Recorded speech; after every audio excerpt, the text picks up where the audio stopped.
My family exploded. At the age of 3, I found myself standing in front of the Nine-Tails seal, ready to tear off the talisman to release it. This all started when the third Hokage brought me out of the orphanage. I did a whole operation that made Irika take care of me, got acquainted with my guy, and became friends with the Nine-Tails. Now, it doesn't want me to release it because it's worried about me. Let me tell you, I'm currently standing in front of the Nine-Tails seal, yes, the one that could flatten a village with a single move, and here I am, just 3 years old, about to tear this talisman apart. I ask you, isn't that explosive? How did the story get to this point? It all started when that old man, Sarutobi Hiruzen, brought me out of the orphanage. That day, he smiled like a fake grandpa, pointed to a run-down apartment, and said to me, "Naruto, from today on, this will be your home." At that moment, I felt like 1,000 alpacas were stampeding through my mind. Me? A 3-year-old kid? Living alone? Who understands this? Does that old man have some serious issues? The knave Naruto from the original story might have believed it and accepted it happily. But me? I'm a time traveler, man. You're pushing me towards darkness. Do you believe I could go rogue and defect from Konoha in a heartbeat? No. I had to endure it for the sake of having a warm meal in the future. I channeled my inner Oscar-winning actor, blinked my big watery eyes, and began to play the victim in a baby voice. Grandpa Third, I'm only 3 years old. I can't live alone. Can you find someone to take care of me?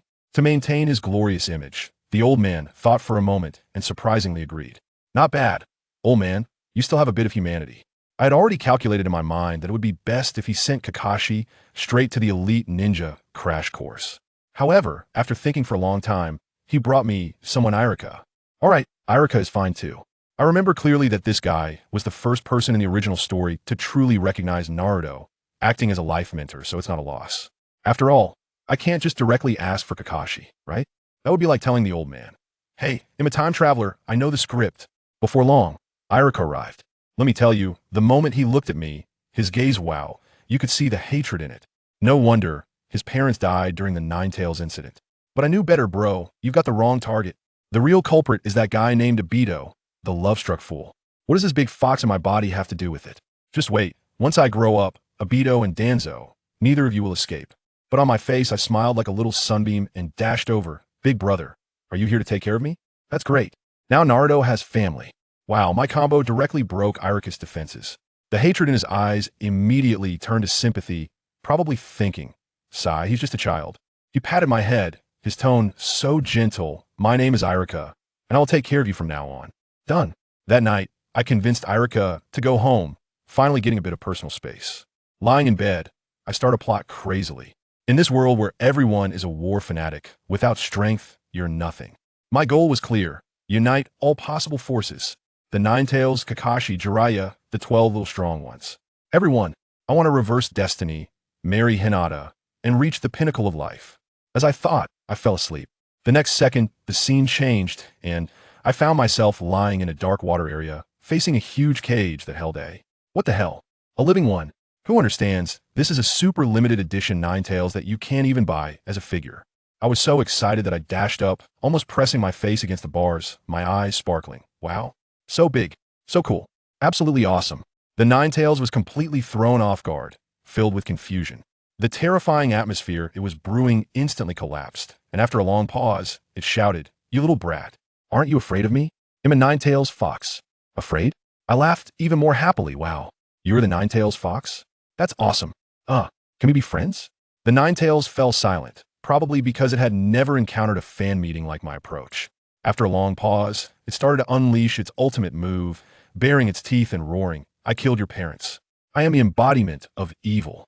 You still want to be my friend?" A gust of wind blew over, sending me flying out. I got up, rubbing my chest, tears welling in my eyes as I pitifully said, "Why are you yelling so loudly? You scare the baby. Besides, I've never seen my parents since birth, and the villagers hate me." I can't hate you for what you sighed as I spoke. I criticized myself internally, thinking my tea art was a bit too exquisite. The Nine-Tails went silent again, lying down and playing dead. "Hey, you want to ignore me?" Not happening. I dove into the cage, hugged its fluffy big tail, and started showering it with compliments. "Wow. Nine-Tails brother, your tail is so thick. Wow, so soft and warm. Aren't you lonely here by yourself? Little brat, you better stop." The Nine-Tails finally couldn't hold back, swinging its tail, trying to get me off. I held on tighter, looked up with determination in my eyes. "I want to be your friend. I believe you're not a bad guy." As soon as I said that, the Nine-Tails froze. Its huge eyes stared at me. as if recalling the prophecy of the Sage of Six Paths about the blue-eyed boy. It didn't speak, just quietly looked at me. I got tired playing and directly lay down on its warm big tail to sleep. That night, it actually didn't move, letting me sleep the whole night. The next day, Irika began teaching me, helping me read and write, while also instilling the will of fire into me. On the surface, I was saying, "You're right, teacher," but inside, I was thinking about how to get chakra training methods. That old fox, the third Hokage, must be keeping an eye on me. It's difficult to get strong without him being completely at ease. In the afternoon, Irika took me out for a run. While running, I saw a strange uncle in a green tight outfit walking on his hands in the street. What the hell, my guy? The pinnacle of taijutsu. I've got to latch onto those thighs. I immediately rushed over and praised him. "Hey, big brother, those muscles of yours are clearly from a supreme master." My guy was instantly excited, his eyes almost burning with fire. Oh, finally, someone recognizes me. This is youth. I decided to walk on my hands for another 20 laps today. Seizing the opportunity, I asked, "Brother guy, can I train with you?" "Sure. Let's burn our youth together." I follow behind him, my short legs almost breaking from the run. Irika, on the other hand, was lagging behind, already exhausted. After 8 laps, I couldn't take it anymore and stopped, panting heavily. Seeing that I could persist for so long at such a young age, my guy praised me endlessly, moved to tears, and insisted on taking me as his disciple. What could I say? I instantly slid to my knees to worship him. "Might Guy Sensei, please teach me." Things went so smoothly that I was scared myself. Guy was so excited that tears and snot were flowing, and he was about to hug me for a kiss, scaring me into a quick retreat. We agreed to meet again tomorrow, and I dragged the almost exhausted Irika away. "I'm so hungry, Irika Sensei. Let's go eat at Ichiraka Ramen." Walked away, clearly annoyed. I finally reached the large ceiling door and was about to touch the ceiling talisman when the Ninetales suddenly shouted, "Wait, Naruto." I paused. "What is it?" It turned its head away, sulking, and said, "Humph, I don't need your help. Just come down." "What's wrong? Don't you want to get out?" "Humph, if I go out, you'll die." I couldn't help but feel overjoyed. This guy was all talk, but soft-hearted. I deliberately said, "Ninetales, are you worried about me? Are you afraid he'll die, so you don't want to go out?" "Hey, you annoying little brat, don't make that disgusting face. I don't care about your life or death." It yelled in embarrassment and anger. "Then why? Get lost." "Huh, I knew it. I knew you loved me." I laughed joyfully in my heart. I scoffed. "And also, kid, stop calling me Ninetales. I have a name, it's Kai-Bai. Hey, let me tell you, the name Kai-Bai is pretty cool." I couldn't help but smile at him. Kai-Bai probably felt a bit helpless from my laughter and sighed, telling me to hurry up and get off its head. How could I do that? I stood with my hands on my hips right on its nose, and I tell you, I'm just that stubborn. I said I would let you out, so I must let you out. That's a promise I made. I stick to my word. That's my ninja way. My gaze was definitely resolute at that moment, leaving Kai-Bai a bit stunned. Its voice trembled as it asked if I really wanted to do this. Of course. I straightened up, gripped that broken seal tightly with both hands, and with a sudden force, I was about to tear it off. The talisman started to crack with a sizzle, and I tell you, that feeling was like personally smashing the cage that trapped my best buddy. Kai-Bai's big eyes were wide open, staring at me like 2 bronze bells. I could feel a storm of emotions inside it. What shock, what gratitude, what reluctance, probably all of it was overwhelming it.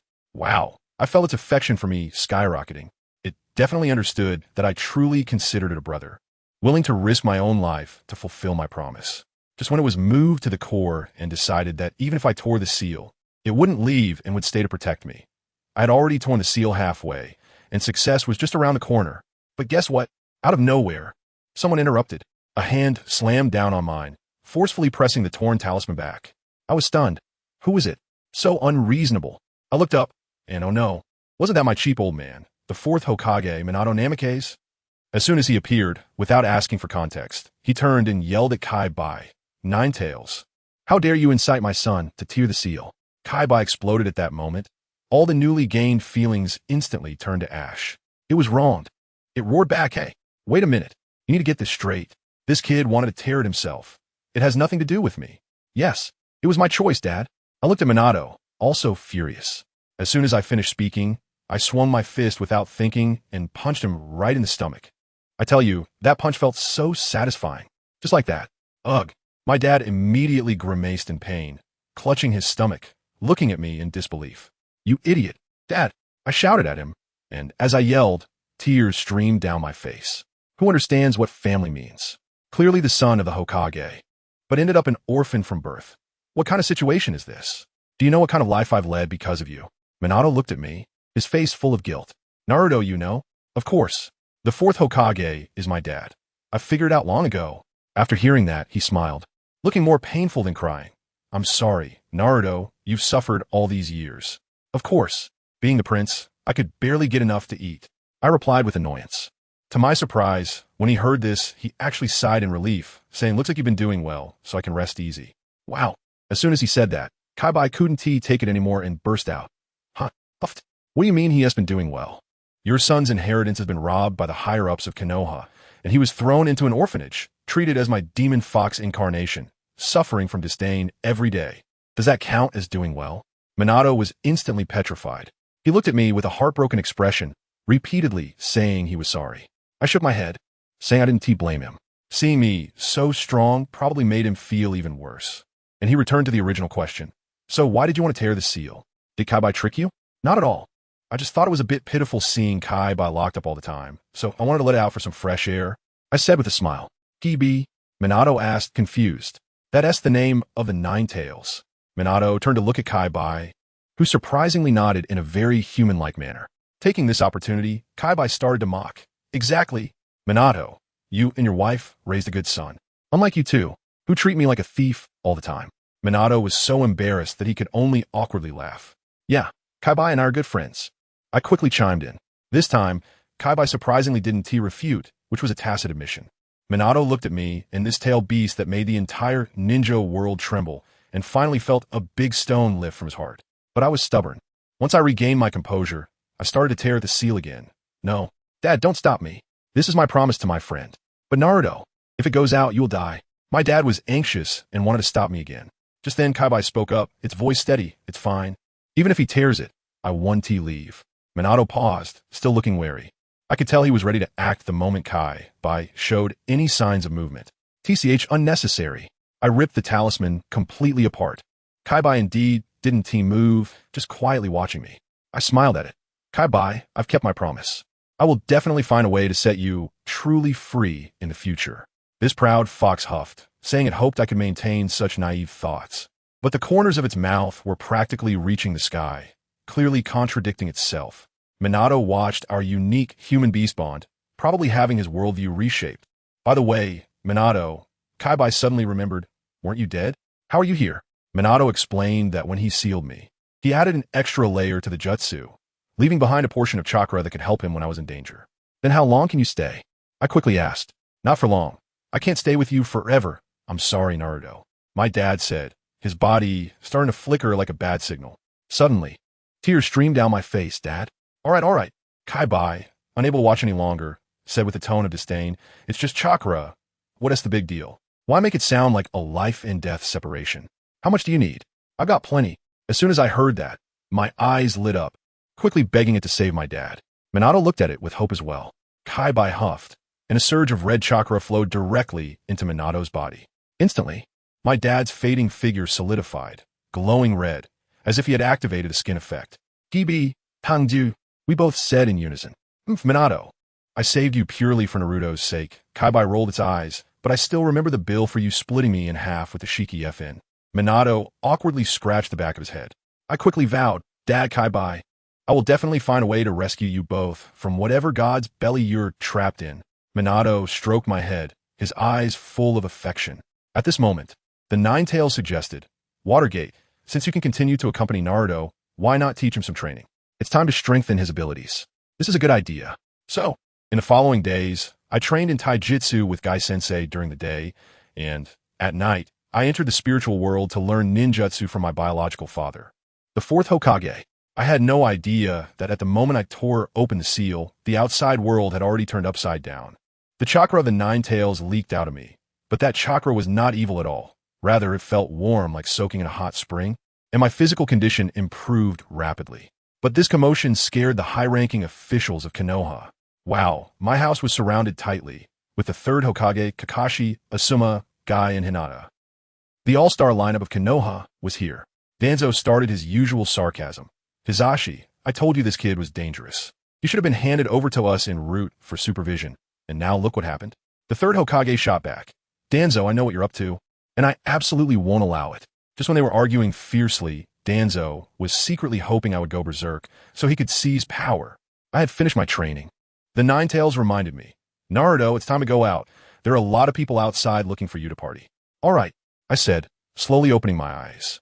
Wow, what a big scene. I greeted them enthusiastically. Hi, everyone. Why are you all gathered here? Are you going to play with me? The whole place fell silent. It was the third Hokage who spoke first, cautiously asking if I felt unwell. I knew very well that this wasn't concern. He was testing to see if I had been taken over. I'm fine. I'm doing great, I said with a naive smile. Really? Nothing strange happened? The third Hokage continued to probe. Oh yes, I had a wonderful dream where I became Hokage. Everyone. Haha, just kidding. I laughed enough and was too lazy to play along anymore. Without saying a word, I directly unleashed the Ninetales chakra, and golden light instantly enveloped my body. That powerful aura swept over the entire venue. Let me tell you, at that moment, everyone's jaws probably dropped to the ground. In my mind, the Ninetales was still asking me why I was showing off. I directly told it that rather than being monitored like a ticking time bomb every day, I might as well flex my muscles and let them know that I'm very strong now and, moreover, controllable. My dad, Watergate, nodded along, saying that having strength means having a voice. Naruto, you're not being controlled by the Ninetales? The third Hokage stared wide-eyed, struggling to speak. Nope. I blinked and mischievously smiled. The Ninetales is my good buddy. What? You became a perfect Jinchuriki at 3 years old. These people must have short-circuited in their brains. You can freely use the Ninetales chakra now? The third Hokage asked again, as if he needed to confirm he wasn't hearing things. Of course, Grandpa Third, I sweetly called out. When he heard me call him Grandpa, the big stone in his heart finally fell, muttering that it was good. There is something. I suddenly pouted. You have to return my parents' inheritance doubled. Otherwise, I won't let you off. The third Hokage looked shocked. Naruto, you already know? I know everything. I'm really smart, I said, hands on my hips, puffing up with anger. Don't try to fool me with some junk, or I'll make you sorry. The third Hokage sighed helplessly, telling everyone to disperse and that tonight's events must be kept absolutely confidential. Although this group felt like cats on hot bricks, they could only leave obediently. They all understood that the situation in Konoha was about to change. When I got to the Hokage office, the third Hokage asked how I knew about my background. I had already coordinated with my dad. So I recounted my reasoning that I was from the Uzumaki clan, my mom was a Jinchuriki, and my dad was like him with blonde hair. The third Hokage listened in shock, praising me for being smart. Then, I dropped a bombshell. Actually, I've already met my father, Minato Namikaze. What? The third Hokage stood up from his chair. I nodded, telling him that my dad had left a backup plan in the seal, right in my ceiling space. Let me tell you, once I said this, the third Hokage's tightly knitted brows immediately relaxed. With the fourth Hokage personally supervising me, what could he possibly worry about? If I suddenly learned Rasengan or Flying Thunder God, it would all have a perfect explanation. He completely believed me, relaxed, and asked what Watergate had told me. I cleared my throat, mimicking my dad's tone. Father said he entrusted me to you before he died, and you didn't take care of me well, which made him very angry. The guilt on the third Hokage's face was palpable as he kept apologizing. What's the use of just saying sorry? I shifted my tone, smiling as I extended my hand. Let's have some real compensation. He was stunned for a moment, but then smiled helplessly. In the end, I not only got double the inheritance, a whopping 80 million Ryo, I also got 10 scrolls of C-rank ninjutsu, or higher, and he agreed that he must unconditionally trust and support me in the future. This was a huge win. After I left, satisfied, the third Hokage called Kakashi over, telling him to revoke all surveillance on me and to stay by my side openly as my teacher and caretaker. Kakashi trembled with excitement, unable to speak. For these years, he had quietly watched over me, and now he could finally stand in the sunlight. When the third Hokage apologized to him, Kakashi broke down, but still managed to hold back and say he understood. I returned home, excitedly counting the stack of cash, and couldn't wait to open the ninjutsu scrolls. Shadow Clone, Body Flicker Technique, Wind Release, great breakthrough. Although they were all basic ninjutsu, they were just right for me now. My dad was still in my mind, painting a bright future, saying that once I finished these, he would teach me his unique techniques, Rasengan and Flying Thunder God. Just as I was feeling good, the Ninetales suddenly said, Naruto, there's someone outside sneaking around. Seems like he wants to see you, but doesn't dare to come in. My dad got excited and said, It's Kakashi. Naruto, quickly let him in. I have something to tell him. I looked out the window and indeed saw a solitary white-haired figure on the roof. "Kakashi, are you looking for me?" I shouted loudly. Kakashi jumped down in front of me, looking shocked. "Naruto, you know me? My dad, Watergate, told me." I replied calmly. "He said he wanted to meet you." "What? Teacher Watergate?" Kakashi's expression changed instantly, shocked, confused, and in disbelief. He isn't already. My dad directly commanded in my mind. "Naruto, let him place his hand on the seal on your stomach, then relax his mind." I did as instructed. Although Kakashi was confused, he still placed his hand on it. The next second, my dad pulled his consciousness directly into my ceiling space. When Kakashi opened his eyes, spinning around, and saw the figure he had longed for, tears streamed down his face. "Teacher Watergate, it really is you." He cried like a child. "Kakashi, don't cry." My dad smiled and extended his hand. After an emotional moment between the master and apprentice, Kakashi pressed for the truth from that year. My dad talked about how that mysterious masked man broke in, kidnapped me right after I was born, and caused my mom Kushina's death. Who was that person? Kakashi's gaze instantly turned sharp. "I don't know." My dad shook his head. "He called himself Uchiha Madara, but I don't think that's true." After hearing this, Kakashi clenched his fists. "That masked man, I will definitely kill him to avenge you." At that moment, the nine tails beside us also exploded with rage, roaring angrily. "That's right. That bastard dared to use Genjutsu to control me and force me to sign a summoning contract. Once we find him, I will help Naruto take revenge. We must kill him." Let me tell you, my dad was serious. He turned to Kakashi with a look in his eyes that was like entrusting his final wishes, saying, "Kakashi, I leave Naruto to you. Teach him well and make him a great ninja." Goodness, Kakashi was so moved, nodding vigorously as if he were pounding garlic, almost bowing to my dad on the spot, assuring him, "Don't worry, Sensei Minato, I will protect Naruto with my life." But the next second, Kakashi opened his eyes and realized he was lying on my bed. I smiled at him. "Oh, you're awake? What did my dad tell you?" Kakashi looked at me with a complex expression, like he was looking at his long-lost foolish son. He said to me, "Naruto, from now on, I will be your teacher, along with my guy." As soon as I heard this, I sweetly called out Kakashi-sensei, which left him a bit flustered. Family, who understands, Kakashi's life has truly been tough. He can be considered the scapegoat of Konoha Plus. Born without a mother, his father was driven to suicide by Danzo's public opinion. He personally killed Rin, and then watched helplessly as my parents were killed by his best friend Obito. Now, only his good buddy guy is left with him. If it weren't for me, this new bond, he might have really given up. Early the next morning, I was munching on bread with Iruka-sensei when I heard Might Guy's iconic loud voice from outside. "Kakashi, what are you doing here?" Kakashi had a dead fisheye expression. "I'm here to teach Naruto ninjutsu." "That's not allowed. Naruto is my student. He has to practice taijutsu with me." As soon as I opened the door, the two of them started arguing right at my doorstep, like they were fighting over child custody. Guy pressed down on my shoulder with a pitiful look and asked, "Naruto, Kakashi says you're a student. Is that true?" I nodded, and Guy immediately became emo, crying and asking me which was more important, taijutsu or ninjutsu. I thought to myself, isn't that the ultimate life or death question of which parent do you love more? I seriously told him, I think both are important. Only kids make choices. I want both. Hearing this, Kakashi and Guy decided to let me choose who to train with first today. I didn't hesitate and directly chose Guy. Guy took off excitedly, pulling out a notebook to start recording. Oh yeah, Might Guy, 38 wins. Kakashi, 37 wins. Kakashi's face darkened. Hey, I clearly remember I have 38 wins too. I have it written down clearly. I watched these two nearly 60-year-old men arguing like elementary school students and quickly try to mediate. Kakashi-sensei, how about we practice taijutsu in the morning and ninjutsu in the afternoon? They finally stopped. Let me tell you, with my Uzumaki bloodline and Nine Tails power bank, I was basically hacking the game. After a morning of high-intensity training, not only was I not tired, but I was also full of energy. Guy looked at me differently, indicating that I would be doing weighted training starting tomorrow. In the afternoon, it was Kakashi's turn. He taught me the most basic chakra control, tree climbing. He quickly climbed to the top of the tree and told me to give it a try. As soon as I tried, my chakra burst out uncontrollably, creating a gust of wind that made Kakashi squint his eyes. Then, in Kakashi's shocked gaze, I flew half a meter off the ground. Kakashi's jaw almost dropped. His expression seemed to say, I asked you to climb a tree, not to take off.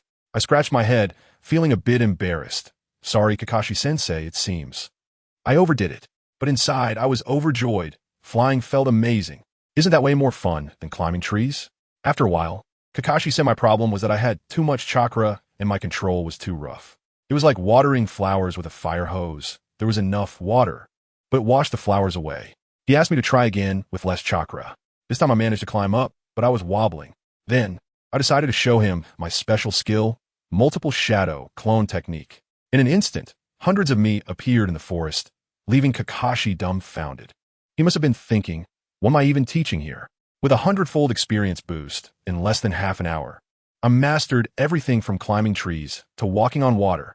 I could even parkour on the water's surface. Kakashi was so stunned, mumbling that I was a genius, just like his father.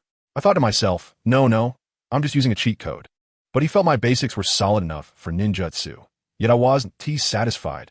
I felt I could get even stronger. I pointed at the huge waterfall nearby and said I wanted to walk on top of it. Kakashi almost tried to persuade me, but after witnessing my operations all afternoon, he swallowed his words. So, hundreds of shadow clones charged toward the waterfall, disappearing when they fell, and I was flooded with experience points 111. Just as the sun was setting, I succeeded. I stood firmly on the waterfall, parallel to the ground, and then walked step by step down from the top of the waterfall. The way Kakashi looked at me was like he was staring at some ultimate fusion monster. And finally, he managed to say, "Naruto, you are the true genius." A week later, things got even crazier. In the morning, while practicing taijutsu with Guy, I directly did sets of 500-kilogram barbell curls. Can you believe it? Guy was so excited he almost cried, saying it took him 5 years to achieve this goal. My weight also increased from 80 kilograms to 100 kilograms. In the afternoon, I went to find Kakashi, and it got even funnier. In just a week, using shadow clones, I learned all the wind release jutsu he knew, like vacuum wave, great windbreak, and windblade. Kakashi was completely broken, holding his forehead and saying, "Naruto, you've emptied my entire arsenal. There's really nothing left to teach you." I quickly comforted him, saying there was still plenty to learn. He smiled bitterly and said, "All right, I'll teach you one last technique, Rasengan. This was developed by Master Minato over 3 years." He began to explain the principles, saying to use shadow clones for assistance, and to practice with a water ball. Before he finished, hundreds of my shadow clones had already started forming it, and with a bang, a perfect Rasengan appeared in my hand. Kakashi was frozen in place, his mouth agape enough to fit an egg, and, after a long pause, he managed to squeeze out the words, "Yes, that's it." Then he completely lost it, covering his face, looking utterly defeated. "Naruto, I really can't teach you anymore. You should go find Guy Sensei." "Guys, it seems like I've turned a genius into a recluse. What should I do?" Unable to find Guy, who was wandering around aimlessly, I was too lazy to train alone, so I went to the riverbank to fish. Guess who I saw? Sasuke, the last remaining Uchiha, sitting there alone. Exudinga Grumioha. I quietly moved over and sat next to him. He looked at me warily and asked what I wanted. I flashed my signature big white smile. "I'm Uzumaki Naruto. I saw you alone and want to make a friend." He was so aloof, only responding with 2 words, "Sasuke." I continued to leverage my social skills, saying, "I'm a ninja too. I recognize that ping-pong paddle on your back. It's from the Uchiha clan, right? I heard you guys are all geniuses." Who would have thought that as soon as he heard genius, Sasuke's eyes turned red, quickly wiping away his tears, and stubbornly said, "I'm not a genius." I was taken aback. Is this really the cool Sasuke? After some coaxing, he finally couldn't hold it in anymore and revealed his feelings. "Today, my father taught me the great fireball technique, but no matter how hard I tried, I could only spit out a small flame. But my brother, he can easily produce a fireball several meters wide." The look in his eyes was as if he were staring at a piece of useless mud. Goodness, as he spoke. Tears flowed down his face like beads from a broken string, his little shoulders shaking. It was truly pitiful. I quickly said, "Hey, it's not a big deal. We're both only 3 years old, right? If you can spit fire at 3, you're basically a descendant of dragons."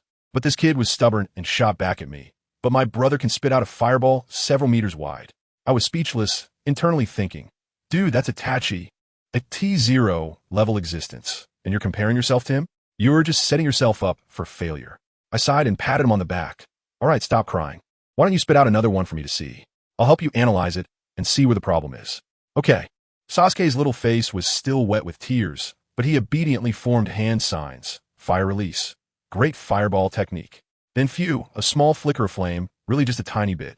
I thought to myself, this thing is already struggling to light an incense stick, let alone burn someone. He was feeling embarrassed himself, his face all red, looking at me, afraid I would laugh at him. Of course, I couldn't laugh. I'm a professional. I stroked my chin and pretended to be profound. The hand signs are fine, very smooth. I feel like your chakra bar is too short, not enough chakra. Chakra amount? He looked confused. Yes. I snapped my fingers, then closed my eyes, directly calling my cheat, Kurama, lend me some chakra so this kid can experience what VIP service feels like. As a result, the irritable Ninetales roared in my head. Hey, Naruto, don't go trying to fleece me from everyone you meet. Even the smallest mosquito is still meat. You get it. Hey, he's so stingy. Fortunately, my father's spirit was also there. Dad Minato quickly stepped in to mediate. Kurama, help him out. This kid is Fugaku's second son, and by extension, he's Naruto's childhood friend.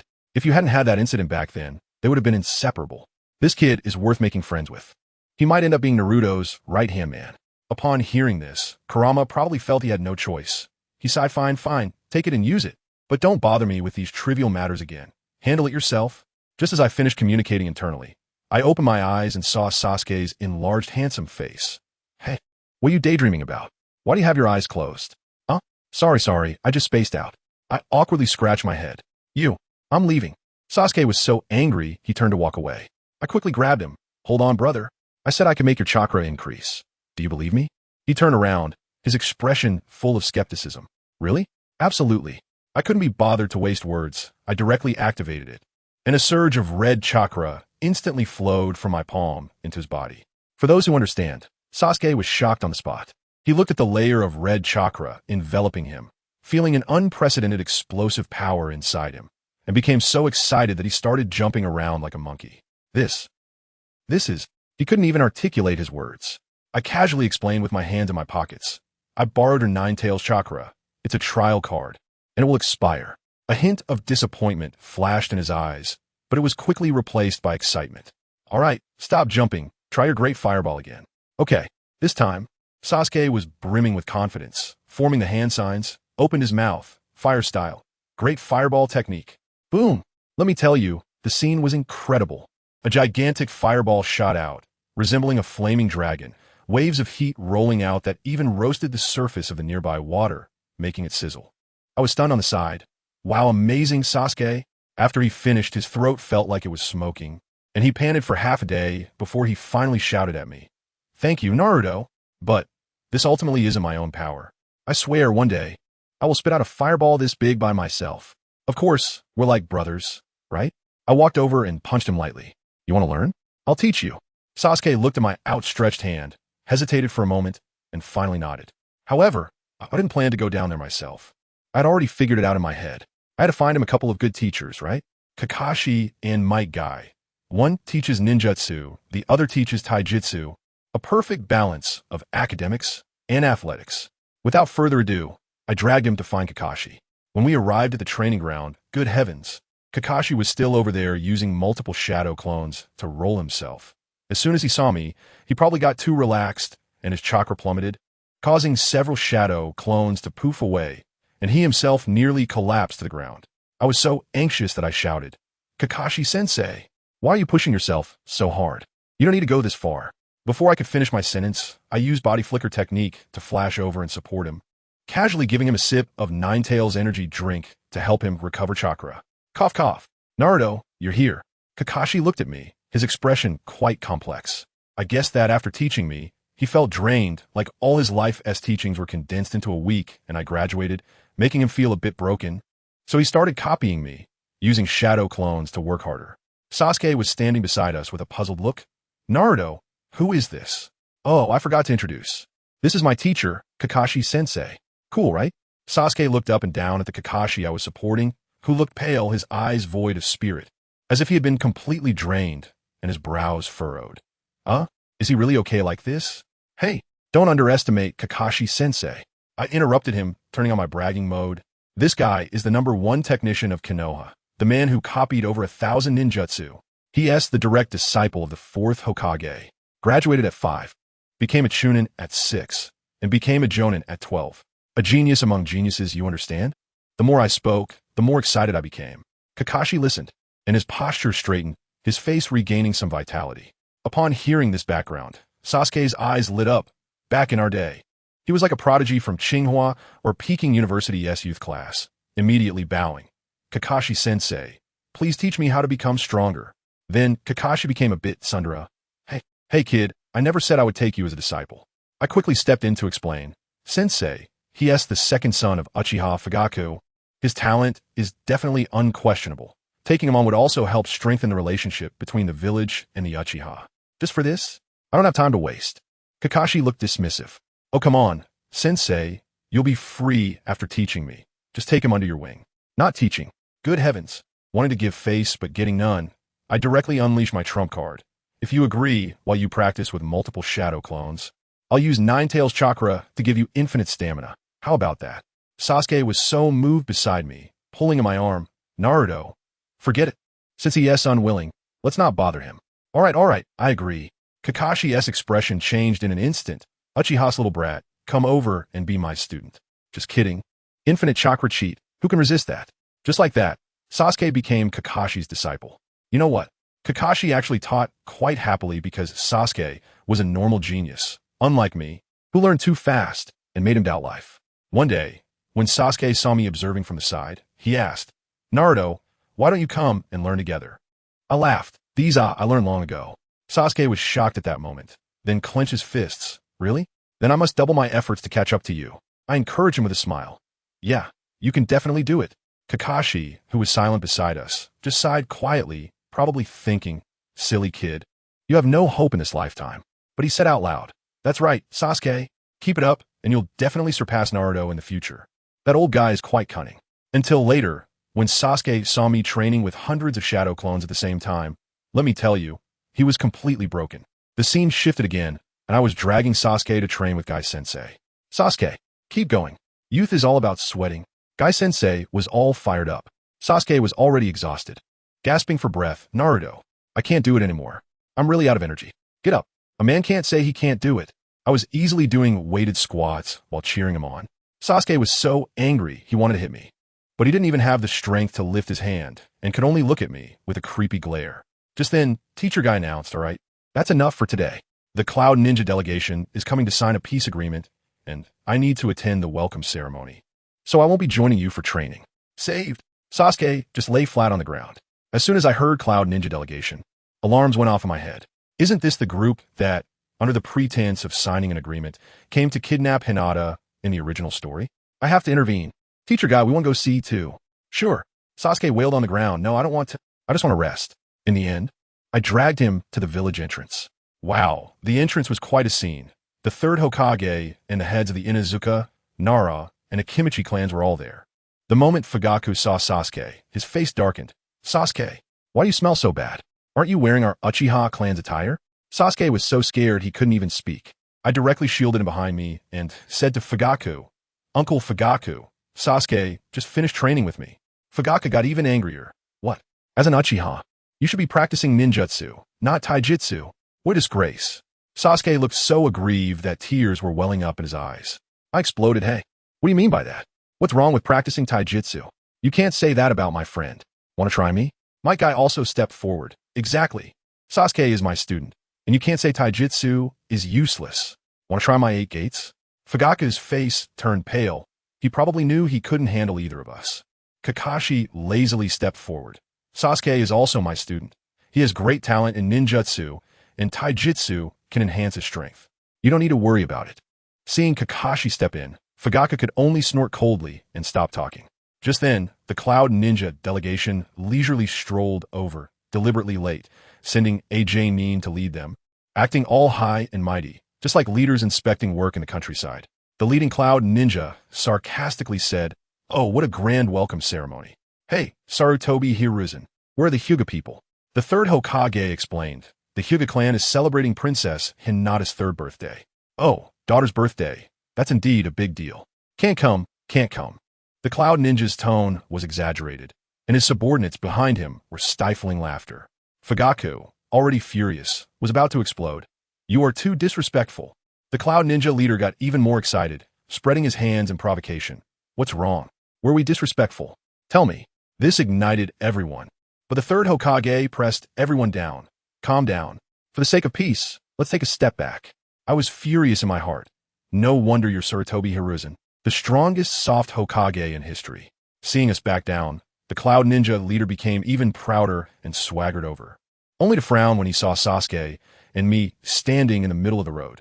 Hey, you two brats, what are you blocking the way for? Get out of the way. As he spoke, he reached out to push me, cursing, whose kid are you? A wild child with no parents to teach you? That's it. He stepped on a landmine. Sarutobi Hiruzen's heart probably sank, thinking this was bad. Just as his hand was about to touch me, I could no longer hold back. Boom! A terrifyingly powerful chakra exploded from my body, sweeping across the entire area like a tsunami. The leading Cloud Ninja was directly knocked to the ground by the shockwave, and his subordinates were pressed flat on the ground, unable to move. In their terrified eyes, I slowly floated into the air, opened my golden pupils, and looked down at them like a deity. My roar echoed throughout the entrance of Konoha. Who are you calling a wild child? If you have the guts, say it again. Look me in the eye, you bastard. The Cloud Ninja were completely stunned, collapsing to the ground, their faces as pale as paper, trembling like leaves, not daring to make a sound. The people from Konoha were also dumbfounded. Even though they knew I was the perfect Jinchuriki, seeing this power with their own eyes was still shocking. Sasuke, being closest to me, felt it the most clearly, and his eyes were filled with shock and yearning. He probably set another goal to surpass me in his heart. The third Hokage was the first to react, quickly saying, "All right, Naruto, tone it down. After all, they are here to sign a peace agreement." I snorted, "Tone it down? With their behavior, what peace can they sign? If they say one more word, I'll step on his mouth." After saying that, I slowly retracted my chakra. The Cloud Ninja looked like they had received a great pardon, being dragged into the village by Sarutobi Hiruzen. As soon as they left, the scene erupted. My guy rushed over and gave me a thumbs up. "Naruto, awesome. This is our youth. We really taught those arrogant guys a lesson." Kakashi smiled and said, "Well done." Even the usually aloof Uchiha Shursui smiled and nodded at me. I felt incredibly good inside. My dad, Minato, also sighed in the ceiling space. My son, indeed. Kurama laughed uncontrollably. "Ha, that was so satisfying. That's how you deal with those guys. You're truly the Jinchuriki I chose." I told them, "I feel like these guys aren't here to sign an agreement. They must be up to something bad." So when I got home, I immediately created hundreds of shadow clones, turning them into stones, birds, roadside garbage cans, etc., to monitor the Cloud Ninja delegation around the clock without any blind spots. Sure enough, as soon as night fell, my shadow clones sent back messages. They were moving, targeting the Hyuga clan. I set off immediately. Since I was afraid of being discovered by the Byakugan during the day, I didn't dare to scout extensively, so I could only wait until night to follow the movements of the Cloud Ninja to find Hinata's house. When I arrived, I just saw a Cloud Ninja carrying little Hinata out of the window. I didn't know why, but this time the Hyuga clan didn't seem to notice. I quietly followed. The Cloud Ninja carrying Hinata reached a secluded place where the Cloud Ninja leader was already waiting. "Report, leader. I've stolen the princess of the Hyuga clan," the little subordinate said excitedly. The leader looked surprised. "Well done. However, for our plan, please go die." "What?" Before that little subordinate could react, the leader swiftly struck, directly slitting his throat. The little subordinate clutched his neck and fell, realizing before dying that he had been the scapegoat in the plan. This operation was quite abstract. The Cloud Ninja leader took Hinata, covered her mouth, and greedily stared in her eyes. "He, beautiful Byakugan princess, your eyes will soon be mine." Hinata, terrified, struggled desperately. Realizing that the guy's fingers were about to poke her eyes, she closed her eyes in despair. Just then, my furious roar descended from the sky, piercing the night. "Bastard! Let go of Hinata right now." "Who?" The Cloud Ninja leader was startled and instinctively looked my way. In that moment of distraction, a seemingly ordinary stone at his feet suddenly moved. Goodness, that wasn't a stone at all. It was my shadow clone that I had set up in advance. With a bang, my shadow clone moved like lightning, snatching Hinata from his arms. "How is that possible? When did your shadow clone get next to me?" The Cloud Ninja leader's eyes widened in disbelief. I held little Hinata in my arms, and seeing she was fine, my heart finally relaxed. He smiled at her, trying to make my voice as gentle as possible. "Are you okay? I'm here to save you. My name is Naruto Uzumaki." The moonlight shone on my face as Hinata looked up at me, her little face instantly turning red. Her voice was like a mosquito buzzing. I'm Fine. "Thank you, Naruto-kun. My name is Hyuga Hinata." "Oh my, she's so cute in this little state." Then, that clueless Cloud Ninja leader yelled angrily from his side. "Hey, You brat. I'm still here, fighting and flirting. Who do you think you're looking down on? Upon hearing this, my expression instantly turned cold. I turned my head sharply, my gaze slicing through the air like a knife, and said slowly, I warned you this morning, you bastard. If you provoke me again, I'll crush your mouth. He shivered at my imposing aura, but still tried to bolster his courage. Just you? No matter how much chakra you have, you're just a kid. I'm AJ Neen. I couldn't be bothered with him and turned back to Hinata, saying, don't be afraid. I'm here. I will protect you. As I said this, I shared a warm portion of my Nine-Tails chakra with her, forming a thick shield around her. Hinata's face turned even redder. She must have been thinking, is this Naruto's chakra? So gentle. After doing all this, I turned my gaze back to the Cloud Ninja leader. My expression icy. Come on. At that moment, I had only one thought in my mind. Today, I must take this bastard down myself, or I won't be at peace. When the Cloud Ninja leader saw my stance, he was stunned, shocked. Actually, the Nine-Tails Jinchuriki? Of course. Now, you know to be afraid? It's too late. I sneered, and the look on his bewildered face made me angry. Humph, you little brat. That guy was still tough on the outside, but his body was honest and charged straight at me. He formed 2 lightning balls with his hands, shooting them around like a water gun. Let me tell you, the special effects were worth less than 50 cents. I wrapped my body in wind release chakra, my perception instantly reaching its peak, making the whole world feel like it was in slow motion. I easily dodged his sparks and countered with a huge wind wave. Guess what? That was no wind wave. It was practically a tornado. It blew him away like a rag doll, crashing against a big tree, leaving him dazed and with a bruised mouth. He was still incredulously complaining. Damn, this is called a big wind wave? This C-rank ninjutsu has this kind of power? Do I care? My intent to kill him today can't be stopped even by Jesus. I told you. Next, I formed a rapidly spinning wind blade in my hand. This thing was basically an air cutter. That guy was still stubborn and tried to block it with his hand, which was covered in lightning.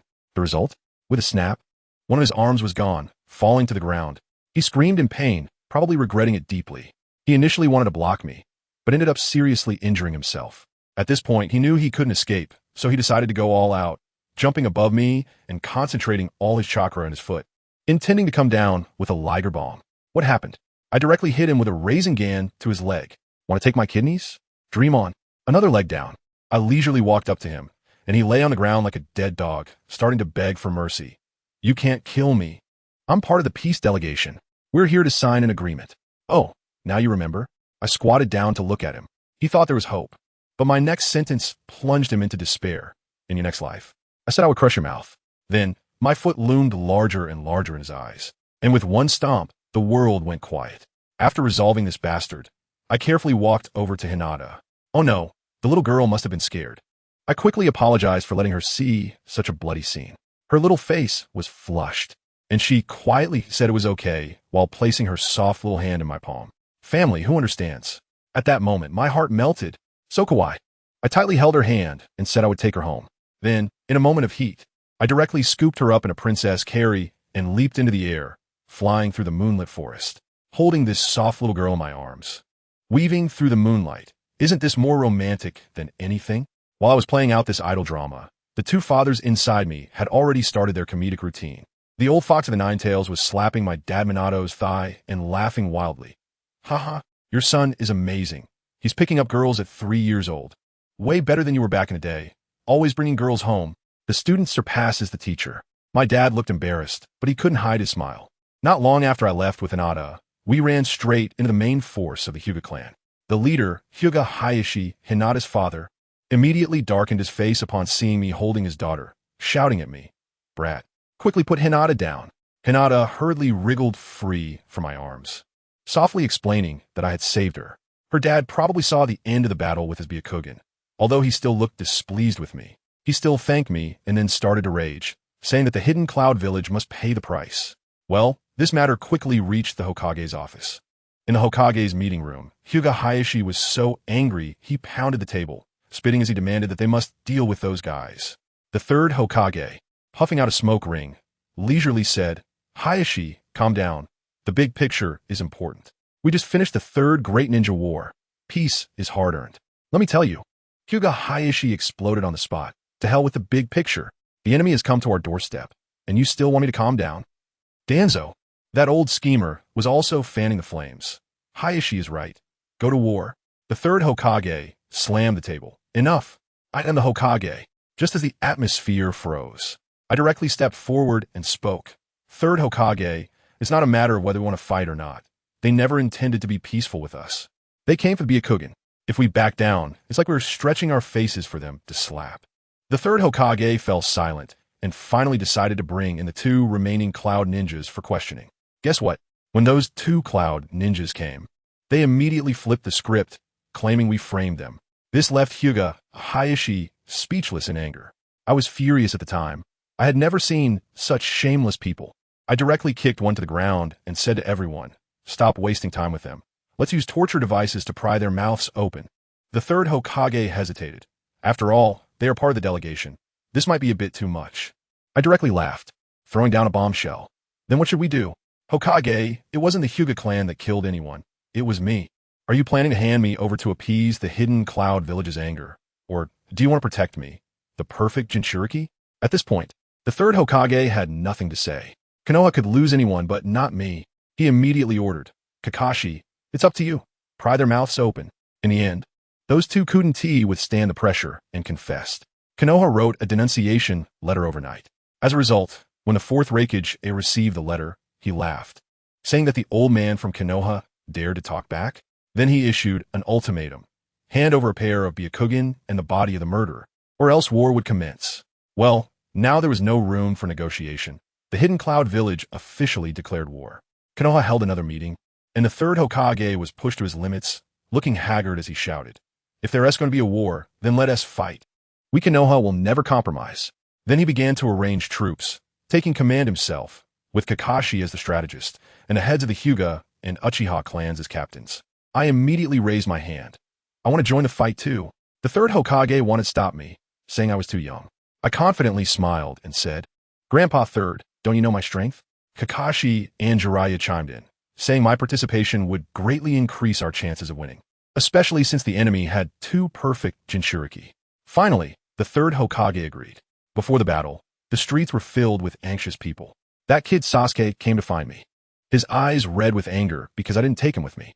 He complained that his dad, his brother, and the teachers were all going to the battlefield, and now even I was going, leaving him behind.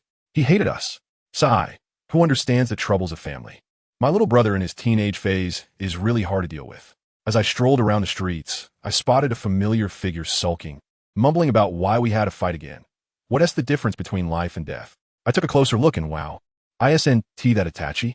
At such a young age, he is pondering these philosophical questions. I walked up to him and said, hey handsome, you're Itachi Uchiha, right? I'm Naruto, Sasuke's friend. Want some dessert? He hesitated for a moment and finally squeezed out a single word. Okay. When we arrived at the dessert shop, the owner's face fell as soon as he saw me. Isn't that the Nine-Tails Fox? Get out. I couldn't be bothered to argue with him.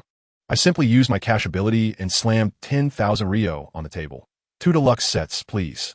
The owner's expression changed faster than flipping a page, bowing and scraping. Oh, esteemed guest, please have a seat. I'll get it right away. As Itachi enjoyed the dessert, his mood improved significantly, and he started his little philosophical class again, asking me why we had to fight and how we could achieve peace. I told him not to think too much about it. Where there are people, there are conflicts. Want peace? Sure. Just become strong enough to crush all problems underfoot. Strong enough like the first Hokage, and then you'll set the rules. He then asked me which was more important, the village or the Uchiha clan. I replied directly, whoever treats me well is important. He got upset and said that was twisted reasoning, lacking in righteousness. I immediately gave him a lesson, telling him that since his parents and clan raised him, he should repay that kindness, and the village nurtured him too, so he should protect it as well.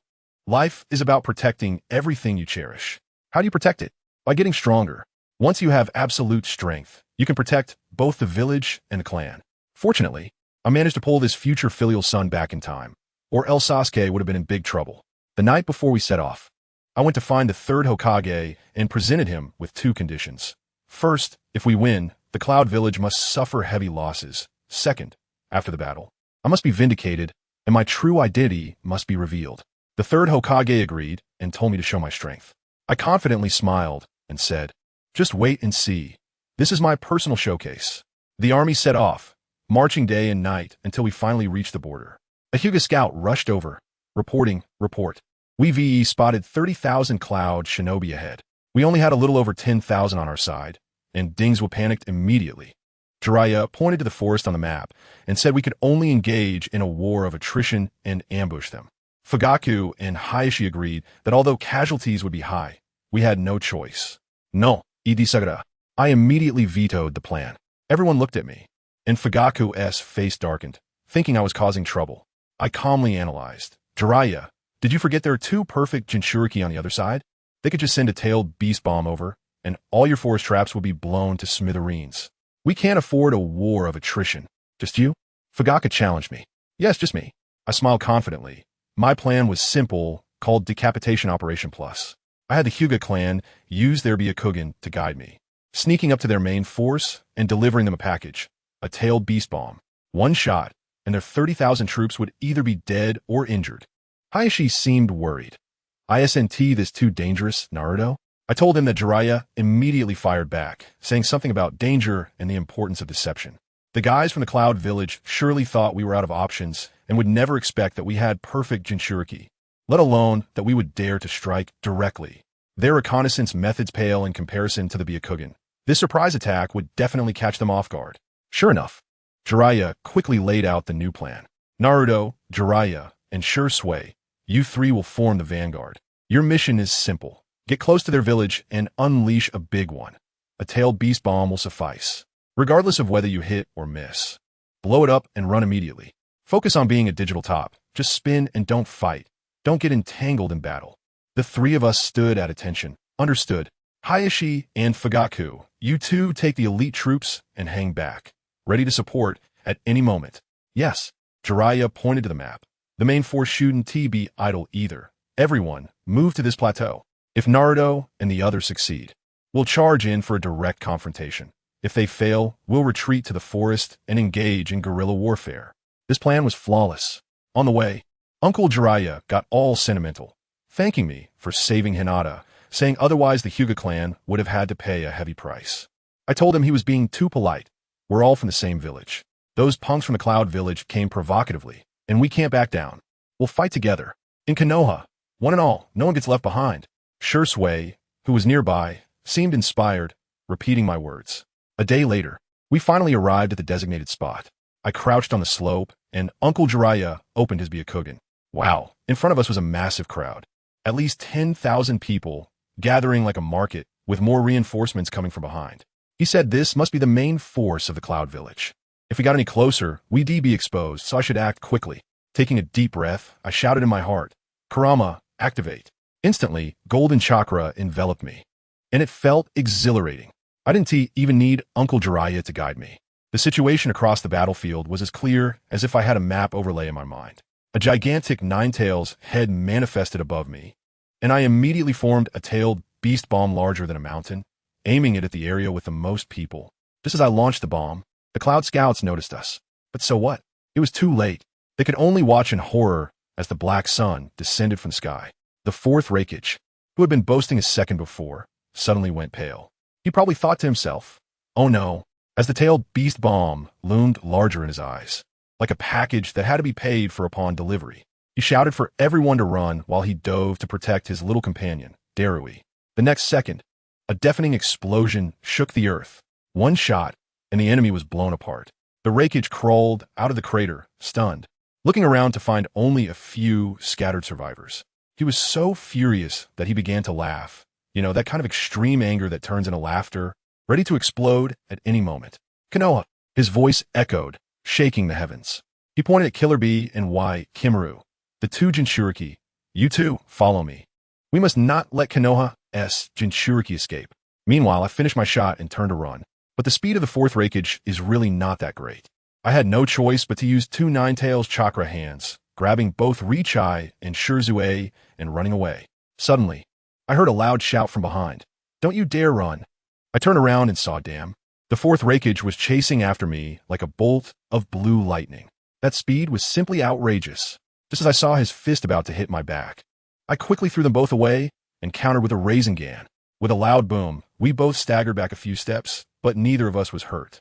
His fist was really hard. No wonder he was the top fighter in the ninja world. He saw that I was only 3 years old and got so angry that he cursed at us for not following the rules of combat, letting a 3-year-old child go to the battlefield.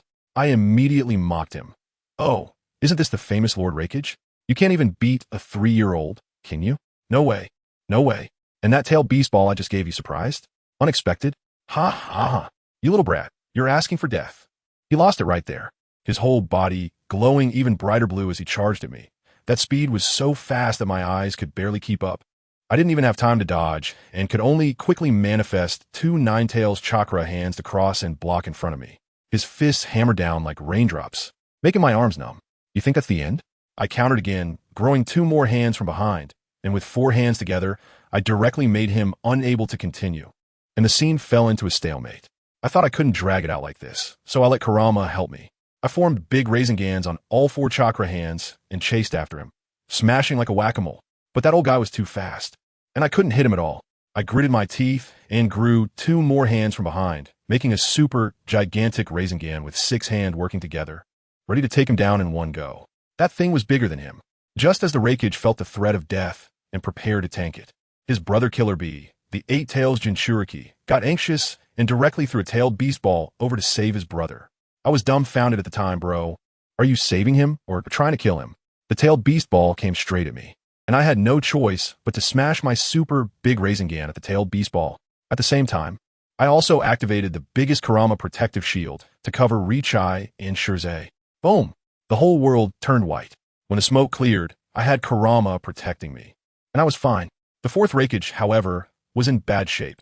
He was knocked back by the shockwave of 2 big moves and got injured on the spot. At this time, our main force also arrived. Uncle Fugaku and the others showed up, and the situation escalated instantly. Although the main force from Kyuubi was heavily damaged by my attack, the Jinchuriki was still there, along with a group of Jonin fiercely surrounding us. Seeing this situation, I directly told Uncle Fugaku and the others, "You deal with those fodder, I'll handle these 2 Jinchuriki. Naruto, be careful." I called out to Kurama in my heart, and he was already bursting with excitement, howling. Killer Bee and the other Jinchuriki didn't take me seriously at all, thinking it was a sure win with 2 against 1, and charged right at me. Without saying a word, I unleashed 6 chakra hands and 6 big Raisengans to their faces. They were startled and quickly activated their tailed beast forms to tank it.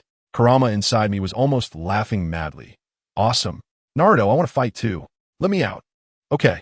I directly released control and handed my body over to Kurama. In the next second, a golden, towering Ninetales appeared on the battlefield. Awesome. I'm out. The Ninetales howled to the sky. Cat again. Bull Demon. Are you ready to be loved by me? As soon as Kurama came out, he directly used his 9 tails to wrap up those 2-tailed beast forms and gave him a good beating. The 2 tails and 8 tails quickly transformed into their complete tailed beast forms, but it was useless. The 2 tails, with its small frame, looked like a toy in front of the 9 tails getting rubbed against the ground. The 8 tails, however, was tough and managed to break free for a moment, rescuing the 2 tails. Now, the scene had turned into a wrestling match between 3 giant beasts. The 8 tails still had the audacity to say, "Kurama, why have you gotten weaker?" The 9 tails retorted directly, "Of course, Minato cut me in half. But even with just half, taking care of the 2 of you is more than enough." At this point, the 8 tails and 2 tails had nothing to say, and the 3 massive creatures fought so fiercely that the world shook, flattening several mountains. The Raikage and Uncle Fugaku looked on dumbfounded. As they fought, they all stopped and ran away in panic, afraid of being wiped out by our area of effect. Kurama was purely dominating, suppressing the 8 tails and 2 tails in combat. In the midst of it all, the 8 tails got anxious and told the 2 tails to go help the Raikage while he held back the 9 tails himself. The 2 tails, filled with pent-up anger, received the order and rushed toward Uncle Fugaku and the others, wanted to start a massacre. I felt a jolt in my heart. This is bad. The 9 tails was entangled with the 8 tails, and I couldn't break free. Just as Uncle Fugaku was about to unleash his big move, Shirzue stepped forward. Let me tell you, that scene was incredibly cool. His 3-tomo Sharingan spun and directly transformed into the Manjiki Sharingan. A towering green giant, Susanoo, burst forth and instantly blocked the 2 tails' claws. The entire arena fell silent, and the Raikage's eyes nearly popped out as he shouted, "What? Manjiki Sharingan?" Uncle Fugaku was amazed. "Shirzue, well done." The morale of our side instantly surged, feeling like we were on steroids, and we turned around to chase after the forces of Kyuubi. Shirzue alone, using Susanoo, held off a tailed beast. Meanwhile, the Nine Tails was still pounding the Eight Tails, but that old guy was quite crafty. He pretended to charge at me desperately, then splatter my face with ink. Taking advantage of Kurama not seeing, he directly broke off one of his tails as a decoy and disappeared. I shouted in my heart that it was bad and hurriedly told Kurama to chase back. By the time we arrived, the situation had already turned. Shirzue, having activated Susanoo for the first time, was too exhausted and could no longer hold on. He had originally captured the heavily injured Raikage as a hostage, but the Eight Tails suddenly rushed out to save him. Shirzue's Susanoo shattered on the spot, and he fell from the sky, unable to move. Just as the Eight Tails and Two Tails were about to finish him off, Itachi shouted desperately, "Brother Shirzue!" Let me tell you, just when I thought Brother Shirzue was doomed and we were about to witness a classic heart-wrenching scene, the reversal came so unexpectedly. Good heavens, I can't believe it. Itachi's father, Uchiha Fugaku. With a loud crash, a blood-red Susanoo, even larger than Shirzue's, erupted from the ground, forcefully blocking the attacks of the Eight Tails and Two Tails. Saving Brother Shirzue. This is a second chance. Itachi's eyes were about to pop out. What is going on, Dad? You've been hiding this deep? Turns out, your Uchiha family has one high-level Susanoo each, right? I finally understood. This guy was using a pressure-testing parenting method, throwing his son onto the battlefield at 4, sending him undercover at 8, and now holding back a big move himself. Itachi, who was just about to evolve his Manjiki, saw that Brother Shirzue had survived and, feeling insufficiently stimulated, got stuck right there and failed to upgrade. Meanwhile, the fourth Raikage was dumbfounded, initially thinking he had a sure win, only to have a Manjiki pop up, and he couldn't hold back a mouthful of old blood, spitting it out while cursing that we from Konoha were all cheating and not following the rules of combat.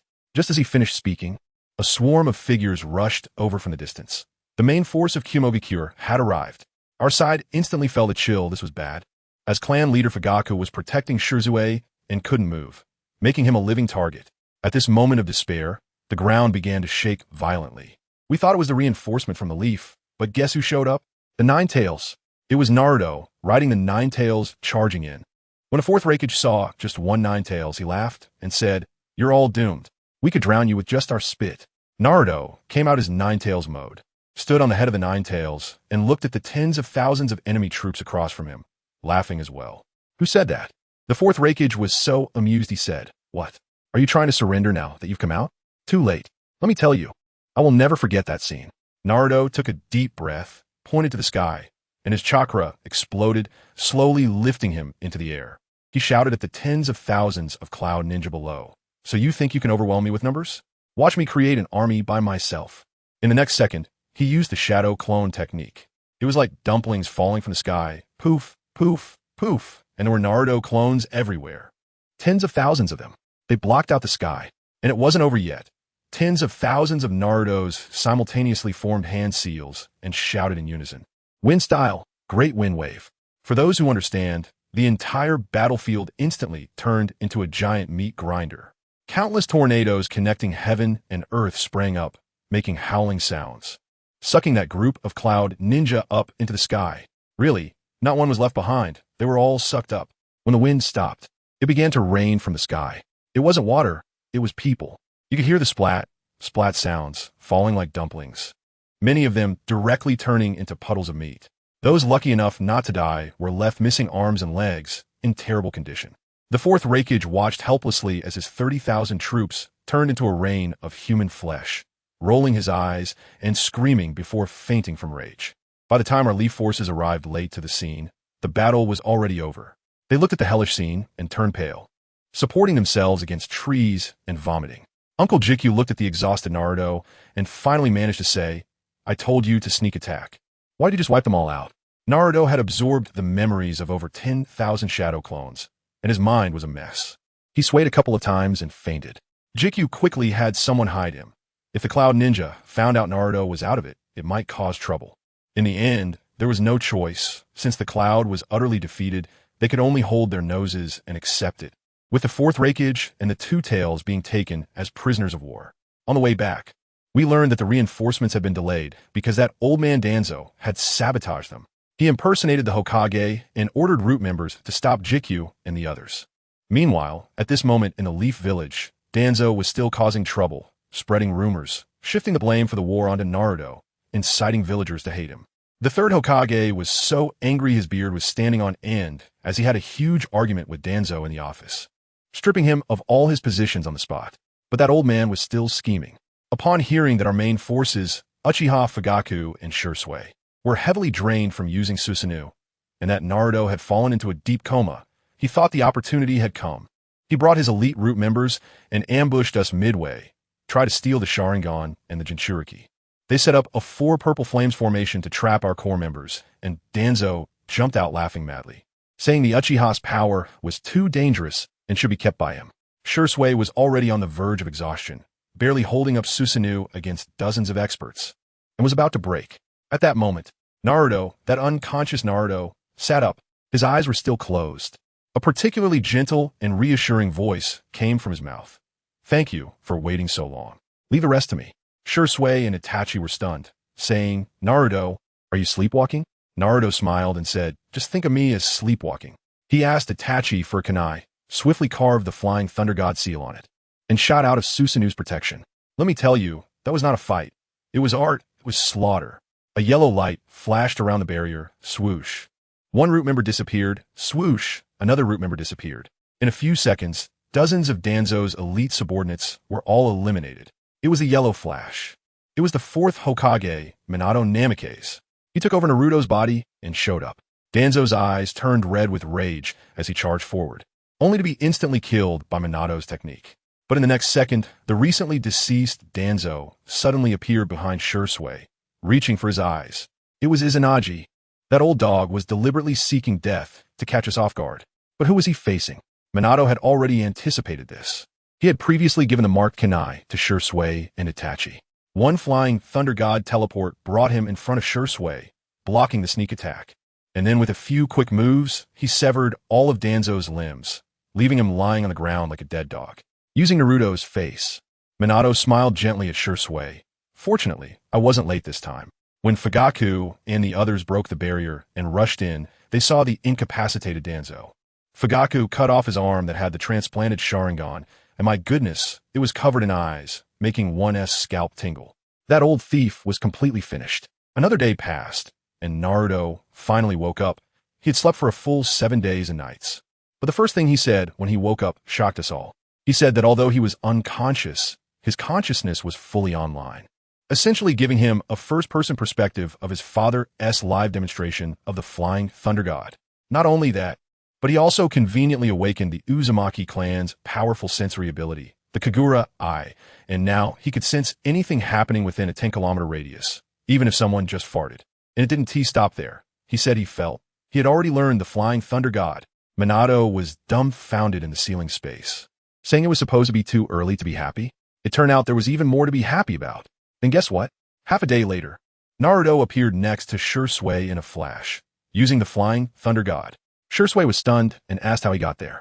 Naruto casually scratched his head and said, "Oh, I just want to stretch my legs a bit. After all, I've been sleeping for so long that my body is almost rusty." Let me tell you, Shursui was completely bewildered, pointing ahead and saying, "ISNT that the Leaf Village? You really wandered too far." When we reached the village entrance, the scene was unbelievable. Drums were beating, firecrackers were going off, and red flags were waving in a sea of people. Villagers of all ages rushed out to welcome us. And the atmosphere was even more lively than a festival. A group of elderly people rushed to the front, grabbing my hands with tears in their eyes. One said, "Naruto, you are the hero of our leaf." Another shouted, "Naruto, it was our fault before. We didn't know you were the son of the 4th Hokage." I tell you, one by one, they came over to apologize to me, making me feel quite embarrassed. Those villagers who used to look at me like I was a ghost now looked at me with such warmth. Honestly, it felt quite heartwarming. I quickly expressed my gratitude. Cough, cough, everyone is too kind. Protecting the village is our duty. After all, there are people here that I want to protect. Just as I was saying that, I spotted Hinata in the crowd. I dashed over and cheerfully asked her, "Hinata, long time no see. Did you miss me?" The girl's face flushed bright red, and she shyly mumbled, "Naruto, Koen, welcome back." I quickly handed her the special Flying Thunder God kunai. "Here, take this. In case of danger, just pour chakra into it, and I'll be there in an instant." As a result, my token of affection. Cough. The life-saving token was just handed over when her father, Hinata Hayashi stood there like a door god, glaring at me as if he wanted to swallow me whole. I can imagine his inner thoughts. You little yellow-haired brat. How dare you abduct my 3-year-old precious daughter in front of the whole village? Family members, who can understand? I was just giving the 3-year-old girl a self-defense toy. And in his mind, he probably imagined an entire series of a domineering CEO kidnapping his daughter. However, he is the head of a prominent family, so he managed to maintain his composure and forced a smile as he took Hinata away. He even warned me not to think about going to his house. Hilarious. Hinata and I had already made plans. What does his approval matter? After settling the village matters, it was time to head to the Hokage's office for a meeting. I directly told the third Hokage, Grandpa Third, this time you can't go soft. We must demand the war reparations from the Cloud Village to the fullest. Uncle Kakuzu, next to me, nodded vigorously. The third Hokage took a puff of smoke and finally showed some backbone, saying okay. But the matter wasn't over yet. Uchiha Fugaku suddenly stood up, his face full of anger. Hokage-sama, isn't it time to settle Tuan Zhang's account? The third Hokage fell silent for a long time, sighed, and said, all right. Then, the main event came. The first public trial in the history of Konoha. The third Hokage personally took the stage, holding a loudspeaker, and started to accuse Tuanzong, Shimura Danzo, the darkness of Konoha, guilty of heinous crimes. He then announced 5 major charges against him. First charge, the Nine Tails incident. You deliberately kept the Uchiha out, watching the village get destroyed. This caused Konoha to suffer heavy losses. As soon as this was said, the crowd erupted, and those who lost loved ones back then immediately began to curse. Second charge, inciting Orochimaru to conduct human experiments, specifically targeting the Uchiha's eyes. He, of course. I had the third say this to help clear Orochimaru's name for when he comes back. Third charge, the ancestor of online bullying, spreading rumors that I am the nine-tailed fox, even drowning Kakashi-sensei's father, White Fang, in spit. Kakashi-sensei, listening from below, shed tears. His father's grievances were finally cleared. Fourth charge, talent monopoly, brainwashing the talented kids from major clans, creating a root organization, severing their legacies. The heads of the Inazuka, Nara, and Akimichi clans turned green with anger. Fifth charge, the most explosive one. When we returned triumphantly, he led an ambush, harming our heroic compatriots. After the final charge was read, the villagers could no longer hold back, and rotten cabbages and stinky eggs rained down on Tuanzong. That scene was pure catharsis. Tuanzong stubbornly retorted, saying something about victors and vanquished. The third Hokage was also heartbroken by him. Without saying a word, he drew his sword, and with a swift motion, sent his old friend to meet the sage of the Six Paths. To be honest, whether the ninja world is chaotic or not, Konoha has the final say. With countless bad deeds, Tuanzong accounted for at least half of them. Once this old guy died, the whole world became peaceful. I gained fame from this battle, and it completely shook the entire ninja world. The Wagakure updated their regulations overnight, allowing Naruto to abandon missions directly, emphasizing a father-son legacy, equating my treatment with my father's. The Akatsuki organization was also in chaos. Kurizetsu acted like a grim reaper, urging Obito to take action quickly, saying that my 3-year-old existence had already become the biggest opinion leader against their Eye of the Moon plan. Nagato claimed my Rinnegan was invincible, but he was panicking inside, calling an emergency meeting that night, activating everyone's 007 mode, frantically doing missions to earn money, fearing that I, this 3-year-old war god, would flatten them all in one go. Just as I was enjoying my victory, Itachi hurried over to find me, saying that Sasuke was missing and had been gone for almost a month. We quickly mobilized people to search for him. In the end, it was Kakashi-sensei who found a clue in a small grove. Goodness, there were traces of fireballs and snake skin, leading to the conclusion, your brother was probably kidnapped by Orochimaru. It turned out that Sasuke felt too weak for not being able to go to the battlefield, and his mindset broke. In a fit of anger, he ran away from home, went to the grove to cry and train, and guess what? While crying, he directly awakened his Sharingan. One Tomo. Just then, Orochimaru made a flashy entrance, acting like a villain, sticking out his tongue and saying, young man, do you desire power? Of course. Sasuke refused and grabbed a kunai to fight back. The result was that he was put through military training by Orochimaru, doubting his life, and, in the end, a strawberry was planted on his neck, and he was forcibly taken away. To find Sasuke, I also needed to level up. That night, I entered the ceiling space. Kurama had already digested the 8 Tails chakra. I tried it out, and I could even incorporate ink attacks into my Rasengan, looking quite impressive. Then I went to Konoha's prison, first teasing the fourth Raikage, making him furious. Next, I want to find the two-tails Jinchuriki, Yuru. I told her that my Kurama wanted to chat with her cat. Kurama, the big boss, was unhappy and said I was selling him. I thought, this isn't selling, this is called resource optimization. In the end, Kurama's way of communicating with the cat was straightforward. He simply said, "Lend me some chakra." The cat refused. Kurama leisurely added, "You wouldn't want anything to happen to your little master, would you?" TSK, hitting the nail on the head. Thus, I happily acquired the Two Tails Fire attribute chakra, boosting my strength once again. The next day, I, Itachi, and Kakashi set off for the Land of Rice. On the way, I didn't slack off. I created hundreds of shadow clones and spent 4 days to finally master the wind release, spiraling shuriken. When we arrived at the Sound Ninja village, I directly activated my Kagaya's Byakugan. Not enough. With the Nine Tails mode added, my sensing range extended to 70 kilometers. No matter how deep Orochimaru's underground base was hidden, it looked like I had X-ray vision. Everything was in plain sight. I pointed at an unremarkable mountain in the distance and said, "Found it, follow me." Kakashi and Itachi looked at me as if I were a monster. We entered a cave, found the mechanism, and entered Orochimaru's lair. When Orochimaru saw us on the monitor, he was dumbfounded, probably still trying to figure out which insider leaked the information. He was afraid we would smash his jars and bottles. So he came out to greet us. As soon as he appeared, he completely ignored Kakashi and his eyes darted between me and Itachi.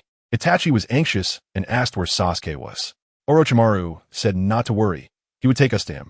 I laid my cards on the table. Uncle Snake, either take us to see him, or I'll blow your lair to pieces. Orochimaru's smile froze on his face, and he could only obediently lead the way. On the way, he curiously asked how I found it, and I told him it was with the Kagaya's Byakugan. Kakashi was panicking, saying I shouldn't reveal our trump card. I thought to myself, what trump card? I have plenty of them. I rely on sheer strength, so I'm not afraid, you know. In the end, we met Sasuke at an exit, along with Orochimaru's subordinates. Itachi rushed up to show concern, but Sasuke, with a strawberry mark on his neck and covered in training injuries, surprisingly said he didn't want to go home. He was crying and shouting, "I want to get stronger. I must become stronger than him." Itachi was furious, pointing at Orochimaru and shouting at Sasuke. "Sasuke, can't you see? Orochimaru, he wants your body." "No, I'm not going. I want to get stronger." Sasuke. Seeing these two brothers about to argue fiercely, I really couldn't stand it anymore. Just then, Sasuke looked up, and wow, his eyes were bloodshot, with two Tomo spinning in them. Two Tomo Sharingan. He completely stunned both me and Itachi. Orochimaru was grinning like a flower on the side, saying, "See, Itachi, Sasuke doesn't want to go back with you at all." Itachi's anger flared up, and his Manjiki Sharingan was about to activate. "Orochimaru, what kind of poison have you fed Sasuke?" "Brother, don't mind me." Sasuke was as stubborn as a bull, saying he could feel himself getting stronger every day here. "Sasuke, I absolutely cannot allow you to continue this nonsense." Itachi's voice trembled. "I won't. I want to get stronger." "Sasuke." The two of them were like a broken record, arguing until my head hurt. I sighed, finally unable to hold back any longer, and took a step forward. "Please note, due to content violating Gemini's security policy." The response was truncated. "Please try again with different content." Prohibited content. I tell you, Hinata is also an action-oriented person. As soon as I finished speaking, she directly dragged me to her room. Good grief. When I went in, I was nearly blinded by the waves of pink and purple. Purple bed, pink curtains, carpets all in pink, and a bunch of tinkling little trinkets hanging on the bed. The funniest part was that there were fluffy bear plush toys everywhere, stuffing the entire room full. I couldn't help but laugh and said, "Hinata, so you like this style? All right, next time I come, I'll bring you the biggest one in the whole place." Hinata's face turned rosy when she heard this, and she quietly said thank you. Naruto-kun, oh my, so cute. Before long, the food was served. I tell you, Hayashi Hyuga really went all out. The spread was so grand that anyone who didn't know would think it was a full banquet, with caviar, sashimi platters, miso soup, piled up like a small mountain. I knew exactly what he was planning. He just wanted to repay a favor with a meal, and then have a legitimate reason to kick me out. But what happened? His daughter, didn't he give him that chance at all? As soon as Hinata sat down, her chopsticks seemed to have grown into my bowl, continuously serving me dishes. Naruto-kun. Try this, Naruto-kun, try that. Hayashi's face turned as dark as a pot bottom, his eyes full of drama. Where's my little cotton-padded jacket? How did the wind leak all the way to the Pacific? What about me? I'm her real father sitting right here. I felt a bit sorry too, so I started feeding Hinata as well. We went back and forth, serving each other, and Hayashi watched in disbelief, literally stuffed with irritation. Finally, Hinata had a moment of conscience and served her dad a piece of green vegetable, which made his face look slightly better. Then, the real highlight came. Half an hour later, the rice bucket was empty. Yes, you heard that right, the rice bucket. Hinata weakly asked me, Naruto-kun, did I eat too much? I quickly encouraged her. No way. This is called contributing to scientific development. Eating more will help you grow taller and your strength will increase. I even imitated how to coax a child, saying, here comes the little flying stick, and she really opened her mouth wide. It was incredible. Hayashi's expression had changed from shock to petrification. He called for more rice and dishes, and after more than an hour, the new dishes were again swept clean by us. Honestly, who understands? At that moment, I was so stuffed I felt like I was going to burst. But I couldn't stop. If I did, Hinata would definitely feel shy about eating more. I could only force myself to keep going, stuffing my mouth while serving her, saying, Hinata, you're amazing for being able to eat so much with me. Eating more is healthy. Finally, we finished everything. Before leaving, I specifically told Hinata not to starve herself and that she must be chubby next time we meet. As soon as I stepped out of the Hyuga house, I couldn't hold back any longer and leaned against the wall, starting to run in circles. If I didn't digest this, I felt like I was going to disappear. On the other side, at the Hyuga house, Hayashi looked at the mountain of empty plates, lost in deep thought. He grabbed Hinata tightly and nervously asked, Daughter, are you okay? Did you overeat? Hinata shook her head. He then asked, So are you full? Hinata fell silent. Wow. With that silence, Hayashi understood everything. He immediately called the kitchen to prepare a second meal for Hinata.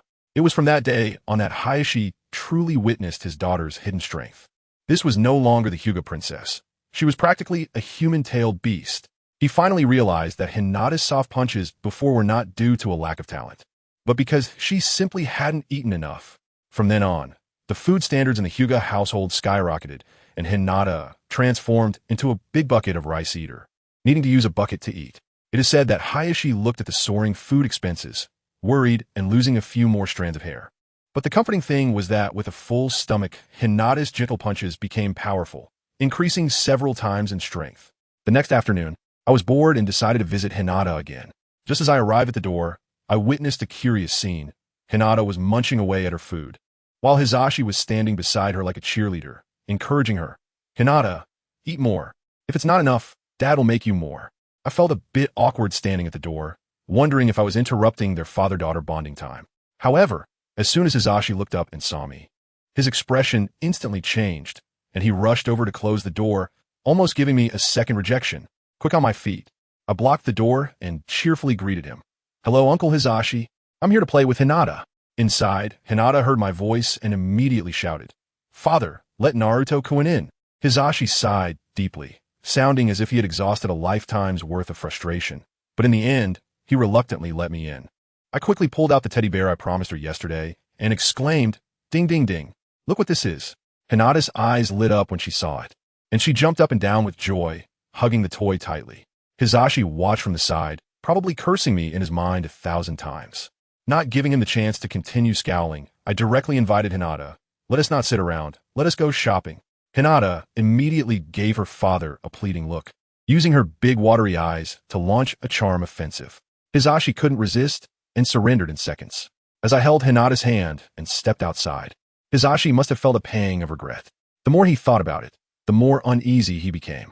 He turned and went to the branch house to send out his genius nephew, Niji Hyuga, under the pretense of protection, but in reality, he was just there to keep an eye on us. Hinata and I strolled down the street, and the atmosphere was sweet as we shared ice cream. But guess what? We had a mobile ice cooler following us. That gaze was like a spotlight, freezing all the pink bubbles of happiness. Hinata was surprised to see Niji and exclaimed, Brother Niji, what are you doing here? Niji, with his usual deadpan expression, coldly replied, Not eating. He followed us closely, maintaining a distance that was neither too far nor too near, saying nothing and glaring at me with his Byakugan, making both me and Hinata uncomfortable. I didn't even dare to hold her hand anymore. My temper flared, and I tried to lose him by taking various turns, but he followed like a ghost. Unable to take it anymore, I said, Niji, right? If you want to join us, just say so. I can include you. He sneered back. Who wants to play with an outsider like you? I'm here to protect the young lady. Hearing this, my anger surged. Hinata tried to persuade me, but I stopped her. I said to Niji, "Fine, let us practice a bit, and I'll show you why flowers are so red." Niji also got into position and launched a set of gentle punches. To be honest, it felt like childish play. With my current physique, his attacks felt like mere tickles. After a few exchanges, he realized I wasn't even trying. His Byakugan activated, and he was shocked, probably stunned by the vast chakra I possessed. But this stubborn kid regained his composure and charged at me again. Just as I was preparing to give him a serious lesson to teach him a lesson, a loud shout came from afar. "Naruto, it's bad. Something's wrong." Before they arrived, Shursui and Itachi rushed over with Sasuke in tow, looking anxious. While easily deflecting Niji's attacks, I asked, "Shursui, what is going on?" Shursui replied, "Something big has happened. Let us talk somewhere else." Seeing his serious demeanor, I had no choice but to say goodbye to Hinata. Niji, still unwilling to let it go, protested, "Hey, our battle isn't over yet." I glanced at him and then at Sasuke, who looked displeased and had a light bulb moment. "Hey, there's a ready-made sparring partner." I said to Sasuke, "Sasuke, come and play with him." Sasuke exploded. "Why should I fight just because you say so?" But Itachi quickly silenced him with a single sentence. "Sasuke, listen. What we discussed with Naruto is very important. You can't overhear." Then, Itachi gently tapped Sasuke's forehead, saying, "Forgive me, Sasuke." After that, he and Shursui dragged me away using the body flicker technique. Sasuke's face fell instantly, feeling betrayed by the world. The frustration had nowhere to go, and all turned onto Niji. He glared coldly at Niji. "You're from the Hyuga clan? I'm Uchiha, much stronger than you." Niji refused to back down. "Nonsense. We Hyuga are the #1 clan in Konoha." The two kids got into a fight as expected. Sasuke was not as gentle as I was and directly gave Niji a beating, likely leaving a huge psychological scar on Niji's young mind. Shursui and Itachi took me to a remote place and immediately dropped a bombshell. Shursui said, "Naruto, there's trouble with the Uchiha." The news about Itachi's Mangekyou Sharingan had somehow leaked, and now the hawkish faction in the clan was riled up, thinking that with 3 Mangekyou, they could overthrow Konoha and take the Hokage position themselves. I was puzzled. Was the news supposed to be sealed? Shursui and Itachi exchanged wry smiles. Shursui said, "Don't mention it. After investigating for a long time, we found out it was your good brother Sasuke who let it slip." I had a facepalm moment. So it turns out your brother was the one who opened the box outside. It turned out Sasuke heard the clan members saying Shursui was stronger than Itachi, and in a fit of anger, he argued with them and accidentally revealed Itachi's Mangekyou secret. Itachi, looking grave, asked me, "Naruto, now the clan is restless, and some even want to use the Mangekyou to control you to take over Konoha. What should we do?" After hearing this, I looked at their innocent faces, brainwashed by the will of fire, and shook my head. I directly silenced them. I said, "What are you two talking about defending Konoha? Let me be fair, your Uchiha clan is the real victim, and it's only right to resist." They were taken aback. Shursui asked, "Naruto, are you telling us to stir up trouble?" I firmly told them, "Just because you can forgive Konoha doesn't mean all the clan members can forgive. The glory is yours, but the suffering is left for the clan. That is selfish. You, as the founding elders of the village, have been pushed to the corners. That is a disgrace. Konoha owes you for this." I analyzed everything for them, from the second Hokage's oppressive policies to the thankless job of the police force, and then to the underhanded schemes of the third Hokage and Danzo, laying out all the roots of the issue.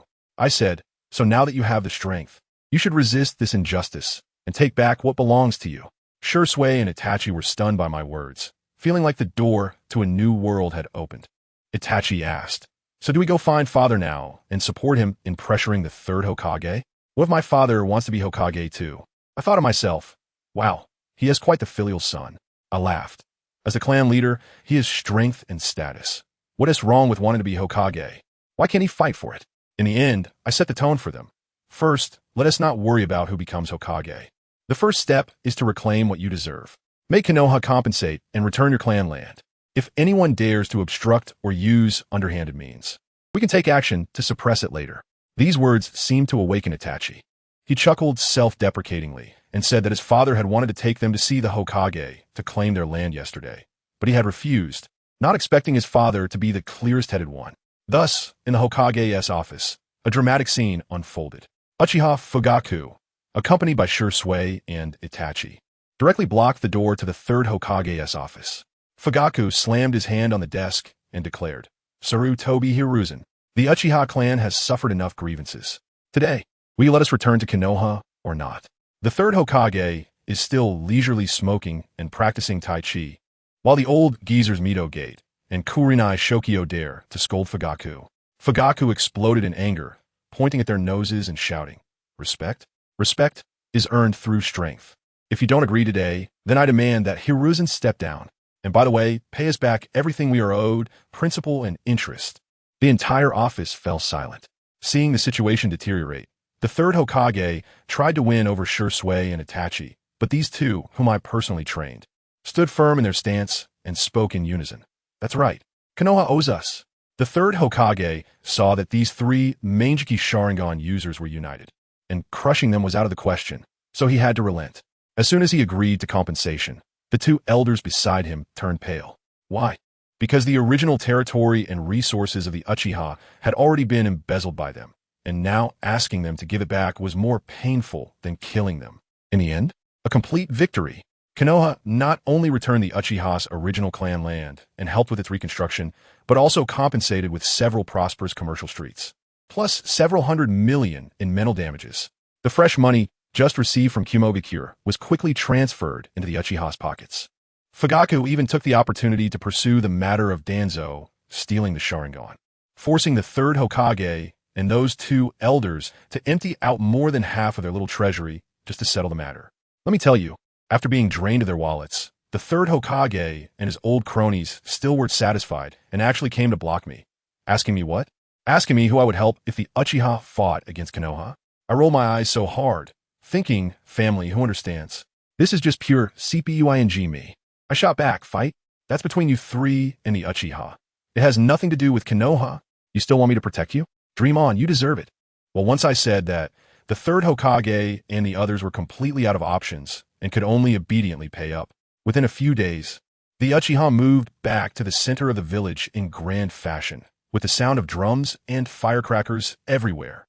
Captain Yamato directly activated Wood Release, Real Estate Developer Mode, and with the 4 pillars technique, buildings with exquisite 2-bedroom apartments shot up. I was in the back acting as a power bank, pouring Ninetales chakra into him, and in just one day, the entire Uchiha new community was capped. Many Uchiha clansmen cried on the spot, and the third Hokage himself came to apologize, delivering a speech that was truly beautiful. While I was congratulating Sasuke and the others, I noticed Naruto's little face, pouting and staring intently at a girl named Izumi next to his brother. Goodness, I understood right away. Itachi finally didn't have to work 996 anymore and had time to accompany his brother, but suddenly his sister-in-law popped up, taking up his brother's time. Naruto's possessiveness was off the charts, his eyes practically dripping with jealousy. Clan leader Fugaku politely invited me to his home, and just as I was about to refuse, suddenly, there was a commotion in the crowd. I heard someone shout, "Look at this person. His eyes have been gouged out. How tragic." I turned around, and my pupils shook. Lying on a stretcher was actually Teacher Kakashi. At that moment, my mind went blank, and I rushed into Orochimaru's base with Kimimaro. Ant Snake was also impressive, quickly replacing Teacher Kakashi's eyes with ordinary ones, then zapping him awake with a shock stick. He woke up, but he looked like he had lost his soul, repeatedly murmuring one name, Abito. My heart sank, and I instantly understood most of it. I hurriedly asked, and Teacher Kakashi, still in a daze, told me that he might know who the murderer of my parents was. It turned out that a few days ago, Kakashi and the others went to the Land of Grass to help Ant Snake move, and as soon as they entered the territory, they were ambushed by the masked man. That guy's target was Kakashi's Sharingan, and his phasing ability was simply cheating. Although Teacher Kakashi managed to blow him up using the information my dad left behind. With Shadow Clone and explosive tags, it was useless. That guy was far too familiar with Kakashi. After a few exchanges, Kakashi exhausted his chakra, and the Sharingan was directly gouged out. Driven to desperation, Kakashi finally shouted that name. "Are you Abito?" Goodness, that sentence was like poking a hornet's nest. The masked man broke down on the spot, shouting that Abito was already dead while cursing Kakashi for not protecting Rin. He charged over, intent on crippling Kakashi. In response, Kakashi, feeling hopeless, even tried to gouge out his remaining eye to return it. Abito was stunned at that moment, but then his anger deepened, and he slapped the eyeball away, leaving a fierce remark that he would definitely kill Kakashi next time, before disappearing. Kakashi then fainted from the intense pain. I was furious upon hearing this, and Sasuke suddenly chimed in. Is the enemy really that strong? Can they actually hurt you this badly? I was instantly enraged and told him to mind his words, to call him teacher. But this little brat, after following Orochimaru for a month, was so full of himself that he dared to humph at me. Teacher Kakashi was already sad because of Obito, and with Sasuke's comment igniting his emotions. He stood up and coldly looked at Sasuke. Do you think I teach too gently? Fine, come with me to the training ground. I'll teach you something different. Ant Snake and I watched the show from the sidelines. I knew very well that without the chakra-draining debuff of the Sharingan, Kakashi was now a plus version of himself, and Sasuke was purely going to send himself to his doom. Sure enough, Sasuke's little skills were utterly insufficient in front of Kakashi. Fire release, earth release, all easily neutralized. In the end, Kakashi teleported behind him, made a tiger seal, and shouted, Taijutsu secret technique. 1,000 years of pain. With a whoosh. I tell you, Sasuke's scream echoed throughout the entire training ground, and his whole body flew up. Kakashi leisurely asked him, Sasuke, do you like my teaching method now? Do you still think my teaching is gentle? Sasuke was in so much pain, he couldn't even speak, covering his butt and shedding tears of humiliation. After dealing with Naruto, I finally remembered the main issue. I asked Ant Snake about the situation at her base in the Land of Grass. Ant Snake licked her lips, saying there were Hashirama cells and clones of Shin inside, and we had to either retrieve them or destroy them to prevent others from getting them. As soon as I heard Land of Grass, I had a feeling. Isn't that Obito and Zetsu's old nest? Kakashi and the others were ambushed there. Moreover, the most crucial thing was that I sensed my clansmen were there. We had to go. I directly used Flying Thunder God and arrived in no time. On the way, I conveniently caught a few white Zetsu to take back to Ant Snake as research materials. However, as soon as I arrived at the base bang, the entire base was blown to the sky. Obito's opening move. I immediately turned and headed for the Hidden Grass village. As soon as I reached the village entrance, I was stopped by a few guards. These guys thought they could capture me to sell for money. I couldn't help but laugh. I played along with them for a bit, and in the next second, with a few swishes, I sent them to meet Sage of the Six Paths.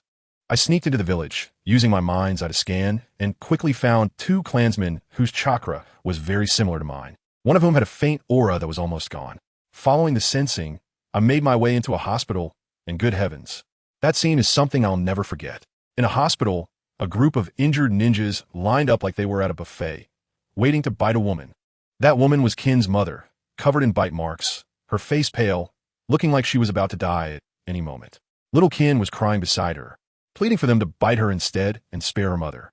But that group of beasts was still making sarcastic comments, teasing Xiaoxi, saying she was too young and not qualified, and that they would wait until she grew up to taste her. Just as one of the ninjas opened his mouth to bite down, there was a loud bang. I crashed down from the ceiling. A flash of golden light left everyone dumbfounded. A bold grass ninja asked who I was, and I was so filled with killing intent that I roared, I am here to take your lives. As soon as I finished speaking, I charged out. It was not a battle. It was a massacre. In the blink of an eye, there were no survivors in the entire ward except for Xiaoxi and her mother, with limbs and severed arms scattered all over the ground. Xiaoxi mother was so scared that her soul nearly left her body as she tightly held Xiaoxi in her arms. But Xiaoxi was much braver than her mother. The little girl showed no fear at all, her big eyes sparkling with hope and expectation. She asked me, "Are you here to save us?" Let me tell you, at that moment, all my anger was suppressed, and I immediately put on a gentle big brother face, saying, "That's right, you are safe now. My name is Uzumaki Naruto." As soon as she heard the name Uzumaki, Xiaoxi jumped up in excitement, asking Uzumaki, "Are you also one of the Uzumaki clan?" I smiled and nodded, telling her my mother was Uzumaki Kushina and asking if they had heard of her, then said directly, "Enough nonsense. I will take you back to Konoha." After saying that, I created thousands of shadow clones to continue clearing the area while I took the mother and daughter and made my escape. Along the way, there were corpses everywhere. All my shadow clones were slaughtering indiscriminately. When we reached a high point, Xiaoxi suddenly called out to me, saying, "Naruto, wait a minute. I want to see this village perish with my own eyes." The determination in her little eyes was something I understood very well. I smiled and said, "Okay, let's watch together. Let this evil village disappear completely from the map tonight." Just as I had taken the two of them a short distance away, Black Zetsu and Obito far away in the Land of Grass received the news. Obito, having regained 2 Mangekyou Sharingan, was brimming with confidence and asked Black Zetsu, If I go find Naruto to fight, what are the odds? Black Zetsu, that old schemer, advised him, you'd better bring Nagato along. Naruto has grown too quickly, and going alone might be a bit risky. Obito just laughed. No, this is a once-in-a-lifetime opportunity. The power of double Kyuubi, you wouldn't understand. After saying that, he disappeared. On my side, I was about to reach the border of the Land of Fire with Zyuxi and her mother when Kurama suddenly yelled in my head, Naruto, someone is filled with killing intent towards you. Without saying a word, I activated Ninetales mode and opened my sage eyes. I immediately felt a distortion in space behind me. A particularly annoying voice came from the vortex. Oh, you noticed? Quick reaction. Then, Obito popped out as if he had emerged from toilet. Looking at me with a mocking expression, my anger surged to the top of my head, and I pointed at him, cursing, Obito, you killed my parents, and you dare to appear in front of me today? I will definitely kill you. Guess what he said? He actually pretended to be emotional, saying, Oh Naruto, don't be so angry. When you were born, your uncle Obito even held you. This brat, it was better if he hadn't said that. As soon as he did, I exploded. The chakra of the Ninetales exploded instantly, wrapping Zyuxi and her mother tightly, and then I formed a giant chakra hand, slamming a Rasengan into his face. But what happened? He completely ignored me, his body flickering, directly passing through my Rasengan and reaching out to grab me. Could I let him succeed? Flying Thunder God, let us go. I instantly disappeared with Zyuxi and her mother, and, the next second, hundreds of shadow clones with big Rasengan surrounded him. Obito was stunned, having to once again enter his intangibility, warily looking around. He wanted to bypass the clones to grab Zyuxi and her mother, but I used Flying Thunder God again, appearing next to another shadow clone. Now Obito was completely broken. Folks, he pointed at me, incredulous. How can you use Flying Thunder God? I smiled at him. Oh, can't hit me, are you mad? Then I continued to have my clones throw Rasengan, just to waste his intangibility time. Seeing that hard-fighting Wound Tea work, Obito played dirty. He dove into Kyuubi space and opened a small hole, like a ghost sniper, using spatial distortion to aim for our heads, trying for a decapitation. This move was really underhanded, simply a physical cheat. But he forgot, in Ninetales mode, I have malicious perception. Plus the Flying Thunder God mark my father left on him back then, it was practically a 24K pure gold GPS locator for me. As soon as he showed his head, I knew where he was. I frantically teleported with Zyuxi and her mother, each time making him miss. Obito, furious in space, covered his head while laughing maniacally. Naruto, you're quick to react. I can't kill you. But what about these two burdens next to you? Today I will let you experience the feeling of watching your loved ones die right in front of you. I shot back. Obito, you pathetic worm. Don't think the whole world owes you. Just because you couldn't protect Rin, does that mean everyone else has to suffer like you? You're truly disgusting. His face darkened at my words, coldly saying, Stop talking nonsense. Today I'll see if you can save this pair of mother and daughter that your father couldn't save back then.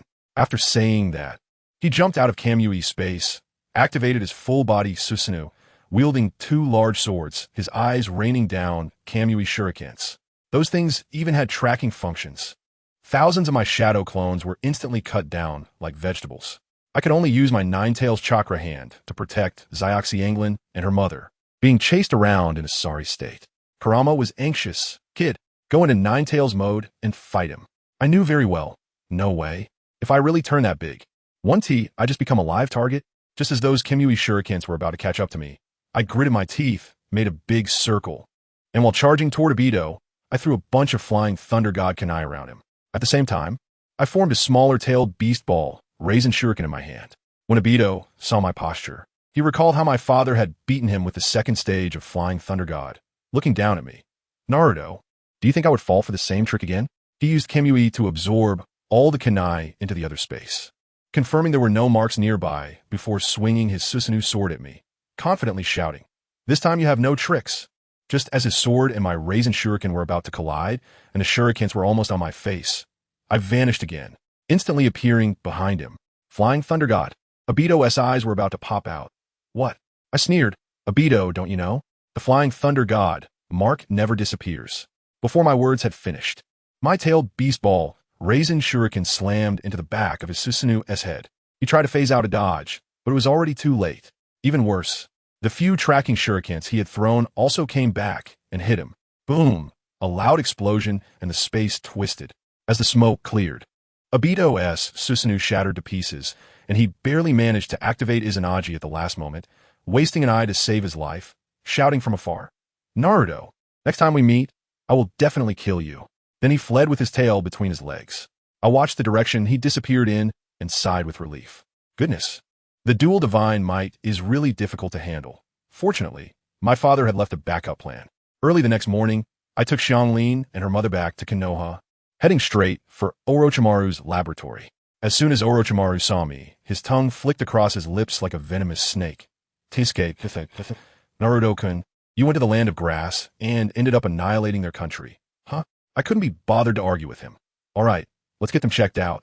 After Orochimaru examined them, he said, "The younger one is fine, but the older one's vitality is a bit depleted. However, it's not a big problem. With the Uzumaki clan's physique, she'll be bouncing around in no time with my medication." Upon hearing this, Xianglin and her mother burst into tears, overwhelmed with joy. Xianglin's mother grabbed my hand repeatedly to thank me. I was saying we were family, and it was nothing when the door creaked open, and Sasuke peeked in with a sneaky expression. The moment he saw so many people in the room, he froze. Orochimaru curiously asked, "Sasuke, what brings you here?" I was also curious, and Xianglin was already wide-eyed, almost ready to pounce. When Sasuke noticed everyone staring at him, he panicked, stammering, "In nothing, you guys carry on." With that, he slammed the door and ran off. Xianglin Wuti let him escape, breaking free from her mother's grip to chase after him. I quickly comforted her mother, telling her to rest assured as Konoha was very safe. Then, Orochimaru had to act up again, looking at me with a sinister grin. "Naruto-kun, can I draw some blood from her for research?" Xianglin's mother was so startled, she almost jumped up again, her eyes wide with fear as if she had just escaped from a tiger's den, only to fall into a wolf's lair. My face fell immediately, and I stared at Orochimaru. "Orochimaru, I warn you, if you want to research, it must be voluntary from them. If I find out you're doing anything sneaky, don't blame me for being rude." Orochimaru was sweating under the pressure of my aura, repeatedly agreeing.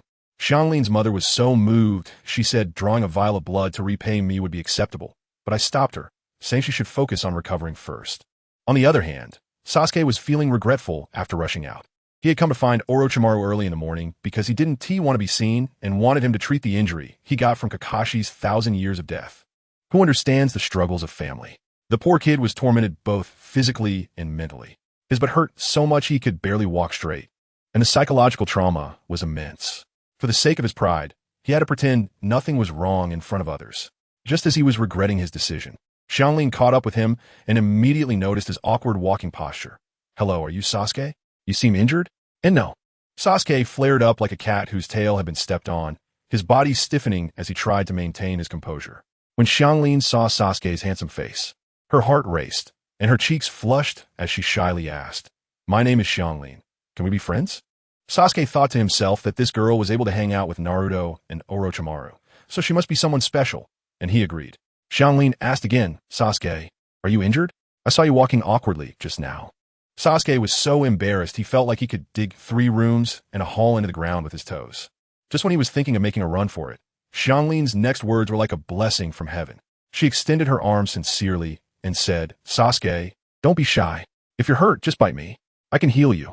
Sasuke's eyes lit up, and he asked skeptically, "Really?" Xianglin nodded earnestly. "Really?" Sasuke couldn't hold back anymore and took a big bite of her little arm. The next moment, he felt a wave of relief wash over him, and his butt no longer hurt. He excitedly hugged Xianglin. "This is amazing. Xianglin, you're my savior." Xianglin, being hugged by the handsome boy, felt dizzy with happiness, thinking to herself, "I'm so happy from now on. I'll be Sasuke's personal herbal medicine bag in the afternoon." I took Xianglin for a stroll in Konoha to help her familiarize herself with the environment. The little girl was overjoyed, exclaiming that this place was like paradise. Just as we were talking, a vibrant voice called out, "Hey Naruto, it's been a while since we trained together in youth training." I looked up and saw my teacher, Might Guy, approaching with his signature big white teeth. I hurried over to greet him, apologizing for forgetting due to recent events. Guy patted my shoulder and introduced me to his slightly younger disciple, Rock Lee. Lee was very serious, bowing at a 90-degree angle and saying, "Hello, Naruto and I. My name is Rock Lee. Please take care of me." I quickly helped him up, saying there was no need to be so formal. However, Lee, with a serious expression, insisted that he was a hero of Konoha and deserved respect. He then began to passionately speak about how desperate he felt when he had no chakra, and how Gai Sensei saved him by teaching him that one could still become strong by training only physical skills. As he spoke, the master and disciple embraced each other, crying uncontrollably, a scene that would make anyone think they were father and son. After they finished crying, Gai started talking about his other disciple, Sasuke, saying he hadn't seen him in a long time. Upon hearing Sasuke's name, Xianglin perked up. I opened my mind's eye and smiled. I know where Sasuke is. Let's go find him. We followed Kakashi to a secluded training ground. In the center of a pond, we saw Sasuke, bare-chested, eyes closed, surrounded by electricity, refining his body in the water. Xianglin was practically drooling, while Li murmured, "Is this the second senior brother?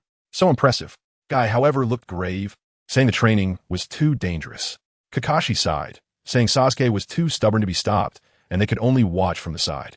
Just as he finished speaking, something went wrong with Sasuke.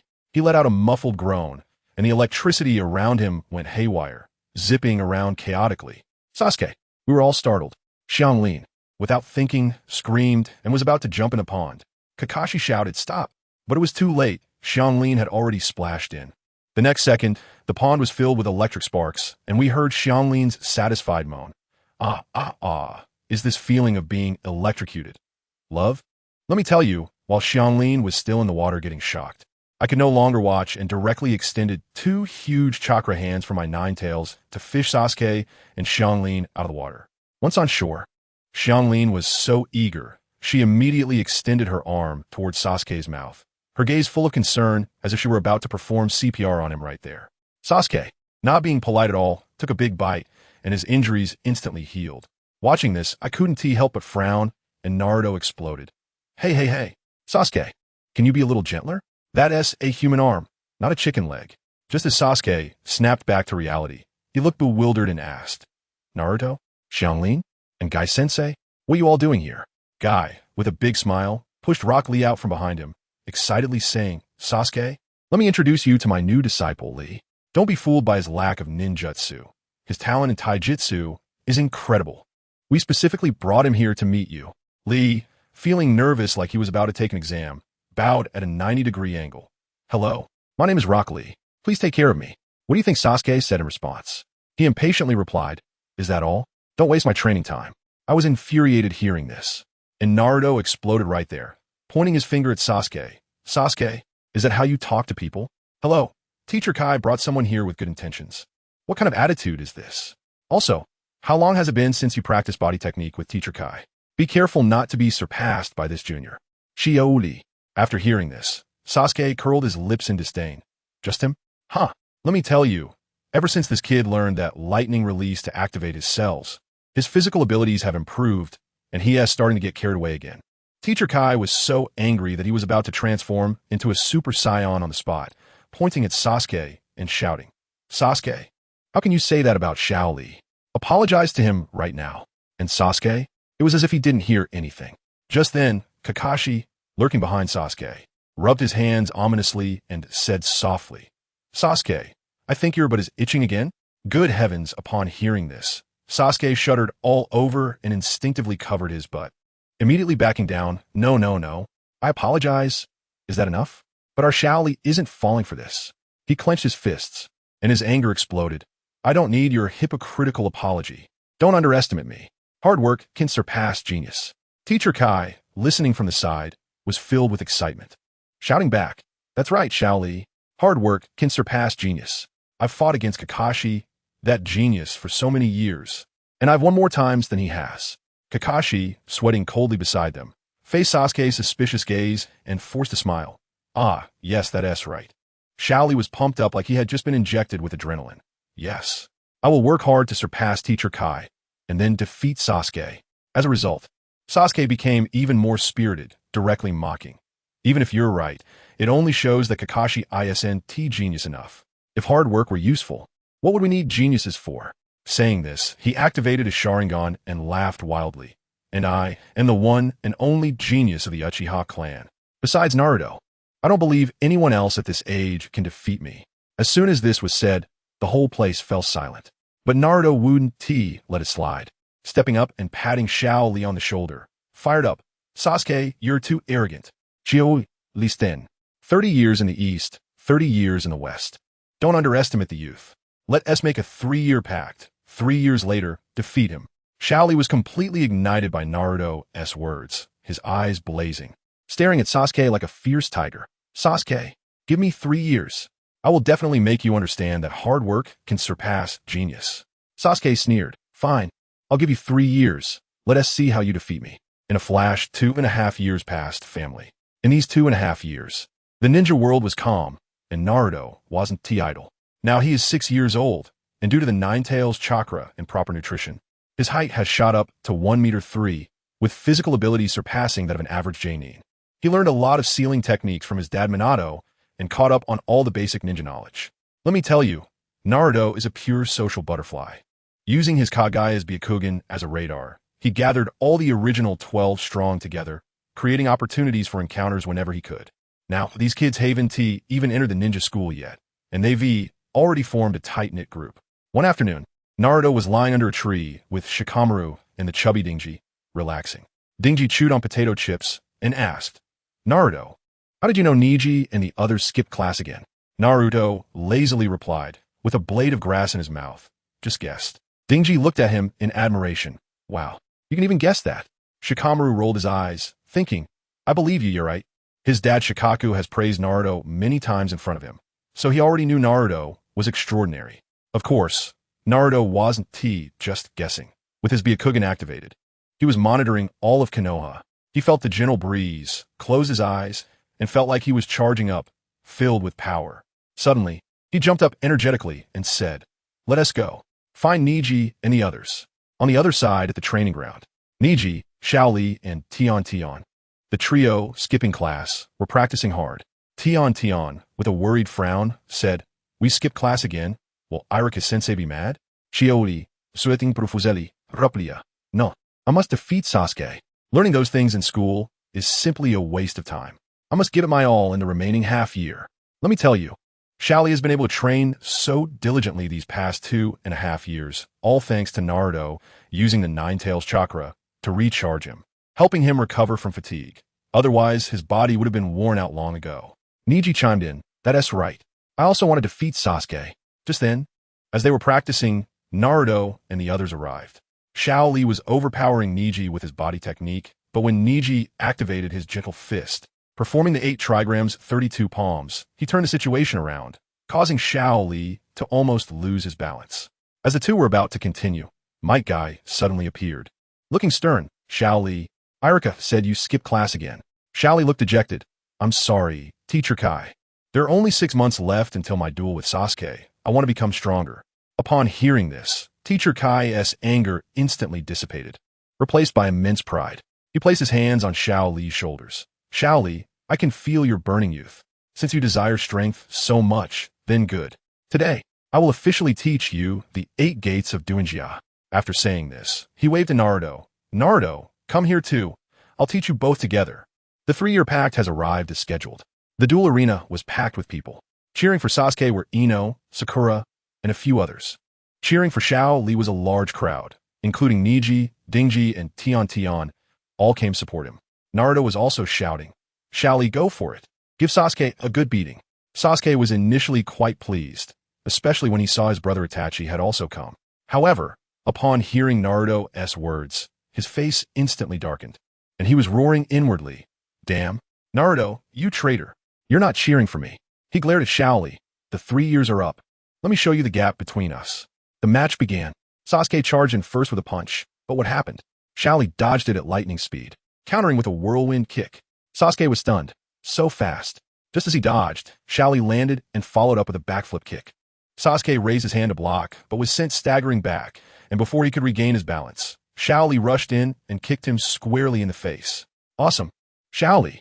The crowd on Naruto's side erupted in cheers.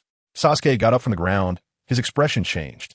He remembered Naruto's words from 3 years ago, but he refused to give up, activating his Sharingan, thinking this would surely stabilize things now. But little did everyone know, he was practically offering his face for Shaoli to kick, and he was sent flying by Shaoli's rising dragon kick. His body couldn't react in time.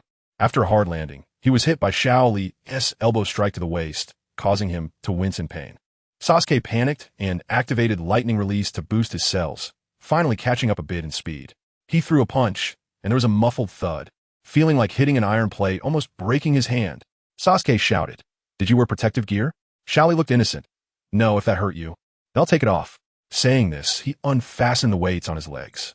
The thing clanged and dropped to the ground, directly cracking the stone slab. Sasuke's eyes went wide, followed by an explosion of rage. "You brought something so heavy to fight me? Do you look down on me, or what?" Xiaoli moved his body a bit and felt an unprecedented sense of ease.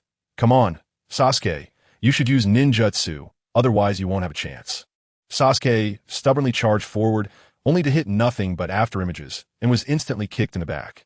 At this point, he finally recognized reality and began to unleash fireballs frantically, trying to compress Xiao Li's movement space. As the flames grew larger, Xiao Li exploded. 8 gates open. Open door. Resh door. Life door. Injury door. He opened 4 gates in a row, his whole body glowing green, like a green lightning bolt, directly breaking through the sea of fire. Sasuke also went all out, using all his strength to unleash a Chidori, charging directly at Xiao Li. The entire audience stood up. Kakashi and Guy were especially anxious, shouting, "Xiao Li is in danger." Just as the two were about to collide, Xiao Li performed a slide tackle. The movement was simply textbook smooth. He slipped right under Chidori. Sasuke was stunned. What? The next moment, his chin received a heavy kick from Xiao Li, and he shot up into the sky like a rocket, disappearing in an instant, plummeting straight down. Sasuke. Itachi rushed into the arena to catch his brother. The outcome was decided. The audience erupted with thunderous cheers. Xiao Li closed the 8 gates, tears welling in his eyes. He wiped away his tears and said firmly to the unconscious Sasuke, "Sasuke, I told you, hard work can surpass genius." After this battle, Sasuke's arrogance was completely gone, obediently following Guy and Naruto to practice physical techniques. Neji was also shocked by Xiao Li's strength and joined in, officially forming the Might Guy boy band. That day, Guy pointed to a giant rock like a small mountain and said, "Come on, it's time to test the results, try pushing it." Sasuke and Neji were shocked. "Teacher, that's impossible." Naruto was excited, walked up, and with a grunt, he actually pushed it. Xiao Li also went up and pushed it a short distance. When it was Sasuke and Neji's turn, both of their faces turned purple. The rock didn't budge at all. Furious, Sasuke unleashed a Chidori, blasting the giant rock into pieces. At that moment, Guy revealed a big grin to Naruto. "Naruto, how about a youthful battle?" "Sure." Sasuke on the side was furious. "Damn it. Naruto, next time we have to fight again." On the field, Naruto and Guy faced off. Naruto struck first, his speed astonishing. But at the moment their fists were about to collide, he wrapped his body in wind chakra, suddenly changed moves, and delivered a 360-degree kick towards Guy. Guy blocked the kick, but was left stunned by Naruto's maneuver. "Impressive, Naruto," Guy praised. "Open the 8 gates." Okay, Naruto didn't hold back, his momentum exploding as he opened the 5th gate. "Duman," Guy was shocked. "You reached the 5th gate so quickly? Be careful." Saying that, he opened only the 4th gate, Shangman, wanting to test the waters first. However, upon contact, Guy discovered he was actually being suppressed. "Guy-sensei, don't hold back." Naruto shouted. "All right, then I want to be polite." 5th gate, Duman, open. Now, the two were fighting like the heavens were collapsing and the earth was turning dark. Naruto had a lot of chakra, and his spirit was even higher than Guy's. But after all, he was small and inexperienced. Each punch from Guy was decades of skill. Pure muscle memory. After more than half an hour, Naruto voluntarily conceded. He knew Guy had been feeding him moves all along. Let me tell you, Naruto still held back. If he used the Nine Tails chakra, reaching the 7th gate wouldn't be a problem, but he didn't want to mess with Sasuke and the others' mentality. So he didn't. As a result, Sasuke watched the whole thing and his mentality still crumbled. Family, who understands? This sudden breakdown is too much. He was so angry that he didn't say a word and turned to run away. Sasuke ran off, and Naruto didn't chase after him. He went straight to Orochimaru. What did he want to do? Get some Hashirama cells to upgrade his friend's equipment collectively. Just as he arrived at Orochimaru's base, he was stunned by what he saw. Jiraiya was pinning Orochimaru against the wall. "Orochimaru, do you think you're justified?" Jiraiya's eyes were red. "I heard you returned to Konoha. I was so happy. But you're still doing human experiments." Orochimaru trembled in fear. "Jiraiya, let me explain." "It's not. What's there to explain? The evidence is all here. It's Danzo. Danzo is already dead. It's It's Sarutobi sensei who told me to do it. Orochimaru was sweating profusely. Really? Jiraiya looked skeptical. At that moment, a voice came from behind them. Don't ask. It was me who asked Orochimaru to do it. Jiraiya turned around, stunned. You? Naruto. Yes, Master Jiraiya, Naruto said calmly as he walked over. Jiraiya's eyes were filled with shock and disappointment. Naruto, why did you do this? Let me tell you. Naruto was quite serious at that moment and directly gave Jiraiya a lesson. He sighed and said, Master, do you think I want to? In the intelligence you received about the Akatsuki, someone has definitely already used Hashirama cells, right? If those madmen all take this stuff, how powerful will they become? If we don't act quickly, are we just waiting to be beaten? Strength is the hard truth. Otherwise, we will pay the price sooner or later. Jiraiya fell silent. He understood the reasoning, but he couldn't overcome the mental barrier in his heart. After a long pause, he said seriously, But Naruto, this is human experimentation. It's too inhumane. It'll kill people. When Naruto heard this, he lowered his head even more, his voice filled with helplessness. I know it's cruel, but sometimes to protect more people, we have to do dirty work. Master, where there is light, there is darkness. To make progress, sometimes we have to put aside those moral burdens first. Besides, he shifted the topic. The ones used for experiments by Orochimaru are all the extreme criminals sentenced to death in Kyuubi. They're going to die anyway, so it's just a waste utilization. Let me tell you, since Naruto destroyed the Grass Ninja Village 3 years ago, Kyuubi has become the largest force in the Land of Grass. The prison has been expanded significantly, and now it's known as the #1 prison in the ninja world. With Naruto's deterrence from destroying villages, it's incredibly easy to ask for death row inmates. Upon hearing that it was death row inmates, Jiraiya's tension eased a bit. All right, Orochimaru may have many shady operations, but at least he hasn't crossed the final bottom line. However, he still wasn't reassured and looked at Naruto earnestly. Naruto, you're still young. I don't want you to get involved in this dirty business. It will bring you lifelong pain. In response, Naruto clenched his fists. Suddenly looking up, his gaze sharp as steel. Master, I'm scared. I'm scared of losing the people around me. I can't let them get hurt because I'm weak anymore. If this method can bring me power, even if everyone points at me and curses, I'll accept it. Jiraiya looked at him, feeling a mix of emotions. This child, just like his father, was both kind and stubborn. He knew Naruto craved power, but he was also afraid he would go astray. Yet, given the current crisis, there didn't seem to be any other shortcut besides Orochimaru's path. In the end, he could only sigh deeply and pat Naruto on the shoulder. Naruto, remember what you said today. Don't forget why you are fighting. Naruto's eyes were resolute. Don't worry, Master. I will never forget. After finishing, he suddenly chuckled and leaned in to say, By the way, Master, my dad has been talking about you a lot in front of me. Do you want to meet him? Jiraiya was taken aback. Minato? Isn't he dead? Naruto's smile was mysterious. He died, but not completely. That statement left Jiraiya confused, his brows furrowed. What do you mean, dead but not completely? Speak plainly. Naruto chuckled. Hey, Master, don't rush. Place your hand on my belly, clear your mind, and you'll know soon. Jiraiya was skeptical, but seeing Naruto's serious look, he complied. The next second, he was pulled into Naruto's ceiling space.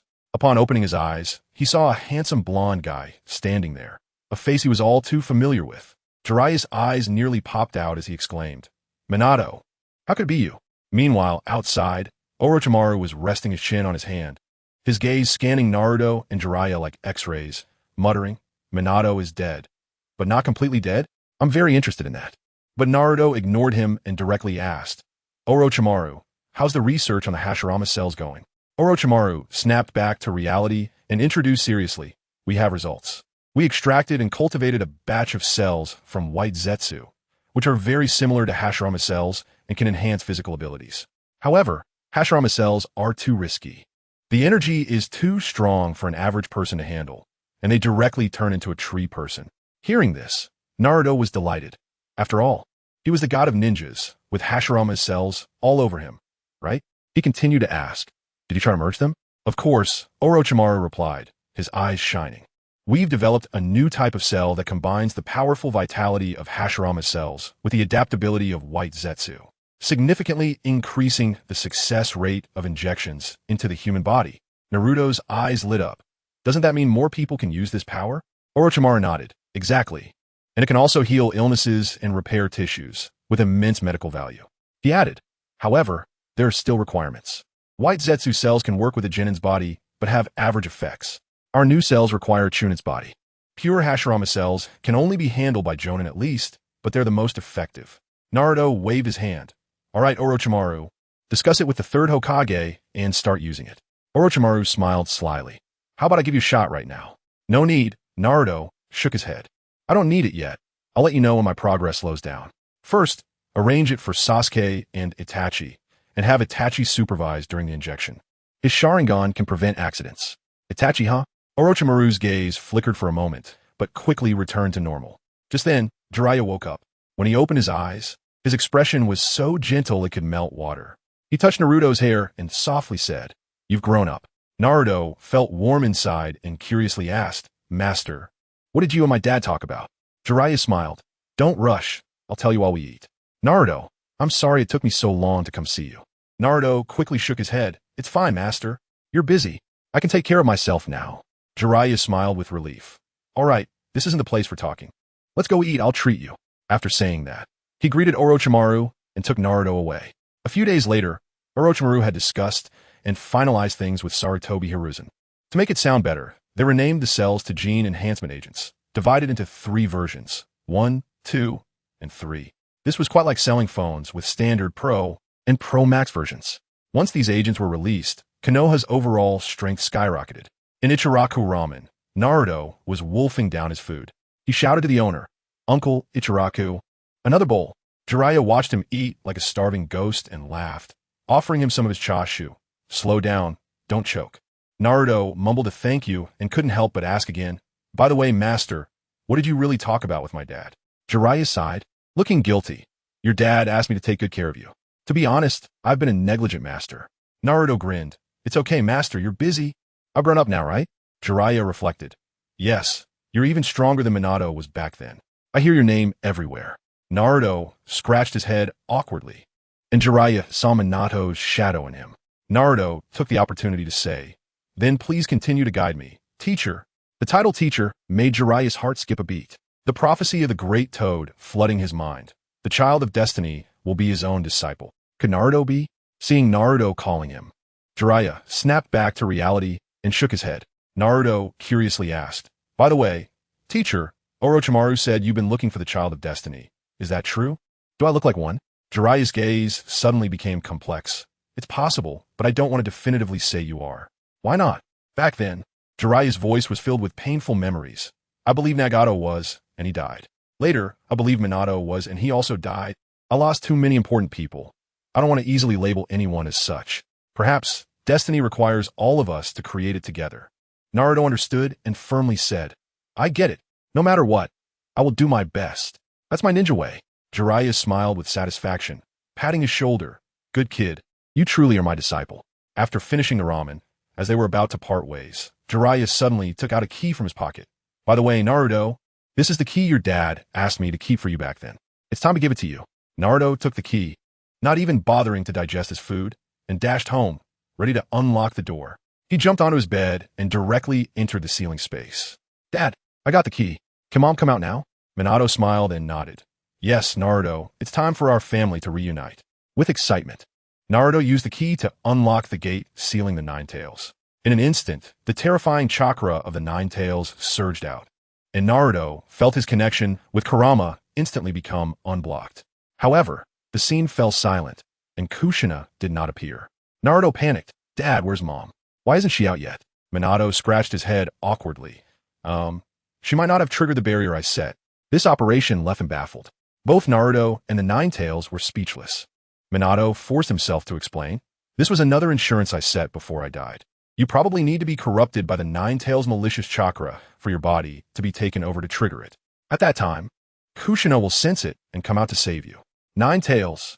Naruto could only plead with Kurama. "Come on, Kurama, help me out for my mom's sake." The Nine Tails snorted but reluctantly agreed. "Humph, damn Minato, damn Kushina. If it weren't for Naruto, I wouldn't bother with you." "Fine, I'll be a good fox today." After saying that, a powerful wave of malicious chakra surged into Naruto's body. Naruto felt the pain and malice that the Nine Tails had endured throughout its life, and that overwhelming hatred almost drove him to the brink of madness, causing his eyes to turn red, just as he was about to be consumed. A dazzling red light erupted from within him, and Kushina's figure appeared. Mom. Naruto immediately burst into tears. Kushina gently stroked his face, saying, "My child, you have suffered." Unable to hold back any longer, Naruto dove into his mother's embrace. Minato smiled and walked over, wanting to hug the mother and son. The Ninetales silently observed this scene with a complicated expression. Who understands the family? The proud fox was touched, playing the role of a silent bystander. But the next second, Kushina suddenly threw out the adamantine sealing chains, tying up the Ninetales tightly. The Ninetales was shocked. Kushina turned to the Ninetales and shouted angrily, "Ninetales, you actually want to invade my son's body? Well, what a surprise." The Ninetales' mood plummeted. It roared in anger. "Damn it, you traitor. Get out here and explain." Minato quickly shouted, "Kushina, let go. It did this to help you." Oomph. Upon hearing this, Kushina's anger intensified, her red hair billowing as she pointed at Minato and scolded, "You wicked Ninetales, daring to disguise yourself as Minato to deceive me." Naruto quickly spoke up, "Mom, what Dad said is true." Kushina was stunned, looking at Minato wrapped in the Ninetales chakra, her expression blank. Minato scratched his head with a, "Kushina, I really am Minato." "Huh? Minato?" After confirming, Kushina happily punched Minato and then hugged him, crying. The Ninetales on the side was furious. "Hey, can you let me go before reminiscing? Do I have no dignity?" Only then did Kushina realize, quickly apologizing and retracting the chains. The Ninetales snorted coldly. "You're still so impulsive." Kushina curiously asked, "How did you reconcile with the Ninetales?" Minato smiled and explained everything. But Kushina's chakra wouldn't last long, and she was eager to know about Naruto's years. Naruto and Minato looked towards the Ninetales in unison. Naruto began to act cute. "Ninetales, please, help me out again. I can't be without my mom." Oomph. The Ninetales looked unwilling but still tossed a mass of chakra to Kushina, then turned away in a huff. With the chakra replenishment, Kushina's form solidified, and the family of three finally reunited in this sealing space. Kushina pulled Naruto and began to ask, "Naruto, how have you been these years?" Naruto immediately cried out his grievances, recounting how the third Hokage had thrown him into the orphanage and how Danzo spread rumors that led to his ostracization. Upon hearing this, Kushina's red hair flared. "What? The third Hokage and Danzo? Minato, is this how they take care of our child?"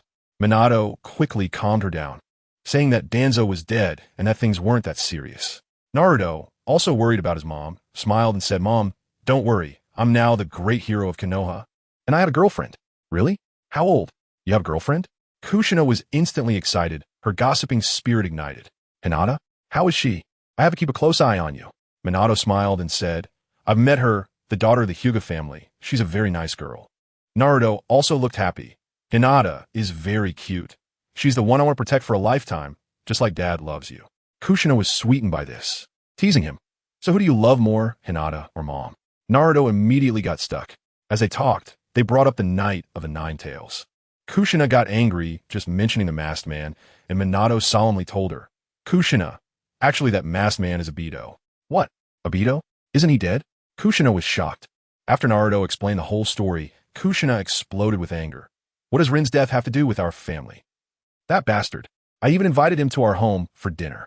How dare he? I must give him a good beating." Naruto also vowed, "That's right. One day, I will avenge you." Then, he looked at his parents with unwavering determination, "And I will definitely revive you, so our family can truly reunite." "Revive?" Kushina was stunned by her son's astonishing idea. Naruto nodded seriously. "I will definitely find a way. By then, our family will never have to part again." Kushina was moved to tears, knowing it sounded like a fantasy. But she still stroked Naruto's face. "My child, no matter what the future holds, Mom will always protect you." On the other side, in the Hokage office, Hiruzen Sarutobi was smoking a cigarette, watching Jiraiya return, looking weary. His voice was filled with weariness. "Jiraiya, you're back." Jiraiya looked at his much older teacher, feeling a pang in his heart. He had originally wanted to call him an old man, but the words caught in his throat. He simply said softly, "Yes, I'm back." "Sensei."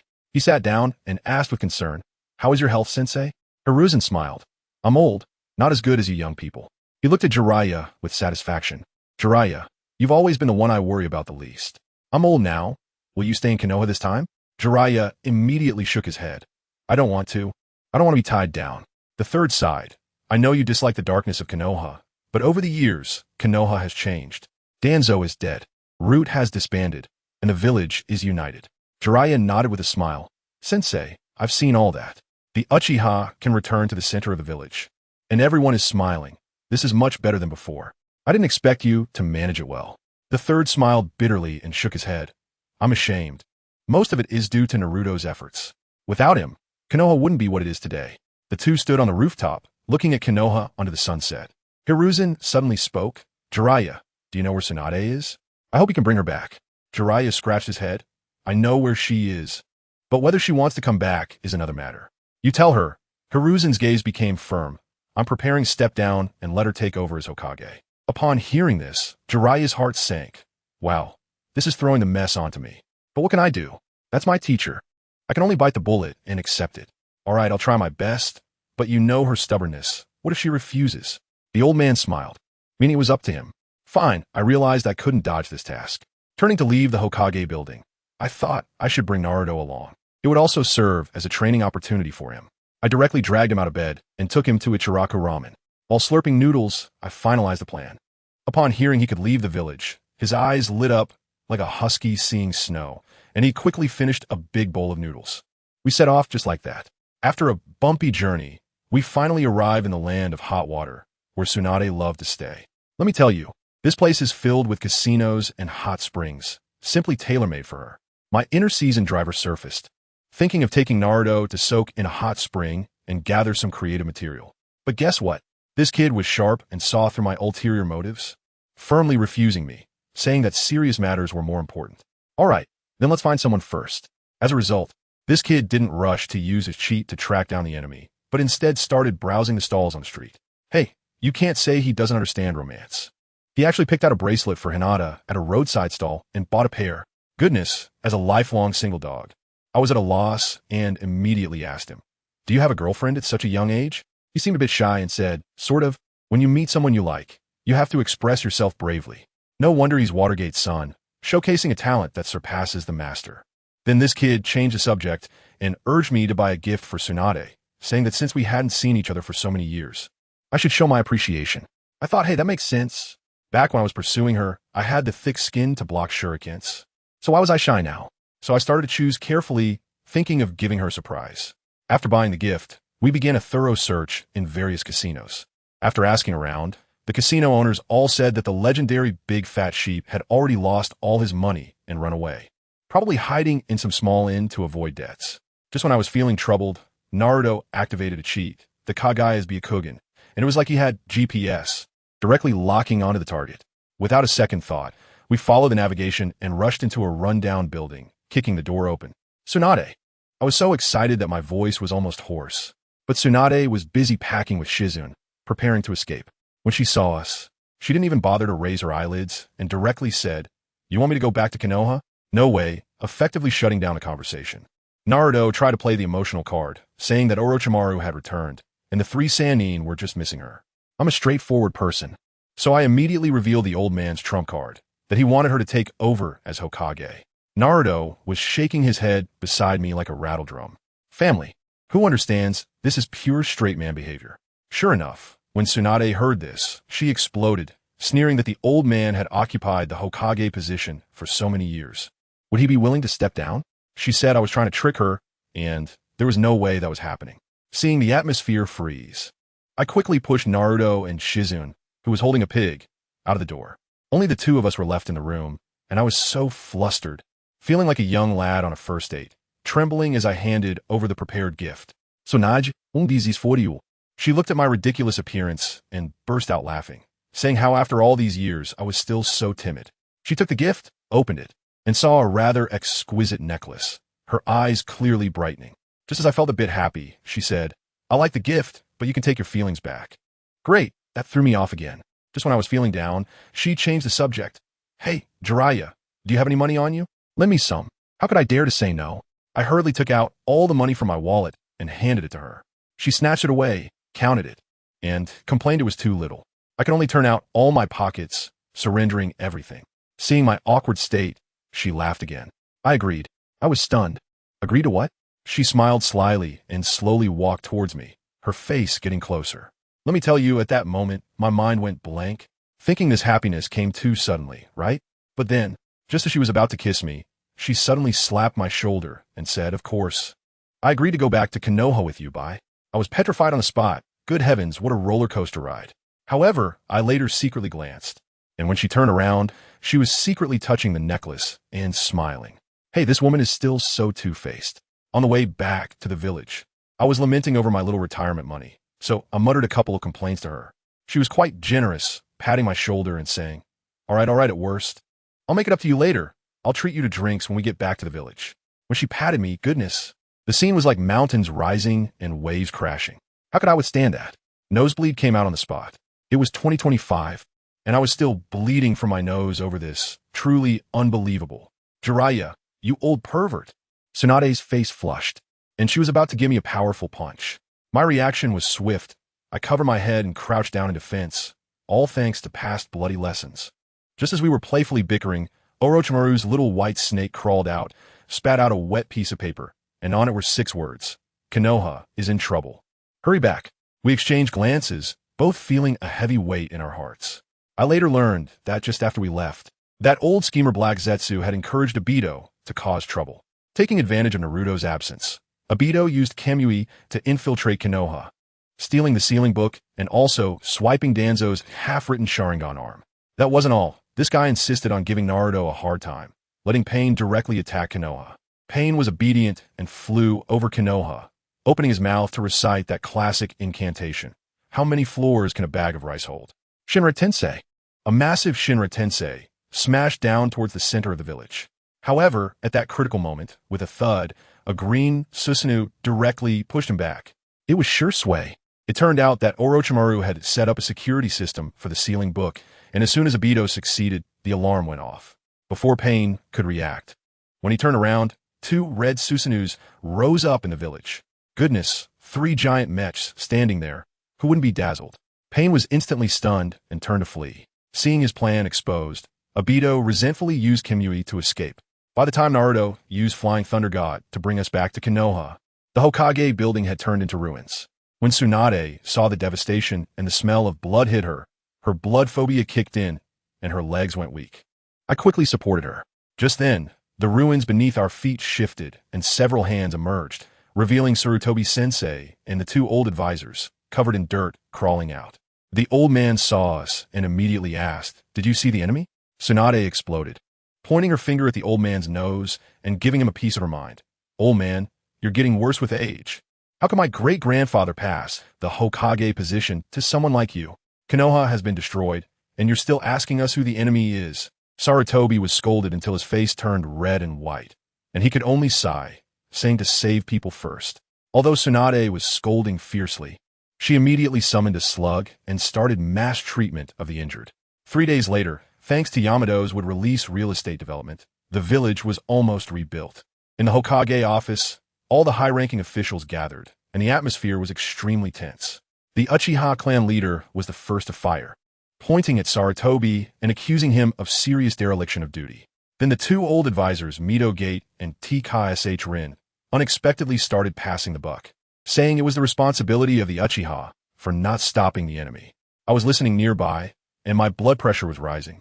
Uchiha was so angry that he directly activated his Manjiki Sharingan, his killing intent almost tearing the roof off. Enough! With a loud crash, Tsunade smashed the conference table to pieces. She couldn't hold back her temper and rushed up, grabbing the 2 old geezers by their collars and lifting them up. "You 2 old stubborn fools should have retired long ago." It was clearly Uchiha and the others who stopped the enemy and saved Konoha, and they were the first to participate in the rescue. You can't reward them for their contributions. Being selfish and self-serving will only make the warriors of Konoha feel disheartened. Konoha is rotting because of parasites like you.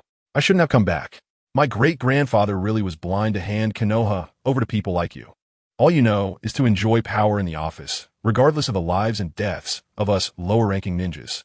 I have to tell you, with heroes like Brother Fugaku, who risk their lives to defend the village, in the end, they don't even get the respect they deserve.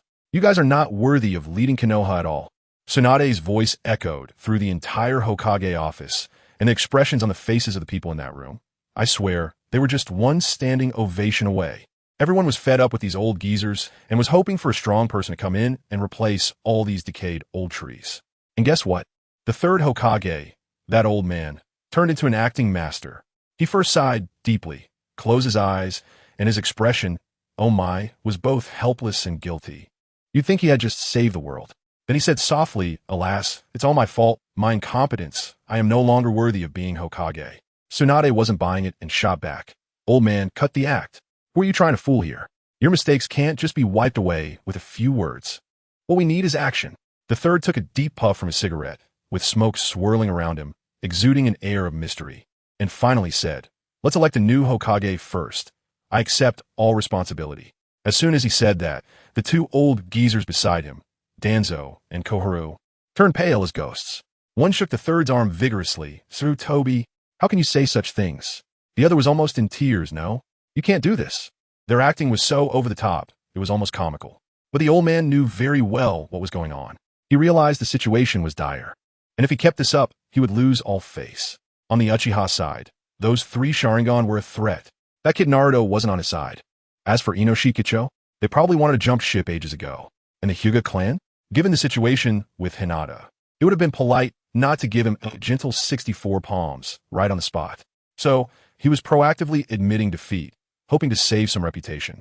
And letting Tsunade take over was the best outcome he could hope for. Then, they held an election, and the scene was like a Konoha version of a voice audition. Each person got a small piece of paper to write down their choice for Hokage. The first vote came in, and I was completely stunned. Orochimaru voted for Naruto. I saw Orochimaru over there laughing like a villain, and Naruto looked completely taken aback, his face saying, dude, I don't want to be a child laborer. Then it got even more explosive. Itachi voted for Tsunade. His father Fugaku stood up suddenly, his face as sour as if he had eaten 300 pounds of lemons. I told you to vote for me. Itachi stood his ground. I just think Tsunade is more suitable. Oh boy, a live broadcast of father-son conflict 2-0. Fugaku almost pulled out a Seven Wolves belt to show some late fatherly love, but Shursui quickly held him back. Amidst this chaos, the next vote, Shursui, 1 vote. From Naruto Uzumaki. Shursui, who was trying to mediate, was stunned himself. After that, there was no suspense. It was all Tsunade's votes. And she was directly elected as the 5th Hokage with a landslide victory. A month later, let me tell you, the Hokage office was unbearable. The moment Tsunade took office. Bam! 1 punch, and a desk was destroyed. Shizen was trembling beside her. Lady Tsunade, that's the 5th one this month. If we buy another, we'll go over budget. Why was she so angry? It was those two old geezers, Danzo and Koharu, taking advantage of the previous chaos in the village. They were raking in money under the guise of disaster relief. Good grief, this was just typical disaster profiteering. Tsunade exploded. Shizen, investigate. Dig out all their old ledgers, and make sure they return every last cent they embezzled. Jiraiya and the newly appointed advisor, Kakazu, also expressed their support. Konoha was truly about to undergo a major overhaul. During this time, Naruto wasn't idle either. He dove headfirst into the world of swordsmanship. Whatever Konoha-style willow, whatever chakra blade. He was asking every swordmaster in the village for advice. Even Kakashi brought out his father's secret sword techniques to exchange with him. Then Sasuke, feeling overly confident after a couple of enhancement shots, came over to mock Naruto. What are you practicing with that broken sword? Wouldn't it be better to practice a couple of ninjutsu instead? His tone was clearly saying, you can't keep up with my speed anymore. Naruto didn't bother to waste words. Come on, try me.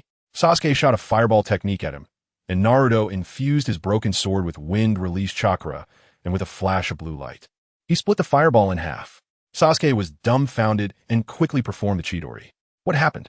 With a crisp sound, by the time Sasuke realized it, Naruto's sword was already at his neck. Sasuke couldn't believe it. How could this broken sword block my Chidori? Naruto smirked. This is a chakra sword. The more chakra I infuse, the stronger it gets. And buddy, I have plenty of chakra. After defeating Sasuke, Naruto went to find Orochimaru. He was eager to learn Sage Mode to increase his strength, but was worried that if he left, Obito and the others would come and steal his home. Who understands the struggle of wanting to get stronger while needing to protect home? But Naruto is who he is, with a quick thought. He came up with a bold plan. He said to Orochimaru, Snake Uncle, help me out. Let us use that forbidden technique from the Book of Seals. Edo Tensei. What for? To resurrect his parents, Minato Namikaze and Kushina Uzumaki. Let me tell you, The scene at Orochimaru's eerie base at that moment was something else. Tsunade and Jiraiya turned green with shock. Naruto, are you really sure about this? You want to revive your parents in such a half-alive state? But Naruto had already discussed it with his parents in the spiritual world, and once they heard they could come back to accompany their son and retain their memories, they had to agree. Orochimaru was also ready, having long since cultivated top-tier white Zetsu, with Hashirama's cells as a vessel. Reviving Kushina went smoothly. Orochimaru clapped his hands and shouted, "Edo, Tensei." A coffin popped up, and the mother and son embraced and cried. Then they bumped fists, and Kushina received all of Naruto's chakra and memories. Reviving Minato was intense. Orochimaru directly donned the ancestral death god mask of the Uzumaki clan. And let me tell you, once he put that on, his aura changed completely, looking like a shaman. The next moment, whoosh, a giant death god apparition appeared behind him. The pressure was unreal. Without saying a word, the death god stabbed himself in the stomach, and Orochimaru spewed blood. Just as Minato's soul floated out of the death god's belly, Orochimaru took off the mask and shouted, "Edo, Tensei." Then he formed seals at lightning speed, no corpse reincarnation, and directly transferred the soul into the prepared white Zetsu body beside him. The whole operation was smooth as silk, and he completely bugged the death god, who must have been dumbfounded. This kid isn't playing fair. Soon, Minato was successfully revived. Then came the touching scene of the family reunion. Naruto hugged his mother while holding his father, and Minato looked completely confused. "Wasn't I sealed? Where's this?" Naruto greeted him with a fist bump. "Dad, there's been an update." Minato instantly absorbed all the information, stroking Naruto's head with admiration in his eyes. Orochimaru, seeing Tsunade getting emotional, floated over and asked Tsunade, "Would you like me to bring back Dankato as well?" Tsunade's face darkened, and in the end, she rationally refused, saying you can't just toy with the dead. Naruto's family came over to thank him, and just as Naruto said, "Thank you, Orochimaru," his mother Kushina instantly gave him a smack on the head. "No need to be so formal. Call me Snake Uncle." I couldn't help but laugh. Good grief, this little demon king finally has a nemesis. Naruto could only call out pitifully, "Snake Uncle." Kushina warmly invited Orochimaru to visit their home often. On the other side, Jiraiya was also excitedly embracing his most proud disciple, Minato, in a heartfelt reunion. Of course, Obito and Kagaya are still scheming in the little black room. One is thinking about achieving the infinite Tsukuyomi for Rin, while the other is trying to deceive the whole world to resurrect his mother. Both have their own ulterior motives and think of themselves as the chosen ones. Early the next morning, Naruto experienced a long-lost maternal love, a breakfast filled with deadly poison. The egg was as black as a piece of charcoal. The pancake was burnt to the point that the original ingredients were unrecognizable. The drink was purple and bubbling, making him feel like drinking it would cause immediate mutation. But Naruto had to eat it while holding back tears, eating and crying while its mom's taste. After finishing the meal, Kushina rested her chin on her hand and said, "Naruto, at your age, you should be going to school. Mom will take you to enroll." I tell you, the expression on Naruto's face was as shocked as if he had heard that the Nine Tails was going to take the entrance exam. "Mom, are you serious? I'm a max-level boss who can punch the Raikage and kick the Jinchuriki, and you want me to go back to the beginner's village to study?" Kushina hit him on the head with a chestnut, saying, "No matter how strong you are, you have to go to school to learn knowledge and make friends." Naruto had no choice but to follow her reluctantly. When they arrived at the school gate, they happened to run into Sasuke and his mother, Mikoto. The moment Mikoto saw Kushina, who was wrapped up tightly, her red hair peeking out, her eyes nearly popped out, as if she had seen the ghost of her best friend in broad daylight. She was immediately pulled away by Kushina to catch up. Sasuke, curious, asked Naruto, "Didn't your parents die?" Naruto firmly replied, "They have always been by my side." Just then, Hinata arrived, her little face flushed. "Naruto-kun." Naruto was overjoyed and immediately invited her. "Do you want to sit at the same table with me tomorrow?" Hinata was so happy, she nearly fainted, shyly nodding her head. Meanwhile, beside them, Hayashi's face was as dark as a pot bottom, probably raging inside. "Damn kid. All he does is flirt with my daughter. If I had known, I would have brought Hinata over to enroll a bit later." But no matter how much the father-in-law raged inside, he still had to speak, forcing out the words through gritted teeth. "All right, Naruto, I'm taking Hinata inside to enroll now." Then I tell you, Naruto was quite the opportunist, cheerfully chiming in. "That is perfect. I need to enroll too. Let us go together." Good heavens, I could almost hear the sound of Hayashi's mental string snapping.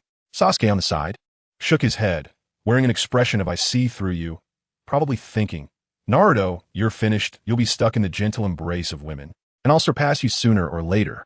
Just as he was about to follow Naruto, he couldn't hold back any longer and shyly asked, Naruto, can I sit at the same table with you tomorrow too? I burst out laughing right there. Dude, ISNT your character a bit split? Then came the first day of school. Irika-sensei, let me tell you, he stood on the stage, looking at us little brats below, completely dumbfounded. When he introduced himself, his gaze never left Naruto, and the inner monologue must have been going crazy. How did this guy really come to school? How am I supposed to teach him? I'm just a beginner village instructor. How can I guide a max-level boss? But he was a professional teacher and soon calmed down, saying he would conduct a placement test to understand our levels. Naruto's eyes lit up at this, eagerly asking, Teacher, what will we be tested on? Irika's expression at that moment was priceless, as if he was pleading, please don't bully the newbies, okay? Sasuke was also getting ready, overflowing with confidence. Irika looked at these two characters, his mouth twitching, feeling like he had aged 10 years in an instant. He sighed and said, all right, first up the dart test. First, Sasuke. Sasuke strutted up confidently, picked up 3 darts, and provocatively winked at Naruto. Then, with his Sharingan activated, he threw the 3 darts, which collided in midair with a series of clinks. And surprisingly, they all hit the bullseye. The whole class was amazed, gasping in awe. Irika sighed and announced, Sasuke, full marks. Sasuke proudly flipped his hair, giving Naruto a look that practically screamed, what do you think? I'm awesome, right? Next up was Naruto. Sasuke eagerly watched, thinking he had already won with 3 darts in the bullseye. Who could compete with that? However, Naruto cheerfully picked up a kunai, didn't even look at the bullseye, and casually threw it. So fast. Sasuke's smile instantly froze, and he stood up in shock, because Naruto's throw was so quick that he couldn't even see the trajectory. All we heard was Irika-sensei's voice, now pitched higher. Naruto, full marks, and don't damage school property. Everyone turned to look, and good heavens, the target was pierced through, and the wall behind it was cracked like a spider web. The kunai even flew through the wall and out of the school. The class was silent, jaws dropped. Sasuke's face shifted from shock to anger, probably wanting to flip the table. Hinata murmured, Naruto-kun. So impressive. The rest of us could only think one thing. Is this person a monster? In the subsequent tests, Shikamaru definitely hid his strength, lazily getting a passing grade. Next came the second round, combat. Irika wisely saved Naruto and Sasuke for last. I watched the kids squabbling on the field, and Sasuke disdainfully scoffed, if it weren't for my mom and brother forcing me to come, I wouldn't be at this crappy school. Only you, Naruto, can be a rival. Naruto was cheerful, saying, I think it's pretty good. Sasuke looked confused. You're not just here to show off, are you? I thought to myself, dude, take a look in the mirror. Aren't you the biggest show-off here? Just then, the duel became interesting. Hinata versus Karen. Karen was on guard, noticing Hinata glancing at Naruto, panicked. You don't like Sasuke too, do you? Fearing another rival. But Hinata, boosted by Naruto's encouraging smile, firmly looked at Karen and said, no, you're Naruto's sister, right? I've heard him mention you. Let's have a good match. Karen, upon hearing she was from Naruto's side, immediately softened her attitude. Oh, then let us go. To be honest, although Karen was older, she had slower development, and when she fought Hinata, they were evenly matched. But once Hinata got serious and activated her Byakugan, the atmosphere changed entirely. Karen couldn't hold up and started to retreat, unwillingly glancing at Sasuke, then suddenly bit her own arm, instantly recovering and charging back in. Hinata also glanced at Naruto, then struck a pose. Sorry, Karen. Gentle fist, 16 palms. After a series of combos, Karen was defeated. After the match, they were friendly again, and Naruto and Sasuke each praised them, making both girls exceedingly happy. Then came the main event. The next match was Naruto versus Sasuke. I tell you, that scene was like Godzilla versus King Kong. Fireballs, Chidori, Rasengan, wind style was blowing everywhere like it was free.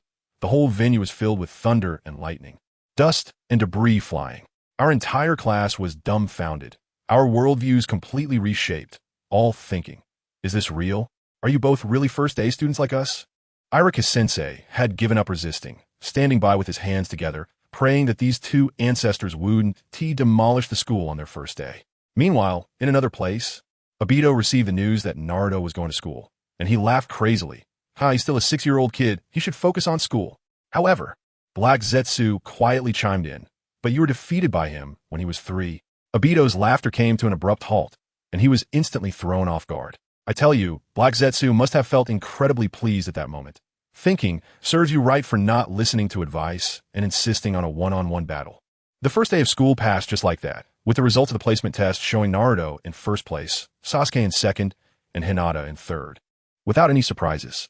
Then came the speech by the third Hokage, Sarutobi Hiruzen, who is now the principal of the ninja school, passionately delivering a speech about the will of fire. It was really good, stirring the kids up, each one shouting that they wanted to become Hokage. After the speech, they finally entered the classroom. Naruto plopped down on the throne by the window and called out to Hinata and Sasuke, "Come on, sit here, let's be desk mates." Sasuke readily agreed, and Hinata nodded with a red face. I looked at Naruto with a girlfriend on his left and a good buddy on his right. He was truly a winner in life. Then came the self-introduction session. Naruto stood up and cheerfully declared that his dream was to become Hokage, to be recognized by everyone, and that the person he liked was Hinata. When it was Sasuke's turn, he coolly said he wanted to surpass his brother in Naruto. Then it was Hinata's turn. The girl stood up and stammered, I like Naruto-kun. I want to be with Naruto-kun. I want to marry Naruto-kun. Before she could finish, she turned bright red and fainted with steam coming out of her head. Naruto quickly caught her and held her like that during class. Next were Ino, Sakura, and the rest of Sasuke's fan club.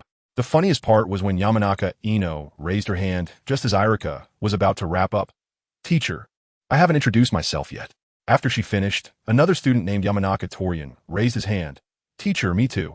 At that moment, I felt like these two were experiencing a real-life sorry. This mic is a bit hot moment. Their presence was just too low. Looking at this group of youthful and energetic classmates, Naruto felt quite emotional, but he knew he couldn't keep being so lazy. He decided that starting tomorrow, he would have his shadow clones go to school while he focused on training. The next day, Naruto's shadow clone went to class on time, while he himself directly found Jiraiya-sensei. Granny Tsunade was still in the office, teasing him about skipping school, and Naruto scratched his head, saying, "The shadow clone covered for me. I'm going to mount Mayaboku to learn sage techniques from Jiraiya-sensei." Without further ado, Jiraiya used reverse summoning technique to teleport them to Mount Mayaboku. Everything there was enormous. As soon as they arrived, Fukasaku and Shima, the Toad Sages, said that the Great Sage Toad had just had a prophetic dream and wanted to see them. Meeting the legendary Great Sage Toad, Naruto seemed quite nervous. The old Toad slowly spoke, saying he dreamt of a boy with blonde hair, blue eyes, and white clothes who would lead the ninja world against an enemy from outside. Everyone suddenly turned to look at Naruto. Jiraiya was so excited that he rushed to ask if the child of prophecy was Naruto. However, the old Toad played mysterious and said, "You should go train," and ignored them, which left Jiraiya anxious. They then began training in sage techniques. Fukasaku had Naruto sit on a wooden board atop a sharp rock to feel the natural energy. Naruto's talent was truly extraordinary. He rejected some toad oil, saying he wanted to try it himself. As a result, before long, the natural energy around him surged towards him like crazy. He didn't control it well the first time and almost turned into a frog, only to be knocked back by Fukasaku's cane. But by noon, Naruto had made rapid progress, training faster than his father, Minato. Jiraiya watched him with a complex expression, feeling like he had wasted half his life, and was hit hard by this father-son duo. During lunch, Shima brought out a plate of green, wriggling bug delicacies.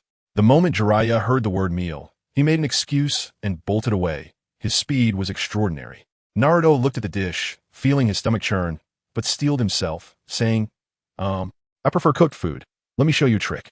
He took out his own seasonings and roasted the bugs until golden and crispy, sprinkling them with pepper and cheese. Surprisingly, Fukasaku and Shima said it was good. Naruto tried some himself, and it was crunchy, but when he saw the fat white bug that burst green goo, he chickened out. It was just too much like the secret mini burger from Old 8. A month passed, and Naruto had mastered the perfect sage mode, with handsome red markings around his eyes, and could even have Kurama help him gather energy to activate it instantly. He was admiring his handsome face in the water when Fukasaku suddenly jumped over, saying, "Naruto, it's bad. Jiraiya has news. There's trouble in Konoha. We need to go back." At that moment, the shadow clone he had been using in class poofed away, and a flood of memories from the past month surged into his mind. He learned that Sasuke was furious because he had been secretly training due to Naruto's absence. But more importantly, in the month he was gone, Obito had infiltrated Konoha, trying to steal the bodies of the first and second Hokage for the Edo Tensei. However, His mother Kushina, after being revived, had set up a top-notch anti-theft system with Minato specifically targeting Obito's space ninjutsu. So as soon as Obito entered, he was discovered, and Minato directly engaged him in battle. In the end, Obito was pushed to desperation and used Izanagi as a one-time resurrection, charging into the graveyard. Although Minato was already prepared, Kurizetsu's sudden interference allowed Obito to successfully resurrect the first and second Hokage. After digesting all the information, Naruto immediately used reverse summoning technique to return to Konoha. Upon arrival, he was stunned. The scene before him was chaotic, like a large-scale villain recognition event. Pain's six paths had arrived, Conan was there, and Obito had brought the recently resurrected first and second Hokage. Conan was frantically bombing Konoha's barrier with 1,000,000 explosive tags, while his mother Kushina was desperately maintaining the barrier to protect the entire village. Let me tell you, the battlefield was a complete mess, with battles erupting in several places at once. His father, Minato, was confronting Obito, and they were exchanging words. Minato tried to persuade him. Obito, do you really have to do this? Obito coldly replied, what do you think? Nearby, Kakashi couldn't stand it anymore and pulled out a kunai. Minato-sensei, don't waste your breath with him. The Obito we knew is long gone. Upon hearing this, Obito immediately lost his composure and went berserk. You two stop pretending to be righteous. Konoha must be destroyed today. He then commanded the Edo Tensei first and second Hokage to charge at Minato and Kakashi. The first Hokage, feeling a bit awkward, smiled wryly and said, Fourth Hokage, I'm sorry, but guess who rushed out? Granny Tsunade. She instantly appeared in front of Minato, roaring at the first Hokage. Grandpa, your opponent is me. She had just given the whole village a healing buff and was full of fighting spirit. The first Hokage was surprised to see his granddaughter and exclaimed, Oh, it's Tsunade. You become the fifth Hokage. Tsunade's forehead was throbbing with veins from anger. You idiot grandpa. All you do is get me into trouble. The first Hokage, feeling wronged, said sorry, but he showed no mercy in the battle. Be careful, I still have 30% of my strength from my youth. With a single wood dragon technique, he bound Tsunade tightly. Family matters, who understands? Wood release against Tsunade was simply a natural counter. It was impossible to play around. At this critical moment, the third Hokage rushed over with his golden rod and smashed the wooden binding, rescuing Tsunade. Orochimaru also appeared like a ghost, sarcastically saying, Tsunade, I told you it would be better to use Edo Tensei on the first and second, but you didn't listen, and now the enemy has gotten the upper hand. Tsunade couldn't be bothered to respond to him, shouting, Stop the chatter. If we can't stop my grandpa, Konoha will really be done for. On the other side, the second Hokage confronted Minato as well.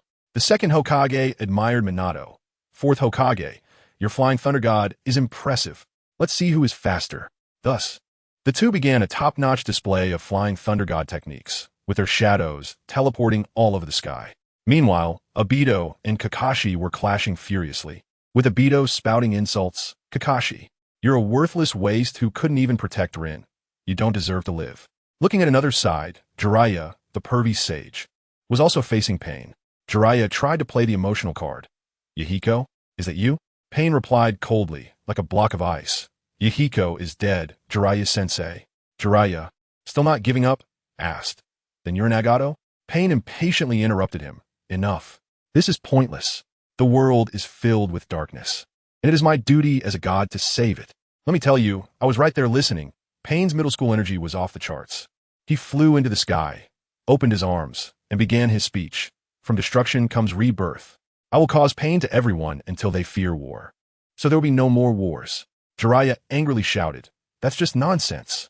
Just as they were about to clash, I rushed over to stop the pervy sage. Jiraiya-sensei, you go help Tsunade and the others. I'll handle this. I patted my chest and assured him, Don't worry, this time I'll protect you.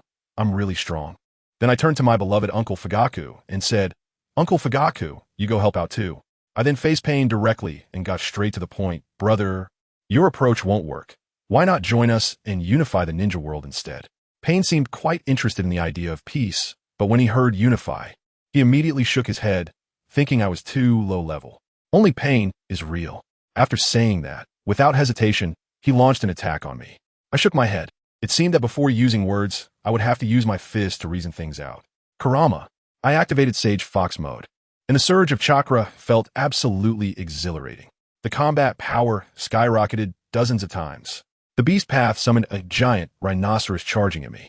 I couldn't even be bothered to dodge. I directly grabbed its horn and spun it around in a 360-degree windmill, sending it straight towards Deva Path. Deva Path used Shinra Tensei to blast the rhinoceros away, and the hungry ghost path immediately jumped out to block my path. I looked at him and chuckled, directly forming a sage art, super large Rasengan. Want to absorb it? My mouth was grinning. You want to absorb it? Come, I'll let you have your fill. I frantically increased my chakra, and the Rasengan grew larger and larger, aimed to fill up. Sage art, super large Rasengan. The hungry ghost path couldn't react in time and was instantly engulfed by the massive Rasengan, leaving not even a scrap behind. And it also blew the human path nearby into ashes. I raised my eyebrow at Pain. Brother, how does it feel? Although Pain appeared calm on the surface. He must have been panicking inside.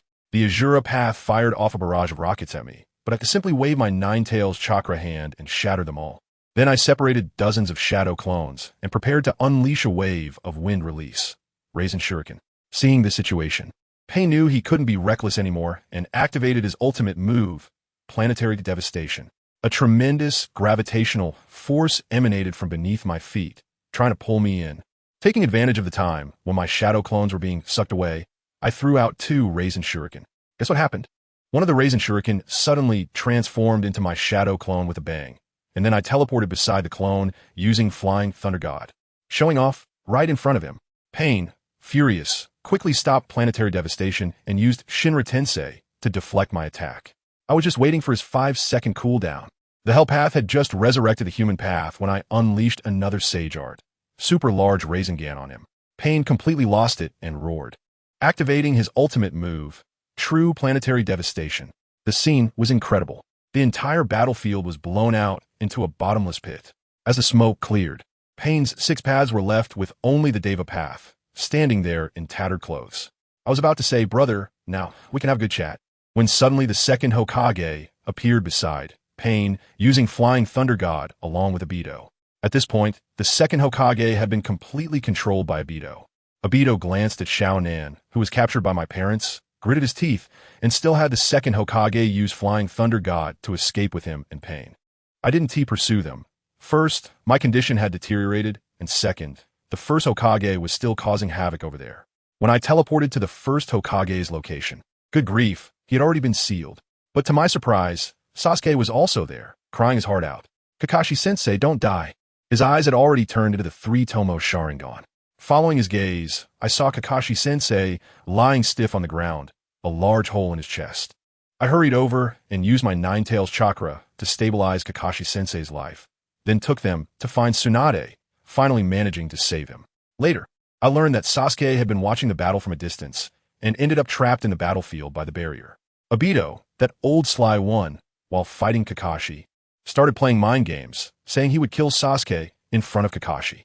Kakashi-sensei panicked, and Obito got even more excited, muttering that since Kakashi didn't protect Rin well back then, he wouldn't be able to protect his student today either, then lunged at Sasuke. Just as he was about to reach Sasuke, Obito suddenly pulled a slick maneuver, turning his hand that was meant for Sasuke and stabbing Kakashi-sensei, who had desperately rushed in to protect Sasuke. Folks, can you understand? Kakashi-sensei was stabbed right through. Sasuke watched this scene with wide eyes, his mindset completely shattered, and he unleashed his 3-tomo. Obito was still there taunting. Kakashi, consider this a repayment for the Chidori you gave Rin back then. Just when Obito was about to do something else, Kagaya appeared and told him that Pain had been defeated by me, urging him to flee. Only then did Obito take the second Hokage and leave. Alright, I need to insert a note about why Itachi and Shursui weren't in the village. A few hours before I returned to the village, they had been dispatched to Sunagakure for support. There, Sasori and Kakuzu were trying to capture Gaara. Sasori, that artist, went crazy and intentionally stabbed Gaara, releasing Shikaku and causing chaos in Sunagakure. When Shursui and Itachi arrived, it was a complete dimensional suppression. Shursui directly activated Susanoo to suppress Shikaku, while Itachi used Jinjutsu to control Kakuzu, then turned around and caught Sasori with a Susanoo hand, like catching a chick. After the battle ended, Gaara was severely injured due to being stabbed by Sasori and was on the verge of death. Granny Chiyo immediately used her years of research on the reanimation jutsu to transfer her life to Gaara. Sasori stood by dumbfounded. as Granny Chiyo told him that she had originally developed this technique to resurrect his parents. Sasori was instantly stunned, probably having his worldview shattered. So, Sasori and Kakuzu were finally escorted back to Konoha by Shursui and Itachi. The fourth Kazekage initially wanted to execute Sasori on the spot, but Granny Chiyo defended him, saying let Konoha judge. Raza was speechless, but there was nothing he could do. Since they were captured by Konoha, it had to be that way for now. Back in Konoha, after the Great Battle, Orochimaru helped the first Hokage lift the control of impure world reincarnation.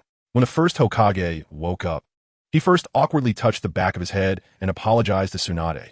Little Tsunade, sorry for causing you trouble. Tsunade's face turned black with anger. Grandpa, don't call me little Tsunade anymore. The first Hokage chuckled, saying, our little Tsunade has grown up, become a great beauty, and even became the fifth Hokage. Tsunade's fists were clenched tightly in anger. After the commotion, the first Hokage became serious and asked where Tobirama had gone and what had happened.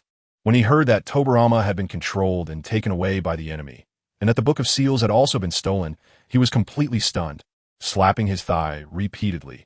I told Tobirama not to engage in so many forbidden techniques. He wouldn't listen, always using water release or forbidden techniques. Now look, we're in big trouble. Let me tell you, while the first Hokage was there pounding his thigh, Naruto, that kid, was quick-witted and directly stood up to give him advice. He said, Grandpa first Hokage, Sister Tsunade, we can't wait any longer. The Akatsuki can use impure world reincarnation. And so can we. We need to quickly bring out our strongest fighters with impure world reincarnation. Otherwise, if the other side digs up our heroes to fight us, wouldn't that just be pure foolishness?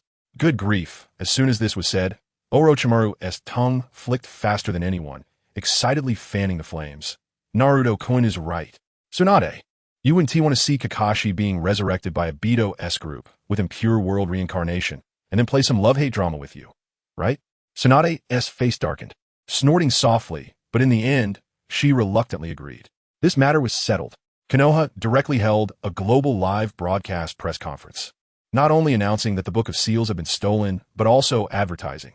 Konoha Dream Realization Project officially launched. 1 million Rio buyout system. Resurrect your ancestors with impure world reincarnation and grant them independent consciousness.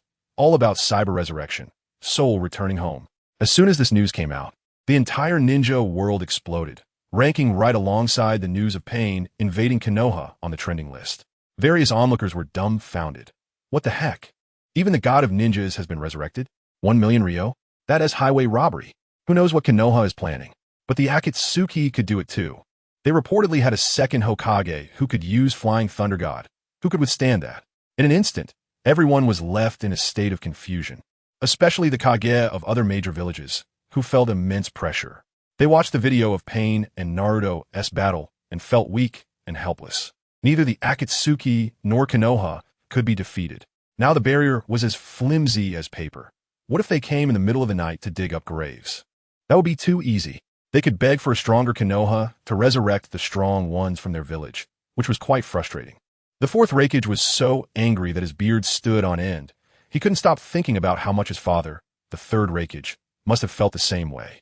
But whenever he thought about the battles they fought against Konoha back in the day, he just couldn't swallow his pride. The Kazekage of Sunagakure, Raza, was also hesitant, fearing that the incidents from his past would be exposed by the Edo, Tensei-revived Leaf Village S members. As for Iwagakure, they were purely there for the show. So, who do you think responded first? It was Meitarumi from Kirigakure. Anyone who understands knows that her village had been devastated by the blood mist policy brought on by Obito, leaving them nearly broke and in desperate need of powerful external support. Before Obito ran away, he had also taken down the fourth Mizukage, Yagura, and left Mei with a huge mess to clean up.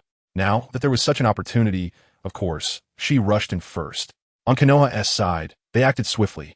Naruto led the way by using Edo Tensei to bring back his parents, opening the floodgates for others. People in the village saw this and thought, oh, we can see our loved ones. Their support surged immediately. Orochimaru stood in the center and clapped his hands. Edo Tensei, boom! Dozens of coffins rose from the ground. And as the lids opened, wow, Konoha's all-star lineup made their return. Shikamu Nara, Kagami Uchiha, Dan Kato, a lineup of legendary figures stood in formation. Kakashi was completely stunned, staring blankly at his father, Shikama Nara. Tears streamed down his face uncontrollably. Shikamu, seeing the grown-up Kakashi, was equally emotional, patting his head. Kakashi, you've grown up. Kakashi could no longer hold back, embracing his father and crying out heart-wrenchingly, Dad, I miss you so much. Anyone who understands knows that all the grievances built up over the years finally had a place to be released. The father and son embraced and cried, pouring out all their misunderstandings and longings from the years.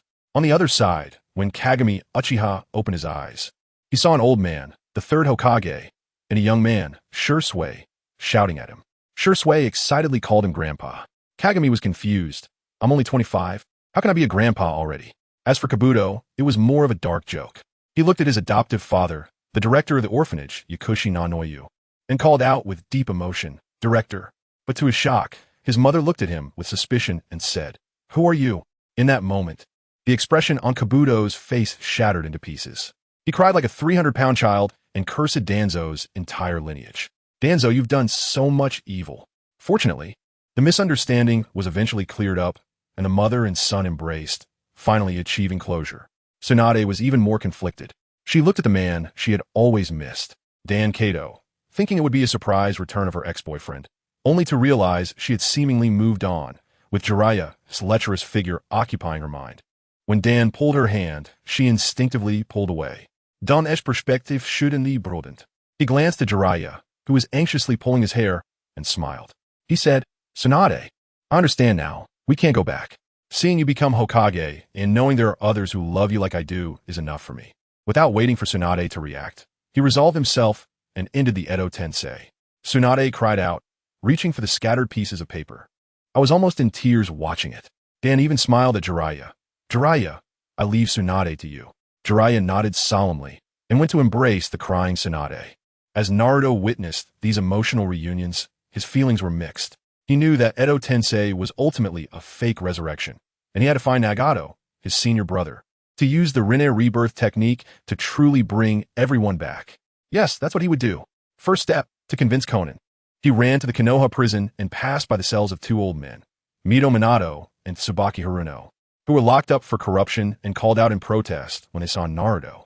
Naruto didn't even look at them, heading straight to Konan's cell. Konan was secretly folding a paper key when she was startled to see Naruto. He immediately launched into a grand pitch. Sister, don't be nervous. We are not enemies. We come from the same master with the same goal. We should cooperate for a win-win situation and strive for world peace. He rambled on, bringing up how much Jiraiya-sensei missed them. Konan, the Ice Queen, was surprisingly moved by his words, her eyes filled with hesitation. Seeing a chance, Naruto directly opened the cell door. Sister, let us go. I'll take you to see Jiraiya-sensei. Konan hesitantly followed him out. Just as they arrived at the tavern entrance, they witnessed a dramatic scene.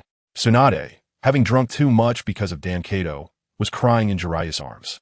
Suddenly, she exclaimed, Jiraiya, kiss me.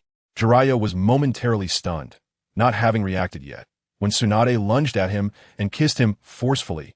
I had just one expression, subway old man looking at his phone. JPG.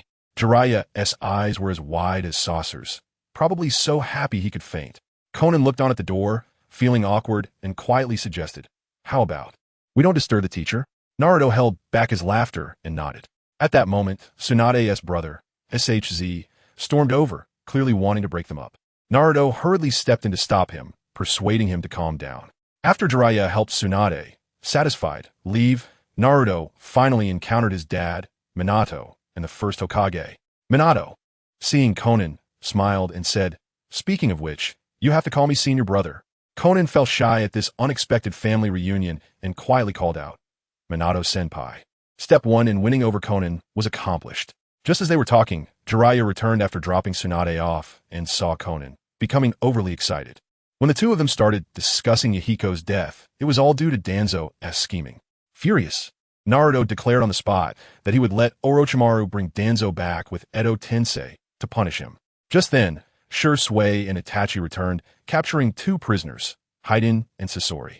As soon as Haiden saw Hashirama, he shouted excitedly, God of Ninja! Hashirama just looked at him as if to say, Who are you? This left Haiden completely dumbfounded. Meanwhile, Sasori was nearly laughing himself to death, directly retorting, You wouldn't be the guy who lost a shuriken 800 miles away and thinks that counts as a fight, would you? Everyone burst into laughter, and Hashirama seriously told Haiden, "It's okay, I don't remember. We can have another match sometime." Haiden turned pale, internally screaming, "I swear, please let me off." While Sasori was mocking Haiden, he turned and saw Konan standing with Jiraiya and the others. He was instantly shocked. Why is the leader S-woman with Konoha? Could it be that the traitor is right beside me? Haiden also noticed and quickly asked Konan, "What are you doing here? Where's the leader?" Konan, feeling so embarrassed she could practically dig a hole, stammered and couldn't find her words. Naruto, thinking quickly, began his extreme manipulation. He cheerfully stepped forward and said, "What traitor? We're reorganizing the organization. Sister Konan is now a member of our new Akatsuki." Sister? Haiden and Sasori were both confused. Naruto continued to spin his story. "Yes, she is my senior sister. We are all Jiraiya Sensei's students, and your leader Nagato is also my senior brother. So, how about it? Do you want to join our new Akatsuki?" Jiraiya, being smart, immediately cooperated. Yes. I'm the teacher of your leader. It's a good deal. Let me tell you." Haiden and Sasori, two seasoned veterans, were completely baffled. What is this? The Akatsuki is Konoha's reserve force? After all this fighting, we were actually helping Konoha? The traitor turned out to be the leader himself? Two people were doubting life when Orochimaru strolled over, smiling as he greeted them. "Oh, isn't this Kakuzu and Sasori? You guys are here too." Jiraiya saw Orochimaru and smiled, asking, "Orochimaru, are you two very familiar?" Orochimaru replied with confusion, "Jiraiya, what are you talking about? I was also a member of the Akatsuki before. Did you forget?" Upon hearing this, Jiraiya chuckled and said, "Yeah, now you're still part of our new Akatsuki." Orochimaru looked at Jiraiya suspiciously, unsure of what he was up to, but seeing Jiraiya making faces, Orochimaru decided to play along. "Yes, I'm also part of the new Akatsuki," Orochimaru said with a smile, looking at Kakuzu and Sasori. Kakuzu and Sasori felt as if the sky had fallen after hearing this, and they even began to believe Jiraiya and Naruto's words. Could all this be true? So what is the purpose of the Akatsuki? Is it an organization outside of Konoha? Kakuzu and Sasori looked incredulously at Naruto, Konan, Jiraiya, and Orochimaru. Naruto looked at the dumbfounded Kakuzu and the shocked Sasori. He smiled, thinking that there was no turning back now. He planned to take Kakuzu in at the right opportunity, as he valued Kakuzu's financial skills highly. His ability to make money and manage finances was exceptional, and he could also protect the money from being misused. Konan's 600 billion worth of explosive tags was funded by Kakuzu, which converted into an astronomical sum. If Kakuzu were appointed as Konoha's finance minister, it would be a continuous source of wealth. As for Sasori, Naruto didn't have much interest in recruiting him.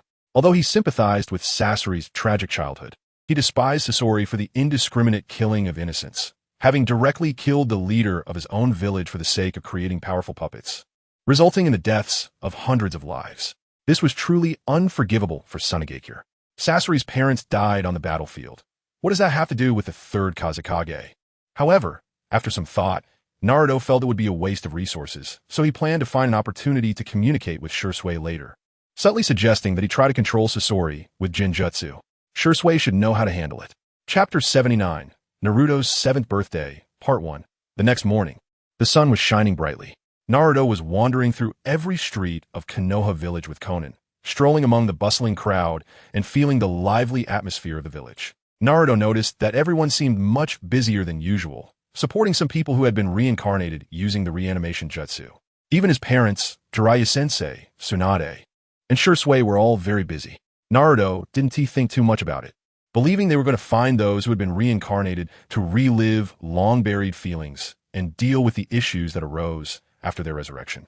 The reanimation jutsu not only sparked discussions about life, death, and ethics, but also made people re-examine their views on war and peace.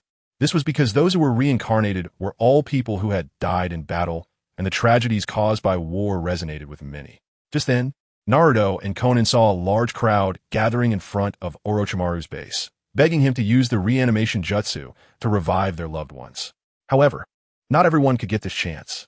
Only those who had made significant contributions to the village or were considered exceptionally good people would be permitted by Tsunade to be brought back. If everyone underwent the reanimation jutsu, it would truly be astronomical. When that time comes, there would be more dead than living, and it would blur the lines between life and death. the cycle of life and death would stop, and the concept of death would become vague. By then, what would be left of separation and reunion, ethics, and even emotions? At that time, living would also feel like being dead. Watching the scene, Naruto and Konan were deeply moved. Naruto understood that the cycle of life is a natural law that cannot be casually broken. At the same time, they realized that for those who had lost loved ones, this pain could not be easily erased. Just then, Konan suddenly asked Naruto, "Naruto, how do you think world peace should be achieved?" Her tone was serious, and her eyes revealed a sense of earnestness and expectation, as if she wanted to find the answer in Naruto's response. Naruto stopped and looked into the distance, falling into contemplation. After a while, he slowly said, "I think world peace requires the efforts of each and every one of us. We cannot rely solely on force to solve problems. Instead, we must learn to understand, tolerate, and respect each other. Only when we eliminate barriers and face difficulties together can we move towards the path of peace." Konan nodded slightly at Naruto's words, showing her agreement. Naruto strongly resonated with the original Naruto's path to peace. Compared to Nagato, Obito, and Sasuke, Naruto's path to peace was much more practical. Letting everyone understand each other and everyone having a little love seemed quite foolish and awkward. But if we replaced it with familiar terms, such as improving the moral quality of the entire nation and enhancing scientific and cultural quality, wouldn't it suddenly seem feasible? Then add more productivity, vigorously develop education, and also add a bit of strength to suppress all evil in the world. Wouldn't that be good? Isn't that still authoritarianism? Isn't it's still a peace based on strength and suppression? It indeed still depends on strength, but if you deeply love this world, would you want to see it torn apart by war? With your strength, why not step up? Can you really bear to see the world rot and not change it? When you have strength, can you really confidently hand over the world to someone you're not familiar with to manage? In the afternoon, Naruto came alone to the ninja school, planning to surprise his friends. Although he had been using shadow clones for a month, they could not compare to the original, especially in conveying feelings between people. He missed Hinata, Sasuke, and the others very much. However, upon arriving at the ninja school, Naruto found the classroom empty. Is it a holiday? Naruto wondered. Then he thought about the various events that happened yesterday, and felt that a holiday today wasn't too surprising. Naruto directly used the Byakugan, but found no trace of Hinata or Sasuke. Because his parents, Kushina and Minato, had strengthened the Konoha barrier and established a flying Thunder God space barrier, Naruto was severely hindered in using the Byakugan in Konoha now, especially in the territories of some major clans. He couldn't sense anything at all. At the Hyuga clan, Hinata's home. "Uncle Hisashi, is Hinata home?" Naruto smiled and asked. "Hinata is not home," Hisashi said expressionlessly, ready to close the door.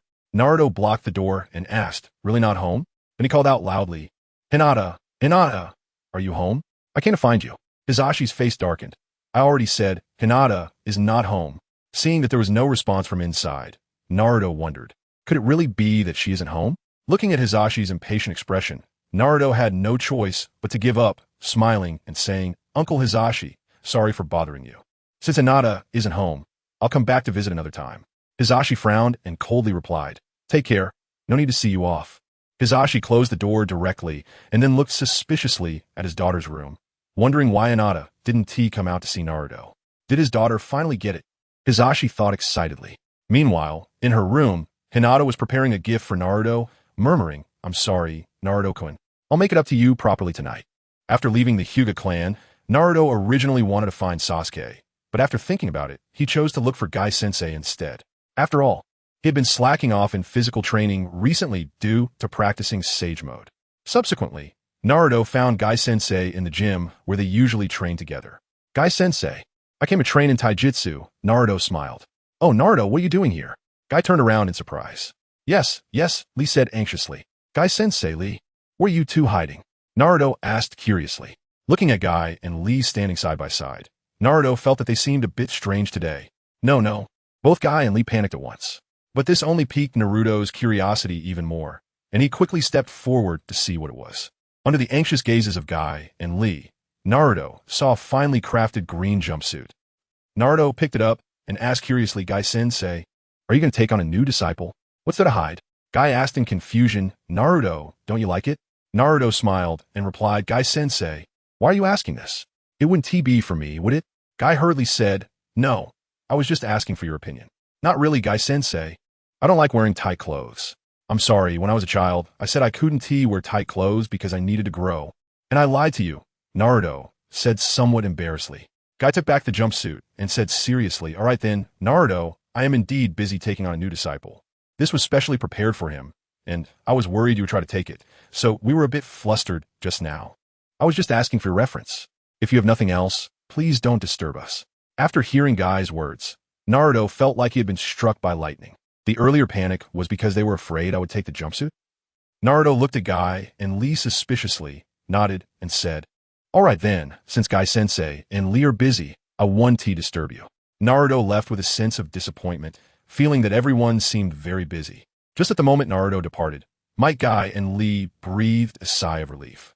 Then Lee panicked and said, what should we do? What should we do? Teacher Might Guy, Naruto actually doesn't like tight clothes. Might Guy appeared much calmer, saying, Lee, don't worry, we still have time to prepare. Let's look for useful things. They must be something Naruto likes. We were invited by Kushina, and we must give Naruto a big surprise tonight. Lee nodded and excitedly replied, okay, Teacher Might Guy. It turned out that Kushina had secretly planned everything with Minato, inviting Naruto's friends and family to hold a birthday party for him tonight. Chapter 80, Naruto's 7th Birthday, Part 2. At a training ground in Konoha, Karui rested her chin on her hands, watching Sasuke train, and said with a frown, Sasuke, what do you think I should get for Big Brother Naruto? Although Karui was older than Naruto, she called him Big Brother out of respect for him saving her and her mother, as well as her mother's insistence. Karui, are you still not ready? Sasuke replied with a smile. Karui smiled back. Sasuke, are you ready? What do you want to give Big Brother Naruto? Let me take some notes. Sasuke shook his head gently and replied firmly, that won't do, Karui. The most important thing about giving a gift is the thought behind it. You should think carefully and choose a gift that represents your feelings for Naruto. I'm sure he will like it as long as it comes from the heart. Huh? Well, okay. Karui nodded with a furrowed brow. I'll go pick out a gift now. At that moment, Sasuke noticed something. Who? He only saw Minato suddenly appear on a nearby tree trunk and then disappear again. Sasuke, are you that sensitive? Just then, Naruto happened to arrive. Naruto was a bit surprised. He had just come over and hadn't even had the chance to see Sasuke. Yet Sasuke had already noticed him. Had Sasuke become this amazing after activating his Sharingan? Naruto, what brings you here? Sasuke said unhurriedly. Naruto smiled and replied, oh, I came to see you. Karui, you're here too. Karui smiled and said, Big Brother Naruto, since you have something to discuss with Sasuke, I'll take my leave. Naruto nodded and then looked at Sasuke. Sasuke confidently smiled and said, Naruto, what are you here for? You're not thinking of challenging me, are you? Perfect timing for you to test my Sharingan. That's the spirit. Naruto felt like he had finally found a worthy opponent today. He smiled happily and said, Sasuke, every time I come, you want to spar with me. Don't you find that boring? Enough talk, let us fight. Sasuke immediately activated his Sharingan. Got it, Chidori. Naruto and Sasuke engaged in an intense battle. Sasuke had indeed improved quite a bit. With the help of the Sharingan and lightning release to activate his cell activity, he was now able to hold his own against Naruto in Taijutsu without being quickly defeated. However, Naruto had also made significant progress after learning Sage Mode. His body had become stronger. Naruto felt that as long as he frequently used Sage Mode to gradually adapt his body to the Sage Chakra, he would become even stronger. He could even use Shadow Clones to gather Sage Chakra and the Nine-Tailed Sage Chakra, trying to keep Sage Mode active indefinitely, normalizing it to greatly enhance his strength. Just then, a thunderous sound interrupted Naruto's thoughts. Hey, you dare to lose focus while fighting me? Sasuke angrily exclaimed as he used Chidori, panting heavily. Sorry, Sasuke. Naruto snapped back to attention and seriously used Rasengan. Hey, Sasuke. Naruto's Rasengan collided with Sasuke's Chidori, erupting in a dazzling light that enveloped both of them. But when the light faded, Sasuke was lying on the ground, showing that he still couldn't beat Naruto and had been thoroughly trounced. Hey, you wait. Next time, I will definitely defeat you. Sasuke lay exhausted on the ground, but didn't forget to throw out a challenge. Sure, Sasuke. Naruto lazily lay beside Sasuke and smiled. And so, Naruto lay next to Sasuke, chatting casually until dusk fell. Sasuke, I should go home to eat now. Naruto. Sasuke's tone seemed a bit reluctant. Moreover, Sasuke's gaze was strange, staring at him directly, making Naruto feel a chill run down his spine. No way, no way. Sasuke can't be gay and has started to like me, right? Seeing Sasuke's hesitant expression, Naruto quickly made his farewell and hurriedly left the scene. I can't betray Hinata, Naruto silently affirmed in his heart. As Naruto left, Sasuke stood in place and took out the gift he had prepared. He had just thought about giving the gift to Naruto to wish him a happy birthday, but after considering it, he decided to wait until tonight to give it to him. After all, he had just seen Naruto's father, Minato, with Naruto's parents going through all this trouble. He couldn't let a moment of impulse ruin Naruto's birthday celebration tonight. On his way home, Naruto was stopped by his father, Minato. Naruto smiled and said, "Dad, I was just about to go home for dinner. Let's go home together." Minato replied seriously, "Naruto, I have something important to discuss with you. Let's go home together after this." Seeing Minato's serious expression, Naruto nodded, "Okay, Dad." As a result, this conversation lasted from dusk until deep into the night. Naruto looked at his father, Minato, with a puzzled expression as he went on and on about the development issues of Konoha. Minato seemed to have countless topics to keep Naruto occupied. While the matters were indeed important, there was no need to rush, right? Not even letting him eat? Naruto even began to suspect that his father had been possessed by someone else. Why was his father educating him like this? What had he done wrong? Why wouldn't he let him go home for dinner? Until the moon was high in the sky, his mother, Kushina, finally arrived. Kushina stormed over angrily and shouted, "Minato, Naruto, what are you two doing? I've been looking for you both for ages." Kushina, Minato, upon hearing Kushina's furious roar, stood beside her like a deflated balloon, not daring to resist. "Mom." Naruto felt like he had been saved. "Naruto, quickly come home with Mom for dinner." Kushina gently turned to Naruto.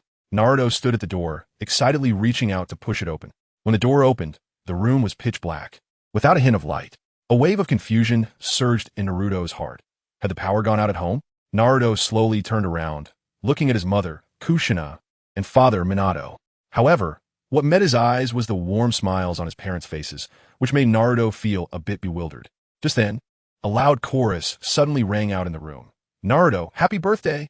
This sudden voice made Naruto's heart skip a beat, and then the lights instantly turned on, illuminating the entire room brightly and warmly.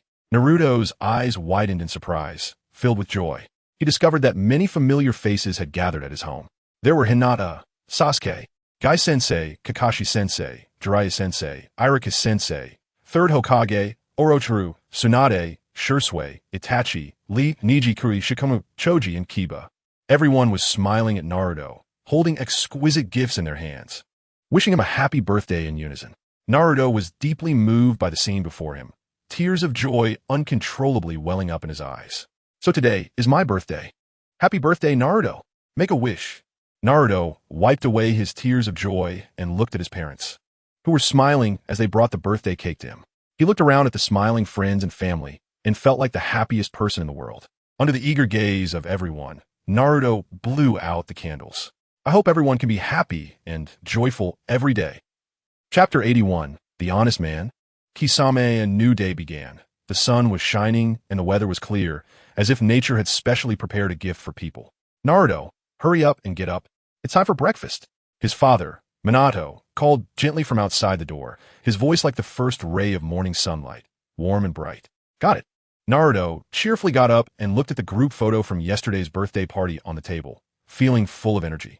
After washing up, he enjoyed the colorful and delicious sushi, praising it involuntarily. "Dad, your cooking is really superb. This is so delicious." Minato smiled and then said, "By the way, Naruto, I might need to go out for a while." Naruto furrowed his brows and guessed, "Is it because of the Mist Village?" Minato nodded, "Yes, after all. The Mist Village said they wanted us to reincarnate their strong fighters using the Impure World reincarnation technique. Now that Konoha is stable, it's time to go help them." Naruto thought for a moment and said, Dad, can I go with you?" Minato frowned and replied, "Naruto, this trip still carries some risks, and I have already promised Tsunade." Naruto shook his head, thinking for a while before firmly saying, "No, Dad, please let me go. I'm strong now. Besides, I can't always keep an eye on the Flying Thunder God barrier in Konoha. The enemy might take advantage of the situation. It would be better for you to protect Konoha."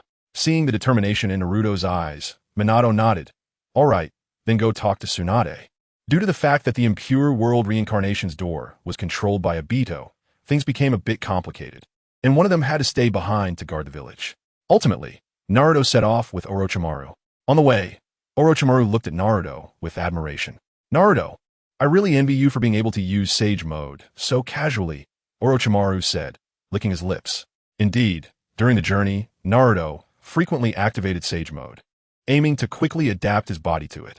Since becoming the perfect Jinchuriki of the Nine Tails, Naruto's body had been continuously adapting to the Nine Tails chakra, greatly enhancing his physical capabilities and significantly increasing his chakra reserves.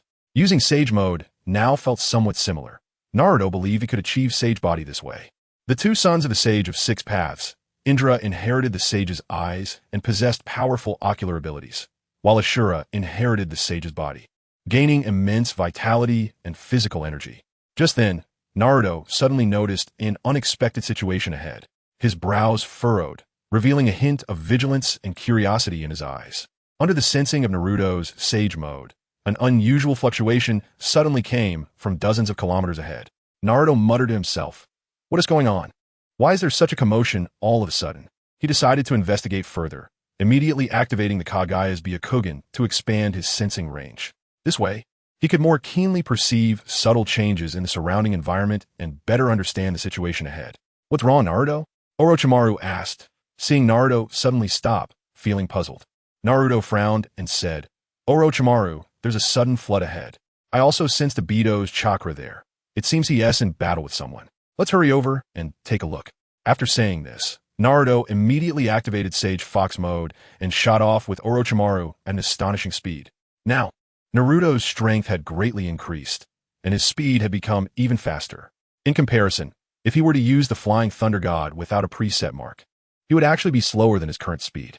Naruto raced ahead with Orochimaru, unaware of what Obito was doing, but determined to stop him. Meanwhile, on the other side, Water Release, Great Waterfall Technique. With Kisame's hand seals, a surging torrent of water erupted from his mouth, forming a massive wall of water. This technique was not only powerful, but also had a wide range, capable of instantly flooding everything around.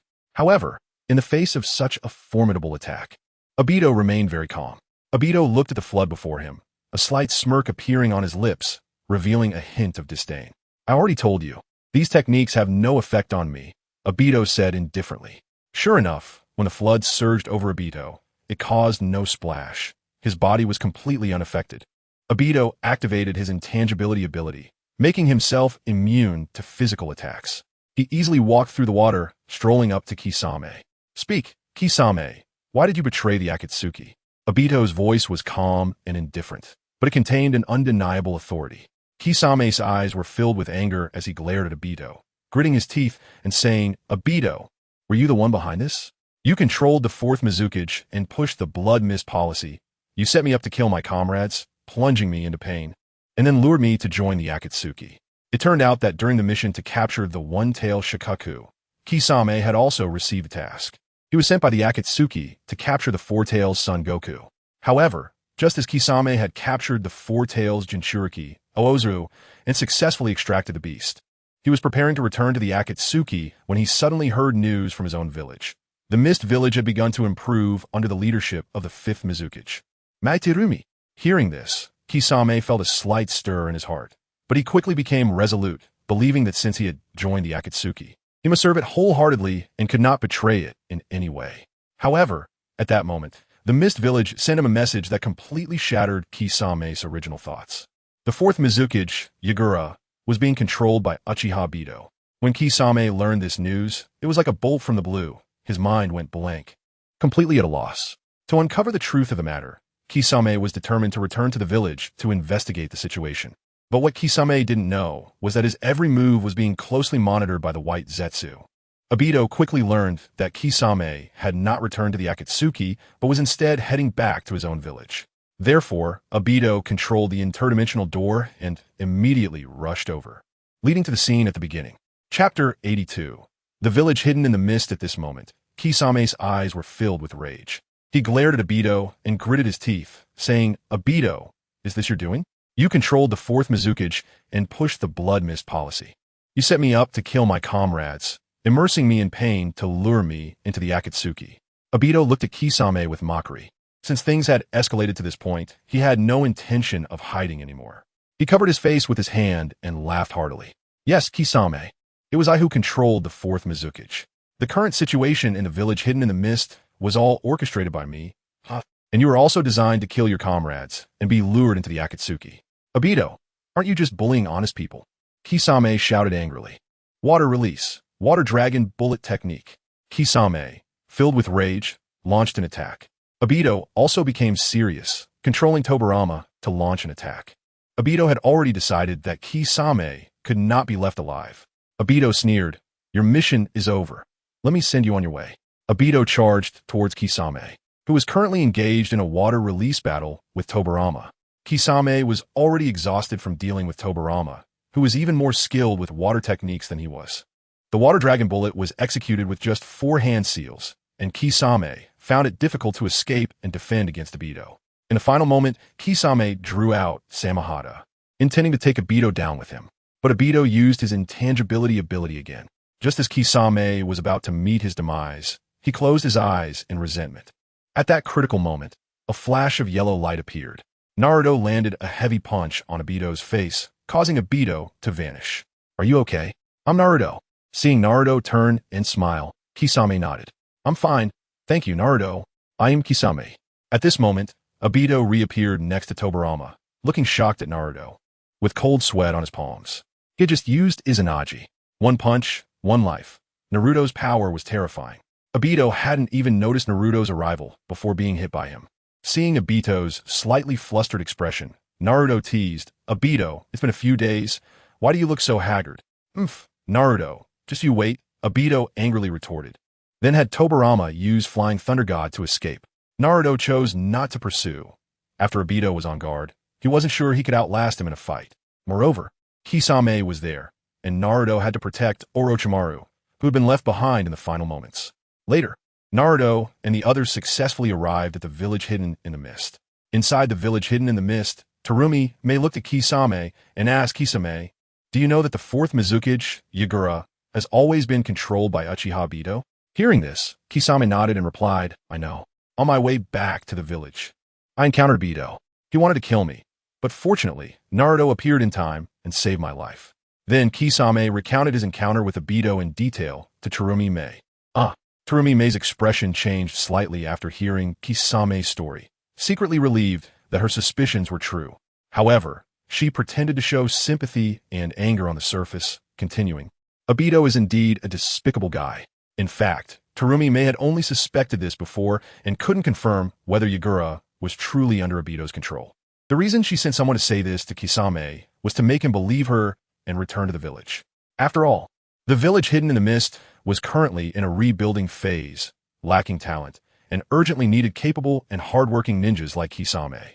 Kisame did not notice Terumi Mei's unusual expression and continued, "After I learned his identity, I prepared to kill him, but I couldn't defeat him.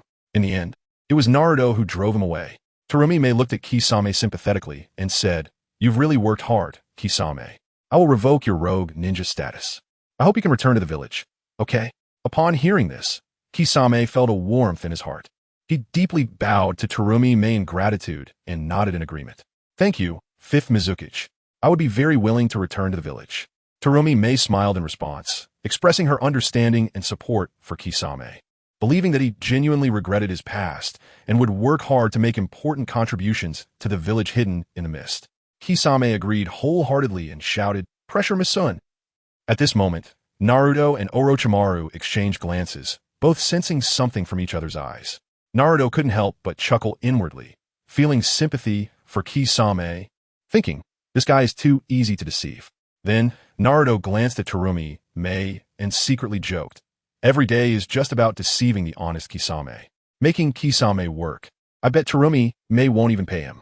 Finally, Naruto and Orochimaru began to carry out their purpose for coming. Reanimation of the strong from the village hidden in the mist. Looking at the reanimated 2nd Mizukage, Naruto felt that if the 4th Great Ninja War occurred in the future, there would be much less joy. Here, Naruto also saw Zabuza and Haku. After hearing that the village hidden in the mist was beginning to rebuild, Zabuza returned to help construct his hometown. Obito left the village hidden in the mist a few years earlier than in the original story, creating quite a butterfly effect. Perhaps this was still my contribution, allowing the village hidden in the mist to be spared from Obito's harm for a few years. As Naruto watched the villagers of the village hidden in the mist respond to Orochimaru's calls after the reanimation, as well as Zabuza and Haku's smiles, he felt happy for them. After enduring the inhumane blood mist policy, The village hidden in the mist was now reborn. Naruto and Orochimaru successfully completed their mission, receiving several thousand Ryo as a reward, along with a special request for the village hidden in the mist to return the lost Byakugan of the Hyuga clan. On the other side, in the Akatsuki organization, Obito was furious, enraged by his performance when facing Naruto today, realizing that he was actually afraid of Naruto. Naruto had become stronger, terrifyingly so. Obito muttered to himself. Obito still vividly remembered Naruto's punch, which was terrifying. A punch of pure strength had nearly killed him.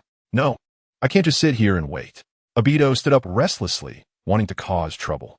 Obito, what are you planning to do? Kagaya blocked him. To seize the corpses of the strong for reanimation. Obito replied impatiently. Obito, have you forgotten what I told you? We cannot seize corpses right now. If we do, the other 3 great ninja villages will come directly to Konoha for reanimation, and if things get serious, they might unite against us. Then what should we do? Obito asked angrily. Obito, don't rush. I will have White Zetsu slowly search for the locations of those strong corpses. When the time comes, we can take them all at once. We don't have to worry about them disappearing. Right now, we still need to build up our strength. After hearing this, Obito sneered and roared angrily. Now you're telling me to build up strength? Kagaya, take a good look. The once vast Akatsuki organization now only has me and Nagato left. Kagaya. Chapter 83. The beautiful homecoming of Kimimaro and Jugo Konoha, Hyuga clan. Naruto was blocking the door that Hinata's father, Hayashi, was about to close and hurriedly said, Uncle Hayashi, I brought back the Byakugan that your Hyuga clan lost. Byakugan. Hayashi's face showed a hint of surprise after hearing this, and he no longer stopped Naruto from entering. Seeing this, Naruto grinned and took out a small bottle, which contained the Byakugan.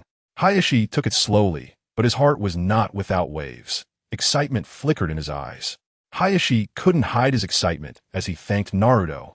Thank you so much, Naruto, for bringing back the lost Byakugan. Naruto smiled and said, Uncle Hayashi, you're welcome. We're all family. There's no need to be so polite. TMD, who says we're family? Hayashi frowned and internally complained, but he didn't explode in anger. After all, Naruto was still a benefactor of their Hyuga clan. Naruto ignored Hayashi's reluctant expression and smiled. By the way, Uncle Hayashi, if there's nothing else, can I take Hinata out to play? Every time he came over, he would just stare at my daughter. Hayashi looked helplessly at Hinata, who was standing behind him with her eyes full of Naruto, sighed, and nodded. Hinata smiled upon seeing Hayashi agree. Then, Dad, I'm going out to play with Naruto. With that, Naruto took Hinata out to play. Hayashi watched as Naruto and Hinata left hand in hand, feeling a surge of emotions. Hayashi knew that his eldest daughter had completely fallen for Naruto, with no turning back. Although this left him somewhat helpless, he could only accept reality. Fortunately, he still had a younger daughter, Hinata Hanabi. Hayashi's gaze turned to the young Hinata Hanabi, and a hint of determination flashed in his eyes. Hinata Hanabi, you're the hope of our Hyuga clan. Hayashi quietly made up his mind to cultivate this little one well, so that a good cabbage wouldn't be trampled by a pig. I want Hinata Hanabi to become the pride of the Hyuga family and inherit the position of clan leader. Afterward, Hayashi took the Byakugan to share the good news with the clan elders. The lost Byakugan had finally returned, and the elder would surely be very happy. Naruto brought Hinata to a beautiful place with clear mountains and waters, where the air was fresh and pleasant, making people feel relaxed and happy. Naruto, what brings you here? Kimimaro asked, showing a hint of surprise as he approached Naruto and Hinata. Normally, Kimimaro wouldn't allow outsiders to enter here, because Jugo was also here, and he wanted to protect Jugo, as well as others. Naruto smiled and said, Oh, Kimimaro, I brought Hinata here to take a look. It's really beautiful here. Naruto glanced at Hinata beside him, who was blushing and looking down. Ever since the start of school, when Naruto said he liked Hinata the most, she had become even shyer. Kimimaro nodded with a smile and looked around, saying, Yes, this is the place I asked Orochimaru to get for us. Although it cost a lot of money, the environment is really nice. Hearing this, Naruto was a bit surprised and asked, Orochimaru is that rich? Kimimaro chuckled gently and explained, Naruto, have you forgotten? The selling price of genetic enhancers is quite high. Even just for the people of Konoha, Lord Orochimaru made a good profit. Naruto nodded in realization, then remembered something and asked with concern, By the way, Kimimaro, I heard Orochimaru say you have a serious bloodline disease. How's the situation now? Is it any better? Kimimaro smiled gratefully and replied, Don't worry, Naruto. Since I injected the genetic enhancer, my condition has improved significantly. I feel much better. Moreover, Lord Orochimaru also invited Lady Tsunade to help, and they are treating me together. I just need to rest for a while longer, and my illness should be completely cured. Naruto breathed a sigh of relief upon hearing this, genuinely happy for Kimimaro, and smiled. That's great. I hope you recover soon. If you ever need help, feel free to come find me. Kimimaro nodded, a touch of emotion in his eyes, then turned to Hinata and warmly invited, since you are all here, why not stay a while longer? You can also enjoy the beautiful scenery around. Hinata's face turned bright red, and she lowered her head, softly saying, thank you. Naruto laughed heartily, patted Kimimaro's shoulder, and said, all right then, we'll bother you for a bit. But don't find us annoying. Kimimaro smiled and shook his head, indicating his welcome. Naruto asked, by the way, Kimimaro, how is Jugo doing now? Kimimaro smiled and said, Jugo, he basically doesn't lose control anymore. In this secluded paradise, he spends his days with various birds, communicating and chatting with them. He no longer needs to lock himself in a small dark room or interact with various people from the outside world. The good environment has also fostered a positive mindset in him. Jugo is inside now. Naruto, do you want to go see him? Sure, Naruto nodded. On the way, Kimimaro continued to talk about Jugo. Jugo has always had a very good temperament. He is a gentle and elegant person. I believe that as long as he continues to live peacefully like this, he won't lose control due to the sage transformation. Perhaps one day he will completely master his own body. Naruto nodded, feeling a sense of emotion in his heart. Fate is always full of helplessness. But it seems that Jugo has found his place of peace, which also made Naruto feel relieved. Soon, the three arrived at a dense forest. This was where Jugo was, and the chirping of birds echoed, creating a tranquil and harmonious atmosphere. Kimimaro said softly, we've arrived. Jugo is just ahead in that grove. Naruto, with Hinata, followed Kimimaro into the forest. In a serene spot, Naruto saw Jugo's figure. At this moment, Jugo had several small birds perched on his head and shoulders, quietly sitting under a large tree, engrossed in reading a book. His eyes revealed a sense of calm and tranquility, as if he had completely integrated into nature. Jugo, Naruto has come to see you, Kimimaro smiled. Naruto. Jugo looked up and recognized Naruto in a daze. Over the years, Jugo had not interacted with the outside world. Usually, he only chatted with Kimimaro and read books and newspapers to understand what was happening outside. Naruto smiled and asked, Jugo, are you doing well here? Very well. Thank you for coming to see me. Jugo smiled and began to stroke the small birds on him. Seeing Jugo's current state, Naruto felt a surge of emotions. The boy who was once tormented by uncontrolled sage transformation had finally found inner peace here. Naruto believed that as long as Jugo maintained this mindset, he would gradually master his own powers and no longer be affected by the sage transformation. Then Naruto thought of the sage mode. If he taught Jugo sage mode, could he then control his body? Could he freely use sage chakra? Naruto secretly pondered. That's right, if Chonwu has no external restrictions, his body will automatically absorb Senjutsu chakra. But if I teach him how to use this power, it might solve his problem. Just like that, Naruto and Chonwu, along with Kimimaro, explained their thoughts. Hearing that Naruto could solve Chonwu's issue with losing control due to sage transformation, both Chonwu and Kimimaro excitedly expressed their desire to give it a try. After a pleasant day of exploring the mountains with Hinata, Naruto officially began to teach Chonwu the sage mode in the evening. Naruto never considered taking Chonwu to Mayaboka Mountain to learn Senjutsu, but in the ninja world, Chonwu would lose control due to his body absorbing Senjutsu chakra. Not to mention Mayaboka Mountain, where the Senjutsu chakra is very dense. He might lose control as soon as he enters and start massacre. Thus, Naruto taught Chonwu the sage mode, and things went smoothly. Perhaps because Chonwu has the innate advantage of being a sage body and has been in contact with Senjutsu chakra every day. Along with the peaceful mindset he developed over the years, Chonwu learned perfectly in just 1 week, even faster than Naruto. After Chonwu learned to use Senjutsu chakra, he also found it easier to maintain control. Although his body still automatically absorbs Senjutsu chakra, now, when he has too much Senjutsu chakra, he enters sage mode, allowing his body to reach a certain balance. Chapter 84. The completely collapse of Akatsuki, Zhongwu no longer has to worry about losing control. And Naruto genuinely feels happy for him. There is also another thing that makes Naruto happy. He feels like he has become the next Zhongwu, because he can now sense and absorb sage chakra in the ninja world. This past week, Naruto hasn't been slacking off. He has been using sage mode almost continuously every day, making progress in normalizing his strength through Sage Mode. With the continuous use of Sage Mode, Naruto's body is gradually becoming stronger and better adapting to the enhanced Sage Chakra. Many of Naruto's shadow clones are refining Sage Chakra in Mayaboka Mountain, making him more familiar with it, refining it faster and sensing it stronger. Now, even in places where Sage Chakra is scarce, Naruto can sense and refine it, albeit much slower than in Mayaboka Mountain, which is why he feels like he has become the next Zhongwu. However, Naruto still finds it difficult to use Sage Mode regularly because Kurama has started to complain. Naruto, I'm exhausted. I can't take this anymore. You want to kill me by making me help you refine Sage Chakra every day? At this moment, in Naruto's ceiling space, Kurama is lying on the ground, panting. He just wants to rest, and whatever Naruto says, he doesn't want to do it anymore. Thank you for your hard work, Kurama. You should rest well during this time. Naruto looks at the exhausted Kurama, showing an awkward yet polite smile to express his gratitude. Back in the real world, Naruto can feel the strength brought by Sage Mode. Now, using Sage Mode, Naruto is already 50% stronger than when he first used it.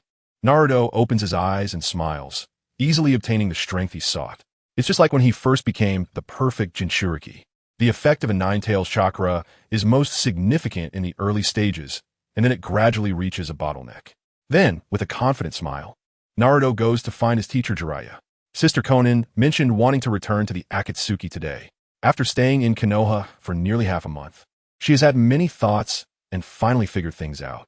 Sister Konan decides to go back and have a good talk with Nagato, hoping everyone can understand each other and achieve world peace together.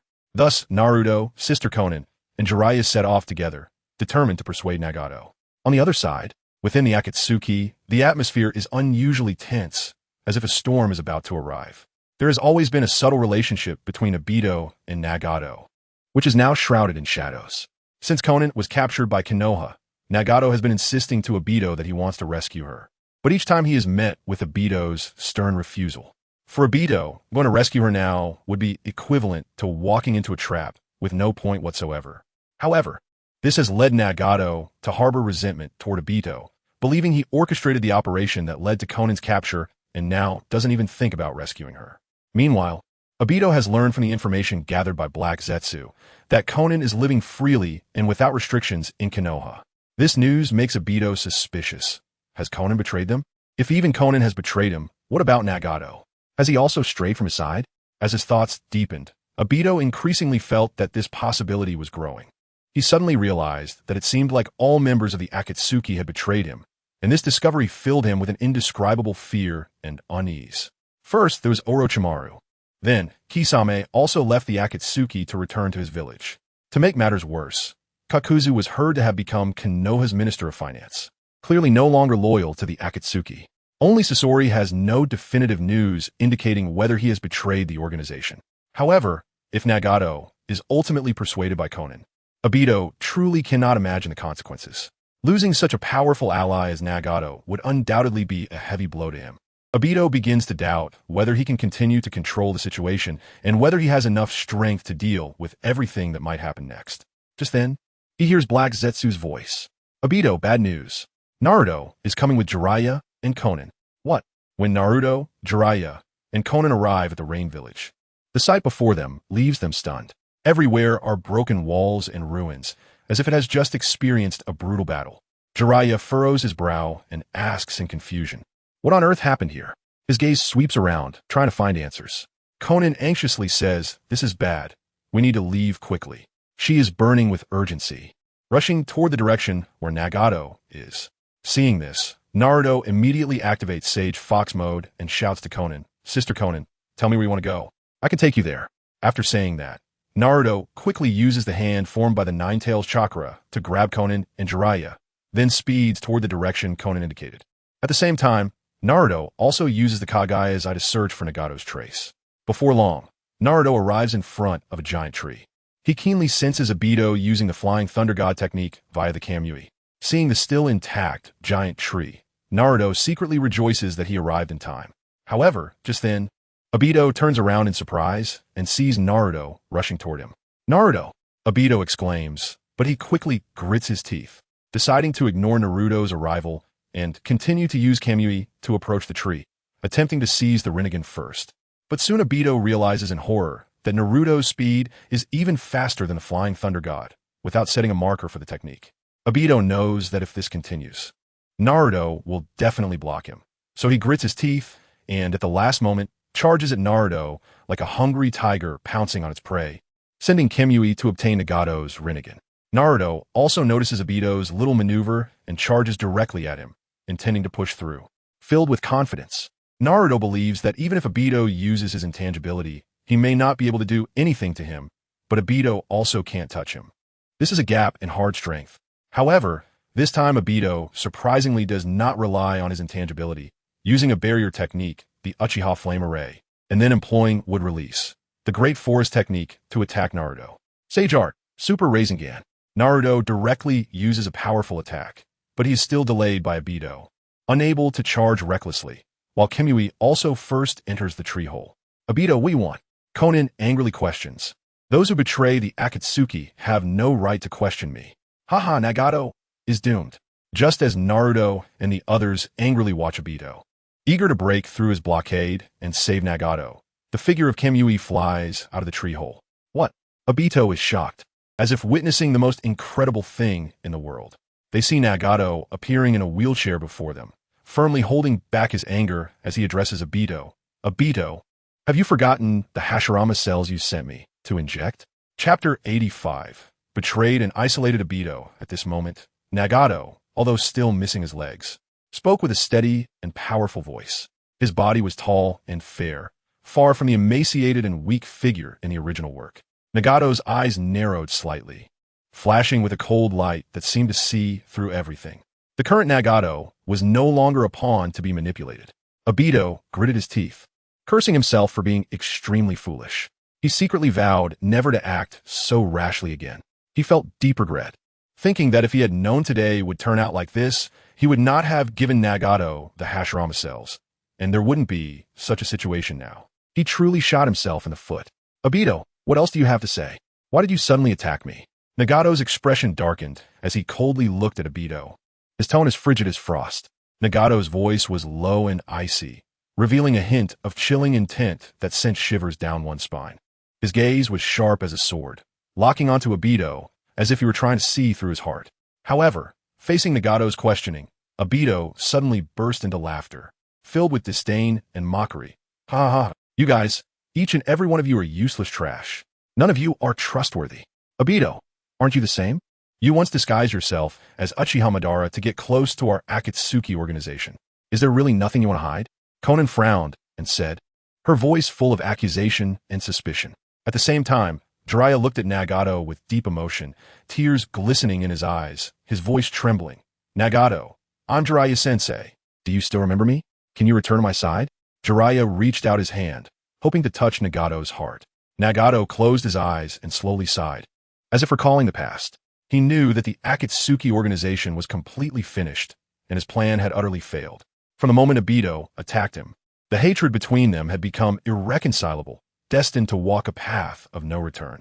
Moreover, Nagato noticed that Konan did not immediately stand behind him as she usually did to show support and loyalty. Seeing that Nagato seemed to be swayed, Naruto smiled, his eyes revealing sincerity and kindness. Naruto immediately invited Nagato. Nagato, we are all disciples of Jiraiya-sensei. We belong to the same school.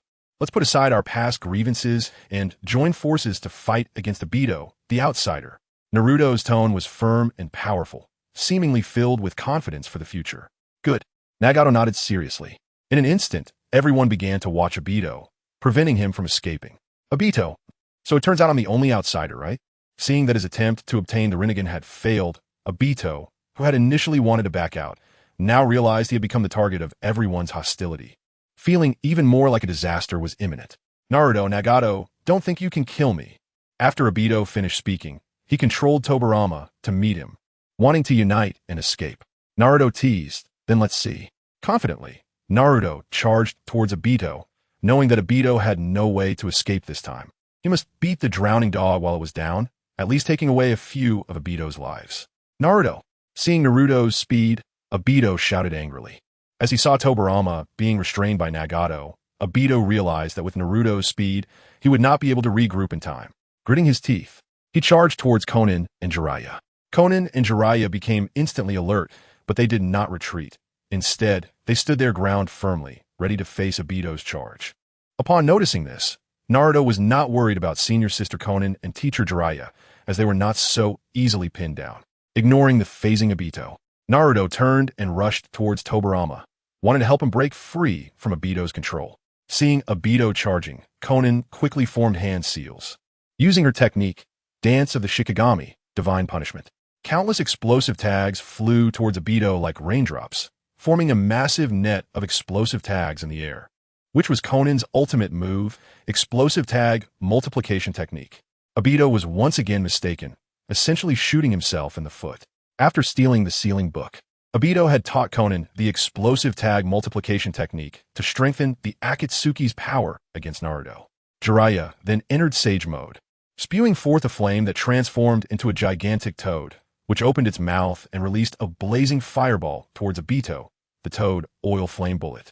Jiraiya had not been idle. He had been in contact with Shima and Fukasaku and coordinated with them to gather Sage Chakra, allowing him to instantly enter Sage Mode.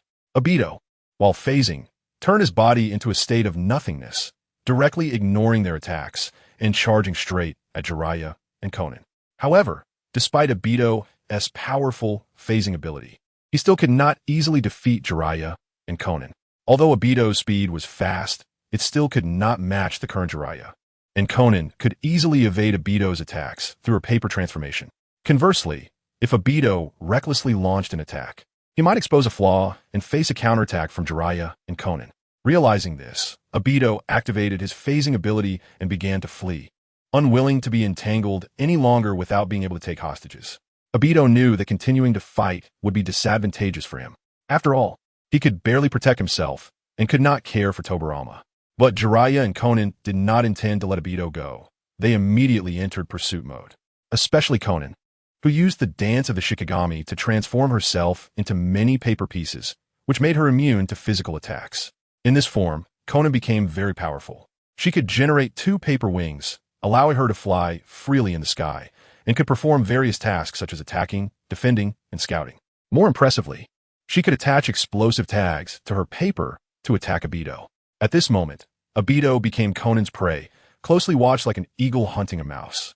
Whenever Obito attempted to enter the Kyuubi space, Konan would swiftly launch an attack, forcing Obito to halt his use of Kyuubi and flee again.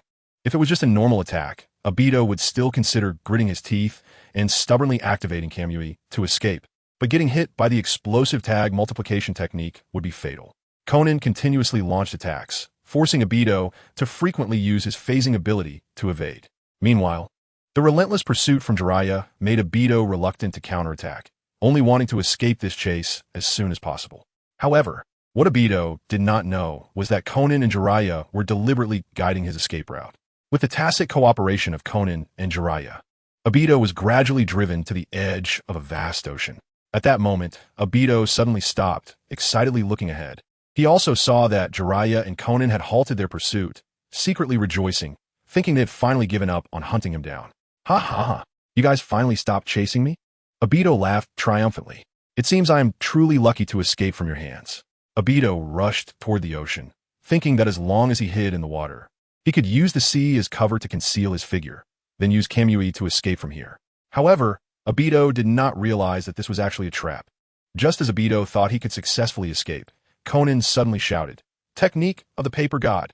As her voice fell, the sea suddenly split in half, revealing that the entire ocean was made up of explosive tags.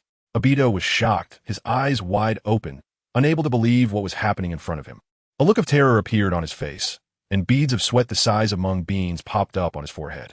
Obito, this is the 100 billion explosive tags I specially prepared for you. Konan shouted. Due to the short preparation time, the quantity is not as many as in the original work, but is still enough to make Obito feel fear. Obito's face instantly turned pale, and he roared angrily. So you and Nagato never trusted me from the beginning, always guarding against me. Before Obito's voice could fade, Konan immediately launched an attack on him without hesitation. Konan used the explosive tag multiplication technique. A deafening explosion began to resonate throughout the world, as if it were going to destroy the entire world. The tremendous noise was deafening, and the surrounding air was distorted by the shockwave generated by the explosion. Chapter 86. Totally reclusive obito boom. Boom, boom, boom, boom. In the midst of this terrifying explosion, Obito could only desperately flee, trying to find a safe place to hide. But Conan's attacks came like a torrential storm, leaving Obito nowhere to escape. At the same time, Conan's face turned pale, her chakra was severely depleted, and she began to overdraw her energy. Senior Conan, I'm here to help you. A flash of gold appeared as Naruto made his entrance.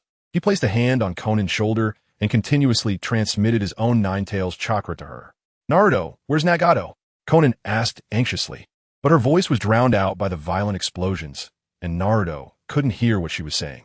However, seeing the worried look in Conan's eyes, he could roughly guess what she wanted to ask, so he gave her a reassuring and confident smile. At that moment, Tobirama and Nagato also arrived. Naruto, you're really fast. It's time for a change in the title of the fastest in the world. Tobirama couldn't help but praise. It turned out that Tobirama had already broken free from Obito's control, thanks to Naruto. Although Tobirama could use the Flying Thunder God technique, he was still captured quickly due to the seamless cooperation between Naruto and Nagato. Following that, Naruto finally put the sealing techniques he learned from his father, Minato, to good use. First, he sealed Tobirama with a sealing technique. Then, using a method he learned from Orochimaru, he helped Tobirama break free from the control of the impure world reincarnation, allowing him to regain his freedom. When Nagato arrived, he looked at Jiraiya, his eyes filled with worry and unease, and quietly said, Jiraiya-sensei, Nagato. Jiraiya patted Nagato's shoulder, his eyes full of relief. Nagato finally recognized him as his teacher. The explosions continued, and with Naruto's constant chakra support, Conan kept using the explosive tag's mutual multiplication technique, maximizing the power of each explosive tag. This not only increased the damage of the explosions, but also prolonged their duration. In this way, Conan saved explosive tags while bombarding Obito for a longer time. Naruto activated his Kagura heart, eye, and malice perception, sensing Obito's location, and continuously pointed out the direction to Conan. Such close cooperation left Obito unable to find a gap to use Kyuubi to escape. Thus, the terrifying explosions continued for half an hour, stopping only when all the explosive tags were exhausted. Naruto, Conan, just you wait. Obito roared in anger, and then he activated Kyuubi to escape the scene. At that moment, Obito appeared extremely disheveled.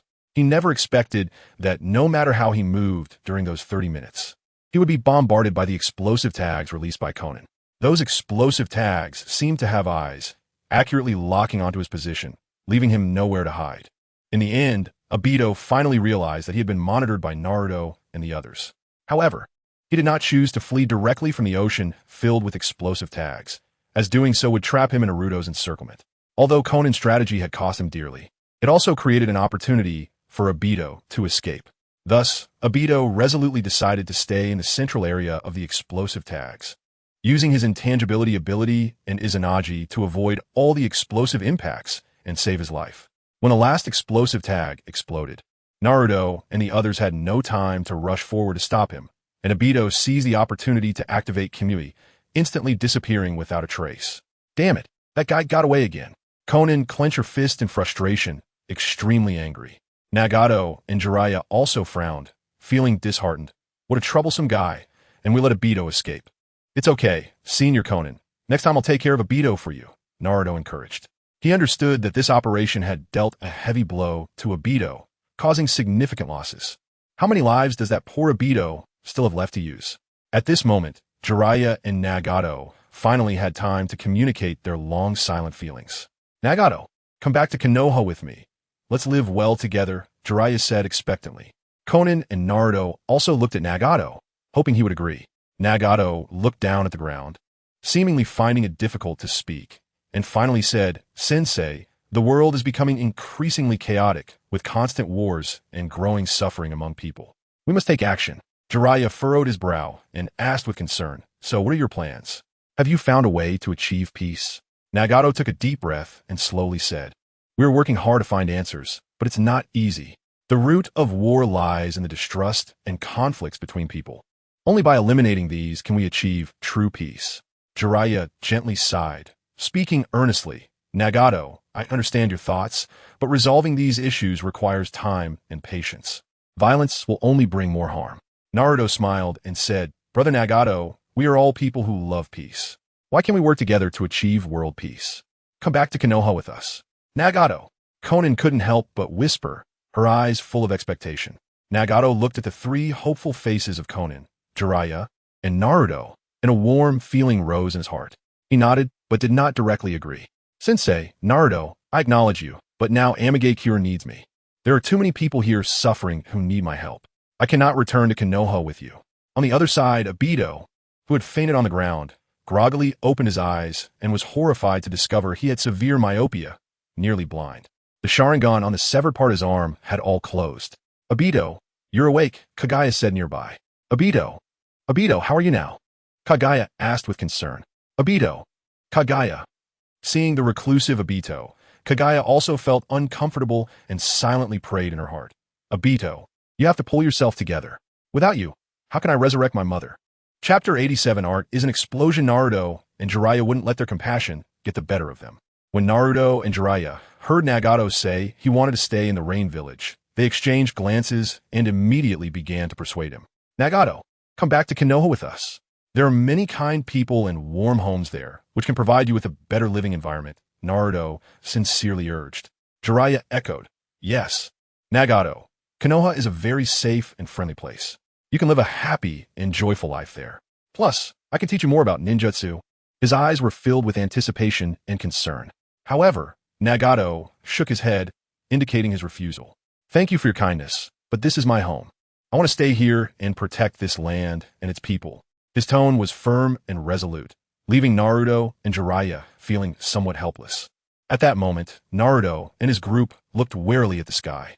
Woohoo! Art is an explosion. This is so wonderful. A voice came from afar as Deidara flew in on his claybird. Excitement sparkled in Deidara's eyes. He was clearly attracted by the explosions of the explosive tags. At that moment, he was admiring the destruction caused by the technique of multiplying 100 billion explosive tags and was exclaiming and cheering. Who are you? Konan frowned and asked coldly. Her gaze was full of vigilance, seemingly unsettled by this sudden appearance. My name is Deidara. Such beautiful art. It was created by you guys. Deidara exclaimed excitedly as he jumped down and stood in front of Naruto and the others. His eyes revealed a mad passion, as if he had discovered the world's most precious treasure. However, Konan, Nagato, and Jiraiya showed little interest in Deidara's inquiry. Konan and the others stepped back a bit and continued to whisper to each other, not wanting to acknowledge Deidara's presence. Hey, why aren't you answering me? Why are you ignoring me? Seeing their reaction, Deidara said with some anger. He widened his eyes, a look of dissatisfaction on his face. How dare you look down on art like this? As he spoke, he shaped the clay in his hand into balls and threw them directly at Konan and the others. Go! With Deidara's shout, the clay balls began to explode. Seeing this, Nagato did not hesitate to use Shinra Tensei, and the powerful repulsion instantly deflected the explosion damage away. At the same time, Konan quickly activated her Shikigami dance ability and floated gracefully into the air. Meanwhile, Naruto and Jiraiya kept a close eye on Deidara, always ready to respond to any potential attacks. Konan frowned and questioned Deidara displeasedly. Why did you attack us? However, Deidara ignored her question and excitedly shouted, You guys, answer my question. Who created such wonderful art? After a moment of silence, Konan calmly replied, It was me. What do you want? Hearing this, Deidara's eyes lit up with excitement, and he couldn't help but exclaim, Amazing, amazing. This is art. Please teach me. However, Konan coldly refused. I can't teach you. Deidara asked in confusion, Why not? Konan impatiently repeated, I can't teach you. Deidara persistently asked, Then tell me, how was this explosion created? Just then, Naruto suddenly stepped forward, quickly stopping the angry Konan and smiling at Deidara. Deidara, hello, my name is Naruto. This is 100 billion explosive tags, and it was created using the technique of multiplying explosive tags. Deidara's eyes widened in disbelief. How much? 100 billion explosive tags. His voice was excited and trembling. Deidara knew that explosive tags weren't cheap, and even an artist like him could hardly bear such a large quantity. Moreover, these explosive tags used the technique of multiplying explosive tags, which amplified their power. Deidara's expression changed from shock to slight disappointment because this explosion was hard to replicate, and he had not witnessed the explosion process himself. For an artist who pursued the ultimate perfect moment in explosive art, This was a regret. Naruto, how should we deal with him? Jiraiya asked, frowning. After all, Deidara had just attacked them. Capture him, Naruto said with a smile and seriousness. Hearing Naruto's words, Deidara showed an expression of anger and confusion. He thought, what does Naruto want? He clearly just showed me kindness, and now he wants to capture me? Naruto excitedly rubbed his fists, looking eager to try. Deidara suddenly felt a bit nervous. He didn't want to be caught. He quickly explained to Naruto, hey, you can't treat an artist like this. I didn't do it on purpose. But Naruto was unconcerned, smiling. You just attacked us. Don't resist. Just come back to Konoha with us. Naruto was very optimistic about Deidara's talent. If he could capture him, even if he couldn't keep him around later, he could still get a hefty sum from Inoki. Deidara certainly didn't want to be captured obediently. He shouted loudly, don't think you can easily defeat me. How about this? Deidara excitedly said. A huge clay centipede emerged from the ground and quickly wrapped around Naruto. Naruto frowned and kicked the giant centipede without hesitation. However, at the moment his foot made contact with the giant centipede, Deidara seized the opportunity and shouted angrily, causing the centipede to explode instantly. At the same time, Konan launched her explosive tag attack against Deidara. Go to hell, I'll blow you up. Facing Konan's attack, Deidara decisively used his C2 dragon technique, successfully resisting Konan's assault. Immediately afterward, Deidara controlled the clay dragon, letting it spew out distraction bombs to cover his movements, while driving the dragon towards Konan, triggering an explosion. C2. As the explosion occurred, Deidara took the opportunity to hop back onto his clay bird, attempting to escape the scene. Just then, a warning signal suddenly flashed in Deidara's mind, and he saw a yellow light flash in front of him. Naruto had already appeared right in front of him. Oh no! Deidara was shocked. At the same time, a figure suddenly emerged from the kunai he had carelessly dodged. It was Tobirama. Tobirama held the kunai in one hand, pressing it against Deidara's neck, and praised, kid, your ninjutsu is not bad. Even after being captured, Deidara was not compliant. He glared angrily at Naruto and Tobirama. At the same time, Deidara turned to look into the distance and saw Konan and Jiraiya slowly pushing Nagato, who was in a wheelchair, coming over. Seeing them unharmed, Deidara angrily questioned, what do you guys want? You suddenly attacked us, and you still ask what we want? Konan replied angrily. Watching Deidara continue to struggle in anger, Nagato, sitting in the wheelchair, opened his eyes wide at Deidara, causing him to instantly fall into a Jinjutsu, and the scene finally returned to calm. Chapter 88. Konoha F4. As Deidara fell into the illusion, Naruto and the others continued to say their goodbyes. Jiraiya-sensei, I have made my decision. I want to stay here and help those who are suffering, Nagato said firmly.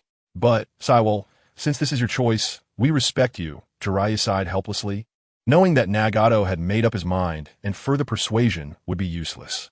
Yes, Nagato-sensei, if you've truly decided, then go ahead. I believe you can do it, Naruto echoed, though he felt a deep sense of regret. In the end, Naruto and Jiraiya could only reluctantly bid farewell to Nagato and Konan. Nagato, Konan, I'll come to see you often, Jiraiya said with a heavy heart. Yes, Nagato-sensei, Konan-sensei, Jiraiya-sensei, and I will visit you often, Naruto smiled. He then took out a kunai engraved with the flying thunder god symbol and handed it to Konan for safekeeping. Konan-sensei, use this to contact me if you encounter danger. Thank you, Naruto, Konan said as she carefully put away the kunai. Goodbye, Jiraiya-sensei, Naruto, Konan smiled as she pushed the wheelchair-bound Nagato to bid farewell. Watching them leave, Naruto silently wished for their safety. Jiraiya, filled with emotion, was gratified to see Nagato's transformation and hoped that he and Konan could live well in Amage Cure. Finally, Naruto and his group set off on their journey back to Konoha. Inside the Hokage office in Konoha, Tsunade sat at the podium, arms crossed and wearing a look of helplessness. Standing below were the Konoha F4, Hashirama Senju, Tobirama Senju, Hiruzen Sarutobi, and Minato Namikaze. Naruto couldn't help but laugh at the scene before him. He found it amusing. Big brother, Tsunade, and Monkey Fourth hello. Tobirama broke the silence and spoke first. Tobirama, I heard you died from excessive chakra consumption while fighting the Gold and Silver Brothers. I always told you not to study forbidden techniques all the time and to practice your chakra more. Look what happened, Hashirama said with a serious expression. If I hadn't died, how could you have died? Tobirama shouted angrily. Aha! Hashirama scratched the back of his head, unsure of how to respond awkwardly. All right, Minato, I never asked how you died. Hashirama suddenly remembered to ask. I died sealing the Nine Tails, Minato replied casually. Isn't the nine tails something you can catch with one hand? Hashirama asked in confusion. Big brother, not everyone is like you. Tobirama rolled his eyes. Haha, that's true. Hashirama scratched his head, feeling a bit embarrassed. Monkey, I walked from the entrance of Konoha and found that the people of Konoha are living and working in peace. It seems that when I passed the Hokage position to you, you did a good job. By the way, what about Danzo? Tobirama said with relief. Upon hearing Tobirama's words, Hiruzen's face turned red, and he stammered, unsure how to respond. Tsunade then scolded him. You don't know, Danzo has done many evil deeds and is already dead. After you left, the ninja world erupted into the second and third great ninja wars. Konoha, under the leadership of Hiruzen Sarutobi, Danzo, Tsunade, and Mito Konohamaru, suffered a severe decline. Even when Konoha won, Hiruzen kept retreating again and again for the sake of peace, neglecting Konoha's development. What? Monkey? Tobirama glared at Hiruzen angrily, his voice rising. Seeing Tobirama angry, Hiruzen instantly appeared younger, trembling in fear like a grandson. This was because Tobirama was a very important person in Hiruzen's heart. He was the person he had previously protected, the one who passed the Hokage position to him. And also his teacher. Naruto, seeing this, smiled and supported Hiruzen. Second Hokage, don't be too angry. Actually, it's not too bad. After you left, Konoha did decline. But at that time, the other four great ninja villages were almost all targeting Konoha. For third Hokage to support Konoha to this extent, he has done very well. Moreover, he trained the legendary Sannin, and now that he's old, he even voluntarily became the principal of the Ninja Academy, just to train the next generation of Konoha. Naruto spoke from the heart. He understood that Hiruzen had made many mistakes, especially after his father Minato's death, which greatly hindered Konoha's development. However, since the Uchiha clan had not yet been exterminated, overall, Hiruzen's contributions to the village were still significant. Moreover, after Minato's death, both Jiraiya and Tsunade had considered returning to Konoha to take on the Hokage position. If they were willing to succeed, Hiruzen would likely have agreed. As for the others in Konoha, Naruto felt it would be better to let Hiruzen continue. If Danzo, Fugaku, or Hayashi were to take the Hokage position, Konoha would likely fall into chaos, let alone leading Konoha towards prosperity. Although Kakashi was exceptionally intelligent, he lacked the strength to suppress various factions. Naruto, thank you, Hiruzen said, listening to Naruto's words, feeling emotional and touched. He looked at Naruto with gratitude, tears welling up at his eyes. Second Hokage, Naruto is right. If the third Hokage hadn't taught me the flying thunder god technique from the ceiling book, Konoha might not have won the third great ninja war. Minato, with his kind nature, also supported the third Hokage. Yes, second Hokage, if it weren't for teacher Sarutobi, Konoha might not have won the second great ninja war. Jiraiya also chimed in. Hearing Jiraiya speak up for Hiruzen, Tsunade clenched her fists, trembling slightly with anger, her eyes wide open as she glared at Jiraiya, causing him to shiver. Naruto, Minato, and Jiraiya. Hiruzen looked at the scene before him, deeply moved. Thank you for speaking well of me. But I just did what I was supposed to do. However, I have indeed made many mistakes. Monkey. Hiruzen was startled and looked back at Tobirama. Well done. You've worked hard. Tobirama gently patted Hiruzen's shoulder and said softly, I have a general understanding of the situation. In fact, when he returned to Konoha, Tobirama had already discussed with Jiraiya about Konoha's development after his death. Losing both himself and his elder brother was indeed a difficult challenge for Hiruzen. After all, the four great ninja villages were not just a bunch of scattered individuals. There were many ninjas, and their second-generation Kage were all research-oriented talents, each developing unique ninjutsu like dust release, boil release, lightning release armor, and puppet jutsu, etc. No, teacher Tobirama, I was wrong. If it weren't for Naruto and Tsunade, Konoha wouldn't be what it is today, Hiruzen said, moved to tears, quickly wiping his eyes. Monkey, don't think like that. You are the Hokage I personally designated. Tobirama comforted him with a pat on the shoulder. Teacher Tobirama, thank you. I will continue to work hard and contribute to Konoha's development, Hiruzen exclaimed excitedly. Chapter 89 Dual Cultivation with Sasuke. The strength of Konoha village has greatly increased, becoming the most powerful force in the entire ninja world. The five Kages gathered together to discuss the future development direction of the village. The other four ninja villages dared not easily provoke Konoha village, knowing that once they angered Konoha, they would face disaster.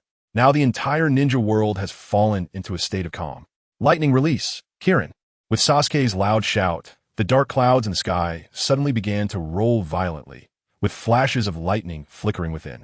Then, with a flash and a roar, a gigantic Kirin emerged from the clouds. With a wave of Sasuke's hand, the Kirin charged towards the ground like a silver dragon. As the Kirin struck the ground, a loud bang was heard, and a small hill was instantly flattened, dust flying everywhere. At this moment, Sasuke had successfully developed this S-rank ninjutsu and had injected 3 gene enhancers, making his strength unparalleled. Sasuke revealed a confident smile and said to Naruto, "How's the power of this ninjutsu I developed, Naruto?" Naruto's eyes widened, excitedly shouting, "Sasuke, this is amazing!" Looking at the flattened hill, he thought that this was beyond the realm of ordinary ninjutsu power, and Sasuke finally had some solid strength. The advantages of lightning release, Kirin, are obvious.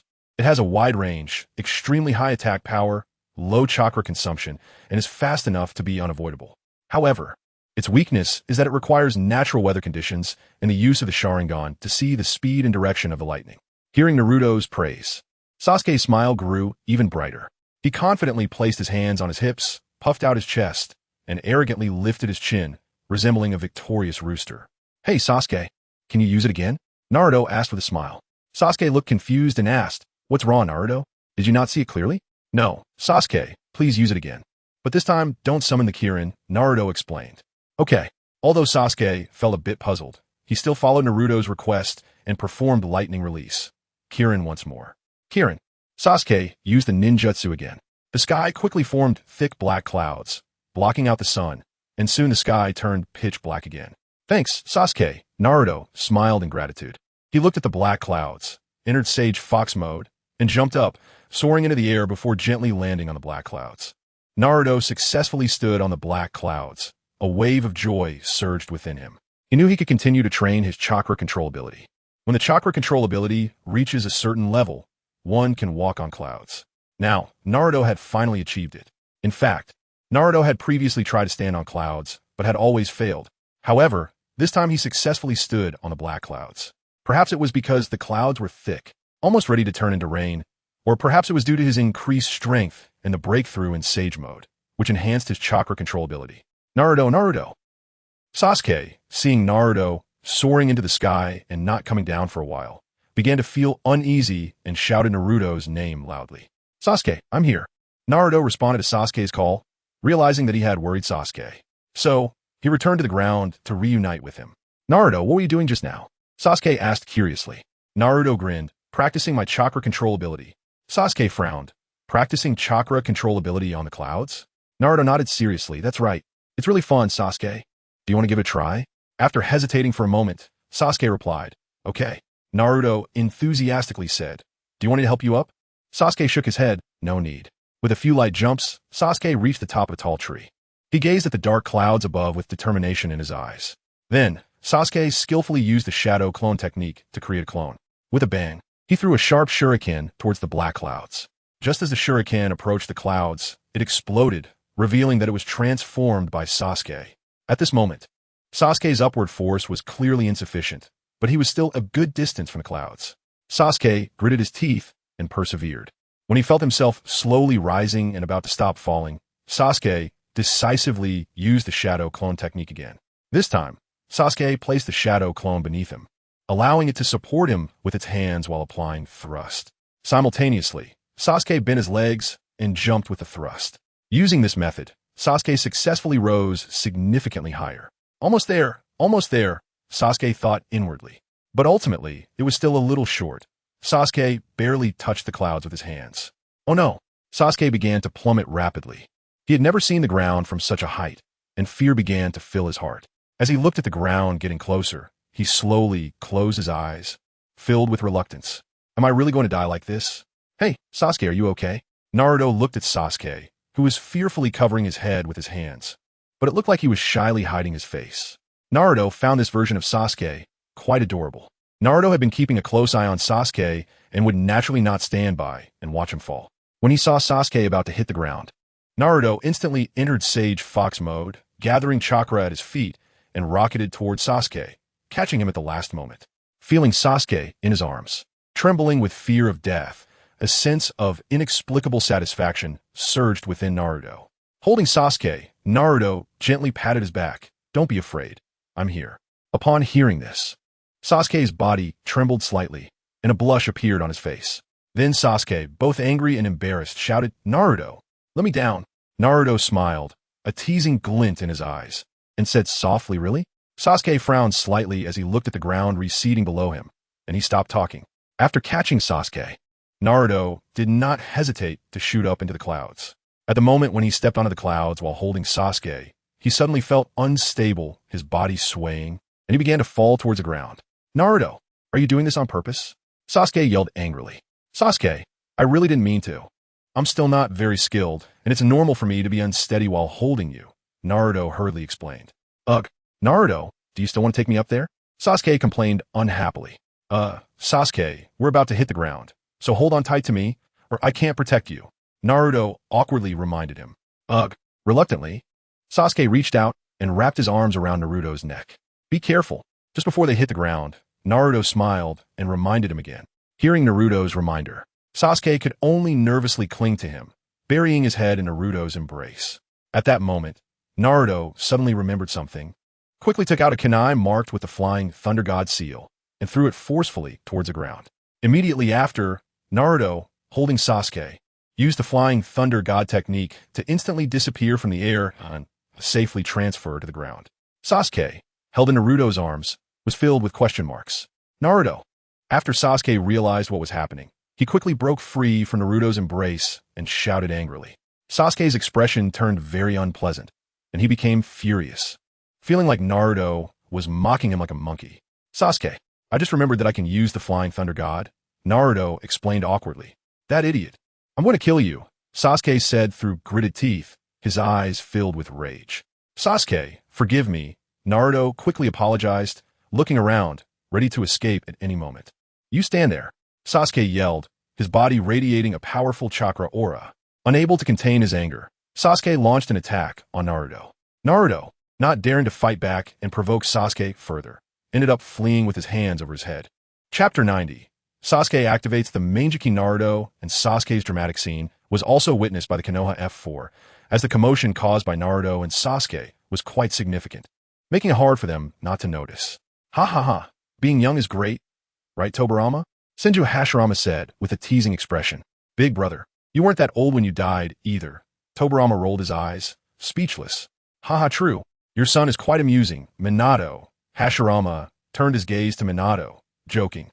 Minato awkwardly scratched the back of his head and continued to smile while watching Naruto playfully tussling with Sasuke. At this moment, Tobirama said with a smile, Big brother, weren't you like this when you were a kid?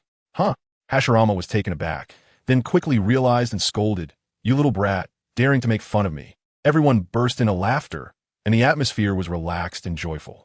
As the sun set, its rays fell upon the earth, casting a golden hue. Naruto ran while bitterly smiling and looking back. Sasuke, can you please stop chasing me? A hint of helplessness and bitterness appeared on Naruto's face. After their dual cultivation, Sasuke had been relentlessly pursuing him, and now half a day had passed with no sign of stopping their chase. You bastard! I will definitely kill you, Sasuke shouted, panting with rage. His eyes were filled with anger and murderous intent as he focused intently on the fleeing Naruto. Despite feeling exhausted from the relentless pursuit, the fire of anger in Sasuke's heart only intensified, especially seeing Naruto, who still appeared energetic and showed no signs of fatigue, which only fueled Sasuke's irritation further. Chidori, Sasuke roared, gathering all his strength into his palm, forming a dazzling blue lightning. He charged forward like a fierce wind, filled with endless killing intent, heading straight for Naruto. Seeing Sasuke charging at him with Chidori, Naruto made up his mind to activate Sage Fox mode, intending to try and withstand the attack head-on. An orange chakra emanated from Naruto's body, burning like flames, contrasting sharply with Sasuke's blue lightning. You bastard! Sasuke was surprised to see Naruto suddenly stop, not expecting him to choose to take the hit directly. Sasuke wanted to retract his Chidori, but it was too late. The Chidori flashed with brilliant lightning as it continued to surge towards Naruto. In Sasuke's shocked gaze, his Chidori pierced through Naruto's chest. Naruto let out a muffled grunt, his body trembling slightly, blood spilling from the corner of his mouth as he gradually fell down. You bastard! Why didn't you dodge? Sasuke trembled as he looked at the blood on his hands, his eyes filled with disbelief and pain. Sasuke stared blankly at the unconscious Naruto on the ground, tears streaming from the corners of his eyes. A wave of pain surged in Sasuke's heart. Did I just kill Naruto? Naruto, please wake up. Sasuke frantically shook Naruto, feeling like he was losing something important.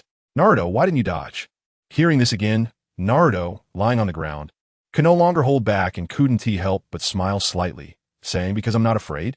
Sasuke was stunned, looking at Naruto, and a complex emotion surged in his heart. Sasuke's eyes widened as he stared at the living Naruto, tears mixed in his gaze as he excitedly hugged Naruto tightly, saying, Naruto. The two embraced tightly, feeling each other's presence. In that moment, they forgot all their arguments and conflicts, leaving only the deep friendship and trust between them. Naruto smiled, and in this brief moment, his injuries had nearly healed. Although he felt pain from Sasuke's Chidori, he was indeed injured. He felt that even if Sasuke's Chidori had struck directly at his heart while in Sage Fox mode, he would still be able to survive, and besides, Naruto had taken a hit on his right chest. Sasuke? At this moment, Naruto suddenly noticed something was off. Sasuke was clinging to him tightly, refusing to let go, and Naruto began to worry about him. Sasuke, what's wrong? Naruto, how could you do this? I thought I'd killed you. I was going to lose you. Sasuke couldn't hold back his tears, sobbing as he hugged Naruto tightly. Sasuke, I'm sorry, I won't do this again, Naruto apologized. He hadn't expected that this would make Sasuke so worried about him, realizing that his joke had gone too far. Sasuke wiped his tears and said, I'm so glad you're okay, and thank you. Naruto, puzzled, asked, thank me? Why thank me? Then, Naruto was shocked, staring at Sasuke's activated Mangekyou. You activated it just like that? When did the Mangekyou become so common that it could be activated so casually? Chapter 91. Sasuke's Mangekyou Sharingan Techniques. Sasuke awakened his exclusive Mangekyou Sharingan techniques, Time Reversal and Kyuubi. Naruto stared wide-eyed in disbelief at Sasuke. Time Reversal, Naruto murmured to himself, and Kyuubi. Isn't that the ability of Obito and Madara? Time-space, Sasuke is truly overpowered. Hey, I'm amazing, right? Sasuke said excitedly, looking at Naruto, his eyes sparkling with a strange light. At that moment, Sasuke seemed to be in a whole new world, feeling unprecedented power and joy. Naruto burst out laughing. Haha, Sasuke, how about you use it on me again and see if I can awaken a new ability? Naruto joked, a mischievous smile on his face. Sasuke rolled his eyes and said helplessly, Naruto, you're such a boring guy. The Mangekyou Sharingan isn't something you can just awaken casually. My father once said that awakening it means losing someone close. There was a hint of sadness in Sasuke's tone, as he seemed to recall the painful experience of piercing Naruto with his Chidori just moments ago. Curious, Naruto asked, so, Sasuke, does it mean I'm one of your closest people? Naruto's eyes were filled with anticipation, hoping for a positive answer. Sasuke huffed and turned his head angrily. Don't get too cocky, Naruto. I haven't settled the score with you yet. Though Sasuke still felt some dissatisfaction towards Naruto, there was a more complex emotion within him. Naruto smiled slightly and gently placed his hand on Sasuke's shoulder. Sasuke did not pull away. Instead, the corners of his mouth slightly lifted, as warmth surged from deep within him. The friendship between them was slowly warming in a special way. Sasuke silently reassured himself. Yes, Naruto, you are my closest person. I will definitely protect you well in the future. Now, when Sasuke recalled the moment he pierced Naruto's chest with Chidori, an inexplicable pain still surged in his heart. Sasuke was truly afraid of losing Naruto. That fear crashed over him like a tide, overwhelming him. Especially when that loss was caused by himself. Sasuke felt immense pain and guilt. He couldn't imagine how to get through days without Naruto by his side and dared not face such a possibility. Sasuke found it hard to accept this reality. So in the moment he pierced Naruto with Chidori, his psychological defenses completely crumbled. Sasuke's emotions spiraled out of control. His mind went blank, and he completely lost his rationality. The scene was so shocking for Sasuke that he was left completely at a loss, with his mind empty. He didn't even notice that Naruto was actually pretending to be dead, lost in his own pain. Sasuke began to resist accepting reality, first trying to escape, hoping to distance himself from this cruel world. Sasuke thought that this was the only way to avoid facing the pain of losing Naruto and to protect himself from harm. Then, Sasuke's gaze became determined, for he knew he had to do something. He couldn't let Naruto die like this. I must save Naruto's life. At that moment, Sasuke had only one thought in his mind. I must save Naruto. I must change this outcome. This belief ignited like a burning flame in Sasuke's heart, impossible to extinguish. Sasuke began to fantasize about being able to return to the moment he used Chidori to change this tragic ending. Although Sasuke understood that all of this was impossible, he still imagined and tried every possible way to reverse the situation. Because for Naruto, Sasuke wanted to do everything he could to change it, as he simply could not bear the fact that he had killed Naruto, nor could he bear the cost of accidentally causing Naruto's death. This thought weighed heavily on Sasuke's heart, causing him immense pain. Just then, a mysterious chakra surged in Sasuke's mind and infused into his eyes. Thus, Sasuke awakened the abilities of Kamui and time reversal. The abilities were exactly what Sasuke had hoped for in his heart, to escape reality and go back to the past to save Naruto. Sasuke now vaguely remembered how terrible he felt at the moment he killed Naruto with Chidori. What a painful realization. Thinking of this, Sasuke couldn't help but step forward and hug Naruto again. Sasuke? Naruto asked in confusion. Naruto, let me hug you, Sasuke said tenderly. Okay. Naruto awkwardly allowed Sasuke to embrace him. Naruto, can you promise to never leave me? Sasuke said in a low voice. Okay, but Naruto hesitated. What's wrong, Naruto? Sasuke looked at Naruto, puzzled. Sasuke, let me clarify that Naruto's face showed a hint of embarrassment as he tried to break free from Sasuke's embrace.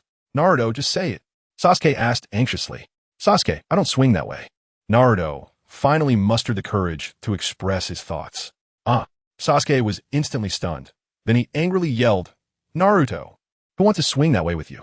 Sasuke pushed Naruto away forcefully and stormed off in anger. Watching Sasuke's furious back as he left, Naruto frowned slightly, feeling that he had gone too far, but also secretly relieved that Sasuke's orientation was still normal. Sasuke had just hugged him and said, Can you promise to never leave me? This statement really made Naruto's mind race, thinking too much. So Naruto couldn't help but emphasize his principles. Naruto also realized that his previous behavior might have hurt Sasuke, and he should cherish this bond more. Naruto silently vowed to be honest with Sasuke in the future, to respect Sasuke, and to value their friendship.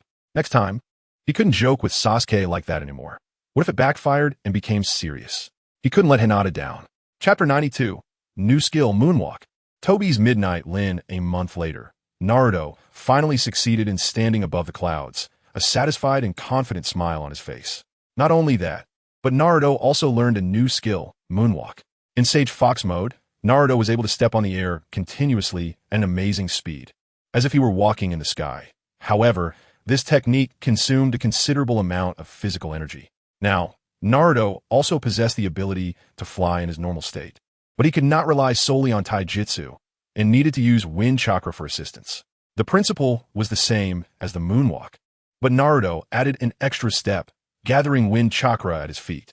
Through this method, Naruto could use the power of wind chakra to take off. However, this method, while feasible, had some drawbacks.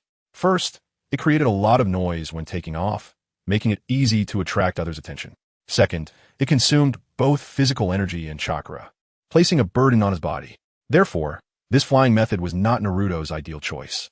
In fact, Naruto had already mastered these techniques half a month ago and had gradually become proficient in using them. Because Sasuke did not use the black clouds created by Kirin, Naruto found it really difficult to start practicing chakra control during the cloud stepping phase. However, due to their previous quarrel, Sasuke had deliberately ignored Naruto for half a month. And only after Naruto earned Sasuke's forgiveness did they have half a month together for dual cultivation. So, Sasuke, can you teach me? Sasuke asked with interest after seeing Naruto use Moonwalk. Naruto smiled and replied, Sure, but you probably can't do it right now. This requires strong chakra control and powerful taijutsu to support it, and your taijutsu might not be enough. Stop rambling, just teach me, Sasuke said confidently and coldly while standing on the black clouds. All right, Sasuke. Naruto smiled and began to explain. During the half-month of dual cultivation, Sasuke had been practicing chakra control alongside Naruto. Perhaps it was because the black clouds were inherently linked to Sasuke, possessing a small amount of his chakra. Or maybe it was due to the activation of his Sharingan, as Sasuke was able to stand on the black clouds on his first attempt. After half a month, Sasuke was also able to stand on the white clouds like Naruto, but he still preferred to stand on the black clouds he summoned. Furthermore, Sasuke discovered that he could actually control the black clouds to move, which felt very novel to him. It was like riding a magic cloud, soaring freely through the sky. However, this black cloud had a fatal flaw. It could not land on the ground. Once it got close to the ground or a higher place, it would quickly dissipate, as if it had never existed. Therefore, the usefulness of this skill seemed somewhat limited, serving only as a means of transportation in the air. However, for Sasuke, this was already sufficient. After all, flying through the air was much faster than running on the ground, and it could help avoid unnecessary troubles. Sasuke tried to use it but found it impossible. Although he had injected 3 doses of gene enhancement serum and still had some time to train taijutsu with my guy, his taijutsu was still severely lacking. Naruto could only achieve moonwalk by relying on his strong chakra control ability and using taijutsu in Sage Fox mode. Sasuke felt a bit unwilling in his heart. He thought he had lost to Naruto in another aspect. Looking at Naruto, Sasuke suddenly remembered something. "So, Naruto, can I learn Sage mode too?" Sasuke asked through gritted teeth. After pondering for a moment, Naruto replied, "Sage mode might be a bit difficult. The reason is that Sage mode requires a calm heart and sufficiently strong physical qualities to support it. However, both you and the entire Uchiha clan find it hard to remain calm emotionally. But in terms of physical condition, you should be capable given your current situation." "I don't care. I must learn Sage mode to improve my strength," Sasuke said firmly. "All right, Sasuke, don't rush. Training in Sage techniques requires a peaceful heart. I'll take you to meet someone who might help us with our Sage training." Naruto spoke gently. "Okay." Sasuke nodded, finally regaining his calmness. On the other side, in a dark and damp cave, Tobi lay quietly on a simple bed, his eyes tightly shut. Beads of sweat the size of beans continuously oozed from his forehead, soaking his forehead and cheeks. Tobi's body trembled slightly, as if enveloped by an invisible fear. His face was filled with terror and pain as he was experiencing a horrible nightmare. In the dream, Tobi fell into darkness, and suddenly he heard Lin's voice. "Tobi, why did you kill Teacher Minato?" Lin's voice suddenly echoed in the darkness, carrying a hint of resentment and blame. Tobi turned his head in shock and joy upon hearing this. He saw a different Lin, her head tilted at an unnatural angle, a trickle of blood oozing from the corner of her mouth, her eyes hollow and lifeless, staring straight at him. Tobi's eyes widened in terror as he looked at Lin, his lips trembling but unable to make any sound. Lin slowly reached out her hand, gently caressing Tobi's cheek. Her fingers were cold and stiff, sending a chill down Tobi's spine. "How could you do this to Teacher Minato?" Lin's voice grew quieter, as if losing all vitality. Tobi tightly grasped Lin's hand, tears streaming down his cheeks. He wanted to explain, but his throat felt as if it were blocked by something, unable to produce any sound. Lin looked at Tobi with sadness, her voice filled with desolation. "Tobi, come down and accompany me. I'm really so lonely." Lin's eyes revealed endless loneliness and sorrow, evoking pity in anyone who looked at her. However, just as Tobi was about to reach for Lin and promise to go with her, her face suddenly twisted, her expression turning extremely mad and terrifying, as if she had transformed into a demon. Lin gritted her teeth and said, "Tobi, even if you come down, I will never let you go in the Pure Land." Lin's voice was filled with hatred and anger, sending chills down Tobi's spine. "Lin!" Tobi was startled awake from the nightmare, suddenly sitting up with his eyes wide open, gasping for breath. "Tobi, did you have a nightmare again? Are you okay?" Kaguya, who was nearby, asked upon seeing this. "And no, I'm fine." Tobi trembled on the bed, lost in endless guilt and regret, murmuring Lin's name. Kaguya felt helpless upon seeing this. Ever since Tobi suffered betrayal from the Akatsuki organization and was hit by that explosive tag technique, he had been in a daze. Kaguya was worried for Tobi, hoping he could recover soon and continue to realize the Moon Eye plan. That way, her wish to resurrect her mother would still have hope. Kaguya looked at the dazed Tobi, hoping he would recover quickly and continue to work for her. Chapter 93, Sasuke vs. Jugo. Naruto brought Sasuke to a place filled with the sounds of birds and fragrant flowers. The environment was beautiful, peaceful, and serene. Naruto found Jugo with Sasuke. However, as soon as the two met Jugo, before they could greet him, Sasuke angrily blurted out, "Damn guy." Sasuke's eyes revealed strong hostility and hatred, as if he were facing a sworn enemy. This left people confused. Why did Sasuke harbor such animosity towards Jugo? The reason was that when Sasuke was young, he had been attacked by Jugo. At that time, Sasuke activated his cursed seal and drove Kimimaro back. But Jugo couldn't bear to see his good friend being bullied and stepped into fight, resulting in him losing control. Jugo pinned Sasuke down and pounded his face fiercely, nearly beating Sasuke to death. This painful experience left a deep psychological scar on Sasuke, leading to a profound hatred for Jugo. Seeing this, Naruto quickly stopped Sasuke and advised, "Sasuke, don't be so hasty. Jugo was out of control back then." Naruto tried to calm Sasuke's anger, explaining that Jugo did not intend to harm him at that time. However, Sasuke's emotions remained agitated and hard to quell. "Naruto, you brought him here for?" Jugo looked at Sasuke and Naruto with a puzzled expression, then asked Naruto.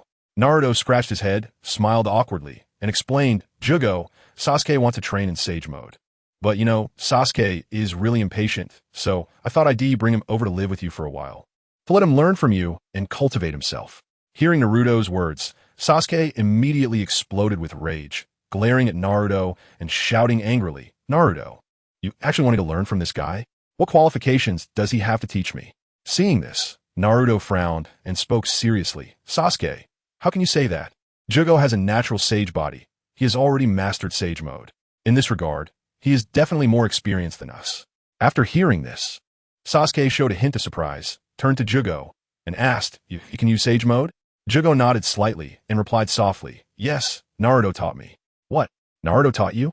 Sasuke's eyes widened in disbelief. In an instant, a strong anger surged within him, and he cursed silently. "Damn Naruto, teaching others Sage Mode, but refusing to teach me. And now, he wants to entrust me to someone else for instruction. This is infuriating." Sasuke glared at Jugo and shouted, "So what if you can use Sage Mode? If you have the ability, come and fight me. If you don't have enough strength, I won't foolishly follow you to learn Sage Mode." Jugo did not respond immediately to Sasuke's provocation. He remained silent for a moment, slowly turning his gaze to Naruto, seemingly waiting for Naruto to give an answer. Naruto smiled and nodded at Jugo, indicating agreement. Then he turned to Sasuke and said, "Jugo, since Sasuke wants to fight you, let's fulfill his wish. But don't worry too much, because Sasuke has become very strong now. So, you need to go all out, otherwise you might lose this battle." Upon hearing the conversation between Jugo and Naruto, Sasuke's expression darkened further. Sasuke clenched his teeth tightly, muttering to himself, "Damn Jugo, seems like he underestimates me. I'll show you my power later." Meanwhile, Naruto appeared excited, his eyes sparkling with enthusiasm, filled with anticipation for the upcoming battle. "All right, Naruto," Jugo said seriously, nodding his head, then turned to Sasuke and reminded, "Be careful, Sasuke." However, after seeing the little exchange between Jugo and Naruto, Sasuke felt that Jugo seemed to be vying for Naruto's attention, igniting a surge of inexplicable anger within him. Sasuke glared at Jugo and roared, "Quit the nonsense. You should worry about yourself first." With that, Sasuke initiated the attack, forming hand seals with both hands, releasing a massive fireball technique, the fire release. Great fireball technique. Is that all? Sasuke thought, feeling a bit puzzled at the scene before him. He had expected Jugo to use some powerful ninjutsu to respond, but instead, he directly got hit by the fireball. However, when Sasuke saw Jugo's figure within the fireball, his eyes narrowed slightly. Sasuke noticed that the shadow of Jugo in the fireball was growing larger, as if something was being birthed from it. Suddenly, Jugo burst out from the fireball, charging towards Sasuke while taking the fireball head-on. Sasuke was taken aback and quickly retreated. He observed that aside from his clothes being slightly charred, Jugo was completely unharmed. Sasuke was secretly astonished. This guy's body is really abnormal.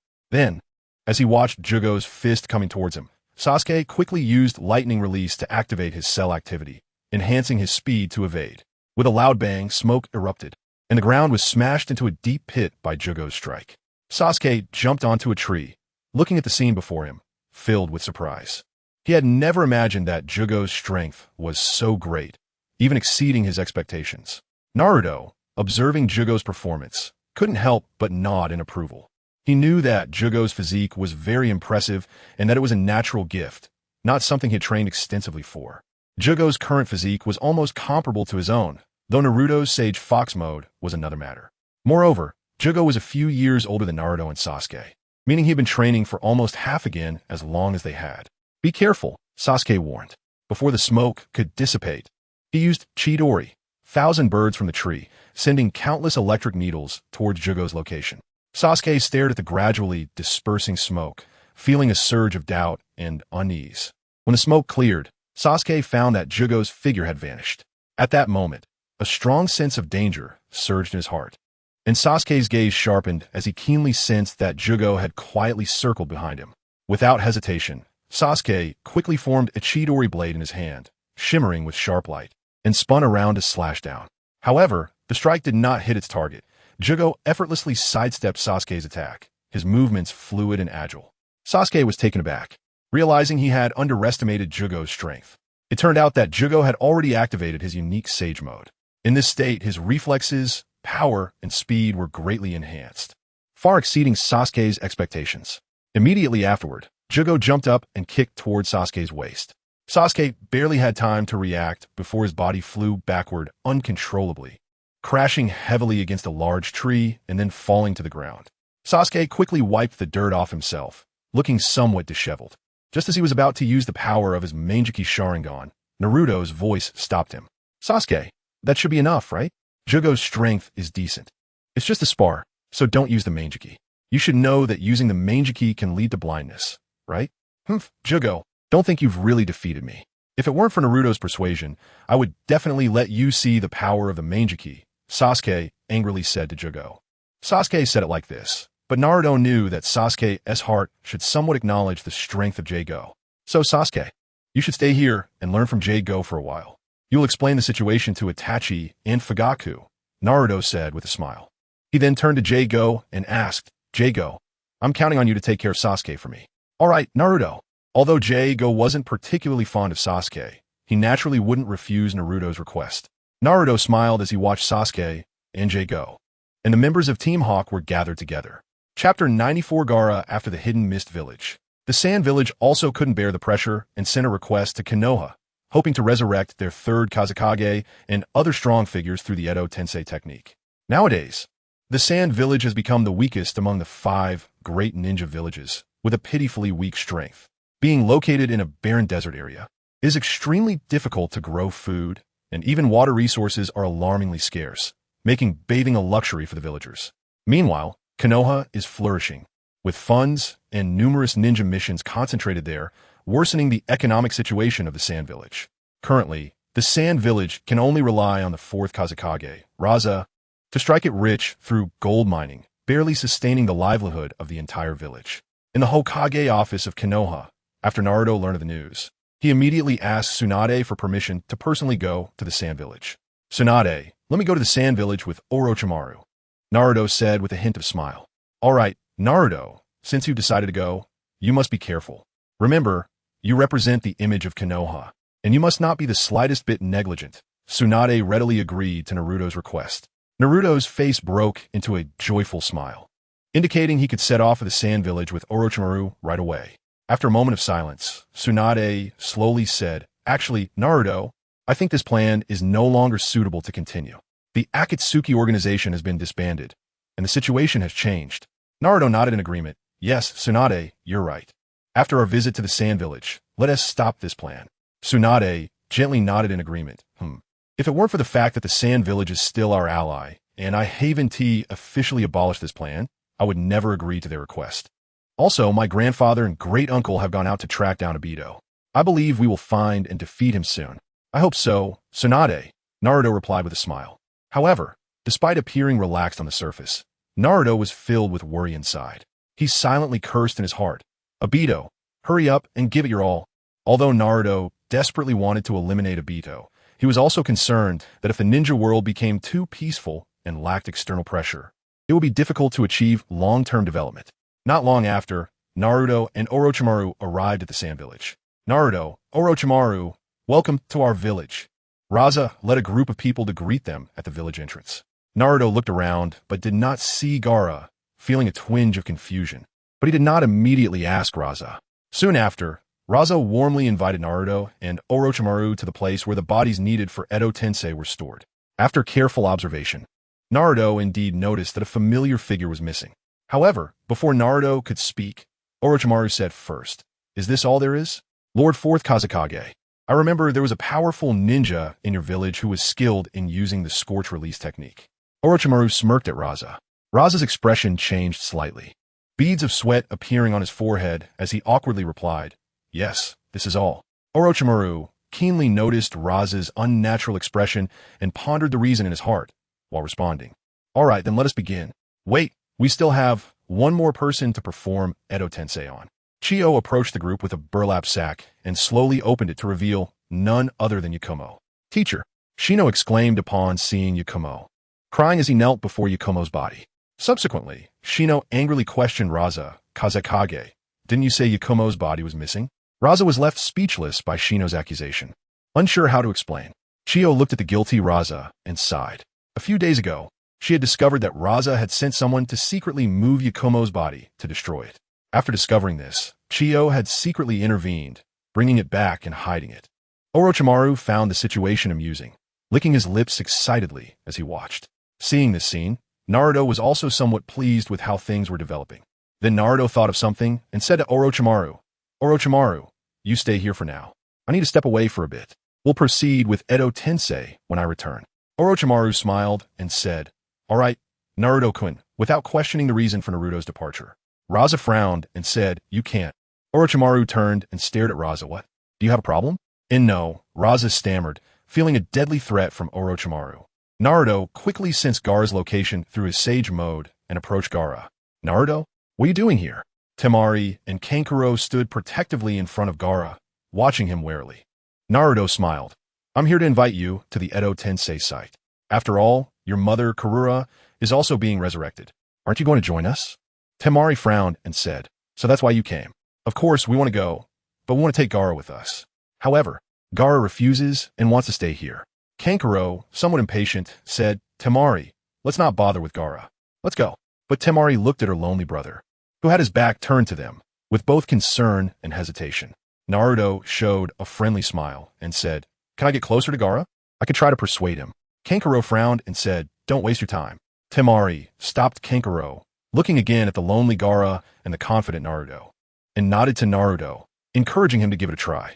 Hello, I'm Naruto, Naruto said with a smile, walking towards Gaara with light steps. Go away. Gaara growled in a low voice, his eyes bloodshot and exuding a strong, killing intent. Do you know? We are both Jinchuriki, Naruto said gently, undeterred by Gaara's intimidating aura. Gaara frowned slightly, raised his head slightly, and showed a hint of confusion as he began to seriously examine this seemingly ordinary boy before him. Naruto reached out his right hand, tightly grasping Gaara's hand, transmitting his chakra and goodwill. Do you know? Your mother has always loved you, Naruto whispered in Gaara's ear, his voice carrying an inexplicable warmth. Gaara's eyes widened, and he stood motionless, listening to Naruto's words as if time had frozen. However, when Gaara recalled the uncle he had killed with his own hands, Yashimaru, his inner fury erupted, and an angry expression appeared on his face. Those were Yashimaru's last words to Gaara. Lord Gaara, in the deepest part of my heart, I have always harbored deep resentment towards you. Your birth took away the life of my dearest sister. I tried to like you, seeing you as my sister's legacy, but I ultimately couldn't do it. In fact, my sister never wished to give birth to you. She sacrificed herself for this village, leaving this world with a curse against it. Perhaps since then, I have carried an unhealable pain in my heart.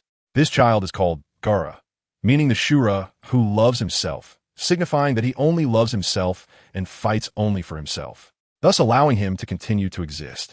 This name carries such a wish. However, the sister did not give you this name out of love. Instead, she hoped that by using this name, you would continue to exist, allowing her hatred and curse towards this village to endure in the world, making everyone understand that she never truly loved you, only loved herself, fighting only for herself. This is the meaning of the name Gaara. It is precisely because of this that Gaara became a Shura who only loves himself. With this thought, Gaara erupted, his entire body radiating a strong, killing intent as he looked at Naruto. Chapter 95, One Tail Shikaku's Chakra, I love you, Gaara, don't. Before Temari could finish her sentence, Gaara had already manipulated the sand to attack Naruto. Naruto easily kicked the incoming sand away with his feet, seeming relaxed, and even kept one hand holding onto Gaara's hand without letting go. Gaara was surprised by Naruto's strength, not expecting his technique to be so easily countered.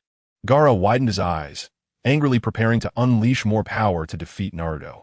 At that moment, Naruto suddenly smiled and gently said, Gaara, your mother, Karura, will be reincarnated today. You can ask her yourself if she really loves you. And if you want, we can be good friends. Hearing this, Gaara was taken aback, staring in confusion at the kind stranger in front of him. He couldn't understand why the other party would be so friendly to him. After all, they had never met before. Gaara, think carefully. There are people who love you too. Your sister Temari has always cared about you, and your brother Kankuro, although he speaks harshly, actually cares about you a lot.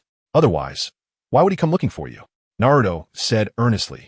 Gaara felt a jolt in his heart upon hearing Naruto's words, and he began to re-evaluate everything around him. He saw the worried look in Temari's eyes, her face clearly showing her concern for him. And on the other side, Kankuro, although he didn't directly make eye contact, had been quietly watching him, which brought Gaara a sense of warmth. Gaara, let's go to the reincarnation site together. Temari seized the moment, looking at Gaara with care and inviting him again. Then she tugged at the somewhat aloof Kankuro. After being tugged by Temari, Kankuro seemed to have found a way out of his cold demeanor, and he began to respectfully face Gaara, inviting him. Temari is right. Gaara, let's go meet our mother. In that instant, Gaara's heart was deeply moved. He realized that not everyone was as hateful as those who had hurt him in the past. There were some who cared about him and worried for him. These realizations surprised Gaara and brought an unprecedented feeling. He began to believe that perhaps this world wasn't so terrible after all, and maybe there were still people and things worth cherishing. Does Mom really love me? Gaara asked himself deep down. He wasn't too sure about this fact, but he desperately wanted it to be true. He fell silent, not answering Naruto's question, but instead lost in thought. Seeing this, Naruto smiled slightly and said softly, "Not answering means you agree." After saying that, Naruto took Gaara's hand and said to Temari and Kankuro, "Let's go." Thus, the four of them left that place together, heading towards the reincarnation site. Along the way, Gaara was silently led by Naruto, while Temari and Kankuro supported him from the side. Gaara's mind was filled with thoughts. He didn't know what would happen next, but with Naruto by his side, he suddenly felt a wave of reassurance. Finally, they arrived at the reincarnation site. At the same time, Kurama also returned to Naruto's body with Shikaku's chakra. Returning to Naruto's ceiling space, the Nine-Tails laughed wildly. "Ha ha, Naruto, you have no idea. I just gave Shikaku a good beating while I was in Gaara." It turned out that Naruto had planned all of this in advance and had informed Kurama beforehand. Once Kurama learned of this, he readily agreed without hesitation. Just as Naruto took Gaara's hand, Kurama immediately invaded Gaara's ceiling space. However, as soon as Kurama entered, he was met with Shikaku's insults. "Damn you, stinky fox, what are you doing here?" Kurama responded defiantly, "Humph, you stinky raccoon cat, give me some chakra." Shikaku firmly replied, "Humph, I won't lend you anything."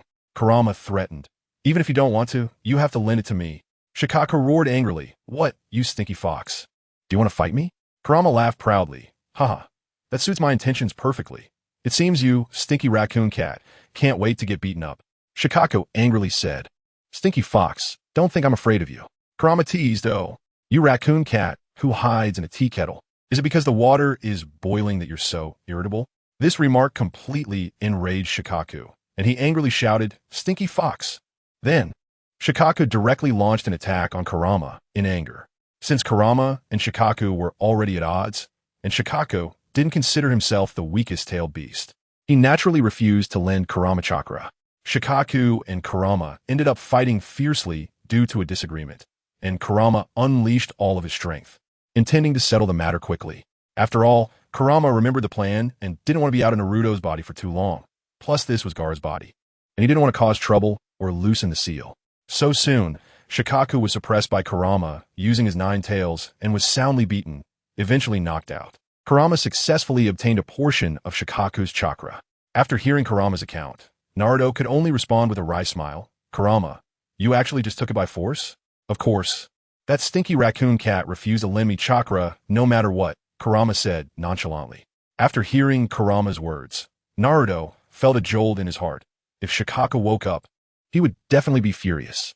Naruto realized that if Shikaku woke up, it would surely lead to a series of troubles and chaos. Naruto's gaze turned to Gaara, who seemed a bit distracted at the moment. Naruto silently pondered, "It seems I need to think of a way to strengthen Gaara's tailed beast seal to protect him. This way, he could ensure that Shikaku wouldn't cause trouble within Gaara's body, and also ensure that Gaara wouldn't lose control." Chapter 96. Great love for Gaara Naruto Koen. "You're here." Orochimaru greeted Naruto with a smile upon seeing him. Raza also noticed Naruto and the others, and he furrowed his brow when he saw his 3 children had come along. He said, "Temari, Kankuro, why did you bring Gaara here?" Temari replied, "Father, Today is the day of our Mother's Edo Tensei ceremony. How can we not bring Gaara? Ridiculous. Do you know how dangerous this is? Raza scolded, glancing worriedly at Gaara, fearing he might go berserk and disrupt the Edo Tensei ceremony. Raza had been somewhat concerned about his youngest son at first. However, he placed more importance on his responsibilities as the Kazekage. He didn't trust Gaara and had conducted several tests to gauge his abilities. But each time, without exception, they failed. Gaara couldn't control the power of the tailed beast and would go out of control, leading Raza to deem him a failure. To protect others, he forbade anyone from getting close to Gaara. This behavior, however, caused Gaara to develop misunderstandings and resentment towards him. Raza sighed, a hint of guilt swelling in his heart. He realized that his past attitude towards Gaara might have been problematic, but it was now too late to change that.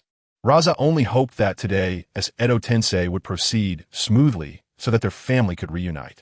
Ultimately, Raza still lacked trust and was too eager for results, failing to consider that Gaara was still young, with his mind and strength not fully developed, and arranged tests for him. This led to a series of issues, creating a vicious cycle. Seeing this, Naruto smiled and said, "Fourth Kazekage, Gaara is my friend. I brought him here so you don't have to worry about him. Even if he loses control, I can subdue him immediately.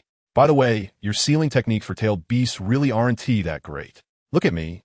I've never had a problem with tailed beasts going berserk. I happen to know some sealing techniques, so after we finish the Edo Tensei, I'll help Gaara reinforce his tailed beast seal." Gaara, Temari, and Kankuro looked at Naruto in surprise. They hadn't expected Naruto to have such abilities and to be willing to help Gaara with the tailed beast sealing problem. "No, we don't want to trouble you. We can." Raza wanted to refuse, but was interrupted by Chiyo. "We agreed to it," Chiyo stated directly. "But Chiyo," Raza whispered his doubts. But Chiyo interrupted him again. "There's no but. Right now, Konoha could take us down without lifting a finger, and besides, they're here to help with the Edo Tensei of the third Kazekage. What do we have to fear from them?" Naruto smiled and said, "Chiyo Baba, I love what you just said. Raza, do you know that tailed beasts originally belonged to our ninja god, the first Hokage? Even if we wanted the tailed beasts, we could take them back directly. Do you think it would cause trouble?" "Thank you. I was being petty.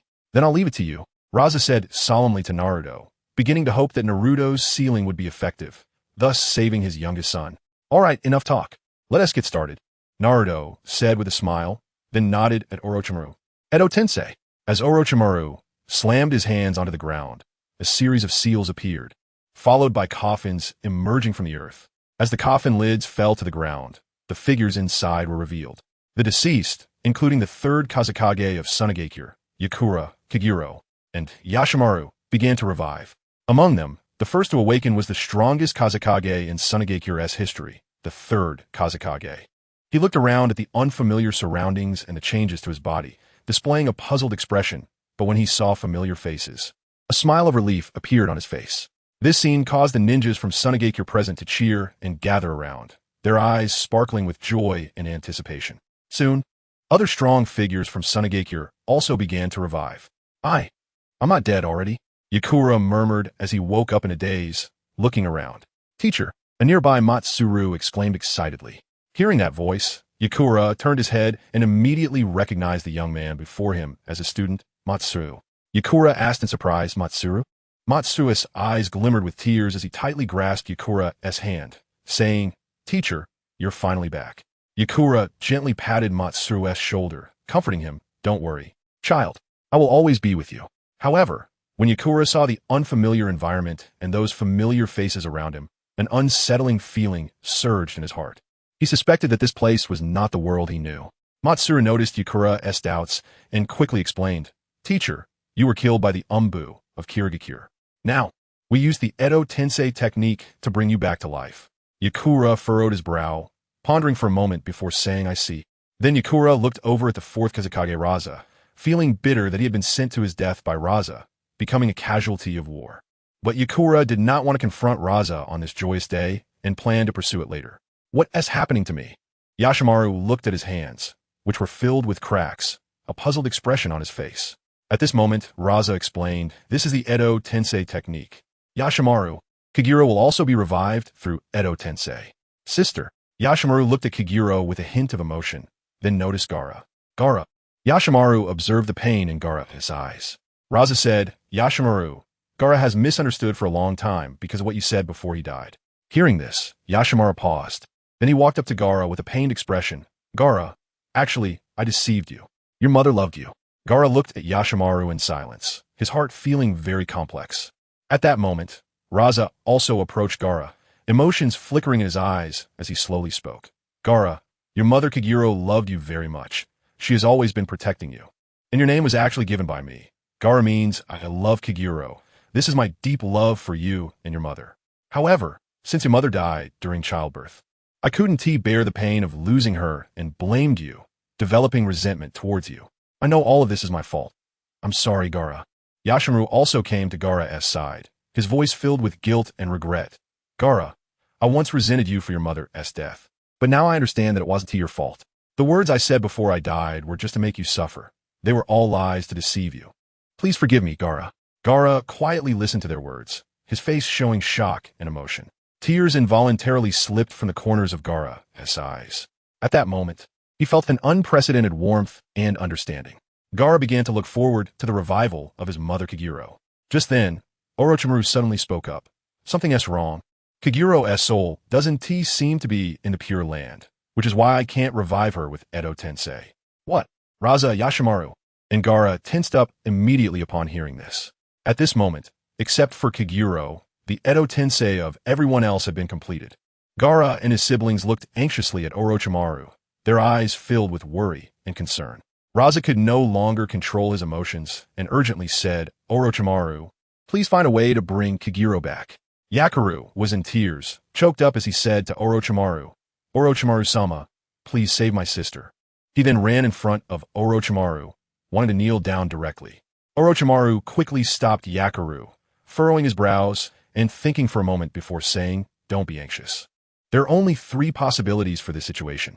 First, you may have mistaken the body of Gaara. Second, Gaara may still be alive. Or third, Gaara's soul may still be in the world. Raza quickly ruled out the first possibility, because how could he, who had been with Gaara day and night, make a mistake? This was indeed Gaara's body. The second possibility was even more absurd. Gaara had died at the moment Ai Luo was born. That was beyond doubt. So, only the third possibility remains. Raza spoke with difficulty. Gaara's soul should still be in the world. Chapter 97. The Spirit of Mother. Always loved by Gaara, where are Dad and Mom's souls? Temari anxiously shouted at Kankuro. Her voice was filled with urgency and hope, yearning for an answer from her father. Only then could they perform the Edo Tensei, or at least allow their mother's soul to rest, so she wouldn't continue to worry. Kankuro felt a sharp pain in his heart as he listened to Temari's question. He remembered the scene of Karura before her passing, her eyes revealing endless tenderness and reluctance. At that moment, a thought flashed through Kankuro's mind. He recalled how Karura had been exhausted during Gaara's birth, her life nearing its end. Yet, in her final moments, she had cradled the premature Gaara in her hands, her eyes filled with love. This image was deeply etched in Kankuro's memory. Kankuro's eyes widened in shock. Could it be that Karura's soul had always been protecting their son, Gaara? This thought astonished Kankuro, but also seemed to hold a glimmer of possibility. Temari noticed the change in her father's expression and guessed something was amiss. Dad, do you know something? Please tell me. Kankuro took a deep breath and said slowly, I think. Perhaps Karura's soul hasn't left us. Instead, it resides within Gaara. His voice trembled, as if he couldn't believe his own words. However, there was a flicker of hope in his heart.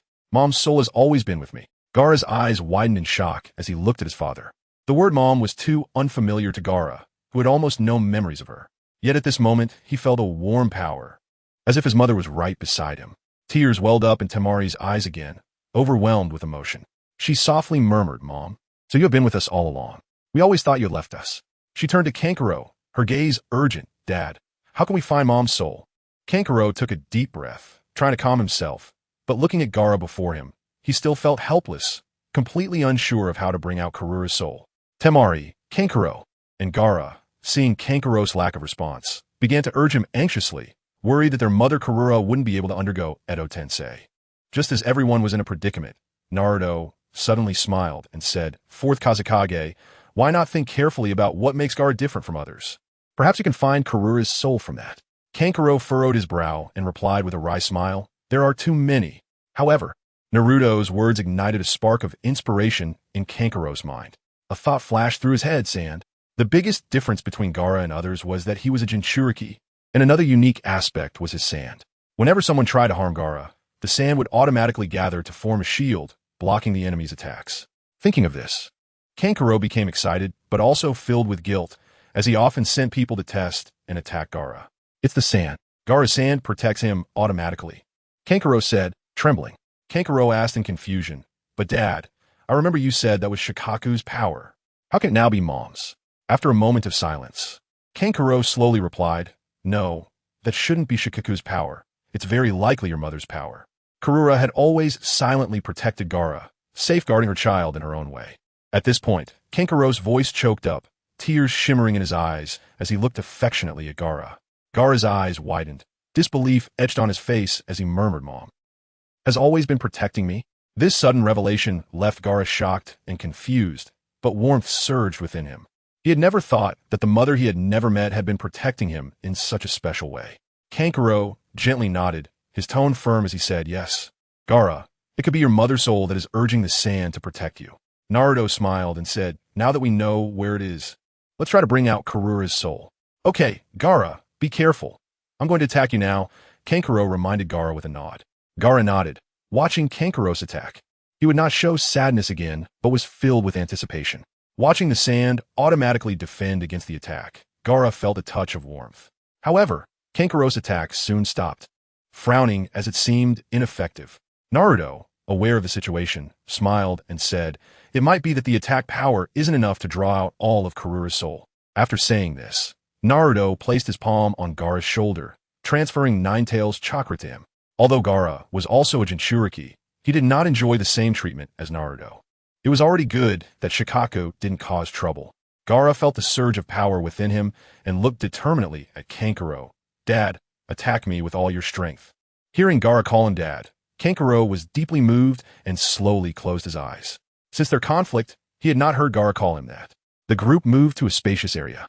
Kankuro took a deep breath. Gaara, be careful. Magnet release. Sandwave. A torrent of sand surged toward Gaara. Upon seeing it, Gaara felt a bit scared and began to mobilize the sand to defend. With Naruto's help and a Ninetales chakra, the sand Gaara summoned became abundant, easily blocking Kankuro's attack. Seeing that Gaara could withstand it, Kankuro felt relieved and no longer held back, launching continuous attacks at Gaara with all his might.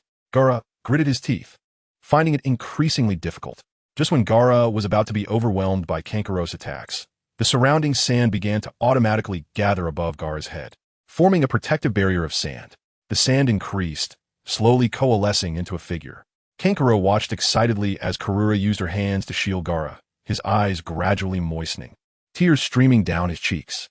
Kankuro's voice trembled as he said, it really is Karura. She has been silently protecting Gaara, never leaving. Gaara also saw the figure of his mother form from the sand, a surge of indescribable emotion welling up within him, his eyes brimming with tears of joy. Gaara murmured, so I am also my mother's child, someone who is needed and loved. Naruto looked at the figure of Karura above Gaara, a subtle smile of relief appearing on his face. Then he turned to Orochimaru and said softly now.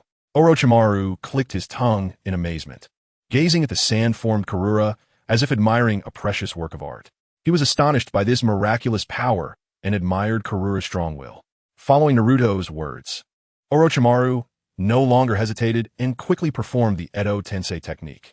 With everyone filled with anticipation, the figure of Karura began to collapse. A burst of white light gathering from the sand and infusing into Karura's body, successfully reviving her. Have I been revived? Karura slowly awakened. Before Jalyo could pay attention to her surroundings, two voices reached her ears. Mom. Jalyo looked over and saw Shimaru and Kanjiro standing beside her, their faces beaming with joy. Jalyo excitedly stretched out her arms and tightly hugged them. Shimaru, Kanjiro, Mom missed you so much. Mom, we missed you so much. Just then, Jalyo noticed Gaara standing nearby with a complicated expression, and a surge of heartache welled up in her heart. Jalyo softly asked Gaara. Upon hearing Jalyo's call, Gaara hesitated for a moment, but eventually walked up to her. Gaara, my good child, you are the one I worry about the most. Jalyo said excitedly as she hugged Gaara, tears shimmering in her eyes. Gaara could no longer suppress his emotions, and tears streamed down his cheeks. He exclaimed, Mom, Gaara, It's so wonderful to see you again. You were a premature baby, and it's truly amazing to see you grow up healthy. Jalio choked out. Mom. Gaara felt the warmth of maternal love, and he happily nestled in his mother's embrace, fully enjoying this precious family bond. Chapter 98, the perfect ending of the Sand Village journey. Kagura looked excitedly at the agitated faces of Raza and Yashimaru. However, when she noticed Yashimaru, her brows furrowed in confusion as she asked, "Brother, how did you die too?" Before Yashimaru could respond, Raza had already knelt before Kagura, his face filled with guilt, his voice heavy with self-blame and regret. "Kagura, I am an incompetent father. I did not take good care of Gaara. I even sent Yashimaru to assassinate him." "What? Raza, what are you saying? You actually sent my brother to assassinate our child?" Kagura's eyes widened in disbelief as she stared at Raza, shock and anger filling her gaze. Seeing Kagura's shocked expression, Raza felt an even heavier weight of guilt in his heart. He lowered his head, tears streaming down his face. "Raza, I will never forgive you." Kagura gritted her teeth, glaring at Raza with tears glimmering in her eyes. "Kagura." Raza lifted his head, wanting to explain, but upon seeing the heartbroken expression on Kagura's face, he understood that his mistakes were irreparable.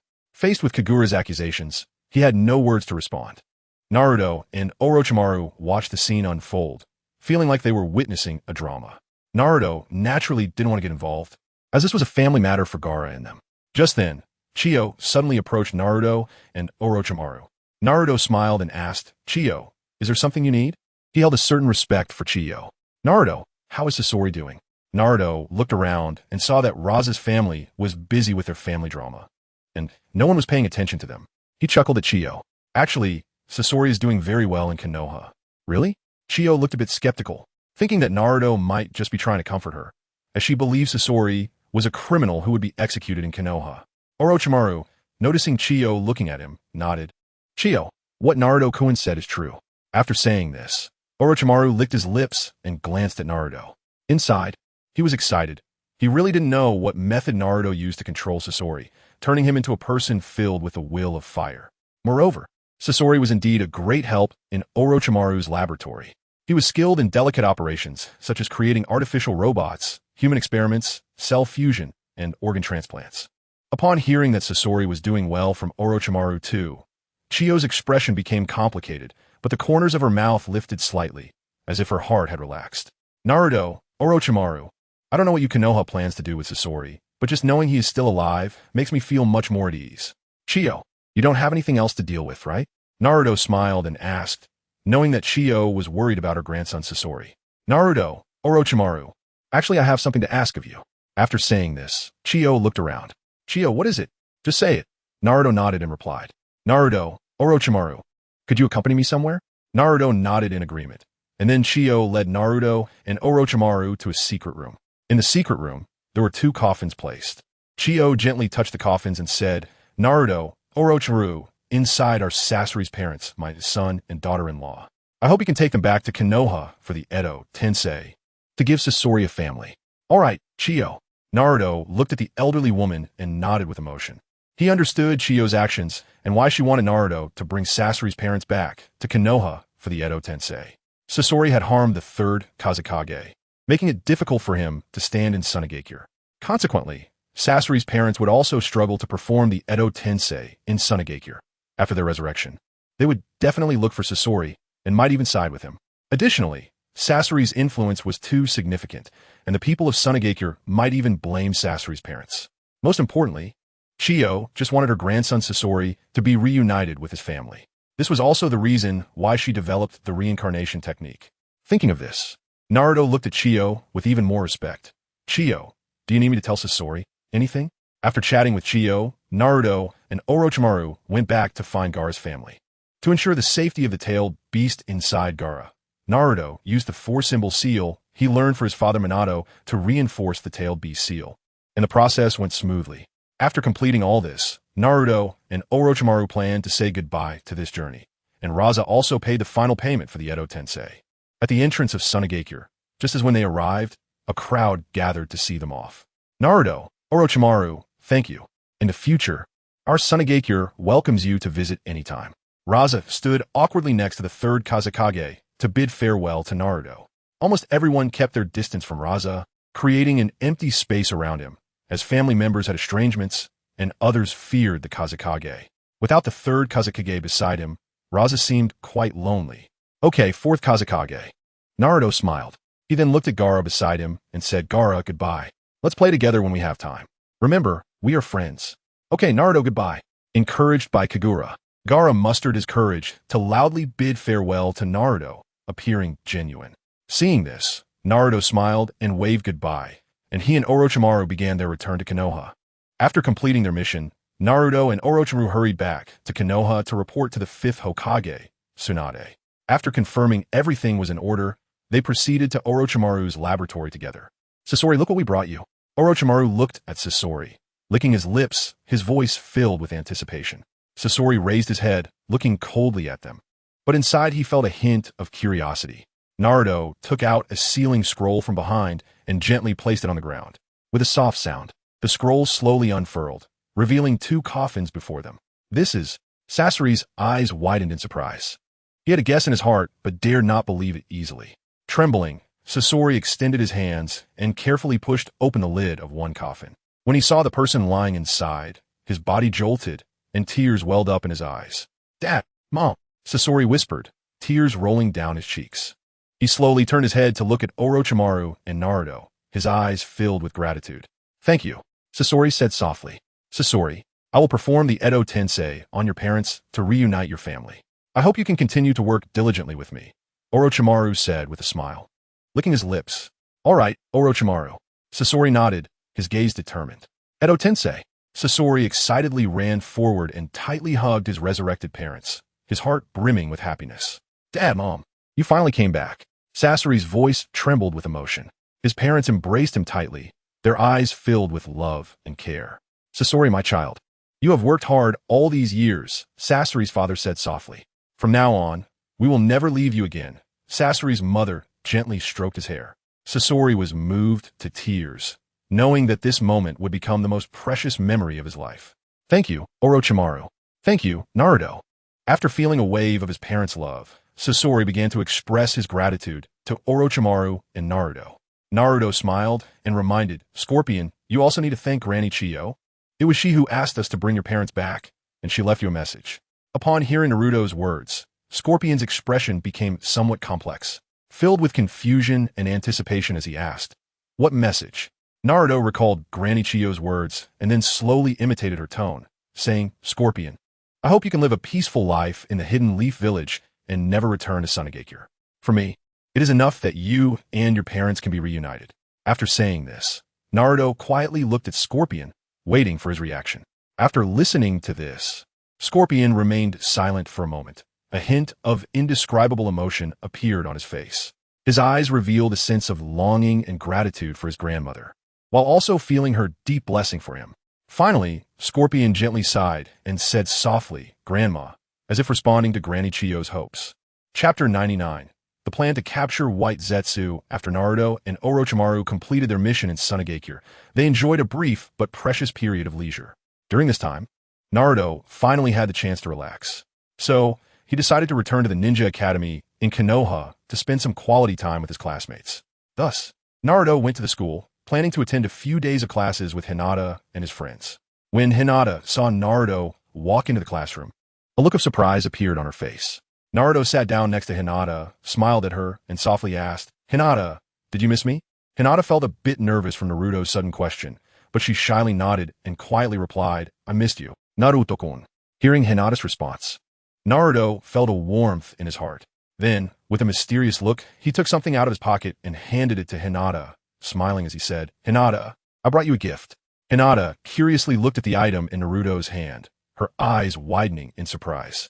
When Naruto presented it to her, Hinata carefully took it and examined it closely. It turned out to be a delicate little bottle filled with golden sand. Thank you, Naruto-kun, Hinata said shyly. She had been paying attention to Naruto and knew that this golden sand must have come from Sunagakure, a gift that Naruto had specially collected during their mission. For Hinata, this gift was not just some sand. It represented Naruto's care and importance he placed on her. Indeed, while in Sunagakure, Naruto had secretly grabbed a handful of golden sand while watching Rashi use the sand wave technique, and now he had put in a bottle for Hinata. hoping to bring her a special joy.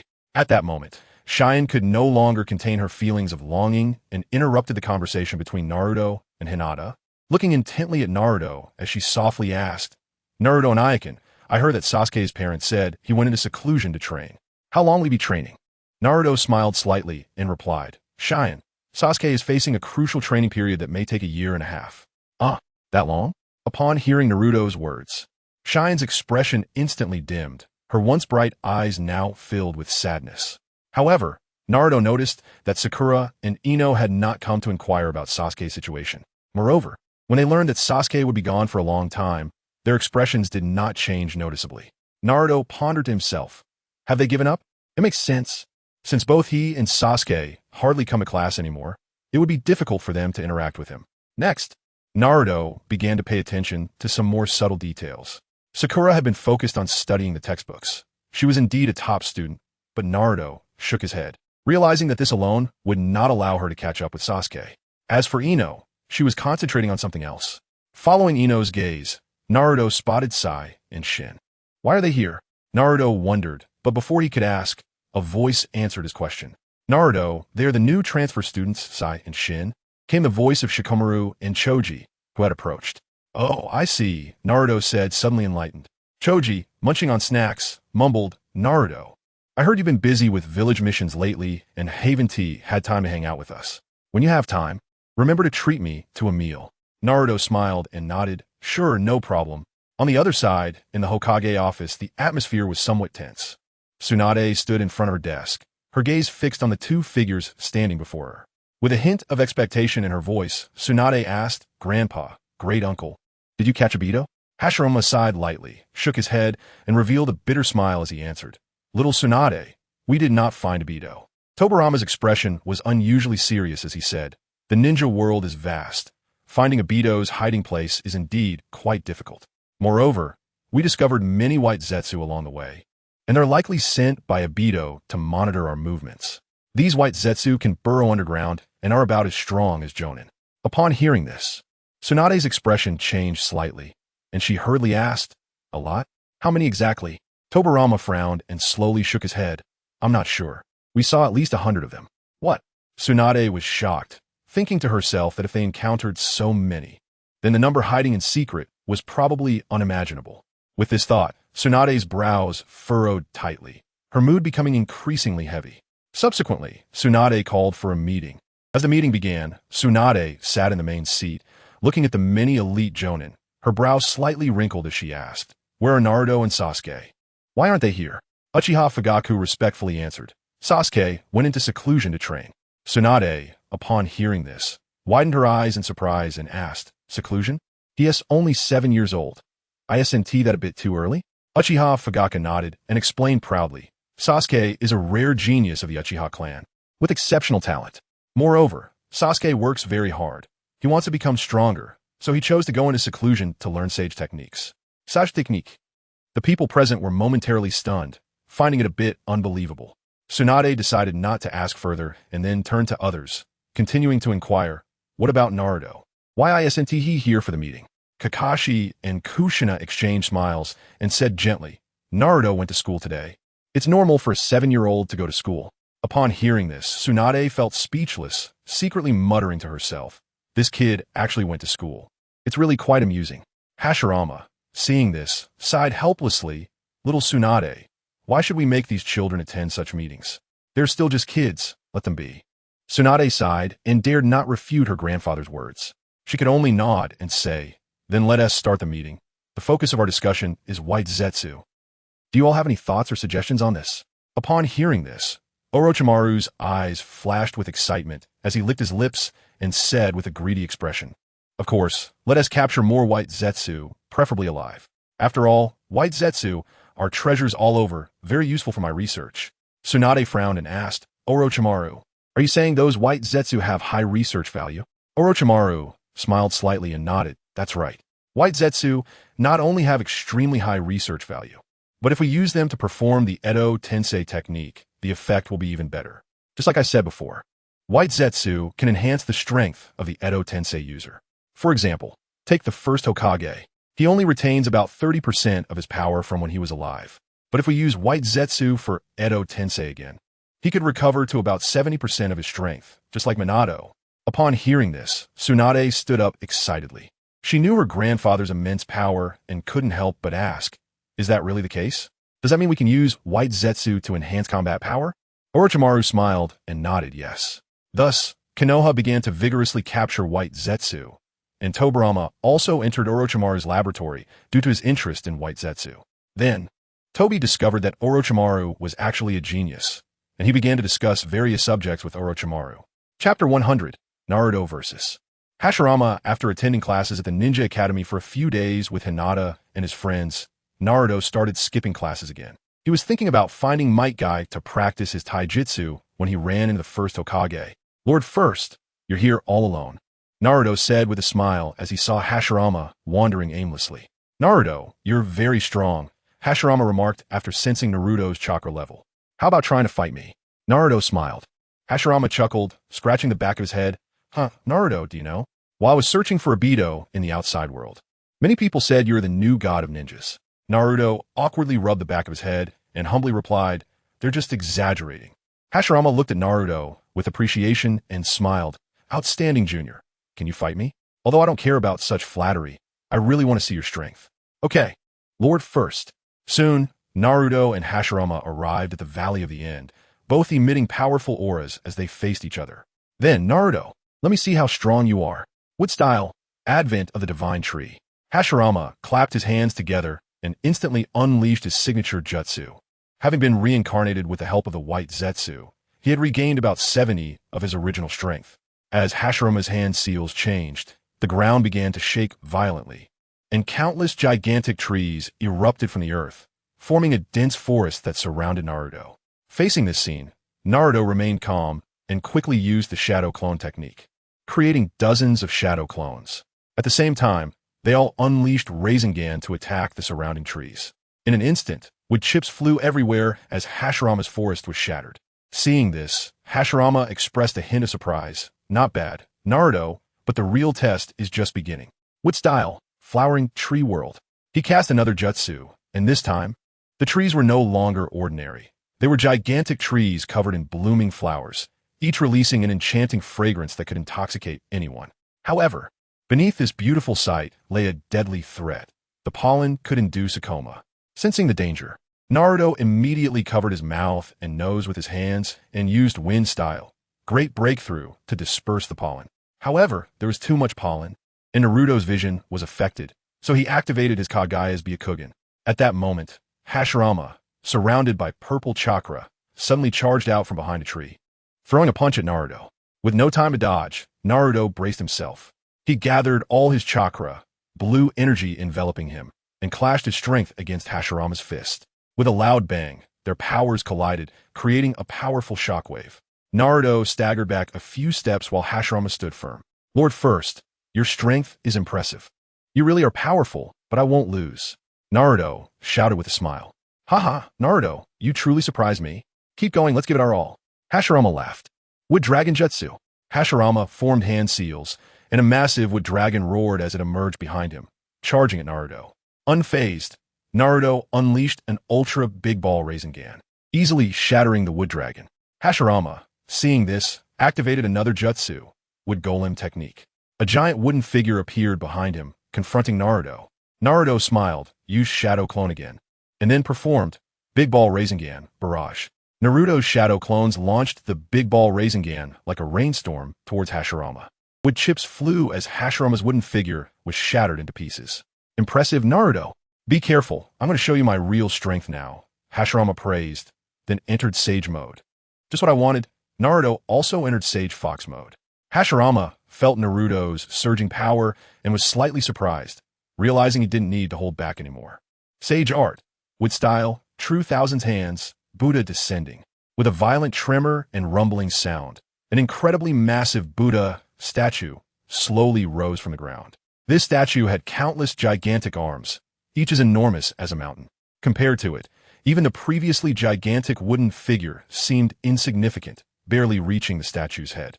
Naruto gazed at the spectacular sight before him, filled with shock and awe. But soon, a smile crept onto his face, and his eyes sparkled with excitement. Haha, this is exhilarating. Come on, let's have an exhilarating battle. Kurama.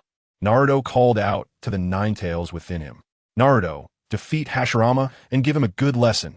Kurama roared angrily. He was reminded of how he had once lost to this very move from Hashirama, being easily restrained. Naruto instantly entered the Nine Tails chakra mode, teaming up with Kurama to laboriously create a gigantic sage art. Super-tailed beast ball, Raisin Shuriken. Just as the thousands of arms of the Buddha statue attacked them, Naruto threw the Raisin Shuriken without hesitation. Boom! The deafening explosion rang out, like a heavy bomb exploding right next to them. Accompanying this loud noise, a powerful shockwave rapidly spread outward from the point of the explosion. When the dazzling light faded, Naruto saw the Buddha statue half destroyed, all its arms severely damaged. Countless wood chips ignited and flew through the air, turning the surroundings into a sea of flames, as if the air, ground, and water had all caught fire. This sea of fire resembled a ferocious beast, devouring everything and painting the entire world red.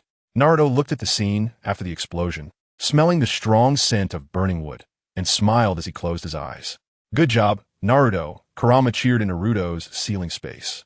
At this moment, Hashirama stood atop the Buddha's head, his reincarnation also half destroyed, beginning to reassemble like shattered porcelain. Hashirama looked at Naruto, incredulous yet pleased, and said, Naruto, you win. Chapter 101. Obito's unusual way of being human. Lord First Hokage. You all back, right? You clearly have a body of impure reincarnation and could have used chakra to drain my stamina. There's no need to clash with me head-on like this. Naruto said with a smile at Hashirama. Hashirama sighed and replied, No, Naruto, you are an exceptionally talented junior. As a senior, how could I resort to such underhanded tactics? That would be too shameful. But, Lord First Hokage, you only have about 70% of your strength from when you were alive? Naruto asked, somewhat puzzled. Hashirama smiled and answered, No, Naruto, you have completely surpassed me. When I was your age, I was still playing with Madara, skipping stones. Ha! After saying that, he laughed heartily. Lord First Hokage, no matter what, your wood release is truly impressive. Without Kurama's help, I might not have been able to match you just now. Naruto said sincerely. Ha! I really didn't expect the Nine Tails to enhance your strength so much. Hashirama smiled with satisfaction, having to admit that Naruto's Sage Fox mode was indeed far more powerful than his Sage mode. Hearing Hashirama's praise in Naruto's ceiling space, Kurama's mouth curled into a slight smile, feeling secretly pleased. Humph, this is my chosen Jinchuriki. At this moment, Kurama even felt a bit proud of the power they unleashed together. Haha, thank you for the compliment, Lord First Hokage, but your wood release is really amazing. Can I learn it too? Naruto asked excitedly. Hashirama shook his head with a smile, explaining, Naruto, you only have a single wind release chakra. To learn wood release, you must first possess both earth and water chakra types. That's the most basic requirement. Naruto curiously asked, what else do I need? Hashirama continued patiently. You also need very strong physical attributes, because the earth and water chakra need to be proportionately balanced within your body to produce wood release chakra. Although wood release is full of vitality, the energy it contains is enormous. If your body can't handle it, it will explode. Naruto nodded thoughtfully, indicating he understood. He began to look forward to the Sage of Six Paths, granting him the ability to supplement his chakra types, so one day he could master this powerful ninjutsu. The Sage Art, wood release, true. Thousands of hands that Hashirama had just performed left a deep impression on Naruto, the shock of it making his heart race. On the other side, in a dark and damp basement, Obito lay pale on a hospital bed, cold sweat continuously oozing from his forehead. His eyes were tightly closed, but his brows were furrowed, seemingly experiencing a terrible nightmare. Suddenly, Obito abruptly opened his eyes and let out a terrified scream. This scream shattered the silence of the basement. Obito woke up from his nightmare, trembling and breathing heavily. Black Zetsu, seeing Obito awake, hurried to the bedside and asked with concern, Obito, you finally woke up. However, Obito ignored Black Zetsu, his gaze vacant and murmuring Lin. Seeing Obito's state, Black Zetsu felt a surge of worry. He knew Obito had never been able to let go of Lin's death, and this mental block had plunged Obito into endless pain. Therefore, Black Zetsu decided to help Obito overcome this predicament and regain his spirit. Black Zetsu reached out and gently patted Obito's shoulder, speaking firmly, Obito, wake up a bit. You can't go back anymore. You can't continue to dwell on past memories and pain. We have more important things to do. Obito slowly turned his head, staring blankly at Black Zetsu, and said in a low voice, "Yes, I can't go back to the past anymore." Black Zetsu sighed and continued, "Obito, we can't let Naruto and the others continue to grow stronger. Moreover, Konoha is currently capturing white Zetsu in droves. We really can't just sit back and do nothing. We must speed up and complete the Eye of the Moon plan as soon as possible to achieve our goals." Upon hearing this, Obito's eyes brightened slightly, as if he had found a glimmer of hope amidst his confusion. He whispered the Eye of the Moon plan.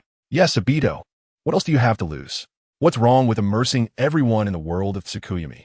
Black Zetsu said slowly. "Yes, I have nothing left to lose." Obito looked calmly at his emaciated body, as if he had seen through the world. At this moment, Obito was strikingly similar to Itachi from the original story. His appearance reflected his heart, and due to the pain in his heart, his body had become very weak. During this time, Obito had been trapped in suffering, unable to extricate himself, while also failing to take care of his own health. Now, Obito's body had become incredibly frail, his organs beginning to fail, and even his life was gradually fading. Noticing his current physical condition and thinking of the powerful Naruto, Obito sadly said, "Black Zetsu, I seem to be powerless now." "Obito, human capability has its limits. Do you want to transplant cells?"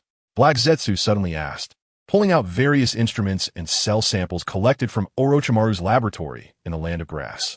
Among these cell samples were Hashirama's cells, Yamato's cells, Kinshiki's cells, and even Orochimaru's own cells. Obito looked at these cells and found it hard to accept for a moment. He couldn't help but recall the times he spent with Kakashi and Lin, filled with pain and sorrow. Seeing that Obito was still a bit hesitant, Black Zetsu said, "Obito, you have nothing left to hesitate over. You have lost everything. There is nothing more to lose. Right now, we only have one path, and that is to achieve the Eye of the Moon plan." Obito understood that in the real world, he had already lost face and didn't dare to face Lin anymore. Nothing could be returned. Now, as long as he achieved the Eye of the Moon plan, he could see Lin again in the world of Tsukuyumi. And only by executing the Eye of the Moon plan could true peace be realized. Thinking of this, Obito revealed a determined gaze and said to Black Zetsu, "You're right. Black Zetsu, now I need powerful strength to execute the Eye of the Moon plan. As long as I can complete the Eye of the Moon plan, everything in front of me is just a fleeting cloud." After finishing his words, Obito's eyes revealed a mad red light, and he said in a deep voice, "Black Zetsu, inject all the useful cells into me. I won't be human anymore." Chapter 102. Chakra Measurement Units in the Hokage Office. Tsunade furrowed her brows and said seriously to Hashirama, "Grandpa and Naruto, the commotion you created is too much. The villagers are all scared." With her hands on her hips, there was a hint of reproach in her eyes. Hashirama, however, was unbothered and laughed heartily. "Huh, little Tsunade, don't be so petty. I just wanted to spar with Naruto and see his strength." With a big smile on his face, he seemed to be full of interest and nostalgia for the battle that had just taken place. Tobirama sighed helplessly, looking at his older brother with a hint of dissatisfaction in his tone. "Brother, can't you be a little more restrained? It's always like this, making everyone anxious."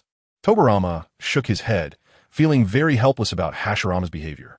Yet Hashirama remained indifferent, still laughing heartily as if nothing had happened. Just then, the door to the Hokage office was forcefully pushed open by Kakashi. Kakashi rushed in, excitedly asking, "Hokage, why has a chakra testing station been established in the village? I heard that the unit of measurement for chakra is based on me." Today, when Kakashi went out, he noticed that the villagers looked at him strangely, and even his father, Minato, occasionally chuckled as he looked at him. Walking down the street, Kakashi secretly wondered, "What is going on today? Why is everyone acting so weird? Some are even talking about me behind my back." With a heart full of questions, Kakashi decided to investigate. So, Kakashi continued walking casually down the street. When he reached a corner, he suddenly stopped, quickly turned around, and hid in an empty corner. After a while, Kakashi stealthily returned to the previous spot, eavesdropping on the conversation of two lower-ranking ninjas on the roof. The person who just walked by is Kakashi, our Konoha village's genius ninja. He graduated from the Ninja Academy at 5, became a Chunin at 6, and was promoted to Jonin at 12. Hearing these words, Kakashi couldn't help but feel a surge of joy. However, their subsequent conversation left him confused. "Right, my chakra is 0. 18 cards. How much do you have?" "Ah, I only have 0. 12 cards. That is so little, you're so weak." We're both below 1 card. It's the same. Hearing this, the other person rolled his eyes and said, "What do you mean it's the same? Do you think surpassing 1 card is easy? That's the amount of chakra for elite Jonin. What are you guys talking about?" Kakashi sensed that this seemed to relate to him, and he could no longer hold back. Using body flicker technique, he appeared behind the 2 lower-ranking ninjas and asked aloud. The 2 ninjas were startled and turned around. Kakashi. After that, Kakashi successfully learned from them that Konoha had established a chakra testing station that could check chakra attributes and measure chakra amounts. But the measurement unit for chakra was cards, based on Kakashi's chakra. After understanding this, Kakashi quickly made his way to the chakra testing station, where he saw several members of the Hyuga clan standing there with a few puppets beside them. Many people were lined up, waiting for the Hyuga clan members to use their Byakugan to check the specific chakra content in their bodies. Kakashi originally planned to get a closer look at the situation, but unexpectedly, it caused a stir. "Look, isn't that Kakashi?" Someone shouted. "The genius Kakashi is here." Another voice chimed in. "When will I ever have more than 1 card chakra?" Someone sighed. "I must surpass 1 card, then I can say I can match several Kakashis." Kakashi frowned at the enthusiastic ninjas coming towards him. Their fervor and words made him feel somewhat uncomfortable. So, without hesitation, Kakashi used body flicker technique to quickly escape the scene. Afterward, Kakashi went to the Hokage building's office to inquire about the specifics, returning to the earlier scene. "Hokage, why has a chakra testing station been established in the village? I heard that the unit of measurement for chakra is based on me." Tsunade looked at the excited Kakashi, scratching her head awkwardly and said, "Kakashi, we all did this for the development of the ninjas." Kakashi frowned slightly, his tone carrying a hint of displeasure. "Couldn't you have asked for my opinion first?" Tsunade quickly apologized. It was indeed our oversight. We've wronged you. However, I will share a portion of the profits from the chakra testing station with you." Kakashi widened his eyes in disbelief, looking at Tsunade and said, "Is this about money? Who designed the chakra testing station?" Tobarama's eyes flickered, and he unconsciously glanced at Tobarama beside him. "The second Hokage?" Kakashi asked in surprise. Tobarama coughed lightly and said slowly, "I did indeed participate. But it seems that the first person to use cards as the unit of chakra measurement was Naruto. I remember Naruto said he had 146 cards, and when I asked, I learned he was using Kakashi to calculate chakra amounts. I thought it was interesting and quite good. After all, the chakra amount has never had a specific unit, and many people don't know how much chakra they really have. So I decided to fix this chakra measurement unit for others to measure their chakra amounts. So Naruto, the unit of Kakashi's chakra measurement really came from your mouth?" Kakashi asked Naruto. Naruto scratched his head and said shyly, "Kakashi-sensei, that should indeed have come from me. But I really didn't know about the establishment of the chakra testing station. However, isn't it good that Kakashi-sensei is famous?" After saying this, Naruto smiled and congratulated.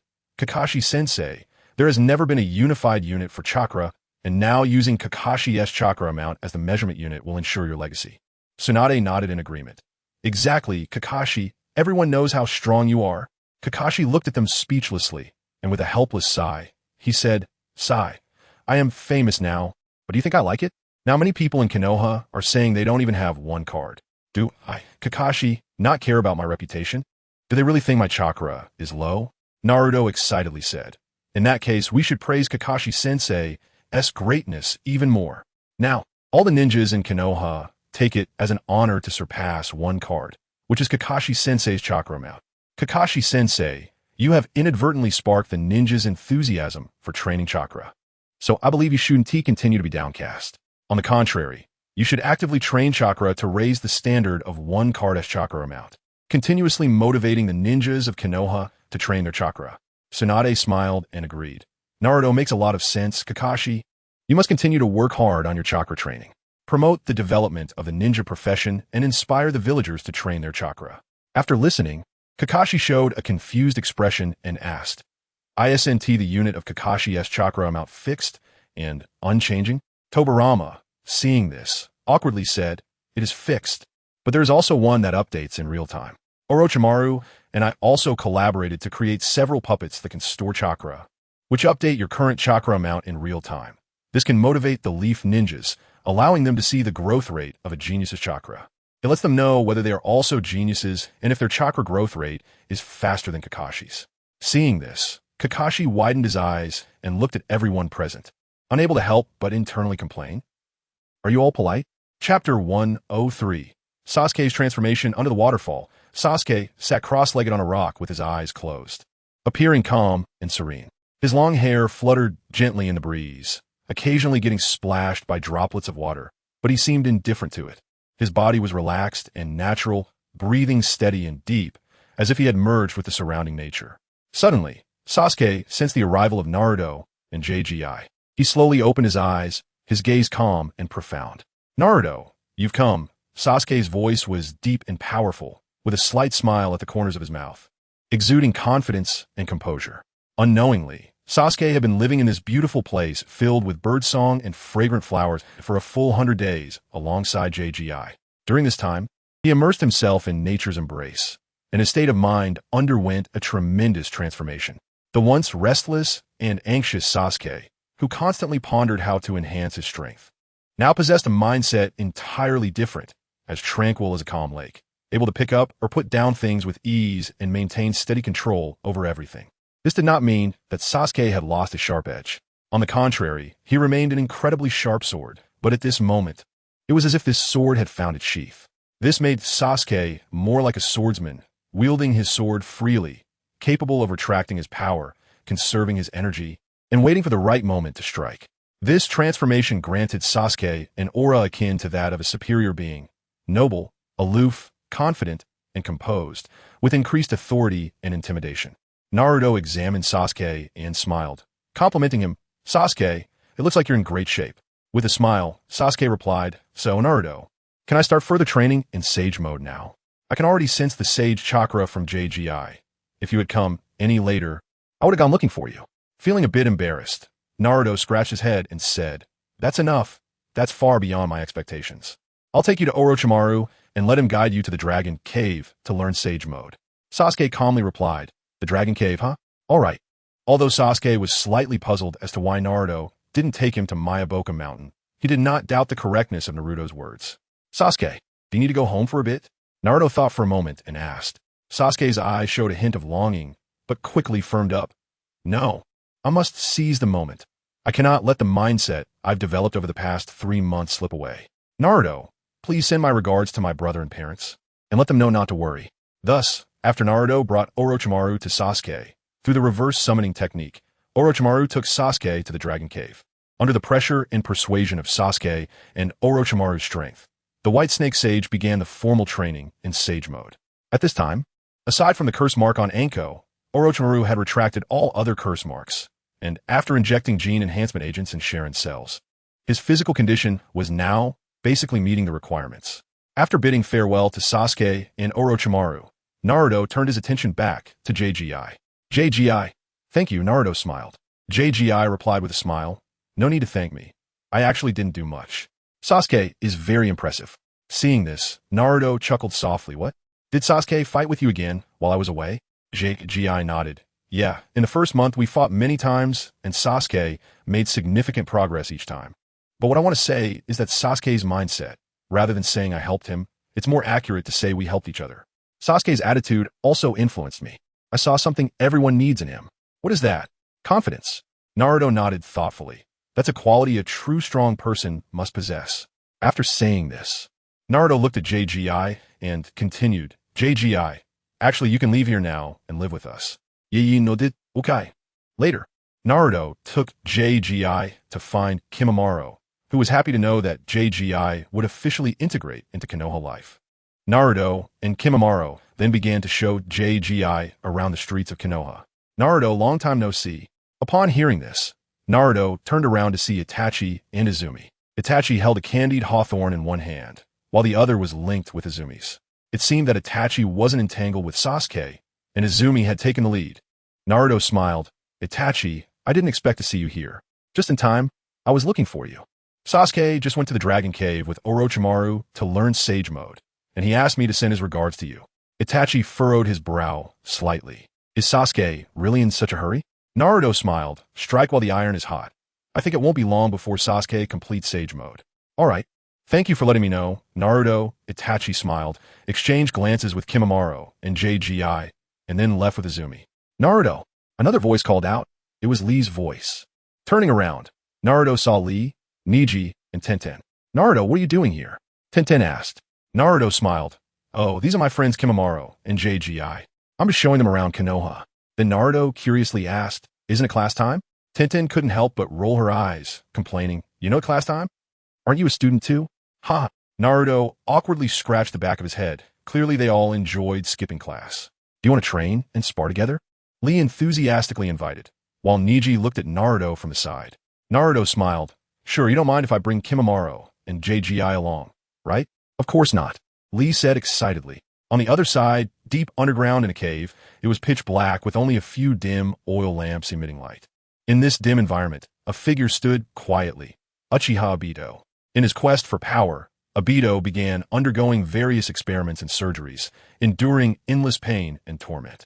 Under Kagaya's craftsmanship, after 3 months, Obito finally completed various cell transplants, significantly enhancing his strength. At this moment, Obito was facing a mirror, carefully examining his own features. His skin had become unusually pale, as if he had lost all color, emanating a strange aura. His previously neat teeth had transformed into sharp fangs, reminiscent of a vampire. Obito's eyes revealed a complex emotion, a mix of nostalgia for the past and confusion about the future. He deeply understood that he was no longer the innocent boy he once was, but a vengeful figure bearing a heavy mission. Chapter 104. Undercurrents in the ninja world. Inside the Hokage office, Tsunade sat in the main seat and said seriously, the Seven-Tails Jinchuriki, Fu, from the Land of Waterfalls, has been captured by a mysterious person. Jiraiya's expression turned grave upon hearing this. After a moment of contemplation, he said, this is likely the work of Obito. The Outer Path Golem is also in his hands. The Akatsuki organization, under Obito's guidance, had the goal of collecting the tailed beasts. Tsunade frowned and asked in confusion, what is their purpose in collecting the tailed beasts? Jiraiya sighed and replied, according to Nagato, the Akatsuki originally wanted to use the tailed beasts as strategic weapons to suppress the ninja world. Although we do not know Obito's true intentions, putting all the tailed beasts into the Outer Path Golem could potentially create a terrifying existence. Tsunade's heart sank as she realized the seriousness of the situation. If Obito truly collected all the tailed beasts, it would pose a tremendous threat to the entire ninja world. Now that Obito had successfully obtained the Seven-Tails Jinchuriki, what would his next move be? Tsunade asked, Second Grandpa, what do you think? Hashirama said, Obito will likely continue capturing tailed beasts, so we should set up an ambush based on the actual situation. Tobirama retorted, brother, the other tailed beasts are in the 4 great ninja villages. They probably won't allow us to enter. Hashirama frowned and said, if the enemy is in the dark and we're in the light, how can we catch Obito? Naruto jokingly said, how about we just bring back the separated tailed beasts? After all, they were given out by our first Hokage. This suggestion was immediately dismissed by everyone present. Although Naruto's comment caused a bit of disruption, it helped Tsunade make a quicker decision. Let's do as Grandpa suggested. Set up an ambush or protect the tailed beasts. Tsunade then sent messages to the 4 great ninja villages, but only Sunagakure and Iwagakure responded positively. Thus, Hashirama and Tobirama went to Sunagakure, also with the task of supporting their ally. Wood release and water release were used to help Sunagakure with its greening project in exchange for gold and iron resources. Naruto volunteered to visit Iwagakure, planning to take Deidara along. Deidara had been captured and brought back to Konoha by Naruto and Jiraiya, and Iwagakure had seemingly abandoned him, as they had not sent anyone to pick him up. Perhaps besides Inoki and Kuratsuchi, everyone feared Deidara. Naruto arrived at a well-equipped confinement room and found Deidara. Looking at the guy who had once caused him so much trouble, Naruto couldn't help but smile. Deidara, you're going back to Iwagakure. Are you happy? Naruto spoke in a relaxed and gentle tone. However, Deidara did not show any excitement or joy. His face remained expressionless as he replied flatly, why should I be happy? Seeing that old guy every day, After saying that, he snorted to express his dissatisfaction about returning to Iwagakure. Then, Deidara impatiently urged, all right, hurry up and let me out. I've had enough of this place.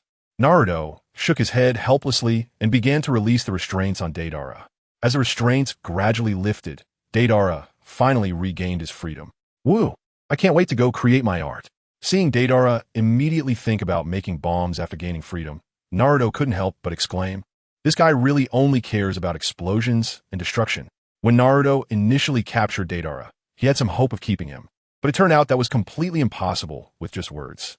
Naruto couldn't manage Deidara, and he didn't dare let him roam freely in Konoha, or else Konoha would eventually be blown to bits by Deidara. On the other side, within Iwagakure, Obito, led by Black Zetsu, arrived at a cemetery in Iwagakure. Looking at the tombstone inscribed with second Tsuchikage, Mu, Obito's lips curled slightly as he performed the impure world reincarnation technique. Momen's latte. A figure wrapped in a burial cloth emerged from the ground. It was the second Tsuchikage Mu. However, Obito did not leave immediately. Instead, he controlled Mu to wreak havoc in Iwagakure. Who is it? The ninjas in Iwagakure rushed over upon hearing the commotion, but they were stunned when they saw Mu. Lord Mu, one IWA ninja exclaimed. Isn't Lord Mu dead? How could he appear here? Another IWA ninja shouted in shock. Anoki, Mu spoke slowly, his voice a bit hoarse. Upon hearing this, Anoki's head snapped up, a look of shock crossed his eyes. Lord Mu? Anoki, you've grown. So much. Mu remarked, looking at Anoki with a sense of nostalgia. Teacher, I've grown old, Anoki said softly, tears glistening in his eyes. After only a few words, the second Tsuchikage Mu uncontrollably used the dust release, detachment of the primitive world technique. Seeing this, Anoki immediately shouted, Everyone, scatter! At the same time, Anoki also used dust release, detachment of the primitive world technique, clashing with Mu's attack. In a moment of collision, a bright white light erupted, but when the light faded, the second Tsuchikage Mu, who was supposed to appear, vanished without a trace, just as his name suggested. Anoki quickly realized what had happened and was horrified. It's Lord Mu's invisibility technique. Understanding the severity of the situation, Anoki quickly commanded, Kuratsuchi, you all hurry and help on. Someone is trying to capture our tailed beast Jinchuriki. Anoki knew that the tailed beasts were crucial to the village, and they absolutely could not fall into enemy hands. Yes, Lord Anoki, Kuratsuchi and the others, upon hearing Anoki's command, did not dare to delay and immediately led their team to assist. Once Anoki saw that Kuratsuchi and the others had left quickly, he felt a slight sense of relief. Anoki understood that staying here with Kuratsuchi and the others would mean certain death. With his strength, he wouldn't be able to delay for long against Mu. At this moment, Anoki could only pray that Kuratsuchi and the others would successfully protect the tailed beasts and defeat the enemy, not returning to this side. Because if, in the end, Konoha's people still did not come to help, Anoki planned to perish together with Lord Mu at the last moment to protect Iwagakure. Chapter 105. The tricky second-generation Tsuchikage art is an explosion. Deidara shouted excitedly while sitting on his clay giant bird. As he yelled, he continuously threw clay bombs down to the ground, watching the beautiful flames and smoke produced by their explosions, a satisfied smile on his face. Naruto sat beside him, quietly observing Deidara's antics. Ever since they entered the land of Earth, Naruto had allowed Deidara to freely express his emotions. After all, they were in the land of Earth, where the terrain was primarily rocky, sturdy, and able to withstand Deidara's bombings. Before long, Naruto and Deidara spotted the silhouette of Iwagakure in the sky. The terrain around Iwagakure was relatively flat, surrounded by towering and symmetrically arranged rocks. These rocks were not only tall, but also incredibly solid, forming a natural barrier to protect the village. Only the top of the village was free of rocks, leaving an open space that resembled a massive clay jar. Naruto activated his Kagaya's Byakugan to observe closely, but through the perception of the Byakugan, he quickly realized that something was wrong in Iwagakure. Deidara, something's wrong. Iwagakure is in trouble, Naruto said urgently. Hearing this, Deidara immediately turned to look in the direction of Iwagakure, his expression becoming serious. In the distance, flames were soaring from Iwagakure, and a massive cloud of smoke was rising into the sky. Damn it, what is happening? Deidara cursed inwardly. Deidara had excellent vision, and, as a demolition expert, he had a keen insight into explosions. He quickly noticed that there had been an explosion in Iwagakure. From the smoke and sound of the explosion, he could roughly gauge the power and scale of the blast. This is no ordinary explosion, Deidara murmured to himself. Such a level of explosion would require preparation, even from him. Now, before he could return to the village, such a large-scale explosion had occurred, leading him to consider the possibility of an enemy invasion.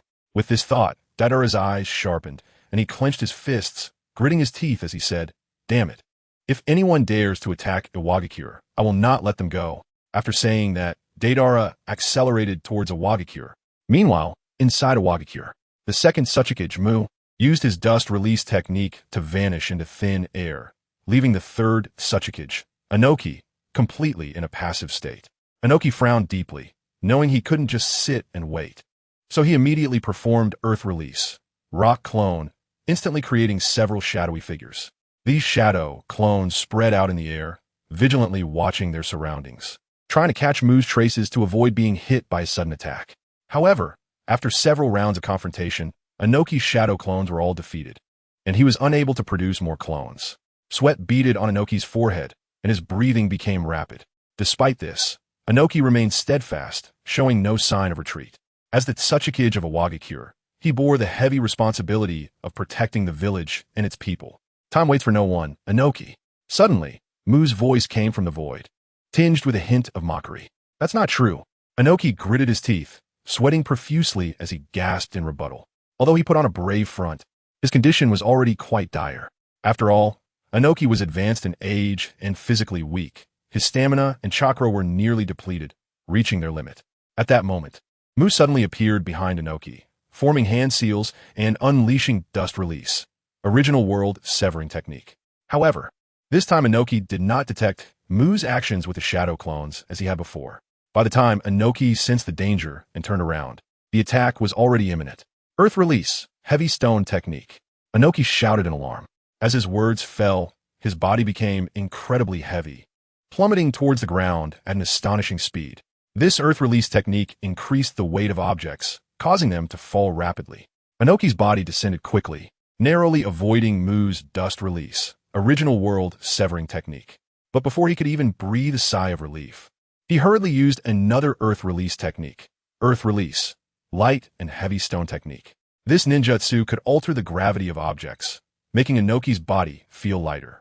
Looking at the ground that was almost within reach, Inoki sighed in relief, realizing he had almost fallen to his death. Suddenly, he felt a wave of deadly danger and was startled, quickly turning his head. He saw another powerful dust release, original world severing technique, rushing towards him. Using the technique of impure world reincarnation, Mu unleashed dust release, original world severing technique, resembling a 3-star brilliance infinitely magnifying. Inoki hurriedly performed Earth Release, Groundquake Core, and a massive stone pillar shot up from the ground, lifting him.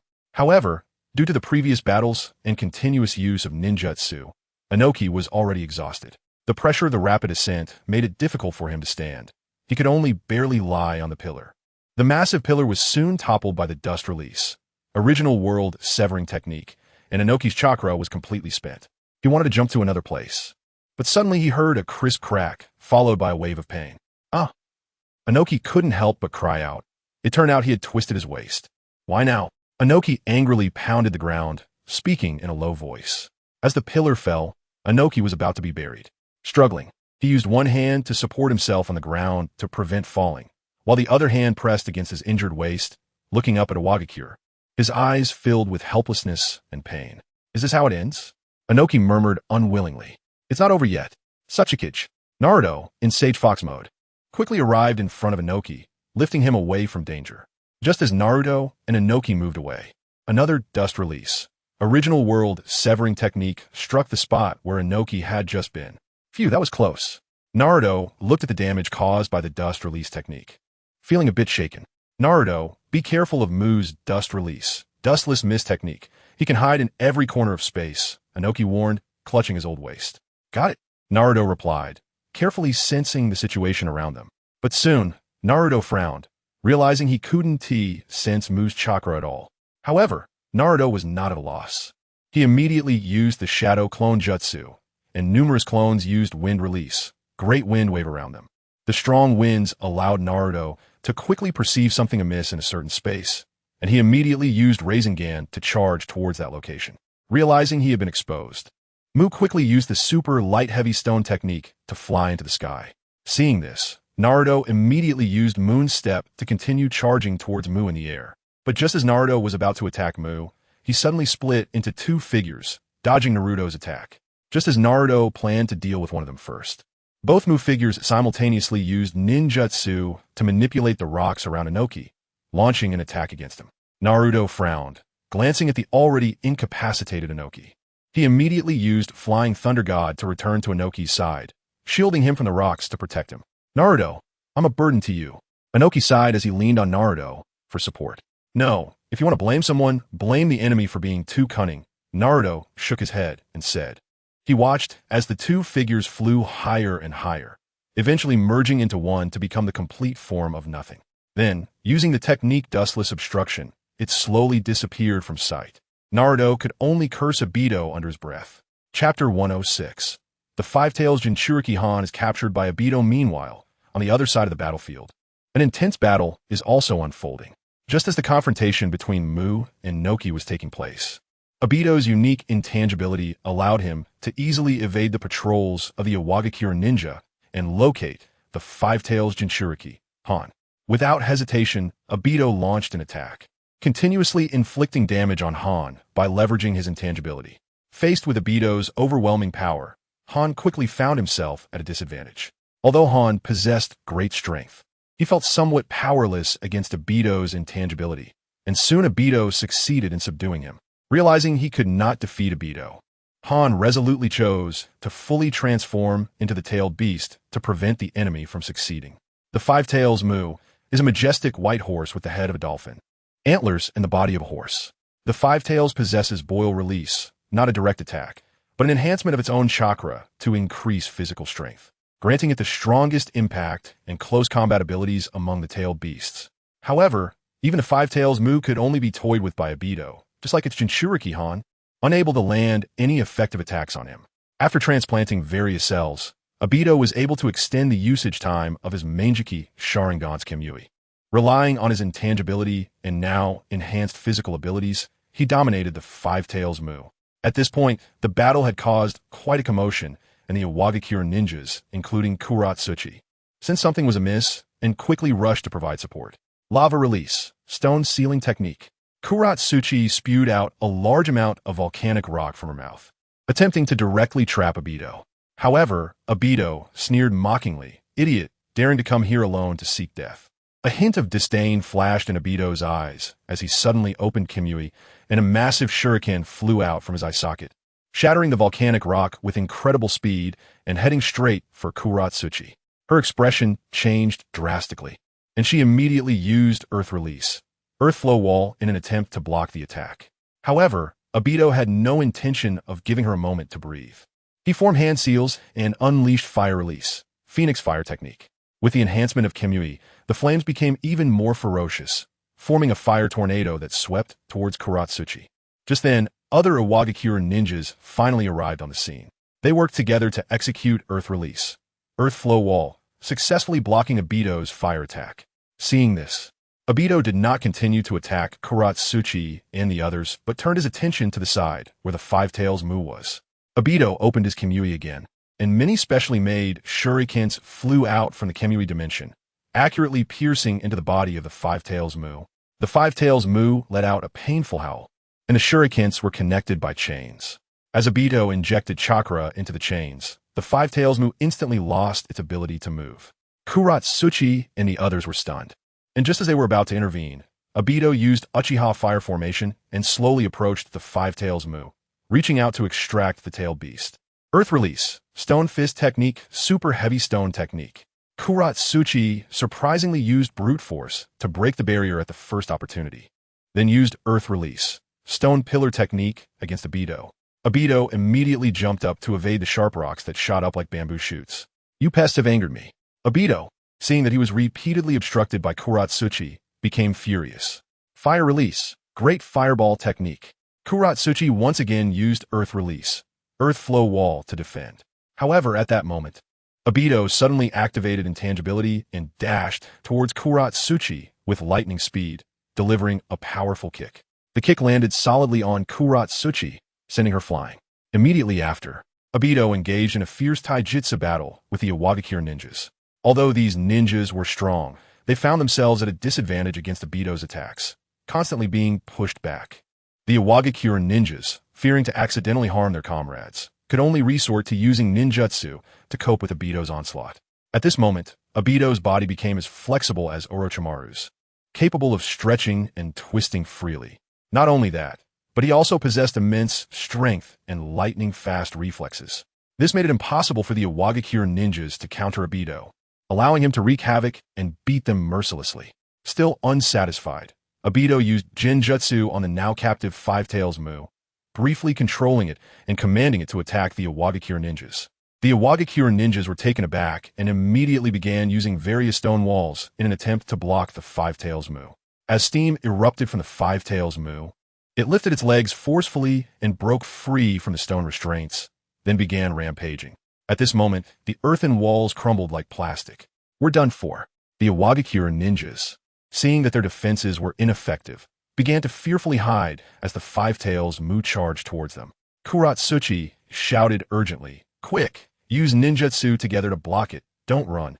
Her voice was filled with anxiety and tension, but once panic set in, it was as difficult to stop as a flood breaking through a dam. More and more people began to retreat, their eyes revealing fear and helplessness.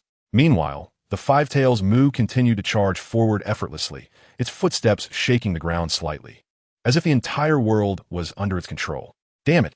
Kuratsuchi cursed, filled with anger and helplessness. She looked at the situation before her, feeling a wave of despair wash over her.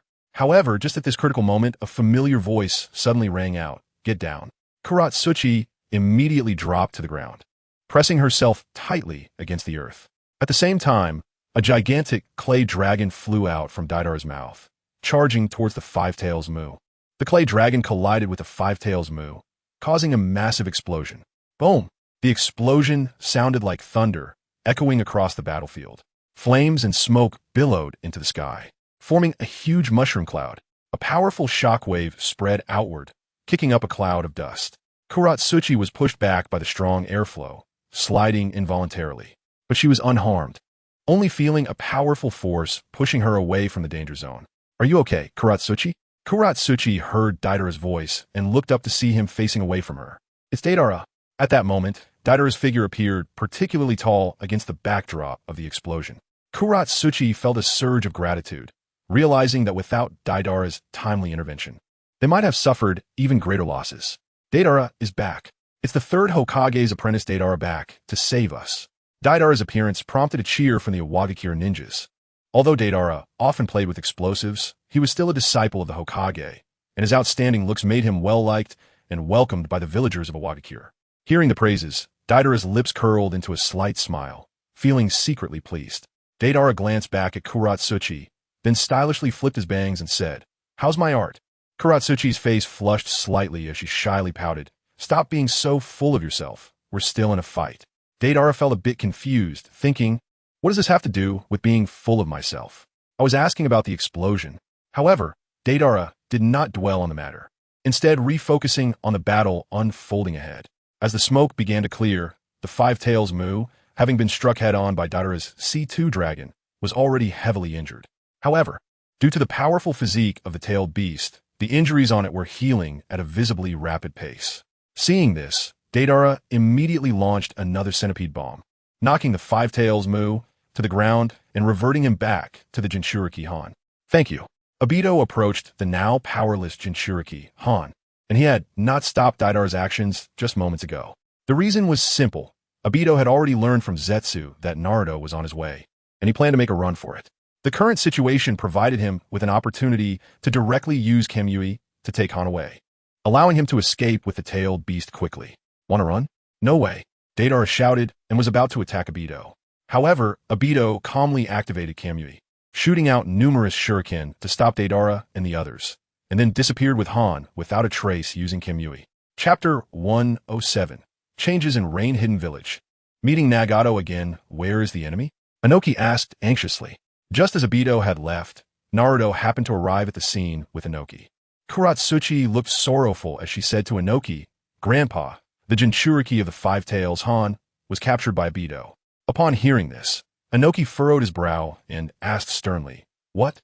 You all couldn't even stop Obito with so many of you?" Inoki's expression showed some anger. He was frantic because the remaining tailed beasts in the village had now been lost, which was a fatal blow to Iwagakure. Kuratsuchi explained painfully, "Grandpa, Obito is just too powerful. We simply couldn't stop him. If it weren't for Deidara arriving just in time, we would have had even more casualties." and you might not have seen your granddaughter again. Hearing this, Inoki looked at Deidara, momentarily at a loss for how to express his gratitude. Deidara waved his hand generously and said, all right, old man, no need to be so polite, but I hope you won't belittle my art anymore in the future. Inoki nodded, and then he looked around the ruins of a Wagakure after the battle, feeling a surge of emotions. He took a deep breath and commanded the ninjas of a Wagakure. Kuratsuchi, Akatsuchi, you two take people to clean up the battlefield and rebuild the village. Kuratsuchi and Akatsuchi responded in unison, yes. They quickly led the other ninjas into action, clearing the rubble, repairing buildings, and taking care of the injured. The entire Wagakure was immersed in a busy and orderly atmosphere. Under Inoki's warm hospitality, Naruto arrived at the center of a Wagakure, the Tsuchikage building. The architecture of a Wagakure primarily used rock, making the Tsuchikage building look like a large mound of earth. Inoki requested, Naruto, I hope to ally with Konoha to deal with Obito together. Naruto replied, I need to report this to Tsunade first. After saying this, he used a summoning technique to call upon Fukasaku, informing him of the situation and Inoki's request, asking him to relay it to Jiraiya. The process went smoothly, and Konoha and a Wagakure successfully established diplomatic relations. After touring a Wagakure for a while, Naruto bid farewell and left. After Naruto left, he planned to visit his senior brother Nagato and senior sister Konan, as the border between the land of rain and the land of earth was not far. And he was also worried that Obito might go after the Rinnegan. Naruto walked slowly through rain-hidden village. The sky was still gloomy, but it was no longer drizzling all day long. Tall buildings loomed in the village, many constructed with steel materials. This place could be said to have the most artistic atmosphere in the world of Hokage, filled with heavy metal and surrealistic architectural styles. Just as Naruto was strolling, a few children passed by and caught a glimpse of him, then hurried away. However, shortly after, they returned with another person. Sister Konan, is this outsider a bad person? The children curiously asked. Konan smiled slightly and answered, no, I know him. He is not an outsider. Naruto smiled and greeted Konan, Sister Konan. Konan smiled and asked Naruto, what brings you here? Naruto responded with a smile, I came to visit you and Brother Nagato. Nagato is inside. Let me take you there, Konan said, pulling a few children as they headed inside. Naruto followed Konan to a classroom filled with many children, and standing at the podium was Yahiko, who had been brought back by Edo-tensei. Naruto, you seem surprised? He is your brother Yahiko, and like me and Konan, he was also a disciple of Jiraiya. Nagato said as he wheeled himself over to Naruto, looking at Yahiko at the podium. Naruto replied, no, I've heard of Yahiko from Master Jiraiya, but I didn't know he had also been brought back by Edo-tensei. Nagato explained, oh, that's it. Shortly after we parted ways, Jiraiya came with Tsunade and Orochimaru to bring Yahiko back with Edo-tensei and to check on my legs. Then, Brother Nagato, how are your legs? Naruto looked at Nagato, who was still in the wheelchair, with concern. Konan smiled and reassured, Naruto, there's no need to worry. Nagato, like you, is from the Uzumaki clan and has strong vitality. After injecting Hashirama's cells, he will regain vitality. Now, Nagato just needs to recuperate for a while, and soon he'll be able to have a pair of white Zetsu legs. I see. Then congratulations to Brother Nagato, Naruto said happily, genuinely pleased that Nagato could recover. Naruto, let's step outside for a moment. I have something to discuss with you, Nagato said thoughtfully and seriously. Naruto followed Nagato as they began to walk through the buildings. It seemed Nagato wanted to leave rain-hidden village very much. Unable to hold back, Naruto quietly asked, Brother Nagato, what is it? Hearing this, Nagato finally stopped his wheelchair, gazing affectionately at the tall buildings ahead, then turned to look at Naruto. Naruto, the reason I called you here is to help you understand the original intention behind the establishment of the Akatsuki organization, Nagato said slowly. Oh, please go on, Brother Nagato. Naruto listened seriously. Initially, Yahiko, Konan, and I were taken in by Master Jiraiya. We were all very grateful to him. Later, the three of us founded the Akatsuki organization, hoping to solve the problem of war through peaceful negotiations. But everything was destroyed by Danzo. They killed Yahiko, and from that moment on, my thoughts changed. I believed that only through force could true peace be achieved. So, I created the 6 paths of pain, intending to use fear to dominate the world and eliminate the thoughts of war from people's minds. However, now I understand that this method only brings more suffering and hatred. Thus, I have decided to trust you, believing that you can find a better way to achieve peace. Nagato's eyes were filled with determination and trust. Listening to Nagato's words, Naruto felt deeply moved. He knew that Nagato had gone through too much pain and suffering to walk this path. Now, Nagato was willing to let go of past hatred and choose to trust him. What a rare trust it was.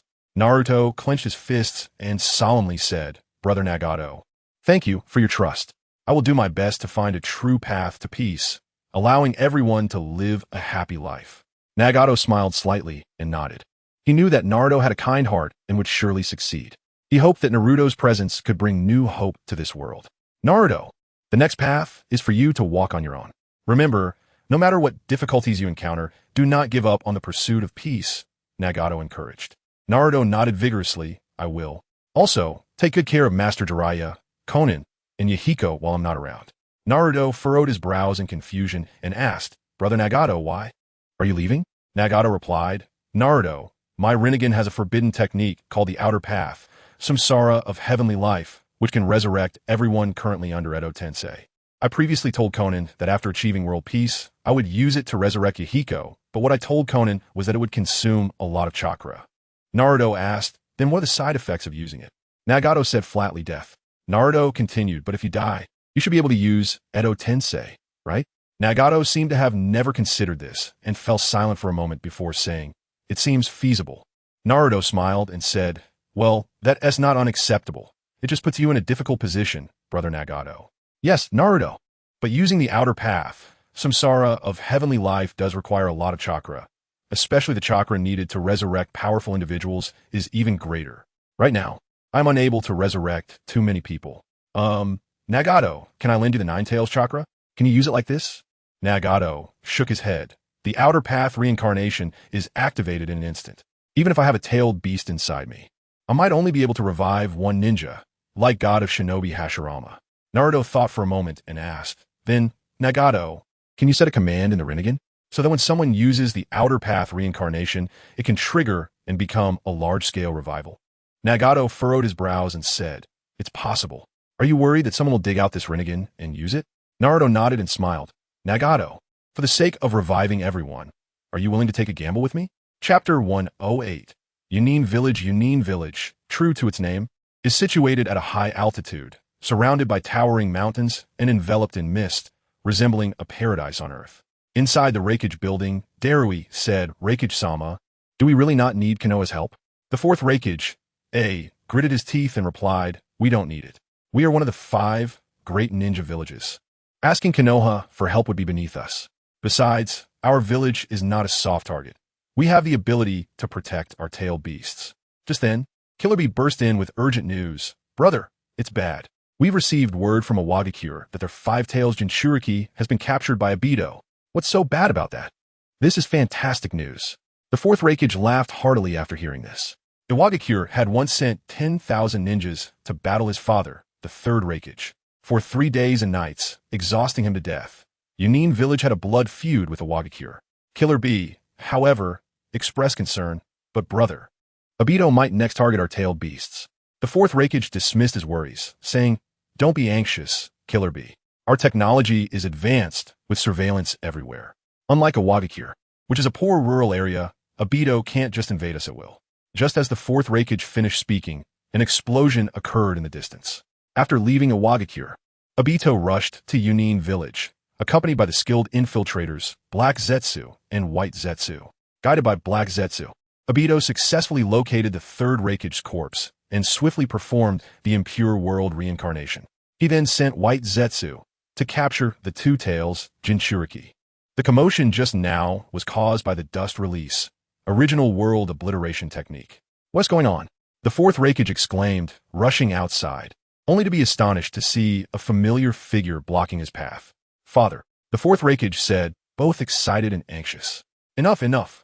Now that you have become Raikage, you must protect the village. Go stop them and safeguard the tailed beasts. He only let me out to delay you," the third Raikage said urgently. After saying this, he was controlled by Obito and lost consciousness. Holding back his sorrow, the fourth Raikage immediately shouted behind him, "Quick! Killer Bee and Darui, you take people over there to help? I'll handle this." "All right, brother, leave this to you."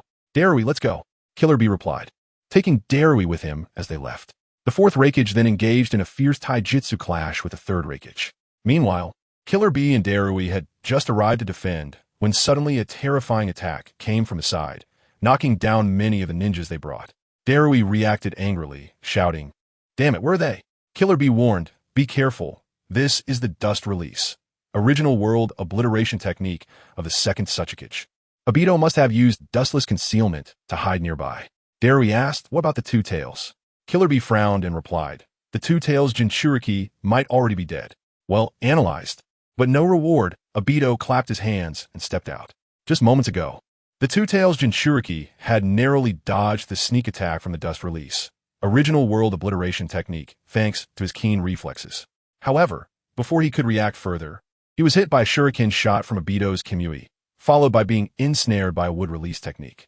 Another dust release, original world obliteration technique, was unleashed. And at the last moment, the two tails Jinchuriki activated his tailed beast transformation, but it was to no avail. It was an uneven battle, and the poor two tails Jinchuriki was caught off guard and captured by Obito and White Zetsu's coordinated ambush. "Damn Obito!" Darui fumed. Just as Darui was about to strike at Obito, Killer Bee stopped him, saying sternly, "Darui, you take the others and leave here. You can no longer participate in this battle." Darui, anxious, said, "Killer Bee, hurry and go." Killer Bee said, drawing his dual swords and enveloping himself in tailed beast chakra. "All right." Seeing Killer Bee use the power of the tailed beast, Darui complied with Killer Bee's command and retreated to the side. "Smart choice," Obito smiled. Obito and White Zetsu then attacked Killer Bee, as Obito's goal was to capture the two tails Jinchuriki and Killer Bee, not to waste time and energy fighting other Cloud Ninjas. Killer Bee and Obito began exchanging blows. Killer Bee's unique swordsmanship kept Obito on his toes. However, at that moment, Obito revealed a smile, suddenly activating his intangibility to appear behind Killer Bee and then deactivating it while grabbing him. Simultaneously, a dust release, original world obliteration technique, was launched toward him. Seeing this, Killer Bee immediately attacked Obito with his swords, attempting to make Obito release him and let himself escape, but he was bitten and restrained by a summoned snake. "Goodbye, Killer Bee," Obito laughed heartily.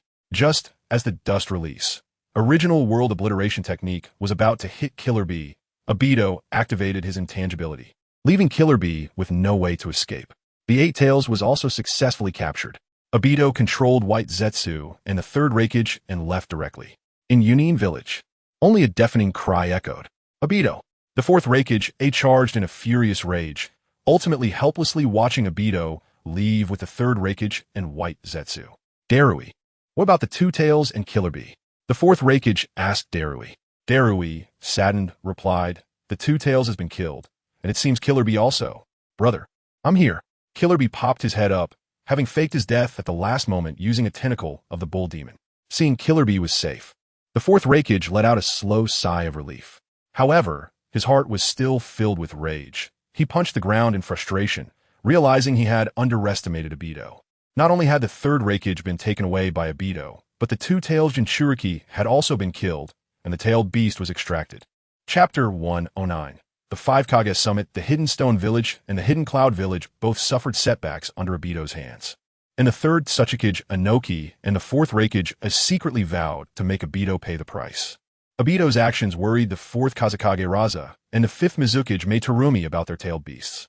Initially, the Sand and Mist villages had already been attacked by the Akatsuki organization and Obito, and they would only be more guarded against him. In short, after the four major ninja villages were implicated, they could not sit idly by and watch the conflict between Konoha and Obito unfold.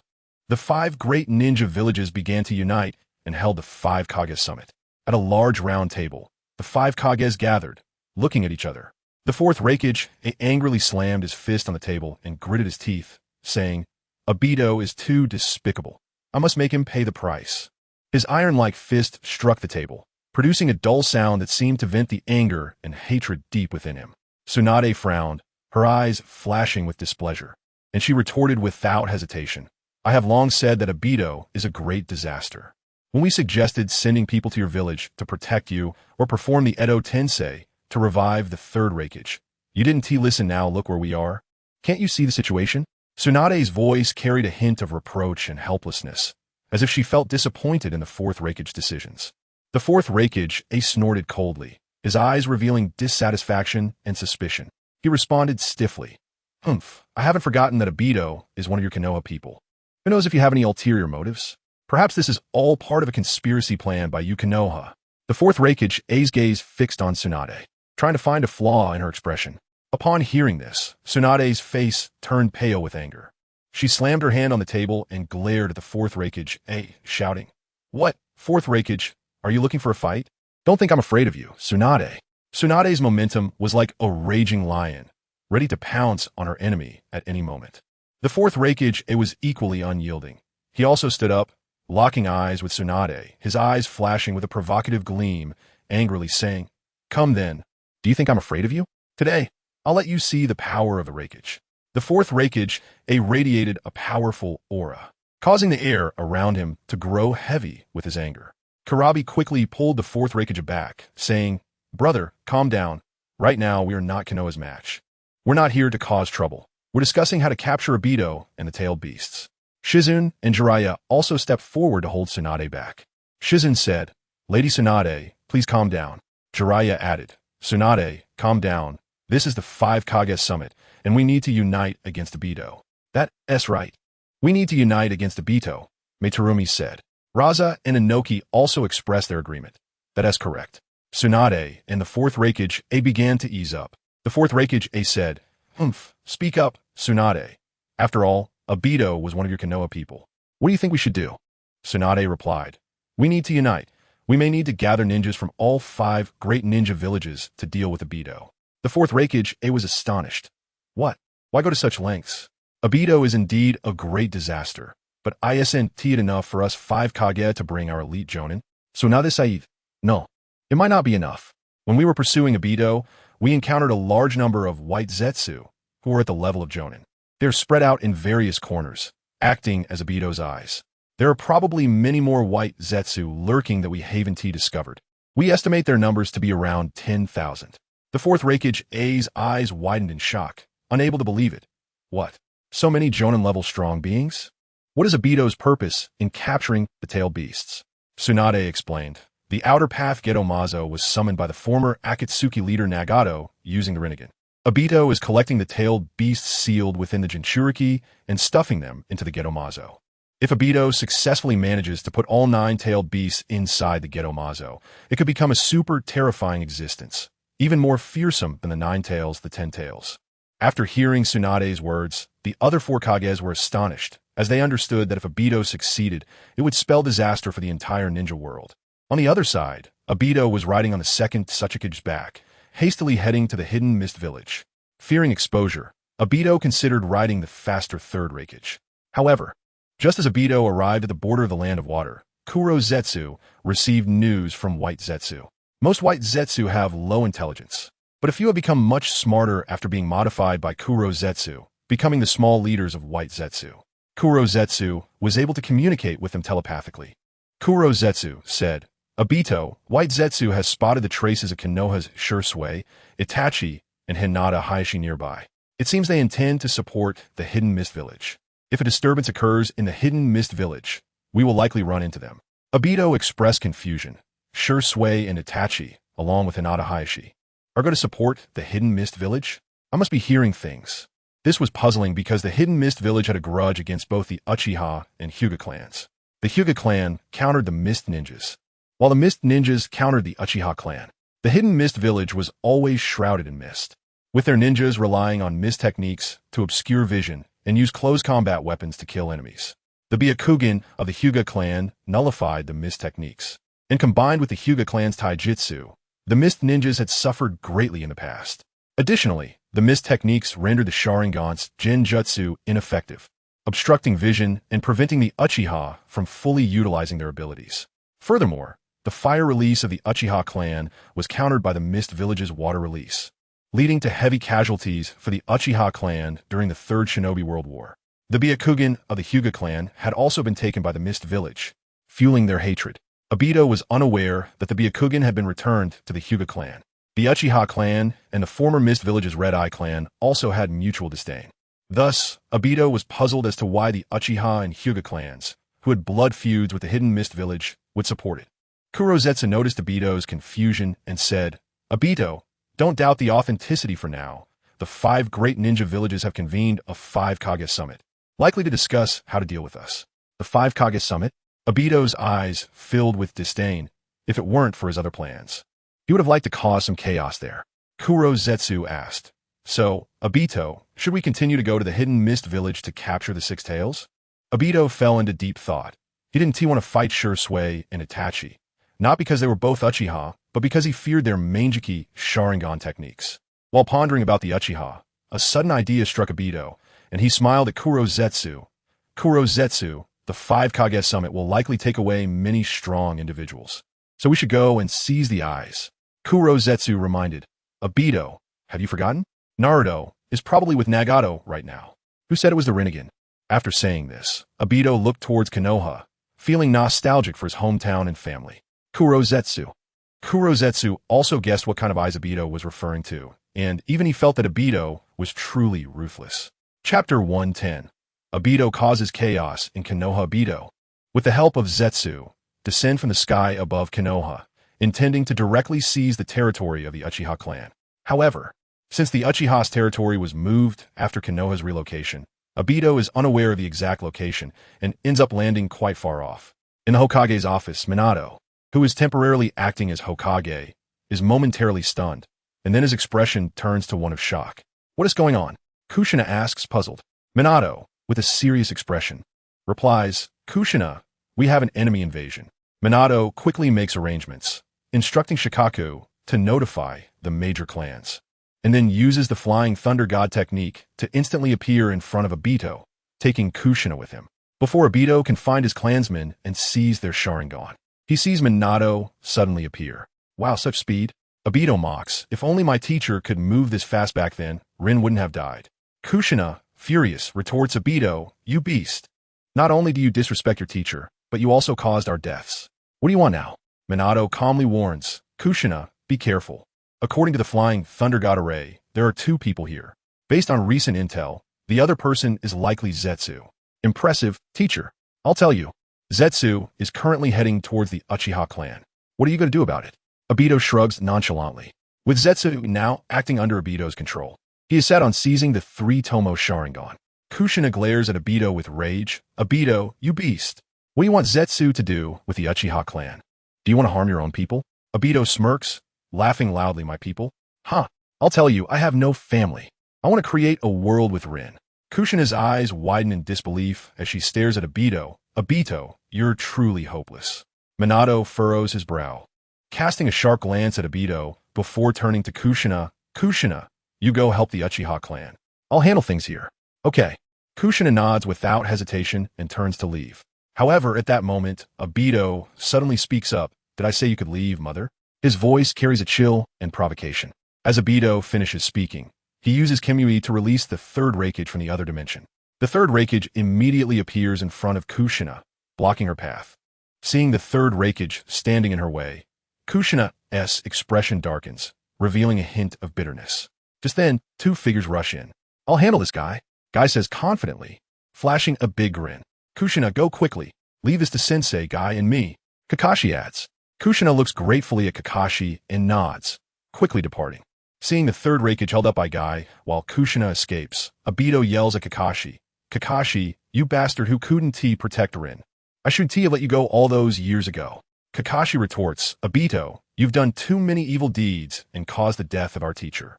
I vowed to avenge him in front of him, and I will kill you. After hearing this, Obito grits his teeth and says, Kakashi, you're just a hypocrite. Do you think you're some kind of good person? You're just a selfish guy. Kakashi's gaze becomes resolute as he coldly responds, Obito, no matter what you say, I won't change my determination. I will prove everything with my actions, and you will know what true justice is. The 2 lock eyes, and sparks seem to fly between them. The atmosphere is tense to the extreme, and a fierce battle is about to erupt. Minato looks at Obito with sadness in his eyes. Obito, why did you release the 9 tails when Kushina was giving birth? I might as well tell you. For my plan, I need to obtain the tailed beasts. Then I can realize the Eye of the Moon plan, and you all can be revived in the Tsukuyomi world. Tsukuyomi? Eye of the Moon plan? Minato asks, confused. Seeing the confusion on Minato and Kakashi's faces, Obito doesn't answer, but instead uses Kyuubi to release the reanimated Kin and Jin, ordering them to deal with Kakashi. Obito sneers at Minato. Teacher, don't think I'll fall for the flying thunder god again. Then Obito attacks Minato with fire release. Great fireball technique. Minato easily dodges and throws a kunai at Obito. Obito grins confidently, believing that his enhanced self can react to Minato's flying thunder god. At the moment of their clash, Minato's figure disappears. Obito, still confident, turns to look at the kunai behind him and uses a summoned snake to counterattack. But his expression shifts to one of slight shock. Where did he go? Flying thunder god. 3 steps, kidney, and liver. Minato suddenly appears above the kunai and slams a Rasengan down onto Obito. Descending from above, Minato doesn't use the kunai transferred by the flying thunder god, but instead transfers to another flying thunder god mark to confuse the enemy before returning to the kunai. Smoke fills the air, and Obito retreats, slightly frightened. He had just used a snake to block the attack, so he didn't take any damage. Obito looks at the third Raikage, Kin, and Jin, who are struggling, and feels the urge to retreat. Gritting his teeth, Obito uses Kyuubi on Kakashi, trying to sever Kakashi's head. Kakashi, be careful. Minato immediately uses Flying Thunder God to appear next to Kakashi, pulling him out of that space. Obito seizes the opportunity to reunite with Kin and Jin, using Kyuubi to recall them. Seeing this, Minato uses Flying Thunder God to arrive beside Guy, intending to seal the third Raikage and prevent Obito from taking him away. Obito grits his teeth, having to give up on the third Raikage. Right now, the priority is to escape. He tries to enter the Kyuubi space, but is disturbed by Minato's Flying Thunder God. Meanwhile, Zetsu isn't having an easy time either, as he is being obstructed by Fugaku and Kushina, failing to secure even a single 3-tomo Sharingan and getting caught in a tough battle. Chapter 111. No. The stagnant water is still dark. Obito found himself in a predicament in Konoha, but he did not want to give up on Wu. He arrived at the Uchiha clan's territory with the intention of meeting up with Wu to escape together. Under Obito's control, the reanimated third Raikage launched an all-out attack without any defense. Minato could not ignore the situation and had to seal the third Raikage first before pursuing Obito. On the other side, although Wu had the cover of dustless mist, which shielded chakra and provided invisibility, it was not truly intangible and was not unsolvable. Unfortunately for Wu, after Shikaku pressed the alert button to notify the entire village, Fugaku, Hayashi, and Tenzo were the first to react, leading the guard team out to defend Konoha. The guard department had undergone reforms, now including not only members of the Uchiha clan, but also the Hyuga clan, Inuzuka, and others. Wu's movements were naturally exposed under the Byakugan of the Hyuga clan. Fugaku activated Susanoo, guided by the Hyuga clan's people and the dynamic vision of a Sharingan, allowing him to perceive Wu's movements and prevent Wu from breaking into the Uchiha clan and interrupting his dust release. Soon Kushina arrived and, under the command of the Hyuga clan, used the adamantine sealing chains to force Wu to retreat in panic. In this situation, Wu could only keep moving in the air to dodge Kushina's adamantine sealing and Fugaku's Susanoo's blade. At this point, not to mention entering the Uchiha clan to steal the Sharingan, even self-preservation was becoming difficult.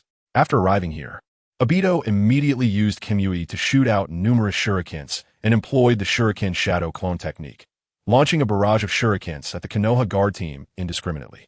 Fugaku instantly activated Susanoo to shield himself. Taking this opportunity, Obito joined forces with Wu, first using the Uchiha fire style, fire formation, and then opened the Kyuubi dimension to escape. Don't run, Fugaku and Kushina shouted angrily. Fugaku used Susanoo's sword to violently break through Obito's barrier, while Kushina followed closely behind, using the adamantine sealing chains to attack Obito. Obito chuckled lightly. Although his Kyuubi dimension had a momentary pause, Wu could withstand it. Wu used Earth Release, Earth Flow Wall, and Heavy Rock technique to create a very thick wall, blocking Kushina's attack. Just as Obito was about to return to the Kyuubi dimension, he suddenly heard Kushina's voice. Minato, take Obito down hard. It turned out that Minato did not intend to let Obito leave. He was caught between the third Raikage and Obito. Minato quietly used the shadow clone technique, sending a clone to closely follow Obito in the shadows to prevent his escape. Shadow clone, Flying Thunder God slash. When Obito saw Minato suddenly appear before him, he did not give up on the impending Kyuubi dimension, but quickly raised his arm to defend. Teacher, you're so underhanded, Obito shouted in anger. Ultimately, Obito had half of his arm severed by Minato, but still managed to activate the Kyuubi dimension, taking Wu away with him. At this moment, Minato had just finished sealing the reanimated third Raikage and quickly used the Flying Thunder God technique to appear beside Kushina. Minato, did you let Obito go? Kushina and Fugaku rushed forward to ask anxiously. Minato shook his head and then took out the severed half of Obito's arm. Isn't this half of Danzo's arm? Fugaku said in surprise, then took a closer look at the half arm from Minato's hand. All the Sharingan on the arm were closed, indicating that Obito had died numerous times and had consumed them using Izanagi. Fugaku's expression grew heavy. Upon hearing this, Minato frowned, his gaze sharpening. Minato, it seems that Obito came directly for our Uchiha clan. He can't be here to replenish the Sharingan. Can he? Fugaku's tone was low, his eyes filled with anger. Minato nodded, agreeing with Fugaku's speculation. He looked at Fugaku, a hint of worry flashing in his eyes. Fugaku clenched his fists, his face showing anger. He felt extremely dissatisfied and outraged by Obito's actions. Damn it, Obito was once a member of the Uchiha clan, and now he has turned his sights on our own clan. I will never let him succeed. Minato patted Fugaku's shoulder, comforting him. Don't worry, Fugaku. I will do my utmost to protect the safety of Konoha village and the Uchiha clan. Obito's scheme will never succeed. Fugaku took a deep breath to calm his emotions. He gave Minato a grateful glance and then stored the half arm away. Thank you, Minato. But this matter must be resolved quickly. We cannot let Obito continue to threaten our Uchiha clan, Fugaku said firmly. Minato asked, by the way, Fugaku, do you know about the Tsukinomi, Moon's Eye world? Fugaku replied in surprise, Minato, why are you asking about this? Who said so? Minato rested his chin on his hand, sensing something was off. He said seriously, Fugaku, Obito's goal in collecting tailed beasts is to implement the Moon Eye plan and create a Tsukinomi world. If you know anything, please tell us. Fugaku said, Minato, I understand.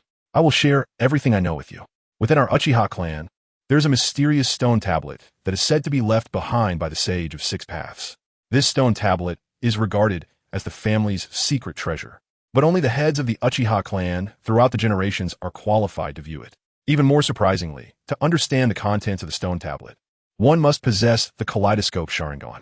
The tablet records methods to enhance the Sharingan by killing one's closest person. This claim is chilling, but I'm skeptical about its truth. Moreover, the tablet also documents the evolution methods for Eternal Kaleidoscope, Sharingan, and Rinnegan. It also mentions that by merging the powers of the Senju clan and the Uchiha clan, one can obtain immense strength. This point may be true. After injecting genetic enhancement agents into myself, Shursui, Itachi, and Sasuke, our strengths have significantly increased. Not only that, but the side effects of the Kaleidoscope Sharingan have also been noticeably reduced. Finally, there is a key concept, infinite Tsukuyomi. According to the information left by the Sage of Six Paths, he was dedicated to helping future generations achieve this goal. The tablet states that infinite Tsukuyomi is the only way to achieve peace in a ninja world and create a world of illusions filled with ideals and beautiful fantasies. To realize infinite Tsukuyomi, one needs to collect the Rinnegan, the Outer Path Golem, and the Nine-Tailed Beasts. Minato listened seriously after hearing this, saying earnestly, Fugaku, is this information truly left by the Sage of Six Paths? His tone was filled with doubt and curiosity. Fugaku frowned and slowly replied, to be honest, I am not sure either. The history of this tablet is too ancient, and its origins cannot be traced. However, based on my research and understanding of it, this information is likely related to the Sage of Six Paths. Minato pondered for a moment, and then thanked Fugaku. Thank you, Fugaku. This information is extremely important. I will report it to Tsunade and the others as soon as possible so they can make more informed decisions. Chapter 112. The five great nations are about to form a ninja alliance in a dim underground space. Obito clutched his wound, his eyes gleaming with determination and fervor. He murmured to himself, wait for me, Sensei Kakashi, I will definitely achieve the infinite Tsukuyomi. Beside him, Black Zetsu saw Obito's excited state and quickly reminded him, Obito, don't move around. I'm currently attaching your arm.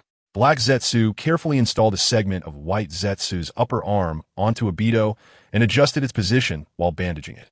At that moment, Black Zetsu spoke in a low tone, Obito, I have some bad news for you. Just not long ago, the 5 Kage Summit has ended, and the 5 great ninja villages have decided to form a ninja alliance. Upon hearing this news, Obito frowned, and his expression turned serious. He knew that if the 5 great ninja villages really formed a ninja alliance, it would pose a significant challenge to the Akatsuki organization. Therefore, Obito answered without hesitation, "No, we must stop them." Black Zetsu asked in confusion. Then Obito, "What should we do to stop them?" After thinking for a moment, Obito fixed his sharp gaze on Black Zetsu and said coldly, "Black Zetsu, I have a task for you." After a slight pause, he continued, "Go create some chaos in secret, and if possible, capture the daimyo and threaten them to abandon the plan of forming the Ninja Alliance." Hearing this order from Obito, Black Zetsu was stunned, his eyes wide as he looked at Obito, incredulously asking, "Huh, you want me to go by myself?" Obito's expression darkened, and he replied displeased, "What's wrong? You don't want to?" Black Zetsu quickly shook his head and hurriedly responded, "No, I do." After saying that, Black Zetsu's figure quickly blended into the underground and disappeared. Obito watched as Black Zetsu slowly left, his eyes flickering with complex emotions, lost in thought. On the other side, in Amigakure, Naruto and Nagato were discussing how to perfectly use the outer path, samsara of heavenly life. During this time, Naruto mentioned many things, such as Nagato using the outer path, samsara of heavenly life, and then using Izanagi, or using the impure world reincarnation. The exploits Naruto described left Nagato stunned. However, Orochimaru was currently with Sasuke in the Rigakure learning sage techniques. Otherwise, they could have brought Orochimaru over to discuss how to bounce back and forth in front of the Shinigami. Finally, Naruto suggested another method, having Nagato absorb the outer path golem that Obito had collected all the tailed beasts from, transforming into a powerful Jinchuriki, and using the outer path, samsara of heavenly life, to resurrect everyone at once. This idea gained Nagato's strong support. It only required sacrificing oneself to save everyone. Its feasibility was very high. Naruto actually wanted Nagato to relinquish the Rinnegan, but he couldn't bring himself to say it. Naruto believed that Nagato's Rinnegan would likely end up in the hands of Obito and Madara, as giving the Rinnegan to Nagato would surely involve a trap. Even the Ten Tails Jinchuriki Obito and Madara could fall for Black Zetsu's tricks. It's possible that Nagato currently harbored Black Zetsu's spores, allowing for brief control at any moment. However, Naruto felt somewhat reassured that, at his suggestion, Nagato had already set special commands within the Rinnegan, waiting for the right moment to trigger. Just then, the toad on Naruto's shoulder suddenly spoke, informing Naruto about the contents of the 5 Kage Summit and the plan to form a ninja alliance. Naruto's heart tightened, realizing the seriousness of the situation. He turned to Nagato and said, "Nagato, it seems the 4th Great Ninja War might occur. Do you want to come with me to take a look?" Upon hearing the words 4th Great Ninja War, Nagato slightly furrowed his brows, a complex emotion welling up in his heart. After a moment, Nagato slowly nodded and said softly, "All right, I'll inform Konan and Yahiko first." Before long, Konan and Yahiko arrived as well. Yahiko walked over with enthusiasm, familiarizing himself with Naruto. "You must be Naruto, right? Nice to meet you.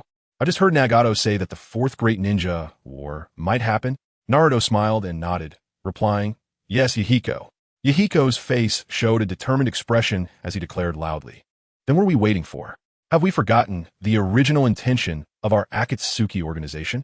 That is to achieve world peace and create an era where everyone can understand each other and aspire to. This war might just be the opportunity for us to realize our ideals." Naruto's gaze sharpened as he tightly clenched his fists, responding, "Exactly, Yahiko. We cannot stand by and do nothing. This war concerns the future of the entire world. We must do our part to stop it." A day later, Naruto and his group appeared on the front lines, eagerly observing their surroundings. "Naruto, Nagato, Konan, Yahiko, you all made it." Jiraiya's face lit up with surprise. "You're just in time. You and Nagato are our key protected subjects. We now know Obito's plan. He only needs the Rinnegan and the 1 tail, 6 tails, 8 tails, and 9 tails to complete the infinite Tsukuyomi." Naruto smiled and said, "Got it, Jiraiya-sensei. You won't restrict my freedom, right?" After hearing Naruto's words, Jiraiya couldn't help but chuckle wryly, then looked at Naruto seriously and replied, "I'm afraid there will be some restrictions. From now on, wherever you and Nagato go, you need to report your whereabouts to us and ensure that we can contact you at any time. This is also for your safety." Naruto felt troubled. He hadn't expected it to be a serious matter.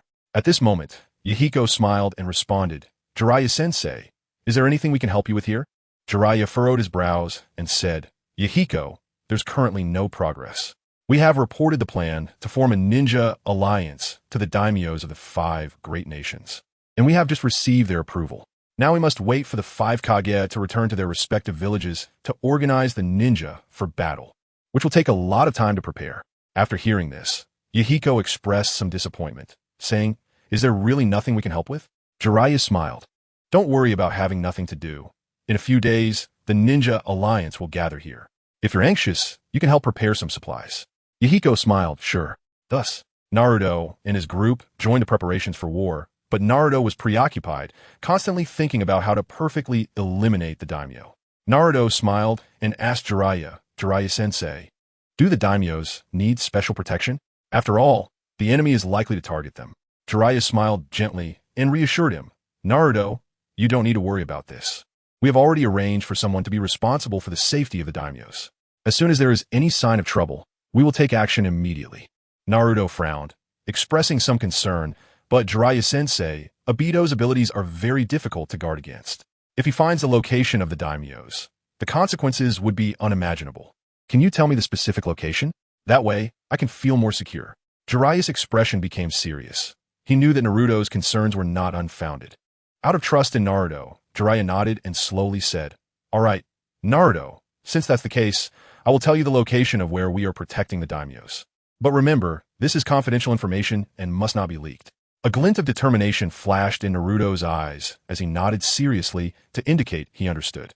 Jiraiya lowered his voice and informed Naruto about the specific location and protective measures for the daimyos. Naruto listened carefully to every detail, silently planning his countermeasures. Chapter 113. The Great Names Elimination Game. In a remote place, a magnificent palace stands tall atop an incredibly solid rock. The palace is surrounded by steep cliffs, forming a natural barrier that effectively prevents anyone from entering from the outside. This place serves as a refuge for the great names. To ensure their safety, Mizukage Terumi May personally leads an elite team patrolling around the clock. They remain vigilant, closely monitoring the surrounding environment to protect the great names from any potential threats. In this state of high alert, even a bird would find it difficult to fly into this area. However, beneath this seemingly flawless defense system, Naruto's shadow clone quietly infiltrated the distant part of the palace. Naruto had already learned about the specific layout protecting the great names from Jiraiya. As for why, like in the original story, it was Terumi May protecting the great names. Naruto speculated it must be the choice of the great names themselves. They did not have a clear understanding of ninja abilities and opted for someone who met their aesthetic standards. Naruto cautiously observed his surroundings, contemplating his next move. He planned to use transformation jutsu to turn himself into the resurrected Danzo, and then infiltrate the palace to eliminate the great names in one go. Naruto did not want to always push the blame on a Danzo, but unfortunately, Danzo happened to be a master of wind release, which aligned with Naruto's chakra nature. Therefore, if Naruto used wind release ninjutsu to attack the great names, it would be difficult for others to suspect him, and they would think Danzo was resurrected by Obito and had become one of the enemies. Moreover, with the formation of the Ninja Alliance on the horizon, Naruto understood the importance of the great names to the overall situation. If the resurrected Danzo were to suddenly attack and kill the great names at this critical moment, combined with Obito's recent actions, it would be easy for other nations to naturally blame Obito, believing he manipulated the resurrected Danzo to threaten the dissolution of the Ninja Alliance and disrupt morale. Thinking of this, Naruto was ready to act, but a figure appearing made him halt. The newcomer was Kurozetsu, whose behavior seemed rather brazen in Naruto's eyes. Kurozetsu carelessly exposed himself in front of the guards and was soon discovered by Terumi May. Subsequently, Kurozetsu engaged in a fight with Terumi May and the guards. "Well done, Kurozetsu. Let me lend you a hand." Naruto thought to himself that Kurozetsu had arrived just in time. Taking advantage of the distraction caused by Kurozetsu, Naruto stealthily slipped into the palace.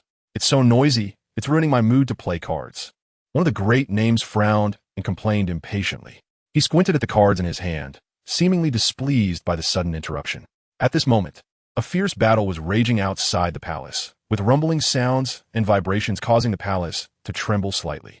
In the corners of the ceiling, some small pieces of plaster began to peel off and float down.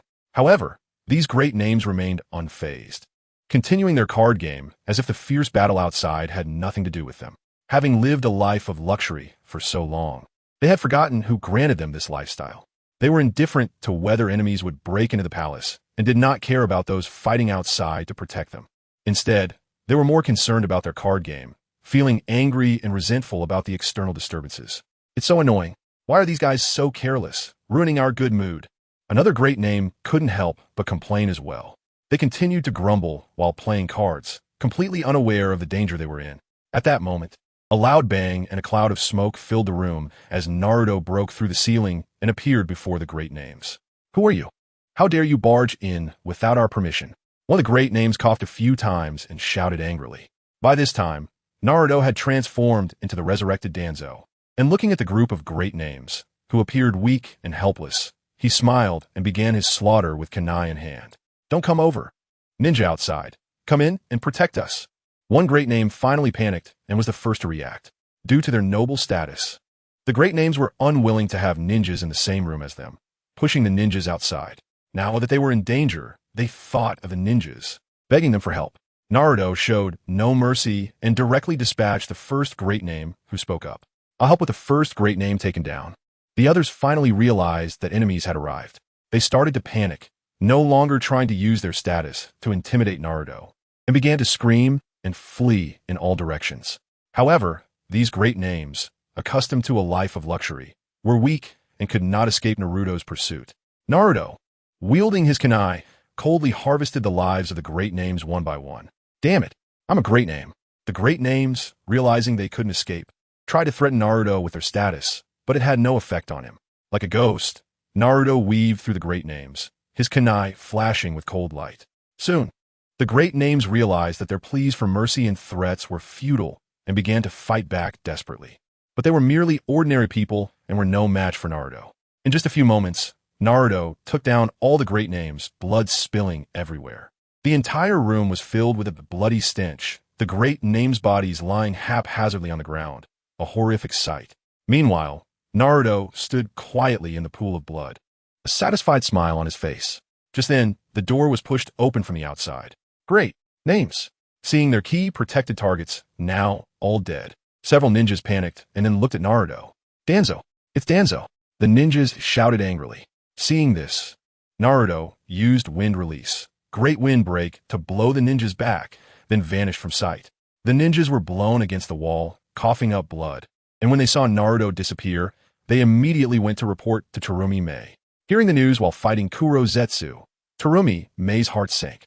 Gritting her teeth, she said, Obito, how vicious of you to kill all the great names. Huh?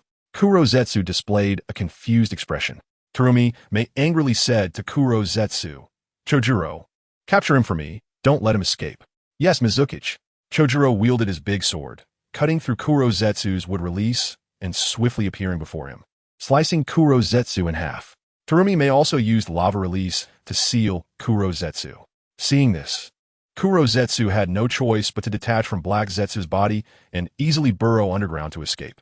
Chapter 114. The great names drowned in historical dust at the Five Shadows Conference. The fourth Raikage, A, angrily slammed the table and said, Kuratsuchi, your oversight has led to the deaths of all the daimyo. What punishment do you deserve? Kuratsuchi, with a dim gaze, replied, I am willing to accept any punishment. The fourth Raikage, A, retorted, this is no small matter, and is it your place to speak? Naruto felt a pang of guilt and defended Kuratsuchi, saying, come on. It's not Kuratsuchi's fault. Obito is unpredictable. The fourth Raikage, A, furious, turned to Naruto and said, this is not your concern. Naruto smiled and replied, why shouldn't I speak? Do you want to fight again to see how strong you really are? Besides, your father, the third Raikage, was sealed by my father, Minato Namikaze. I think we should give you some time. Upon hearing this, the fourth Raikage exploded with rage, pointing at Naruto. Tsunade shouted, enough. Stop arguing. As for Kuratsuchi's punishment, we will discuss it later. What we need now is to stabilize the troops. The fourth Raikage insisted, how can we do that? Tsunade, I believe Kuratsuchi should be dealt with immediately. The daimyo are dead. Who will fund our military now?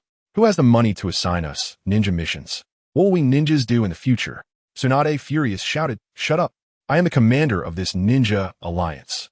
We need to quickly form the ninja alliance to confront Obito, so we can swiftly punish the murderer.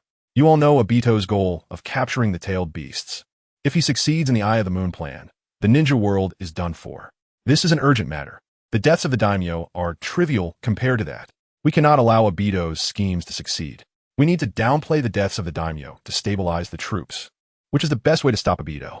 After hearing this, the fourth Raikage snorted and did not continue to argue.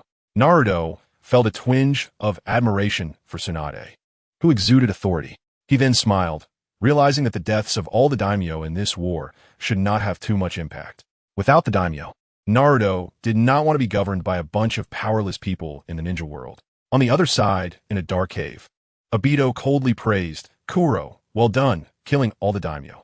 Kuro replied, Obito, don't flatter me. I don't know who did it, so don't tease me. Obito said, all right, Kuro, just go disrupt the morale of the Ninja Alliance. Kuro responded, understood. Although Kuro was a bit unhappy with Obito's arrangement, he still infiltrated underground to begin his actions. Seeing Kuro leave, Obito headed towards the Hidden Mist Village. Inside the Hidden Mist Village, due to Kuratsuchi's failure to protect the daimyo, the villagers were in panic and faced immense public pressure.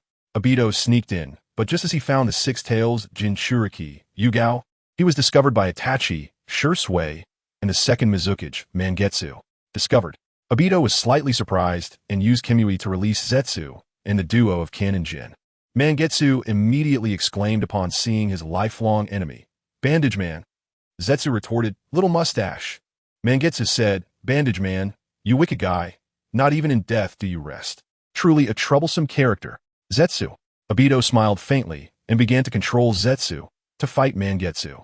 Then Obito saw Shursui and Itachi. Suddenly, Itachi opened his eyes, revealing his Manjikyu Sharingan, and blood flowed. Obito's heart sank. This is bad. When he opened his eyes again, he found himself in a dark ink wash painting space, bound to a pillar with crows swirling around him, conjuring 5 Itachis. Obito wondered, where is this? This is the Tsukimi world. Here time, flow, space, and matter are all under my control. Here, I am invincible. The 5 Itachis said as they continuously stabbed Obito in the chest with knives. Obito groaned in pain, enduring Itachi's torment. He shouted, the Tsukuyumi world I envisioned is not like this. There is no need for a world without Rin. In an instant, a ray of dawn pierced the dark Tsukuyumi world, shocking Itachi. Obito, relying on sheer will, forcibly broke free from the Tsukuyumi. Sweating coldly, he awakened and immediately activated his intangibility to dodge Shursui's shadow clone technique, which aimed a kunai at him. Fortunately, Kin and Jin had briefly held off outside. Otherwise, he would have been taken down by Itachi and Shursui. Obito breathed a sigh of relief and cautiously looked at Itachi. He was truly cunning. He had been caught off guard just now, but wouldn't he allow it again? Not want to be entangled with Shursui and Itachi. He activated his intangibility and headed straight for the Six Tails Jinchuriki, Yugao. Shursui, seeing this, immediately used the shadow clone technique to reach Yugao first and took her away. Itachi blocked the way, and Obito gritted his teeth and charged at Itachi, intending to deal with him first. However, as Obito approached Itachi, Itachi's body transformed into a flock of crows, obscuring Obito's vision. At that moment, Zetsu's dust release, original world separation technique, and Mangetsu's misty violent wave caused widespread destruction. Shursui and Itachi immediately activated Susanoo for defense, and Obito seized the opportunity to dash in front of Shursui.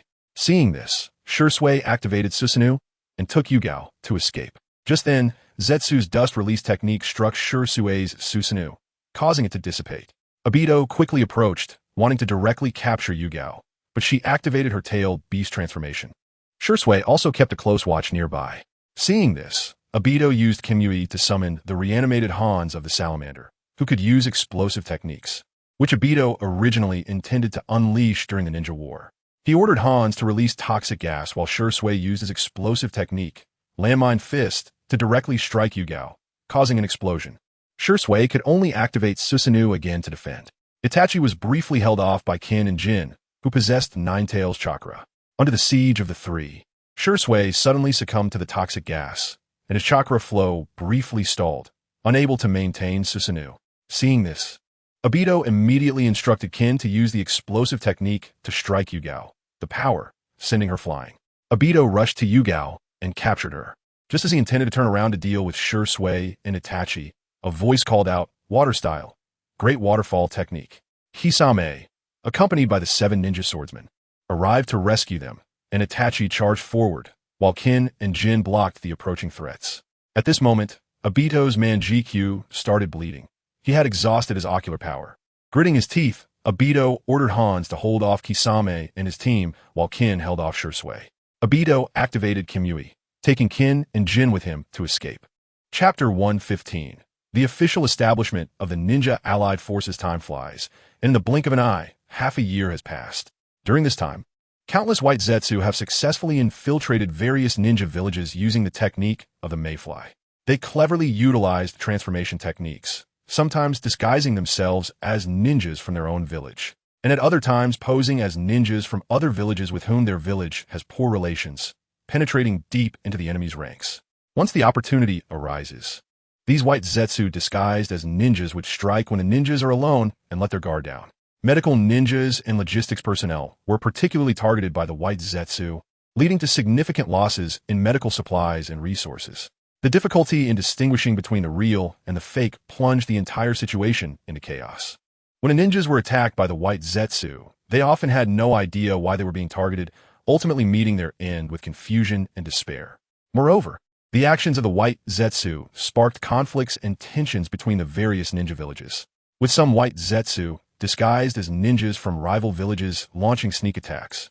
The ninjas were unable to ascertain the authenticity of their comrades, leading to growing suspicion and wariness among the major ninja villages, and the situation became increasingly tense. Even the strategist of the Ninja Allied Forces, Shikaku, found himself at a loss in the beginning, not understanding the reason behind the turmoil. It was at this moment that Naruto stepped up and expressed that he had a plan. Utilizing the shadow clone technique, Naruto visited each ninja village, distributing the chakra of the 9 tails to the people of the 5 great ninja villages. With the ability to sense malice, he identified the hidden white Zetsu among the ranks of the ninjas. Naruto's efforts significantly alleviated the crisis, and during this time, he became well acquainted with the ninjas from the other 4 great ninja villages. In the early morning, Naruto tiredly opened his eyes, lazily lying in bed, somewhat reluctant to get up. Over the past 6 months, Naruto had to expend a large amount of chakra daily to maintain his shadow clones in various ninja villages. Fortunately, he now possessed the complete 9 tails, not only having obtained the chakra from his father Minato, but only lacking the bit from the Gold and Silver brothers.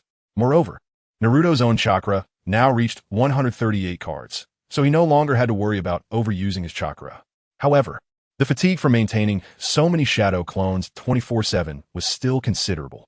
At that moment, Kushina came to Naruto's side, smiling as she reminded him, "Naruto, it's time to get up. Today is the day of the Ninja Alliance's assembly." Thinking about gathering with everyone again excited him. "All right, Mom." After finishing breakfast, Naruto arrived at a tall hall resembling the Karen Tower where the cat sage from Dragon Ball resided.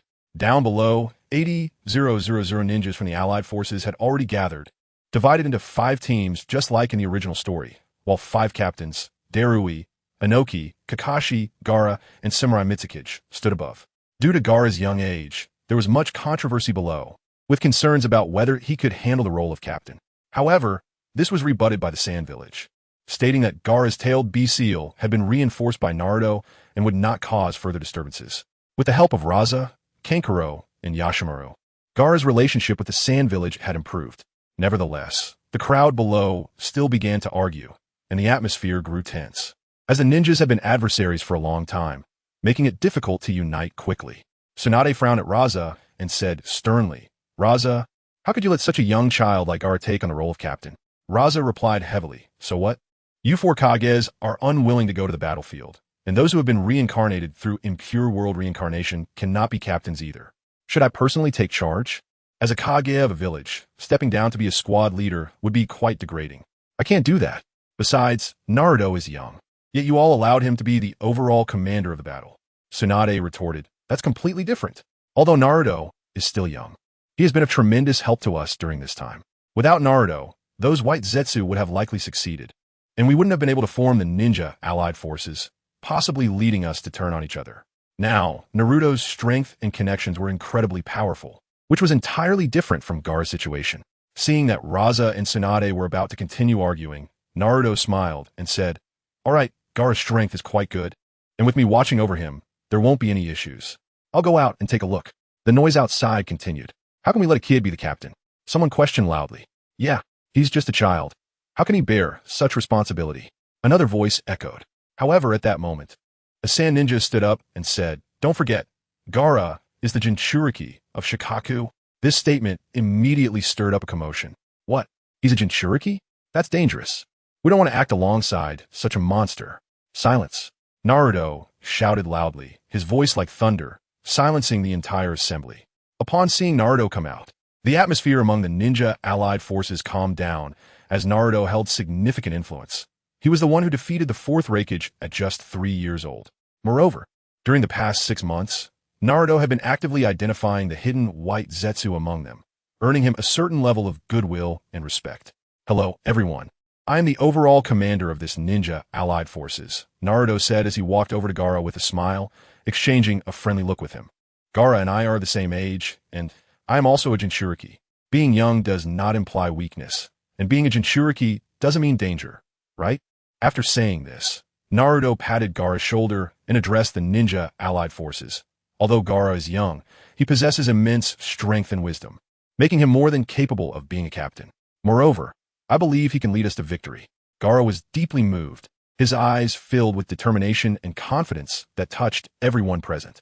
Don't worry, I will prove it to you, Gaara said, his voice calm and powerful, as if containing boundless strength. Hearing Gaara's words, those who had initially opposed him began to fall silent.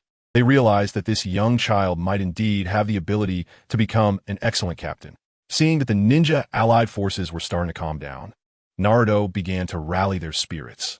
Do you know why we have gathered here? Why we are waging war? After a brief pause, Naruto continued. Because we all share a common goal, to protect the people and things we cherish. This war is not for personal gain or power, but to safeguard our homeland and future. So, please do not forget this original intention. Let us fight together. Chapter 116, the Fourth Great Ninja War erupts under Naruto's inspiration. The ninja alliance below was all invigorated. Naruto is amazing. He can give a speech in front of so many people, Dingji praised. Idiot. I'm the overall commander of the Ninja Alliance's combat forces. I have a lot of power, Shikamaru scolded, though the corners of his mouth couldn't help but lift, feeling proud and honored for his good friend Naruto. Naruto-kun, so impressive. Hinata stood beside Hisashi, her eyes sparkling as she looked at Naruto on the stage. At this moment, Naruto's peers from the same period also joined the battle. Although they were 6 years younger than in the original story and only 10 years old, under the influence of Naruto and Sasuke, they trained faster and entered the right track earlier. Moreover, since they had all injected Gene Enhancement Serum 1 and 2, they now possessed the strength of ordinary Ch-Nin, even special J-Nin. On the other side, inside a cave, Obito removed the bandages from his eyes, revealing a Sharingan. Obito's vision was restored. Half a year ago, after returning from a fight with Shursui and Itachi, his eyes had gone blind, and he had only escaped with Kinnin and Jinnin. Originally, Obito had wanted Black Zetsu to try to bring back a 3-Tomo Sharingan for transplantation. But Black Zetsu had somehow acquired cells, and after injecting them, Obito's eyes regained light and much of their vision. Even a Mangeki he had used Izanagi with was subtly pulsing, seemingly on the path to recovery. Today, Black Zetsu also brought 2 unfamiliar corpses, seriously telling Obito that they must only use Edo Tensei on them in the most critical moments. However, Obito knew that now wasn't the time to question Black Zetsu, as the Ninja Alliance was officially formed today. Black Zetsu said, Obito, the Ninja Alliance has successfully formed. I've done my best to disrupt their morale. Obito remained silent for a moment and said, I didn't expect them to form so quickly, but it doesn't matter. We still have opportunities. Black Zetsu continued, but we are now powerless to stop them because Naruto and the Hyuga clan, along with those Zetsu using transformation techniques, are now only exposing themselves right under their noses to deliver their heads. Moreover, today the Ninja Alliance has started moving and has premeditatedly destroyed several of our Zetsu storage bases. We can't continue like this, otherwise our Zetsu army will be finished. Obito frowned and said, It seems they have already detected our plan, but this doesn't affect the overall situation. We have other means. Black Zetsu asked, So what do we do next? Obito's eyes flashed coldly as he said, In that case, it's time for us to take the stage. Under Black Zetsu's control, the Zetsu army began to clash with the Ninja Alliance. In the southeast and northeast directions, A large number of Zetsu were discovered, around 80,000. Naruto used his Kagura's mind eye to sense the changes ahead and quickly alerted the Ninja Alliance. Why are there so many? A ninja exclaimed in fear. But soon, other ninjas rebutted. Who's afraid of whom in a one-on-one fight? Naruto frowned slightly. He remembered that although the Zetsu army's strength was not great, they had still managed to kill half of the Ninja Alliance due to their powerful vitality and numbers. After all, the strength of the ninjas varied greatly, with many ordinary ninjas being even weaker than Zetsu. Just then, a laugh echoed from the sky. Naruto, let me take the first shot, if you don't mind, Deidara said, sitting on a giant bird, eagerly wanting to showcase his art. Naruto smiled and said, Go ahead, Deidara. I believe in your art. Upon hearing this, Deidara happily flew over the Zetsu army and began dropping clay bombs, causing chaos among the Zetsu, with some areas collapsing into disarray. Naruto watched with a smile and then addressed the Ninja Alliance below. All J-nin, or those who believe they have strength, can initiate the first round of attacks, while the others stand by. As soon as Naruto's voice fell, many more people stepped forward to attack the Zetsu. At this moment, Naruto saw many familiar figures. Hisashi, Hinata, Neji, and others unleashed their gentle fist techniques, leaving the Zetsu confused and turning them into punching bags.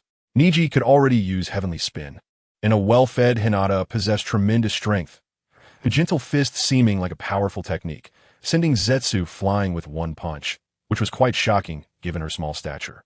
Also being treated as punching bags were Guy and Lee, who were like Jackie Chan in a fight scene, both wielding nunchaku. Another person shining brightly was Kakashi, weaving through the Zetsu army, taking down one child at a time. The remaining 7 ninja, including Zabuza, Haku, Kisame, and Uchiha Kagami, also joined in. Naruto looked at this blossoming scene with a slight smile. The Zetsu army was fighting the Ninja Alliance, but this time, the Edo Tensei army was on Naruto's side. Deidara's explosive techniques are so strong. Kakashi's swordsmanship is impressive. Kisame's water techniques are powerful. His chakra is immense, just like a tailed beast. Gaara's sand techniques and Haku's ice techniques are also formidable. Sure-Sui and Itachi, standing beside Naruto, were also eager to join the fray, but Naruto stopped them. Sure-Sui and Itachi, you should conserve your strength here. I believe Obito won't just sit back and watch the Zetsu army perish. Let's deal with him together later. Okay, Naruto. Sure-Sui and Itachi nodded. Naruto's mouth curled into a slight smile. If Sure-Sui and Itachi just rushed into this low-level battle, that wouldn't do. Otherwise, the Ninja Alliance wouldn't even have scraps to eat, and wouldn't they feel left out?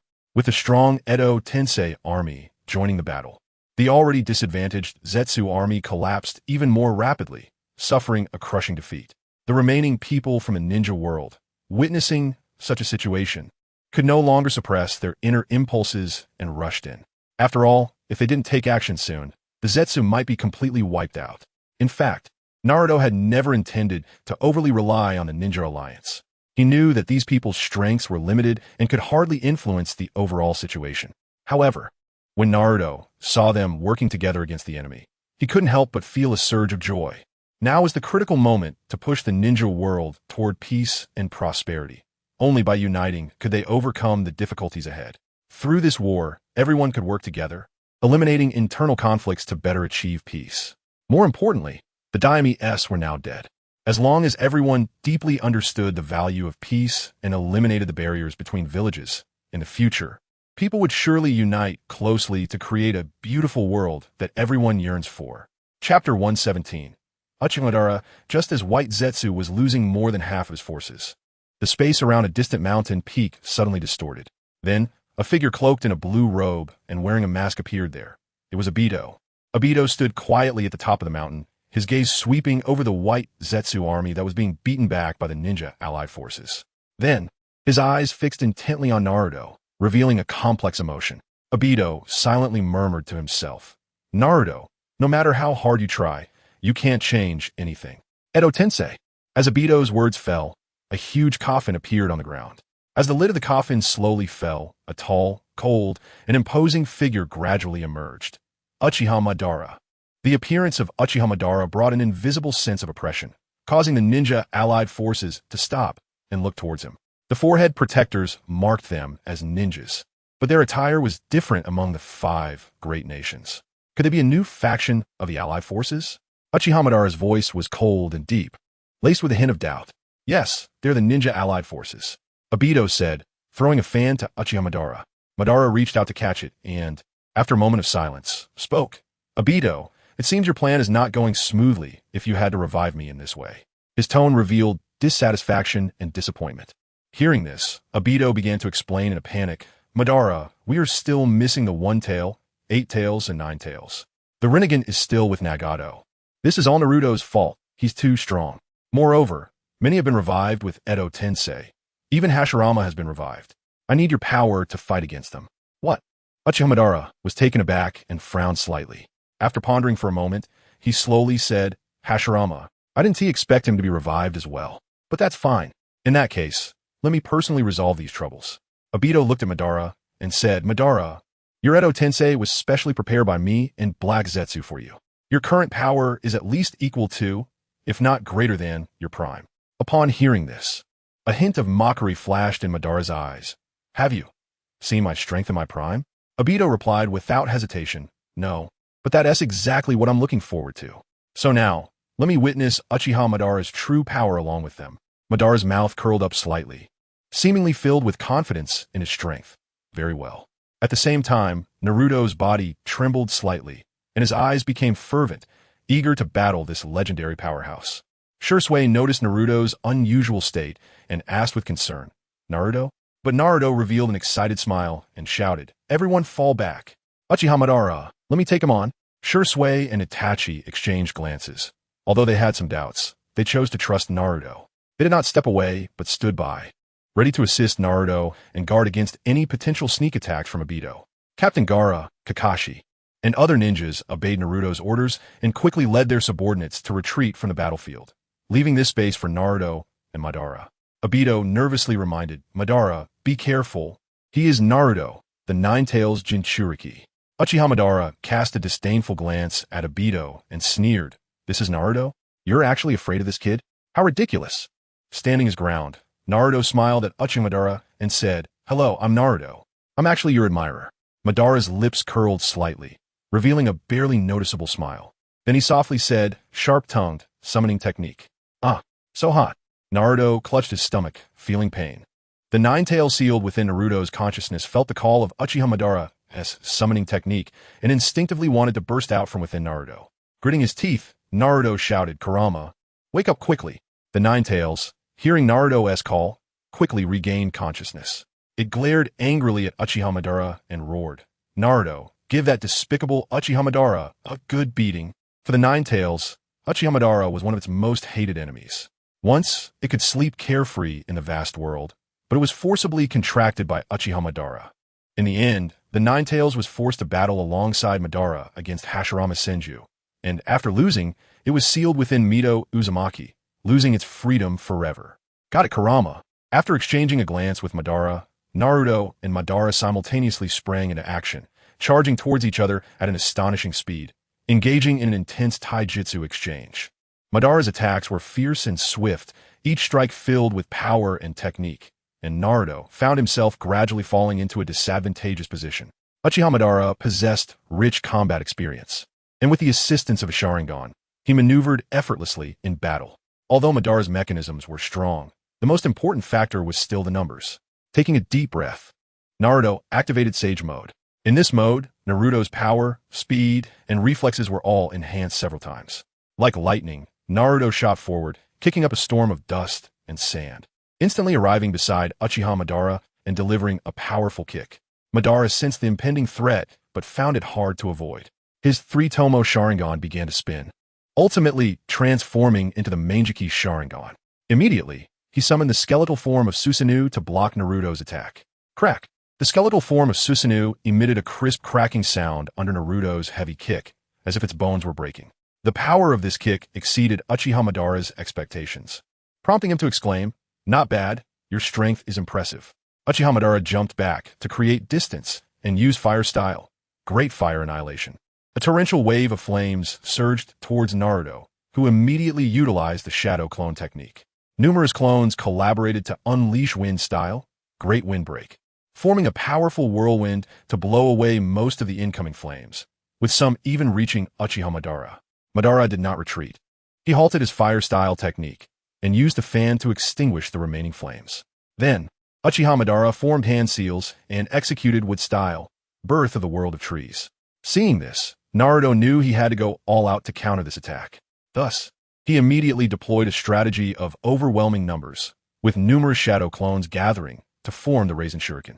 At Naruto's command, the clones charged forward, their Rasen Shurikens raining down like raindrops onto Madara's wood style. Each impact produced a deafening sound, and the branches of the wood style shattered under the assault of the Rasen Shurikens, sending splinters flying everywhere. Uchiha Madara observed this scene with a hint of interest, responding to Obito's earlier words. You were right. He is not easy to deal with. Then, a powerful chakra erupted from Uchiha Madara, and he activated Susanoo, the massive figure towering over the battlefield like a mountain. High grade? I could do that too. Seeing this, Naruto glimmered with a golden light, nine tails extending from his back, and the enormous golden nine tails appeared before everyone. Uchiha Madara smiled slightly, and a series of black Magatama appeared between Susanoo's hands. Yada mirror. After saying this, Madara threw the Magatama, transforming it into a streak of light that flew towards Naruto. Naruto shouted, Tail Beast Bomb. A massive energy sphere erupted from the Nine Tails' mouth, shooting towards Uchiha Madara like a cannonball. Two powerful forces collided in the sky, producing a deafening sound that shook the entire battlefield. The Ninja Alliance watched in terror, realizing just how vast the gap was between them and Uchiha Madara and Naruto, as if they came from different worlds, different dimensions. At this moment, only the reanimated ninjas dared to observe the battle up close. Uchiha Madara praised Naruto's performance. Not bad. Let's see how you handle this move. Wood Dragon Technique. This was the technique Hashirama used to bind the Nine Tails. As soon as he finished speaking, a gigantic wooden dragon rose from the ground, opening its massive mouth to pounce on Naruto. However, Naruto was full of confidence, because the Nine Tails was no longer an ordinary beast, but a terrifying upright fox. The Nine Tails raised its enormous fist and smashed it down on the wooden dragon's head, then reached out to grab the wooden dragon's neck with its nine tails entangled with the dragon's tail. At this moment, the Nine Tails lifted another fist and continuously attacked the wooden dragon's head, ultimately tearing the dragon in half. Interesting, Naruto tried this move. After Uchiha Madara spoke, his Sharingan transformed into Rinnegan, and he reformed a two-headed, two-faced Susanoo, using the outer path, Heavenly Obstruction Star. Chapter 118. The powerful Madara. After Uchiha Madara used the outer path, Heavenly Disruption, the sky began to darken slowly. Uchiha Madara formed hand seals with both hands, summoning an enormous meteorite. The size of the meteorite was astonishing, instilling a sense of shock and fear in everyone. As the meteorite appeared, the entire battlefield fell into a dead silence. All eyes were drawn to the massive meteorite, and they stared wide-eyed, unable to believe what they were seeing. Others looked up at the sky and saw the gigantic meteorite slowly descending toward the ground. Its speed was not fast, but it gave off an overwhelming sense of inevitability. What is that? Are you kidding? Someone trembled and said, Is that a god? Another murmured. Faced with such a colossal meteorite, the Ninja Alliance was dumbfounded. They had never witnessed such a scene and did not know how to respond. Many began to panic, fleeing in all directions in search of a safe place to avoid the impending disaster. Seeing this, Naruto launched a massive tailed beast bomb at the meteorite, shattering it into pieces. Gaara gathered sand to shield against the larger fragments and called for everyone to unite to resist the meteorite. When the Ninja Alliance saw the large meteorite destroyed by Naruto's tailed beast bomb, they regrouped and began using Earth Release, Earth Flow Wall, and other techniques to defend against the remaining debris. Uchiha Madara, seeing that the meteorite had been perfectly dealt with by Naruto and others, smiled and praised, Not bad, but what if there's another one? As soon as Uchiha Madara finished speaking, another meteorite appeared in the sky. What? The joy of the Ninja Alliance evaporated as they looked at the sky, filled with despair. Although they had retreated far, they were still within the attack range of this enormous meteorite. Seeing this, Naruto planned to use the Nine Tails to lift it, but there was no time to gather a tailed beast bomb or a large Rasengan. Gaara and Inoki also came to help, quickly attempting to hold up the large meteorite. The Ninja Alliance cheered and smiled when they saw the large meteorite being held up. Obito, seeing this, urged Madara, hurry up and launch a sneak attack, or use another meteorite. Uchiha Madara's expression darkened at Obito's words, and he replied in a deep voice, Do I, Uchiha Madara, need you to teach me? Obito felt a chill as he met Madara's gaze, his pupils slightly contracting in fear. Uchiha crossed his arms confidently and stated, "I, Uchiha, disdain to use such dirty tactics as a sneak attack, and I do not wish to use ninjutsu a second time." At this moment, the large meteorite was no longer under the influence of free-fall gravity, completely supported by Gar's massive hand, allowing Naruto to escape easily. Naruto smiled at Uchiha Madara and said, "Uchiha Madara, what do you think? My strength is not bad, right?" Uchiha Madara showed a hint of appreciation on his face and praised, "Not bad, kid. You really have impressed me. However, from now on, I won't hold back anymore." Saying this, Uchiha Madara prepared to launch another attack. However, at that moment, Naruto suddenly shouted, "Sage Art, Wind Release, Spiraling Shuriken." A gigantic Rasengan whirled toward Uchiha Madara with fierce momentum. Yet, Uchiha Madara seemed unconcerned. He smiled lightly, extending his hand, and easily absorbed Naruto's attack. "Well done, but it's still far from enough," Uchiha Madara said. Naruto's eyes widened as he watched his attack being effortlessly neutralized by Uchiha Madara, silently exclaiming, "This Rinnegan is too overpowered." At the same time, Naruto couldn't help but internally complain about the flaws of Edo Tensei. Realizing that Uchiha Madara still retained a Rinnegan even after being resurrected, despite it having been with Nagato. Just as Naruto was astonished, Uchiha Madara quickly formed hand seals and loudly declared, "Would release, Flower Tree World." With Madara's words, countless trees grew from the ground, creating an enormous and dense forest filled with massive flowers. Seeing this, Naruto did not dare to delay and immediately used Wind Release, Great Wind Break, to blow away the toxic pollen. Uchiha Madara seized the opportunity to unleash Fire Release, Great Fire Destruction, with flames raging and combining with the Wood Release to form an even more powerful firestorm. Naruto entered Sage Fox mode, his body radiating powerful chakra, and his eyes sparkling with golden light. He used the lunar step to ascend into the sky, avoiding direct contact with the fire release, and charged toward Uchiha Madara. Half of Uchiha Madara's body was shattered by Naruto's attack, but Naruto's heart began to race with caution. He knew that although his power had greatly increased in Sage Fox mode, Uchiha Madara would not be so easily harmed. Naruto jumped up and quickly used the lunar step to fly into the air. Just as he leaped, the Susanu's blade emerged from the ground at his original position. Uchiha Madara slowly rose from the ground and said, "I didn't expect that there would be someone who could see through the wood clone that Tobirama once used. The only one who ever saw through it as an enemy was me alone. Naruto, you are indeed sharp, but with my ocular power, you only have one way to die." Chapter 119, Hashirama versus Madara. Just as Naruto and Uchiha Madara found themselves in a stalemate, a powerful chakra swept in like a storm. Both Naruto and Uchiha Madara sensed the strength of this chakra, and they simultaneously halted their actions, turning to look in the direction of the chakra. Sure enough, it was this chakra. Uchiha Madara murmured to himself. A figure descended from the sky, crashing heavily to the ground, creating a massive deep pit and sending dust swirling everywhere. As the dust settled, everyone recognized the face of the newcomer and displayed expressions of astonishment. "The god of shinobi, Senju Hashirama," someone exclaimed. Upon seeing Hashirama, Uchiha Madara trembled with excitement, loudly shouting, "I've been waiting for you, Hashirama." Hashirama's gaze fell on Uchiha Madara, his eyes filled with complex emotions. At that moment, Tobirama stepped forward, pointing at Uchiha Madara and shouting angrily, "Evil Uchiha Madara, why are you using my brother's jutsu?" Uchiha Madara, however, cast a disdainful glance at Tobirama, coldly replying, "This is not your place to speak. Let Hashirama talk." Tobirama wanted to say more, but was stopped by Hashirama's raised hand. Hashirama took a deep breath and said to Uchiha Madara, "Come on, let us have a match." With that, Hashirama formed hand seals, preparing to use wood release techniques. Seeing Madara and Hashirama, Naruto initially planned to step aside to recover his chakra or join Shursui and Itachi in attacking Obito. However, Naruto suddenly realized that Obito's chakra levels had decreased. He realized that this Obito was a wood clone, and the real Obito might have left earlier.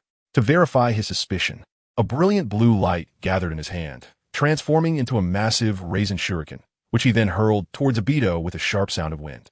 However, Obito merely created a giant wooden wall to block Naruto's attack. With a loud crash, the Sage Art, Wind Release, Rasen Shuriken collided with the wooden wall, which shattered and could not withstand the blow. Obito's body was instantly pulverized, turning into countless wooden fragments. "Have you finally realized?" You can indeed see the wood clone, Uchiha Madara remarked appreciatively. Naruto, Shursui, and Itachi frowned simultaneously, as they had been closely watching Obito and did not expect to miss this detail. Naruto's mind raced, and he quickly understood. Obito must have taken the opportunity to escape while Uchiha Madara was using the outer path, Heavenly Obstruction Star, drawing everyone's attention to the massive meteorite. Thinking of this, Naruto quickly performed the shadow clone technique, leaving a shadow clone behind. Shursui, Itachi, let us go, Naruto whispered.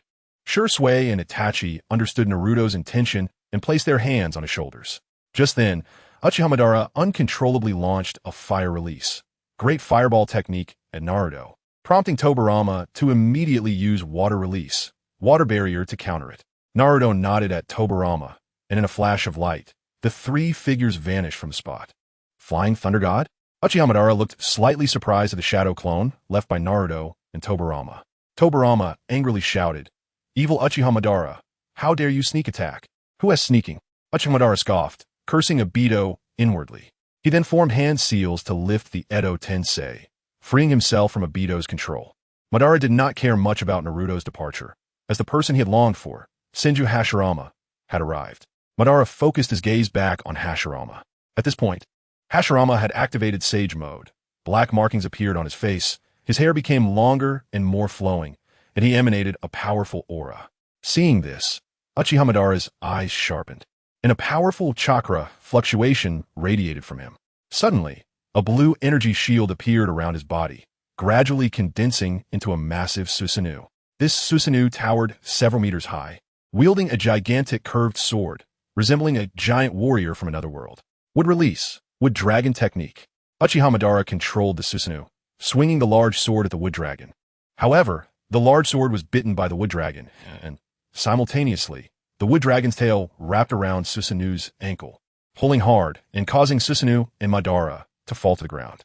"Stand down, Madara," Hashirama called out from atop the dragon's head.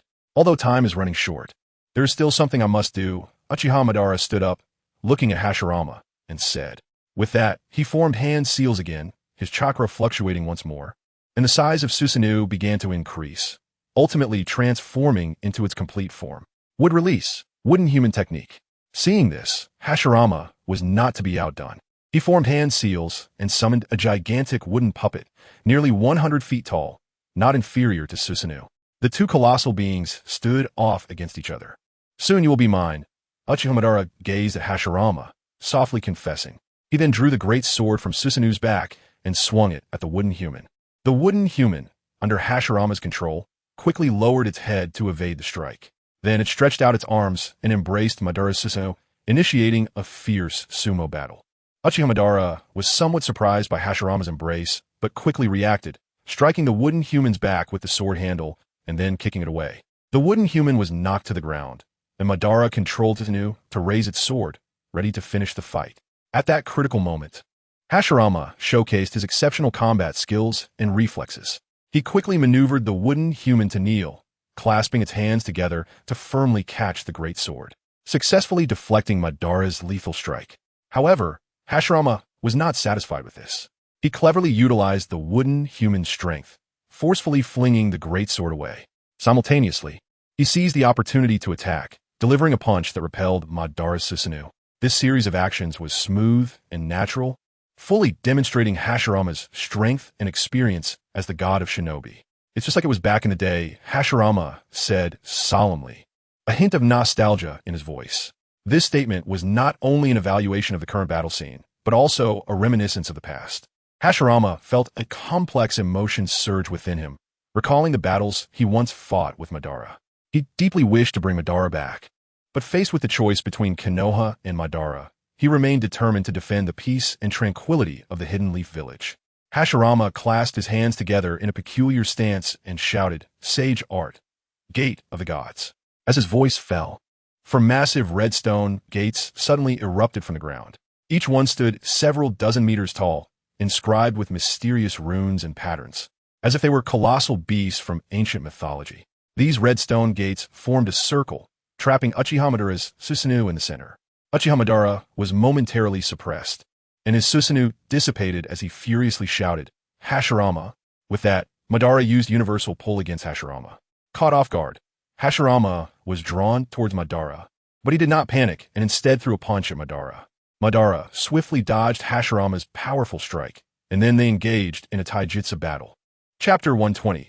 Indra and Ashura. Just as Uchiha Madara and Hashirama were battling, a fight also broke out at the Ninja Alliance's headquarters. Obito cautiously infiltrated the Ninja Alliance's base, secretly plotting how to seize Nagato's Rinnegan. However, Obito was unaware that he had fallen into a carefully laid trap. Deep within the camp, besides Inoki, the other four Kage-level powerhouses, Reikage A, Kazuke Gaara, Mizukage Madarumi, and Hokage Tsunade, were all present. Moreover, Minato and Kushina were there as well, having long set up a net to quietly await Obito's arrival, ready to capture him in one fell swoop. As Obito stepped into the area, he immediately sensed something was off. He warily looked around and realized he had fallen into the enemy's trap, revealing himself to everyone. "Obito, I didn't expect you to actually come," Madarumi said with a hint of mockery, her gaze fixed on him as if trying to see through him. "Obito, just surrender. With so many of us here, you can't escape," Reikage said coldly. Obito's eyes met Minato's, filled with complex emotions as he gazed at his former student, feeling a mix of sentiments. Despite being surrounded by powerful enemies, Obito showed no signs of fear. He smiled slightly, determination glinting in his eyes. "Do you really think you could trap me like this? You're too naive." After saying this, he activated Kyuubi, attempting to break through the encirclement. Lava release, dissolving monster technique. Obito ceased using Kyuubi and jumped to evade. At that moment, Reikage charged at him with lightning speed, throwing a punch. Obito immediately activated his intangibility to dodge. Mei frowned, saying, "Obito, let's see how long you can keep up that intangibility. You think I have no trump cards?" Obito replied, using Edo Tensei as two coffins rose from the ground. As the coffins opened, two figures emerged, Indra and Ashura. Although Obito did not recognize them, he speculated that the cell's black Zetsu injected into him came from these two, coupled with Black Zetsu's mysterious instructions to use them only in times of crisis. It was enough to prove their power, so Obito was confident in their abilities. Gaara questioned, "Who are they? I don't recognize them." Reikage remarked, "Obito's Edo Tensei summon can't be some nameless lackeys, can it? This must be a distraction." Just then, Indra slowly opened his eyes, revealing his Sharingan. Everyone present was stunned by the sight, their mouths agape in shock. "Brother?" Ashura exclaimed, eyes wide in disbelief as he looked at Indra. "Ashura? Where's this?" Indra furrowed his brows, looking around in confusion before clenching his fist and using his Sharingan to assess the situation. At that moment, Naruto arrived with Shursui and Itachi. Naruto immediately spotted Indra and Ashura, and his heart skipped a beat. He cursed inwardly, "Damn it. Black Zetsu actually dared to resurrect the two sons of Sage of Six Paths. Doesn't he worry that the Sage will jump out of the coffin to settle scores with him?" "Naruto!" Obito exclaimed upon seeing him. Obito gritted his teeth, a fierce glint in his eyes, shouting at Indra and Ashura, "Quick, kill them." Under Obito's control, Indra and Ashura immediately launched an attack on Naruto and the others. Their speed was astonishing, sweeping in like a whirlwind. "Watch out!" Ashura shouted anxiously, his body uncontrollably beginning to gather power into a shining Ashura orb. At the same time, Indra radiated intense electricity, unleashing bolts of lightning towards Naruto and the others. His eyes sparkled with uncontrollable excitement, as if he eagerly anticipated the battle. "Everyone be careful," Naruto warned loudly, activating the Ninetales mode and using the planetary Rasengan to clash against Ashura's attack. Without needing Naruto to say more, everyone had already felt the overwhelming power of the enemy and scattered to evade the fierce assault of lightning release. Shursui and Itachi exchanged glances before simultaneously activating Susanoo, preparing to team up against Indra and Obito. However, Indra sensed a familiar aura from Shursui and Itachi. Looking at their Sharingan, he asked in surprise, "My descendants?" It turned out that Indra discovered their blood flowed with his lineage. Descendants? Shursui and Itachi were slightly taken aback, thinking they might just be unknown ancestors. Indra looked at the two Susanoo, a smirk appearing on his lips, and in his eyes, a hint of disdain flashed before he activated his complete body Susanoo. Shursui and Itachi immediately felt an overwhelming pressure bearing down on them, exclaiming, "So strong." They realized that Indra's power was unfathomable, rivaling Madara's. On the other side, Ashura and Naruto engaged in a fierce clash, neither side willing to back down. Kushina, seeing her son in danger, felt anxious and decided to intervene. She unleashed her ultimate technique, Diamond Lock, attempting to attack Ashura. However, Ashura remained silent, directly activating his ultimate move, True Thousand Hands, Buddha on top. Another Hashirama and Madara. Everyone present was stunned by the sight, unable to believe the enormous thousand-handed Buddha and the massive Susanoo before them. Obito was equally astonished, but quickly recovered, laughing heartily. Naruto, let's see how you handle this. Chapter 121. The terrifying power of Indra and Ashura, facing the two gigantic Susanoo and the thousand-handed Buddha. Naruto felt an immense pressure. He took a deep breath, preparing to give it his all. Kurama! Naruto shouted loudly, a surge of golden chakra enveloping him as nine tails extended from his back, forming a massive golden nine-tailed beast. Dad, you take the others away from here first. Minato nodded at Naruto, understanding his intention. He decided to use the Flying Thunder God technique to quickly evacuate the other four Kage to avoid unnecessary casualties. However, Tsunade shook her head resolutely, shouting angrily, "Don't take me away." She was unwilling to retreat, determined to face the enemy alongside everyone present. The fourth Raikage, gritted his teeth, his eyes shining with determination as he said, "As the Kage of our village, don't think we will back down. We are not a burden." His words were filled with resolve and courage, expressing his unwillingness to evade battle. At that moment, Indra, controlling his Susanoo, swung a massive sword directly at Shursui and Itachi's Susanoo. The sword, carrying unparalleled power, instantly repelled Shursui and Itachi's Susanoo, leaving deep scratches on the ground, and even flattening a distant hill with its blade. Indra let out a cold laugh, saying, "Not bad. You actually blocked my strike." His tone revealed a hint of surprise, but more was confidence and disdain.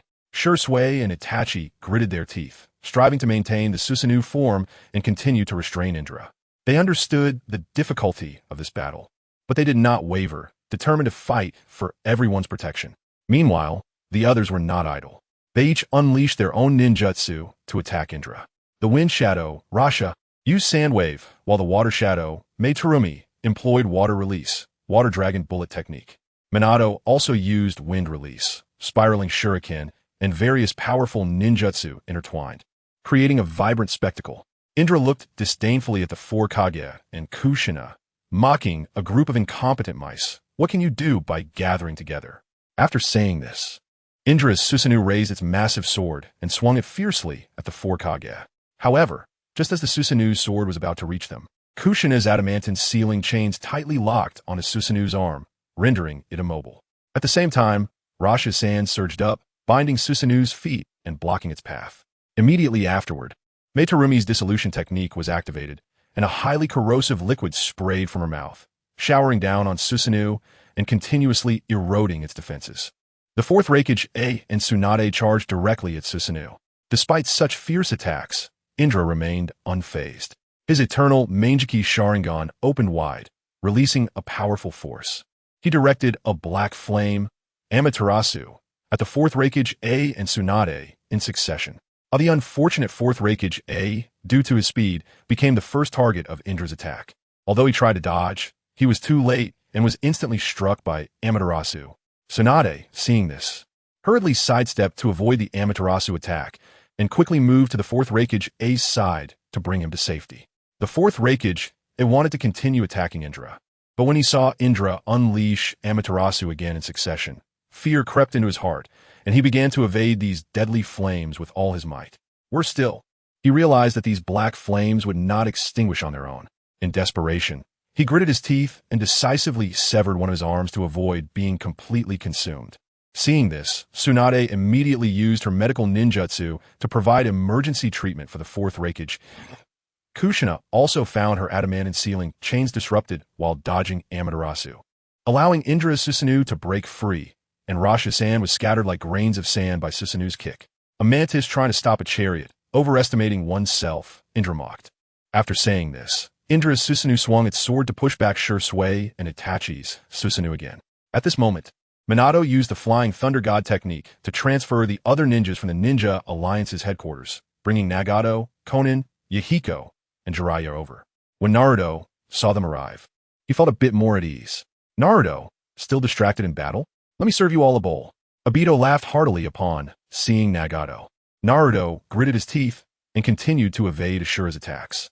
Under Obito's control, Ashura was not going to give himself time to gather a powerful move before clashing like Hashirama did. Moreover, Naruto did not dare to let his guard down in battle against Ashura, as Obito was also standing on top of the thousand-handed Buddha. If they fell into a stalemate and Obito phased in, it would surely be disastrous. Naruto only wanted to find an opportunity to defeat and seal Ashura in one blow, not wanting to waste too much chakra. Edo Tensei was a major issue. Naruto, do you only know how to run? But can all of you escape? Obito mocked, not wanting to waste any more time. Under Obito's control, the Edo Tensei, Ashura, drove the thousand-handed Buddha toward Nagato and the others. Naruto immediately focused and gathered a tailed beast bomb. However, Ashura, under Obito's control, ignored Naruto and continued to swiftly approach Nagato and the others. Obito looked at Naruto mockingly, taunting Naruto, they don't fear death as Edo Tensei. You all are doomed this time. Seeing Ashura driving the thousand-handed Buddha about to join forces with Indra, forming a pincer attack, the situation was extremely critical. At that moment, Konan quickly used explosive tags. At the same time, Jiraiya also activated his summoning technique, summoning Fukasaku and Shima. Jiraiya, you summoned us over what? Fukasaku was about to greet, but suddenly widened his eyes, looking at the gigantic thousand-handed Buddha in front of him, completely stunned. Jiraiya, you don't mean for us to deal with this giant, do you? What on earth is going on? Fukasaku asked in disbelief. Jiraiya scratched his head, a hint of embarrassment on his face. He and T realized how enormous the Buddha was when he first saw it coming from afar. Please, Fukasaku, Shima, help me out. Jiraiya awkwardly requested. All right, since you asked, we'll give it a shot. Fukasaku reluctantly agreed. Following that, Jiraiya, Fukasaku, and Shima cooperated seamlessly, using the frog oil fire bullet against the thousand-handed Buddha. A surge of intense flames erupted, instantly igniting the body of the thousand-handed Buddha, causing it to burn fiercely. Just as the thousand-handed Buddha was about to reach everyone, Nagato activated the planetary devastation, causing massive stones to coalesce on the thousand-handed Buddha. Although this technique could not completely seal the thousand-handed Buddha, it successfully hindered its forward movement, buying precious time for Naruto and the four Kage. Naruto rapidly gathered a gigantic-tailed beast bomb and forcefully shot it toward the thousand-handed Buddha, which was trapped by the planetary devastation. At the same time, the four Hokage joined forces to unleash the Four Crimson Sun formation, creating a powerful barrier. When the tailed beast bomb collided with the thousand-handed Buddha, it instantly triggered a violent explosion. A strong shockwave swept through the area, stirring up dust and smoke. Chapter 122. Sasuke returns after training in Sage Mode dressed in black. Sasuke's figure was tall and well-proportioned, swaying like a tall pine tree in the wind. A faint smile graced his face, exuding confidence and composure, as if nothing in the world could shake him. He stood on a massive black cloud, moving swiftly through the sky. At this moment, Sasuke had perfectly mastered Sage Mode, significantly enhancing his strength. Excitement sparkled in his eyes, and he had only one thought in mind. He wanted to quickly appear before Naruto to showcase his power and give him a big surprise. Just then, a massive explosion occurred ahead. Orochimaru, I'll go check the situation, Sasuke said to Orochimaru on the ground. And then he controlled the black cloud to fly rapidly towards the explosion. Both Sasuke and Orochimaru, having just emerged from the Dragon Cave, were unaware of what was happening in the ninja world. Outside the entrance of the Dragon Cave was a desert, precisely where the Fourth Great Ninja War was taking place. After Naruto's tailed beast bomb hit, the entire space was enveloped in a powerful shockwave, raising clouds of dust and chaos. The great Buddha of the Thousand Hands, Shursui and Itachi's Susanoo, as well as the Four Shadows' Four Red Suns formation, all vanished without a trace under this strike. The Four Shadows were severely injured, lying on the ground, unable to move, their breaths faint and nearly undetectable. Shursui and Itachi had also sustained significant injuries, while the other reanimated individuals were in pieces, struggling to reassemble their bodies. However, despite the tremendous impact, Indra's complete Susanoo remained standing, having not been directly hit in a vital spot, still stubbornly coalescing. Nagato, at the last moment, exerted all his strength to activate Shinra Tensei, protecting himself and Konan. Just as Nagato finished using the planetary devastation and Shinra Tensei and wanted to catch his breath, he heard a shout. Nagato. It was Konan's voice. Nagato suddenly looked up to see Indra's Susanoo wielding a gigantic long sword, striking down towards them. Conan glanced at Nagato with a worried expression, then quickly transformed into paper to evade the lethal strike. Nagato's eyes widened in terror as he watched the approaching giant sword. At that moment, a golden light flashed, and Naruto appeared before Nagato in an instant, his golden nine tails extending nine tails to desperately block the sword's attack. Nagato slowly sighed in relief, but just then, Obito suddenly emerged from the ground to attack Nagato. Nagato was caught off guard, and both of his Rinnegan were taken by Obito. Ha! The Rinnegan is mine now. Obito laughed maniacally, holding the Rinnegan and phasing next to Indra. Just then, the giant sword of Indra's Susanoo swung towards Obito, stirring up a storm of dust and debris. What is happening? Obito exclaimed in shock, grateful that he had activated his intangibility, or he would have just died. Everyone present was equally stunned by the scene. Unfortunately, I didn't expect you could dodge my attack, Indra said darkly. When Indra saw Nagato again, he aimed to take the same eyes as his father, the Sage of Six Paths, but he didn't know that Obito had the power of intangibility, so he miscalculated. Why are you able to break free from the control of Edo Tensei? After saying this, Obito attempted to control Indra, who was reanimated. Don't bother, do you know? The seals and techniques in your hands were created by me when I was 10 years old. To think you could control me with such techniques is nothing but wishful thinking. Edo Tensei, release. Except for Ashura and Naruto, everyone else, who had just regained some strength, was shocked by Indra's words. Obito asked in confusion. It is said that the Sage of Six Paths created the ninja religion and invented ninjutsu. What exactly are you to the Sage of Six Paths? Don't mention that old man to me. Indra angrily commanded his Susanoo to swing the long sword at Obito. My brother and I, Indra, are both sons of the Sage of Six Paths. At this moment, Ashura, whose body had reassembled from Edo Tensei, spoke up. Everyone present was stunned into silence by the revelation, their eyes wide with disbelief at what they were witnessing. Just then, Sasuke finally arrived. He had witnessed the devastated land along the way, the war-torn scene filled with smoke and chaos. Anxious, Sasuke jumped down beside Naruto, clenched his fists tightly, and gritted his teeth, asking Naruto what on earth has happened. Itachi sighed heavily and explained, Ududu, you finally returned. While you were out training, the ninja world underwent tremendous changes, and now we are in the midst of the fourth great ninja war. My reincarnation body, Indra, sensed Sasuke's familiar chakra and blurted out. He then took a careful look at Naruto, realizing that Naruto was actually Ashura's reincarnation. A meaningful smile crept across his lips as he murmured, how interesting. Hearing Indra's words, Sasuke frowned and demanded, your reincarnation body? What do you mean by that? Indra's voice was low and cold. Literally, you and Naruto are my and Ashura's reincarnations. By rights, you should be mortal enemies, so why do you seem to get along so well? Naruto smiled faintly, calmly responding, because Sasuke and I become good friends. At that moment, an abrupt voice interrupted their conversation. I did it, Taoist. I finally succeeded. Obito's manic laughter echoed throughout the space, filled with pride and madness. Confirming that Ashura was still bound by his Edo Tensei technique, Obito stealthily hid behind Ashura. Without hesitation, he dug out the Manjiki Sharingan that had gone blind after using Izanagi and replaced it with a Rinnegan, callously discarding the useless Manjiki on the ground. After replacing his eye, a sarcastic smile appeared on Obito's lips as he looked at the crowd with a sense of pride and confidence. However, just as Obito was about to use Kyuubi to take Ashura away, a voice suddenly rang out. Did I let you leave? Obito's Kyuubi space closed uncontrollably, and the smile on his face froze instantly. He looked in surprise at the source of the voice, Sasuke. Obito was secretly taken aback. He hadn't expected Sasuke's Manjiki Sharingan to affect his Kyuubi space. Chapter 123. The battle escalates. Obito was forcibly held back by Sasuke's Manjiki Sharingan, plunging the entire scene into an atmosphere of extreme tension. Everyone's gaze turned to Indra, as he was the key figure in this battle. At this moment, Indra had successfully freed himself from Obito's control of the impure world reincarnation, and his decision would have a significant impact on the entire situation. Sasuke's eyes shimmered with a cold light as he spoke indifferently. Indra, whether you are my reincarnation or not, it doesn't matter. If you choose to be our enemy, then let the battle decide the victor. Obito's eyes revealed a hint of cunning as he extended an enticing invitation to Indra. Indra, join us in fighting against Naruto and the others.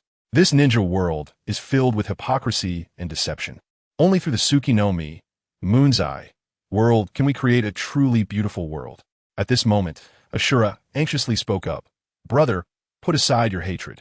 Only through understanding and tolerance can we truly achieve peace in the ninja world. Obito glared fiercely at Ashura, believing that Ashura and Indra, as brothers, should stand by his side instead of trying to stop him. Indra looked at Ashura and mocked. My foolish little brother, you're still so naive. You must understand that everything in this world can be obtained through powerful strength. Obito added, I don't know what you plan to do, but if you give me one of your Rinnegan, I will help you stop them. Obito looked at Naruto and Sasuke, gritting his teeth and saying, fine, I'll give it to you. Just as Indra was about to take the Rinnegan from Obito's hand, Sasuke activated Kyuubi on the Rinnegan, and Obito immediately used Kyuubi to counter it. Their cooperation was pleasant. Seeing that Indra successfully received the Rinnegan and the deal with Obito was completed, Sasuke became very angry and gritted his teeth, saying, damn it, if that's the case, then I will send you back to the Pure Land again. Indra looked at Sasuke with a sneer, chuckling softly. As my reincarnation, you dare to speak to me like that. Obito watched Sasuke and Indra clash, a slight smile on his lips, secretly pleased. He quietly activated Kyuubi, preparing to leave the battlefield. Sasuke sensed Obito's intentions and wanted to continue using Kyuubi to stop him from leaving, but he was blocked by Indra Susanoo. Sasuke could only watch helplessly as Obito left with a mocking expression. Damn it. Naruto and Sasuke looked at Obito, leaving with anger, filled with unwillingness and rage. Dad, you take Jiraiya-sensei and Nagato-senpai to heal first. Naruto turned to Minato and said. Naruto knew that ensuring everyone's safety and getting the injured treated promptly was the most important thing right now.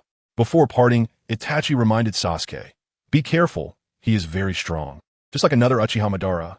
Upon hearing this, Sasuke looked at Indra with a serious expression. Uchiha Madara? Indra gazed into the distance, feeling the familiar chakra fluctuations, a smile creeping onto his lips. You're not talking about my other reincarnation, are you? Everyone present was once again stunned by Indra's words, shocked beyond belief.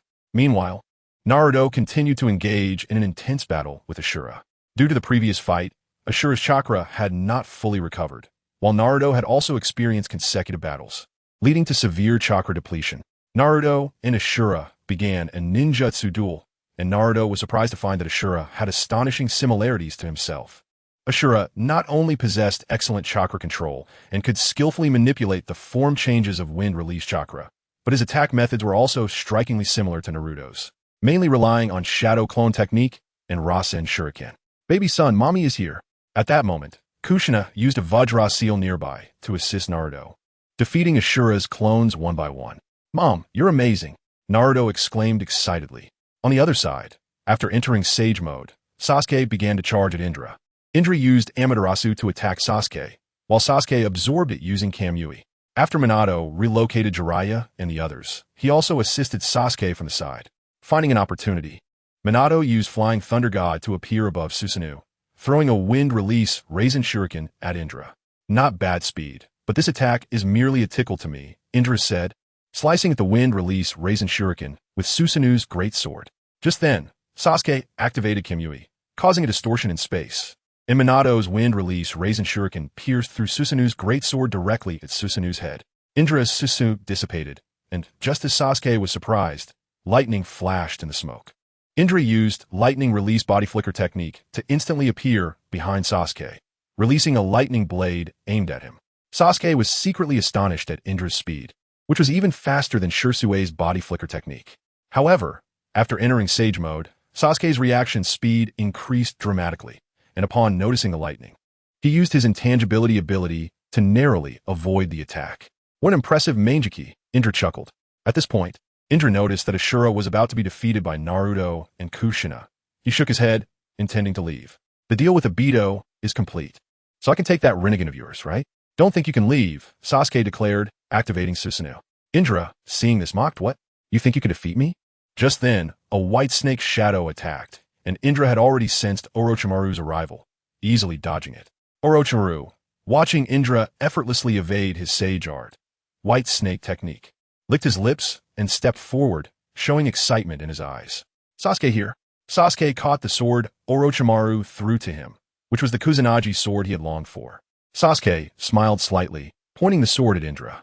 Indra smiled faintly, not caring about Sasuke's provocation, and with a flash. He used lightning release body flicker technique to quickly reunite with Ashura. He placed a hand on Ashura's shoulder, and Susanu's armor enveloped Ashura's wooden body. The Susanoo transformed into a giant Buddha. Its immense power was shocking. Sasuke and Orochimaru widened their eyes, staring in shock at the scene before them. "Give it to me, Sasuke!" Naruto shouted angrily, instantly using Flying Thunder God to appear beside Sasuke. Naruto gave Sasuke a determined look, then unhesitatingly entered the massive Golden Ninetales mode. "That it." Sasuke smiled knowingly, immediately understanding Naruto's intentions. Sasuke quickly placed a hand on Naruto's shoulder, and Susanoo began to cover the Ninetales, manifesting a half-armor Ninetales form. "Don't let the battle stop." Indra felt a surge of excitement in his heart as he witnessed Naruto and Sasuke display such powerful strength. The Susanoo Buddha and the half-armor Ninetales engaged in a fierce battle, each punch filled with power, shaking the ground. The two sides exchanged blows, neither yielding, creating a spectacular scene. They fought for a long time, with Sasuke's eyes bleeding and nearly reaching their limit, while Indra smiled, feeling the scales of victory tipping in his favor. Just then, as Naruto controlled the half-armor Ninetales to push the Susanoo Buddha back, he seized the opportunity to quickly embrace it, and the Ninetales opened its mouth wide, unleashing tailed beast bomb at its head. Indra was taken aback, but the Susanoo Buddha's arms were bound by the half-armor Ninetales, and in the last moment, it broke free from Susanoo, leaving Ashura behind, transforming into lightning and teleporting away. Chapter 124. The Ten Tails appears. Indra and Ashura have finally been defeated by Naruto and Sasuke. Indra ran away, while Ashura was sealed by Minato and Kushina, who found an opportunity to work together. Naruto, exhausted, gasped for breath, and Sasuke collapsed on the ground due to excessive use of his ocular powers. "What do we do now?" Orochimaru asked. "Release Ashura from the Edo Tensei control," Naruto replied. He looked at Orochimaru and smiled gently. "Orochimaru, I just saw your little white snake sneak out and swallow an eye. You really can't hide anything from you." Orochimaru licked his lips. "That was Obito's Sharingan. Let me see if I can merge it with Sasuke's eyes." "Okay, I'll go find Tsunade to help." Naruto watched Orochimaru carry Sasuke away, hoping for success. Naruto thought that it might not be necessary to have a blood relation for the Sharingan to work. It might just be easier to merge. Since Sasuke and Obito possessed the same ability, Kyuubi, the merging should be relatively easy. Moreover, when Indra awakened the Sharingan, it was already the eternal Mangekyou Sharingan. The Tsutsuki Kagaya's descendants had weakened over generations. Merging the Sharingan might simply restore the missing ancestral factors of Indra. At that moment, Ashura, with Minato's help, broke free from Obito's Edo Tensei control and regained consciousness. "Nisan? Where's Nisan?" Naruto, with determination in his eyes, said. Indra ran away. "Ashura, we need your help with something very important. We must stop Obito's Moon Eye plan. Here's the situation." After listening to Naruto, Ashura gained a rough understanding of the current shinobi world. He nodded, deciding to stand by Naruto's side. "So much has happened in the shinobi world since my brother and I died. I understand now, Naruto. I will help you protect this shinobi world." Meanwhile, Obito returned to the battlefield with Hashirama and Madara. Taking advantage of everyone's attention on the battle between Hashirama and Madara, Obito launched a sneak attack on Gaara. Since Gaara currently lacked his mother-esque protection, the young Gaara was unable to dodge Obito's ambush in time, and a large hole was pierced through his chest by Obito's wood release. The tailed beast Shikaku within Gaara was extracted by Obito using the Rinnegan. Gaara. Inoki was shocked at the scene, unable to believe that this young life, who fought alongside him, had just died before his eyes. Inoki felt a pang of heartache and launched an attack against Obito. Obito! At this moment, those around them also noticed the situation and angrily attacked Obito. Hee goodbye. Obito mockingly watched this scene as he entered the Kyuubi space. Inoki held Gaara, feeling a wave of sadness as people crowded around. Gaara. At that moment, Chio pushed through the crowd to Gaara's side. Looking at Gaara lying on the ground, Chio made up her mind and used the reanimation jutsu on him. Suddenly, a voice came through Grandma. Chio smiled slightly, looking at the masked boy kneeling before her. She was filled with emotion as she looked at Sasori, remembering the time they spent together filled with dreams and hopes. During the battle with the White Zetsu army, Chio had keenly noticed that this masked boy was using puppet techniques and suspected it was Sasori, but she chose to remain silent. "Live well," Chio said softly, her gaze gentle yet firm. She knew that despite Sasori having taken a wrong path before, he still deserved love and care. It's Sasori. The people around grew alert, preparing for battle. However, they did not immediately attack Sasori, knowing well his strength and danger. Don't bother trying to catch me. This is just a puppet of mine. Let me bid farewell to Grandma properly. Sasori's voice came from the puppet, filled with a sense of resignation and determination. Upon hearing this, the crowd silently lowered their weapons. They understood that even if they captured this puppet, they could not truly catch Sasori himself. Moreover, the most important thing at that moment was to respect Chiyo's wishes. Chiyo looked at Sasori, concern evident in her eyes. She gently asked, Sasori, how you been lately? Sasori slightly lowered his head, and, after a moment of silence, he replied, Grandma, I have parents with me now, and I'm doing well. His voice revealed a hint of happiness and contentment. Hearing Sasori's words, a relieved smile appeared on Chiyo's face. She knew that Sasori had finally found his own peace and warmth. Now I can rest easy. Chiyo sighed softly as her body gradually grew cold, her life force slowly fading. Eventually, Chiyo closed her eyes slowly and could no longer open them. Chiyo. The people present wept at this scene. Sasori stood quietly to the side, a complex emotion in his gaze. He recalled his past conversations with Chiyo, where she told him that as a puppeteer, he should have his own awareness. At this moment, Sasori seemed to understand Chiyo's words. He realized that the power he had pursued in the past did not bring true happiness. Sasori lifted his head, looking at the sky as if he could see Chiyo's smile there. He gently said, Thank you, Chiyo. Sasori's voice was filled with deep gratitude.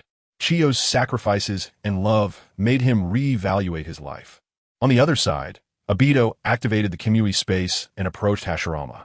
Good job, Obito, praised Madara Uchiha. Then, Madara looked at Hashirama and laughed heartily. Haha, it seems I've won. The winner must be on our side. Naruto used Flying Thunder God to bring Ashura to this side, his eyes resolute. Seeing Ashura standing with Naruto, Obito didn't take care and smiled slightly. Naruto, you're bound to lose. Summoning Mobile Toilet. Obito used Summoning Jutsu to summon the Outer Path Golem, ignoring the complete 8 tails and 9 tails. Replacing the 8 tails tail with the 8 tails and the Gold and Silver Brothers with the 9 tails to feed the Outer Path Golem, releasing the 10 tails. A tremor shook the ground as the massive 10 tails revived. The 10 tails roared, its gigantic body emitting powerful chakra waves, distorting the surrounding air. Its eyes glowed red, filled with evil and rage. Madara stood atop the 10 tails, looking down at the world below with a smug smile. He had finally succeeded in awakening this legendary monster, becoming the one who controlled this power. Meanwhile, Obito stood to the side, quietly watching everything unfold. At this moment, the distant sky gradually darkened, as if the entire world was shrouded in darkness. With the appearance of the 10 tails, the situation of the war underwent a fundamental change. People looked in terror at this colossal creature, feeling endless fear and despair. But Naruto and the others did not give up hope. Instead, they united to prepare for this fateful battle. Chapter 125. United we stand against the 10 tails. At this moment, the 10 tails looked like a gigantic reptile emanating a powerful aura. Naruto carefully sensed the natural abilities it contained within the 10 tails and discovered that their quantity was actually more than 10 times that of the 9 tails. This made him gasp in shock. Just then, Naruto realized that he could no longer delay. Seizing the critical moment while the 10 tails was still gathering strength, he quickly distributed the 9 tails chakra to the Ninja Alliance. This is Naruto's chakra, it's so strong. In an instant, the Ninja Coalition felt a powerful force surge into their bodies, and a red chakra cloak appeared around them. Everyone experienced an unprecedented sense of power and courage. However, Kurama frowned and complained somewhat discontentedly. Naruto, I just barely condensed a bit of chakra, and you're dispersing it to them like this? Naruto replied firmly, Kurama, I know it's hard for you, but I must rely on everyone's strength to defeat the 10 tails. Only then do we have a chance to win this battle. After hearing Naruto's words, Kurama fell silent for a moment, but eventually nodded in understanding. It recognized that the situation was dire, and unity was indeed necessary to overcome the formidable enemy. Obito coldly watched everything unfold before him, inwardly muttering, this guy Naruto is so naive. Does he really think he can save the world with just his own power? At this point, Obito was already trapped in an abyss from which he could not escape, yearning to drag everyone into endless darkness and despair. Without hesitation, he raised his arm and manipulated the giant 10 tails, preparing to unleash a massive AoE attack. The insertion technique. In an instant, countless sharp and elongated wooden spikes shot out from the Ten Tails' hand like rain, overwhelming the ninja coalition. However, to everyone's surprise, these seemingly ferocious wooden spikes shattered upon contact with the ninja coalition, as if striking a hard boulder, failing to breach the strong defense of the Nine Tails chakra cloak. Seeing this scene, Naruto breathed a sigh of relief. He turned to look at the unharmed ninja coalition and Neji, a slight smile of comfort appearing on his face. It was Naruto's power that protected US. After witnessing all this, the morale of the ninja coalition soared, their eyes sparkling with unwavering determination, as if they had found a glimmer of hope. They tightly gripped their weapons, ready to face the even more intense battles to come. Just then, after Minato brought Kakashi and Yamakai to safety, they began to log in and activate remote command mode. Under the command of the brilliant mind Kakashi, the ninja coalition began to launch organized and strategic attacks against the Ten Tails. This time, the ninja coalition showcased their unique skills and strengths, each displaying their abilities like the 8 immortals crossing the sea. With the enhancement of Naruto's tailed beast chakra, their power received a tremendous boost. First, the cloud and mist ninjas unleashed lightning and mist, completely obscuring the enemy's line of sight and blocking their perception abilities. Next, the rock ninjas quickly used earth release, causing the ground beneath the Ten Tails to collapse and trapping it in a deep pit, effectively restricting its movement. Following that, the rock ninjas employed the lime coagulation technique, spewing large quantities of lime that combined with water release to form a quick-setting cement, effectively immobilizing the enemy. Finally, the leaf ninjas used fire release to rapidly solidify the cement, baking it dry in an instant. The entire battlefield was filled with the dazzling brilliance of various ninjutsu, with each ninja showcasing their specialties, fighting together against the powerful enemy, the Ten Tails. They cooperated closely, pooling their strengths together to fight for the protection of the world. Just as Naruto and the Ninja Coalition prepared to launch their assault on the Ten Tails, a powerful chakra suddenly erupted from within the Ten Tails, creating a shockwave that scattered Naruto and the others backward. At the same time, the Ten Tails began to transform, its body gradually growing larger, entering its second phase. Now, the Ten Tails had transformed into a massive beast resembling ginseng, instantly breaking free from its restraints and displaying even greater power, immediately using the technique Heaven and Earth transformation. However, since the Ten Tails had not fully condensed its chakra before entering the second phase, the power of the skill it released was not very strong. Naruto easily used the Nine Tails chakra to protect the Ninja Coalition, withstanding this attack. After the Ten Tails skill was released, Hashirama and Azura appeared on either side of the Ten Tails. They unleashed a powerful sage art, true Thousand Hands, top transformation into Buddha. 2 enormous Buddha statues rose from the ground, sandwiching the Ten Tails like a cheese sandwich. Obito and Uchihamadara were shocked by the scene before them, filled with fear. Obito immediately activated Kyuubi, hiding in the Kamui dimension. Meanwhile, Uchihamadara, seeing Obito only caring about his own escape and ignoring him, felt a surge of anger but had no choice but to leave the Ten Tails. Ora ora ora ora ora ora ora ora ora. Just as the Ten Tails, now in its second phase, was about to demonstrate its immense power, it began to suffer a fierce assault from Hashirama and Azura. The 2,000-hand Buddhas unleashed a storm of fists that rained down on the Ten Tails, each punch carrying tremendous force, leaving the Ten Tails unable to dodge or retaliate. How strong? Is this the true power of the legendary ninja god? A ninja exclaimed, his eyes wide in disbelief at what he was witnessing. Who is that other person? They can use the same word release as Lord Hashirama, and it's equally powerful. Another ninja remarked in astonishment. Hashirama and Azura worked in perfect harmony. The 1,000-hand Buddha's attack speed incredibly fast, leaving everyone dazzled. The Ten Tails' body was continuously battered, howling in pain. Hashirama and Azura showed no mercy, continuing their relentless assault. Seeing the Ten Tails being restrained by Hashirama and Azura, the morale of the ninja coalition surged, leading the coalition into a charge. At this moment, the Ten Tails also summoned numerous Ten Tails clones, leading to fierce battles between the ninja coalition and the Ten Tails clones. Although these clones were stronger than White Zetsu and appeared in endless waves, the ninja coalition, wrapped in the Nine Tails chakra cloak bestowed by Naruto, was filled with unmatched conviction and confidence, bravely fighting and charging forward, beating the Ten Tails clones. Naruto smiled slightly. At this moment, everyone was fighting to protect peace, and he saw the growth of the 12 Little Strong. Inuzuka Kiba's Fong passing Fong directly sliced a Ten Tails clone in half. Shino and Kiba used parasites and poison to kill clone after clone.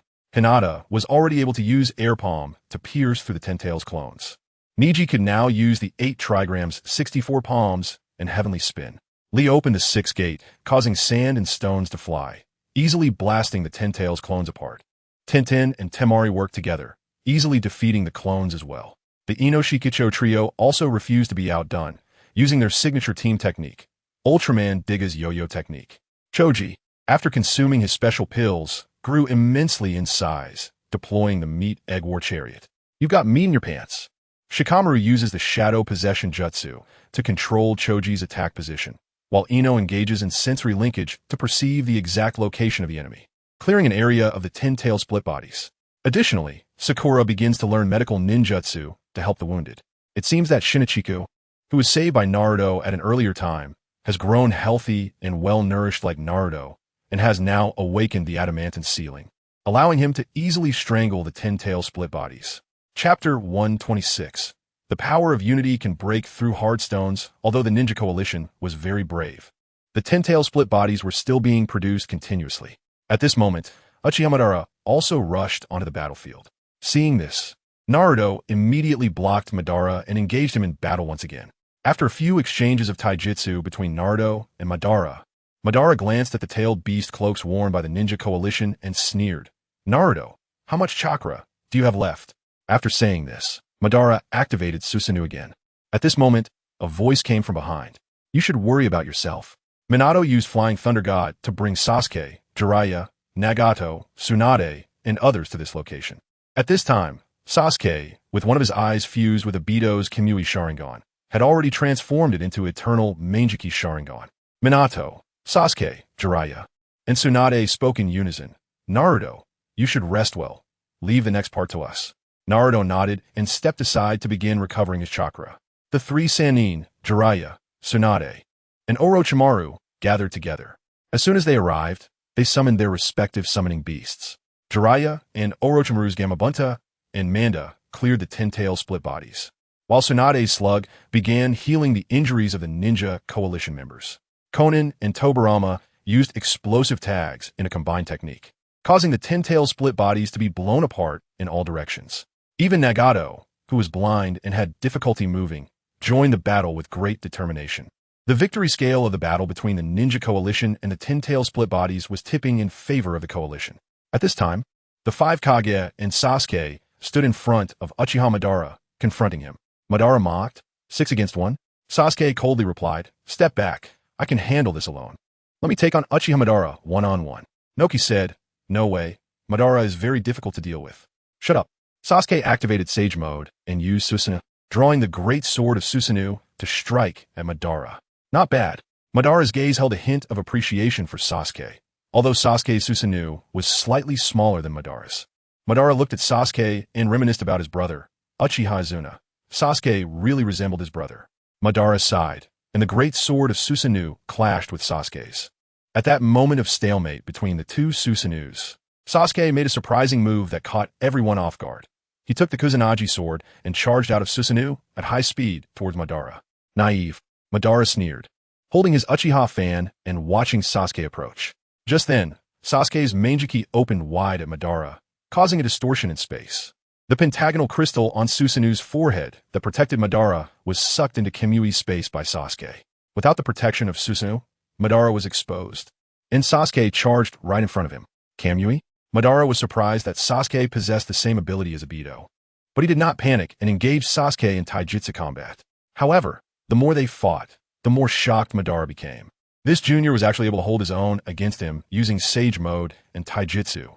Even with the Rinnegan, Madara was reluctant to take Sasuke's Kimui attacks head-on, and their battle fell into a stalemate. Noki was stunned. So strong, I didn't expect Sasuke to challenge Madara and actually hold his ground alone. The others, including Raza and Mei Terumi, were also very shocked, and then they went to support the Ninja Coalition against the Ten-Tail split bodies. Naruto smiled slightly at seeing Sasuke's growth and strength, while Orochimaru licked his tongue, watching with interest the battle between Sasuke and Madara. Just as the Ten-Tail split bodies were about to be eliminated and the situation looked favorable, the Ten-Tails, having suffered the blows of Hashirama and Ashura's giant Buddha fists, finally went berserk. At this moment, the Ten-Tails seemed to have gathered enough chakra, and it was angrily rampaging, letting out a roar, its 10 tails flailing as if to tear the entire world apart. The 10 tails unleashed an incredibly powerful attack, causing a great disturbance in the natural world, changing the colors of heaven and earth with thunder and lightning, and generating a massive tornado. This power was as destructive as the end of the world, directly shattering the two giant Buddha statues. Fortunately, Naruto and Kurama had already recovered a significant amount of chakra and were able to protect the ninja coalition members, preventing them from being harmed. However, just after the disturbance passed, the head of the Ten Tails suddenly changed, transforming into a massive flower bud. Then, it began to gather a gigantic tailed beast bomb aimed at the ninja coalition. Faced with this sudden change, the ninja coalition was thrown into chaos. However, Hashirama showed a determined look in his eyes and shouted loudly, "Don't be afraid. Victory will surely belong to us." Hashirama clasped his hands together and chanted a spell. Would release, would golem technique. A wooden figure stood tall in front of the Ten Tails, separating it from the ninja army and forming a defensive line. Orochimaru was not to be outdone. He bit his finger, slammed it onto the ground, and unleashed his signature defensive technique, Triple Rashomon. 3 large black gates slowly rose, blocking the way in front of the ninja coalition and forming a solid defense. Meanwhile, other ninjas also performed various defensive techniques, erecting walls of earth and stone to collectively resist the Ten Tails' attack. At this moment, the Ten Tails' tailed beast bomb was finally fully formed, and its massive body began to tremble violently as it spewed forth a gigantic tailed beast bomb with a diameter of several dozen meters, heading towards everyone. The speed of this tailed beast bomb was extremely fast, reaching the crowd in the blink of an eye, as if it intended to destroy everything in its path. However, just as the tailed beast bomb was about to hit everyone, Killer Bee fully transformed into the 8 tails, using his body to block the bomb's path. The tailed beast bomb collided with Killer Bee, producing a tremendous sound as his body was pushed back several dozen meters, but he ultimately succeeded in stopping the bomb. Seeing this, Minato immediately performed the Flying Thunder God technique, appearing beside the tailed beast bomb in an instant. Holding a kunai, he gently waved it and redirected the bomb to the distant sea. A terrifying explosion echoed from the faraway coastline, accompanied by thick smoke and towering waves. Even at a distance, the intense shockwave still hit everyone, causing their hearts to tremble. Divine Gate. With Hashirama's command, 10 massive divine gates descended in succession, firmly trapping the 10 tails of the Ten Tails, rendering them immobile. The Konoha F4 appeared around the Ten Tails, simultaneously unleashing the 4 Crimson Sun formation, completely trapping the Ten Tails within. Chapter 127. Obito versus Kakashi. Just as the Ten Tails was being suppressed and everyone breathed a sigh of relief, the space suddenly began to distort. Obito appeared like a ghost behind the Ox Demon, preparing to launch a sneak attack. With a cold and ruthless expression, Obito aimed to kill Killer Bee in one strike, using his Rinnegan to extract the 8 tails. However, just as Obito was about to succeed, Might Guy, who was nearby, sensed the danger in time. Guy widened his eyes and shouted, "Watch out." He then quickly threw his nunchaku, smashing it forcefully toward Obito's head. Obito could only activate his intangibility to evade the attack, failing to inflict damage on Killer Bee. Seizing the opportunity, Killer Bee swiftly turned around, locking his hostile gaze on Obito. At that moment, a voice rang out. "Obito!" Kakashi's eyes were filled with killing intent as he charged at Obito, gathering his Raikiri in hand. His speed was incredibly fast, approaching his target like lightning. Kakashi. Obito was equally unyielding, rushing towards Kakashi with determination and resolve in his eyes. Their gazes met, as if the entire world had faded away, leaving only each other. Kakashi's Raikiri shone with electric light, exuding a fierce momentum as it attacked Obito. Obito, however, moved his body in a bizarre manner, dodging Kakashi's attack and simultaneously launching a counterattack. The battle between the two was extraordinarily intense, with each clash causing violent energy fluctuations. Their movements were quick and sharp, dazzling the onlookers. However, When Might Guy and Killer Bee prepared to rush forward to assist Kakashi, he stopped them with a resolute gaze. Kakashi said softly, "This is a duel between Obito and me. Let us settle this ourselves." Upon hearing this, everyone halted, silently watching the fierce battle unfold. Obito glared at Kakashi, his voice filled with anger and resentment. "Kakashi, you hypocrite. You didn't keep your promise to protect Rin. You don't deserve to live in this world." Kakashi fell silent for a moment before slowly replying, "Obito, I know I have made mistakes in the past, but now is not the time to argue about those. Let our strength determine the victor." With that, Kakashi and Obito charged at each other simultaneously, entering a new round of fierce combat. In that moment, they seemed to forget everything around them, their eyes only for one another, their hearts focused solely on the thought of defeating the other. Their figures intertwined in the air, fists and feet clashing, each attack containing endless power and skill. Their speed was lightning fast, leaving the onlookers breathless. This scene resembled the battles of Team 7 under the watchful eye of their teacher, Minato Namikaze. Back then, they were young ninjas, full of vitality and energy. Now, they had become powerful ninjas, but fate had pushed them to opposite sides, and this time it was a true life-and-death struggle with no holds barred. This battle was not just a contest of strength, but a clash of beliefs and determination. Fire style, storm dance. Earth style, earth flow wall. At that moment, Obito, using his intangibility, passed through the earthen wall to attack Kakashi, but Kakashi suddenly transformed into a stream of light, electricity corroding Obito's entire body. It turned out to be Kakashi's lightning clone. Kakashi appeared behind Obito, ready to drive a kunai into his body. Chains erupted from Obito's body, ensnaring Kakashi's arm. Obito mockingly laughed. "Kakashi, you're still the same. Do you think I'll fall for that?" Suddenly, with a bang, Kakashi transformed into a stream of electricity along the chains, corroding Obito's entire body. This too was Kakashi's lightning clone. Obito. Kakashi instantaneously appeared before Obito, ruthlessly using Chidori against him. Obito let out a muffled groan, his eyes glazing over as Kakashi's Chidori pierced his heart. "Kakashi, you truly are a heartless guy, still so cunning and treacherous. You killed Rin like this back then, and now you've killed me. Kakashi, do you see? My heart is empty. This is truly a world filled with despair and filth." After saying this, Obito slowly fell to the ground, closing his eyes. Kakashi looked at the now deceased Obito, but there was no joy in his heart. Kakashi stood silently, reminiscing about the moments he shared with Obito, a wave of complex emotions swelling within him. However, just when everyone thought Obito was dead, he suddenly staged a resurrection. Obito's eyes snapped open, the space distorted, and he entered the Kyuubi dimension and ran away. This scene caught everyone off guard. They had not anticipated such a turn of events. Each person widened their eyes in shock, staring at the direction Obito had vanished, especially Kakashi, whose face was filled with astonishment and disbelief. At the same time, Uchiha was also greatly surprised. He saw the Ten Tails being suppressed and Obito weakened due to his injuries.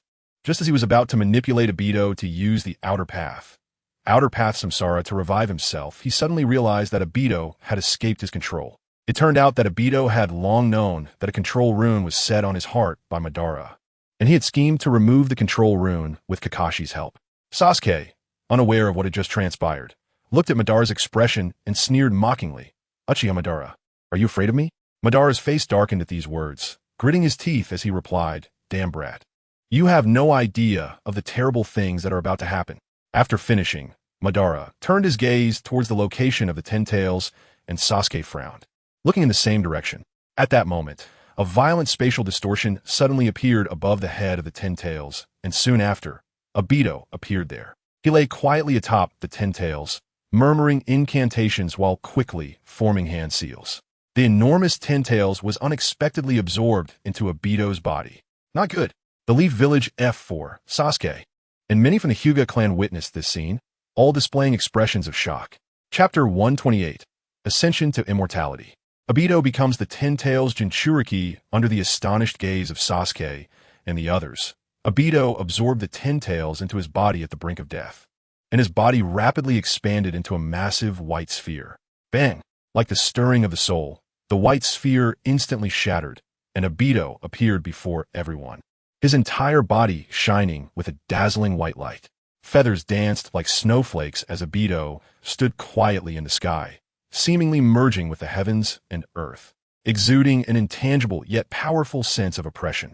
An endless fear surged in everyone's hearts, for the chakra flowing within Obito was as vast as an ocean. At this moment, Naruto also slowly opened his eyes. He felt the terrifying aura emanating from Obito, yet determination and resolve shone in Naruto's eyes. It was time to use all his strength. Naruto silently thought.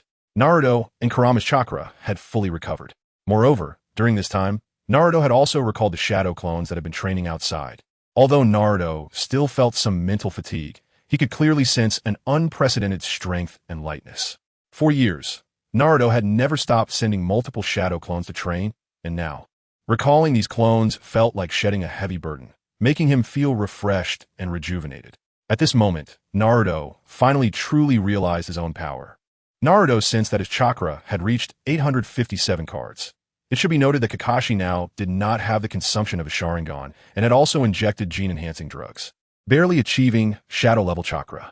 Although Naruto's chakra still couldn't compare to the Nine Tails, it had already surpassed the level of One Tail, Shikaku.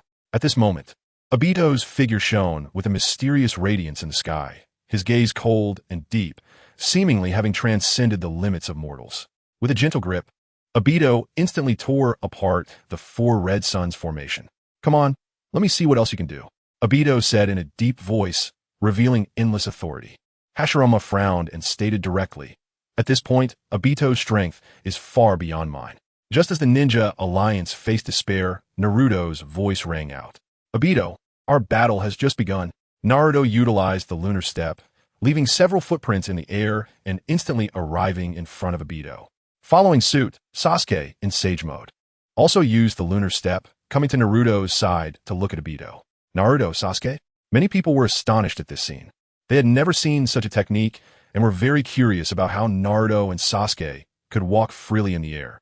Most importantly, the confrontation between Naruto, Sasuke, and Obito in the sky ignited a glimmer of hope in everyone's hearts.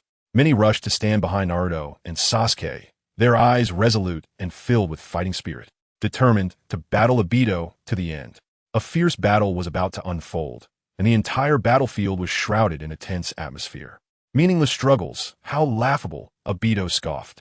After saying this, Obito directly summoned the Ten Tails' true form, the God Tree. The massive trunk grew rapidly. Naruto smiled slightly and used the Flying Thunder God to teleport the ordinary ninjas to safety. "You all take a break. The next part is up to us," Naruto said as he returned to engage with Sasuke and others who were already facing Obito, while other high-ranking ninjas were chopping down the tree. At this moment, Ashura, who had once received the Sage of Six Paths inheritance and unlocked Six Paths mode, reminded them, "Ordinary ninjutsu attacks are ineffective against Obito, and be careful of the black orb formed by Yin-Yang release behind him. That is the truth-seeking ball, capable of manipulating and changing forms at will, with immense power that can easily destroy a forest. It contains the power of all things. Those without the power of the Six Paths would vanish upon contact." "Got it, Ashura," Naruto replied, as the golden Nine Tails slowly rose. "Sasuke," Naruto shouted. Sasuke smiled knowingly and placed his hand on Naruto's shoulder. This time, Sasuke's Susanoo armor completely covered the Nine Tails, perfectly merging with it. Moreover, it was Sage Art-enhanced version of the Nine Tails. In this form, they could ignore Obito's shield and deal real damage. Seeing this, Obito was not to be outdone and quickly utilized the Six Paths Gene Spear to respond to the threat before him. The enhanced Nine Tails swung the Susanoo Greatsword, striking down hard on Obito's Amanamurakumo spear. The two sides fell into a fierce stalemate. Naruto silently lamented, "I can't believe we couldn't shake the Amanamurakumo spear. Obito's will is indeed steadfast." Furthermore, the Ten Tails might have been too weakened by Hashirama and Ashura earlier. It did not backlash against Obito. Nevertheless, Naruto firmly believed that he and Sasuke could defeat Obito. At that moment, the truth-seeking ball in Obito's hand shot towards Naruto and Sasuke like a bullet. However, the enhanced Nine Tails offensive methods were far from over. Under Naruto and Sasuke's control, the Nine Tails acted like shields, blocking the attacks from the truth-seeking ball. Not only that, but several extra tails also seized the opportunity to launch an offensive, pressing toward Obito. Obito gritted his teeth, one hand tightly gripping the Amanamurakumo spear, maintaining a stalemate against the Susanoo great sword held by the enhanced Nine Tails. while his other hand wielded the six-path Zen staff, struggling to fend off the attacks from a nine-tails tails. Obito, Naruto, and Sasuke shouted in unison. As the enhanced nine tails began to gather immense power in its mouth, Sage Art, tailed beast ball. Obito's face changed dramatically, a wave of despair rising in his heart. Boom! With a loud bang, Obito was hit directly by the tailed beast ball, his body flying backward, ultimately crashing to the ground heavily injured.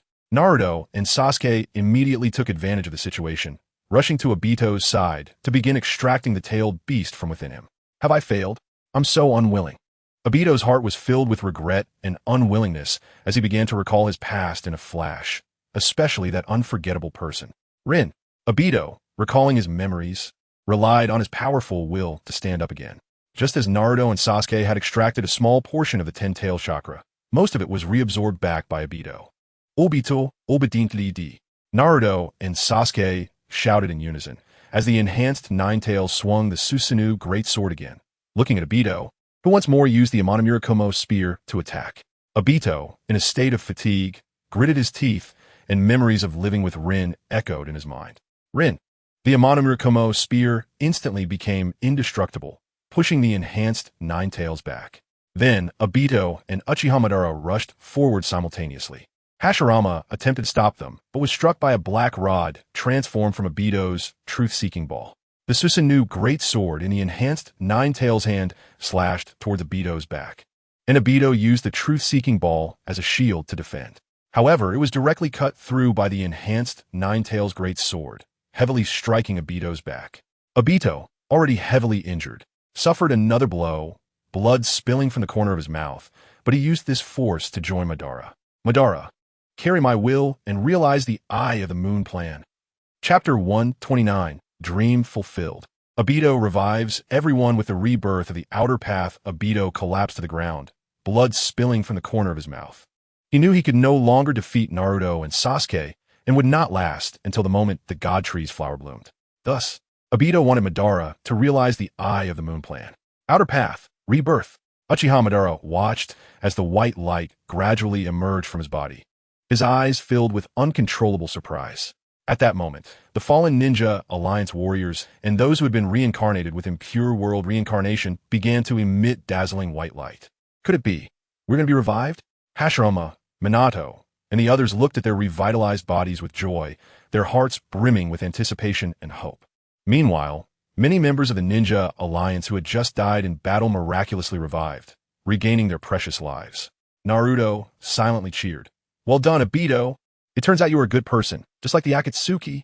Despite many unexpected situations, Nagato's commands set in the Rinnegan were ultimately successfully triggered.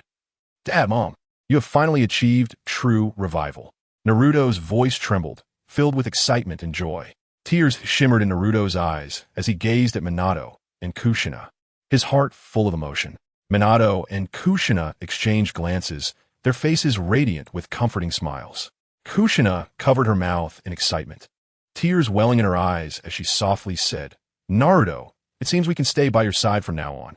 At the same time, the battlefield was filled with joy and laughter.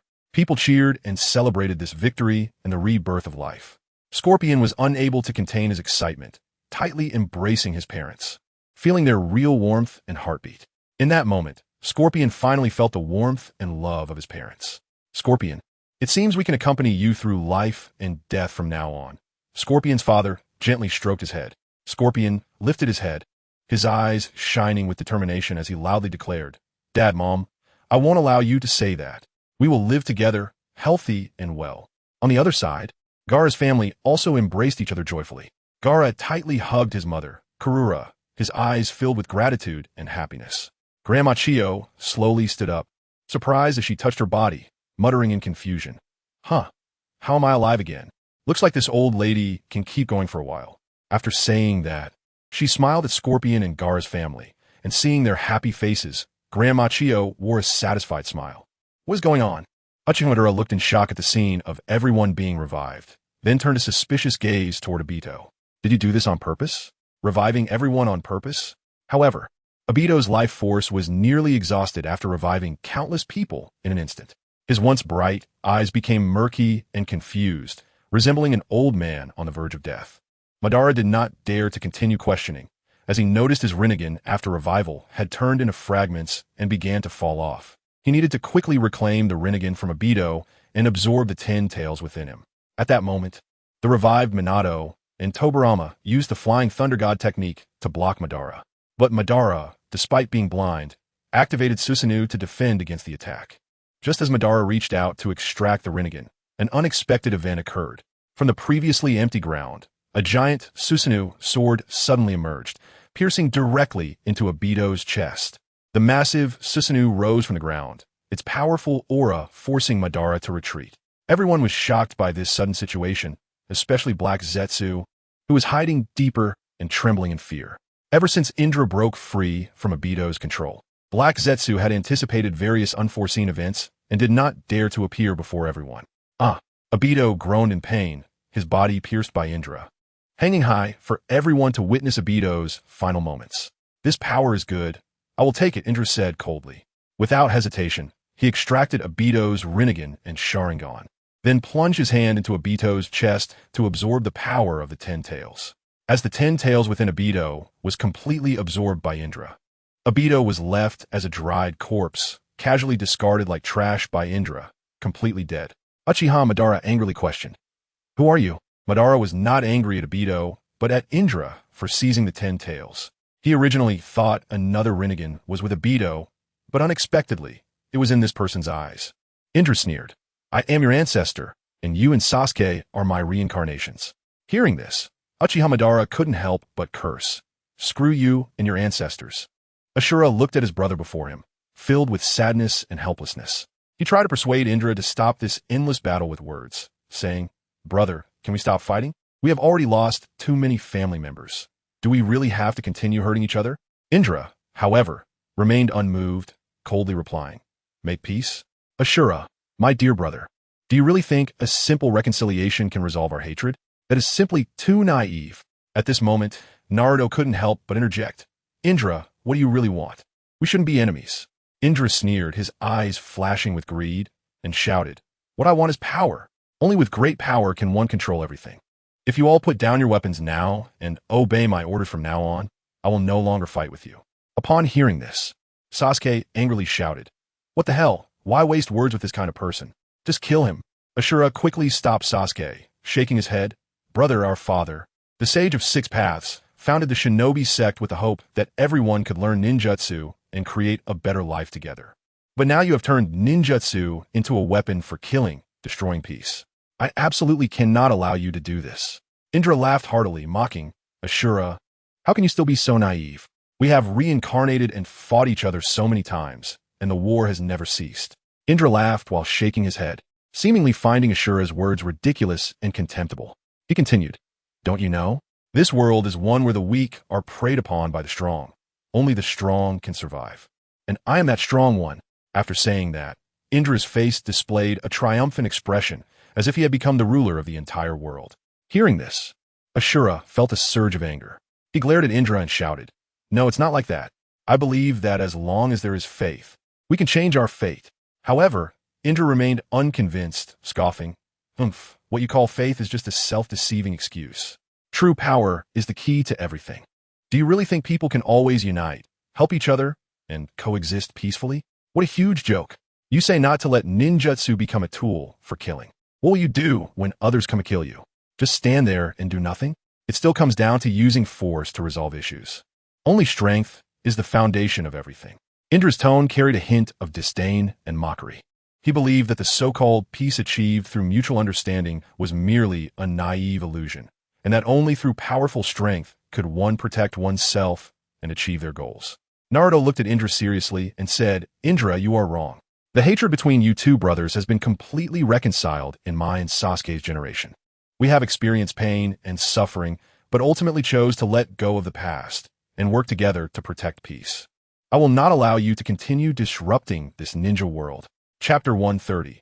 Indra versus Ashura, less talk. It all comes down to a contest of strength. So let's do this together, Indra said with a cold expression. After finishing his words, Indra activated Susanoo again, and a purple chakra light instantly enveloped his entire body. His form gradually enlarged, transforming into a giant several hundred meters tall. The outer layer of Susanoo exuded a powerful aura, as if it were an indestructible armor. Indra's eyes were filled with confidence and authority as he swung the massive sword in his hand, provocatively challenging everyone. Come on, let me see how much you can do. His voice echoed in the air, carrying an unbeatable momentum. Naruto looked at Indra's Susanoo, which was as enormous as the 10 tails, breaking into a cold sweat. He couldn't help but recall the sage of 6 paths Susanoo, which could withstand the 10 tails tail beast bomb directly. At that moment, Indra seemed like a second sage of 6 paths, radiating a powerful aura that commanded respect. The previously revived joy among the ninja coalition froze at this moment. They widened their eyes in terror at the colossal Susanoo before them. The mountain-like figure and unparalleled pressure filled them with deep fear. However, despite their trepidation, these brave ninjas did not retreat.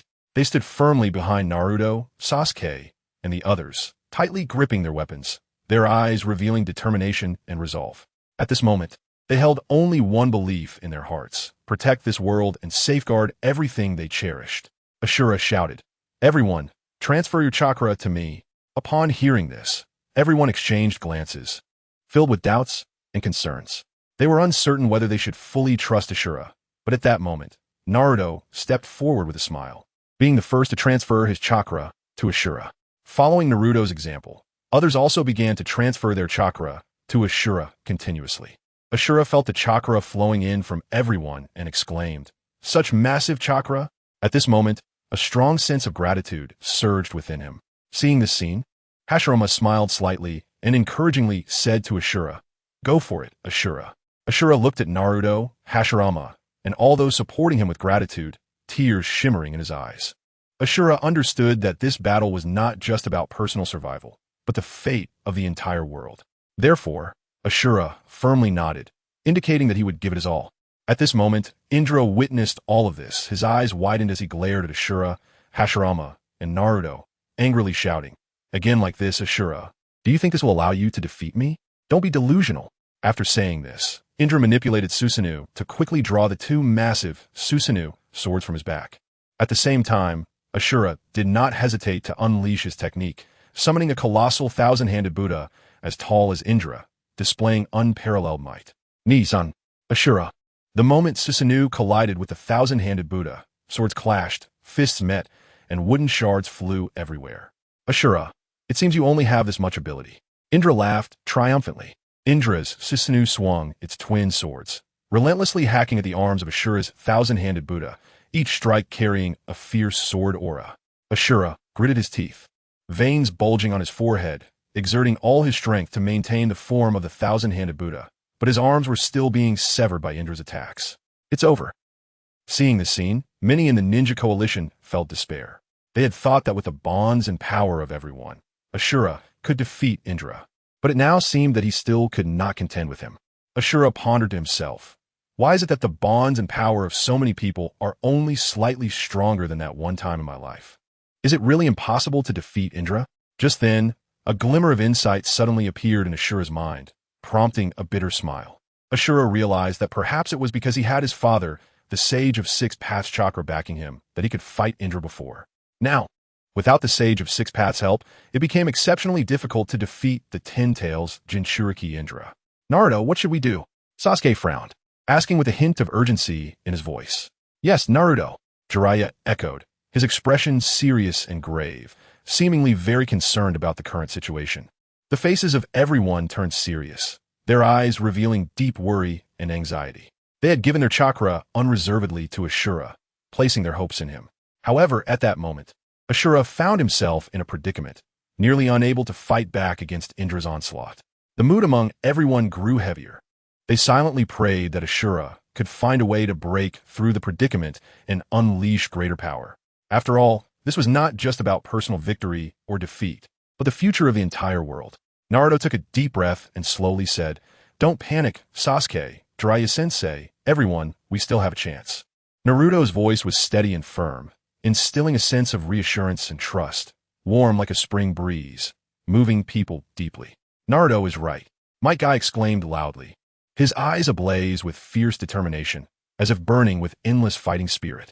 His body trembled slightly, seemingly eager to showcase his strength. "My God!" Kakashi furrowed his brows, a deep concern evident in his eyes. He understood the power of the 8 gates, but he also knew the price it carried. Naruto turned to look at teacher Might Guy. A glimmer of resolve shone in his eyes, as if he had already prepared for the worst. If it really comes to the last moment, and there's nothing we can do, we might have to use our last trump card, the 8 gates. Naruto said slowly, his tone calm and resolute. However, now I can also open the 8 gates, and I might not necessarily die. If we're going to do it, I'll go first, Naruto added, his voice revealing confidence and determination. Chapter 131. The ideological conflict between Indra and Ashura. The appearance of the sage of the 6 paths Ashura. What's wrong? Can't you hold on any longer? Ha ha ha. Indra's face showed an expression of immense excitement and madness. He manipulated Susanoo, wielding 2 gigantic Susanoo swords, and frantically slashed at the 1,000-handed Buddha like a raging storm. Each strike carried boundless might, as if it intended to tear the entire world apart. Ashura gritted his teeth, veins bulging on his forehead, using all his strength to maintain the already wobbling 1,000-handed Buddha. His gaze was firm and persistent, filled with the belief in peace and justice. Brother, let us not let hatred continue. We should let go of past grievances and create a beautiful future together, Ashura shouted with all his might. However, Indra paid no heed, his eyes filled only with the fire of revenge. Ashura, my dear brother, back in the day when we fought, you showed no mercy. You could have easily defeated me with just 2 punches, but you hit me 1,000 times. Today, if you can withstand my 1,000 blades, I will stop. Otherwise, I will make you taste the power of my 1,000 years of resentment. Indra roared, his voice filled with endless hatred. The Susanoo, sword in his hand, became increasingly ferocious, each strike containing the power to destroy the heavens and the earth, ruthlessly cleaving towards the 1,000-handed Buddha. Ashura clenched his fists, filled with helplessness and sorrow. Yet he still hoped to awaken the conscience deep within Indra, to make him stop this endless slaughter. Indra ignored Ashura's words, continuing to control Susanoo to crazily hack at the 1,000-handed Buddha, until finally, the 1,000-handed Buddha could no longer withstand the assault and collapsed with a thunderous roar. Ashura, it seems you can't endure 1,000 blades, Indra said coldly with a smile. Ashura, I ask you once more. Surrender to me, and let us establish a power-based order together, okay? Ashura gritted his teeth and stubbornly replied, Brother, Father once said that a world without bonds will ultimately be destroyed by power. Then die, Ashura, Indra said, no longer caring for brotherly affection. He manipulated Susanoo to swing the Susanoo sword towards Ashura. Naruto and Might Guy, witnessing this scene, were ready to open the 8th gate and burn their youth. Suddenly, an ethereal voice echoed, clearly resonating in everyone's ears. Stop, Indra. Upon hearing this voice, everyone was taken aback and turned to look. They saw a figure in a white robe sitting in midair, blocking Ashura's path, gazing solemnly at Indra. Ashura, seeing the sage of the 6 paths, exclaimed excitedly, Father. Indra glared at the sage of the 6 paths with anger, gritting his teeth and saying, Biased old man. Everyone present was stunned by the sudden appearance of the sage of the 6 paths. They widened their eyes, staring incredulously at the sage in the sky. One person exclaimed, This is actually the sage of the 6 paths. Another murmured, My God, this can't be real. I actually saw the sage of the 6 paths. Naruto also stared intently at the sage of the 6 paths, feeling as if the sage had secretly glanced at him upon appearing. Watching the sage's back, Naruto silently muttered, 2 sons fighting to the death. This old man of the 6 paths finally decided to show up. Everyone was shocked. No one expected that the legendary sage of the 6 paths, Kagaya Otsutsuki, would appear here. The sage of the 6 paths said, Indra, Ashura, I hope you 2 brothers can live in harmony. For centuries, you have brought too many tragedies to the ninja world. Indra scoffed, saying, Live in harmony? Only the strong can rule this world. Kagaya shook his head and replied, Indra, you are wrong. Power is not the only standard. Bonds are the most important. Without bonds, even with great power, one cannot rule this world for long. Indra laughed mockingly. You should have seen it, right? This time, Ashura's use of the power of bonds didn't defeat me. All difficulties can be overcome with strength. If you can't, then your strength is simply too weak. The sage of the 6 paths closed his eyes and sighed. Indra, your thoughts are too extreme. Seeing the disappointed expression of his father, the sage of the 6 paths, Indra could no longer suppress his emotions and became furious. He glared at the sage of the 6 paths and shouted, Shut up. You can't stop me now that you're not resurrected. Get out of my way, or I'll cut you down too and obliterate your soul. At this moment, Ashura shouted hysterically, Brother, can't we coexist peacefully? But Indra replied mercilessly, Ashura, we cannot cooperate due to our different paths. Naruto, observing everything happening before him, spoke with a determined and bright gaze. No, Indra, while power is important, bonds are equally indispensable. If one solely pursues power, they will ultimately lose their way and become a slave to power. Naruto shouted, Open the 7th gate of the 8 gates, the gate of shock. His body was instantly enveloped in green steam, and powerful chakra erupted from him. Naruto, I'll accompany you, Might Guy said, revealing a big, white-toothed smile, ready to burn his youth and fight alongside Naruto. Might Guy, I can handle it. You stay back to prevent any emergencies, Naruto said firmly. All right then, Naruto. Might Guy solemnly patted Naruto's shoulder, tears welling up in his eyes. Naruto. The voices of Kushina and Minato were filled with concern. Naruto turned his head and gave his parents a calm smile, reassuring them. Naruto. More and more people looked at Naruto, understanding what he intended to do.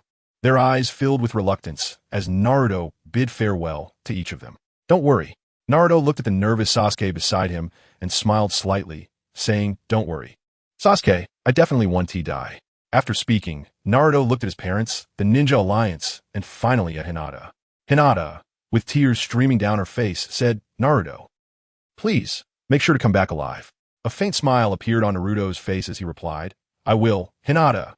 Then Naruto turned to Indra and said, Sorry to keep you waiting. Indra disdainfully replied, Humph, let me see what you are capable of. Naruto took a deep breath and suddenly shouted, Open the 8th gate of the 8 gates, the gate of death. With this roar, an unparalleled, powerful aura erupted violently from Naruto. This aura was as fierce as a volcanic eruption and as turbulent as a tsunami. At the same time, Naruto's body underwent an astonishing transformation. His skin turned bright red, as if engulfed in blazing flames, and even his hair changed to red. Every muscle and bone trembled under the impact of this power, as if it would tear the entire world apart. At this moment, Naruto resembled a god of war descending, exuding an overwhelming sense of oppression. Chapter 132. The 8 Gates of Death fully opened. After opening the Death Gate of the 8 Gates, Naruto felt an endless surge of power erupting from his heart. Indra watched Naruto with great interest, exclaiming, What a violent power. However, before he could finish his sentence, his eyes widened in shock the next moment. Naruto shot out like an arrow released from a bow, creating a deep pit in the ground as he instantly appeared above Susanu's head, delivering a powerful kick. Bang! Under Indra's astonished gaze, the pentagonal crystal protecting Indra atop Susanu shattered like fragile glass, easily broken by Naruto's kick. With his momentum unabated, Naruto continued to kick toward Indra. Indra hurriedly raised the 6 Paths Sage's staff to defend, but he still couldn't withstand Naruto's attack and was kicked out of Susanu. Indra flew out from inside Susanu, blood spilling from the corner of his mouth as he looked at Naruto with shock and anger in his eyes. He quickly threw the truth-seeking orbs at Naruto, trying to stop his onslaught. Naruto effortlessly dodged and maneuvered around Indra, repeatedly throwing punches. The fierce wind from his punches struck Indra heavily. Night Guy, Naruto roared, his whole body engulfed in red steam as he unleashed his strongest strike. This attack carried unparalleled power, as if it were about to tear apart the entire space. The space distorted, and Indra realized he couldn't evade this move. He threw several truth-seeking orbs at Naruto again. Go, Naruto! A kunai marked with the Flying Thunder God seal was thrown in front of Indra by Might Guy. Naruto used the Flying Thunder God to dodge the truth-seeking orbs thrown by Indra. His eyes turned crimson, and blood-like red light surged from his body as a massive blood-red dragon head slowly rose behind him, its body coiling around him as if they were one. This powerful aura began to distort the air around them. Seeing this, Indra's expression changed, and he immediately used the truth-seeking orbs for defense. However, at that moment, Sasuke suddenly activated his Kyuubi, absorbing the truth-seeking orbs and breaking them apart. Naruto, let me witness your strongest power, Indra shouted loudly. At the same time, he activated Susanoo again and tightly grasped the 6 Paths Sage's staff, ready to face Naruto's attack. Night Guy, Naruto shouted, his chakra boiling, every cell in his body burning with power. His gaze was determined and resolute, as if he wanted to completely crush the enemy before him. Meanwhile, the blood-red dragon head behind him also moved with his actions, emitting a deafening roar. The sound swept through the space like a fierce wind, shocking everyone. This kick, carrying a world-destroying momentum, rushed toward Indra. It was like a volcanic eruption, filled with endless energy and fury, seemingly set to destroy everything. Boom! A tremendous sound echoed through the air as Susanoo was instantly shattered, turning into countless fragments that scattered in the air. Indra's eyes widened in disbelief. He never expected his strongest defense to be broken so easily. Immediately after, a powerful shockwave hit him, and Indra spat out a mouthful of blood, his body flying back like a kite with a broken string. He retreated rapidly, so fast that he even surpassed the speed of sound.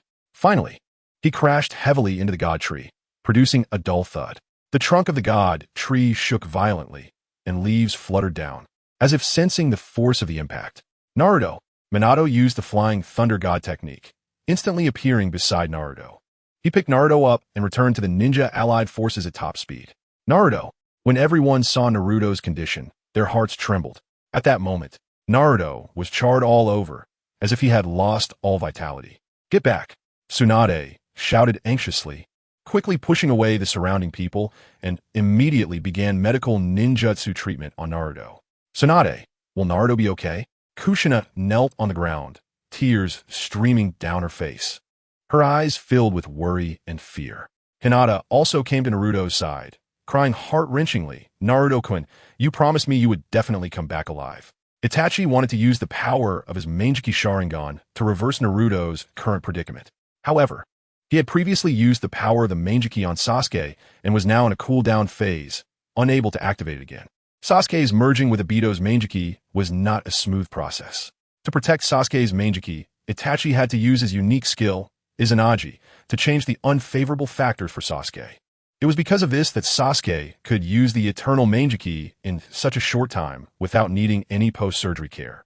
Meanwhile, Sasuke also attempted to use the time-manipulating ability of his Manjiki to save Naruto by reversing time. However, Naruto had already been in the Death Gate for more than 5 seconds, and even if Sasuke activated the time reversal ability, it would be of no use. "Let me save Naruto," Chiyo shouted as she pushed through the crowd, her eyes determined and resolute, as if she had made up her mind. Chiyo, Scorpion, Gaara, and others shouted in unison, their voices filled with reluctance and sadness. They knew this might mean Chiyo would sacrifice her own life. However, Chiyo smiled slightly, comforting everyone. "Don't be sad. I'm just an old woman. I've already died once. Now, to trade my life for Naruto's is worth it." Her tone was calm and firm, reflecting the determination deep within her heart. Just then, Tsunade suddenly spoke up. "Stop fighting over saving Naruto. Look, his vital signs have stabilized. He is not in immediate danger." Naruto possessed powerful vitality and recovery abilities, and the Ninetales was also helping to heal him. Everyone followed Tsunade's gaze and saw that Naruto was enveloped in a layer of golden Ninetales chakra, his wounds visibly healing at a rapid pace. "That's great." Kushina excitedly hugged Minato, a joyful smile on her face. Minato, Hinata, Might Guy, Kakashi, Jiraiya, and others also breathed a sigh of relief. The weight in their hearts finally lifted. At the same time, in the ceiling space within Naruto, Kurama also let out a sigh of relief. To save Naruto, he had given his all. Chapter 133. Gaining the power of 6 paths. As Naruto slowly awakened and opened his eyes, he found himself lying on a dim water surface, surrounded by tranquility, with only the faint sound of rippling water. He initially thought he had returned to his ceiling space and considered greeting Kurama, but a voice broke his speculation. "You're awake." Naruto turned to see an old man sitting cross-legged. It was Sage of 6 Paths. "You don't seem very surprised," the sage said. "Well, a little, but it's okay. After all, I've met you once before." Naruto scratched his head and replied. "Sage of 6 Paths. Did you save me?" "No, it was your companions who saved you," the sage smiled. "Oh, I see. That's great." Naruto sighed in relief, thinking they must have been very worried about him. "Yes, most of them gathered because of you. You could say you are the bridge that connects them, the common bond among them." The sage looked at Naruto with appreciation. "Thank you for the compliment, Sage of 6 Paths," Naruto said with a shy smile. "Don't be modest. You are the child of destiny foretold by Gamamaru," the sage said earnestly. "No, destiny is in everyone's hands. As long as everyone strives to become their ideal selves, then everyone is their own child of destiny," Naruto said firmly. The sage nodded in appreciation. Naruto, you are indeed extraordinary, possessing great wisdom. Moreover, you are much smarter than all the reincarnations of Ashura. Perhaps that is why you can bring change to the ninja world. Naruto, I hope true peace can be achieved in the ninja world under your guidance. It will be. I love the ninja world very much. Everyone in the ninja world is like the back of my hand. I will unite with them, help each other, and live in harmony to rebuild a beautiful life. The sage nodded, acknowledging Naruto's ideals, thinking to himself, this reincarnation of Ashura may be somewhat different, but the thoughts have been perfectly inherited. Naruto, the ninja world has reached a critical moment. My mother, Kagaya Otsutsuki, is about to be resurrected. You and Sasuke must do everything you can to stop her. Kagaya Otsutsuki? Naruto asked, puzzled. Yes, Kagaya Otsutsuki. She is an otherworldly being with immense power, but she also has a greedy and cruel side. She gave birth to 2 sons, Hagoromo and Hamura. However, Hamura and I discovered our mother's secret. She had been sacrificing humans to the god tree to gain greater power. In the end, we decided to rebel against our mother and sealed her away. Hamura went to the moon to live in the place where she was sealed, while I remained in the ninja world. Later, I established the ninja world and had Indra and Ashura. Both brothers inherited my immense power, but had completely different personalities. Indra was intelligent, calm, and creative. He was adept at using his wisdom and power to solve problems. Ashura, on the other hand, was kind, passionate, and full of energy. He enjoyed helping others and communicated with people in a friendly manner. However, over time, Indra's heart began to change. He continuously broke through in his training, growing more powerful. But this growth gradually made him arrogant. He began to believe that his power was unparalleled and was no longer willing to listen to the opinions and suggestions of others. Meanwhile, Kagaya was secretly observing Indra's every move. Knowing Indra's inner weaknesses, she cleverly used this to incite his obsession with power. She told him that only by having absolute power could one dominate the world and achieve true peace. Indra was captivated by Kagaya's words and gradually fell into obsession with power. Under Kagaya's instigation, Indra became completely lost in the vortex of power. He firmly believed that as long as he possessed enough power, he could control everything and decide everything. Thus, Indra no longer cared about justice, fairness, or other moral principles, but fully devoted himself to enhancing his strength. As time went on, Indra gradually walked down an extreme path. He began to pursue even greater power, even at the cost of becoming enemies with Ashura. The brotherly bond that once existed faded under the temptation of power, and their conflicts deepened, ultimately evolving into a fierce confrontation. This conflict turned them into sworn enemies. Although Indra was ultimately defeated, he did not easily give up but chose to reincarnate. To prevent his brother Indra from making further mistakes, Ashura also underwent reincarnation. And now, you are the reincarnations of Ashura and Indra, Hashirama and Madara, as well as you and Sasuke, all bear the fates and grievances of your past lives. Naruto smiled at the Sage of Six Paths and said, Sage of Six Paths, my relationship with Sasuke has always been very good. We trust and support each other, facing various difficulties and challenges together. The sage nodded in acknowledgement and said, Indeed, the reincarnations of Ashura and Indra have finally started to get along in your generation. Therefore, I have decided to divide the power of 6 paths equally between you and Sasuke, without favoring either side. Then the sage continued, The time for the child of prophecy to change the world has come. Naruto, please extend your dominant hand. From today onward, what you and Sasuke choose to do and what kind of outcome you will have will completely depend on your own choices. Chapter 134. Otsutsuki Kagaya's Resurrection. Meanwhile, in the outside world, Indra, after being kicked by Naruto's night guy, was sitting against the god tree, gasping for breath. Indra said, That was close. I almost got kicked to death. Although Indra was severely injured, he was visibly recovering at a remarkable speed. At that moment, Hashirama, Tobirama, Ashura, and Uchimadara arrived first. Indra gritted his teeth, stood up against the god tree, and prepared to confront them. Tobirama looked at Indra and frowned, saying, Big brother, he's recovering too quickly. We need to take care of Indra quickly. Okay, Hashirama nodded, preparing to step forward to deal with Indra. But at that moment, Madara suddenly blocked their way. Madara, get out of the way, Hashirama shouted angrily. Madara ignored Hashirama's words and turned to Indra, firmly saying, Indra, let's work together to realize the Eye of the Moon plan. Indra, leaning against the god tree and coughing up blood, looked slightly hesitant. Just as he was about to speak, something unexpected occurred. A black hand suddenly pierced through Indra's chest, and then half of Kurizetsu's body slowly emerged from the god tree. This was Kurizetsu's ability, the parasitic technique, allowing him to freely traverse through the ground and trees. Severely injured, Indra's gaze shifted to Ashura and Hashirama, inadvertently falling prey to Kurizetsu's surprise attack. This sudden turn of events stunned everyone present. Uchiha Madara exclaimed with delight, "Haha, Kurizetsu, well done." Indra, astonished, shouted, "You were the one who once deceived me." Madara, confused, asked, "What do you mean? Indra, do you know Kurizetsu?" Seeing Madara's incredulous expression, Indra suddenly burst into laughter, filled with sarcasm and self-mockery. "Haha, it turns out we've all been played." Indra's laughter echoed in the air, as if mocking fate. As Kurizetsu gradually enveloped Indra completely, losing control, he cast a complex glance at Ashura. Hearing Ashura's last worried cry, "Brother," Indra was ultimately fully controlled by Kurizetsu. Uchiha Madara's eyes widened, completely unable to comprehend the meaning of Indra's words. His gaze fixed on Kurizetsu, trying to find an answer from him. However, Kurizetsu merely glanced at him coldly and taunted. "Madara, you like Obito, are nothing but my pawn." Kurizetsu's voice was cold and ruthless, like a biting cold wind. Madara's face showed shock. He couldn't believe what he had just heard. "No, this is impossible," Madara murmured, his eyes filled with confusion and pain. "I, Uchiha Madara, a man of great renown, cannot be deceived." "Kurizetsu, aren't you the embodiment of my will? How could this happen?" Tobirama sneered, not hiding his scorn. "Uchiha Madara, it seems you're a fool too, easily deceived and doing so many foolish things." Hashirama frowned and quietly admonished, "Tobirama, say less." His gaze fell on Uchiha Madara, revealing a hint of pity. At this moment, Uchiha Madara, who had no eyes, felt the world spinning around him. He would rather believe he was trapped in an illusion than face the harsh reality before him. It seemed the entire world was collapsing, and he was powerless to stop it.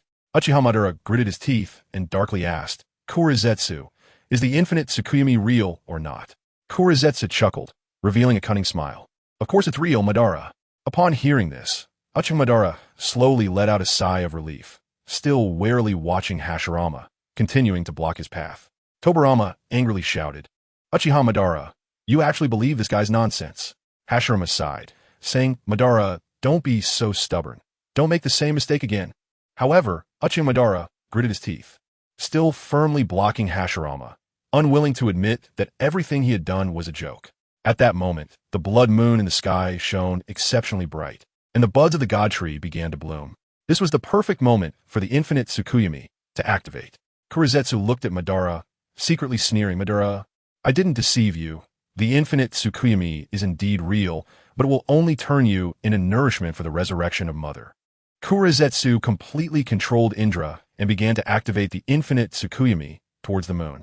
Seeing this, Ashura, Hashirama, Tobirama, and the ninja alliance panicked. Hashirama activated Sage Art, Super Thousand Hands, using one hand to send Madara flying, charging towards Indra. Ashura and the others also used various techniques to attack Indra.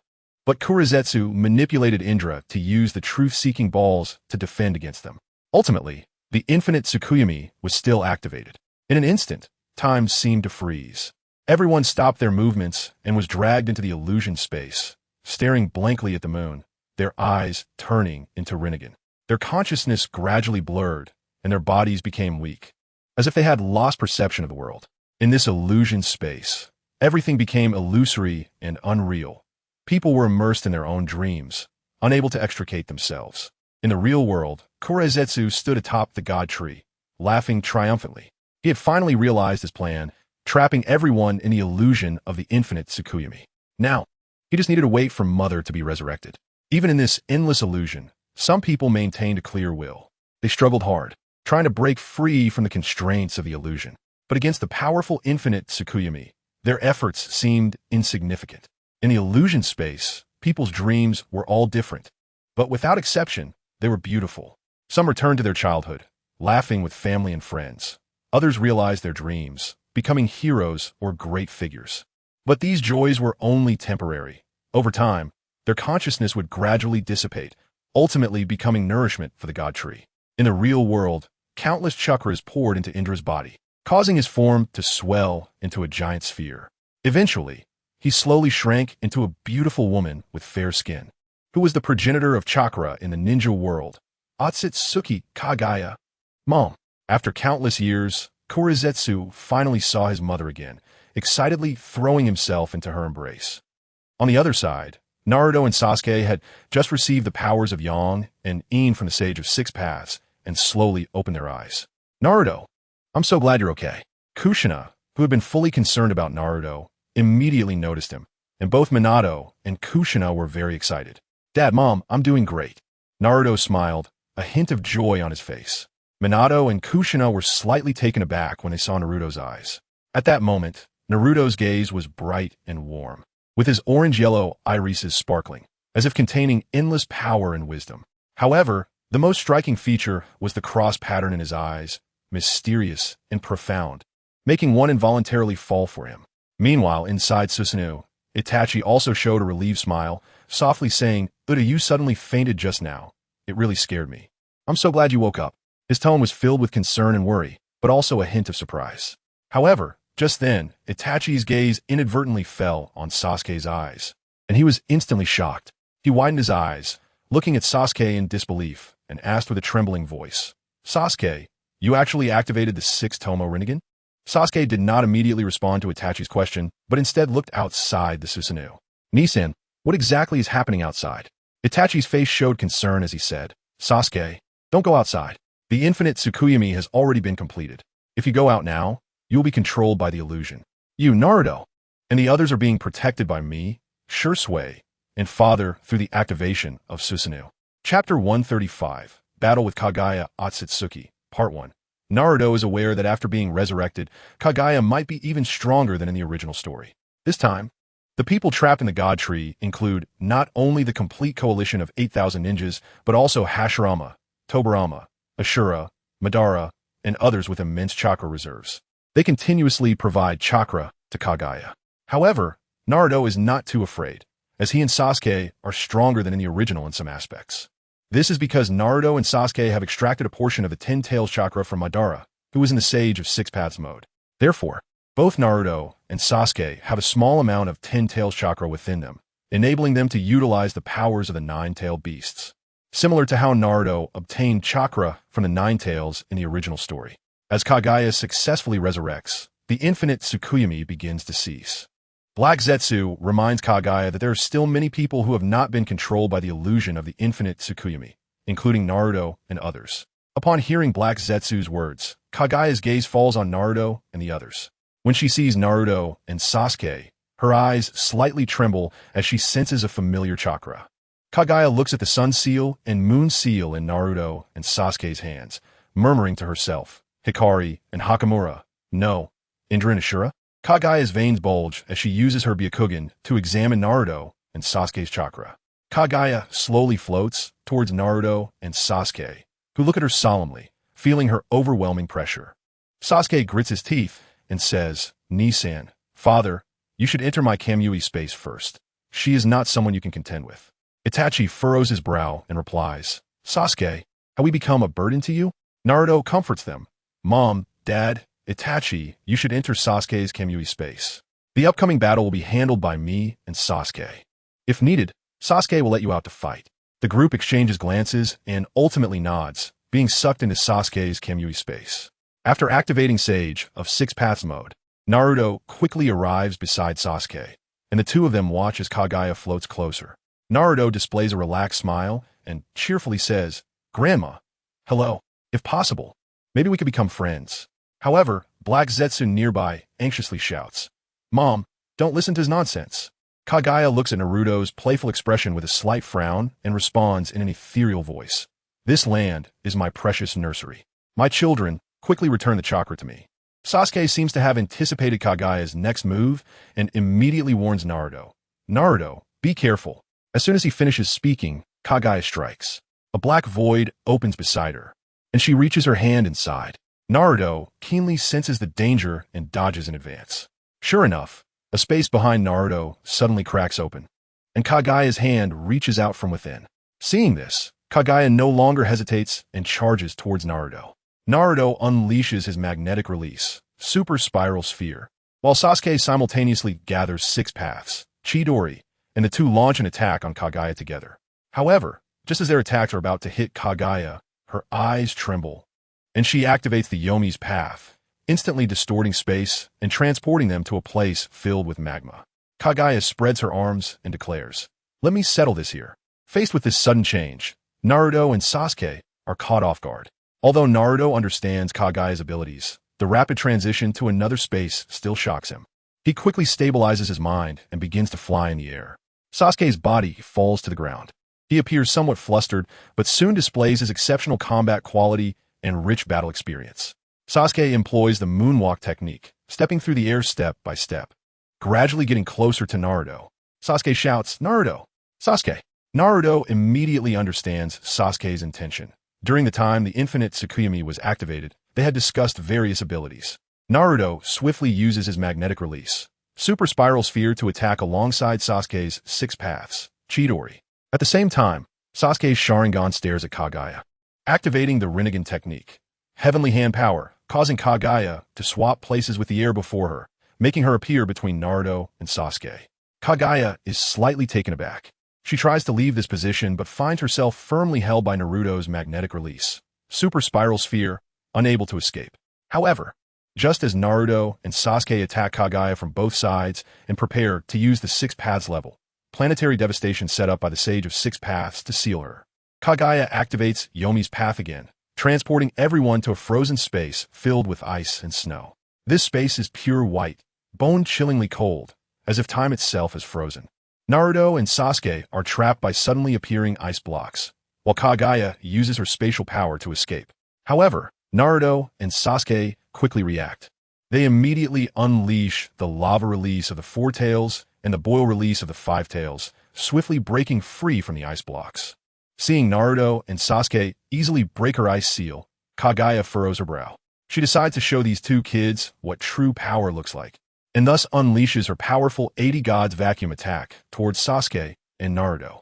Naruto senses the danger and unhesitatingly stands in front of Sasuke, engaging in a fierce confrontation with Kaguya using the 9-tail chakra.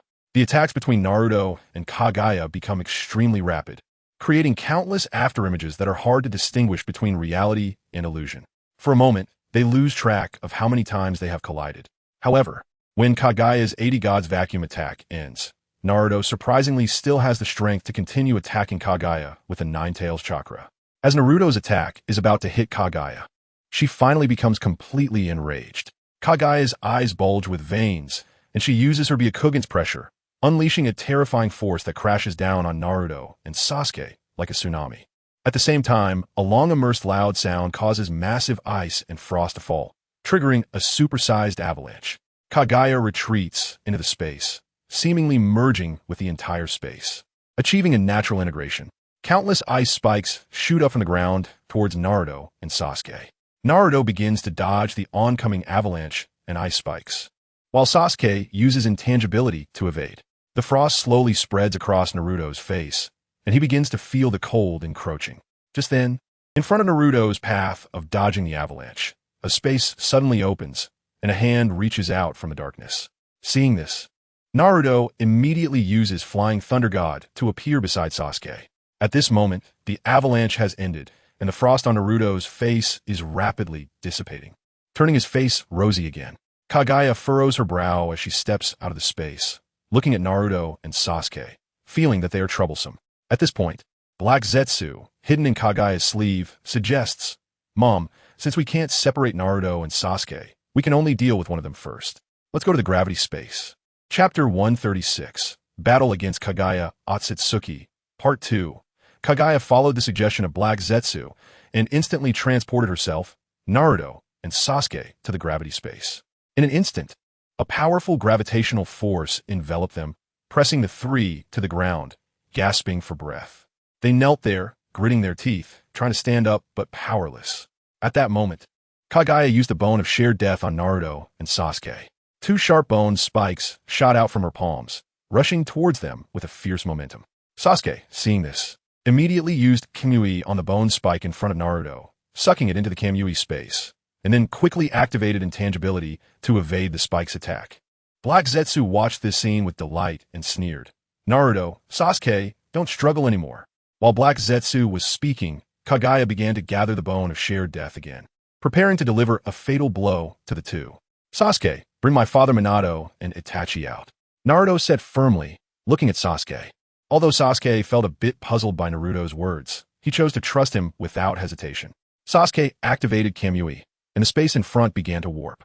With the distortion of space, Minato, Kakashi, Itachi, and Shursui slowly stepped out. As expected, they did not disappoint Naruto after stepping out. Minato and the others swayed slightly, but managed to stand firm. They quickly adapted to their surroundings and immediately adjusted their state.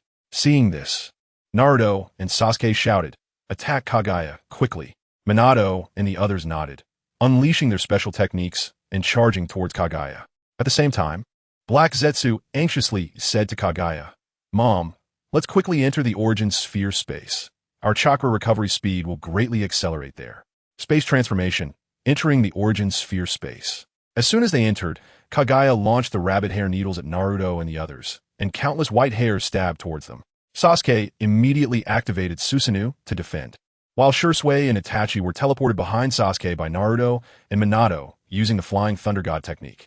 Kagaya's attack was somewhat similar to Jiraiya's hair Needle Thousand Strikes, and Naruto suspected that Jiraiya and Orochimaru were a branch of Kagaya's bloodline, as their white hair and skin color were quite similar to hers.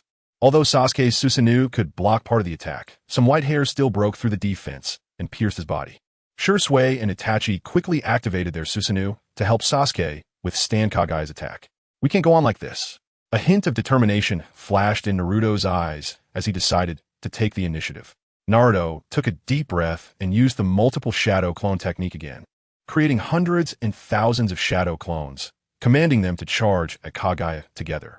Seeing Naruto's actions, Kagaya lightly waved her finger, and the white hairs quickly wrapped around Naruto's shadow clones like venomous snakes, killing them one by one. But suddenly, Naruto's real body appeared among the numerous shadow clones. It turned out that Naruto used the shadow clones just to get closer to Kagaya. After using the Flying Thunder God to get beside a shadow clone, he launched the tailed Beast Bomb Raisin Shuriken at Kagaya. "Take this!" Naruto shouted angrily, condensing a massive tailed Beast Bomb Raisin Shuriken in his hand and smashing it toward Kagaya. Kagaya sensed the danger and tried to dodge, but it was too late. The tailed Beast Bomb Raisin Shuriken hit her squarely, producing a loud bang. Kagaya's body was sent flying, causing a massive explosion in the distance. "We did it!" Naruto exclaimed excitedly. He did not expect his plan to go so smoothly, hitting Kagaya in one go. However, Kagaya did not fall down. She slowly stood up, exuding an even more powerful aura. She coldly looked at Naruto, her eyes flashing with sparks of anger. "Do you think this can defeat me?" "Dunave!" Kagaya roared. After saying this, she brought her hands together, and a powerful force erupted from her body. The entire origin sphere space began to shake violently, as if it was about to collapse. As Kagaya used the expanding truth-seeking ball, its size became extraordinarily huge, shocking everyone. Not only was it massive, but also kept expanding within this space, as if it wanted to devour everything. Everyone present felt an immense shock. Kakashi widened his eyes and murmured, "So strong. Is this the power of the progenitor of chakra?" He couldn't help but exclaim. Sasuke gritted his teeth tightly and said, "No, we must stop her. We can't let her succeed." His eyes were filled with determination and fighting spirit. Everyone showed resolute expressions. They knew it was a critical moment of life and death. Without hesitation, Naruto continued to use the multiple shadow clone technique, trying to obstruct Kagaya's actions. At the same time, the others also attacked Kagaya with all their might, hoping to inflict damage.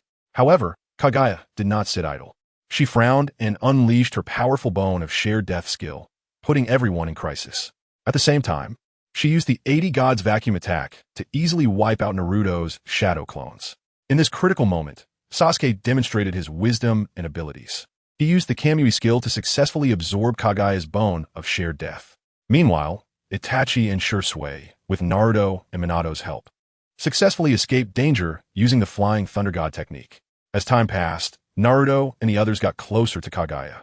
Realizing the situation was dire, Kagaya attempted to enter the space to evade, but was interfered with by Sasuke's Kamui. At this moment, Naruto unleashed his ultimate technique, the Sage Art, Super Tailed Beast Bomb Raisin Shuriken. Naruto divided into 8 shadow clones, each one forming a tailed beast raising shuriken in their hands. This powerful force was astonishing. At the same time, Shursui and Itachi did not back down. They activated Susanoo and, along with Sasuke, sealed off Kagaya's movement space, leaving her nowhere to escape. Kagaya stood in place, coldly watching Naruto as a white shield appeared around her body, protecting her. Boom! Boom! Naruto continuously fired tailed beast bomb, Raisen shurikens, each one carrying immense power and rotational force. However, these attacks were easily blocked by Kagaya. Yet, Naruto's attacks triggered a resonance of the tailed beast within Kagaya, causing her body to begin changing. Her hair grew longer, her eyes turned red, and her body grew larger until she transformed into a gigantic rabbit. Seeing this, Naruto concentrated, mobilizing all the chakra within him, then shouted, "Kurama!" In an instant, his body emitted a dazzling golden light, and the chakra of the 9 tails rose from him, transforming into a massive golden 9 tails. Naruto looked at Kagaya and said, "Kagaya, your end has come." After saying this, Naruto controlled the golden 9 tails to raise both hands, and 2 massive tailed beast bomb Raisen shurikens appeared in his hands. He threw the tailed beast bomb Raisen shurikens at Kagaya and shouted, "Super large tailed beast bomb Raisen shuriken." At the same time, Sasuke used Kyuubi to pull Itachi, Shursui, Minato, and Kakashi into the Kyuubi space, then controlled Susanoo to shoot Indra's arrow at Kagaya. Boom! Boom! Boom! A terrifying explosion occurred, producing a tremendous sound. The entire space trembled as if it were about to collapse. After the explosion, Kagaya reverted from her rabbit form back to human shape, spitting out a mouthful of blood, her body covered in wounds. Kagaya furiously glared at Naruto and Sasuke. Although she had been sealed by her own son, she had never been this embarrassed. Naruto continued to pursue, striking Kagaya's body with punches and kicks, rendering her powerless to fight back. In the end, Naruto pressed his knee against Kagaya's chest, pinning her to the ground, and struck down Black Zetsu, impaling it with a black rod made from the chakra fruit. Kagaya's eyes were filled with despair and fear. She knew she had lost, defeated by Naruto and Sasuke, 2 young men with limitless potential. Chapter 137, The Fourth Great Ninja War, and Sasuke rushed to Naruto's side and shouted, "Naruto, let's hurry and seal her." Hearing this, Kagaya Otsutsuki couldn't help but shed tears from the corners of her eyes. The tears slid down her pale cheeks, as if narrating her endless sorrow and despair. Kagaya's heart had already collapsed. She stared wide-eyed, incredulous at the 2 in front of her. A deep sense of fear and helplessness surged within her. Am I going to be sealed again by the ones I gave chakra to? This thought caused her immense pain, as if the whole world was crumbling around her. At that moment, Black Zetsu angrily shouted, "You lowly beings, I will not allow you to seal my mother again." His voice was filled with rage and determination, as if he were ready to fight the whole world. Upon hearing Black Zetsu's words, Naruto did not feel anger or resentment. Instead, he looked at Kagaya's tears with a hint of pity, then smiled warmly. "Grandma, I'll give you a chance. As long as you become good partners with us and resist the enemy that the Sage of 6 Paths speaks of, I won't seal you, but will honor you as the grandmother of the ninja world."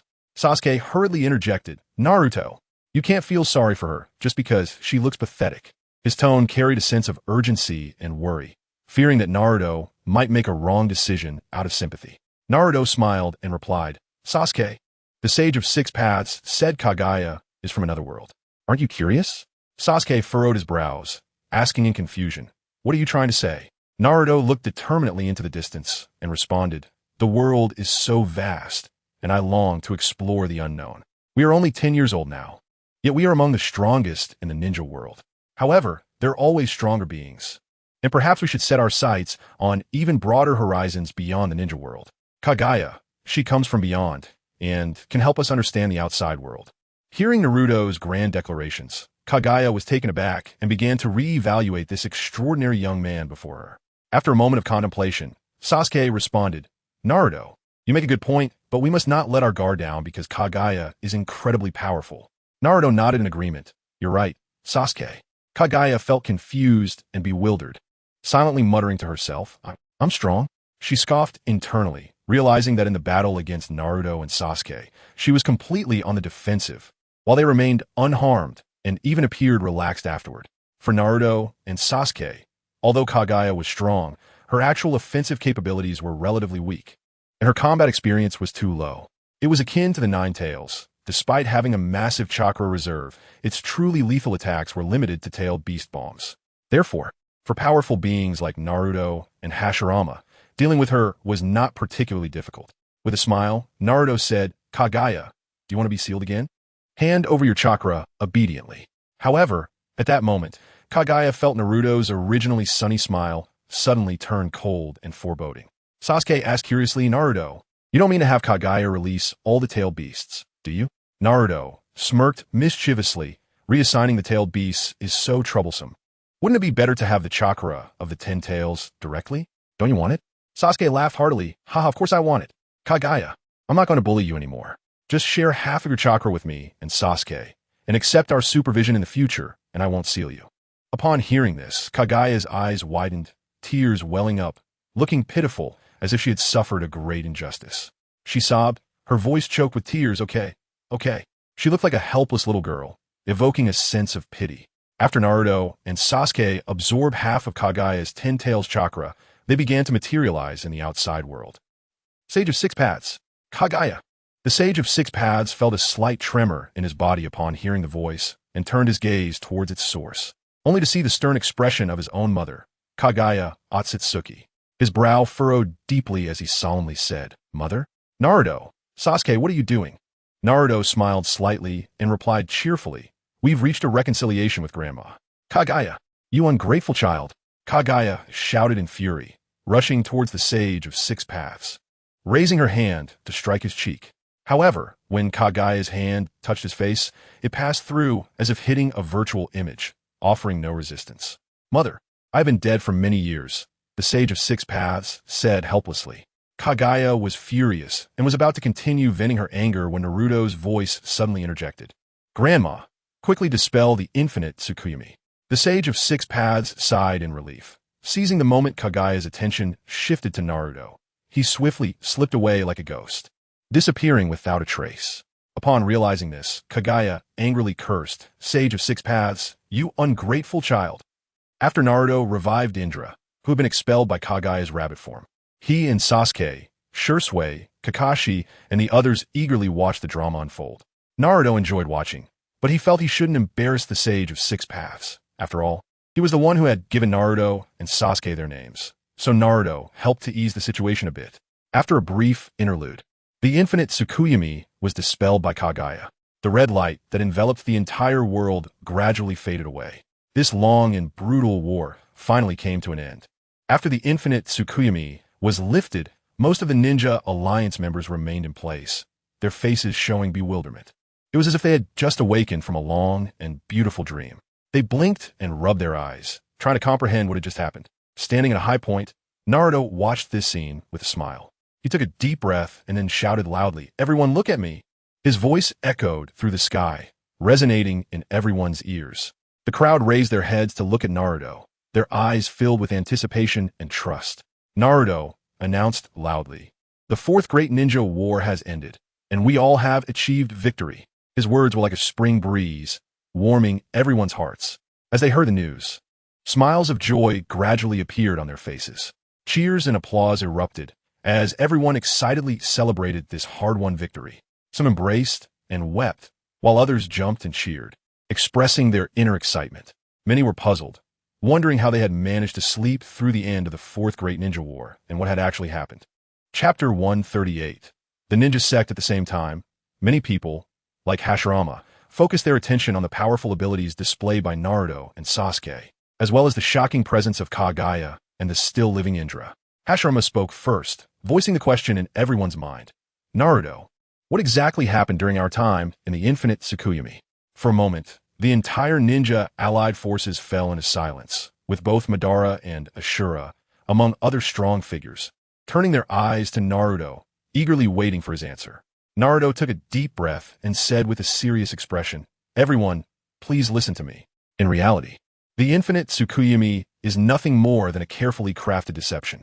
This was all orchestrated by Black Zetsu, whose sole purpose was to fulfill his wish to resurrect his mother." Upon hearing this, Madara and Indra's expressions darkened instantly as they realized they had been manipulated by what seemed to be an insignificant existence. Tobirama would not let this opportunity pass, smirking with a proud smile and sarcastically saying, "Uchiha Madara, you big fool. I told you that you were deceived, but you didn't believe me. Now look at the expressions of these people around you. They're all laughing at you." Ha ha. Madara looked at everyone laughing at him, and his anger ignited instantly. He glared at Tobirama, his eyes flashing with murderous intent, and gritted his teeth. "Tobirama, do you believe I won't kill you?" Tobirama was about to continue mocking when Hashirama stopped him. Hashirama patted Tobirama's shoulder, signaling him to stop, then turned to Madara with sincere and kind eyes, saying, "Madara, I don't blame you. Let us reconcile. Let the past be the past. We should put aside our prejudices and work together for peace." "Grandpa, brother." Hearing Hashirama's words, Tobirama and Tsunade were stunned, their eyes wide in disbelief as they looked at Hashirama. Many others also frowned, expressing their dissatisfaction with Hashirama's decision. They felt that Hashirama was being too lenient, which would only embolden their enemies. On the other side, Ashura was also comforting Indra. He walked over to Indra, gently patting his shoulder, and said, "Brother, let us reconcile. Let go of past conflicts and misunderstandings, and cherish this bond of brotherhood as we face future challenges together." Indra looked at Ashura, paused for a moment, then slowly said, "Ashura, I was wrong. I have been too obsessed with power and strength, neglecting the importance of family. Thank you, brother." Naruto watched as the scene became chaotic again and had to restore order. "Quiet, quiet," he shouted, once the situation calmed down a bit. Naruto continued, "This is Kagaya Otsutsuki, the mother of Black Zetsu, and also the mother of Sage of Six Paths and the Hyuga clan. In other words, she is our grandmother, and the chakra in the ninja world originated from her. She is the progenitor of chakra." Upon hearing this, everyone present was left in shock. Their mouths agape, followed by an uproar. "What? Did I hear that right? She is actually the mother of the Sage of Six Paths." Someone exclaimed in disbelief. "And she doesn't even look like an old lady." Another murmured quietly, "Grandmother." Indra glanced deeply at the grandmother he had always been wary of due to his father, the Sage of Six Paths. Naruto continued to address the crowd. "After the infinite Tsukimi was activated, our grandmother Kagaya Otsutsuki was resurrected and fought against me and Sasuke. Ultimately, we reached a reconciliation. However, I learned from grandmother Kagaya that she is an outsider, and she and her clan came to plant the God Tree to obtain the chakra fruits of the ninja world. Furthermore, in the near future, Kagaya's clan, the Otsutsuki clan, might return to the ninja world to collect chakra fruits, and we will face another great battle." After hearing Naruto's words, the joy of victory from the fourth great ninja war vanished, and everyone became tense. "What? We have to fight again soon?" This news hit them like a bolt from the blue, instantly weighing down their previously relaxed spirits. They had just endured a brutal war, paying a heavy price for victory, and now they were being told that an even greater crisis awaited them. Many began to feel uneasy and fearful, worrying whether they could withstand the pressure of the next battle. Some even started to doubt their abilities and strength, filled with anxiety about the future. Naruto looked at the various expressions on people's faces and spoke again. "In order to respond to the impending crisis and promote the development of the ninja world, I believe it is necessary to unify the ninja world." After speaking, Naruto and Sasuke exchanged glances and both revealed their powers, entering Six Paths mode. Everyone was stunned by Naruto's words and the display of strength from him and Sasuke. Some supported the unification, while others felt that it was useless in the face of absolute power. Naruto, Hashirama, Tobirama, Tsunade, and Kakashi were all somewhat incredulous at Naruto's words. Seeing the disapproving faces, Naruto smiled slightly and reassured them. "Actually, there is no need to worry. There won't be any immediate changes in all the countries and ninja villages. I will take my time, but Sasuke and I plan to create an organization to fill the void left by the daimyos and maintain a new order." After a brief pause, Naruto looked at Indra and Ashura and continued. "This organization, I call it the Ninja Sect, will specifically recruit strong individuals at the level of Kage and above as disciples. Moreover, I will exchange the wealth left behind by the daimyos for forbidden techniques and ninjutsu from each village for everyone in the ninja sect to learn. This will promote the growth of strength and the development of ninjutsu in the ninja world, preparing us to face the Otsutsuki clan in the future. Of course, it is to confront enemies, protect the ninja world, and promote its development, as greater power comes with greater responsibility." After speaking, Naruto glanced at Indra and Ashura. Are you willing to be the leader and deputy leader of this ninja sect? Indra and Ashura were excited upon hearing this. Ashura immediately said without hesitation, "Brother, you be the leader, and I will be the deputy leader." Indra, hearing this, raised the corners of his mouth in satisfaction and nodded. All right. Everyone was shocked after hearing Naruto's words. The entry threshold for the ninja sect was Kage level. Naruto and Sasuke had discussed whether the Kage level threshold was too high. But Naruto knew that with the promotion of Orochimaru's gene enhancement serum, the threshold for Kage level might even lower in the future. Naruto glanced at Kaguya, feeling that the gene enhancement serum 4 would be released soon. By then, as long as one's physique and willpower were strong enough, they might be able to reach Kage level just through the gene enhancement serum. Although the current threshold was a bit high, everyone was eager to join, especially those who had been resurrected through Edo Tensei. Figures like the second Tsuchikage, the second Mizukage, Tobirama, the third Reikage, and the third Kazekage, among others, signed up without hesitation. The temptation of potentially learning any forbidden technique or ninjutsu was hard for them to resist, especially in a sect where everyone could become a Kage-level powerhouse. Everyone knew that the ninja sect would completely change the landscape of the ninja world, becoming a unique existence. With Naruto and Sasuke's push, they couldn't stop it and could only participate and share in the benefits. Even Hashirama and Madara joined in, and Naruto had Indra arrange elder positions for both of them. Chapter 139. Kaguya and Kurizetsu's fate in a magnificent and grandiose palace, which once served as the residence of the feudal lords. Kaguya Otsutsuki now calls this palace her home. At this moment, Kaguya stands quietly on a high platform, gazing up at the bright moonlight, her eyes deep and distant as if lost in thought. Naruto gently walks up to her side, a warm smile on his face, and softly asks, "Grandmother, are you living well here?" Kaguya turns her head, a complex emotion flashing in her eyes, and slowly replies, "It's quite good, Naruto. But Kurizetsu won't be killed by you, right?" Naruto maintains a calm expression and answers, "No, grandmother. After all, he is your son and also the brother of Sage of Six Paths.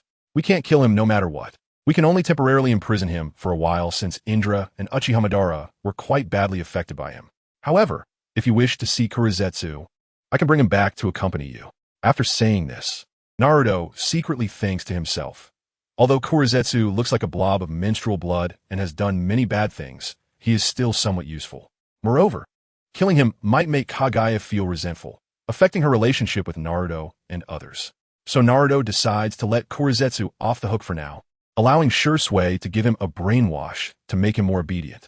Upon hearing that Kurizetsu is fine, Kaguya's expression remains unchanged. She continues to stand there quietly, her gaze calmly fixed on the night sky. Seeing this, Naruto's eyes flicker. "Grandmother, I think you might be a bit too idle. When you have time, I'll take you to explore the ninja world." He continues, "By the way, Sasuke and I plan to build the base of the ninja sect nearby. In the future, Indra and Ashura from the ninja sect will all live here.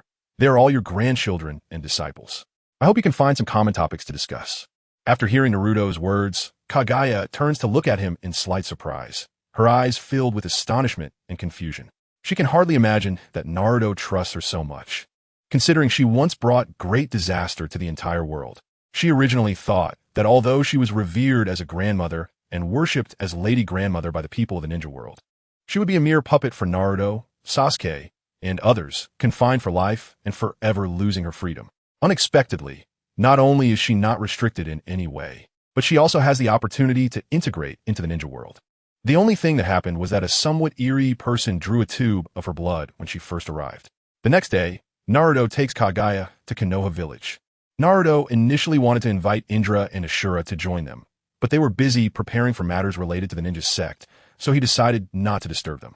As they walked, everyone looked at Naruto and Kaguya with respect, greeting them and calling Naruto and Lady Grandmother. In fact, only 2 or 3 days had passed since the end of the Fourth Great Ninja War, but the news had already spread throughout the ninja world. This was not only due to the ninja coalition, but also because of Kurizetsu. After Shursui used the Kodoame Tsukumi on him, he became loyal to Shursui and Naruto. After careful consideration, Naruto believes that Kurizetsu possesses a natural ability for information gathering and organization. If utilized well, he might be able to grasp the direction of public opinion in the ninja world. Therefore, Naruto decides to assign a task to Kurizetsu and his subordinate Black Zetsus. Naruto and Kurizetsu discuss the details of the plan in detail and devise a comprehensive proposal. The content of this newspaper will involve some important events from the Fourth Great Ninja War, battle scenes, and heroic deeds. However, under Naruto's clever arrangement, these contents intentionally downplay the mistakes made by Uchiha Madara and Indra, instead emphasizing that they were also victims of this war. This approach not only reduces the public's fear and hatred towards the Uchiha clan, but also helps maintain stability in the ninja world. These newspapers spread at an astonishing speed to every corner of the ninja world. Therefore, almost everyone now knows Kaguya and the specific circumstances of the Fourth Great Ninja War. Naruto is also excitedly brainstorming the content for the next issue of the newspaper, such as writing articles about the history of ninjutsu. This would not only inform readers about the development of ninjutsu, but also allow them to appreciate the wisdom and courage of ninjas.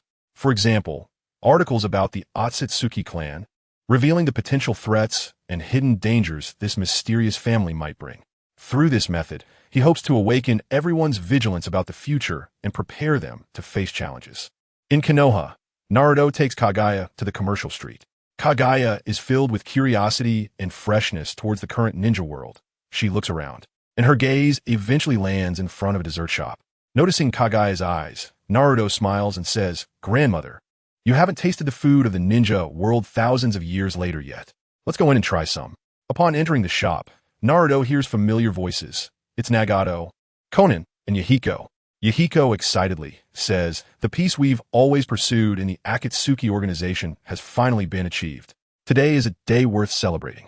Nagato, Konan, let's all have some desserts to celebrate. Konan can't help but chuckle. Who celebrates with desserts? Yahiko explains with a smile, "Of course, because with peace, even the air has become sweet, and desserts can best inspire our longing for a beautiful life."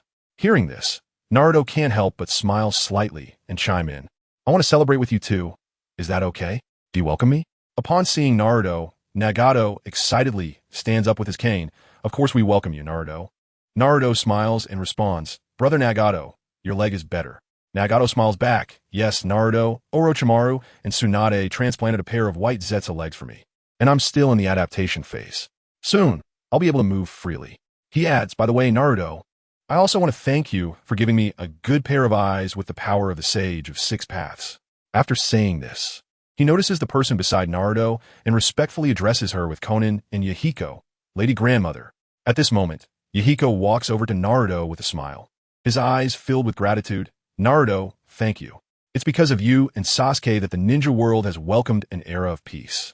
Naruto smiles slightly and replies, "No, this is the result of everyone's joint efforts. Each person has contributed their strength to achieve today's situation." Just as Naruto is conversing with Yahiko, Kaguya eagerly picks up a cup of milk tea and takes a gentle sip. The rich milk fragrance and sweet taste instantly fill her taste buds, making her widen her eyes in surprise. Then, she begins to eat voraciously as if she wants to try all the delicacies. Seeing Kaguya's satisfied expression, Naruto can't help but smile slightly and softly say, "Grandmother, don't rush. There's still many delicious things here. Later, I'll take you to try other foods, and I promise you'll enjoy it." Thus, Naruto spends the entire day with Kaguya in Konoha, giving her a sense of belonging to the ninja world. That night, after returning Kaguya to the palace, Naruto plans to visit Orochimaru. In fact, Naruto and the others have already obtained a lot of information about the Otsutsuki clan from Kaguya. Although Kaguya's status within the Otsutsuki clan is quite low, she still understands many things. According to Kaguya's account, they live in a place called Takamagara, and their clan consists of tens of thousands of people. The Otsutsuki clan exhibits a clear class division, divided into the main family and branch families. The gap in status between the two is immense. The branch family members are viewed as mere fertilizer for cultivating the divine tree by the main family. Above the main family, there are nobles who can enjoy the fruits of their subordinates' labor, collecting the chakra fruits they submit. As for the specific number of nobles, Kaguya is not clear. However, according to Kaguya's assessment, Naruto and Sasuke's current strength can easily crush the branch family of the Otsutsuki clan, but they are positioned in the lower middle tier within the main family of the Otsutsuki clan. Thinking about this, Naruto felt an increased sense of urgency.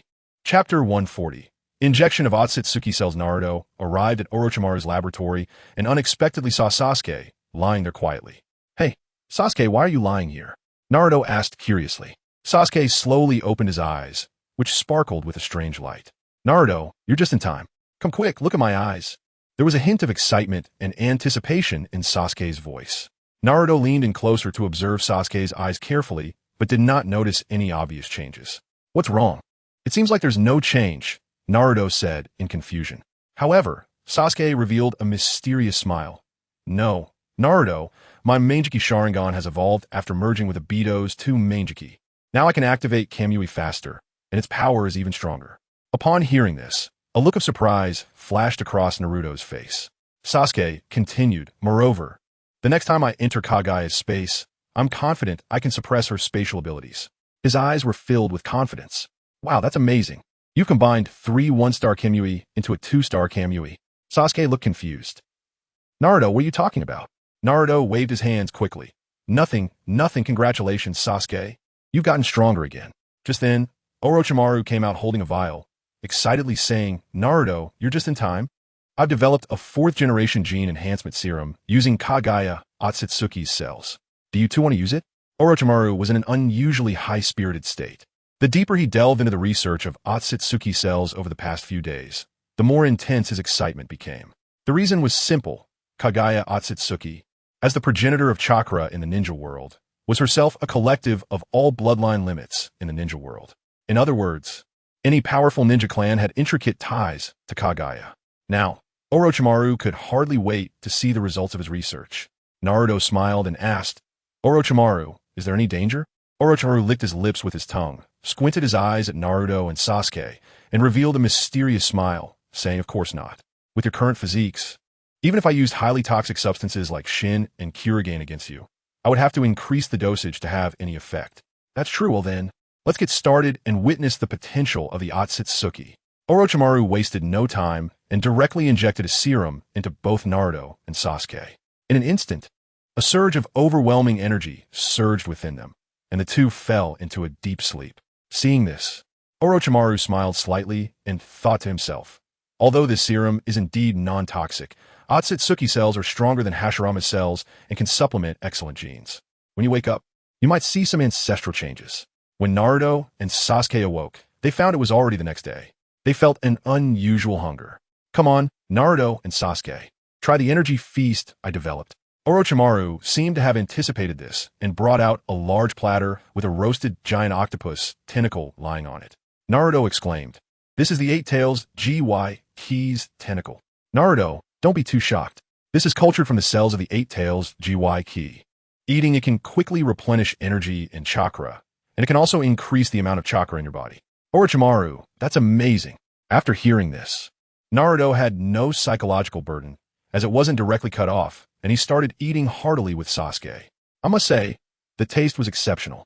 Naruto felt he could no longer look at GY Key directly after this. It was just too delicious. Now, the number of tailed beasts in the ninja world had become very scarce. Aside from Naruto's 9 Tails Kurama and Killer Bee's 8 Tails GY Key, there was only Sasuke's 1 tail, Shikaka, left. The 1 tail Shikaku was a portion of power taken from Kagaya Otsutsuki. When Sasuke absorbed the chakra of the 10 tails, that chakra gathered within him. However, unlike Naruto, Sasuke did not have the 9 tails to help him absorb and unify these chakras. Furthermore, Sasuke could not fully absorb that chakra in a short time, which meant that the chakra would gradually deplete. Thus, Sasuke developed an idea to become a Jinchuriki. Among the tailed beasts, Sasuke had his sights set on Shikaku. Although it was only a 1 tail, Sasuke was very interested in its unique magnet release ability. Under Sasuke's suppression, Shikaka dared not cause any trouble in his body and could only obediently follow Sasuke's orders. However, when Sasuke was with Naruto, Shikaku and Kurama often quarreled and insulted each other. Because of the presence of GY Ki and Shikaku, Kurama did not feel too much sadness. After all, the relationships between the other 6 tailed beasts and Kurama were not particularly close. After Naruto and Sasuke finished eating the GY Ki tentacle, they felt their bodies fill with energy as if a powerful force was surging within them. Naruto and Sasuke began to carefully sense the changes in their bodies. Naruto was surprised to find that he and Sasuke had small diamond-shaped protrusions on their foreheads, making them look even cooler. Not only that, but Naruto and Sasuke also felt their physiques and chakra had significantly enhanced. Naruto was delighted to discover that his vitality and recovery had become even stronger. With a thought, several trees sprouted from the ground, awakening would release, which excited Naruto immensely. Meanwhile, Sasuke felt that his ocular power had increased significantly. He discovered that he could now freely activate and deactivate his 6-Tomo Rinnegan, and the cooldown time for using the Heavenly Hand power had decreased, which was undoubtedly a huge improvement. Chapter 141. The Surge of Ninjutsu, Learning following Naruto and Sasuke, Hashirama, Madara Uchiha, Ashura, and Indra have all injected Otsutsuki cells, significantly enhancing their powers. In particular, Indra's 2 pairs of eternal Mangekyou Sharingan have evolved into Rinnegan. They, like Naruto and Sasuke, have developed small horns on their foreheads, symbolizing their strength and status. A month has passed since the end of the Ninja World War, and the entire ninja world has undergone tremendous changes. The Ninja Sect, as a new organization, has officially been established, marking the beginning of a new era in the ninja world. The Ninja Sect has begun to collect forbidden techniques and various excellent ninjutsu from the ninja world to provide for its disciples to learn. This initiative has attracted widespread attention, especially from powerful shadow-level ninjas, who have shown strong interest in these forbidden techniques. Among them, dust release and lightning release techniques have become the most enticing targets. In fact, the ninja world is experiencing an unprecedented transformation. The victory in the Fourth Ninja World War has ignited people's passion for ninjutsu. At the same time, the dissemination of the history of ninjutsu and the power it brings has made more people eager to master this magical ability. Moreover, after the daimyo's downfall, without their suppression, the ninja sect has become the upper structure, and the people of the ninja world have begun to admire power. Across the ninja world, whether ninja or ordinary person, everyone has started to pursue strength. The promotion of gene-enhancing potions has provided ordinary people with the opportunity to change their fate, giving them hope and igniting their passion to become ninjas. As time goes by, a wave of ninjutsu learning begins to sweep through the ninja world. The ninja sect gradually evolves into a sacred place in the hearts of ninjas, while Konoha has become universally recognized as the birthplace of geniuses in the entire ninja world. All of this stems from the victory of the Fourth Ninja World War and the rise of heroes like Naruto and Sasuke, with many experts emerging from Konoha. As key figures in ending this war, the names of Naruto and Sasuke have spread to every corner. People hold them in high regard and see them as role models. Moreover, not only Naruto and Sasuke, but even their teachers, Might Guy and Kakashi, have also gained significant fame. Especially Might Guy, who has naturally won the affection of many, particularly ordinary people and those with lower talents in ninjutsu. Since injecting gene-enhancing potions requires a strong physique, and Might Guy is a master of taijutsu and physical training, a wave of apprenticeship has swept through, with Might Guy becoming an object of admiration, as many flock to him for training. Many ordinary people have begun to imitate Might Guy's training methods, hoping to become strong like him through their own efforts. For those who aspire to be strong, Might Guy has also imparted a crucial lesson. Even without outstanding ninjutsu talent, as long as one puts in enough effort, they can still achieve their dreams. The spirit of hard work that Might Guy advocates has deeply touched the hearts of countless people. In addition, Might Guy's formidable strength has made people realize that improving one's physique relies not only on gene-enhancing potions, but also on constant training and honing. The powerful technique of the 8 Gates has also become a goal for many to pursue. In summary, Might Guy's success has led more people to believe that hard work and perseverance can overcome all difficulties and become true strong individuals. On the other side, inside the Hokage building, Shizen is seen walking in with a pile of documents taller than herself, swaying unsteadily. Tsunade-sama, these documents need your attention. Tsunade, upon hearing the voice, looks up and instantly blows up. I've had enough. After the daimyo's deaths, the land of fire, such a large country, needs our village to manage it. Now every day, an endless stream of people are flooding into Konoha. I'm so tired. I can't handle all this. At this moment, Jiraiya walks over with dark circles under his eyes, complaining, Tsunade, how can you be so shameless? You usually only handle a small part, and the rest you leave to me and Kakashi. Beside him, Kakashi also has dark circles under his eyes, his eyelids blinking as if he is about to fall asleep any second. Tsunade, at her wit's end, grabs her hair and cries out, no way, I don't care. I want to abdicate. Shizen, no messing around. Just then, Hashirama and Tobirama suddenly burst in through the door. Upon hearing the noise, Tsunade turns around and sees the two, feeling a bit wronged, and shouts, "Grandpa, great uncle, I don't care. Whoever wants to be Hokage can take the position." Tobirama furrows his brows and says sternly, "Tsunade, you're being too willful." Feeling wronged, Tsunade replies, "Grandpa, great uncle, you always say I'm grown up and should get married, but I don't have time for that." Hashirama laughs and says, "Little Tsunade, do you want to get married?" Jiraiya perks up immediately, shifting his gaze to Tsunade. Tsunade retorts, I don't want to." Faced with her grandpa, great uncle Shizen, Kakashi, and Jiraiya, who is now looking at her with burning eyes, Tsunade finds it hard to say it out loud. She initially wanted to refuse directly, but she was also afraid of disappointing Jiraiya. After all, over the years, especially during her time as Hokage, Jiraiya has been her strongest supporter. Tsunade has always noticed Jiraiya's affection for her actions. One night, Tsunade still vividly remembers.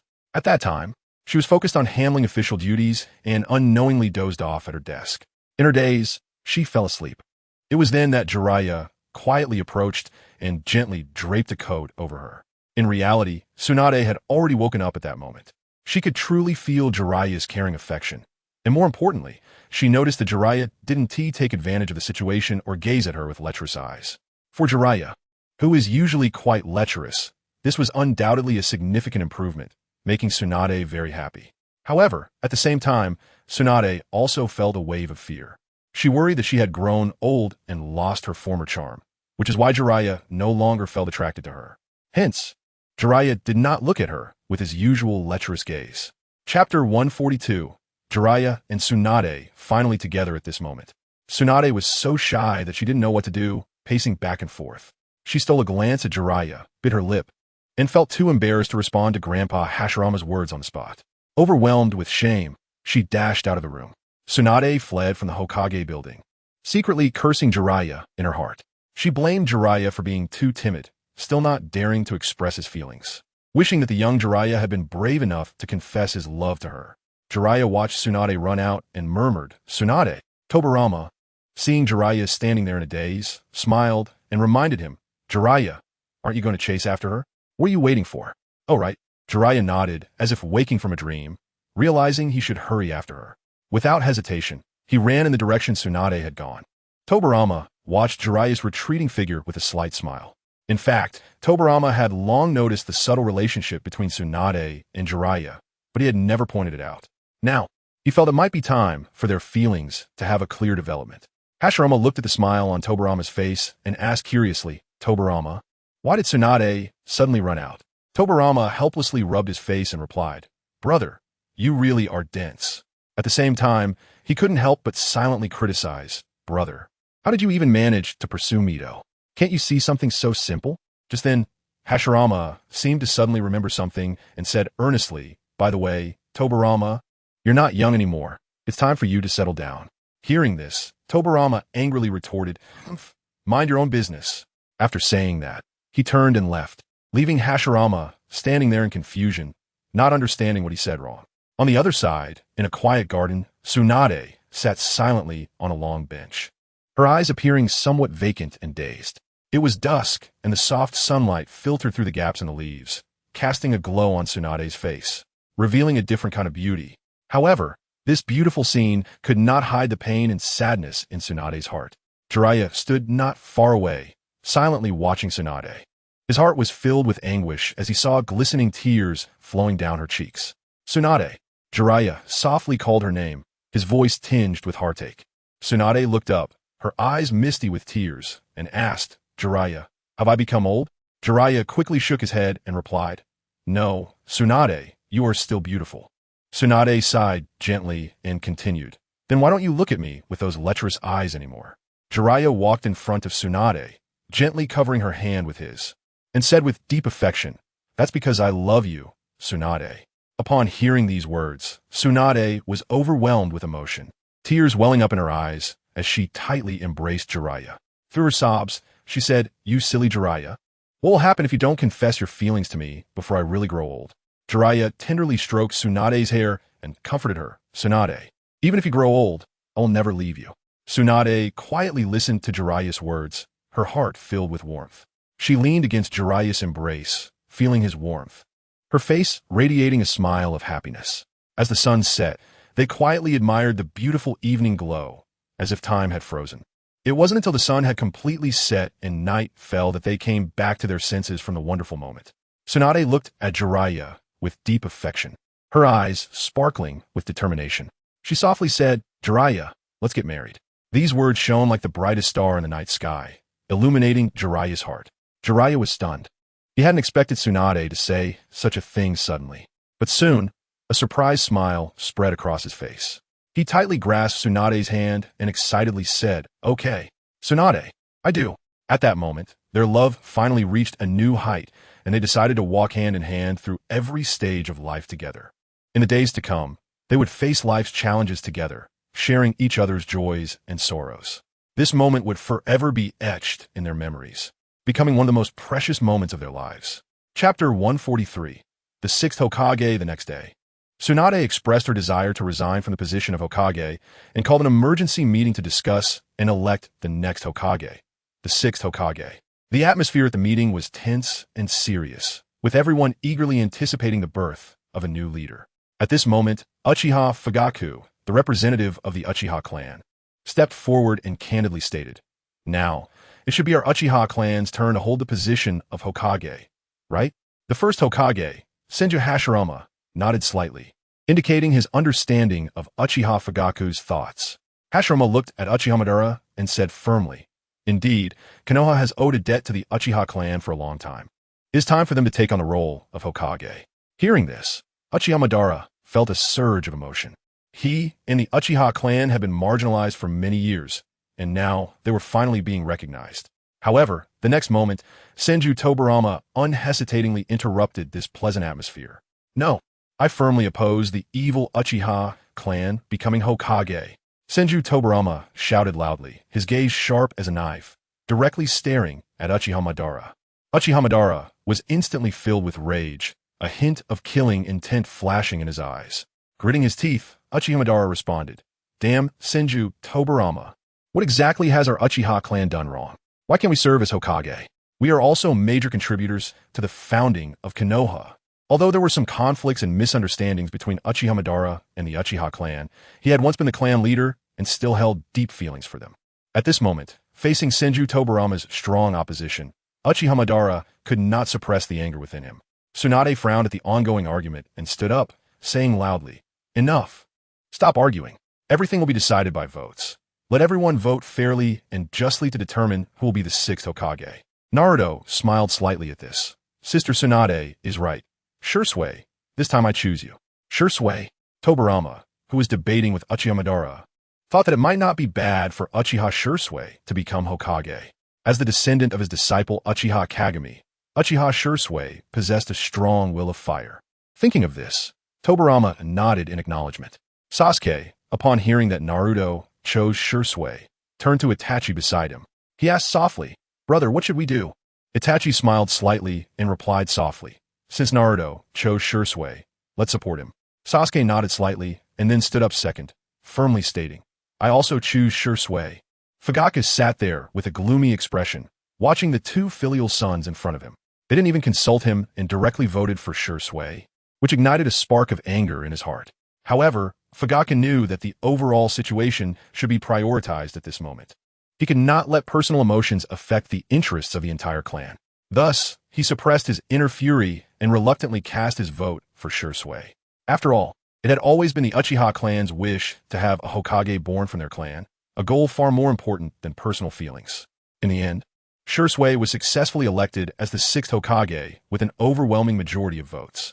This result did not come as a surprise, as the Uchiha clan had completely become the largest clan in Konoha. Moreover, either Sasuke or Madara alone could take on the other four major villages. Surprisingly, even Tobirama cast his vote for Shursui. Tsunade smiled broadly and announced, "I hereby declare that the sixth Hokage will be Uchiha Shursui." After hearing this, everyone applauded warmly to congratulate him. Uchiha Shursui, as the new sixth Hokage, received everyone's recognition.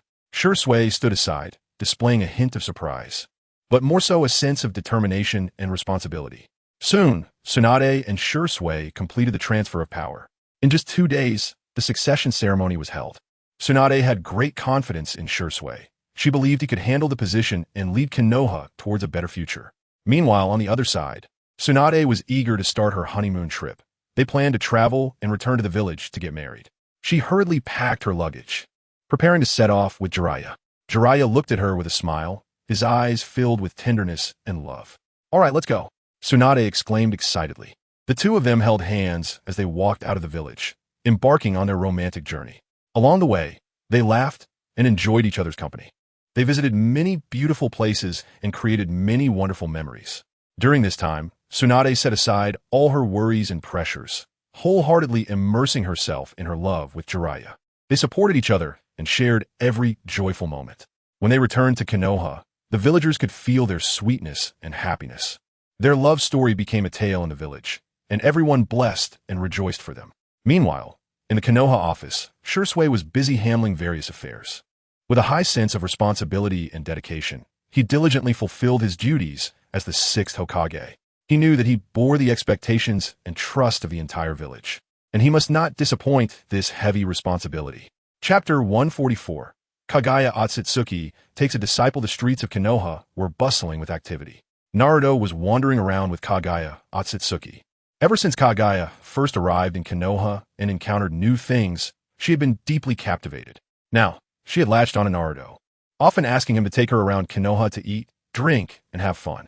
At that moment, Kagaya was standing in front of a stall, curiously looking at small dolls, bracelets, necklaces, and trinkets, while Naruto quietly watched her from the side. Looking at everything in front of him, Naruto suddenly recalled the gift he once gave Hinata. The corners of Naruto's mouth turned up slightly, revealing a warm smile. "Grandmother, let's go to the Hyuga clan. They are descendants of the Hanamura and possess Byakugan. Moreover, they are aloof and enjoy tranquility. I think you two will get along well," Naruto said softly. Upon hearing Naruto's words, Kagaya's expression became somewhat complicated. "Descendants of Hanamura," Kagaya murmured, as if reminiscing about a distant past. Then, she lifted her head and looked firmly at Naruto. "All right, then take me there."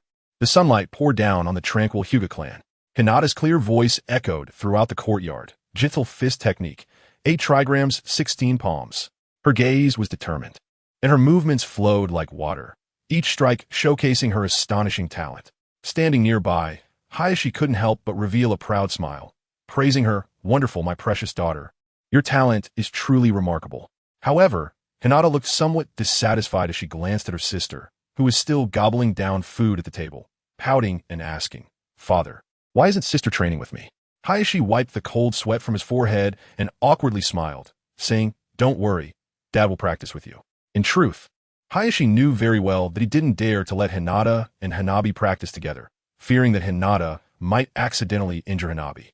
After all, ever since Hinata started eating her fill every day, her strength had become exceptionally powerful, even causing headaches for Hayashi.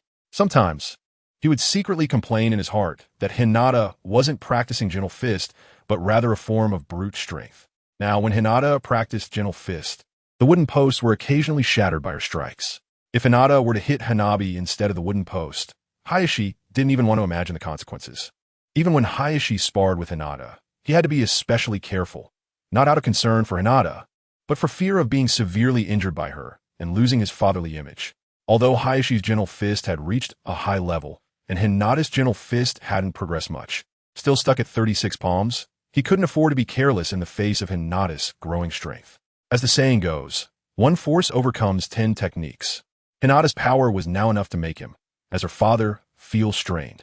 Hayashi even felt that Hinata was no longer suited for gentle fist, because he believed she could easily take someone down with pure strength, without needing to use chakra points.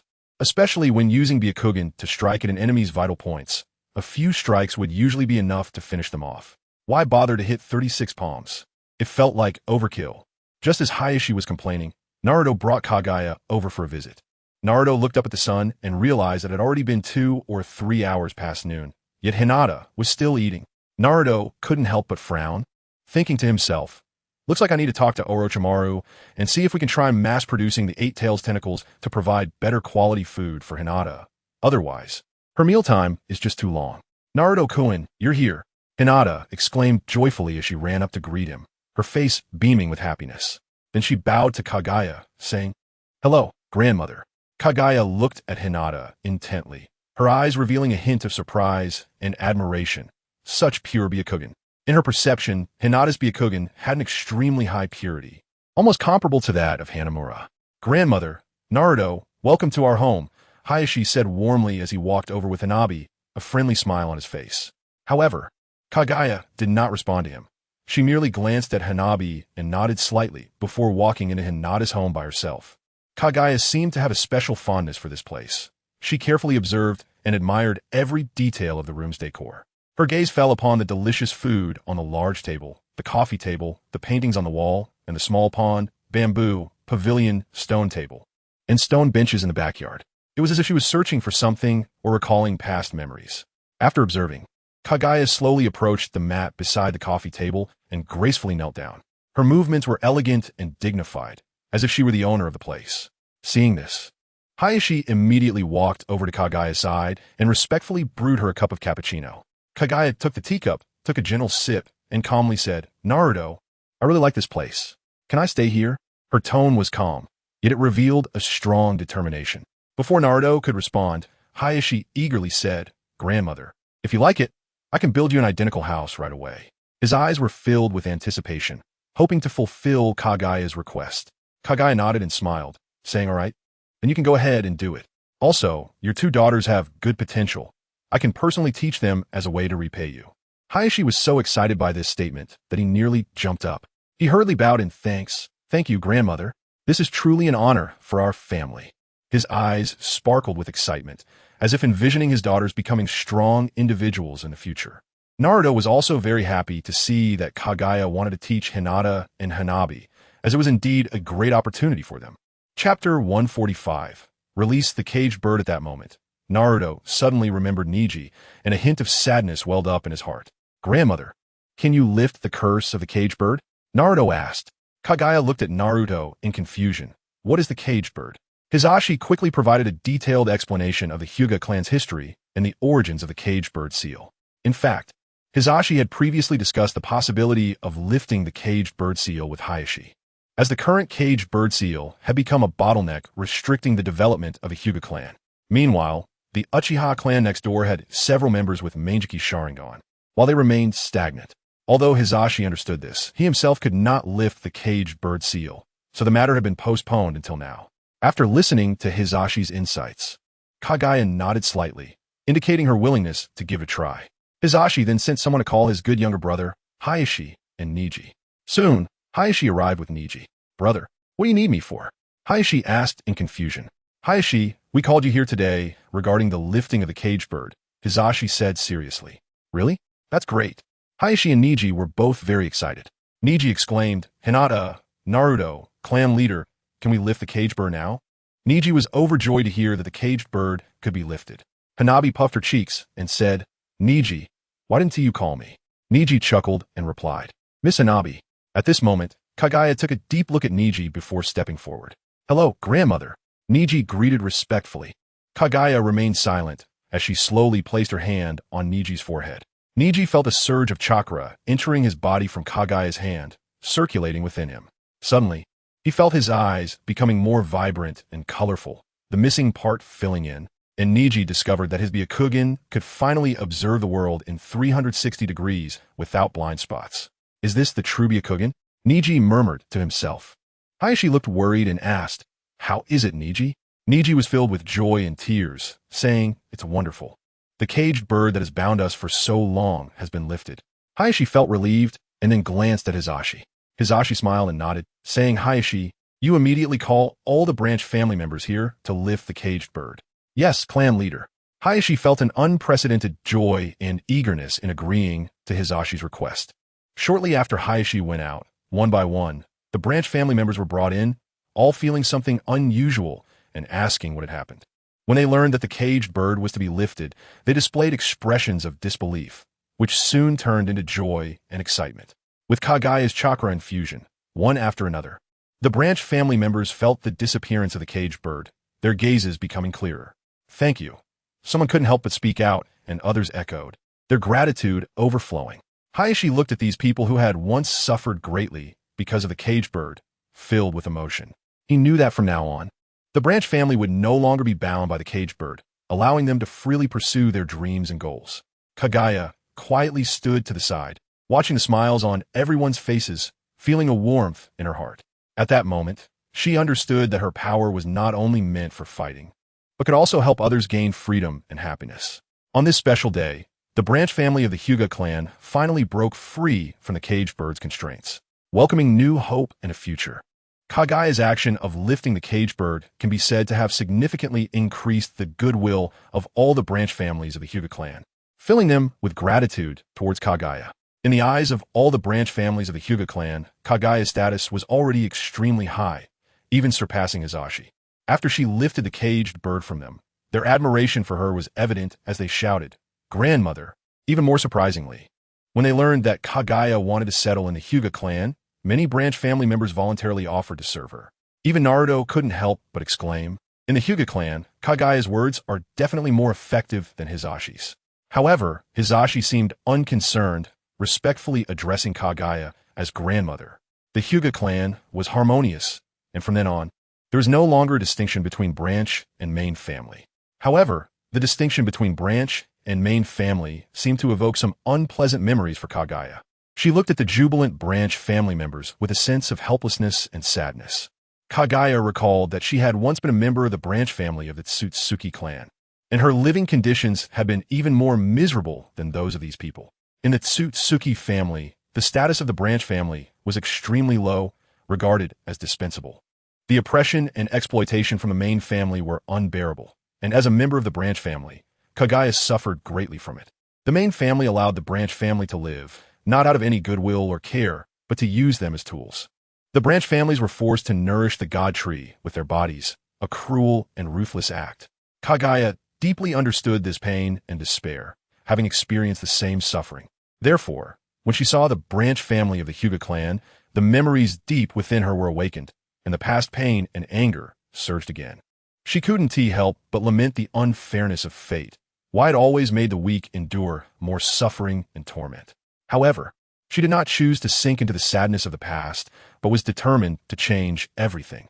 At this moment, Naruto keenly sensed that Kaguya's emotions were somewhat off and couldn't help but ask, "Grandmother, what's wrong? Are you feeling unwell?"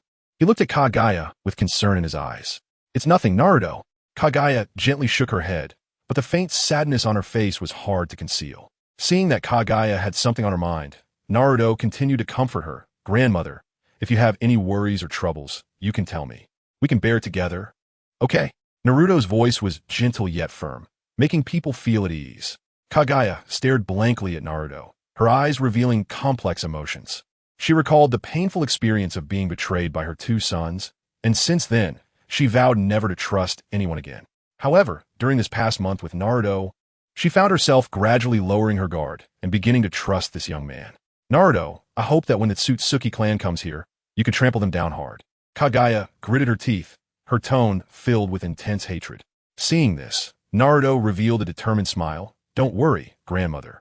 When the time comes, I will definitely make them know our strength." Confidence shone in Naruto's eyes.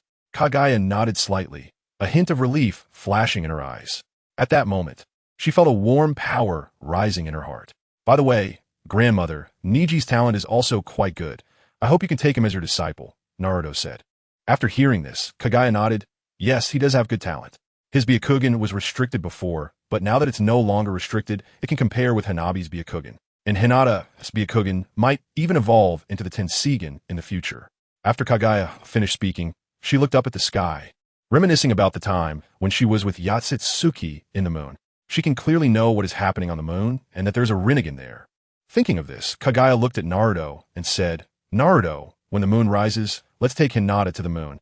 Naruto, hearing this, asked in confusion, "Grandma, why do we need to go to the moon? Is there something there?" Kaguya smiled slightly and explained, "There's a Rinnegan on the moon. This power is very strong, and if Hinata can obtain it, her strength will be greatly enhanced." "That would be amazing," Naruto replied excitedly. For Naruto, as long as he could help Hinata, he would do it without hesitation. Chapter 146. Sharon. As night fell, the bright moon slowly rose, casting a gentle glow that illuminated the entire land. Hinata stood before Hayashi, her expression resolute as she said, "Father, please don't worry about me. With Naruto-kun and Grandma here, I'll be fine. Naruto smiled warmly and assured Hayashi, Uncle Hayashi, don't worry. We're just going to the moon, and I'll make sure to bring Hinata back safely. Hayashi nodded slightly, his eyes revealing concern for his daughter. And he earnestly reminded, Naruto, you must protect Hinata. Naruto nodded seriously, indicating that he would do his utmost to keep Hinata safe. At that moment, Kagaya spoke up, Naruto, it's almost time, we should set off. Naruto replied, okay. With a gentle smile, he picked up Hinata and followed Kagaya as they flew into the sky, heading towards the moon. Hinata lay quietly in Naruto's arms, feeling his warmth. She looked up at Naruto, illuminated by the moonlight, and a ripple of emotions surged in her heart. She recalled the moment years ago when Naruto saved her from the Cloud Ninja, filled with gratitude and dependence. Naruto sensed Hinata's gaze and turned to meet her eyes. Their gazes intertwined in the air, as if they could see the depths of each other's feelings through their eyes. Naruto-kun, Hinata flusteredly looked away, a shy blush appearing on her face, her heart racing like a fawn. Naruto smiled slightly, secretly thinking, Hinata is really adorable. He gently patted Hinata's shoulder, signaling her not to be nervous. Thus, under the moonlight, filled with anticipation for the future, they embarked on their journey to the moon. Soon, Naruto, Hinata, and Kagaya arrived on the moon. In the vast cosmos, their figures appeared especially small, yet their gazes were firmly fixed on everything before them. Naruto-kun, is this the ninja world we live in? Hinata asked softly, a hint of awe in her tone. Yes, Hinata, Naruto answered gently. Looking at the ninja world from the moon, a complex emotion surged in Naruto's heart. Compared to the vast universe, the ninja world seemed insignificant, like a speck of dust. However, Naruto knew that this world held countless lives and stories, and each person had their dreams and pursuits. Though the ninja world is small, it's the place I cherish the most, Naruto said softly, his eyes filled with love and responsibility for this land. Naruto and Kagaya quickly sensed the situation on the moon. The three of them arrived in front of a magnificent palace, where they witnessed a surprising sight. There stood Sharon, the Otsutsuki with no eyes, quietly with his eyes closed, yet exuding an imposing presence. Around him were various puppets, as if guarding something. He seemed to have anticipated Naruto and the others' arrival. Upon sensing them, Sharon strode forward and, in a sincere yet firm tone, called out, Hello, grandmother. I'm the last bloodline left by your son, Otsutsuki Yumura, on the moon. After calling out, Naruto noticed that Sharon quietly turned his head, seemingly sneaking a glance at Naruto and Hinata. It seems you already know what has happened in the ninja world, Kagaya said coldly. Sharon nodded, his eyes revealing determination and confidence. Yes, grandmother, I understand everything that has happened in the ninja world through the giant Rinnegan. He continued, Grandmother, I have inherited the thoughts of your son, my ancestor, Otsutsuki Yumura. He believed that the ninja world established by the Sage of Six Paths was not perfect. Through our observations, the ninja world often erupts in war, which also proves Yumura's viewpoint. Sharon paused, his gaze firmly fixed on Kagaya, his eyes shining with resolve. So, grandmother, I hope to cooperate with you to destroy the ninja world. Then, we can recreate a brand new ninja world, establishing a new world order where everyone can coexist peacefully. Kagaya fell into a brief silence after hearing Sharon's words. Her expression became complex, as if she were pondering something. Seeing this, Naruto couldn't help but shout, Sharon, if you think the current ninja world is bad, then you should try to change it, not destroy it directly. Hearing Naruto's words, Sharon smiled slightly, turned to Kagaya, and sincerely said, Grandmother, let us cooperate. I only need that girl. All the chakra of the others in the ninja world, you can take back as you wish. This way, it can satisfy my wish and achieve your goal.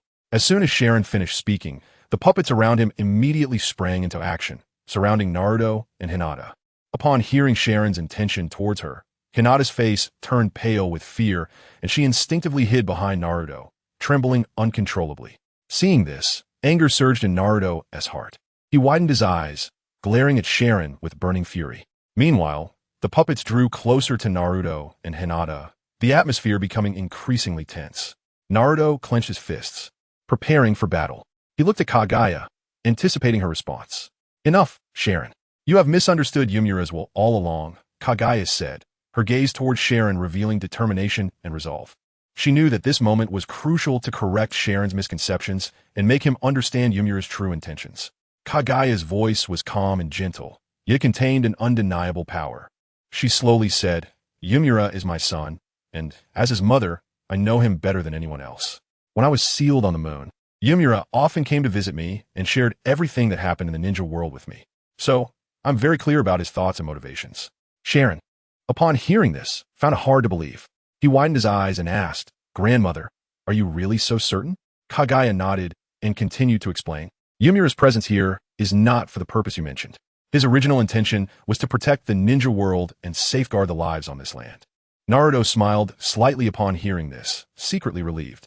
During this time, he had been accompanying Kagaya, trying to change her perspective. It seemed that his efforts had not been in vain. If it weren't for his influence, Kagaya might have been swayed by Sharon and would have reclaimed all the chakra of the ninja world. The consequences would have been unimaginable. Sharon fell silent, his expression filled with doubt and shock. He had firmly believed that his understanding of Yumura was correct, but now he realized that the truth was far from it. Kagaya's words were like a sharp sword, piercing through the fog in his heart, prompting him to re-examine his beliefs. Kagaya walked in front of Sharon, gently patted his shoulder, and earnestly said, Child, you must trust me, and more importantly, trust Yumura. Everything he did was out of love and responsibility for the ninja world. He protects this world in his own way, and we should inherit his will and jointly defend our home. Sharon lowered his head in contemplation for a moment before finally raising his head, his eyes shining with determination. He deeply bowed to Kagaya, expressing his willingness to accept her teachings. From this moment on, he decided to let go of his past obsessions and follow Kagaya to strive for the protection of the ninja world. After the misunderstandings were cleared up, Naruto, Hinata, and Kagaya, under the guidance of Sharon, finally saw the legendary Rinnegan. Looking at the enormous Rinnegan before them, Kagaya couldn't help but frown. Previously, Kagaya had not seen it with her own eyes. She had originally thought it was an ordinary Rinnegan, but she didn't expect it to be formed by the convergence of thousands of Byakugan. At this point, Naruto and the others decided to end their lunar journey and return to Earth. However, Sharon chose to stay on the moon. His goal was no longer to destroy the ninja world, but to protect this world. Watching Sharon, who had lost his eyes, stand there alone, Naruto and Hinata felt a deep sympathy for him. Naruto suggested that Sharon return to the ninja world to live, but Sharon shook his head, indicating that he could not leave for now. It turned out that the connection he had established with the giant Rinnegan was still incomplete and needed to remain here to be perfected. It would take until he reached adulthood to truly complete it.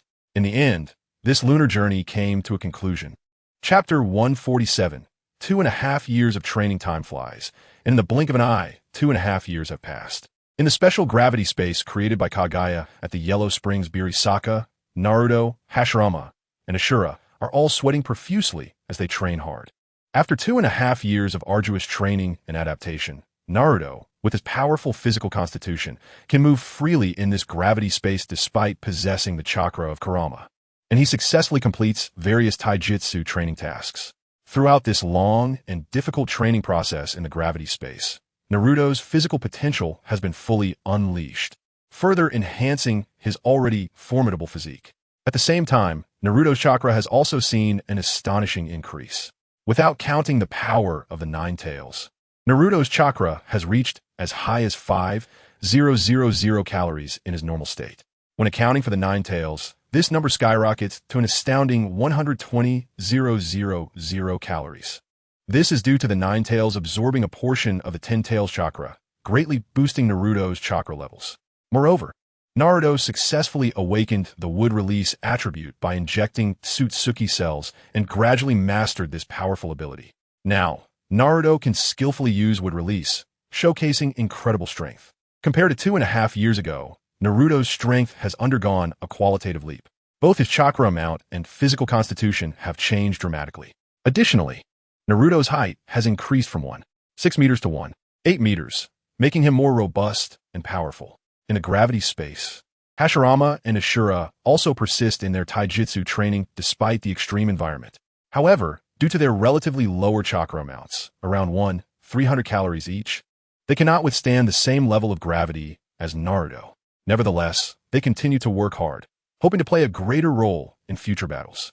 At that moment, Naruto suddenly sees a distortion in the space ahead, and Sasuke's figure slowly materializes. I did it, Naruto! After 2.5 years of practice, I finally developed a powerful ninjutsu, the electromagnetic cannon, and its power, Sasuke excitedly declares. However, before he can finish, he is suddenly pressed down by a strong gravitational force, nearly falling to the ground, struggling to get up. But soon, a magnetic force emanates from Sasuke, allowing him to stand up effortlessly. Really? That's amazing. Take me to see it. Naruto exclaims in delight. Sasuke, Naruto, take us with you. Hashirama and Ashura chime in unison. Sasuke nods and then uses Kyuubi to bring Naruto, Hashirama, and Ashura to the desert space. Upon arriving in the desert space, Naruto notices that Indra, Uchiha Madara, and others are already present. Over the past 2.5 years, Kagaya's Yellow Springs Birisaka has become the main training ground for the ninja sect. Especially for powerful ninjas like Naruto and Sasuke, their sparring sessions often lead to earth-shattering battles that cause a significant impact on the ninja world. Therefore, Kagaya's base provides them with an excellent training venue. Seeing Sasuke return, Uchiha Madara smiles with interest and says, Sasuke, let me see just how powerful the ninjutsu you've developed over the past 2.5 years really is. Tobirama bursts into laughter. Madara, the power will definitely blow your mind. When you see it for yourself, don't doubt your life. Sasuke's ninjutsu was even developed with the participation of Tobirama, a master of forbidden techniques. However, Madara merely scoffs dismissively. I hope it's not just talk. Tobirama, hearing this, becomes furious. Damn Uchiha Madara. Over the past 2.5 years, Uchiha Shursui has become Hokage, and Uchiha Itachi has taken on the role of Umbu Captain and Hokage Advisor, managing the entire Konoha village in an orderly manner. Now, Tobirama no longer harbors the same animosity towards the Uchiha clan as before, although he still engages in verbal sparring with Madara. Now, let me show you my results. Sasuke says excitedly, magnetic levitation.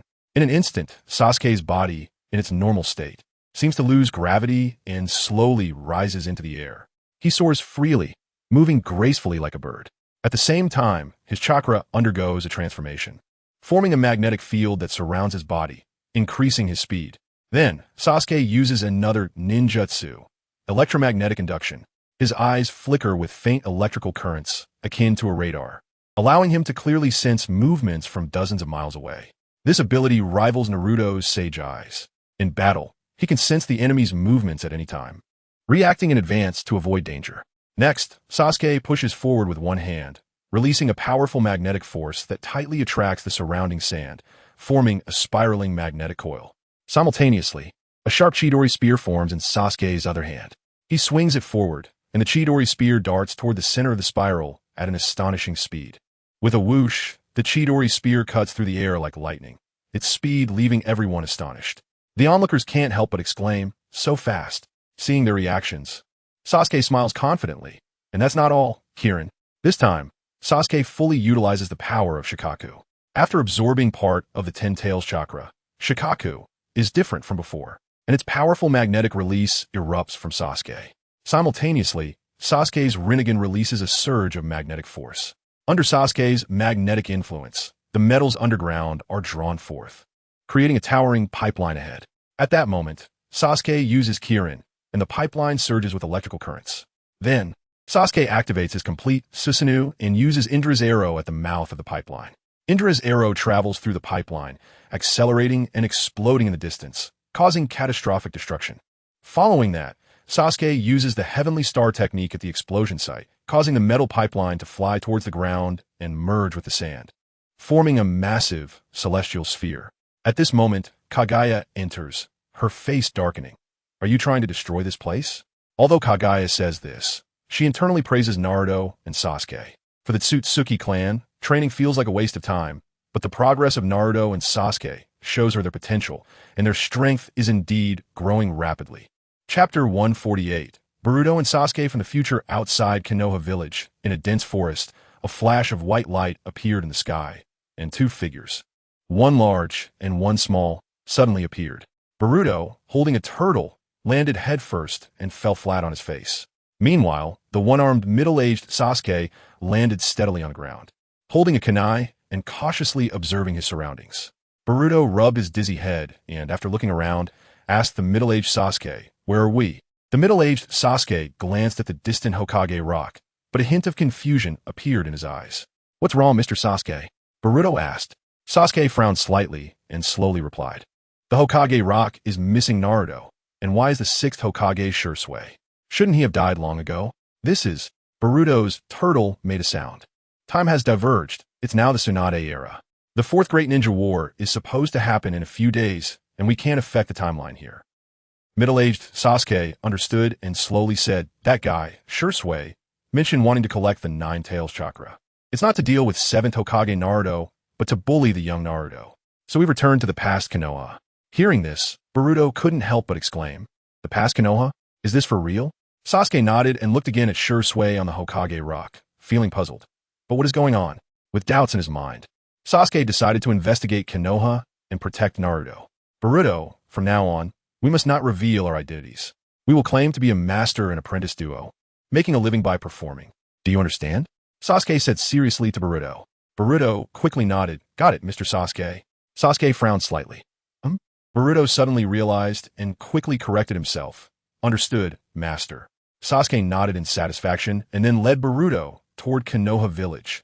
As soon as Sasuke and Boruto arrived at the entrance of Konoha village, they were stopped by the guards. Stop, what are you doing? Sasuke replied calmly, we are performers. We want to enter Konoha to make some money. The guard was a bit surprised. Performers? Aren't you here to become ninjas? Sasuke nodded. Yes, by the way. What year is it in Konoha now? The guard deepened his suspicion but still spoke. It's the 61st year of Konoha. At that moment, another guard said, I don't sense any malicious intent. Just take their basic information and let them through. The guard nodded. All right. Soon, Sasuke and Boruto enter Konoha.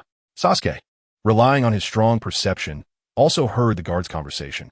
The malicious intent detection device invented by the second Hokage is quite good. Yeah, I heard it was because during the fourth Great Ninja War, enemies infiltrated, and fortunately, Naruto stepped up.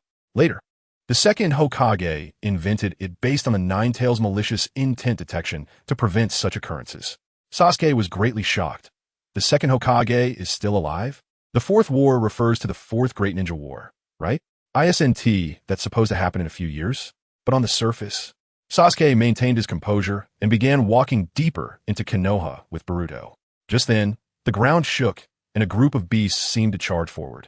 A flash of green appeared, like a horde of green locusts passing through, as Might Guy and Rock Lee led hundreds of people, all dressed in green spandex, training with weights.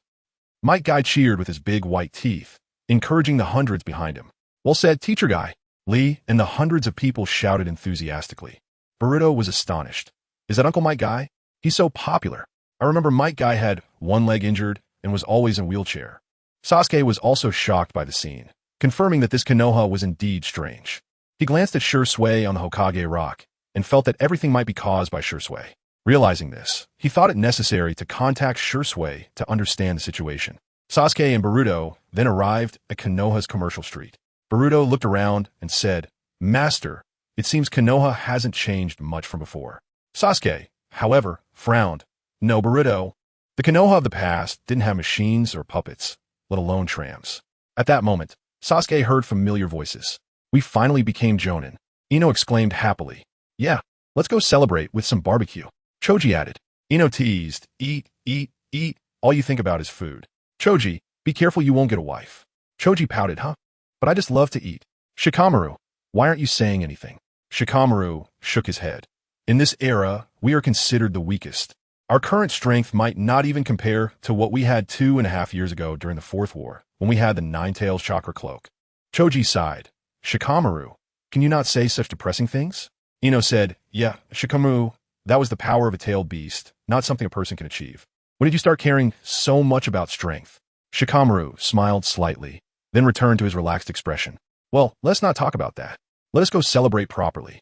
Sasuke watched the trio of Ino, Shikamaru, and Choji gradually move away, feeling puzzled. Even if they passed the Chunin exam, they were still only Chunin. So why were they Jonin? Boruto exclaimed, Master, are they my friend's parents when they were kids? They became Jonin at such a young age? Sasuke was about to explain the real situation when a figure caught his attention, leaving him stunned. Mom. Ahead, Mikoto and Kushina were walking arm in arm, each carrying a bag and shopping. Mikoto sensed something and looked in Sasuke's direction, but saw nothing. What's wrong, Mikoto? Kushina asked, noticing Mikoto staring at an empty space. Nothing. Sasuke quickly left his previous position with Boruto, almost unable to contain his excitement at wanting to reunite with Mikoto. At the same time, he felt puzzled. How were his mother and Naruto's mother still alive at this time? Boruto asked, Master, what happened? What did you just see? Boruto, stay here and don't move. I'm going to the Hokage building to check things out. Sasuke instructed Boruto. Boruto obediently nodded. Okay, Master, be quick. After confirming that Boruto wouldn't wander off, Sasuke no longer hesitated, his figure flashing as he dashed toward the Hokage building. On the way, Sasuke was surprised to find that more and more Uchiha clan members were appearing around him. They were either busy with daily tasks or gathering to discuss something. What shocked Sasuke even more was discovering that the Uchiha clan's territory was located in the center of Konoha, which was completely different from what he knew. Could it be that in this world, the Uchiha clan hadn't been exterminated by Itachi? Shursui hadn't died. Were all these changes due to Shursui? Sasuke pondered silently, filled with doubts and confusion. Chapter 149. Shocked middle-aged Sasuke. For 100 years, middle-aged Sasuke cautiously approached the vicinity of the Hokage building, contemplating how to gather intelligence, when he suddenly noticed a pair of eyes watching him. Middle-aged Sasuke turned around alertly, only to see a flock of crows gathering behind him, eventually transforming into the figure of Itachi Uchiha. What are you sneaking around here for? Itachi's voice was deep and indifferent, as if devoid of any emotion. Middle-aged Sasuke's expression instantly stiffened. He turned to look at Itachi, and a storm of emotions surged within him. It's Nissan. Itachi Uchiha warily revealed his Sharingan, carefully examining this familiar, yet unfamiliar person before him. Suddenly, Itachi frowned. Are you Sasuke? Middle-aged Sasuke was slightly taken aback. He didn't expect his brother to recognize him so quickly. Gazing at Itachi, emotions flooded over him, and he could no longer control himself. Nissan, I thought I would never see you again. Sasuke exclaimed, nearly in tears, as he lunged towards Itachi and hugged him tightly. However, Itachi did not reciprocate Sasuke's warm embrace. Instead, he placed both hands on Sasuke's shoulders and asked with concern, Udu, what happened in the future? Why have you become so weak? And why have you lost an arm? Weak? Middle-aged Sasuke's eyes widened in disbelief at Itachi's words. He looked down at his body. Although he felt a bit fatigued, he didn't think he was that weak. Could it be that this was Itachi's expectation of him? Itachi's eyes revealed concern as he asked, Udu, can you tell me what happened in the future? Middle-aged Sasuke furrowed his brow, pondering for a moment before replying, Nissan, I can't reveal too much about the future. But I have a reason for being here. Kagaya Otsutsuki has crossed over from the future, attempting to extract the Nine-Tails chakra from Naruto. Upon hearing this, Itachi's expression grew serious, and he immediately asked, Is Kagaya strong? Did you lose your arm to her? Middle-aged Sasuke was at a loss for words. After a moment of silence, he slowly shook his head. No, it wasn't her. Itachi clenched his fists tightly, gritting his teeth in anger. Then who? Tell me, and I'll take revenge for you. Middle-aged Sasuke took a deep breath, his expression serious as he said, Nissan, let's not talk about that for now. The most important task right now is to protect Naruto. Itachi frowned and sighed helplessly. If Naruto needs us to protect him, then we might be in big trouble. Upon hearing this, middle-aged Sasuke revealed a puzzled expression, slowly forming a question mark. Itachi looked at the confusion on Sasuke's face and slowly spoke. Naruto and you are now the two strongest in the ninja world. They are currently training with the Sage of Six Paths, middle-aged Sasuke. Middle-aged Sasuke was dumbfounded. After hearing Itachi's words, he felt he couldn't understand what Itachi was saying. How could the 12-year-old Naruto and he be the strongest in the ninja world in the 61st year of Konoha? Sage of Six Paths? Training with Kagaya? Middle-aged Sasuke realized that the ninja world here was completely different from the one he knew. He began to ask Itachi about the events occurring in this world, and he also started to willingly share information about his original ninja world. Itachi took middle-aged Sasuke to the Hokage's office. On the way, Sasuke learned that Itachi was now the head of the Umbu and an advisor to the Hokage. Itachi also learned a lot of information from middle-aged Sasuke, particularly that Sasuke's world would see the Uchiha clan destroyed and that he would defect from Konoha, which Itachi found somewhat unbelievable. Itachi brought Sasuke into the Hokage's office, where they encountered Shursui, who had both eyes intact. Who is this? Shursui asked in confusion. This is Sasuke from another timeline, Itachi explained. Sasuke? Shursui carefully examined middle-aged Sasuke and immediately noticed many similarities, nodding in acknowledgement. Soon, Shursui learned the whole story through Itachi and planned to inform Naruto and Sasuke about it. Is Naruto and Sasuke in this world really strong? Middle-aged Sasuke asked. Somewhat confused, Shursui smiled slightly. Don't worry, they're very strong, and they also have Indra and Ashura, Hashirama, and Madara with them. Middle-aged Sasuke. So Hashirama and Madara are alive, but what on earth does it mean that Indra and Ashura are alive? Middle-aged Sasuke was already shocked beyond belief. He thought nothing could surprise him anymore. However, soon after, when he heard about Naruto and Sasuke's growth in this ninja world, he was stunned again. Naruto became a perfect Jinchuriki at 3 years old and punched the fourth Raikage while kicking two-tailed beasts. I awakened my Sharingan at 3 years old? Middle-aged Sasuke recalled how he had opened his Sharingan in anger at the age of 7 on the night of the massacre. He felt that this ninja world was too magical, especially when middle-aged Sasuke learned that 10-year-old Naruto had fought and won the fourth Great Ninja War. He found it unbelievable. On the other side, Boruto had been obediently waiting in place for a while before he could no longer sit still.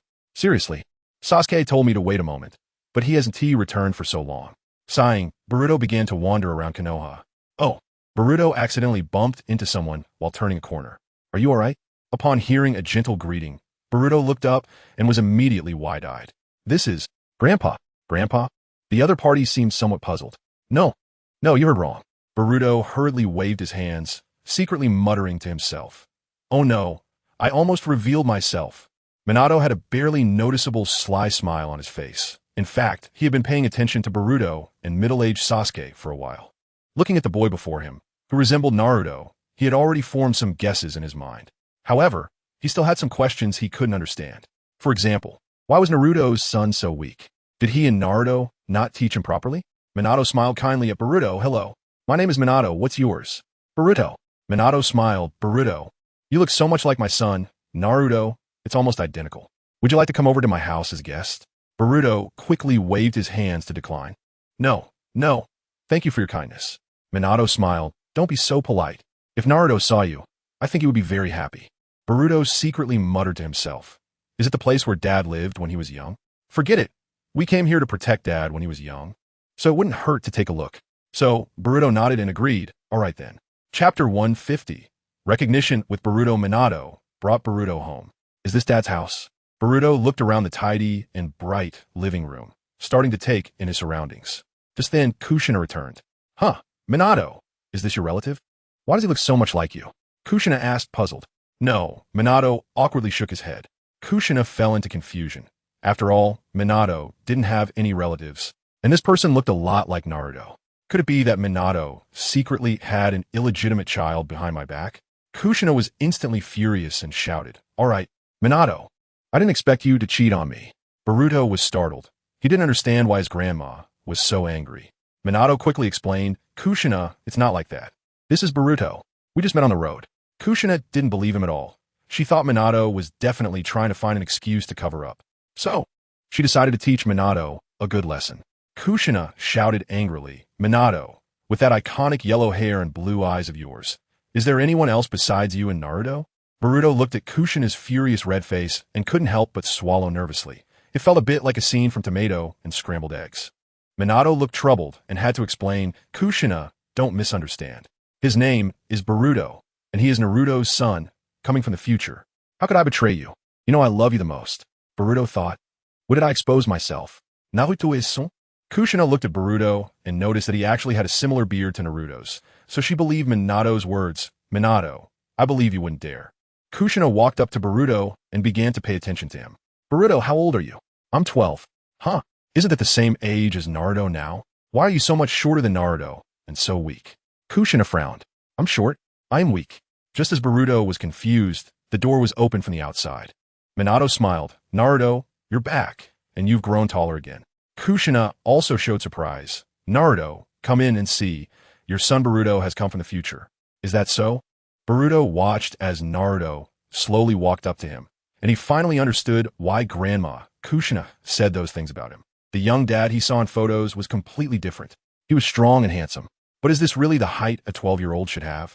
Boruto looked up at Naruto, who was a full head taller than him, questioning life. Did Dad develop this fast when he was young? Naruto looked at Boruto and guessed that this Boruto was not the Boruto from this ninja world's future, but the normal Boruto from the Naruto series. Kushina asked, Naruto, is this really your son? Naruto smiled slightly. Yes, Mom, you go ahead and cook. Okay, let my grandson have a taste of my cooking. Kushina smiled gently. I'll help. Minato scratched the back of his head, planning to let Boruto eat something good. Naruto smiled at Boruto while watching his parents busy themselves. Come to my room for a bit. I've got something cool to show you. Boruto looked suspicious, but followed Naruto inside. It's pretty simple. I usually just use it for sleeping, Naruto smiled. The room had a bed, a table, and a cabinet. But Boruto didn't feel it was empty because the table was covered with photos, seemingly filled with Dad's youth. Boruto picked up a photo and saw a group photo taken on Naruto's birthday, and another from the Fourth Great Ninja War. Besides that, he also found many photos of Dad and Mom together, as well as pictures with Uncle Sasuke, Uncle Kakashi, Uncle Guy, Principal Iruka, Jiraiya, Orochimaru, and even Naruto with Kurama. Seeing this, Naruto smiled and said, how about it? Dad's youth was colorful, right? It's really cool, Dad. Boruto nodded excitedly. Just then, Kushina's voice came from outside the room. Naruto, it's time for Boruto to eat. Soon, Naruto and Boruto arrived at the dining table. Looking at the massive, eight-tailed tentacle that was almost filling the table, Boruto was astonished. This is too big. Can we finish it? Don't worry, Boruto, just give it a try. Kushina cut a small piece and placed it on a plate for Boruto. Seeing his grandparents and Dad's expectant eyes, he nervously swallowed and carefully picked up a piece of meat to put in his mouth. As the meat entered, Boruto experienced an unprecedented deliciousness that surprised him. It's so good, Boruto exclaimed. Naruto smiled slightly and asked, besides being delicious, do you feel anything special? Boruto frowned in confusion, pondering his father's question. Suddenly, he felt a faint power surging within him. I think I can feel a bit of chakra flowing out, Boruto said in surprise. That's right. That's the energy transmitted from the food, Naruto explained with a smile. Boruto's eyes widened, filled with shock. Haha, you should eat more. It will be very helpful for you. Your body is too weak right now and needs more nutrition to replenish. Naruto encouraged him with a smile. Then Naruto started his eating journey, clearing the food on his plate at an astonishing speed. An hour later, Boruto was shocked to see that after he and his grandparents were full, Naruto had eaten about 90 of the tentacle. Boruto suddenly felt that it seemed normal for his dad to have grown so tall when he was younger. Naruto patted his belly, satisfied, and burped. Boruto marveled, Dad, you can really eat. Boruto, you're too weak. You ate less than me and Minato. We need to make sure you practice more, Kushina said with concern. Boruto awkwardly scratched his head. Seeing this, Minato revealed a gentle smile and softly said, there's no rush. Boruto, why don't you tell us about the situation in the future? Naruto, Minato, and Kushina began to discuss their respective worlds with Boruto. As the conversation deepened, Boruto's expression gradually became serious. He was surprised to discover that the two worlds were completely different. In the future world Boruto was in, ninjutsu and ninjas had almost stagnated or even regressed, while here ninjutsu and ninjas had continued to develop well. However, the scientific and technological advancements in their era were much better than here. But when Boruto learned that Konoha's technological development had only advanced after 2.5 years, he was even more shocked.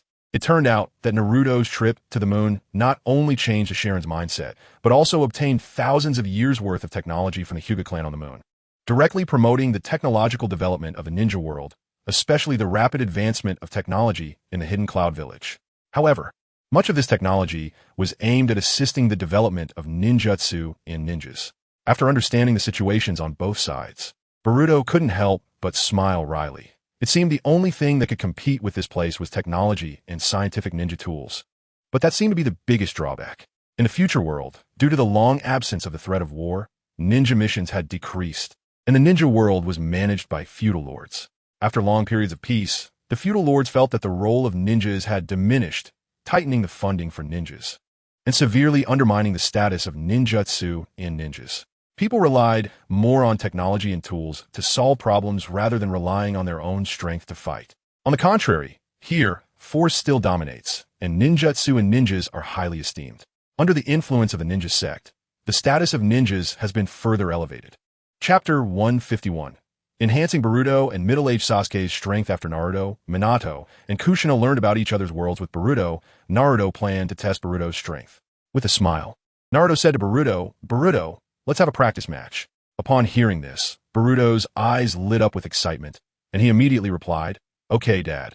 They then went to the courtyard to prepare for their duel, while Minato and Kushina stood by as spectators, looking forward to the impressive display from the father and son. I'm coming, Dad. Boruto took a deep breath, eyeing Naruto's sturdy physique, feeling a bit nervous as he swallowed hard.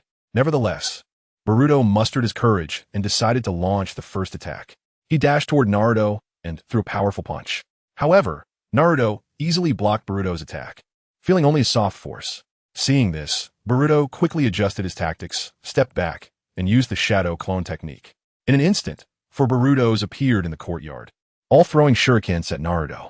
Naruto smiled slightly as he watched the shurikens fly towards him, and a whirlwind rose around him, blowing all the shurikens off course. Boruto was taken aback, but quickly regained his composure and continued to attack Naruto alongside his clones. Noticing Boruto and his clones' chakra levels, Naruto shook his head. As Boruto and his clones got closer, Naruto gently blew, sending a gust of wind that knocked Boruto and his clones flying backward.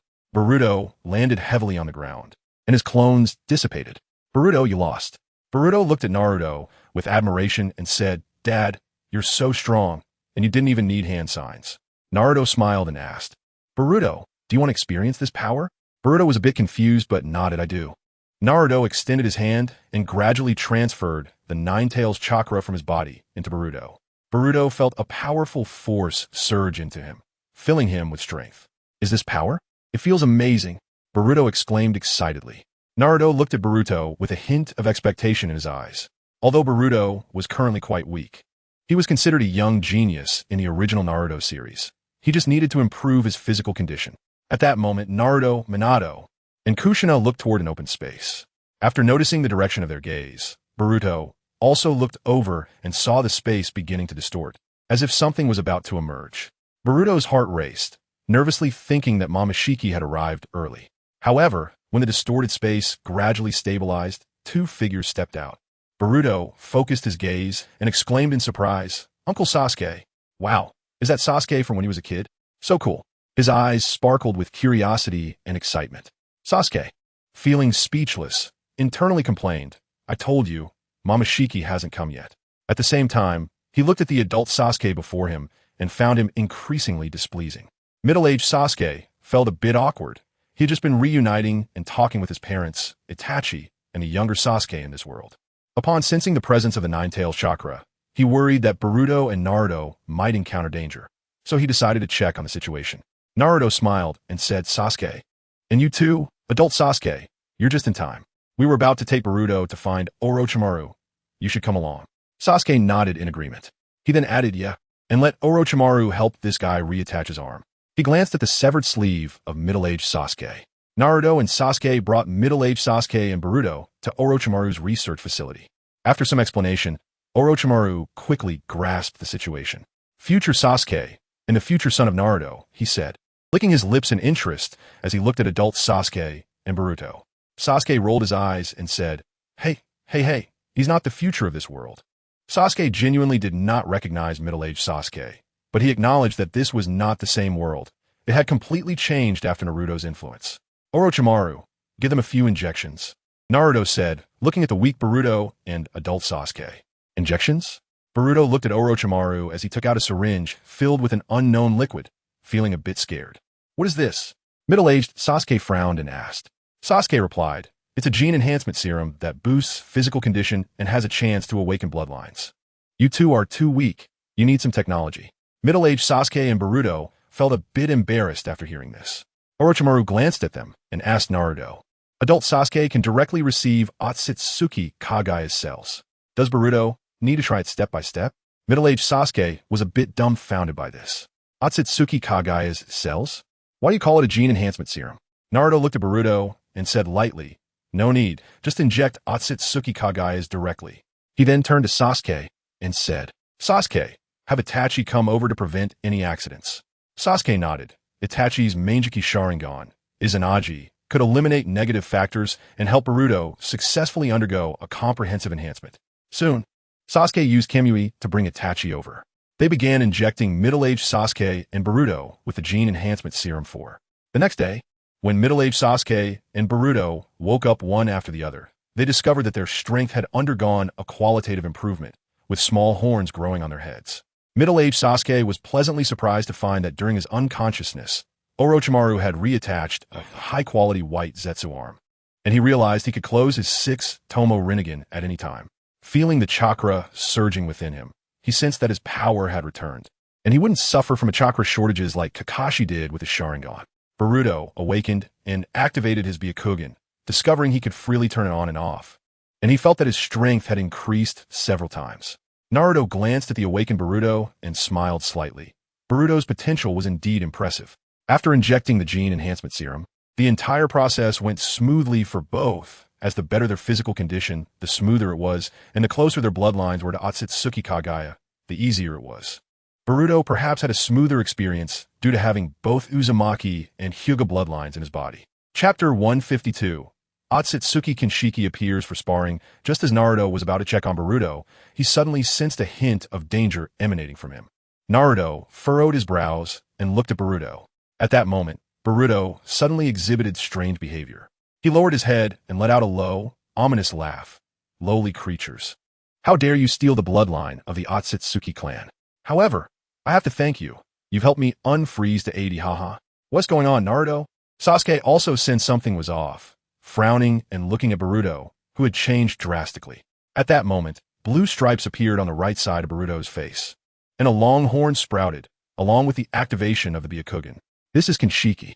Boruto might be possessed by Momoshiki. Be careful, the middle-aged Sasuke said, shocked at Boruto's condition and realizing the seriousness of the situation, quickly warning them. Boruto suddenly pushed against the bed and, with incredible speed, aimed a flying kick at Naruto. The kick carried immense power and momentum, as if it would send Naruto flying. However, Naruto reacted quickly, effortlessly catching Boruto's ankle with his hand. Damn it, how could he block it so easily? Boruto's face showed astonishment. He didn't expect his fierce attack to be so easily deflected by Naruto. Meanwhile, Naruto wore a serious expression, gripping Boruto's ankle tightly and staring sharply at him. Who are you? How dare you occupy Boruto's body? Don't be too arrogant, lowly creature. Boruto began to unleash his chakra, attacking Naruto with his fists. Naruto frowned and blocked again with his palm, then used the Flying Thunder God technique to transport himself and Boruto to the Valley of the End, not wanting Orochimaru's base to be destroyed. Space-time ninjutsu? Boruto said, somewhat surprised, then smirked slightly, suddenly launching a Rasengan at Naruto. Naruto was momentarily taken aback, activated Sage Mode, and easily blocked Boruto's incoming Rasengan. Why is this Naruto so strong? Boruto was shocked by the amount of chakra Naruto possessed. You didn't eat a chakra fruit, did you? This amount of chakra is comparable to the 10 tails, Boruto exclaimed in disbelief. Are you scared? Naruto smiled slightly. At that moment, space twisted, and Sasuke used Kyuubi to bring the middle-aged Sasuke to Naruto's side. Boruto looked at Naruto and the two Sasukes, recalling the experience of being defeated by the 7th Hokage Naruto and middle-aged Sasuke, gritting his teeth. At the same time, a crack appeared in the sky, and Kagaya, Otsutsuki arrived. Seeing Kagaya, Boruto seethed with anger. Kagaya, you traitor, how dare you show your face here? Kagaya frowned and said, is this Kinshiki? It seems you're occupying someone else's body and barely hanging on. The middle-aged Sasuke said seriously, the one occupying Boruto's body is Momoshiki Otsutsuki. Boruto, seeing enemies all around, was about to escape. Kagaya activated the Yomi's Birizaka. The group was transported to Kagaya's dimensional space, and Indra, Ashura, Hashirama, and Madara were also brought there by Kagaya. Boruto was slightly startled by the sudden change of scenery, realizing escape was hopeless in this new space. He glanced at Naruto and the others, gritting his teeth and saying, don't think you lowly creatures can defeat me. After saying that, Boruto activated the second stage of Kinshiki, blue chakra erupting from his body. So this is the Otsutsuki clan? Truly formidable, Hashirama said with a serious expression. Let me give him a try first, Madara said. Madara approached Boruto. Little brat of the Otsutsuki clan. Do you want to dance as well? The middle-aged Sasuke warned, Madara, that's not the Otsutsuki. It's Boruto possessed by Momoshiki. He's very strong. Madara glanced at the middle-aged Sasuke. Then Boruto charged at him with a kunai at high speed. Watch out. Everyone present was slightly startled by Boruto's speed and warned him. Madara turned to see Boruto aiming the kunai at his eye. Little brat, are you joking by trying to stab my Rinnegan with a kunai? Madara mocked. Madara had already activated the limbo, border jail, creating 2 invisible shadows. As Boruto was about to clash with the first shadow, Madara was surprised to see Boruto seemingly able to see the shadows and easily dodge them. Madara immediately commanded the second shadow to attack Boruto. Lowly creature. Your attack techniques are completely exposed before my eye. Boruto effortlessly dodged the attack from Madara's second limbo shadow and used his kunai to strike, charging toward Madara. Damn it. This should be my line, Madara thought, feeling outmaneuvered by Boruto. Madara used the wood dragon technique against Boruto, but Boruto easily evaded it, attacking Madara while stepping beside the wood dragon. Seeing Boruto so close, Madara furrowed his brows and activated the complete body Susanoo. Boruto, who had activated the second stage of Kinshiki, glanced at the Susanoo and smiled slightly. He disregarded it and kicked Susanoo with a powerful blow. The sound was like that of a famous sword shattering. Madara was actually kicked out of Susanoo by Boruto. Madara was utterly astonished and quickly raised his Uchiha fan to block Boruto's kick. Otherwise, he would have been seriously injured. So this is the Otsutsuki? Truly not to be underestimated, Hashirama said, approaching Madara. Boruto realized he had not quickly eliminated Madara, glanced at those around him, and gritted his teeth, saying, "Do you think you can outnumber me?" Seeing this scene, Naruto smiled slightly, saying, "What a perfect sparring partner." At that moment, the Momoshiki occupying Boruto's body was instantly infuriated, his face turning red with rage as he shouted, "Sparring partner? How dare you treat me as a sparring partner?" Indra, on the side, laughed excitedly. Let me take the initiative to attack this time." Ashura, somewhat worried, reminded brother be careful. Indra confidently replied, "Ashura, don't worry, I won't hurt him too badly. Later, I'll let you experience what it's like to fight him." Ashura sighed, "Brother, that's not what I'm worried about." Hearing their conversation, Boruto felt a surge of anger and charged at Indra again. Indra quickly used lightning release, launching a barrage of lightning at Boruto. Boruto, without hesitation, unleashed a massive Rasengan. When Indra saw the Rasengan, he swiftly used lightning release, body flicker technique to appear behind Boruto. However, Boruto seemed to have anticipated this and quickly turned to attack Indra. Indra was slightly startled, but became even more excited as he unleashed Amaterasu on Boruto. Immediately, a Susanoo appeared beside Indra, wielding a massive sword to slash at Boruto. Boruto easily evaded the flames of Amaterasu and destroyed the incoming Susanoo's sword with a Rasengan. He then launched another massive Rasengan at Indra. Indra used lightning release, body flicker technique again, disappearing and reappearing several meters away, emanating powerful chakra. Suddenly, a gigantic purple skeleton appeared behind him, which was his complete body Susanoo. "Is this really useful?" Boruto taunted. "Of course it is." Indra laughed excitedly as the enormous Susanoo began to draw a bow, preparing the arrow of Indra. Boruto saw this, and, with a flash of his body, transformed into a shadow and rushed towards Indra. However, he quickly realized that his movements had been locked onto by Indra, and no matter how he dodged, he couldn't avoid that attack. Boruto stopped in his tracks and began to gather chakra.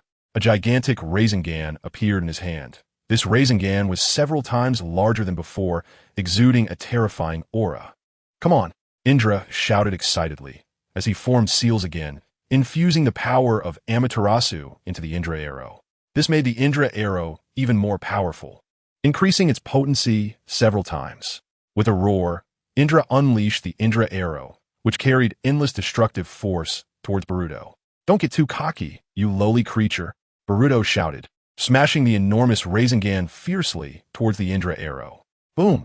A deafening roar erupted as the two powerful forces collided, creating a terrifying explosion. The shockwave of the explosion spread outwards, stirring up a fierce storm. Chapter 153. A brutal beating for Otsutsuki. Boruto. With a loud explosion, Indra's Susanoo dissipated. Boruto seized the opportunity, rushing towards Indra at lightning speed while the smoke still lingered. "Indra, be careful!" Kagaya, with her Byakugan activated, urgently warned and tried to disperse the smoke using her powers. Nissan, Ashura, also charged forward, witnessing Boruto coming straight at him. Without hesitation, he activated the true Thousand Hands, Buddha on top. Boruto was taken aback by the enormous thousand-handed Buddha before him, but he gritted his teeth and resolutely prepared for battle. He quickly performed the Shadow Clone technique and launched a powerful Rasengan at the thousand-handed Buddha. At that moment, the scene was extraordinarily intense, with countless Borutos and Rasengans colliding fiercely with the Buddha's fists. Amidst the splintering wood and the sacrifices of Boruto's clones, he finally managed to reduce the thousand-handed Buddha to a Buddha without arms, gasping for breath. Boruto had gained the upper hand again, but there was no joy on his face. Instead, it was filled with vigilance. His gaze was fixed on Naruto, the two Sasukes, and Kagaya.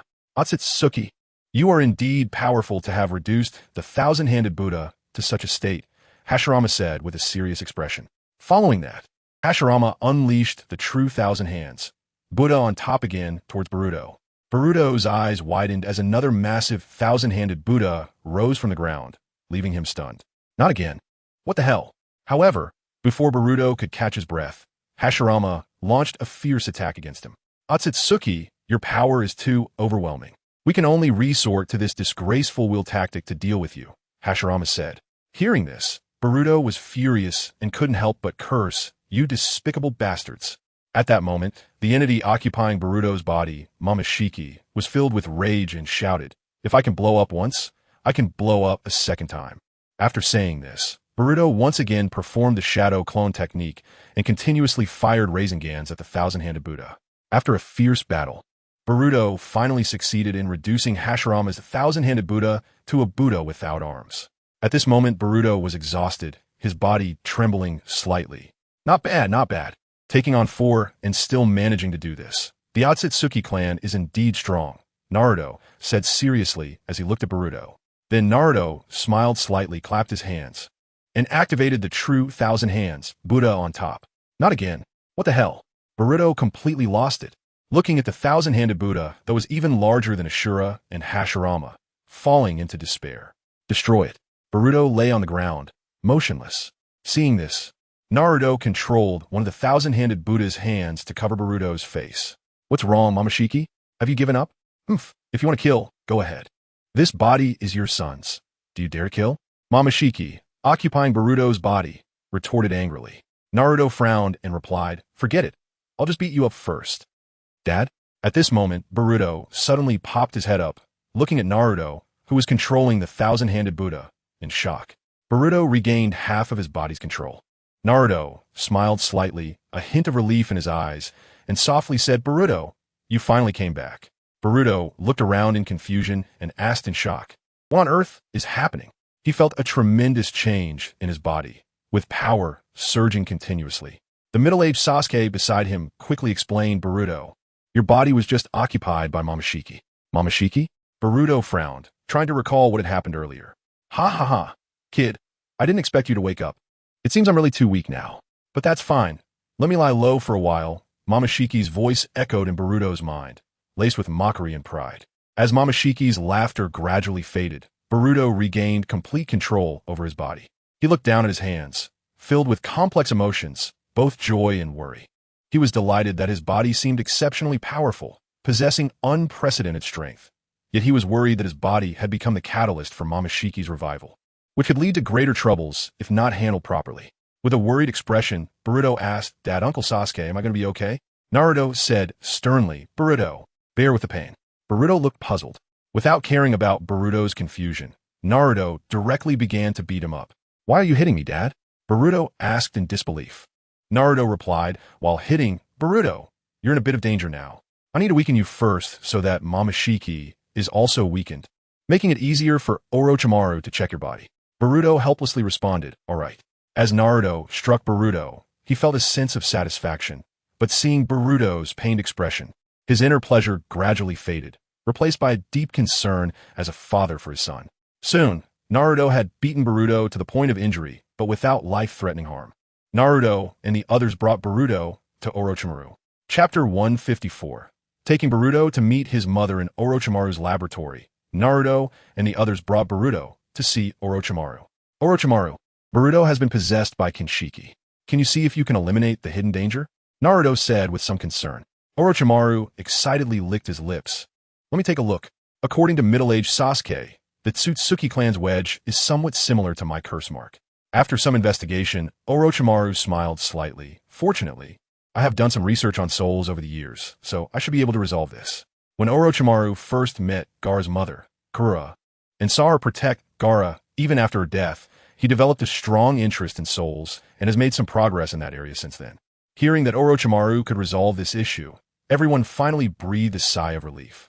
However, the Kinshiki inside Boruto couldn't help but laugh mockingly in Boruto's mind. A mere lowly creature thinks it can solve this? Boruto. Just obediently become my vessel for resurrection. After hearing Kinshiki's words, Boruto felt a wave of panic. But soon, Kinshiki's laughter abruptly stopped. Orochimaru was chanting incantations and quickly forming hand seals. Kinshiki suddenly realized he was being drawn by Orochimaru's technique, especially in his extremely weakened state, making it even harder to resist. As he was about to detach from Boruto's body, Kinshiki panicked and screamed, "No! It's impossible! How could a lowly creature understand soul techniques?" Kinshiki gritted his teeth tightly, desperately trying to drill into Boruto's consciousness. "How's it going, Orochimaru?" Naruto asked anxiously. Orochimaru was sweating profusely but answered resolutely, "It's a bit difficult, but I will definitely succeed." Just then, Boruto let out a scream. "Oh no! Kinshiki has rushed into Boruto's consciousness." Orochimaru frowned and said, "What will happen then?"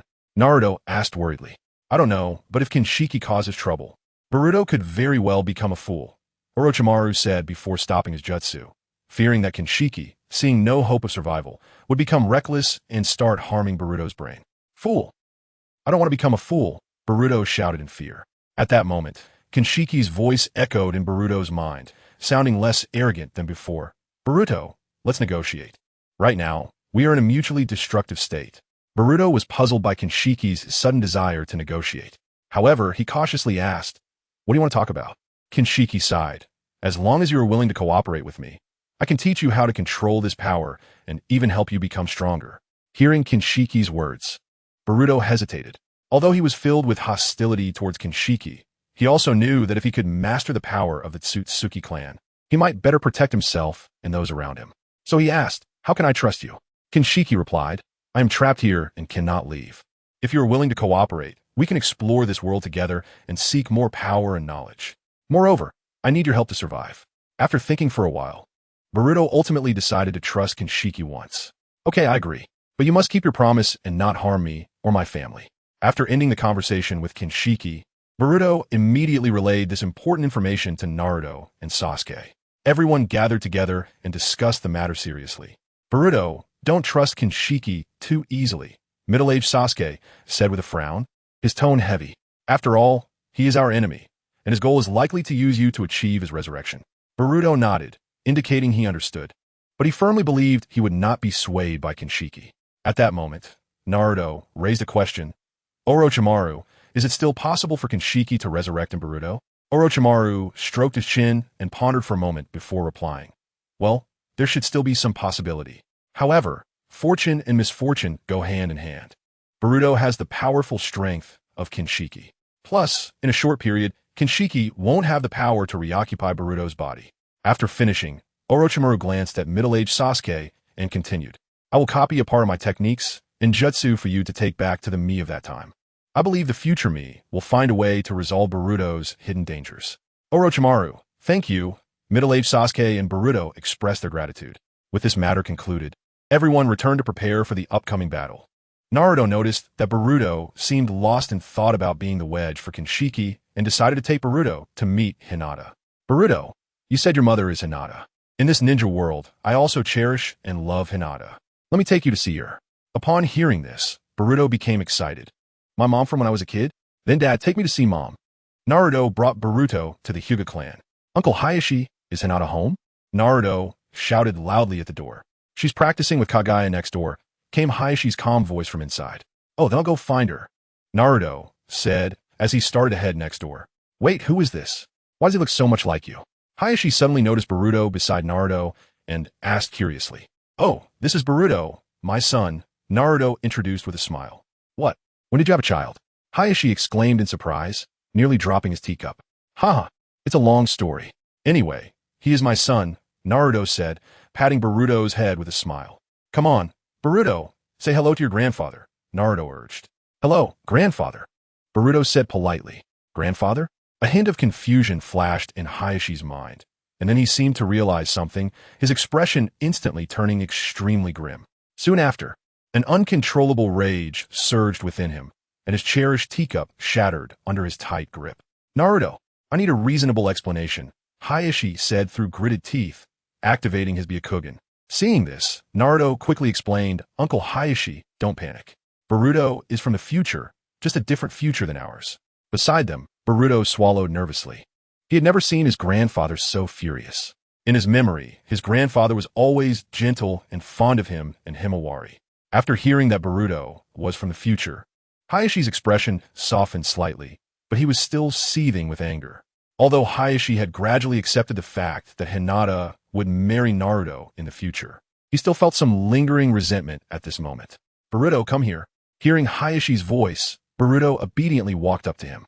Hayashi looked at the nervous Boruto, thought for a moment, and then gently patted Boruto's head to ease the atmosphere. Looking at Boruto, Hayashi asked with a slight smile, "Boruto, when did Naruto and Hinata get married? And when did they have you? How has Naruto treated Hinata after marriage?" Boruto smiled and replied, "Grandfather, don't worry. Dad treats Mom very well. They got married about 7 years from now. I was born a year later, and then I have a younger sister named Himawari Uzumaki." "Oh, really?" Hayashi said, pleasantly surprised. "Yes, it's true, Grandfather." Boruto smiled slightly. Seeing Boruto's smile, a warm expression appeared on Hayashi's face. "By the way, Uncle Hayashi, I want to take Boruto to see Hinata now," Naruto said awkwardly. Wait a moment." On the day of the event, after a moment of indifference, he suddenly smiled and began to ask Boruto various questions. Naruto watched this scene. Internally, is this what it means to have a close relationship across generations? Just then, Hinata, Hanabi, and Neji arrived together, clearly having heard the commotion from next door. Upon seeing them, Boruto's face lit up with joy as he shouted, "Mom, and Uncle." Hinata and the others looked at Boruto with confusion, not understanding why he addressed them this way.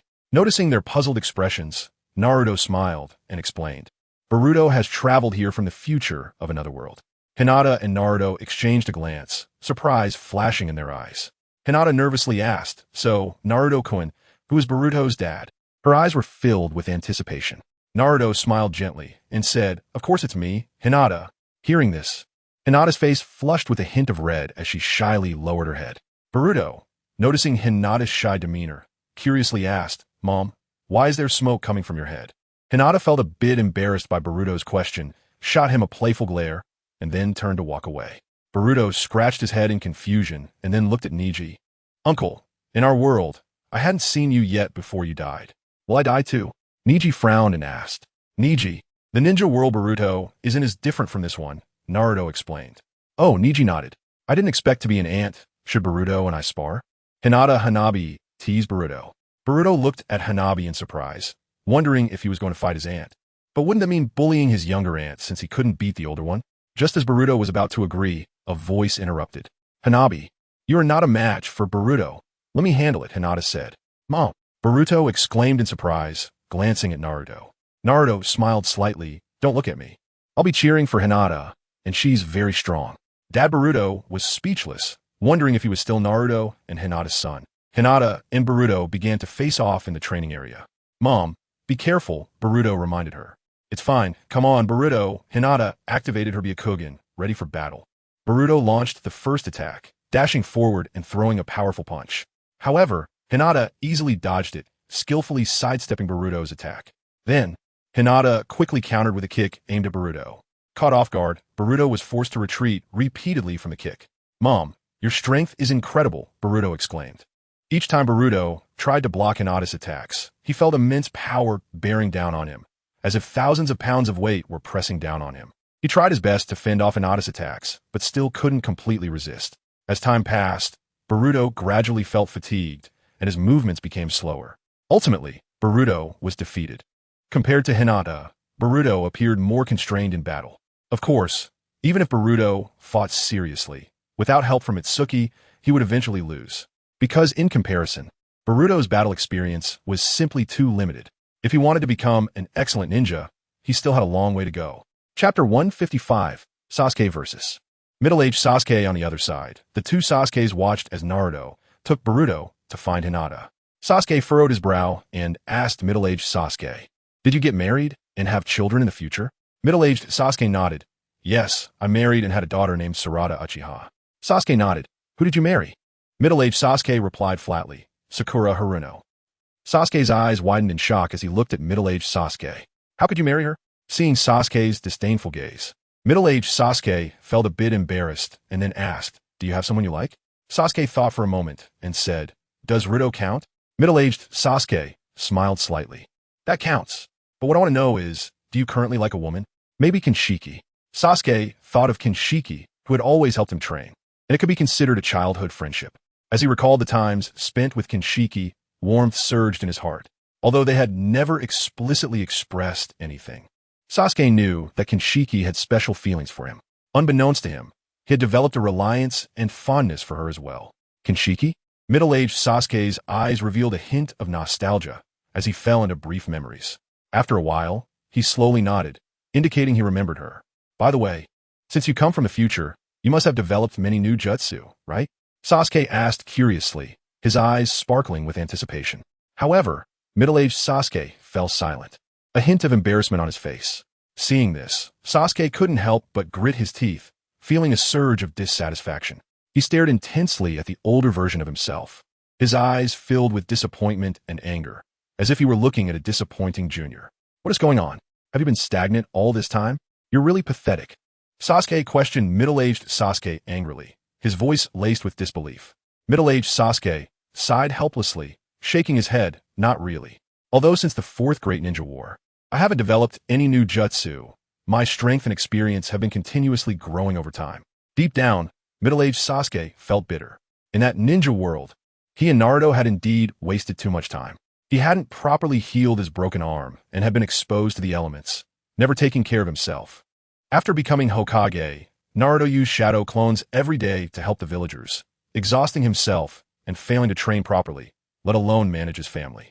Middle-aged Sasuke sighed softly, his gaze revealing a hint of confusion. He found it hard to face this younger version of himself, who was still full of passion and determination. Seeing middle-aged Sasuke's dejected demeanor, Sasuke felt a surge of anger. He shouted, I tell you, I will never be like you in the future. My youth, just like what Gai-sensei said, will always be full of passion, and I want to challenge you. Middle-aged Sasuke was momentarily lost in thought, looking at the young Sasuke as if he found a glimmer of his former self in him. He smiled faintly. All right, then let's have a grand battle. Oomph. Don't let me underestimate you. After finishing, Sasuke led middle-aged Sasuke to Kaguya, and they entered her dimensional space together. As soon as they entered the dimensional space, Sasuke couldn't wait to shout, let me see your skills. He quickly activated his complete Susanoo, and powerful energy erupted instantly. Middle-aged Sasuke looked at the spirited Sasuke and couldn't help but recall his younger self. He smiled slightly and said softly, come on. Following that, he also unleashed his complete Susanoo, chakra surging like a tide. Two towering Susanoos, each several dozen meters tall, stood like giants in the dimensional space, wielding massive weapons and began to clash furiously. Each collision generated earth-shattering sounds, and the energy waves in the space continuously spread out. After a fierce battle, both Susanoos eventually dissipated. However, middle-aged Sasuke and Sasuke did not stop. They quickly engaged in a fierce taijutsu battle. Their movements were as swift as lightning, punches landing with force, kicks aiming for lethality, and every move contained endless killing intent. However, middle-aged Sasuke quickly utilized his physical advantage and rich combat experience to gradually gain the upper hand and suppress Sasuke. During the intense exchange, middle-aged Sasuke keenly seized an opportunity and decisively swept his leg toward Sasuke's waist, attempting to deliver a fatal blow.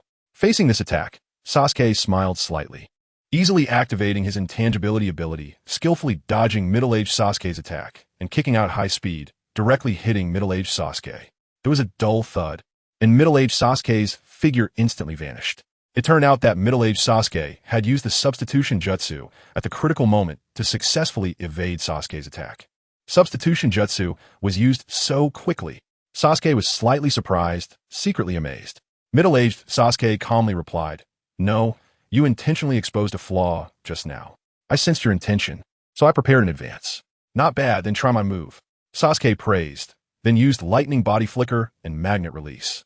A powerful electromagnetic force surrounded Sasuke, and he smiled slightly at middle-aged Sasuke, leaving a shadow as he charged towards him. Middle-aged Sasuke was greatly shocked, so fast. He dodged Sasuke's attack by sidestepping, but at that moment, Sasuke suddenly appeared behind him and kicked toward him. Middle-aged Sasuke realized that Sasuke had reached behind him, but his body had no time to react, and he was heavily kicked to the ground. At that moment, middle-aged Sasuke felt like when he was a child fighting against Lee. Even though he could see the opponent's moves clearly, his body couldn't react in time. I lost. Middle-aged Sasuke sighed as he looked at Sasuke. No, you didn't lose. You found your former self again, Sasuke said calmly. Former self? Middle-aged Sasuke fell into deep thought, recalling the moments of fighting alongside Naruto, and those passionate years seemed to return his mind. Middle-aged Sasuke smiled slightly, his eyes gleaming with determination. You're right. He stood up, his gaze becoming sharp again. He knew that although he lost this battle, he had found the self who once charged forward fearlessly and never gave up. This battle made him realize that no matter how time flows, the passion in his heart would never extinguish.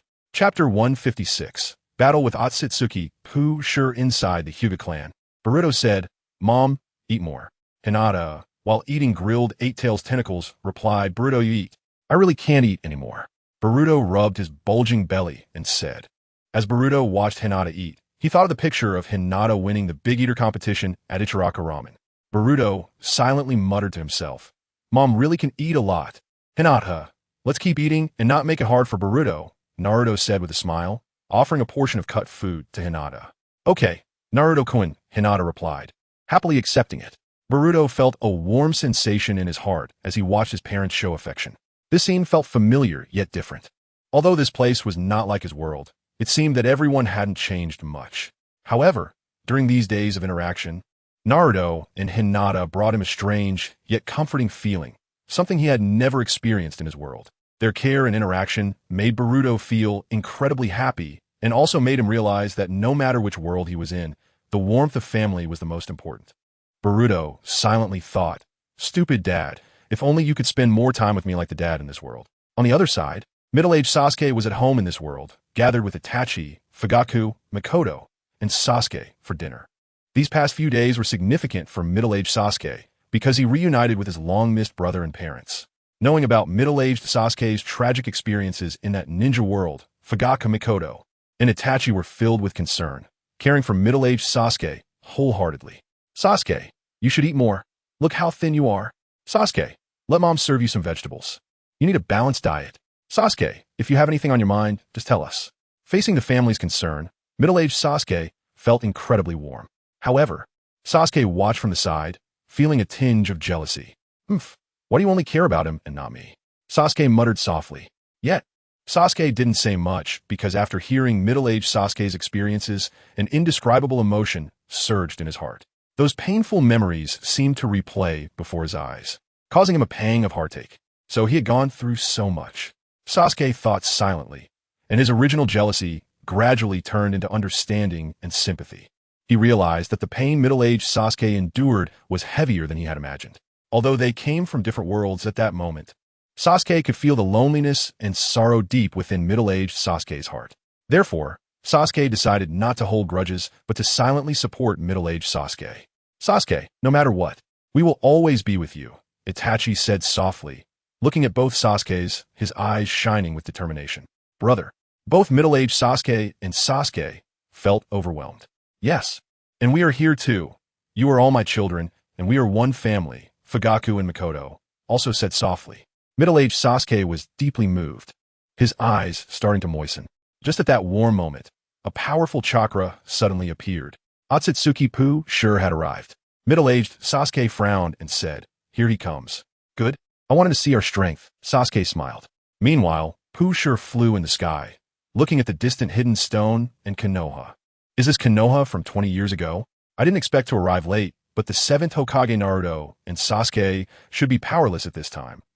Here comes the Nine-Tails chakra. However, before sure could approach Konoha, several figures suddenly appeared to block his way, surprising him. Is this Otsutsuki sure? He feels weak.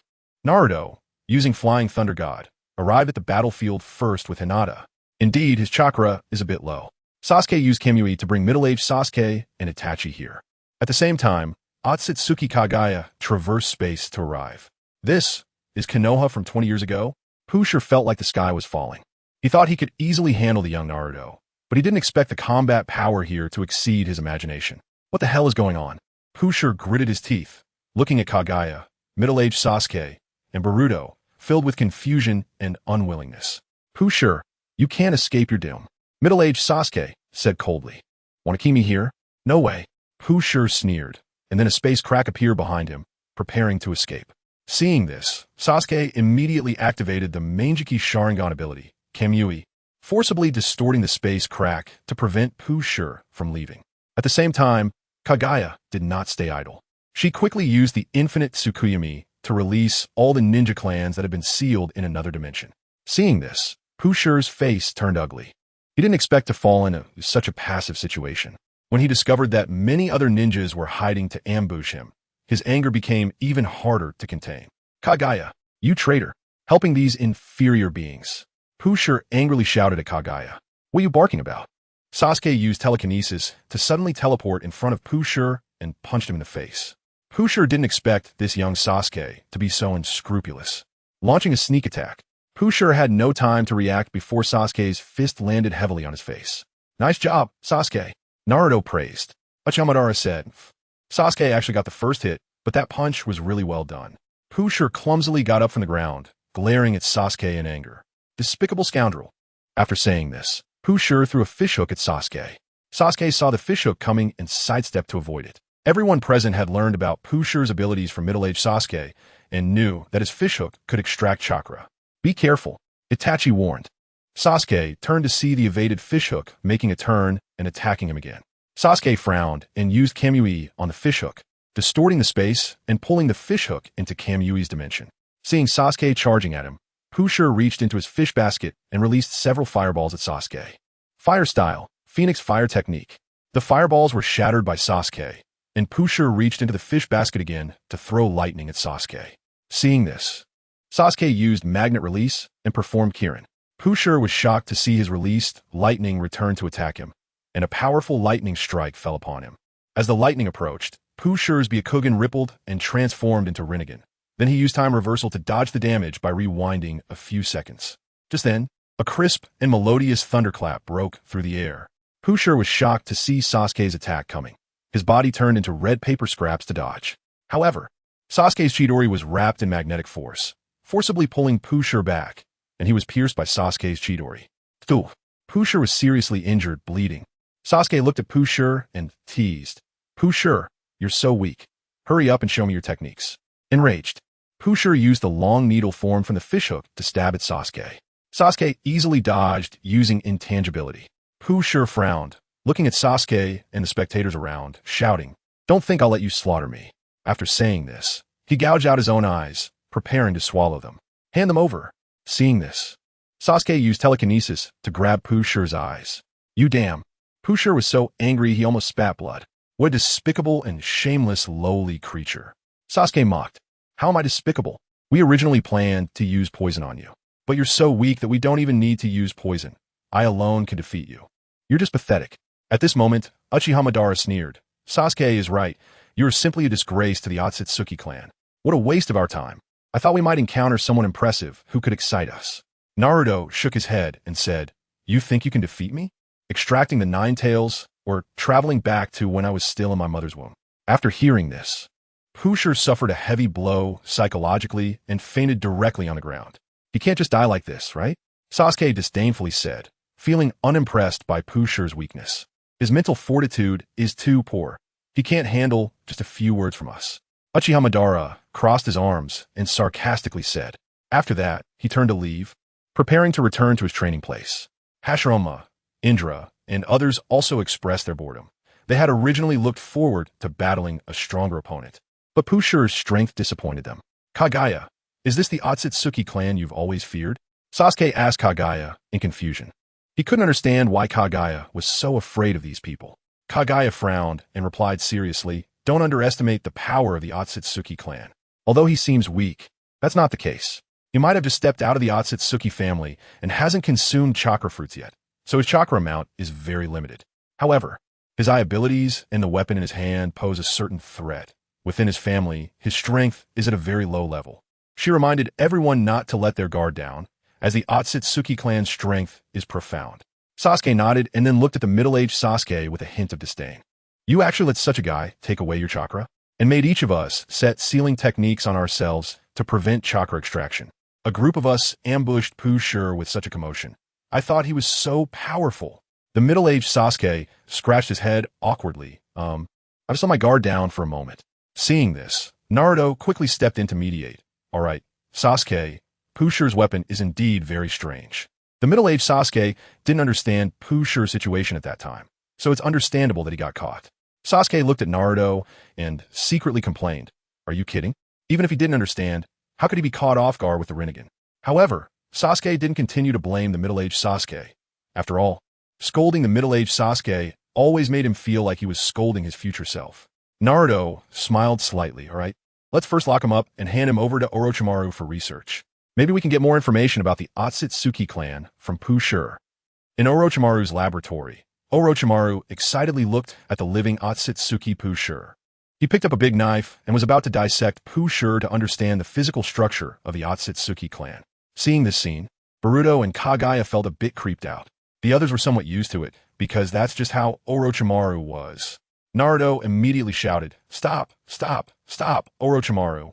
Don't do that yet. We still need to gather information about the Otsutsuki clan." "Oh, fine." Orochimaru retracted the big knife and became polite again. "Itachi, it's up to you." Naruto smiled at Uchiha Itachi. "Nissan, good luck." Sasuke and the middle-aged Sasuke encouraged. "I will, Sasuke." Itachi smiled slightly. Itachi walked to Pusher and used Tsukuyomi on him. Pusher, who was in a deep sleep, broke out in a cold sweat, and his body suddenly trembled as if he was having a nightmare. Inside Itachi's Tsukuyomi world, the blind Pusher slowly woke up, completely unaware that he had entered a Jinjutsu, and began to shout loudly. "Despicable and shameless lowly creature, give me back my eyes. Kagaya, you bitch, actually teamed up with lowly creatures to plot against me."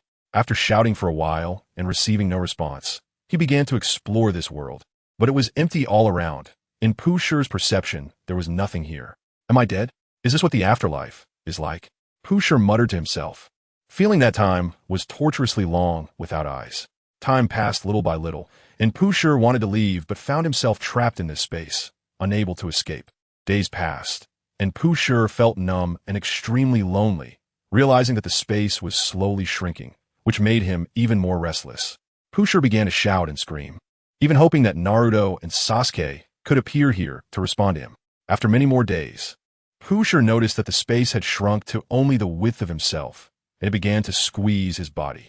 Pusher's mindset completely shattered. After being in the quiet, confined space for so long, he only felt a suffocating fear. At this moment, Itachi's voice echoed from all directions, carrying an irresistible pressure. "Pusher, do you know the information about the Otsutsuki clan?" "Huh?" Pusher, hearing the sudden voice, showed a hint of confusion, but soon realized something was wrong.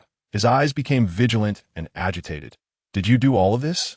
Itachi's tone remained calm, as if stating a fact. "Yes. In this world, I am the master. Time, space, and everything are under my control." "Damn it!"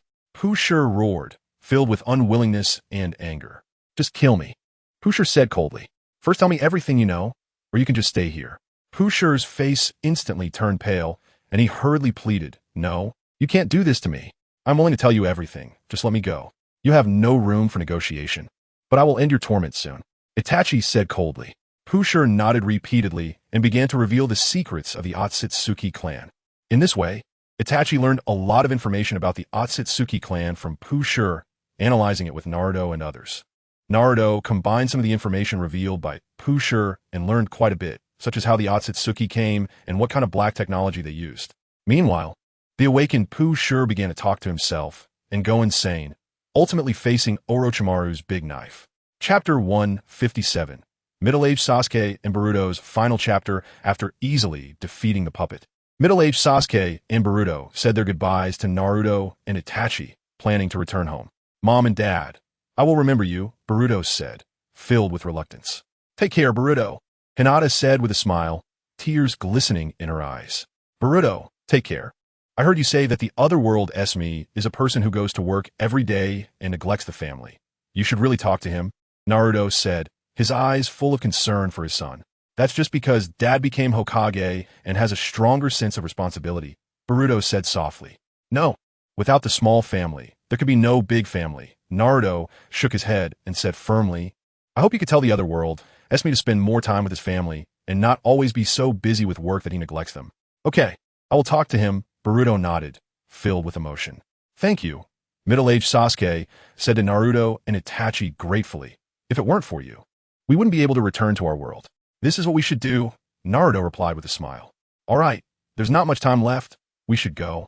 Middle-aged Sasuke turned to Boruto and said, let's go. Boruto nodded, took one last look at Naruto and Hinata, and then disappeared into the light with middle-aged Sasuke. Naruto and Itachi stood quietly in place, watching the direction they left, filled with emotion. I hope everything goes well for them, Naruto said softly. It will definitely be.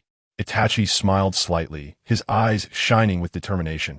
On the other side, in Boruto's world, just like when they came, Boruto and Sasuke suddenly appeared from the sky and landed. This time, both Boruto and Sasuke landed steadily. Have we returned? Boruto looked around with a puzzled expression, filled with doubts. Sasuke looked up at the 7 statues on the Hokage rock, confirming they were exactly as he remembered, and finally breathed a sigh of relief. It seems we are back, he said softly, his tension gradually dissipating. Middle-aged Sasuke immediately took Boruto to the Hokage building to find Naruto. Along the way, their steps seemed particularly urgent. Dad! Sasuke looked at Naruto with a smile. But before he could finish his sentence, he was excitedly interrupted by Boruto. Boruto shouted excitedly, Dad, you won't believe it. Uncle Sasuke and I traveled back to the past of another ninja world. I even saw you and Mom when you were kids. His voice was filled with joy and pride. Upon hearing this news, the 7th Hokage Naruto's eyes widened in shock, revealing an expression of disbelief. Soon, Naruto learned the details about the other ninja world from Boruto and Sasuke. They described the wonders of that world and the adventures Boruto experienced there. After listening, Naruto stared wide-eyed in disbelief, murmuring, in that world, Mom and Dad are alive, and even Jiraiya-sensei, Neji, and Nagato-senpai are not dead. Moreover, from what you said, the strength of that world is far greater than ours. This is truly unbelievable. Naruto, according to Kagaya, more members of the Otsutsuki clan will come to the ninja world in the future, so I must increase my strength now, Sasuke said with a serious expression. Then, he took out several bottles of green liquid and a box from his pocket to show Naruto. What is this? Naruto asked curiously. This is a gene enhancement serum, along with another ninja world's Orochimaru's wisdom crystallization, Sasuke explained. These things can enhance our physical abilities, but there are certain risks involved. However, to deal with future crises, we must give a try. Naruto nodded, indicating his understanding. Then he looked at the items in his hand and suddenly remembered something, frowning. Wait, what about Boruto? The puppet is still on him. Sasuke's eyes became determined as he said, That's right, we must quickly get these things to Orochimaru. Let him acquire the knowledge of the other Orochimaru, develop the gene enhancement serum, and find a solution for Boruto's problem. Naruto responded loudly, Okay, Sasuke, you're right. We need to act quickly. We can't waste any more time. After hearing this, the two of them didn't hesitate, stood up immediately, and prepared to find Orochimaru. The ninja world of another world? Doesn't that mean there are techniques and ninjutsu experiences from my past there? Orochimaru said excitedly, licking his lips, his eyes shining with anticipation. He couldn't wait to open the mysterious box. This is... Orochimaru looked at the contents of the box in surprise, speechless. The screen displayed another Orochimaru. Hello, future me from another world, Orochimaru said excitedly, his face showing an ecstatic expression. How interesting. After the shock, Orochimaru became even more excited, as if he had discovered a new continent. He realized that he could now communicate directly with his other self from another world, which was undoubtedly a huge opportunity for him. At the same time, the 7th Hokage Naruto and middle-aged Sasuke were well aware of the threat posed by the Otsutsuki clan. They began to devote themselves wholeheartedly to training and actively promote the development of ninjas in the ninja world. Thus, they prepared for battle, hoping to gain an advantage in future conflicts. Chapter 158. New employment directions for ninjas after Naruto, Sasuke, and others bid farewell to Boruto and the middle-aged Sasuke. They arrived at the ninja sect. Here, important figures like Indra and Ashura had been waiting for a long time. They sat together and began discussing the future development of the ninja world. The ninja world has lost its daimyo, but a new order is slowly taking shape. Indra spoke first, saying, This is a system dominated by power. Those powerful ninjas are revered by people. And we, as members of the ninja sect, are even more respected, admired, and envied than the former daimyo. Uchiha nodded in agreement. That's right. Such changes have made the entire ninja world stronger and have filled people with a longing for power. Ashura took over the conversation. Moreover, thanks to Orochimaru's years of improvements, gene-enhancing serums can now be accepted and injected by ordinary people. This means everyone has the potential to gain abilities by injecting white Zetsu cells, realizing their dreams of becoming ninjas. The others nodded in agreement. This situation of universal martial prowess would bring more possibilities to the ninja world. Ashura continued. With the significant increase in the number of low-level ninjas, we have more human resources. This not only promotes the development of productivity in the ninja world, but also contributes to its prosperity. Everyone fell in a deep thought. The arrival of this new era brought unprecedented opportunities and challenges to the ninja world. How to guide people to properly use their power and ensure social stability and harmony are pressing issues. Ultimately, everyone agreed that only through education and vigorously developing productivity could the people of the ninja world better utilize their power and create a brighter future. Thus, a discussion on the future development of the ninja world began. Of course, in this era known for its strength, some chaos also arose.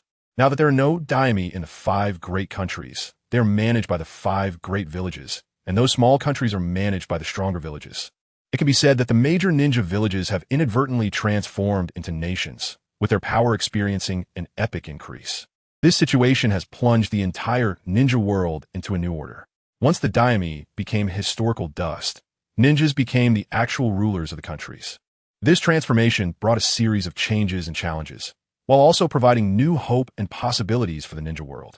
Although there is still some chaos and turmoil in the ninja world, compared to the past when the major villages were in fierce competition with each other, the current situation has improved significantly.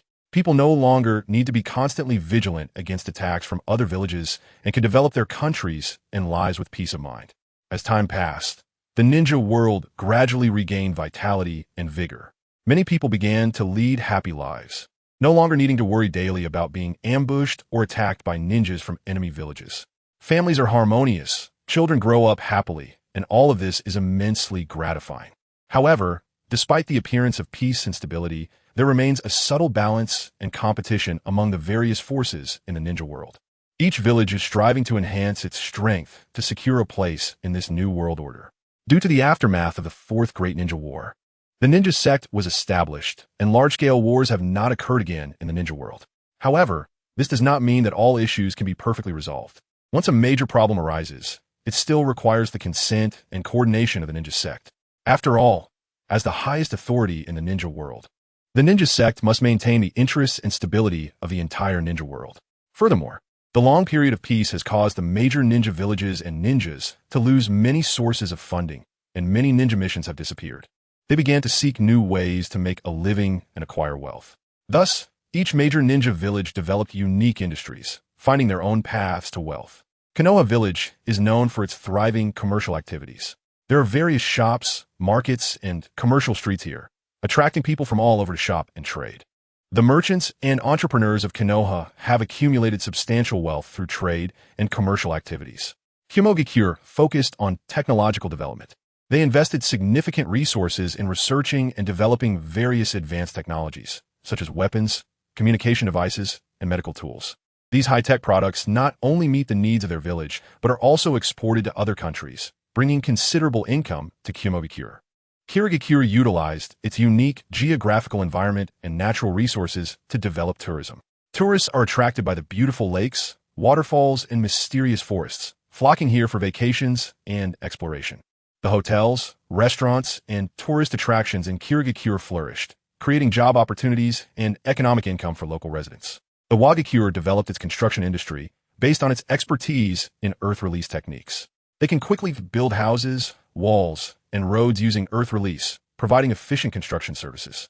Additionally, the Hokage has relatively rich mineral resources, allowing them to engage in mining and processing, further increasing the village's wealth. Sasuke relied on its abundant mineral resources, particularly sand and metal ores, to engage in mining businesses. They excavated various precious ores and processed them into jewelry, decorations, and weapons, selling them to buyers in other regions. At the same time, Sasuke also produced puppet dolls and explosive tags needed for ninja training, which became important sources of income. Moreover, many high-ranking ninjas chose to take on apprentices to share their skills for compensation. They would recruit young ninjas as disciples, teaching them ninjutsu and combat techniques. This master-apprentice system not only passed down the traditions of ninjas, but also allowed masters to gain some economic returns. Those weaker ninjas earned income by utilizing their ninjutsu skills. For example, Earth ninjas could use Earth Release to help farmers till the soil or build houses. Cloud ninjas engaged in physical labor due to their strong power, such as carrying heavy objects, forging kunai and shuriken. Mist ninjas focused on water conservancy projects, including building dams and irrigation systems. Sand ninjas made puppet dolls and supplied wooden stakes and explosive tags needed for ninja training. In summary, although ninjas have lost their original missions, they have found new ways to survive by developing unique industries and utilizing their abilities. Each village and ninja has explored different paths to wealth based on their characteristics and advantages, keeping the ninja world vibrant and full of life. With new employment directions and stable incomes, the ninja world began to develop steadily. After discussing the development of the ninja world, Indra and Ashura shifted the topic to the Otsutsuki clan. Indra looked at Uchiha Itachi and said, "Itachi, please share with everyone the intelligence you obtained from Otsutsuki Kagaya." Uchiha Itachi nodded, stood up, and spoke seriously. According to Kagaya, they arrived here through the Otsutsuki clan's treasures, achieving space-time jumps. Moreover, Kagaya is considered a relatively weak presence among the Otsutsuki clan, while some powerful clan members can even traverse time and space alone to hunt on other planets. This shows that the Otsutsuki clan is not only powerful, but also has a high level of technology. Additionally, Kagaya mentioned that the Otsutsuki clan's advanced troops are expected to arrive in 10 years, but the actual situation may occur earlier. The situation is clearly not optimistic, and everyone frowned slightly after hearing this. Kagaya said softly, "The Otsutsuki clan have a long lifespan, and compared to them, our accumulation is truly too limited." Her tone revealed a hint of helplessness and worry. Ashura responded firmly, "No matter what, we must persist in our fight to the end. We cannot let the Otsutsuki clan destroy the ninja world." His eyes were filled with determination and courage. The others nodded in agreement, understanding the importance and urgency of this battle. Chapter 159. Discussion on future development. In Orochimaru's laboratory, he stood in front of a giant glass container, excitedly observing various organs submerged in green liquid. These organs came from Kagaya Otsutsuki, and for Orochimaru, they were incredibly valuable research materials that could help him better understand the Otsutsuki clan. A slight smile of excitement appeared on Orochimaru's face as he softly said, "This is truly a marvelous work of art." Meanwhile, on another screen in a different space, the snake ant from Naruto was watching everything before her, her eyes sparkling with excitement. What an enviable research subject. Orochimaru gently nodded and said firmly, "Please don't be envious. In the future, we can discuss and study the Otsutsuki clan together. Where do you think we should start?" The snake ant from Naruto rested her chin on one hand, her gaze focused and calm. After a moment of contemplation, she replied, "First, we could try to clone the Otsutsuki clan. After all, a single experimental subject is far from enough. Through cloning technology, we can obtain more samples for in-depth research on the characteristics and abilities of the Otsutsuki clan." She continued, "Next, we should conduct a comprehensive study of the cells of the Otsutsuki clan, understanding their cell structure, genetic information, and differences from other organisms will help reveal the source of their immense power." Orochimaru listened quietly, occasionally nodding in agreement. Finally, the snake ant emphasized, "Moreover, we need to explore why the Otsutsuki clan is so powerful. Do they have unique training methods or genetic advantages? At the same time, we should test their limits and analyze the strengths and weaknesses of their clan, so that when we battle them in the future, we can find ways to cope." After hearing this, Orochimaru nodded with a smile. As expected of another me, our thoughts are in complete alignment. I can't wait to start the research. At that moment, Naruto approached Orochimaru and, looking at the feminine version of Orochimaru on the screen, asked in shock, "Is she another Orochimaru?" "Oh, Naruto, you're here." Orochimaru, perhaps too excited from chatting with the snake ant, hadn't noticed Naruto approaching. He wasn't nervous upon seeing Naruto and did not hide the fact that he could communicate with the snake ant. "Yes, Naruto-kun. She is the Orochimaru from the world of Naruto and middle-aged Sasuke."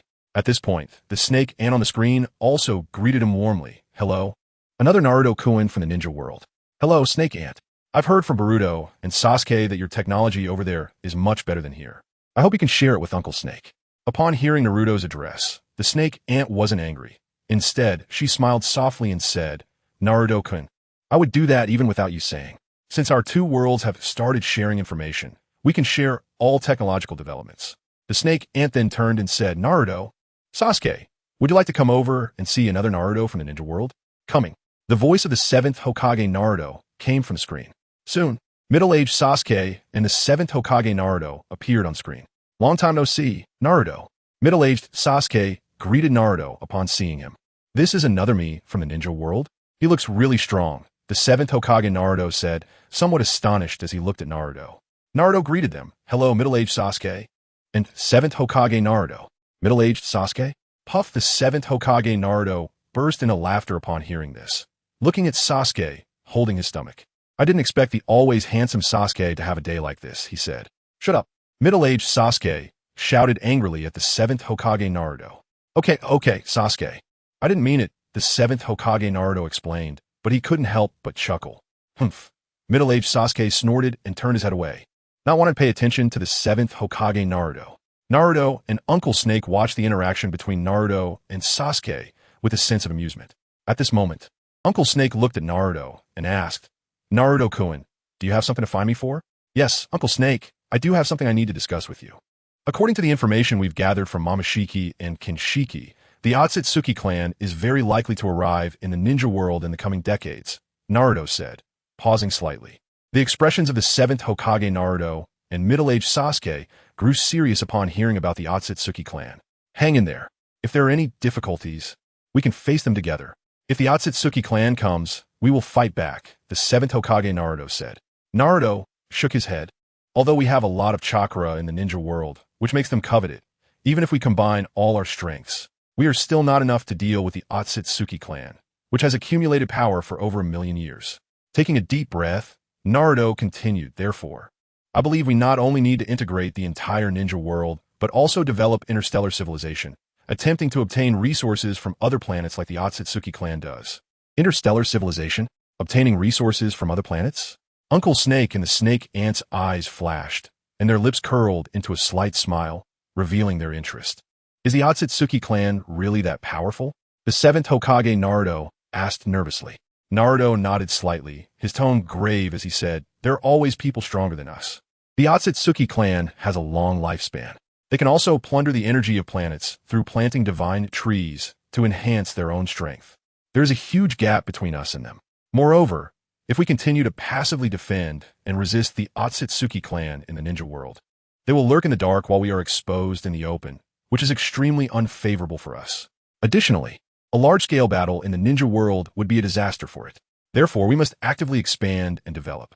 If we can master interstellar travel technology, like the Otsutsuki clan, to obtain various resources from other planets, it would greatly promote our development. Furthermore, even without the threat of the Otsutsuki clan, other cosmic bandits may emerge in the vast universe in the future. Therefore, it is very necessary for us to develop interstellar civilization to protect everything we cherish. After listening, the 7th Hokage Naruto and middle-aged Sasuke fell into deep thought, while Uncle Snake and the snake ant were highly interested and very supportive of Naruto's proposal. However, the snake ant first raised a question. With our current technology, even if we devote all our efforts to developing a spacecraft, it would still take several years. Moreover, in the vast universe, the speed of travel is very slow, and reaching other planets may take a very long time, even exceeding our lifetimes. Everyone fell into contemplation. At that moment, Uncle Snake suddenly had an idea. He smiled and said, perhaps we don't need to build a spaceship. We can make the moon into a rapidly movable scientific ninja tool. The 7th Hokage Naruto exclaimed in shock. That's an enormous project. Are you serious? Naruto and middle-aged Sasuke also frowned slightly, expressing their surprise and confusion. However, the snake ant appeared intrigued and said, this plan sounds very interesting. Although the moon seems incredibly massive, it actually only requires sufficient energy to propel it. If we can divert the moon from its original orbit, we can harness the power of celestial motion. The greater the mass, the greater the momentum. If we make good use of gravity, it might even be possible to turn it into a meteor, significantly increasing our speed. The 7th Hokage, Naruto, frowned and said, that said, this project is really too enormous, and the moon is not a place that ordinary people can easily reach. Naruto smiled slightly, confidently saying, don't worry. Aren't there many puppets left by Sharon on the moon? I believe that should be enough. Upon hearing this, the 7th Hokage, Naruto, suddenly realized and excitedly said, That's right. How could I have forgotten about this? It seems I need to contact Sharon quickly to see how many puppets he has left. After saying this, Naruto, feeling anxious, wanted to leave to find Sharon. Ant Snake gently said, "Seventh Hokage, don't rush. We still need some verification. Let's call Fangzhu first." "Right," the seventh Hokage replied, realizing. Middle-aged Sasuke shook his head helplessly, looking speechless. Seeing this, Uncle Snake looked at Naruto and said, "Let's go to the ninja sect and find Tobirama and the others. Their suggestions are also crucial. Moreover, our ninja world has started to exchange information, and we can share technological and ninjutsu achievements in the future." Naruto nodded and said, "I'll go call them over." Seeing this, the seventh Hokage looked at Ant Snake and middle-aged Sasuke, and with a serious expression said, "We should also start the 5 Kage Summit. I'll send someone to call the other 4 Kage here." Chapter 160. The two ninja worlds intertwine and develop together under the call of Naruto and 7th Hokage Naruto. The ninja sect where Naruto belongs began to make contact with the 5 Kage from Boruto's era. The 5 Kage were stunned as they looked at the scene before them, their faces filled with disbelief. The ordinary person, Jur, was so shocked that he couldn't speak, stammering, This is the god of ninjas, Senju Hashirama and Uchiha Madara." His eyes widened as if he couldn't believe what he was seeing. The fourth Tsuchikage, Kuratsuchi, upon seeing Inoki, exclaimed excitedly, "Grandpa." Her voice was filled with surprise and joy, tears shimmering in her eyes. Seeing this, Ant Snake smiled and explained, "This is another ninja world, and its timeline is much earlier than ours." Compared to the surprise of the 5 Kage, Naruto's side appeared much calmer. After all, they had already learned about the existence of the 7th Hokage Naruto's ninja world and were not unfamiliar with such a cross-temporal encounter. People from both worlds began to communicate with each other, sharing their experiences and stories. They discussed their ninjutsu techniques, combat experiences, and outlooks for the future. The atmosphere gradually became lively, with everyone filled with curiosity and longing for each other's worlds. Eventually, the conversation returned to the main topic. Indra spoke up, "Orochimaru, since the information between the two ninja worlds has been exchanged, can we share our ninjutsu achievements? This way, both sides could gain more knowledge and skills, further enhancing their strength." Orochimaru nodded and said, "Of course." He saw this as a rare opportunity to promote communication and cooperation between the two worlds. Thus, both sides decided to jointly research and discuss various ninjutsu to achieve a mutually beneficial situation. Hearing this proposal, the 5th Raikage Durui and the 5th Kazekage Gaara also expressed their agreement and showed great interest in sharing ninjutsu achievements. They looked forward to learning new techniques and tactics from this exchange to bring greater development and progress to their ninja villages. The ninja sect and the 5 Kage began to discuss with each other, but soon there was a misunderstanding. Uchiha Madara angrily slammed the table and shouted, "What garbage are you presenting? You want us to learn such common rubbish ninjutsu?" The 5 Kage looked embarrassed at this remark, glancing at each other, unsure how to respond. It was ultimately the 7th Hokage Naruto who broke the deadlock. He stood up and said seriously, "There's no need for everyone to hide those forbidden techniques. The current situation is dire, and to develop the ninja world and combat the Otsutsuki clan, we must enhance our strength without hesitation." Seeing this, Gaara immediately stood up to support Naruto's viewpoint. He said without hesitation, "Naruto is right. I will share all the forbidden techniques from my village with everyone." Seeing Naruto and Gaara so generous, the others no longer hesitated. Jur and Kuratsuchi also agreed to share the forbidden techniques from their villages. Even Darui gritted his teeth and agreed to share the forbidden techniques with everyone. Although the Boruto ninja world had been peaceful for over a decade, it had still developed over time. The two ninja worlds began to exchange ninjutsu. Soon after, both sides completed the ninjutsu exchange and began to discuss cooperation in the field of technology. Naruto and Orochimaru shared the idea of interstellar civilization and acquiring resources from other planets. After hearing this, they realized that technology was crucial for the future of the ninja world. Thus, they began researching how to transform the moon into a rapidly movable scientific ninja tool. Ant Snake looked at Fangzhu with anticipation and asked, "The moon can be made into a scientific ninja tool, right?" Fangzhu felt a bit nervous under her gaze, adjusted his glasses, and cautiously replied, "Theoretically, it is feasible, but the engineering difficulty is immense." Ant Snake smiled and reassured him, "You don't need to worry about that. We will find a way to overcome the difficulties." Meanwhile, Orochimaru also posed a question to Tobirama. "Do you agree to transform the moon into a scientific ninja tool?" Tobirama nodded slightly in agreement. I agree. Even if interstellar travel cannot be achieved, transforming the moon into a scientific ninja tool is still a good thing. It can not only protect the ninja world, but also help us monitor the movements of the Otsutsuki clan and defend against meteorite attacks. Moreover, it can serve as a powerful weapon against the Otsutsuki clan. Why not? Thus, the plan to turn the moon into a scientific ninja tool was quickly finalized, and both worlds discussed the manufacturing scheme together. Moreover, due to the exchange of information between the two worlds, they began to develop not only in ninjutsu and technology, but also in philosophy, culture, and other aspects, extracting the essence and discarding the dross for further development. Chapter 161. The well-equipped moon. In order to transform the moon into a rapidly mobile scientific ninja tool, Naruto, Sasuke, Orochimaru, Tobirama, and others ascended to the moon. Naruto, how'd you all get here? Sharon sensed the arrival of so many people on the moon and felt surprised and puzzled. However, Sharon was not nervous. On the moon, he could use the giant Rinnegan to observe the situation in the ninja world at any time, naturally recognizing Indra, Ashura, Uchiha Madara, and others. Before Naruto could explain, Indra spoke up first. So, this is my father's brother Yuan, the descendant left on the moon? He does seem extraordinary. Thank you for the compliment, Sharon replied, then turned to look at Naruto. Seeing this, Naruto began to explain his intentions to Sharon. Sharon, we came here this time to turn the moon into a scientific ninja tool. After hearing Naruto's words, Sharon suddenly understood.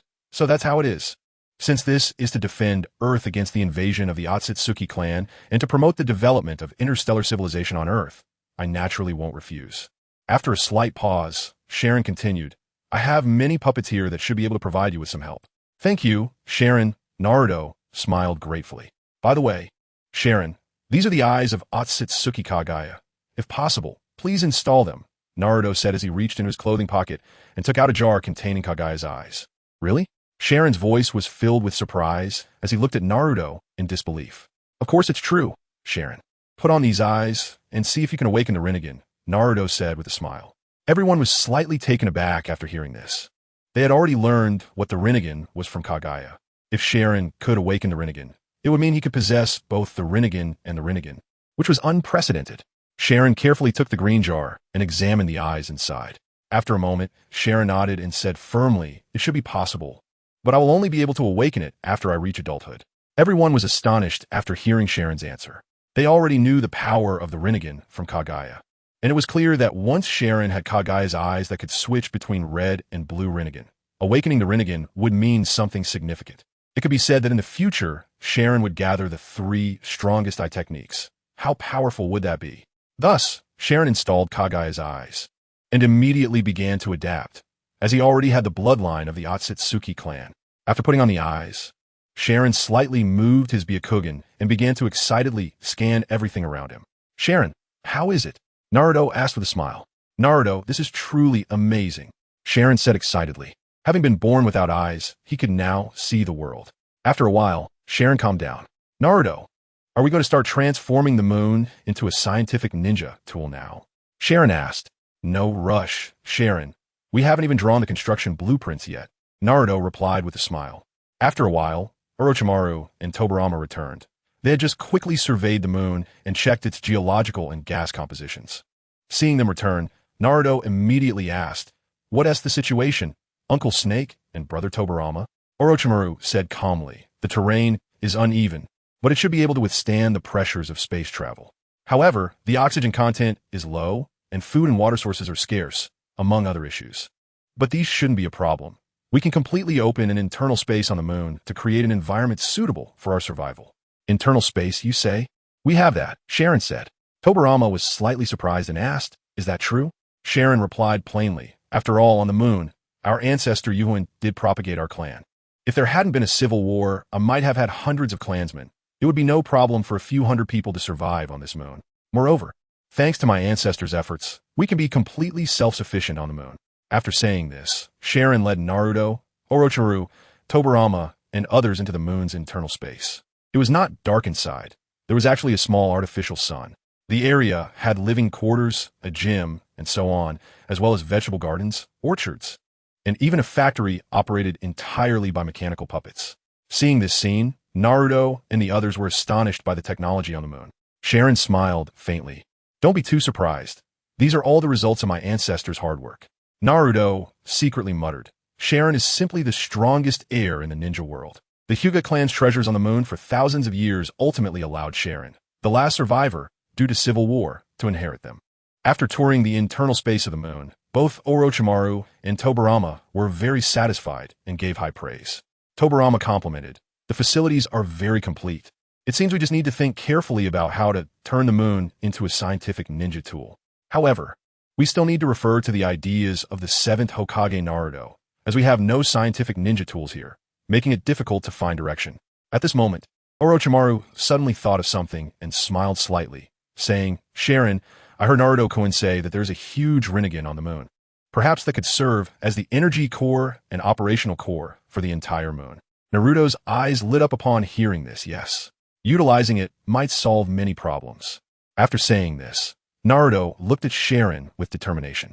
"In that case, let me take you to see it," Sharon said. Then, Sharon led Naruto, Sasuke, and the others into the palace.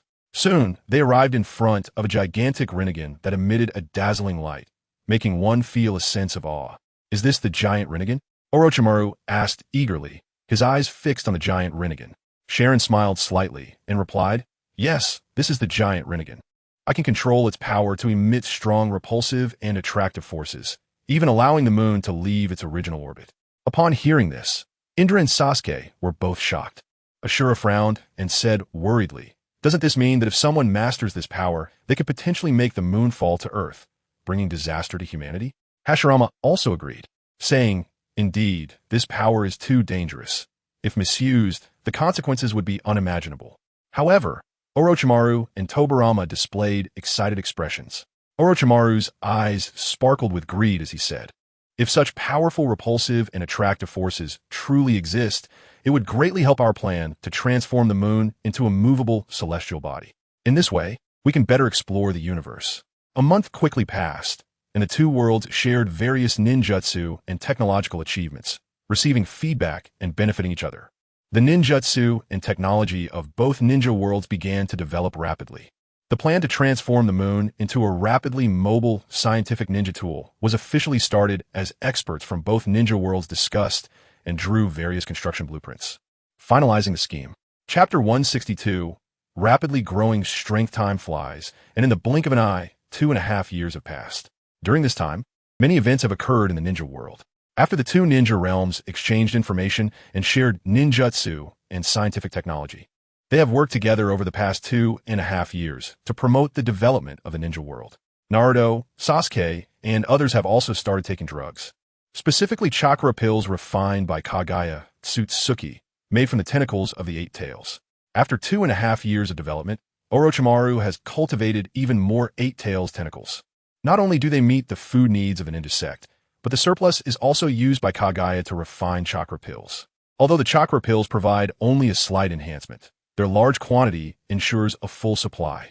Consuming these chakra pills daily, Naruto and the others have significantly increased their chakra reserves. Additionally, Naruto and Sasuke engage in daily training and practice ninjutsu and taijutsu, resulting in tangible growth in their strength. At this moment, Naruto and Sasuke are engaged in an intense battle within Kagaya's desert space. Their figures intertwine amidst the swirling yellow sand, with their attacks and defenses constantly clashing. Over the past 2.5 years, Naruto and Sasuke have often come to Kagaya's space in the afterlife for sparring. Each sparring session is a fierce contest, with both sides going all out to achieve victory. Their battles are not always smooth. Each side has its victories and defeats. Sometimes, they can quickly determine a winner. Other times, it takes a prolonged fight to settle the outcome. Occasionally, they even battle for days and nights to decide the final victor. Naruto possesses high stats, boasting immense strength and endurance. With his keen perception, he can easily evade Sasuke's cunning moves. However, Sasuke's mechanisms are even more formidable, and his tactics and skills keep Naruto on constant alert. Despite Naruto's overwhelming power, his attack methods are relatively straightforward. He relies on brute strength and speed to attack, which, while effective, makes it difficult to hit the agile and unpredictable Sasuke. Sasuke, on the other hand, uses exquisite techniques and clever strategies to engage Naruto. The atmosphere of the battle is filled with tension and excitement, as both are evenly matched, making it hard for either to gain the upper hand. At this point, Naruto and Sasuke have been fighting for 7 days and nights. With their current strength and vitality, the outcome is becoming clearer. Naruto and Sasuke have begun to understand why Sage of Six Paths and Ashura could battle Kaguya for months. As they fight, Naruto begins to feel a bit fatigued. Sasuke, let's stop for a moment. What? Are you planning to admit defeat? Sasuke teased. Let's call it a draw. It's getting harder to determine a winner, Naruto replied. Sasuke nodded. Yeah, and we're too familiar with each other. I know what you want to do. Naruto smiled. Indeed, Sasuke, go practice with Indra and Uchiha. Seeing this, Sasuke nodded and left without looking back. Naruto shook his head helplessly. Sasuke is still a training fanatic, just like Indra and Uchiha, who love training and combat. Naruto thought for a moment and decided to go out for a stroll. After coming out of Kaguya's space, Naruto quickly spotted Kaguya, Hinata, Neji, Hanabi, and SH-10. Over the past 2.5 years, SH-10 has frequently traveled between the moon and the ninja world, often visiting the Hyuga clan, a family with which he shares some blood ties. At first, Naruto was wary of SH-10, worried that he might covet Hinata. However, perhaps due to that trip to the moon, SH-10 understands the mutual affection between Hinata and Naruto, so he has not pursued Hinata. Through observation, Naruto realized that SH-10 showed no signs of pursuing Hinata, but he unexpectedly discovered that SH-10 seemed to have feelings for Hanabi. SH-10 often came to play with Hanabi, and she did not refuse him. After all, as the daughter of the Hyuga clan's leader, she rarely has playmates. At this moment, Hinata's Byakugan has finally evolved into a Tenseigan after years of diligent effort at the dining table. When she saw Naruto, she couldn't help but shyly lower her head and softly call out, Naruto-kun. Since entering puberty, Hinata has become increasingly shy. Looking at her cute appearance, Naruto felt warmth in his heart and smiled, inviting her, Hinata, I want to stroll around Konoha village. Would you like to join me? Sure, Hinata replied excitedly. Sister, you're mesmerized by Naruto and I already. Can you take me along for shopping? Hanabi playfully said. She blinked her eyes, a smile on her lips, teasing her sister with her gaze. Hinata's face turned even redder at this, and Naruto smiled. Hanabi, if you're going shopping first, let SH-10 accompany you. SH-10 responded with a subtle smile. Hanabi, if you want to go shopping first, I can accompany you. His tone carried a hint of tenderness and indulgence. After hearing SH-10's words, Hanabi's face flushed slightly, and she huffed, Stop talking nonsense, let us fight. Saying this, she swung her palm and used gentle fist to attack SH-10. Her movements were swift and fierce, each strike containing immense power. However, SH-10 was not intimidated by Hanabi's attack. On the contrary, he displayed remarkable agility and quick reflexes. His body moved like a phantom, dazzling the eyes, easily evading Hanabi's strikes. Moreover, SH-10's attacks appeared gentle, seemingly afraid of hurting Hanabi. Meanwhile, Naruto and Hinata have already arrived at Konoha Street. Naruto stood on the street, scanning the surroundings and feeling the familiar atmosphere. Konoha still retains its original charm, but similar to scenes from Boruto, Konoha Village has undergone expansion. Many tall buildings have been constructed in the open space above the Hokage Rock. These modern buildings starkly contrast with the traditional wooden houses, bringing a unique sense of prosperity to Konoha. Just as Naruto was feeling nostalgic, a familiar voice called out, Hey Naruto, Hinata, long time no see. Naruto turned to see the person approaching and exclaimed in delight, Jiraiya-sensei, Tsunade, long time no see. Did you just return to Konoha? Jiraiya nodded, yes. This time we're back to get married. Really? Congratulations. Naruto smiled. Tsunade added, Naruto, remember to come to our wedding. Of course, I'll definitely be there. Naruto replied with a smile. Jiraiya chuckled. Naruto, we've just returned and have things to attend to, so we won't disturb you. All right, Jiraiya-sensei, Naruto nodded. Watching Jiraiya and Tsunade leave, Naruto felt a wave of emotions. He recalled the days he spent training with Jiraiya, where they faced many difficulties and challenges together, but also gained much growth and friendship. Now, Jiraiya has finally found his happiness, and Naruto hopes to find his as well. Turning to Hinata beside him, Naruto softly said, Hinata, we should also enter the hall of marriage together in the future. Hinata's face instantly turned crimson, and she lowered her head, gently nodding and whispering, Okay, Naruto-kun. Her eyes sparkled with the light of happiness, as if she could see a beautiful future ahead. Naruto smiled and took Hinata's hand, their fingers intertwining tightly, as if promising each other something. Their eyes met, and they could both feel each other's intentions. At that moment, it seemed as if they had already glimpsed the beautiful life ahead, a family filled with love and warmth. Chapter 163. Attending Jiraiya and Tsunade's wedding as night fell. Naruto's home was brightly lit. Naruto, along with his parents, Minato and Kushina, sat together in the living room, the atmosphere warm and cheerful. Naruto, did you know that Teacher Jiraiya is getting married? Minato said with a big smile. I know. I ran into Teacher Jiraiya and Sister Tsunade on the streets of Konoha a few days ago, Naruto replied, also smiling. I never expected those two to end up together. I wonder when the wedding will be held. It must be a lively event, Kushina said with a laugh. Just as the family was happily chatting, there was a sudden knock at the door. Knock, knock, knock. Minato, go see who it is. It couldn't be Teacher Jiraiya, could it? Kushina guessed. It's possible. Minato nodded and got up to head to the door. When Minato opened the door, sure enough, it was Jiraiya standing outside. Teacher Jiraiya, Minato exclaimed excitedly. Minato, it's been a long time, Jiraiya said with a gentle smile. Please come in, Teacher Jiraiya. Let's talk inside, Naruto urged. All right, Jiraiya agreed, stepping inside. Teacher Jiraiya. Upon seeing Jiraiya, Naruto's face lit up with surprise, and he shouted excitedly. Naruto rushed forward to greet Jiraiya, his eyes shining with joy. Naruto, you're here too. Jiraiya smiled at Naruto, his affection for his disciple evident in his eyes. Unable to contain his excitement, Naruto asked, Teacher Jiraiya, when are you getting married? His voice was filled with anticipation, as if he was already imagining the wedding.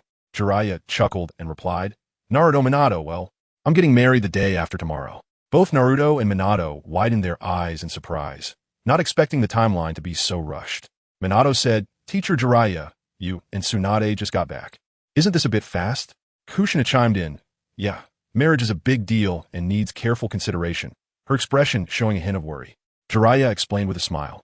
Tsunade wants to keep things simple, so we won't have a grand ceremony. We'll only invite relatives, friends, and the clan heads of Konoha.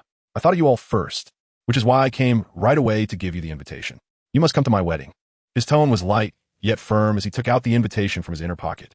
Teacher Jiraiya will definitely be there, Minato said with a smile as he took the invitation.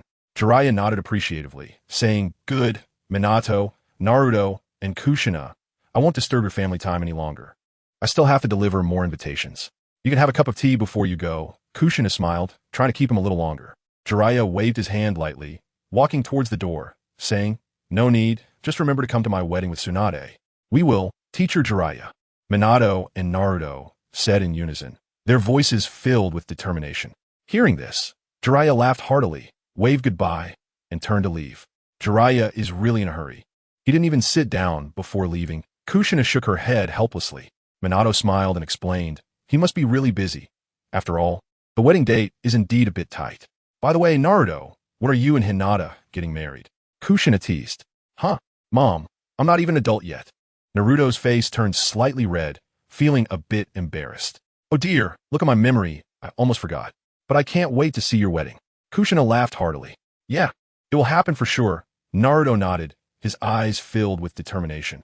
Soon, the day of Jiraiya and Tsunade's wedding arrived, and the ceremony took place as scheduled. In a beautifully decorated palace, the place was bustling with many guests. It's so lively, Kushina exclaimed, dressed in formal attire. Minato and Naruto also attended in their formal wear, nodding in agreement as they spotted many familiar faces. Naruto recognized almost everyone present. At that moment, a voice called out, Kushina, Makoto. Kushina immediately recognized her best friend's voice and looked excitedly towards its source. There was Makoto waving at her, accompanied by Fugaku, Itachi, and Sasuke. Sasuke, that loser. Naruto and Kushina rushed towards Fugaku, while Minato exchanged greetings with Fugaku. Naruto approached Sasuke and said with a faint smile, Sasuke, I didn't expect you to come to Teacher Jiraiya and Tsunade's wedding. Sasuke shook his head. I really didn't want to come, but almost everyone is here. And since I had nothing else to do, I decided to join the fun. At that moment, Naruto heard someone calling his name and looked up to see Choji and Shikamaru approaching. Naruto, I didn't expect you to come to Teacher Jiraiya's wedding, Choji said. I came with my father. There must be a big feast at a wedding, right? I didn't eat anything this morning, so I came with an empty stomach. I must eat a lot, Choji said, saliva almost escaping his mouth. Shikamaru sighed. I didn't want to come either, but Choji dragged me along to join his father. Huh. Choji, Shikamaru, you two haven't changed at all, Kiba said as he approached with Akamaru. Long time no see, Kiba. Naruto, long time no see. Just as Naruto and Kiba were about to continue their conversation, several figures suddenly appeared, greeting Naruto and Sasuke enthusiastically. Naruto-kun. Hinata and Neji walked over. Hey, Hinata, Neji. Naruto replied with a big smile, but his gaze remained fixated on Hinata. Today, Hinata was dressed beautifully, looking more stunning than ever. Naruto. Hinata felt shy under Naruto's intense gaze, her cheeks gradually turning red. Haha, Hinata looks absolutely beautiful today. Naruto openly praised her. Thank you for the compliment, Naruto-kun. Hinata replied softly, lowering her head. At the same time, Sasuke also heard someone calling his name. Sasuke, you look particularly handsome today. Karen excitedly ran up to Sasuke, her eyes sparkling with admiration. Hearing this, Sasuke's lips curled into a confident smile. He gently brushed his bangs aside and replied, Karen, what brings you here? You do look even more beautiful than usual today. Karen blushed slightly. Thank you for the compliment, Sasuke. I just came here to join the fun. What a coincidence. Me too, Sasuke smiled lightly. Yeah, what a coincidence, Karen laughed, but internally she was thinking, how could it be a coincidence? She had dressed up beautifully just to catch Sasuke's attention. Chapter 164. Little Lee's pursuit of love at the wedding of Jiraiya and Tsunade. Ino and Sakura were engaged in conversation.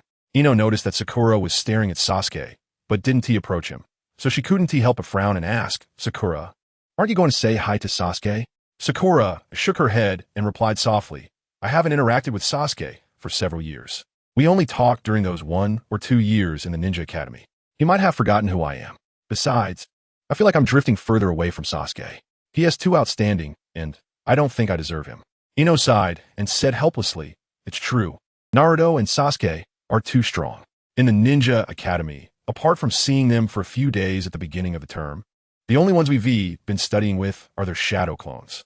After saying this, Ino suddenly paused, her gaze drifting towards Lee, and she frowned, saying, Sakura, it seems like Lee has been watching you from behind. Sakura calmly nodded upon hearing this, her expression showing little change, only a hint of bitterness at the corners of her mouth. She understood in her heart that Lee had feelings for her, but she placed more importance on appearance and couldn't reciprocate those feelings. Sakura sighed lightly, her gaze shifting back towards Sasuke, secretly thinking, perhaps I really only like Sasuke's handsome exterior. Ino, aren't you going to ask Lee anything? He has just been staring, Ino asked with confusion. Sakura responded irritably. No. Ino shook her head helplessly and said, Sakura, I'm going to find Sai. After saying that, she turned and left, watching Ino's departing figure. Sakura's mood became somewhat melancholic. In this lively wedding, she felt incredibly lonely. Just then, a figure appeared before Sakura. Sakura. Sakura looked up, and it turned out to be Lee. With impatience, she frowned and said rudely, what do you want? Go away. Lee showed an awkward smile, scratching his head, unsure of what to say.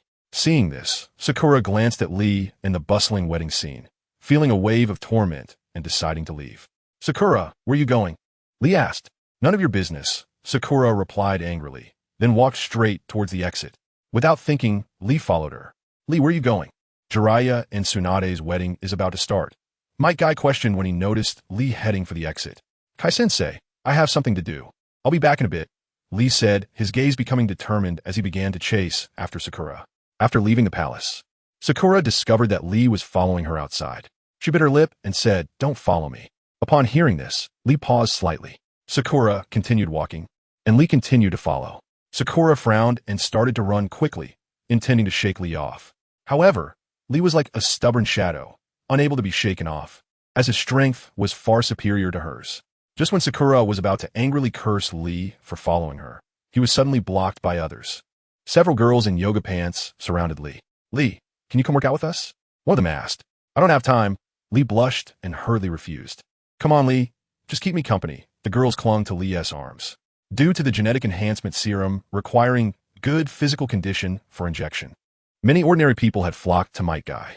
Lee followed Might Guy and had taken in many disciples, becoming a well-known figure, gaining wealth and fame. Both Lee and Might Guy were recognized as masters of physical arts, and many ordinary people liked to call them fitness coaches. Moreover, in the ninja world, where martial power was revered, people liked strong individuals, so Lee had many admirers. Sakura stared blankly at the scene before her. When she saw Lee surrounded by a group of beautiful girls, her expression instantly darkened, as if her whole world was collapsing. It turns out the clown is me. Sakura murmured to herself. She felt her self-esteem suffer an unprecedented blow. Without looking back, she turned and began to run, tears streaming down her cheeks. At that moment, Lee also noticed Sakura leaving.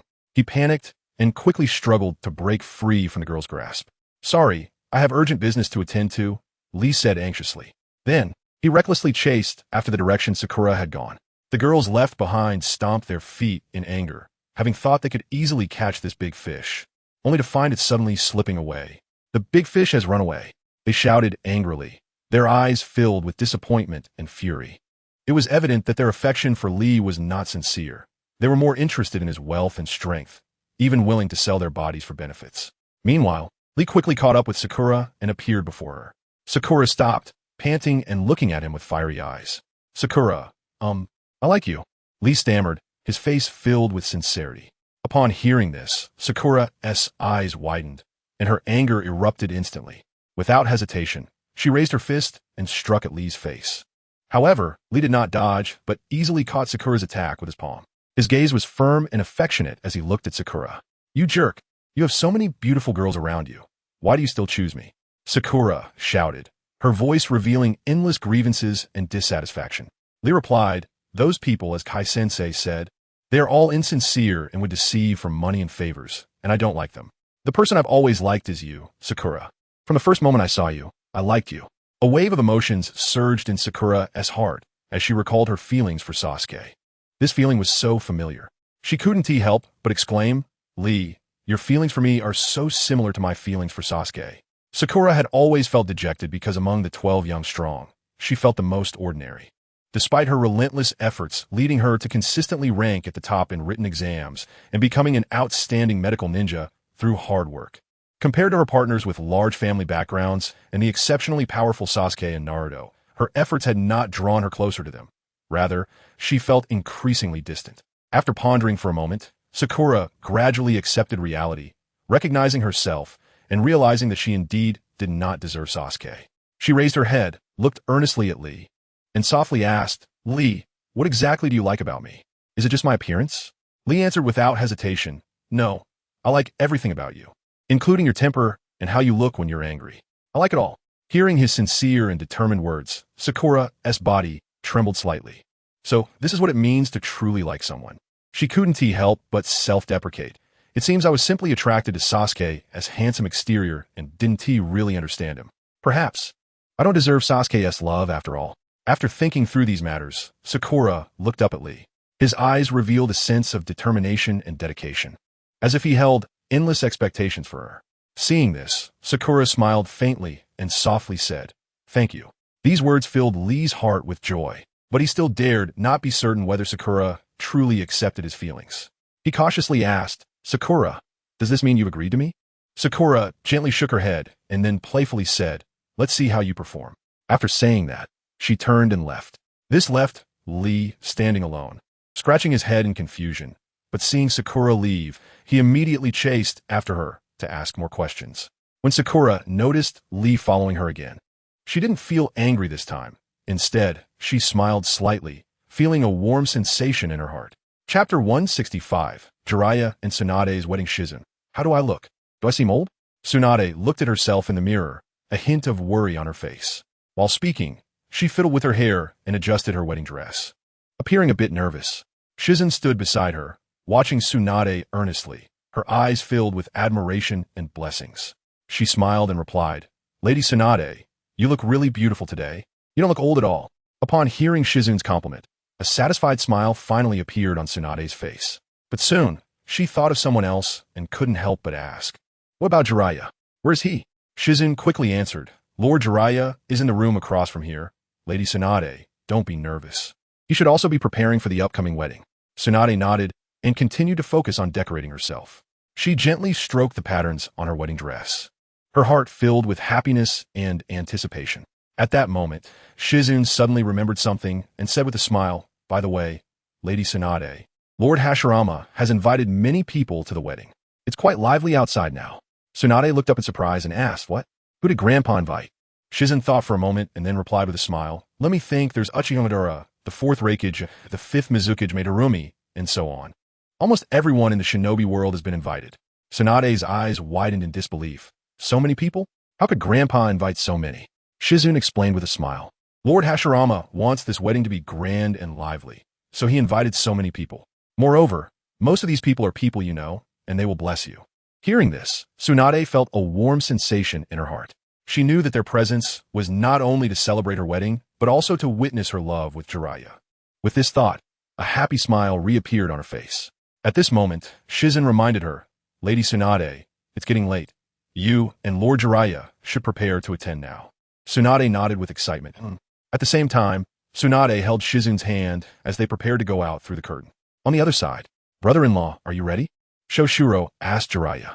Jiraiya nervously swallowed and adjusted his ceremonial sash. Then he solemnly nodded, I'm ready. After Jiraiya spoke, his gaze became firm. Then brother-in-law, let's get ready to enter, Shoshiro said cheerfully. At the wedding venue, Yamato stood in the center of the stage and began to host. Dear friends and guests, hello. Thank you very much for coming to attend the wedding of Jiraiya and Tsunade. I won't go on too long. Let's get straight to the point. Now, please warmly welcome our main character today, the groom, Mr. Jiraiya. As soon as Yamato finished speaking, he pointed to the red curtain beside the stage. Everyone present followed his cue and focused their attention in that direction.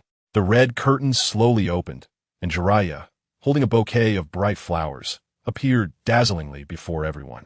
Go for it, Jiraiya-sensei, Naruto shouted excitedly. After Jiraiya stepped onto the stage and saw the seats filled with guests, he felt overwhelmed with emotion. He looked around, his face beaming with a happy smile. At that moment, he heard Naruto's cheers and couldn't help but smile back, making a victory sign with Minato. Seeing that Jiraiya had reached the center of the stage, Yamato continued to host, saying, All right, next, let's welcome the beautiful bride, Miss Tsunade. After Yamato finished speaking, he waved his hand to signal everyone to look at the entrance where they would come in. As the door slowly opened, Tsunade, held by Shizune, elegantly appeared before everyone. At this moment, Tsunade, dressed in a pure white wedding dress, looked noble and elegant like a princess, becoming the focal point of the entire venue. On the stage, Jiraiya, dressed in a suit, was waiting for her like a prince awaiting his princess. Jiraiya gazed at the beautiful Tsunade walking towards him, momentarily lost in thought. His heart filled with joy. At this moment, he felt as if he were in a dream, unable to believe the beauty before him. Yamato noticed Jiraiya's distraction and quietly nudged him. Jiraiya quickly came to his senses, seeing Tsunade almost halfway down the aisle, and hurriedly picked up the flowers to meet her. Tsunade, will you marry me? Jiraiya asked, holding the flowers, kneeling on one knee, and gazing deeply into Tsunade's eyes. Tsunade's heart trembled slightly upon hearing this. One hand partially covering her mouth, her eyes glistening with tears, revealing endless emotion and excitement. I will, Jiraiya. Tsunade took the flowers from Jiraiya's hands, her face radiating a happy smile. Jiraiya stood up, tightly holding Tsunade's hand, and they exchanged smiles as they stepped toward the center of the stage together. After Jiraiya and Tsunade reached the high platform, they began an impassioned speech. Jiraiya, full of excitement, said, Thank you all for coming to our wedding. I am incredibly fortunate to marry such a beautiful, brave, and wise woman like Tsunade. It is truly my honor. His voice was filled with joy and excitement, as if he wanted to convey his inner happiness to everyone. The guests below applauded, happy for their happiness. Tsunade stood beside him, her face glowing with happiness. She gently held Jiraiya's hand, facing their friends and family in the audience together. At this moment, she felt endless warmth and love. Murata, did you see? My granddaughter Tsunade is getting married. Hashirama laughed heartily at Uchiha Madara beside him. Madara glanced at Hashirama and calmly replied, I know, Hashirama, I'm not blind. Hashirama didn't mind Madara's attitude and continued excitedly, Murata, a year from now, I might have a great-grandson. Why aren't you getting married? Madara's expression instantly darkened, glaring at Hashirama, and shouted, Hashirama. Tobirama frowned, impatiently telling Madara, Madara, can you keep your voice down? Don't disturb Jiraiya and Tsunade's speech. Hashirama, however, was not affected by Madara's anger and turned to Tobirama, smiling. By the way, Tobirama, you should also find someone to marry. Tobirama looked at Hashirama helplessly and retorted, Big brother, what does that have to do with you?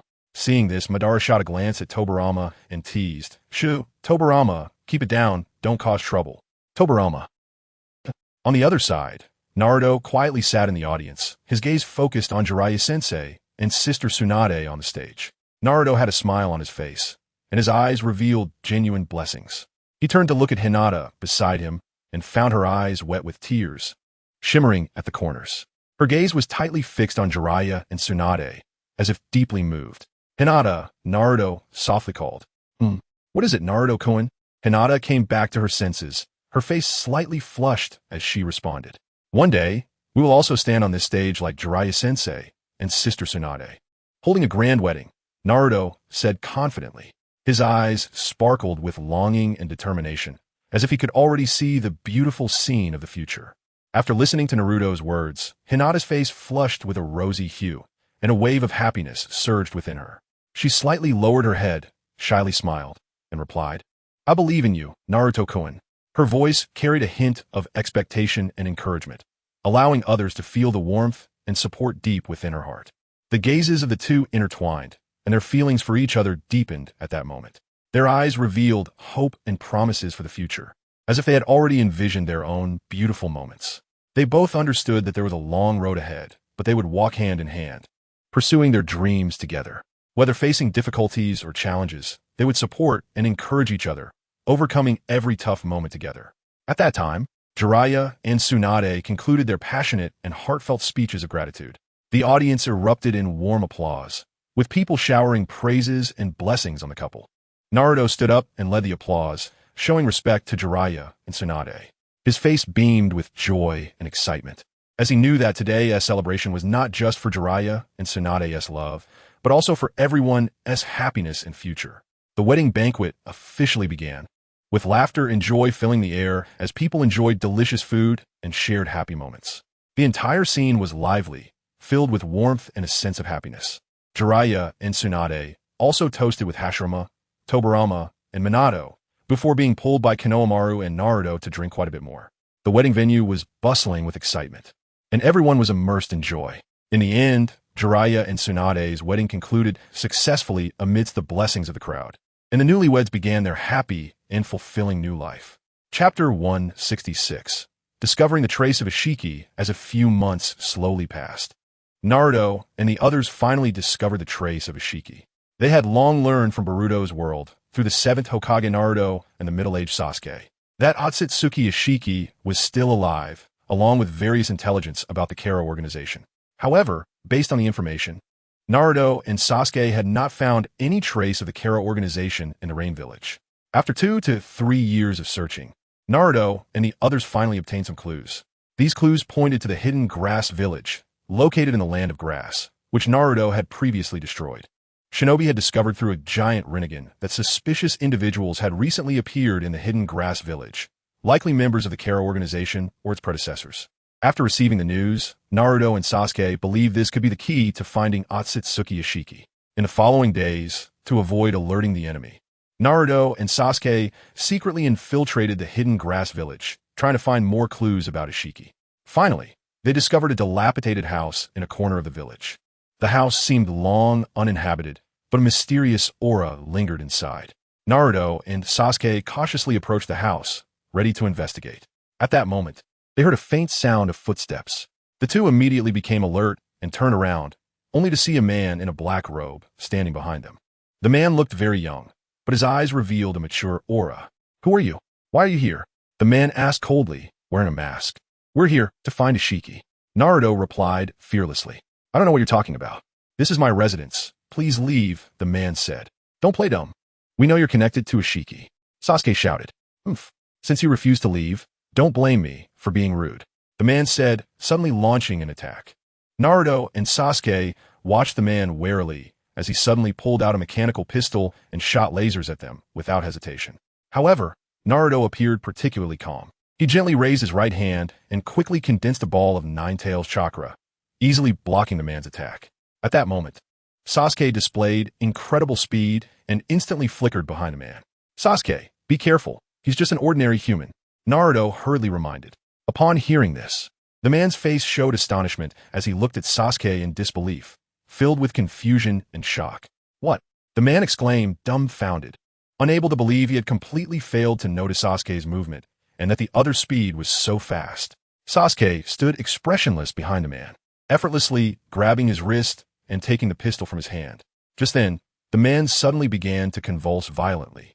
Seeing this, Sasuke's eyes widened slightly as he immediately cast Genjutsu on the man, putting him into a sleeping state. What happened, Sasuke? Naruto asked in confusion. I think he was being controlled just now. I don't know what ninjutsu it was, but it seemed like it wanted him dead. Sasuke calmly analyzed the situation. So he's really just an ordinary human? Naruto felt somewhat surprised. No, Sasuke replied briefly, then reached out to remove the man's mask. When Naruto saw the man's true face, he couldn't help but be slightly shocked. This was Amato.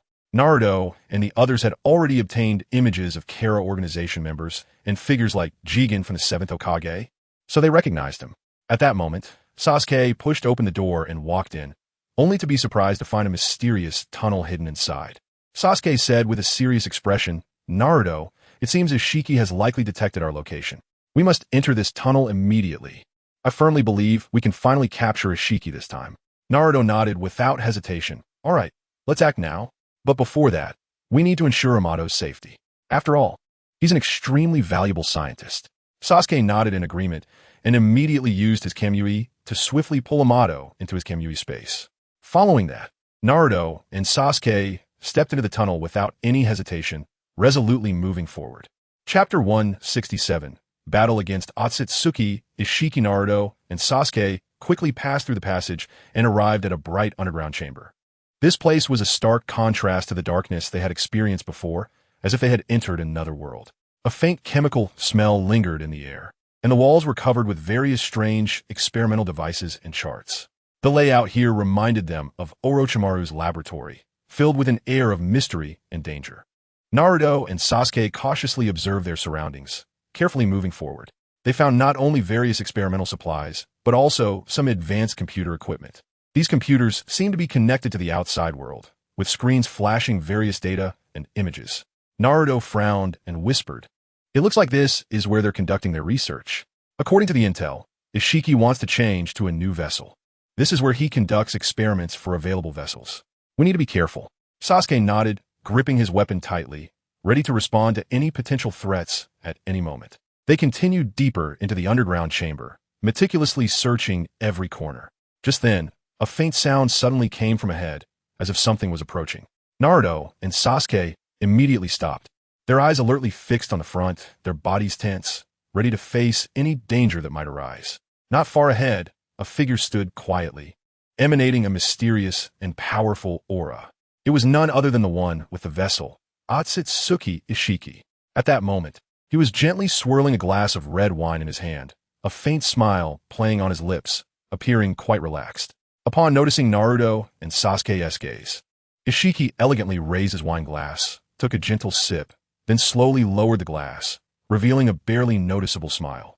"Ishiki, I didn't expect you to dare to appear before us," Sasuke shouted, his voice filled with confusion. "Why wouldn't I? As long as you obediently hand over a Durama, I might consider letting you go and leave here safely," Ishiki replied, seemingly full of confidence in his strength, his tone revealing an air of arrogance. Hearing such arrogant words from Ishiki ignited a fire of anger within Naruto. "Let us go. Ishiki, you are too arrogant. Don't think we'll be afraid of you.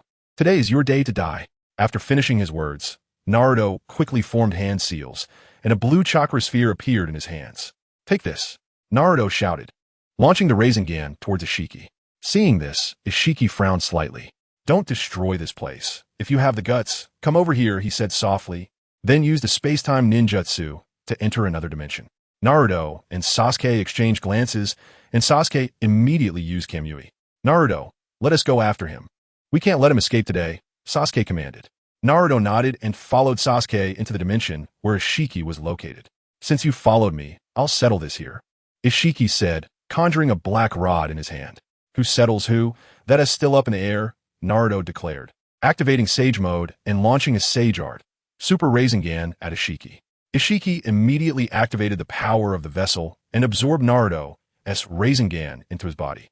At that moment, Sasuke seized the opportunity, using his heavenly hand power to instantly move above Ishiki, wielding the Kusanagi sword and striking fiercely at Ishiki's neck. Ishiki was busy absorbing Naruto's Rasengan and had no time to dodge Sasuke's attack.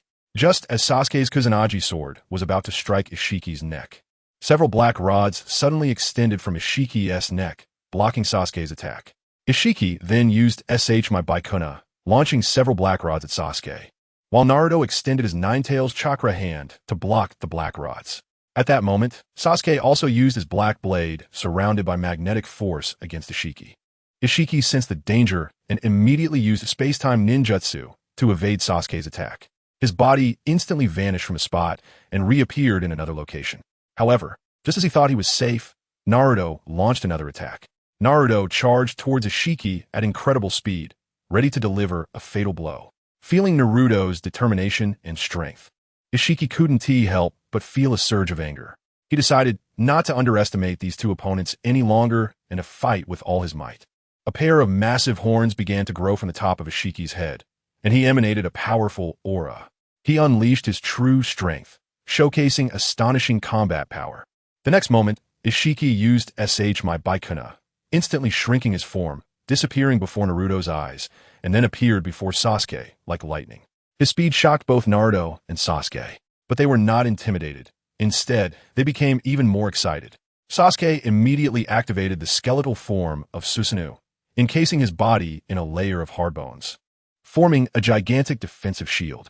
At the same time, he extended a massive fist towards Ishiki, striking fiercely. Facing Sasuke's attack, Ishiki was unafraid. He charged through, easily breaking Sasuke's Susanoo skeleton and continuing to attack Sasuke. Sasuke was slightly taken aback and used heavenly hand power to switch positions with Naruto. Seeing Ishiki's fist coming towards him, Naruto crossed his fist in front of his chest to easily block the attack. What? Ishiki was slightly surprised to see his punch easily blocked by Naruto. He gritted his teeth and kicked at Naruto again. Naruto showed no fear and kicked back, then engaged in an intense taijutsu battle with Ishiki. Who would have thought that such a lowly creature would have such strong taijutsu? Ishiki said. Don't get ahead of yourself. Ishiki, Naruto teased. Ishiki snorted, using My Baikuna again to attack Naruto with black rods, which Naruto destroyed with a Rasengan. At that moment, Ishiki vanished from Naruto's sight again, appearing behind him. Sensing a premonition, Naruto easily blocked Ishiki's attack. Just then, Sasuke appeared behind Ishiki, swinging the Kusanagi sword fiercely at him. Ishiki reacted quickly, blocking the strike with a black rod. At this point, Ishiki found himself in a precarious situation, caught between Naruto and Sasuke's flanking attack. However, just as Naruto and Sasuke prepared to launch a new round of attacks, Ishiki suddenly cast a technique called Great Black Heaven towards the sky. Instantly, a massive stone pillar fell from the sky, crashing towards the three of them. At the same time, Ishiki used My Baikuna to shrink his body and quickly slipped away. Seeing the giant stone pillar about to fall, Naruto did not hesitate to unleash his Nine-Tails chakra, shattering the massive stone pillar. Naruto and Sasuke looked at Ishiki, who reappeared before them, and began to converse. Sasuke, hasn't Ishiki been in this mode for over 10 seconds now? Naruto asked. Yeah, Naruto, he does seem stronger than the Ishiki from the world of the 7th Hokage, but he's just a slightly bigger toy, Sasuke replied. Toy? Ishiki roared with anger upon hearing Sasuke's words. You lowly creatures have completely enraged me. Ishiki shouted, his aura exploding again as he used My Baikuna against Naruto and Sasuke. Suddenly, several black rods shot up from beneath Naruto and Sasuke, prompting them to leap up to avoid them. At that moment, Ishiki released a dense barrage of black rods from the sky, shooting towards Naruto and Sasuke. Be careful, Naruto, Sasuke warned, furrowing his brows, then activating intangibility. Got it, Sasuke. Naruto jumped left and right, quickly dodging the black rods. But at that moment, Ishiki once again used the May Bikuin, causing the black rods on the ground to instantly enlarge. Naruto was slightly taken aback, but quickly used the Flying Thunder God technique to evade the attack. Phew, that was close. I almost got into big trouble. Naruto arrived beside Sasuke and sighed in relief. That's enough playing around. We should show our true strength now, Sasuke said. Got it, Sasuke. Naruto and Sasuke simultaneously soared into the sky, unleashing their powerful chakra, the dense aura pressing down on Ishiki. How can such a lowly creature be so strong? Ishiki said in disbelief. Ishiki, show your true power, otherwise. Don't say we didn't give you a chance later, Naruto smiled. Don't think this will defeat me. Oh, really? Before Naruto's words finished, he instantly flew in front of Ishiki and landed a heavy punch on Ishiki's face. Ugh, Ishiki's face contorted as he was sent rolling backward. How is this possible? Ishiki got up, wiping the blood from his mouth, filled with shock. There's nothing impossible. Sasuke said you are our toy, and that's absolutely correct. Just now, we were just playing with you. Damn it, don't think I'll let you take me down. Ishiki unleashed all his power, his body starting to crack. But at the same time, a violent aura radiated from him. Naruto, things are getting interesting, Sasuke said calmly. Yeah, Sasuke, we still need to be careful. I'll take the lead, and you support, Naruto smiled. Understood, Naruto. Sasuke's expression became serious. Are you done discussing? All strategies and schemes are mere bubbles in the face of absolute power. At this moment, feeling the continuous flow of power within him, Ishiki regained his confidence. Let us see what strength you really have, Naruto smiled. In that instant, Naruto and Ishiki seemed to sense each other, rushing towards one another and throwing a punch. Bang! Their fists collided, creating a loud sound. Both Naruto and Ishiki staggered back a few steps. Looks like you can only talk big, Naruto laughed. Ishiki gritted his teeth in anger and once again used Daikokunin, sending down black cubes from the sky to smash into Naruto. Naruto quickly moved to dodge, but the cubes, under Ishiki's control, still came at him. Seeing this, Naruto used wood release, birth of dense forest, and the black cubes were blocked by the trees, with countless trees attacking Ishiki. Ishiki easily flew high into the air to avoid the tree attacks, and just then, a flash of lightning suddenly came at him. Ishiki used made Bikuin to shrink his body, narrowly avoiding it. The lightning was the electromagnetic cannon, a jutsu invented by Sasuke. Compared to the normal Chidori, the magnetic enhancement made it much faster. Not bad. You managed to dodge that, Sasuke praised. Ishiki, how long can you hold on? Naruto approached Sasuke's side, smiling at Ishiki. Hearing the teasing tone from Sasuke and Naruto, Ishiki was filled with rage. Even more furious that he seemed unable to deal with Naruto and Sasuke despite using all his strength. Don't underestimate me. Ishiki, blinded by anger, charged at Naruto and Sasuke. Come at me, Sasuke. Naruto used the boiling release of the five tails, emitting white steam from his body and striking at Ishiki.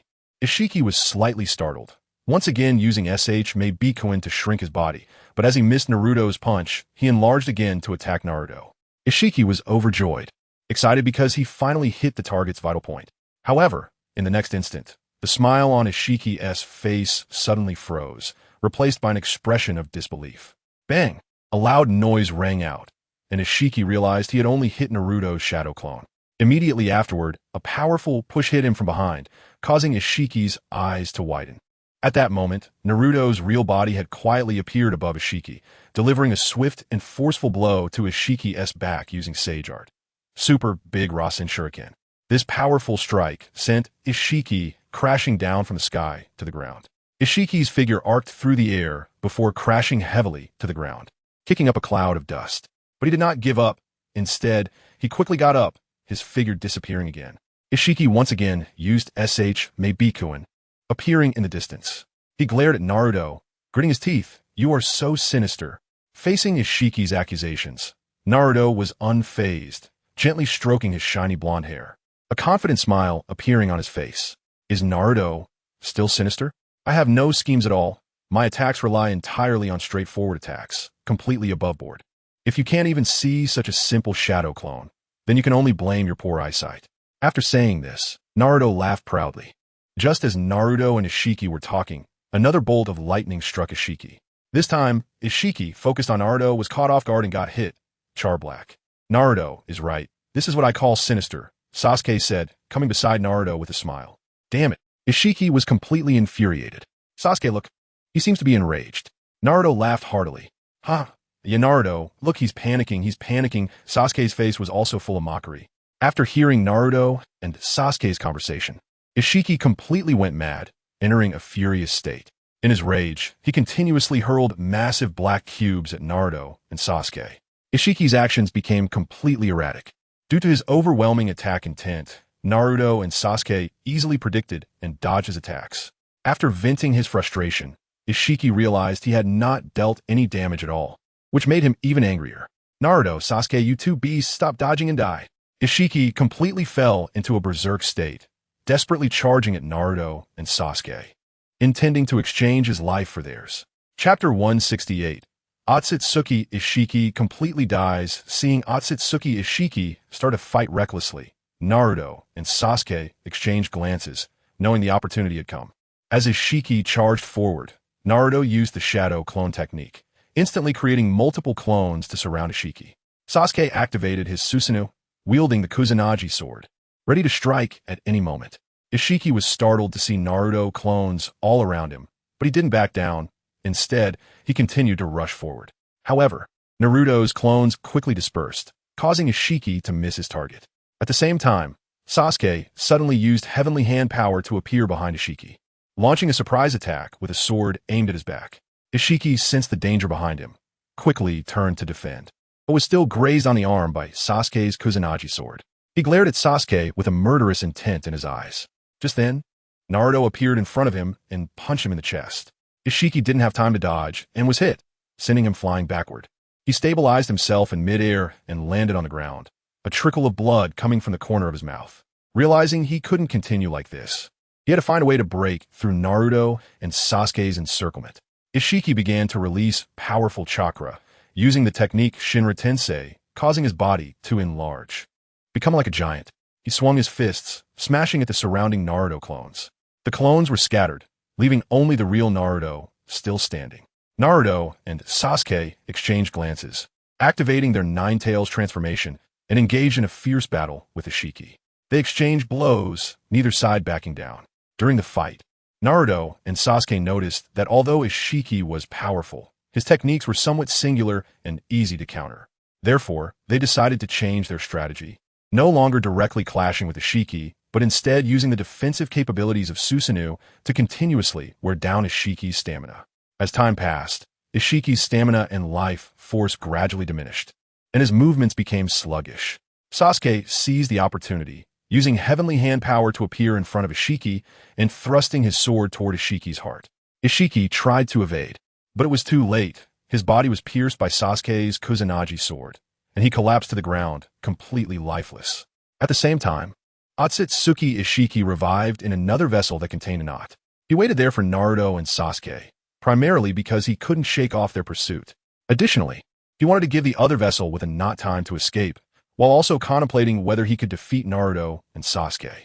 Ishiki's ideal goal was to kill Naruto and Sasuke, or at least exchange his life for theirs, but he didn't expect to be easily defeated by them. As for how Ishiki could use powerful abilities on the new vessel and find a new vessel so quickly and complete the thawing, it was all thanks to the gene enhancement serum and scientific ninja tools. After reviving in the new vessel, Ishiki's mood was unsettled for a long time, especially when recalling his thrilling battle with Naruto and Sasuke. His heart was filled with resentment and bitterness. Naruto, Sasuke, just you wait. This time, I merely let you escape by luck. Next time, I will definitely not let you go. Ishiki gritted his teeth, his eyes flashing with a chilling murderous intent. Recalling the recent battle, an indescribable anger surged within Ishiki. He had thought that with his immense power, he could easily defeat Naruto and Sasuke, but he didn't expect them to be so strong and cunning. This made Ishiki feel incredibly frustrated, while also harboring deep hatred and wariness towards Naruto and Sasuke. Once I plant the God Tree and absorb its fruit, it will be your death sentence. Ishiki thought viciously, his fists clenched tightly, nails digging deep into his palms. He secretly vowed to find a chance to avenge this deep-seated grudge and to tear Naruto and Sasuke to pieces. Just then, the space changed, and Ishiki was involuntarily pulled into Kagaya's alternate space. Kagaya appeared before Ishiki, her brow slightly furrowed, a hint of killing intent flashing in her eyes as she coldly said, "Ishiki, I didn't expect that I wouldn't kill you that time. Let me kill you once again." Ishiki exclaimed. It turned out that Ishiki's small actions had long been sensed by Naruto's Kagura hard eyes and Sasuke's magnetic field perception. As for why Naruto and Sasuke pretended not to know and didn't directly kill him at that time, it was merely to prevent Ishiki from sensing danger and escaping. Sasuke also didn't have full confidence that he could keep Otsutsuki Ishiki at bay. Naruto informed Kagaya, Pusher, and others of the location of the person who had the knot attached to Ishiki. The technology in the ninja world had developed rapidly. Years ago, Orochimaru was already able to link with the world of Boruto, and now communication was possible over infinite distances throughout the ninja world. Once Kagaya and Pusher learned the location of Ishiki's new vessel, The person was locked onto by Pusher's giant reincarnation eye, making it difficult to escape the pursuit of Kaguya and others. When enemies meet, they are especially hostile. At this moment, Ishiki saw Kaguya. His eyes filled with boundless anger and killing intent. He gritted his teeth and said, "This is all your fault, Otsutsuki Kaguya. If it weren't for your sneak attack, feeding me to the god tree, I wouldn't be in this state today." In response to Ishiki's accusations, Kaguya replied expressionlessly, "It's pointless to say more. Back then, you wanted to feed me to the 10 tails. Why couldn't I resist?" Her voice was cold and firm, seemingly without any remorse for her actions. I originally fell to you." Ishiki looked at Kaguya, filled with hatred. He had already been beaten badly by Naruto and Sasuke, and now seeing the source of his tragic situation, Otsutsuki Kaguya, Ishiki was even more enraged and completely lost control, wanting to kill Kaguya. However, at this moment, Ishiki was in a low state, his strength far inferior to before. Facing Kaguya, Indra, Ashura, and many other powerful enemies, he felt that escape was hopeless, and despair surged within him. So he began to angrily curse. "Kaguya, you traitor of the Otsutsuki clan. The ancestors of the Otsutsuki clan will surely help me take revenge on you." However, before Ishiki could finish his words, Kaguya struck him down with a gray bone, and Ishiki was completely dead. Chapter 169, Inheriting the Legacy of Ishiki. After Naruto and Sasuke killed Jigen, Ishiki Otsutsuki, in another dimension, they returned to Ishiki's base. Sasuke used Kyuubi to release Amato. "Hey, Amato, it's time to wake up." Seeing Amato still unconscious, Naruto patted his face. Amato opened his eyes, warily looking at Naruto and Sasuke. "Amato, I think you must recognize us. We have killed Ishiki." "You killed Ishiki?" Amato fell into a momentary panic, his eyes filled with disbelief. Observing Amato's expression, Naruto thought to himself, "It seems Amato likely only betrayed Ishiki later on." "Amato, tell us what value you have," Sasuke said coldly. After a moment of silence, Amato replied, "I possess many advanced scientific technologies. Through Ishiki, I have mastered a large amount of the Otsutsuki clan's black technology. By the way, Ishiki should not be dead yet. I have already helped him experiment with a stronger new vessel. The vessel has been planted with a chakra seal and has completed the unfreezing process, so Ishiki may have already been reborn." Naruto frowned and asked logically, "Doesn't Ishiki's rebirth require reapplying the seal on the new vessel?" Amato was slightly taken aback, shocked that Naruto was so familiar with the Otsutsuki clan. However, Amato maintained his composure and said, "That's correct, but through studying Orochimaru's curse seal rebirth, I successfully improved the seal, allowing it to unfreeze and activate directly on the new vessel. This way, Ishiki does not need to reapply the seal and can achieve rebirth more quickly and efficiently. However, this method has a drawback. It will consume a portion of the soul." Naruto nodded, showing a slight smile, feeling a bit satisfied with Amato's answer and wisdom. Then Naruto calmly said, "Well, you're quite good. However, I need to tell you that Ishiki is already dead. Even if he were to be reborn in a new vessel, he would not escape our pursuit. So now you have only two choices. One is to become our scientist like Ishiki and serve us." Amato's face turned pale, and beads of sweat appeared on his forehead. He knew his situation was dangerous. If he did not make the right choice, the consequences would be dire. He trembled as he asked, "Then, what is the second choice?" Sasuke looked coldly at Amato, a hint of killing intent flashing in his eyes. "Of course. It's for us to send you on your way." Amato's eyes widened in fear as he looked at Sasuke. He took a deep breath and said, "I choose the first option." "All right, since that's the case, then you will come back with us to Konoha," Sasuke said. Amato nodded, knowing he had no other choice. Thus, Naruto and Sasuke took Amato and the important data from the base, leaving Ishiki's base and embarking on the journey back to Konoha. After Naruto and Sasuke returned to Konoha, they handed Amato over to Orochimaru and Tobirama, allowing them to acquire Amato's technology and assist him in transforming the moon into scientific ninja tools. With Amato on board, the plan to transform a moon into scientific ninja tools also received technical support from core field experts. Compared to Orochimaru and Tobirama, Amato was more like a true scientist, an expert in mechanics, computing, and scientific ninja tools. After handing Amato over to Orochimaru and Tobirama, Naruto and Sasuke went to Kaguya. Naruto and Sasuke arrived at the Hyuga clan and found Kaguya. "Grandma, you called us over. What is it?" Naruto asked with a smile on his face. Kaguya glanced at the two and said seriously, "Let's talk in another space." As she finished speaking, Kagaya used space-time ninjutsu to bring Naruto and Sasuke into a strange dimension. The two quickly followed Kagaya's lead and soon arrived at a mysterious and ancient place. Before them stood a massive stone wall, covered in various complex and mysterious patterns.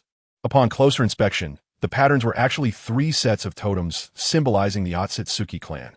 "Grandma, what is this place?" Naruto asked curiously while looking at the totems. Sasuke's expression also turned serious as he secretly speculated about what could make Kagaya so cautious.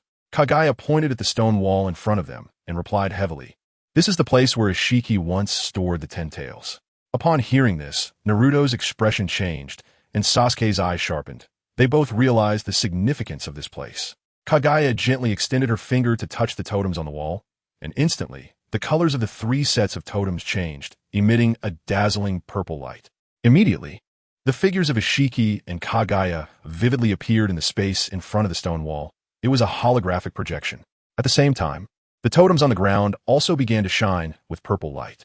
"Naruto, right beneath our feet is a juvenile 10 tails," Kagaya slowly said. "There's still a 10 tails sealed here?" Sasuke asked in surprise. Naruto was filled with excitement, feeling a sense of relief that Kagaya had obtained the 10 tails.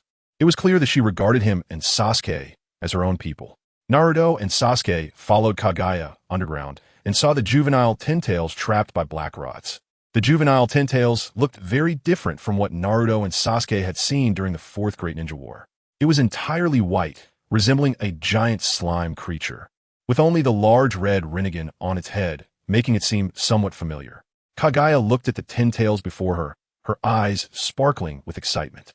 She turned to Naruto and Sasuke and said, "Naruto, Sasuke, with this 10 tails and Ishiki's corpse, we can replant the God Tree and harvest chakra fruits." Naruto smiled and nodded in agreement, saying, "Yes, but we cannot plant it in the ninja world. Planting the God Tree will cause ecological damage to the ninja world. The transformation of the moon into scientific ninja tools is about to be completed, and then we could go to other planets to plant the God Tree." "That's right," Sasuke echoed. Naruto suddenly seemed to remember something and asked, "Kagaya, how did the 10 tails come to be? Why does it look so strange?" Kagaya explained, "The 10 tails is actually the seed of the God Tree. This 10 tails was likely cultivated from a seed that Ishiki took from the God Tree that I once planted together with him. It must have been after I was sealed by the feathered robe and the feathered village that Ishiki obtained the seed from the God Tree and cultivated it into its current form." Naruto's face showed surprise and confusion as he couldn't help but ask, "So, does that mean we can plant it many times? What does that imply?" Kagaya quietly looked at Naruto, her eyes shimmering with a mysterious light. She gently nodded and replied calmly, "That's right. As long as we have enough chakra, we can continuously plant the God Tree and harvest a large amount of chakra fruits. However, to achieve this goal, we need a key condition: the corpses of the Otsutsuki clan. Only by utilizing their powerful strength can we allow the God Tree to thrive and bear more fruits." Chapter 170. The upcoming interstellar voyage time passed swiftly like a fleeting horse, and in the blink of an eye, another year had gone by. After relentless efforts, the lunar transformation project for scientific ninja tools was finally completed. On this day, the ninja sect summoned all its disciples for a meeting, all of whom possessed at least shadow-level combat power in the ninja world. They gathered together to discuss their upcoming actions. Indra was the first to speak. "Everyone, the lunar transformation project is officially complete. Now we must immediately begin selecting suitable candidates to go to other planets to plunder resources and enhance our strength." His gaze swept over the crowd, his eyes shining with determination. Upon hearing this, Uchihamadara immediately exclaimed, "I can't wait. I want to go." His voice was filled with confidence and resolve. Naruto and Sasuke exchanged glances and said in unison, "We want to go too." Their faces radiated anticipation and fighting spirit. Soon, many others eagerly volunteered. At that moment, Hinata, who had been silent, timidly spoke up. "Naruto-kun, I want to go too." There was a hint of desire in her eyes, but more shyness. "Then let's go together," Naruto smiled. Hinata had always had enough to eat since childhood and had successfully awakened her Byakugan. Her strength had already reached the super shadow level. Moreover, Naruto often sparred with Hinata, so she had some combat experience. Ultimately, with everyone's unanimous decision, the list of personnel heading to outer space was confirmed. Indra, Uchiha, Naruto, Sasuke, Kagaya, Hinata, Shojin, Orochimaru, Tobirama, Amato, Ghost Lantern Moonlight, Wu, the third Reikage, the third Kazekage, Kakazu, and Yamanaka Inoichi. This team represented the pinnacle of strength in the ninja world, tasked with exploring the universe and seeking new opportunities. Hashirama, why aren't you coming with us? Uchikara exclaimed, his eyes wide as he shouted at Hashirama, his face filled with disbelief. He was confused and perplexed to see that his good friend Senju Hashirama's name was not on the list. Hashirama calmly explained, Madara, you all go ahead. I want to stay here to protect the ninja world and ensure its safety.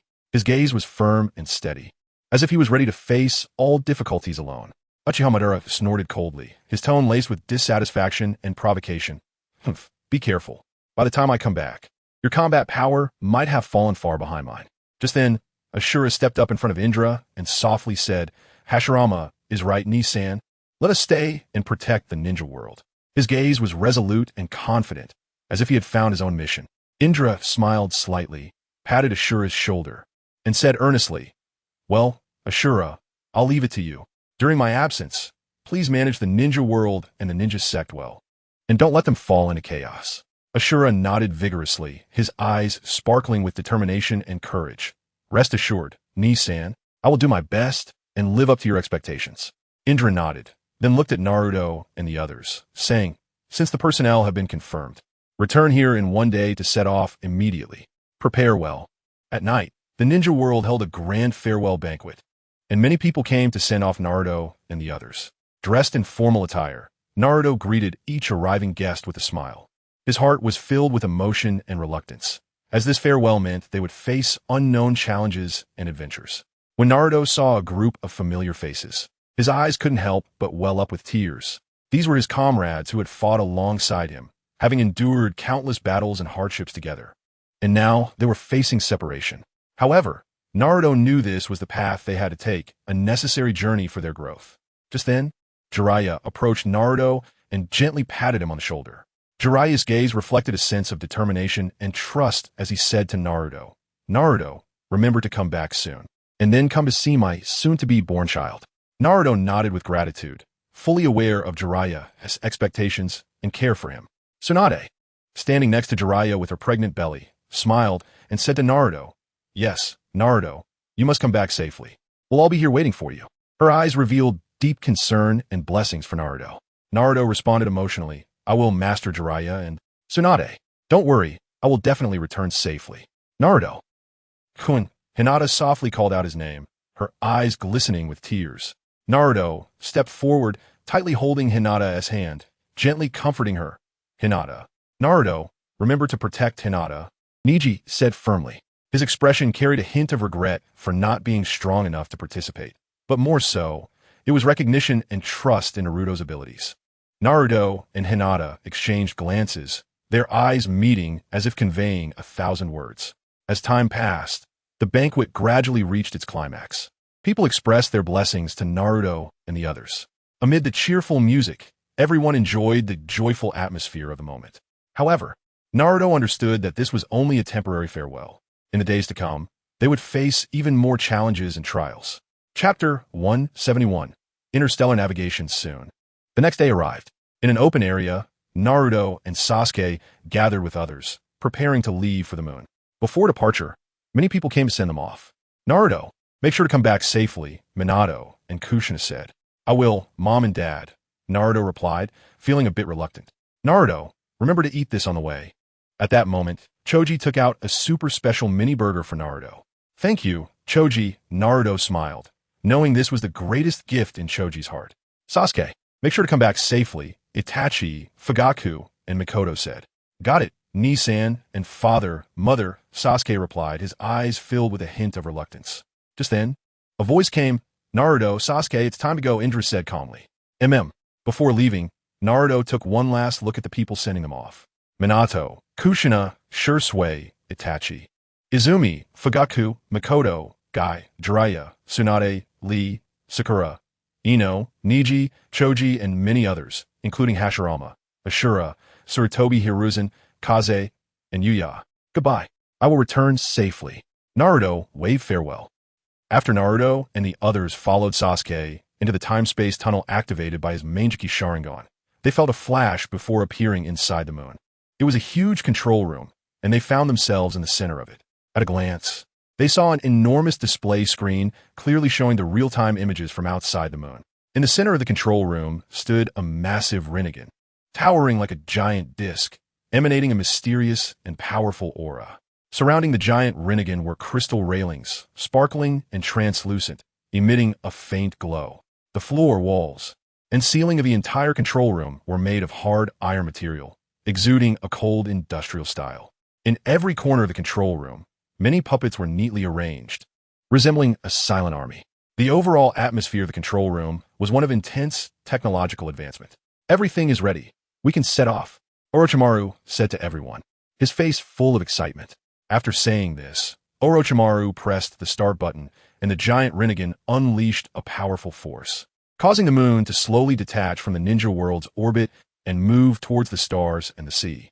Seeing the ninja world gradually recede in their view until it slowly vanished, Naruto and the others couldn't help but feel a sense of emotion. This meant they were about to embark on a brand new journey, leaving behind their familiar world to explore the unknown. This decision was a huge challenge for everyone, but it was also an opportunity for growth and progress. Naruto, Koen, when do you think we will return to the ninja world? Hinata asked with some concern. Her gaze was filled with uncertainty about the future. She feared that everything would have changed when they returned, that people and things would be different. Naruto understood Hinata's worries, but he comforted her, saying, "It won't be too long, Hinata. We are just temporarily leaving. We will come back after completing our mission. Trust me, we will reunite with everyone in the ninja world."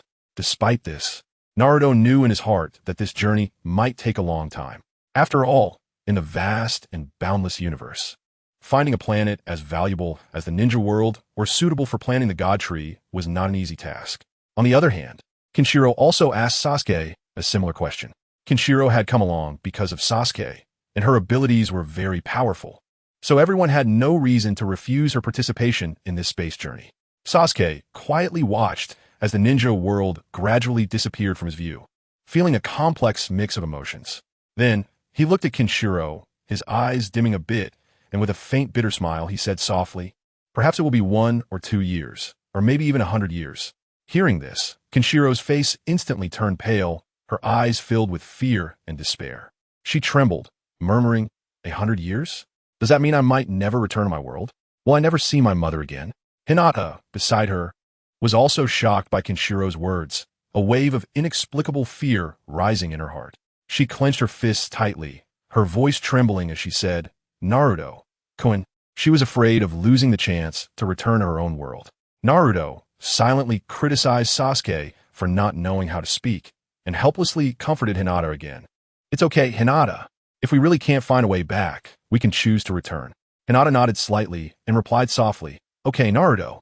Thank you for your support and care all this time." Time passed swiftly, and a year had gone by in the blink of an eye. During this long year, Naruto, Sasuke, and the others mostly spent their time training. Throughout this journey, they traversed countless planets, but most of them were lifeless.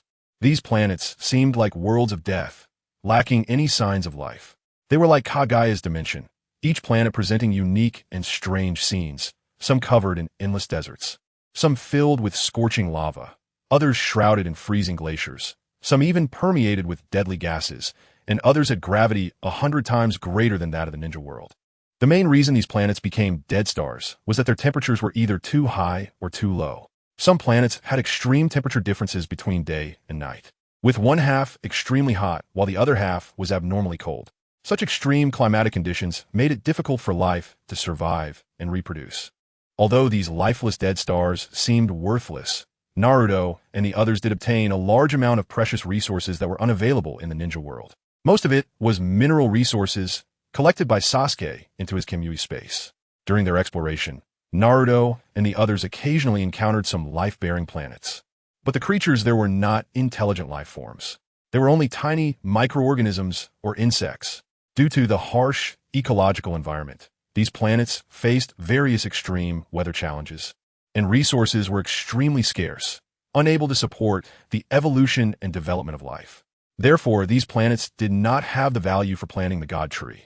Shiren, Orochimaru, Amato, do you have any new findings? Naruto asked. Shiren, while scanning the starry sky with the giant Rinnegan, replied, "Naruto, you don't need to ask me every day. I will notify you as soon as I have news. Naruto scratched his head helplessly and said, "It's just too boring. Can't you find a better planet?" "Sasuke, and I want to have a big battle on it." Shirin glanced at Naruto, but continued to focus on his work without responding. Meanwhile, Amato smiled and said, "Naruto, I have a suitable planet here. It looks beautiful." Hearing this, Naruto immediately perked up and rushed to Amato's side, curiously asking, "What is it like?" "Let me see." Amato pointed to the telescope, indicating Naruto to take a look. Naruto leaned close to the eyepiece, and when he saw the scene inside, he couldn't help but show a look of surprise. The planet displayed a unique color, interwoven with green and blue, remarkably resembling Earth. "Orochimaru, come here and take a look. Maybe this planet is the target we are looking for," Naruto shouted excitedly. Orochimaru heard this and immediately put down his work, quickly walking to the telescope. "Oh, really? Let me take a look." Orochimaru carefully observed through the telescope, a smile gradually appearing on his face. Naruto-kun, you were right. This is indeed very likely our target for this journey." Sharon also curiously leaned forward and saw the distant planet. Having seen countless planets through the giant Rinnegan, Sharon couldn't help but exclaim. Sharon nodded slightly, indicating agreement. Amato did a good job. This planet indeed appears to have signs of life. However, we need to explore further to know the specifics. Orochimaru's eyes sparkled with anticipation. "In that case, let's prepare and head to that planet as soon as possible." Sharon nodded and controlled the moon to move towards that planet. Chapter 172. The Dragon Slayer Becomes the Evil Dragon, Part 1. After a long journey of nearly a month, Naruto and his companions finally arrived at the beautiful planet. As they approached the moon, a powerful and dazzling wave of light suddenly shot out from the planet. However, Naruto and the others did not panic. Instead, they were filled with joy. After more than a year of travel, this was the first response they had received from the outside world. Moreover, this attack indicated that the planet was not an ordinary place, which undoubtedly heightened their curiosity and anticipation for this unknown world. Everyone was excited, dancing with joy. At that moment, Sasuke decisively activated his Kamui space technique, transporting everyone to the surface of the moon. Facing the incoming wave of light, Uchiha smirked with disdain, confidently saying, "Is that all the power? Let me handle it easily."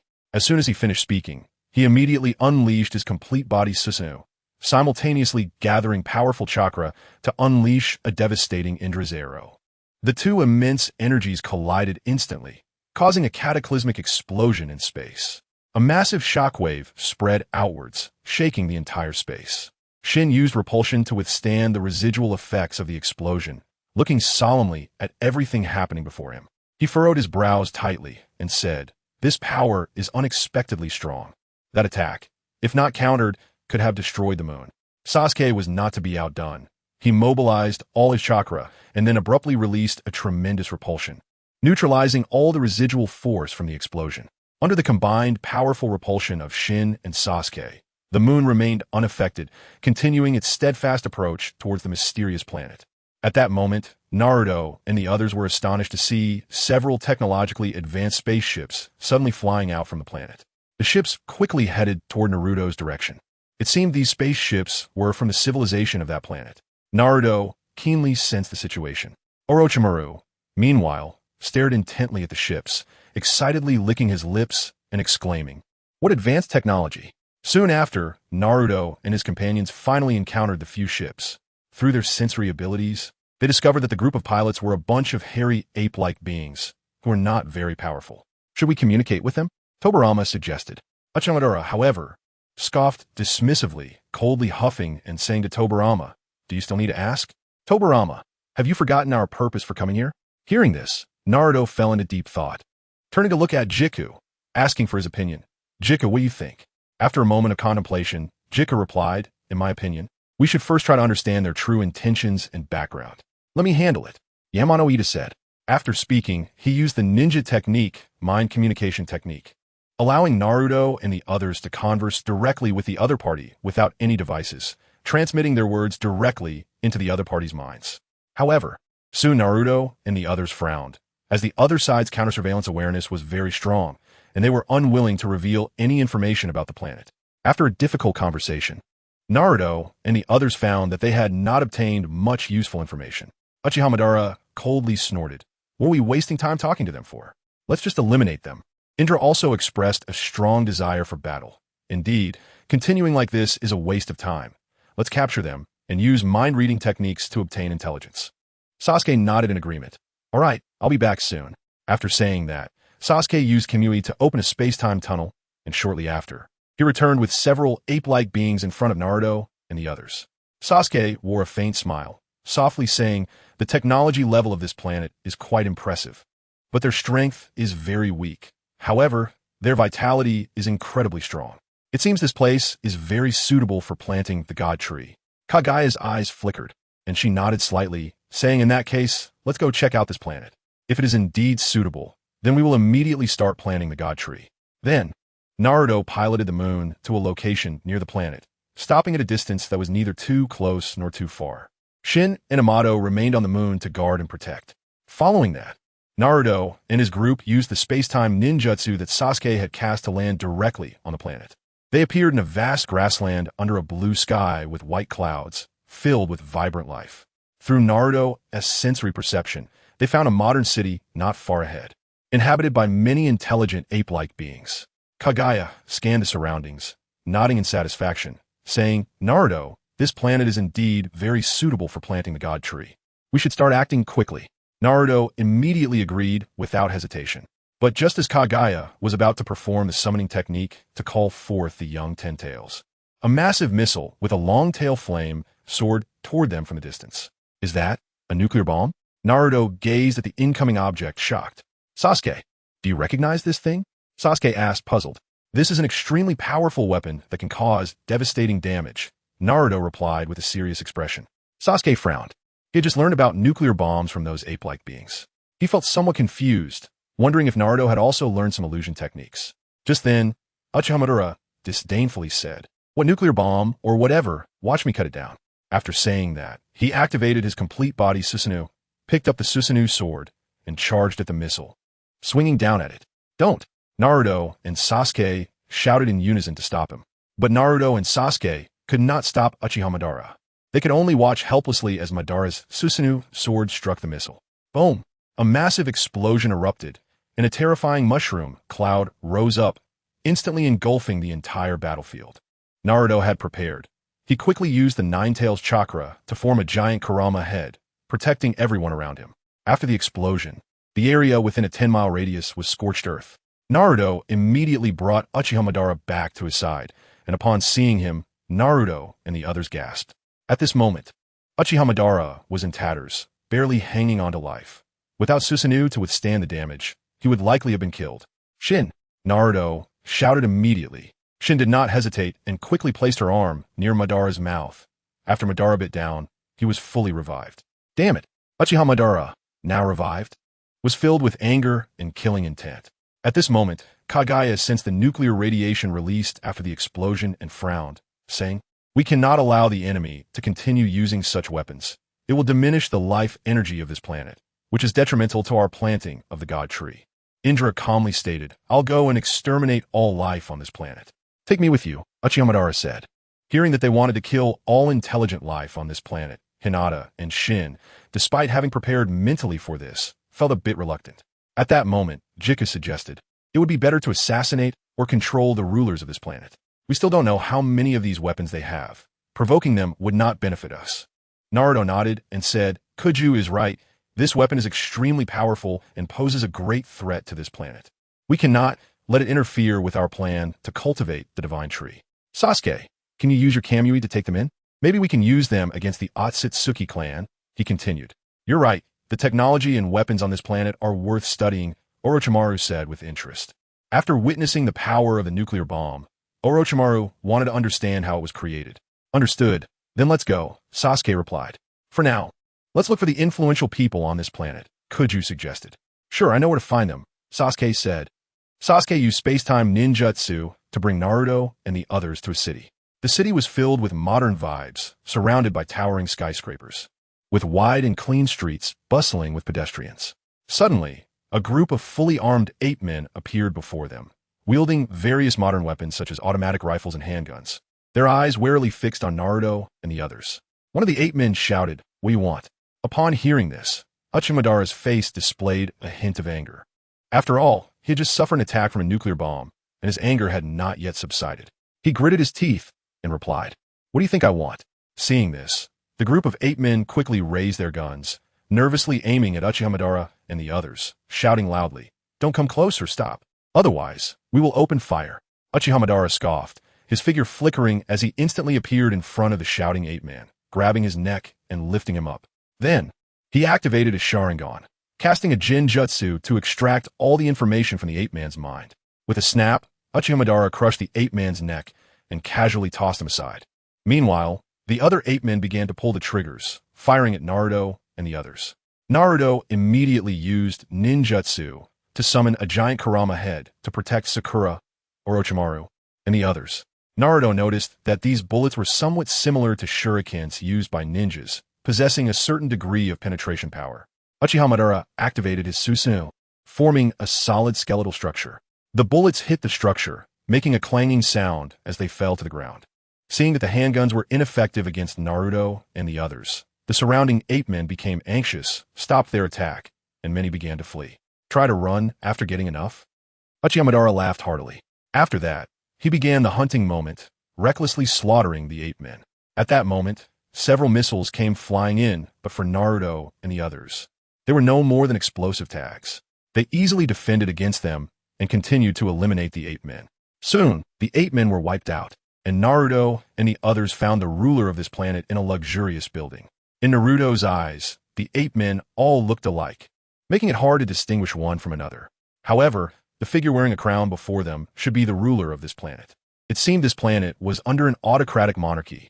After meeting the ruler, Indra immediately used Jinjutsu to control him, learning the specific location of the nuclear weapons from him. Subsequently, Sasuke set off to collect these nuclear weapons. After a fierce confrontation, this planet quickly fell into the hands of Naruto and Sasuke.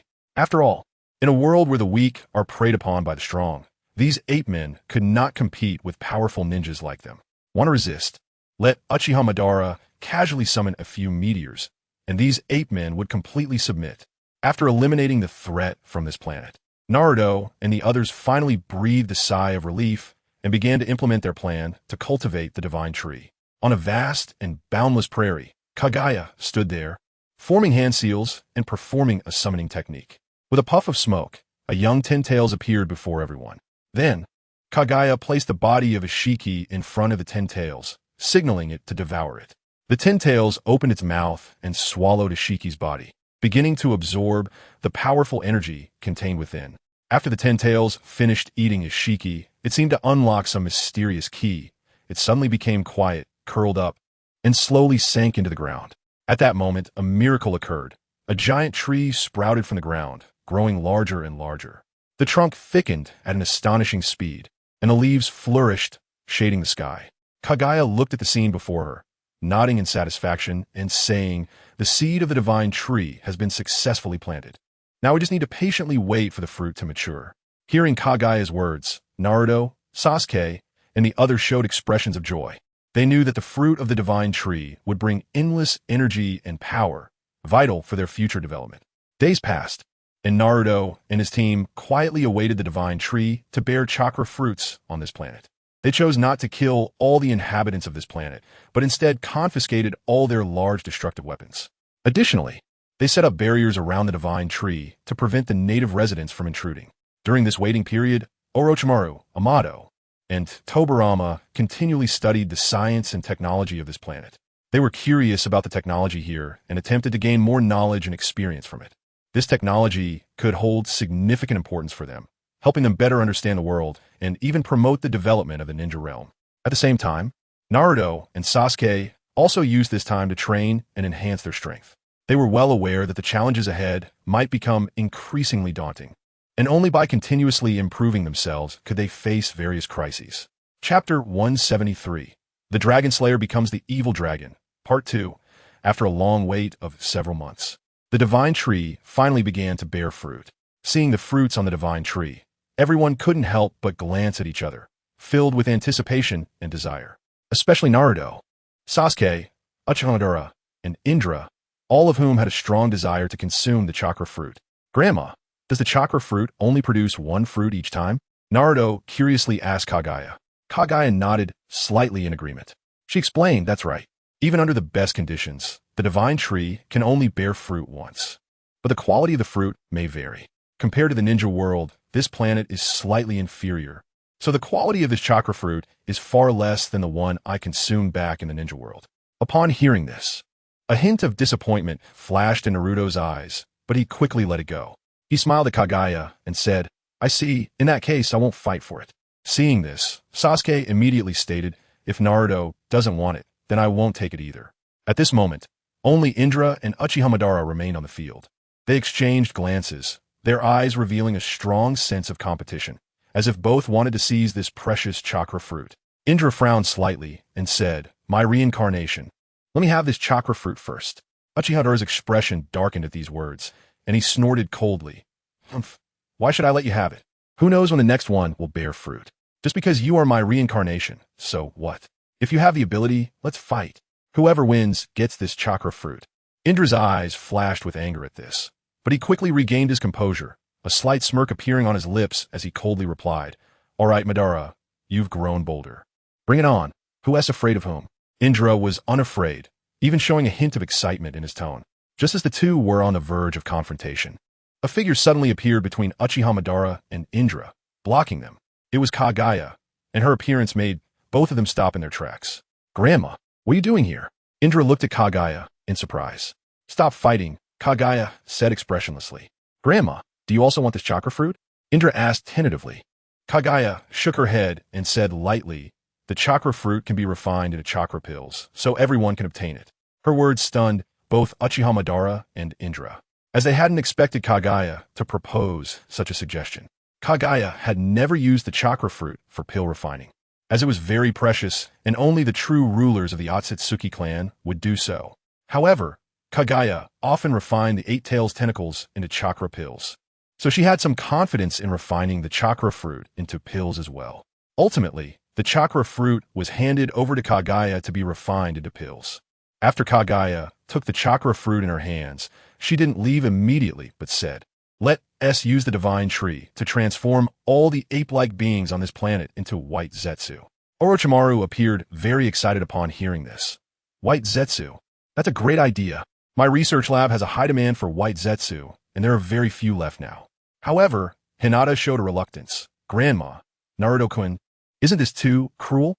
Naruto comforted her, saying, Hinata, don't think too much. We are originally from two different worlds.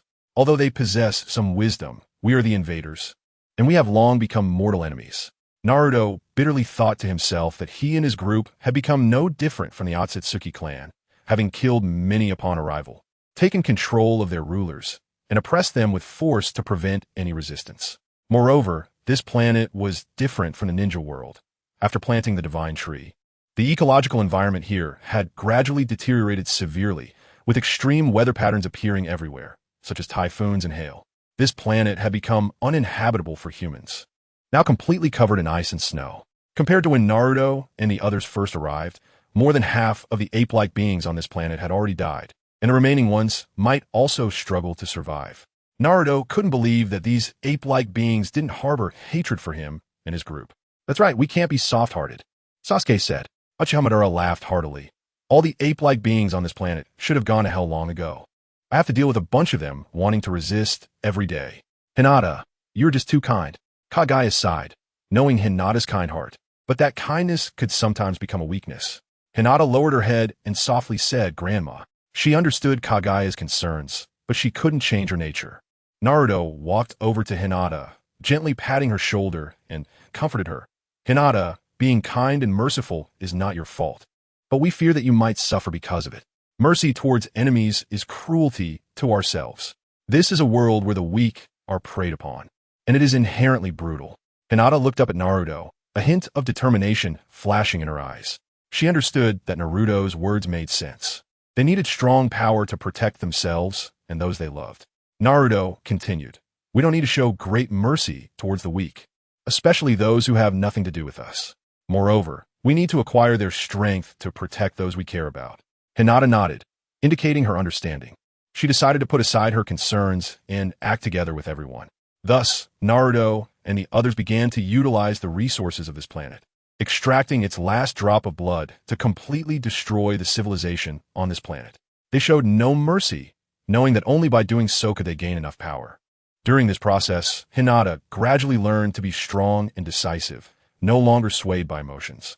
She realized that in this cruel world, kindness must have limits, or it would only bring harm to herself. In the end, all the remaining ape-like beings on this planet were transformed into white Zetsu by the Divine Tree. This planet became uninhabitable for humans due to the planting of the Divine Tree, and it could be said that the civilization on this planet had completely gone extinct, making it unlikely for new civilizations to arise in the future. Chapter 174 Encountered with Peach Style, Gold Style. In Purple Style, after Naruto and the others finished eating and cleaned up, they converted all the apes on the planet into white Zetsu, harvesting a highly practical resource of white Zetsu army. They returned to the moon, planning to head to their next destination. This trip had been fruitful for Naruto and his companions, as they consumed chakra pills refined from Kagaya's chakra fruit, enhancing their strength. Orochimaru and Tobirama also violently inherited the technology from this planet. They directly invaded the minds of many scientists on this planet through Genjutsu, acquiring a wealth of scientific knowledge from their memories. In particular, the information from the scientist who developed the nuclear bomb was of utmost importance. After careful study, Orochimaru and the others finally grasped the methods and principles of nuclear weapon manufacturing. From then on, they also mastered conventional and nuclear weapons. Where should we go next? Should we return to the ninja world? Shikamaru asked. No, I'm going to this place. It's likely suitable for planting the God Tree. Orochimaru pointed to the map. Through the apes, Orochimaru learned that there were many planets nearby. Compared to the ninja world, the technology of the apes was far more advanced, and their astronomy was also well developed, finding many planets that seemed suitable for human habitation. However, most were too far away, even for Naruto and the others to reach. Just as Naruto and the others were about to leave the moon, a rift appeared in the sky above the planet where they had planted the God Tree fruit. Peach Style, Gold Style, and Purple Style arrived here through space-time ninjutsu. Indeed, it's the aura of chakra fruit. It seems my perception wasn't wrong. Peach Style looked at the God Tree and said. Purple Style asked, Peach-senpai, are we too late? Did other Otsutsuki clan members come here? Peach Style frowned and replied, unlikely. In this star region, only Ishiki and Kagaya came here thousands of years ago. After that, we were the only ones sent here to plant the God Tree and search for traces of Ishiki and Kagaya. So this God Tree might have been planted by Ishiki and Kagaya, Gold Style inquired. Purple Style said, if that's the case, Ishiki and Kagaya must have wanted to betray the Otsutsuki clan, disappearing for thousands of years while clearly still alive. Could it be they wanted to hoard the chakra fruit and not hand it over?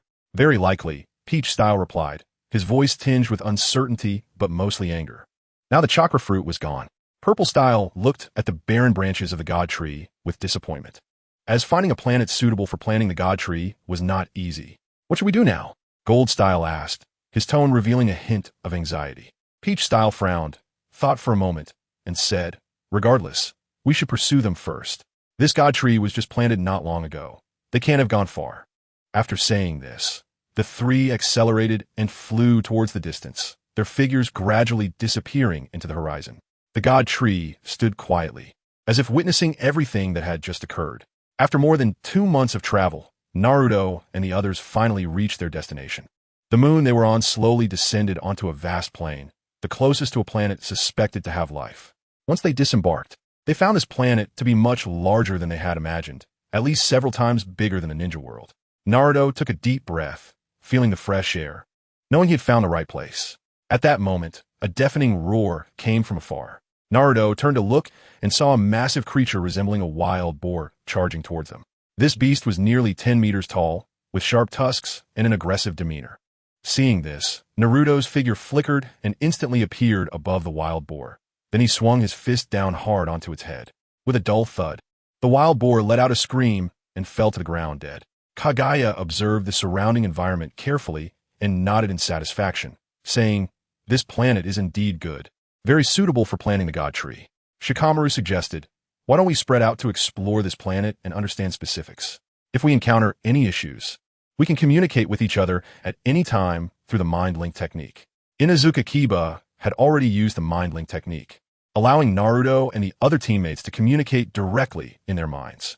Soon, Naruto and the others explored the planet and found it filled with primitive creatures. with no signs of civilization. Thus, Naruto and the others began planting the god tree again. Days passed, and the god tree gradually grew, its branches spreading out like a giant umbrella covering the ground. After waiting for about half a year, the god tree was about to bear fruit once more. Everyone gathered under the god tree, looking up at the dense branches and leaves, where a crystal-clear chakra fruit hung, emitting an enticing glow. This chakra fruit was larger and rounder than the last one, with a more vibrant and striking color, compared to the chakra fruit grown on the previous planet. This one was even more perfect. Its surface was as smooth as a mirror, with rich chakra energy contained within. Kaguya looked at the god tree and said, "This planet has a lot of vitality. If we had more bodies from the Otsutsuki clan, I could plant more chakra fruits." Hearing Kaguya's words, everyone fell silent. It was not easy to obtain more bodies from the Otsutsuki clan. Just then, Orochimaru spoke up. "If it's just simple bodies from the Otsutsuki clan, I can clone them using genetic technology. But such bodies have no energy at all and cannot produce chakra fruits." Kaguya frowned. She knew that cloned bodies from the Otsutsuki clan were useless. What was truly useful were the ones with powerful strength and chakra, especially those with special eyes, as the quality of the chakra fruit was also affected by this. As Naruto and the others watched the chakra fruit about to mature, just when they thought it was time to return to the ninja world, a massive space-time tunnel suddenly appeared in the sky above the god tree, with powerful energy fluctuations emanating from it. Noticing this scene, Naruto, Sasuke, and the others immediately became alert. Subsequently, a figure stepped out from the space-time tunnel, with another person sitting on his shoulder, Peach Style and Gold Style, who had chased over from the previous planet. Peach Style said with some disgust, "Kaguya, in a group of beings with Otsutsuki blood? Kaguya, have you betrayed Ishiki and the Otsutsuki clan?" Seeing Peach Style, Naruto showed a delighted expression and shouted, "It's Peach Style. What a timely arrival." At the same time, Sasuke, Indra, and Uchihamadara also smiled, looking at Peach Style with the eyes of hunters. Feeling their gazes, Peach Style snorted coldly and angrily said, "Lowly beings tainted with Otsutsuki blood, don't look at me with those eyes." It seems you still can't distinguish between hunter and prey. Naruto mockingly replied, a smile curling at the corners of his mouth, his eyes revealing confidence and disdain. His tone was relaxed and sarcastic, as if he had already regarded Peach Style as his catch. At the same time, Indra, Uchihamadara, and Sasuke looked at Peach Style with mockery. Their eyes were filled with disdain and ridicule, seemingly not taking Peach Style's strength seriously. They stood together, forming a powerful aura that made Peach Style feel unprecedented pressure. Peach Style's face darkened. He did not expect the opponent to underestimate him so much.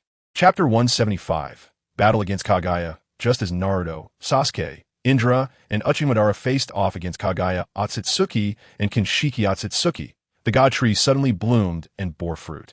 A massive chakra fruit hung from the branches, emitting an alluring glow. This chakra fruit represented immense power, thus attracting everyone's attention. A greedy glint flashed in Kaguya's eyes as she extended her right hand, unleashing a powerful gravitational pull, attempting to draw the chakra fruit to herself. However, Naruto and the others would not let her succeed and unleash their full power. "Kurama!"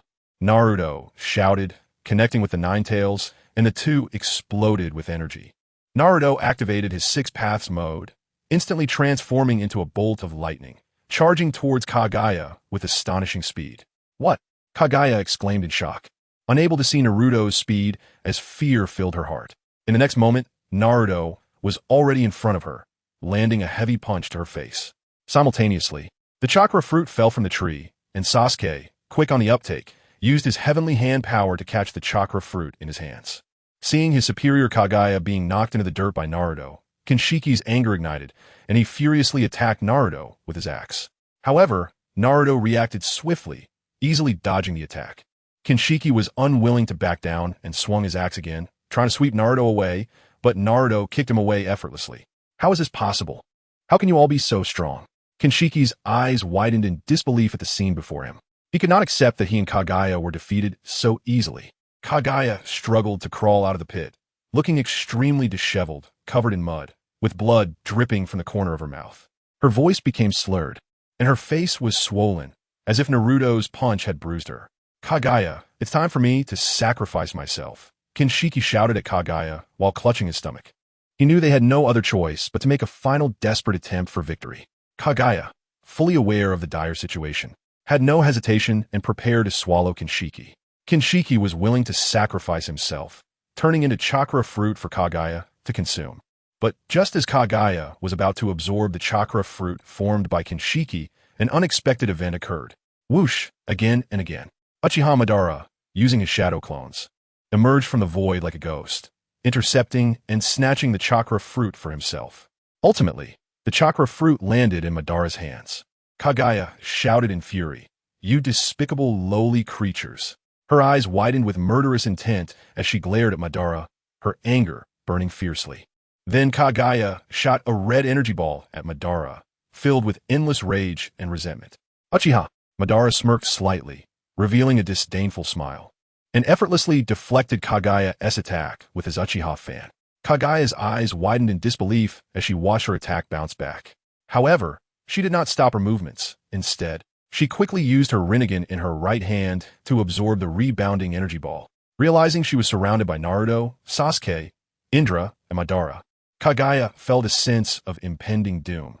Finding herself in such a perilous situation, she couldn't help but look towards Kaguya in the distance. A flash of anger crossing her eyes as she shouted, "Kaguya, you treacherous traitor! How dare you betray us?" However, in response to Kaguya's accusations, Kaguya calmly replied, "Naruto, Sasuke, Indra, Madara, you must defeat Kaguya completely and then restrain her. The Otsutsuki clan has 2 members working together. She must still have a 10 tails from her childhood." "No problem." Naruto and the others nodded in agreement. Their faces broke into grins as if they were watching an interesting performance, while Kaguya became the lamb waiting to be slaughtered in their eyes. Feeling Naruto's contempt, Kaguya was filled with humiliation and anger. Unable to hold back her curses, "Don't be so arrogant, lowly creatures." She then began to look around for a way to break free from her predicament.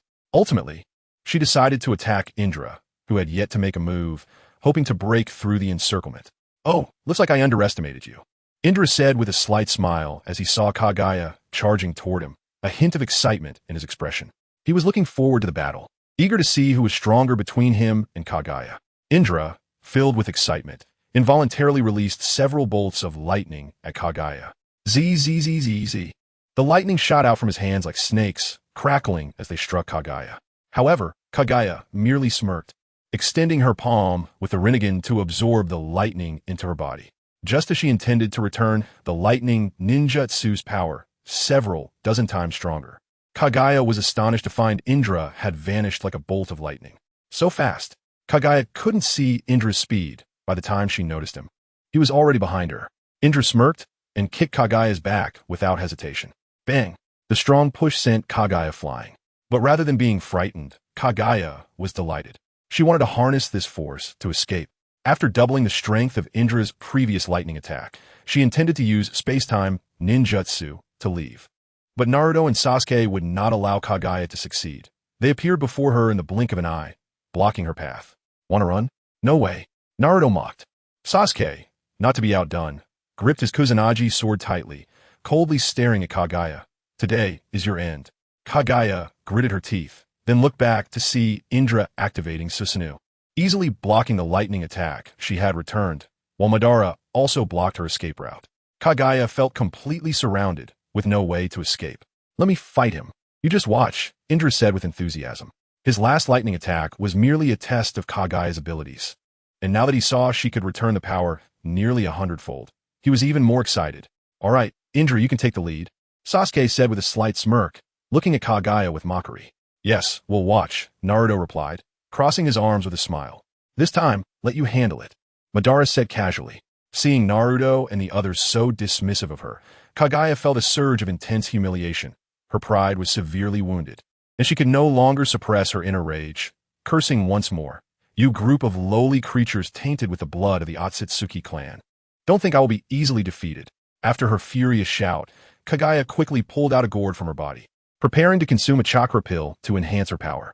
However, just as she was about to put the pill in her mouth, a look of disdain crossed Sasuke's face as he softly said, "Hand it over."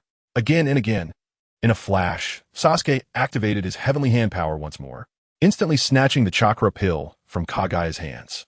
"You bastard."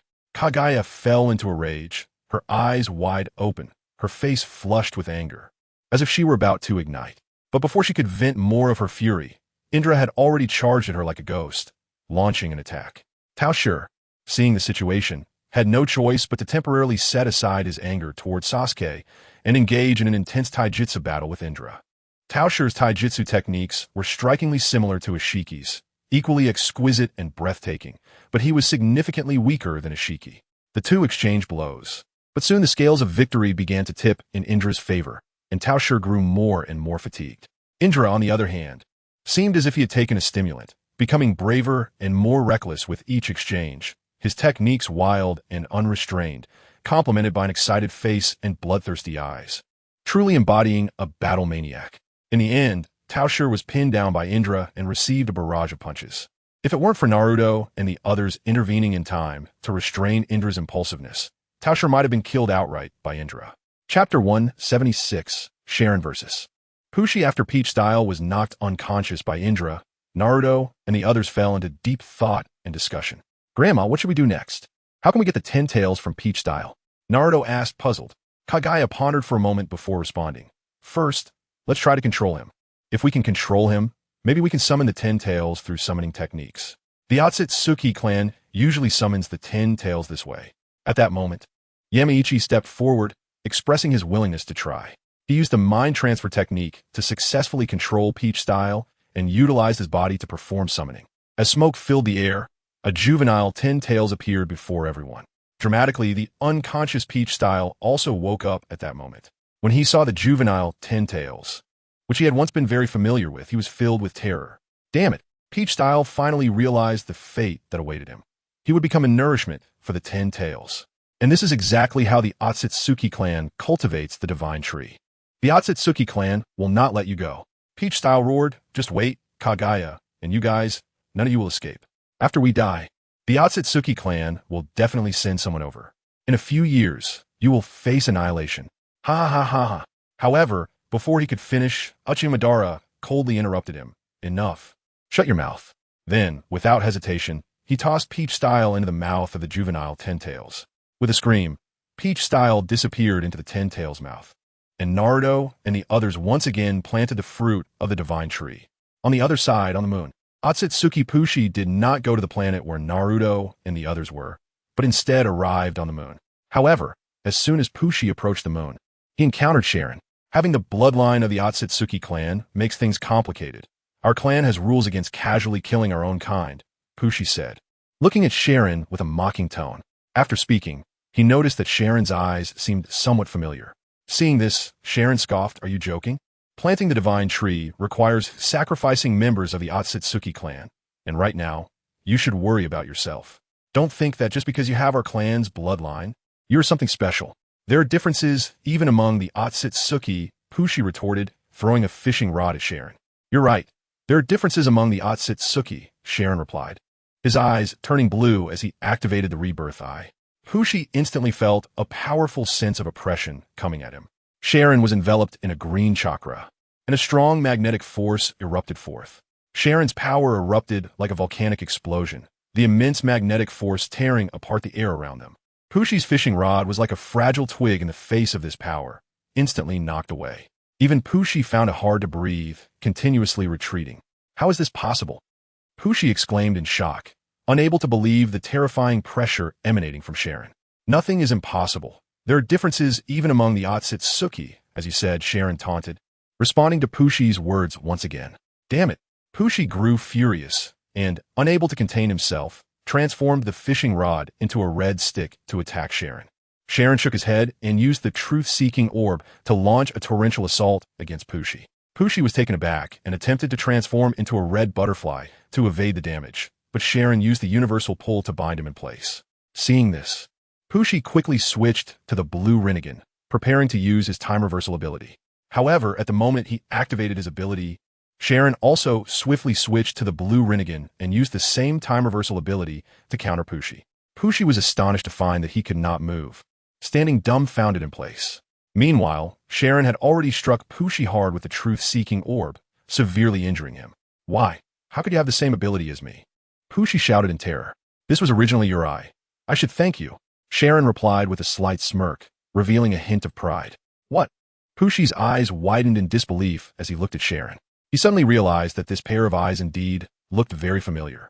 However, he clearly remembered that his eyes were still well attached to his face. How could they possibly appear here? Anger surged like a tide, and Pushi gritted his teeth, cursing, "You thief who stole my eyes." With that, Pushi reached out to try to gouge out his own eyes to eat them and restore his strength. However, Sharon did not give him that opportunity. He gently waved his hand, and a powerful suction force pulled Pushi towards him. Immediately afterward, Sharon ruthlessly struck Pushi with a palm. This palm contained immense power, directly scattering all the chakra within Pushi's body. At the same time, Sharon took the opportunity to perform a sealing technique, tightly binding Pushi. Pushi finally lost all ability to resist and became Sharon's captive. Chapter 177. Eating the chakra fruit. Dramatic increase in strength. The ground had completely cracked, and the sky was intermittently illuminated by flashes of lightning, resembling the end of the world. Nearly half a year had passed, and after 2 more plantings of the divine tree, the vitality of the planet where Naruto and the others resided had almost been exhausted. However, Naruto and Sasuke did not focus their attention on this planet. All their gaze was directed at the 2 chakra fruits. One fruit was produced by the divine tree that transformed after the young Ten-Tails devoured the peach. The other was a chakra fruit produced by Pushur, who was defeated by Shirun and subsequently planted on this planet by Naruto and his companions. Although this planet had strong vitality, it was on the verge of becoming a dead star after 3 plantings of the divine tree. Naruto looked at the chakra fruits with a hint of desire. When he swallowed the elixir made from Kagaya's chakra fruit, he felt a faint sign of awakening in his eyes. Sasuke noticed Naruto's unusual behavior and generously offered, "Naruto, if you want to eat a whole chakra fruit, I'll let you have it." Kagaya said, "Naruto, we currently have 3 chakra fruits. Just choose one to eat. It should be able to awaken your Rinnegan, and you might even awaken special eyes and abilities." "Really?" Naruto exclaimed in surprise, looking at the others. Indra said, "Naruto, it's yours. Among us, you're the only one without the Rinnegan." Uchihamadara added, "You pick one." Seeing that no one opposed, Naruto excitedly nodded and chose the chakra fruit produced by the peach.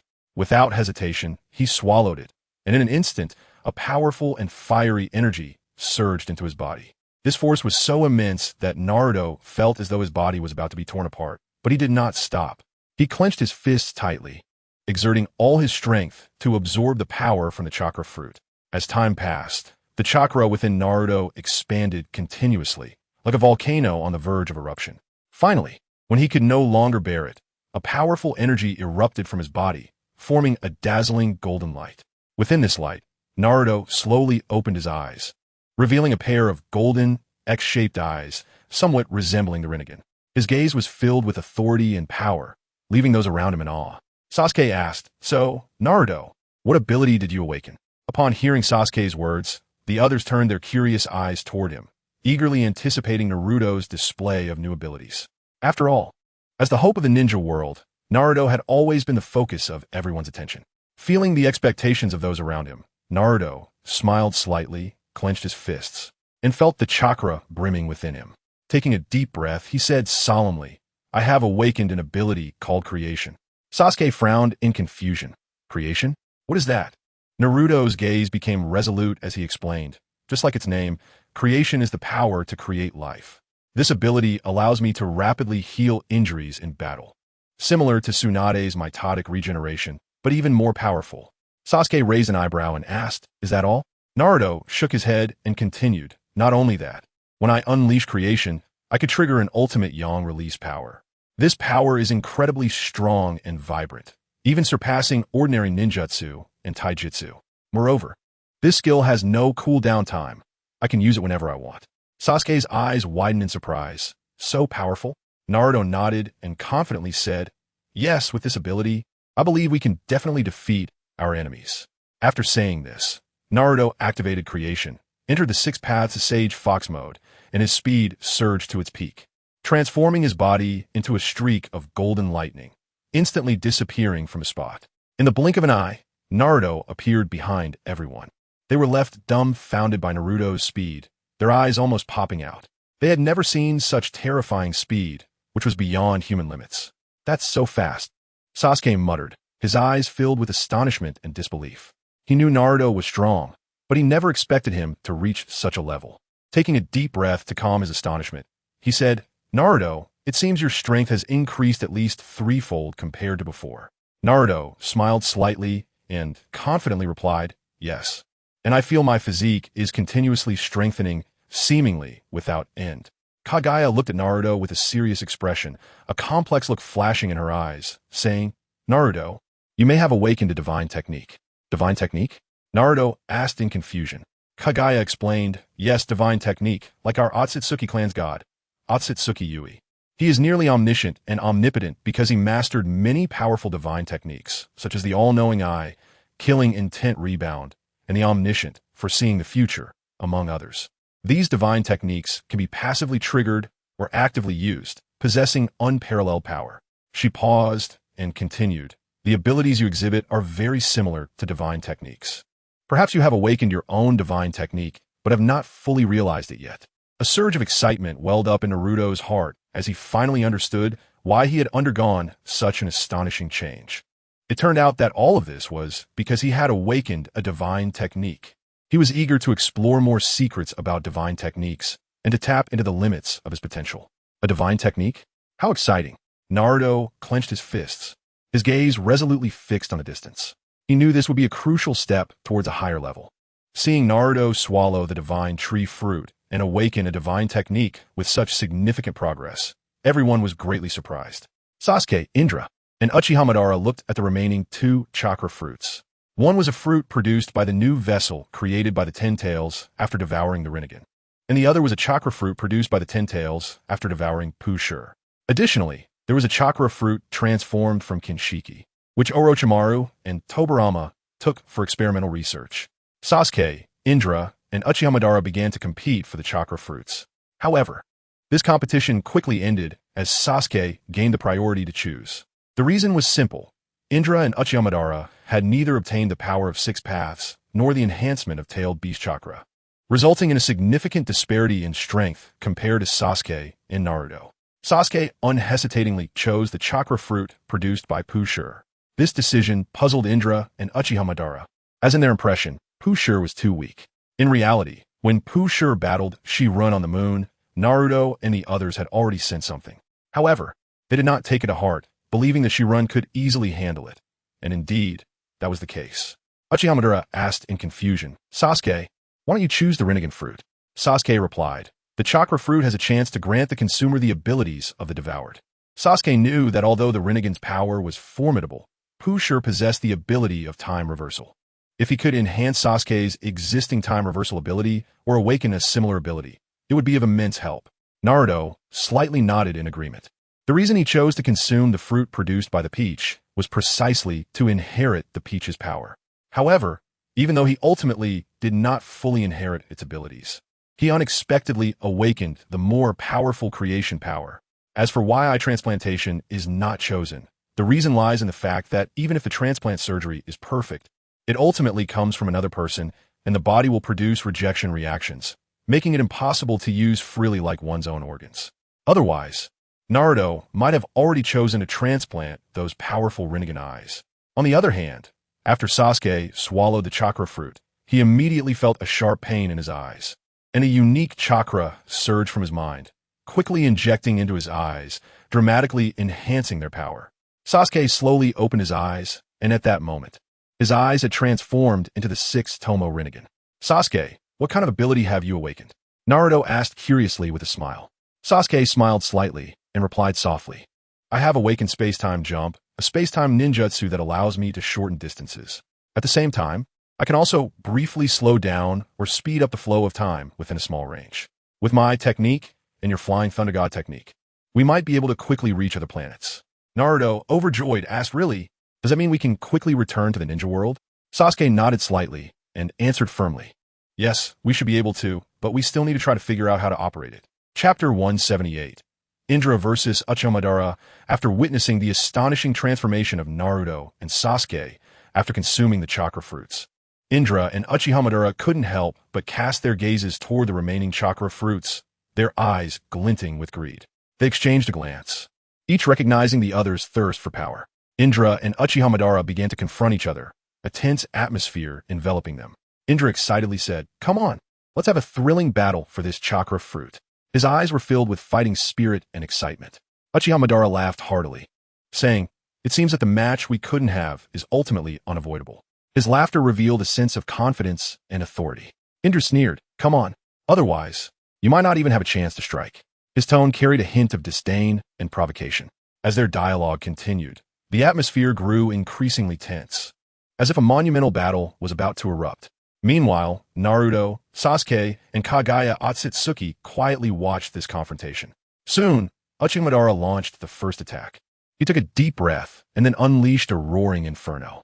The flames rapidly spread, forming a sea of fire that surged like a raging torrent toward Indra. Facing such a powerful blaze, Indra showed no fear. He merely smiled lightly and unleashed his own fire attack. A scorching flame erupted from his mouth, countering Uchiha Madara's great fire destruction. Upon seeing this, Uchiha Madara's lips curled upward in a confident smile. He intensified his efforts, unleashing an even stronger and fiercer flame that seemed poised to consume the entire world.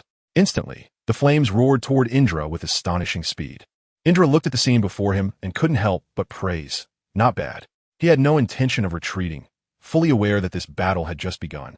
Indra decisively activated his complete Susanoo to withstand the incoming flames. Simultaneously, he stomped down on a wooden dragon that had surged from the ground, firmly pinning it to the earth. Seeing his scheme exposed, Uchiha Madara didn't feel disheartened. Instead, he revealed a faint smile. The fact that he could force Indra to use his complete Susanoo with mere ninjutsu filled him with a sense of calm and satisfaction. Indra, however, was oblivious to Uchiha Madara's thoughts. For him, activating the complete Susanoo was as natural as eating and drinking, posing no difficulty at all. Uchiha Madara smiled slightly, quickly forming hand seals to perform the wood golem technique. A gigantic wooden figure rose from the ground, towering between heaven and earth. He intended to use Hashirama's wood golem technique to combat Indra's complete Susanoo, wanting to experience the exhilarating feeling he had when Hashirama fought against him back in the day. Indra manipulated his Susanoo, wielding the enormous sword, and fiercely slashed toward Uchiha Madara with a sharp momentum. In the face of this strike, Uchiha Madara showed no signs of panic. He calmly controlled the wooden figure and executed a common technique used by Hashirama, barehandedly catching the blade. The wooden figure's palms came together, steadily catching the Susanoo's greatsword. Seeing this, Uchiha Madara couldn't help but smile slightly, recalling the intense battle he once had with Hashirama. However, before he could think further, he realized he couldn't draw the Susanoo's greatsword. It turned out that the Susanoo's greatsword was tightly gripped by Indra's complete Susanoo, rendering his wooden figure powerless to pull it out. It seems my wood release is still far inferior to Hashirama's, Uchiha Madara thought to himself. Just then, Indra kicked forward with his Susanoo. Uchiha Madara, seeing this, did not dare to be careless and immediately activated his Susanoo, allowing it to envelop the wooden figure to enhance its defensive capabilities.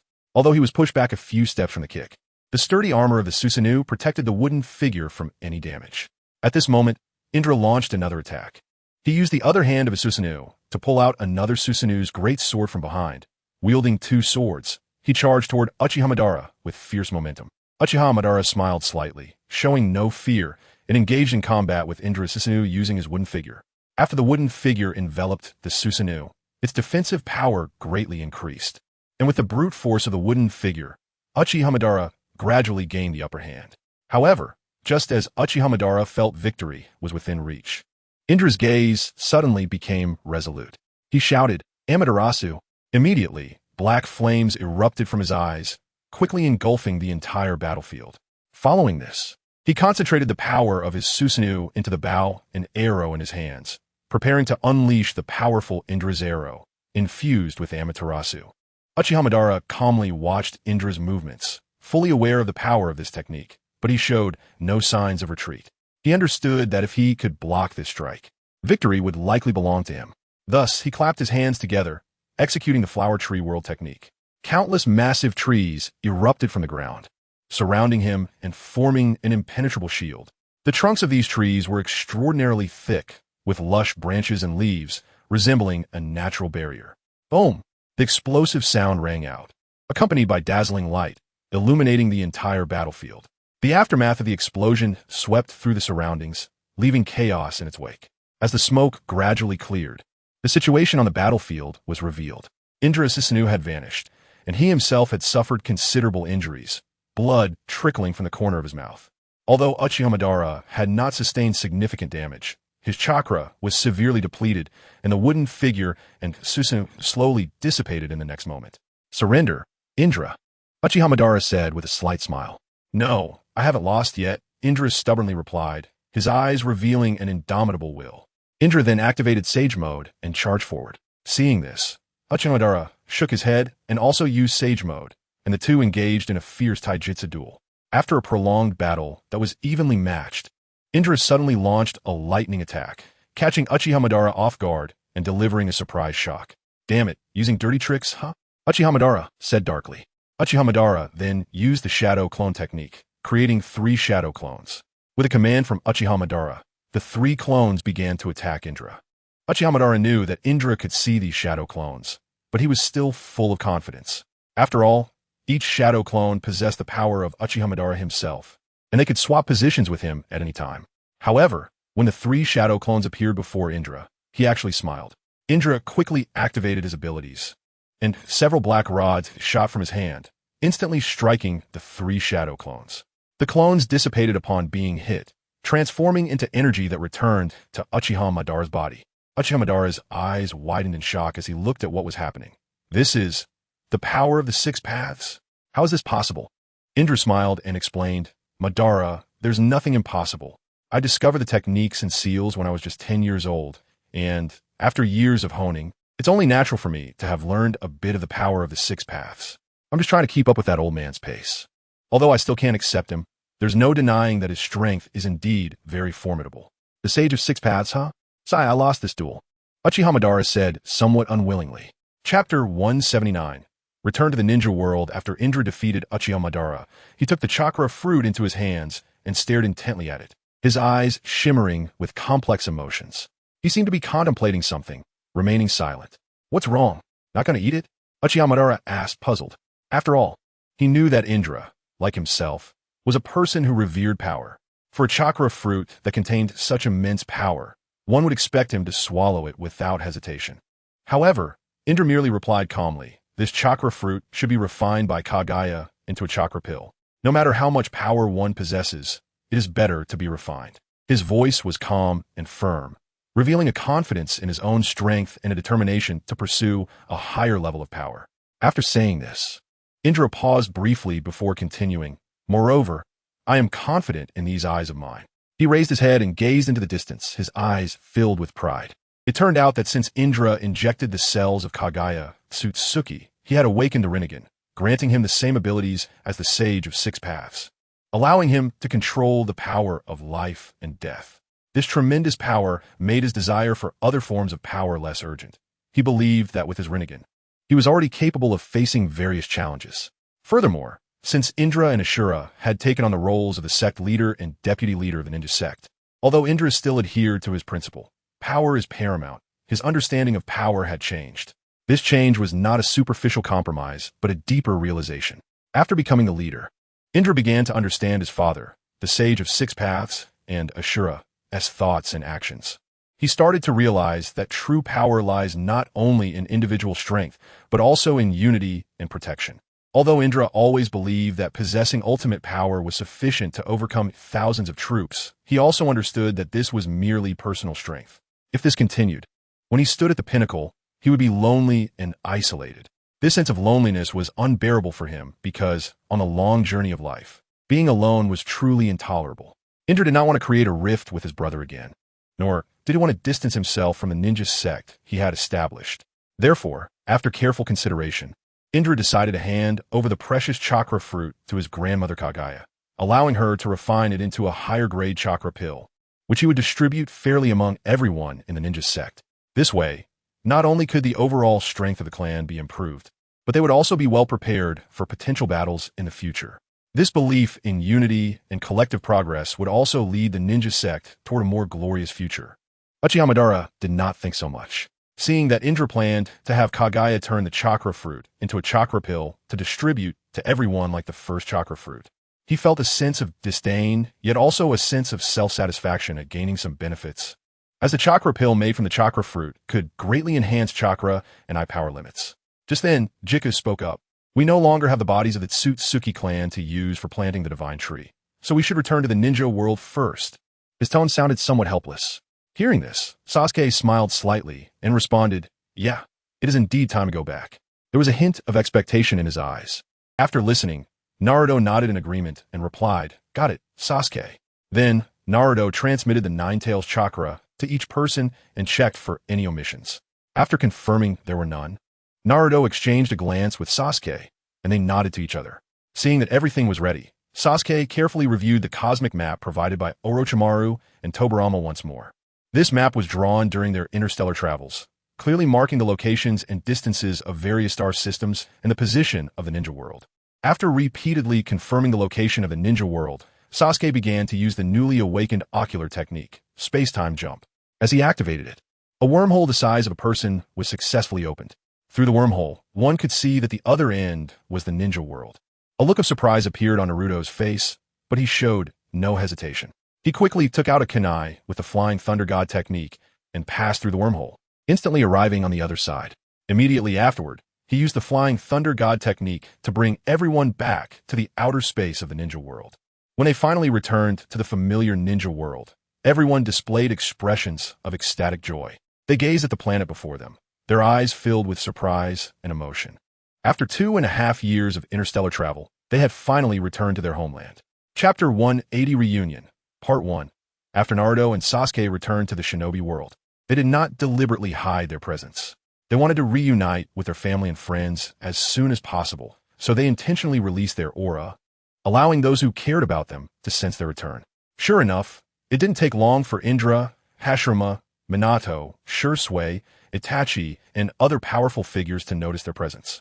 These individuals were among the top in the shinobi world and had a keen sense of aura. Especially Minato, as Naruto's father.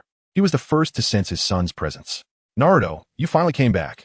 Minato used the Flying Thunder God technique and was the first to arrive at the scene. He looked at Naruto with a face full of joy and love in his eyes. Oh, Dad, Naruto responded, his eyes welling up with emotion and his voice trembling slightly. Minato didn't ask too much about Naruto's experiences. He just gently patted Naruto's shoulder and said softly, Naruto, Kushina has been very worried about you. Let's go home. Okay, Dad. I miss Mom too. Naruto nodded vigorously, his eyes sparkling with longing. He knew his parents had been silently watching over him, and now he finally had the chance to return to their side. Naruto turned to Hinata and smiled, saying, Hinata, thank you for your companionship and support all this time. Hinata gently shook her head and replied, That's what I should do, Naruto-kun. Her eyes were filled with concern and blessings for Naruto. Hinata continued, Naruto-kun, I need to go back too. My father, sister, and Niji are waiting for me, worrying about me. I should go home. Naruto nodded, patted Hinata's shoulder, and said, Hinata, take good care of yourself. Hinata's face turned slightly red, and she smiled as she responded, I will, Naruto-kun. After saying goodbye, Minato used the Flying Thunder God to bring Naruto home. When Naruto stepped through the door, he immediately spotted Kushina's figure. Mom! Naruto shouted excitedly, tears welling up in his eyes. Hearing her son's voice, Kushina quickly turned around. Naruto! She exclaimed joyfully, her face brimming with a happy smile. With tears in her eyes, Kushina said, Naruto, you finally came back. I miss you so much. She tightly embraced Naruto, feeling his warm presence. Naruto also hugged Kushina tightly, choking back tears as he said, Mom, I missed you too. He buried his head in his mother's embrace, savoring this long-awaited maternal love. Minato smiled slightly, walked over, and gently embraced both Naruto and Kushina. The three of them held each other closely, and in that moment, they felt an endless warmth and familial bond. The home was filled with harmony and warmth, and everyone was surrounded by love. After a while, the three of them sat down on the couch and began a chat. Naruto, how have you been all these years? Have you suffered? Kushina said with a frown, looking at Naruto with concern. Naruto smiled slightly and replied, Mom, there's no need to worry. I've been doing well. Look, I've grown taller and matured. He stood up to showcase his height. Kushina looked at him, a hint of surprise flashing in her eyes, and said with a smile, Indeed, Naruto, you've grown up. You're 18 now. It's about time for you to get married. Naruto's face turned slightly red, and he scratched his head awkwardly as he said, Mom, that's not urgent. I just got back. Suddenly, Kushina chuckled and teased Naruto. Naruto, you and Hinata have been out there for so long. Did anything happen? If so, you should get married quickly. Both Naruto and Minato choked on Kushina's words, coughing uncontrollably. Minato looked at Kushina awkwardly and smiled helplessly. Honey, let's let the kids decide on these things themselves. Naruto's face was flushed, and he stammered, Mom, we just got back. At least we should wait a while. Seeing this, Kushina laughed even more joyfully, knowing her son was shy, so she stopped teasing him. She gently stroked Naruto's head and said with a smile, All right, Mom won't tease you anymore. But, Naruto, you're not a kid anymore. The matter of marriage should be on the agenda. Naruto nodded, still blushing. He knew his mother cared for him and hoped he would find his own happiness soon. Seeing this, Kushina couldn't help but laugh heartily, her face radiating happiness as she said, I'm just looking forward to having grandkids. By the way, let me tell you some good news. Itachi, Sasuke's brother, got married. Upon hearing this news, Naruto's eyes widened in surprise as he asked, Itachi got married? Is that true? Who did he marry? Kushina smiled and replied, Of course it's true. He married Uzumaki Izumi. They were childhood sweethearts. Naruto immediately understood and smiled, saying, So that's how it is. I didn't expect Itachi to get married. That's wonderful. I hope they can be happy together. Naruto thought to himself, with Sasuke not around. Itachi and Izumi's relationship quickly heated up without any obstacles. Kushina gently patted Naruto's shoulder and said earnestly, Yes. Seeing the kids find their own happiness makes us elders feel at ease. Naruto, you need to work hard too. I'm still waiting to hold my grandchild. Naruto shyly scratched his head and laughed. Mom, please don't rush me. These things can't be hurried. After saying that, he thought of Itachi and Izumi and silently wished for them to grow old together. Then, Kushina and Minato asked about Naruto's interstellar journey. Naruto only recounted the important events to his parents. That's how it is. We obtained resources from other planets, cultivated chakra fruits, defeated Kinshiki, Mamashiki, and Urashiki very smoothly, Naruto said with a smile. But Naruto did not mention the long interstellar journey because it was better to speak of the good than the bad. Of course, although the time spent was long, with Sasuke, Hinata, and others by his side, Naruto did not feel lonely. This was truly wonderful. Kushina and Minato smiled slightly after hearing this, feeling proud of their son. By the way, Mom and Dad, I haven't met Jiraiya-sensei's child yet. Naruto suddenly remembered this and asked with a smile. Minato replied, Naruto, if you want to find Jiraiya-sensei, you can go see him. He must miss you a lot. Naruto nodded, then Mom and Dad, I'm going out. Kushina said, Okay. Naruto, remember to come back early. I'll make a big dinner for you tonight. Okay. Mom and Dad, Naruto smiled. On the streets of Konoha, people came and went, and the traffic was bustling. After Naruto went out, he didn't rush to find Jiraiya-sensei. Instead, he leisurely strolled through the streets of Konoha, looking around as if he were admiring something. Yes, he hadn't returned to his hometown for a long time, and every blade of grass, every building felt familiar and nostalgic to him. Just as Naruto was looking around, a familiar figure appeared in his sight, Kakashi. Kakashi was still dressed in his ninja attire, walking alone, and his back looked a bit desolate. However, just as Naruto was thinking this, reality broke his assumptions in the next moment. Suddenly, Hualing and Fenghua Xiaoxue appeared next to Kakashi, entangling him. However, Kakashi seemed somewhat indifferent, as if he had read too many romance novels, entering a sage mode. At that moment, Kakashi suddenly sensed a scrutinizing gaze and turned to look, coincidentally meeting Naruto's eyes. Naruto, you finally returned. A hint of surprise flashed in Kakashi's eyes, and a pleased smile appeared on his face. Yes, Kakashi-sensei, I just got back. Naruto said with a grin as he walked up to Kakashi and jokingly remarked, Kakashi-sensei, you seem to have quite the luck with the ladies. Kakashi shook his head helplessly and replied with a smile, Naruto, don't tease me like that. How did the mission go? It went very smoothly, Naruto answered confidently, his face beaming with the joy of success. However, at that moment, Naruto noticed a small commotion around them. It turned out that some villagers recognized him and were coming over. Since the Fourth Great Ninja War, Naruto and Sasuke have become household heroes, greatly admired by the people. Realizing he couldn't stay for long, Naruto decided to say goodbye to Kakashi. Kakashi-sensei, I'm heading back now. If you have time, remember to come visit my home and meet my father. All right? Naruto, Kakashi replied with a smile and a nod. He watched Naruto's departing figure, feeling a surge of emotion and satisfaction in his heart. As a ninja, Naruto had faced many difficulties and challenges, but had always maintained his steadfast belief and courage. Kakashi believed that under Naruto's leadership, the ninja world and Konoha would welcome an even brighter future. Chapter 181 Reunion 2. After saying goodbye to Kakashi, Naruto arrived at Jiraiya-sensei's house. As soon as Naruto reached the door, he saw Jiraiya-sensei and Tsunade in the courtyard, and Yuhi Kurenai and Asuma happened to be there as well. Naruto curiously looked at the scene in front of him and noticed two toddlers in diapers in the courtyard. One was a boy who somewhat resembled Uchiha Shursui. The other was a girl with brown hair, whose face looked very much like Tsunade's. At that moment, Jiraiya-sensei, Tsunade, Yuhi Kurenai, and Asuma seemed to be holding a contest, with the two toddlers as the competitors. They were encouraging the children to learn to walk and see which child could reach the finish line faster. Senju Kiname, go for it. Jiraiya and Tsunade shouted in unison. Sarutobi Mirai, you can do it. Yuhi Kurenai and Asuma also cheered. Hearing their mother's calls, Kiname excitedly started to run. She took unsteady steps, wobbling toward the finish line. However, perhaps due to her eagerness, she suddenly tripped just half a meter from the finish line. Kiname, are you okay? Jiraiya-sensei asked worriedly, preparing to go help her up. However, Tsunade quickly stopped him, saying, Jiraiya, our daughter is not that weak. At that moment, Kiname displayed her tenacity. She gritted her teeth and stood up quickly, glancing at Sarutobi Mirai, who was about to surpass her. Her eyes became resolute as she stepped forward towards Tsunade. In the end, she successfully became the first child to reach the finish line. Tsunade proudly picked up Kiname, her face beaming with a proud smile. I knew it.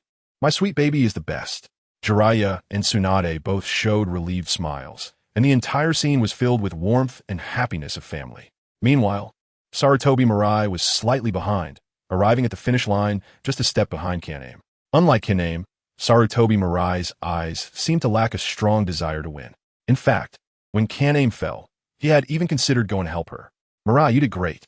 Yuhi Kurenai and Asuma praised in unison. Although Sarutobi Mirai lost this small competition, they did not feel displeased because, in their eyes, it was most important for the children to grow up safe and healthy. Naruto had a faint smile on his face as he quietly watched the warm scene before him. Who is there? Jiraiya said warily.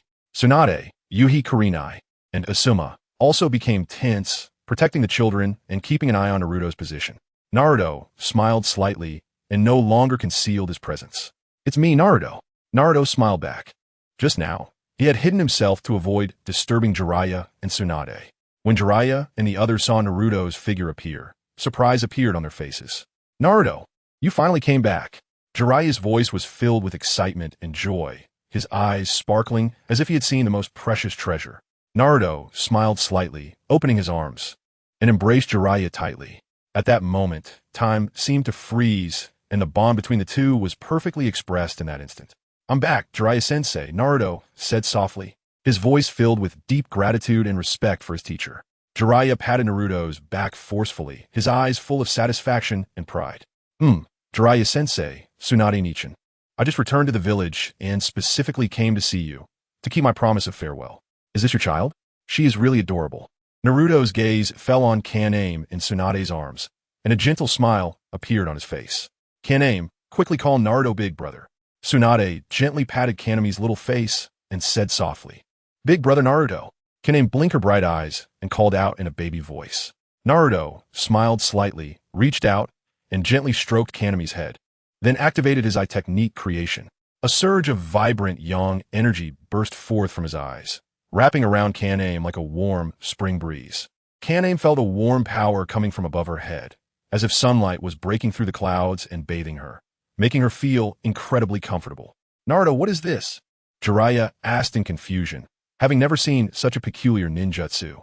It seems to be a healing ninjutsu, but it's not quite the same. Tsunade furrowed her brow, trying to understand what was happening. Naruto smiled slightly and explained, this is my eye technique called creation. Through this technique, I can help Kiname fill in the gaps and enhance her potential. Consider it a gift for Kiname. Thank you so much, Naruto, Jiraiya, and Tsunade said with grateful smiles, knowing that this gift was of great significance to Kiname. No need to thank me. This is what I should do, Naruto said with a gentle smile. Then turned to the other child, Sarutobi Mirai. He gently stroked Sarutobi Mirai's hair, his eyes sparkling with tenderness. Are you ready? Naruto asked softly. Sarutobi Mirai nodded vigorously, his eyes filled with anticipation and trust. Naruto used the creation ability again, transferring the warm power to Sarutobi Mirai. As time passed, Sarutobi Mirai also felt changes within his body. His aura became stronger, and the chakra flowing within him became smoother. After completing the process, Naruto released his hand, smiling at the two children. Their faces were filled with joy and satisfaction, and Naruto felt a sense of accomplishment in his heart. Jiraiya furrowed his brow and asked Naruto, "Was this operation smooth? Did Orochimaru return as well?" Naruto scratched his head and smiled, nodding, "Yes, everything went quite smoothly. Everyone is back, and Orochimaru came back with us."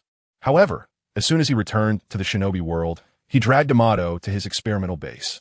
"Oh, I see." Jiraiya sighed in relief internally but put on a dissatisfied expression, muttering, "Orochimaru, that guy, comes back and doesn't he even see his old friend first? It's really worrisome." Just then, a sinister voice came from outside the door. "Jiraiya, who did you just say is worrisome?" Everyone turned to look, and they saw Orochimaru standing at the door, licking his lips with his tongue, looking quite eerie. The two children were startled by Orochimaru and trembled involuntarily. Hey, Orochimaru, don't scare them like that. They're just kids." Tsunade couldn't help but scold loudly when she saw this. Upon hearing Tsunade's words, Orochimaru's mouth curled slightly, revealing a smile he thought was amiable, but still appeared very sinister. Jiraiya's eyes sparkled when he saw Orochimaru appear, and an excited expression immediately appeared on his face. He extended his sturdy arm, blocking Orochimaru's shoulder, and then patted it several times, making crisp sounds. "Haha, Orochimaru, you finally came back. That's great." Jiraiya's laughter was hearty and bold, and everyone could hear his joy. Tsunade stood aside, her lips slightly curved, with a hint of an imperceptible smile in her eyes. Watching Jiraiya and Orochimaru, she felt a warm sensation in her heart. The three legendary Sannin of Konoha were gathered again, and this familiar scene made her feel incredibly nostalgic. Naruto looked at this scene, his face breaking into a radiant smile. He felt deep admiration and gratitude towards the legendary three of Konoha. They were legendary figures of the village and important mentors on his path of growth. Seeing them reunited filled Naruto's heart with comfort and emotion. Chapter 182 Reunion 3. On the other side, the sixth Hokage, Uchiha Shisui, and Uchiha Itachi appeared in front of Sasuke and the others. "Son." The moment Sasuke saw Itachi, his body trembled slightly, and an uncontrollable excitement appeared on his face as he shouted loudly, "Uchido!" Uchiha Itachi also showed a joyful expression, filled with concern in his voice, and quickly stepped forward to embrace Sasuke tightly. "Uchido, was the journey smooth? Did you get hurt?" Uchiha Itachi carefully examined Sasuke and asked with concern. "It went very smoothly, Nisan. I'm fine. Take me home first." Sasuke was slightly breathless from Itachi's embrace, but felt very happy and smiled as he spoke. Father and mother miss you very much too." Uchiha Itachi smiled and patted Sasuke's head, leading him home. "Shisui, Sasuke and I are leaving first." Uchiha Itachi said to Shisui, who was standing nearby. "Go ahead. Let Sasuke reunite with your family soon. It's fine here with Kakashi around." Shisui smiled and nodded, indicating they should hurry back. Uchiha Itachi pulled Sasuke along, walking briskly toward home. Shisui watched the two leave and smiled slightly, then turned to Kakashi, preparing to learn about what had happened on their journey. "Kakashi?" Sasuke followed in Uchiha Itachi's footsteps, returning to the Uchiha clan's territory. His gaze swept over the familiar streets, filled with deep nostalgia. Every blade of grass and tree here felt intimate and warm, as if time had reversed, bringing everything back to the past. Soon, Sasuke arrived in front of the house he once lived in, a surge of uncontrollable emotion rising in his heart. This was the home he had missed for so long. At that moment, Uchiha Fugaku had already learned that Sasuke was about to return and was quietly waiting at the door. When Sasuke appeared in his line of sight, a comforting smile immediately appeared on his face. "Oh, Tusen!" Sasuke shouted excitedly, tears shimmering in his eyes. "Sasuke, it's good that you're back. It's good that you're back." Fugaku said softly, his eyes filled with loving light. He stepped forward and hugged Sasuke tightly, savoring his son's presence with joy in his heart. "Go on, see your mother. She often worries about you." Fugaku gently patted Sasuke's shoulder, signaling him to go inside. Sasuke nodded heavily, walking into the house with excitement. He arrived in the kitchen and immediately saw Uchiha Mikoto busy with cooking. "Manga." Sasuke's voice choked slightly. Mikoto heard Sasuke's call, her body trembled, and she quickly turned around. When she saw Sasuke, tears instantly filled her eyes, a mix of surprise and joy. "Sasuke!" Mikoto rushed towards Sasuke, tightly embracing him. unable to say a word from the excitement. As night fell, the Uchiha family sat around the dining table, enjoying their rare reunion time. However, tonight there was an additional presence at the table, Uchiha Izumi. Sasuke frowned, puzzled, and asked, "How did she get here?"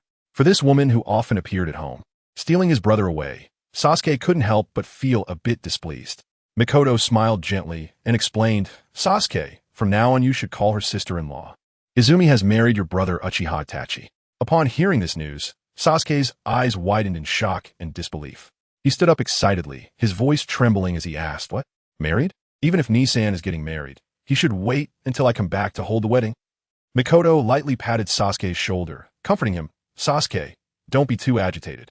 This was unavoidable because Izumi is already pregnant. If we wait until you come back to hold the wedding, it would be inconvenient with her belly getting too big." Uchiha Itachi looked at Sasuke apologetically and said softly, "I'm sorry, brother. I didn't wait for you to come back for the wedding. Please forgive my decision."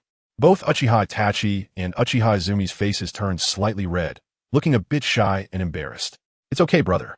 Sasuke slowly sat back down, a hint of a bitter smile on his face. Mikoto smiled and said, "I heard that Konoha and Yugao's child is about to be born, so they can keep Izumi's baby company." Mikoto's words eased the awkward atmosphere a bit, but then she slightly shifted the topic back to Sasuke. "Sasuke, look how grown up you are. It's time to think about starting a family." Mikoto observed her son's reaction while speaking. Sasuke's expression changed slightly, but quickly returned to calm. Responding with a faint smile, "Mom, I know you're concerned about me, but when it comes to marriage, I still want to make my own decisions." Mikoto smiled, showing understanding. All right. Mom is just making a suggestion. You can decide for yourself." At that moment, Uchiha Itachi spoke up, "Brother, it's getting late. Izumi and I have to go home." Sasuke asked in confusion, "Where are you going, brother?" Fugaku explained, "Sasuke, your brother has already moved out and lives just next door." Uchiha Itachi patted Sasuke's shoulder and said, "Brother, if you have time, remember to come find me to hang out." Then he helped Uchiha Izumi and slowly left. Sasuke quietly watched Uchiha Itachi and Uchiha Izumi's figures gradually fade away, a complex emotion surging within him. Despite feeling somewhat unable to accept that his brother's love was being shared with someone else, he still chose to understand and support his brother's happiness. Chapter 183. The Ninja Clan holds a grand meeting inside the solemn and majestic hall of the Ninja Clan. Shadow-level powerhouses from all over the ninja world gathered together. The entire space was filled with an awe-inspiring atmosphere, as if each person present was the most elite existence on this continent. Indra sat at the head of the hall, his gaze like a torch, sweeping over every figure in attendance. The familiar faces stirred a sense of warmth in his heart, but more so, there was anticipation and admiration for the new generation of shadow-level powerhouses. Everyone, time flies, and it has been 2.5 years in the blink of an eye. It's truly emotional to reunite today. During my absence, Ashura, Hashirama, you have borne heavy responsibilities and tirelessly protected the ninja world and the ninja clan. It seems everything is in order now, and development is thriving, which is truly comforting. Hearing Indra's praise, Ashura replied happily, "Nisan, this is what I should do. It's nothing to worry about." Indra responded, "Ashura, don't be too modest. Under your leadership, so many outstanding new members have joined. It can be said that talent is emerging one after another." Indra's voice was filled with power, echoing in the great hall. Naruto's lips curled into a slight smile. Among the new members were Neji, Tenten, Lee, Sakura, Choji, Shikuno, Ino, Kiba, Shino, Boruto, Mitsuki, Yamato, Akamaru, Temari, and Kankuro, among others. Naruto was well aware of everyone's efforts over the years, especially the 12 little strong ones. They, like Naruto, were now adults just turning 18.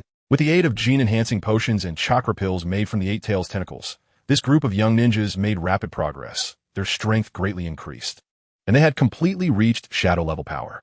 Considering their current age and the immense potential they displayed, they had already surpassed the achievements of their parents in their time. At this moment, the 12 little strong ones stood among the crowd, their postures upright, their eyes firm and confident. Each person exuded a powerful aura, showcasing their elegance as the new generation of elites. They were in perfect harmony with one another, closely united like a family. This scene made Naruto reminisce about the wonderful times of playing with his companions during childhood and attending the Ninja Academy together. Ashura looked at Indra with anticipation and softly said, "Nisan, please tell everyone in detail about everything you experienced during those long and mysterious 2.5 years outside." Indra slightly nodded in agreement. After taking a deep breath, he slowly began, "The outside world is vast and boundless, far beyond our imagination. There, not only are there all kinds of wonderful sights and things, but there are also other highly intelligent life forms. However, despite the vastness of the universe, over the past 2.5 years, we only encountered one planet that nurtured intelligent life. The intelligent beings on that planet are a group of ape-like creatures, completely different from us, with no trace of chakra in their bodies, their inherent strength quite ordinary. But what is astonishing is that these ape-like beings possess an exceptionally advanced level of scientific and technological development. The weapons and equipment they have developed contain immense power, enough to pose a serious threat to us." The fourth Raikage, crossed his arms and said proudly, "What so-called technology and weapons could possibly compare to the strength of our Cloud Village?" His words revealed unparalleled confidence and pride. At this moment, the chakra cannon meticulously developed by their Cloud Village had already been declared a success, with terrifying power capable of easily shattering the moon. This achievement undoubtedly thrilled the entire Cloud Village and made the fourth Raikage even more confident in his own strength. Standing nearby, Orochimaru looked at the spirited Raikage and smiled slightly, responding softly, "You can't say that, Lord Fourth Raikage. Every place has its uniqueness. The technology and weapons researched on that planet, although different from your village, still have much we can learn and draw from. They can unleash powerful might without relying on chakra, which can be said to have its own merits." Hearing Orochimaru's words, the fourth Raikage furrowed his brow slightly, seemingly unconvinced, but still asked, "Oh, what impressive technology do they possess?" Clearly, he still held curiosity and interest regarding the technology of that planet. Orochimaru patiently explained, "As far as I know, they have more advanced man-flight technology capable of efficient and safe air transport. They also have an extremely developed communication network system, allowing for rapid information transmission. Furthermore, the weapons they produce can unleash astonishing power without the need for chakra, such as nuclear bombs, missiles, laser guns. There are too many examples to list here, so I want to go into detail. I will arrange for Amato to discuss the relevant matters with you later." After listening to Orochimaru's introduction, the fourth Raikage nodded thoughtfully, indicating his approval. "Well, then I will have a good talk with Amato later." Indra quietly watched as Orochimaru and the fourth Raikage ended their exchange, took a deep breath, and then slowly said, "During this long and perilous interstellar journey, we have endured countless hardships and finally discovered 2 vibrant planets filled with mysterious chakra power. There, we successfully planted the divine tree and successfully harvested the incredibly precious chakra fruits." Indra paused for a moment, his eyes shining, then carefully took out a delicate jade bottle from his bosom. He gently opened the bottle cap, and a rich energy aura immediately spread out. Inside the bottle lay several crystal-clear pills that emitted a faint glow. These were chakra pills meticulously refined by his grandmother Kaguya. Each one contained her endless wisdom and hard work. "Now, please each of you take one and consume it as soon as possible." Indra spoke firmly, handing the jade bottle to those nearby. Everyone present was an exceptionally powerful individual. When Indra had just taken out the chakra pills, everyone instantly felt the immense chakra energy contained within those seemingly insignificant little pills. This powerful force seemed ready to break free, leaving everyone in shock. Everyone reached out their hands, carefully accepting the alluringly glowing chakra pills and examining them closely. The surface of the pills was as smooth as a mirror, engraved with intricate runes, clearly having undergone extremely meticulous processing. Everyone was secretly amazed, filled with anticipation for this magical pill. Subsequently, they no longer hesitated and resolutely swallowed the chakra pills. In an instant, a surging torrent of chakra rushed through their bodies like a flood breaking through a dam. Each person could clearly feel their chakra levels rising at an astonishing speed, and that sense of fulfillment stirred their emotions. Even the usually calm and composed Shikamaru was stunned by everything happening before him. He originally had a considerable chakra reserve, but at this moment, he distinctly felt his chakra had increased by more than double. It should be noted that he now also possessed shadow-level chakra, and such a huge boost was truly unbelievable, filling Shikamaru with confidence for future battles. Indra observed the shock and surprise of the people around him and said calmly, "The chakra pills you consumed were made from a chakra fruit, which is far from complete chakra fruit. When my grandmother Kaguya consumed the chakra fruit, she gained immense power and shared the chakra with my father, the Sage of Six Paths, and the Uchiha clan. Later, the Sage of Six Paths founded the ninja sect and began sharing chakra with others, which gradually evolved into our current ninja world. It can be said that the chakra of our entire ninja world originated from a single chakra fruit. Although my statement may seem absolute, the amount of chakra in the ninja world has certainly increased significantly compared to the initial chakra fruit. However, this sufficiently demonstrates the terrifying nature of the Otsutsuki clan, whose goal is to cultivate the divine tree to obtain chakra fruits. Some Otsutsuki have consumed more than one chakra fruit. Moreover, those who consume chakra fruits have an almost infinite lifespan, allowing them to cultivate for thousands or even tens of thousands of years, and upon death, they can transform into a contract. The power and foundation of the Otsutsuki clan far exceed that of the ninja world. If they were to discover the ninja world, we would likely have no means of resistance and would be subjected to their divine tree, which would harvest everyone's chakra and life. Therefore, we must seek development, and chakra fruits are the fastest shortcut for us to catch up with them. Thus, I believe we must become an interstellar civilization, traversing the universe like the Otsutsuki clan to acquire resources from other planets and enhance our power and foundation. Chapter 184. Boruto travels again after listening to Indra's passionate speech. Everyone present looked at each other, filled with concerns about the future. The Otsutsuki clan was very terrifying, and given the current strength of the ninja world, it was indeed difficult to resist them. After all, the foundation of the ninja world was relatively weak. Indra mentioned that relying on the chakra fruit to bridge a millennia-long foundation was indeed a method, but it seemed fraught with difficulties. Inoki furrowed his brows, looking seriously at Indra, and said solemnly, "Master, you are right. We do need to become an interstellar civilization. However, according to what you said earlier, you have only found 2 planets suitable for planting the divine tree after 2.5 years of arduous exploration. This is simply too few for us, and one of them is occupied by other forces, making it difficult for us to obtain." Indra smiled slightly, a glimmer of confidence flashing in his eyes. He said slowly, "Elder Inoki, you need not worry. Sasuke has awakened a powerful ocular technique that allows for space-time jumps, enabling him to quickly traverse the vastness of space to reach another planet. Furthermore, we successfully acquired a precious cosmic map from that technologically advanced 8 planet. Additionally, Orochimaru and Tobirama have brought back advanced instruments used for exploring and observing the universe specifically for this mission. With these resources and technologies, we can find more planets suitable for planting the divine tree in a short time. However, Inoki still seemed a bit worried. After hesitating for a moment, he continued, "But even if we find enough planets, the current problem lies in the lack of the Otsutsuki clan to sacrifice for planting the divine tree.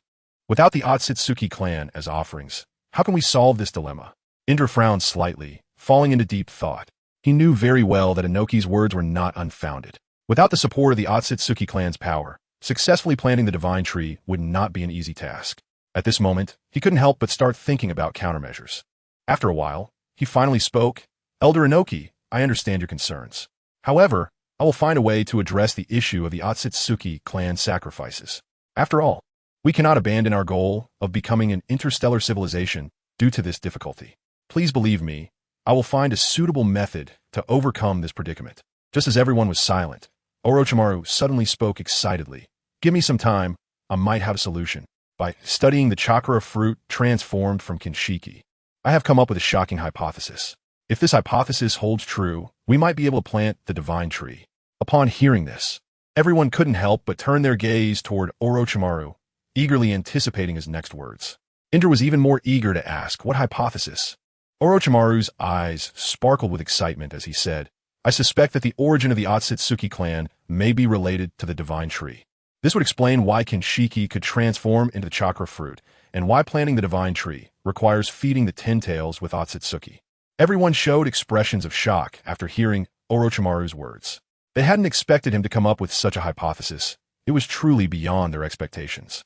Even Naruto couldn't help but feel surprised, thinking these things were never mentioned in the original work. As expected of Orochimaru, he is indeed extraordinary. After pondering for a moment, Sasuke asked, "Orochimaru, if what you're saying is true, then could the ancestor of the Otsutsuki be the highest level of white Zetsu?" Orochimaru shook his head, indicating that he wasn't sure. He speculated, "I don't know, but he could possibly be the embodiment of the divine tree. Or his true form is the divine tree itself in Takamagara." According to Kagaya, their clan lived in Takamagara, possessing a divine tree that shaded the sky. Their history is long, and their clan obtained the young Ten Tails through it. The method of planting the divine tree was passed down through generations and was never recorded. The more Orochimaru spoke, the more excited he became, feeling that his hypothesis was correct. Naruto and the others listened attentively to Orochimaru's speculation. But just then, Naruto, Sasuke, Indra, Uchiha Madara, and everyone else noticed an unusual fluctuation in the distant sky. They all turned their gazes toward the far-off sky. In the sky, a crack quietly appeared, as if it had been torn open. Soon after, a figure covered in wounds tumbled out of the crack in a disheveled manner. Upon closer inspection, it turned out to be Boruto, who had previously visited this place. Naruto was quick to react, instantly arriving beside Boruto and hugging him tightly.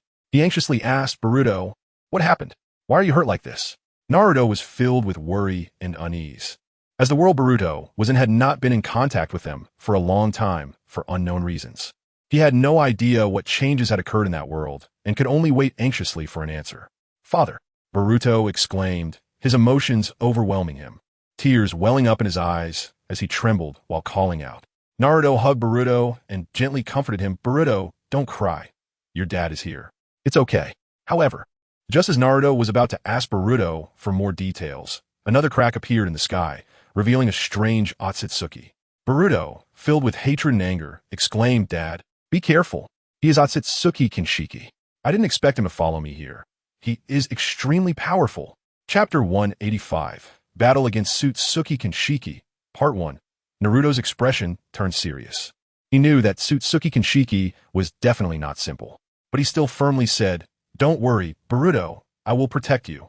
Otsutsuki Kinshiki walked out from the crack, sporting a stylish, center-parted hairstyle, with two straight tattoo lines running from his shoulders down to his pants, as if he were wearing suspenders.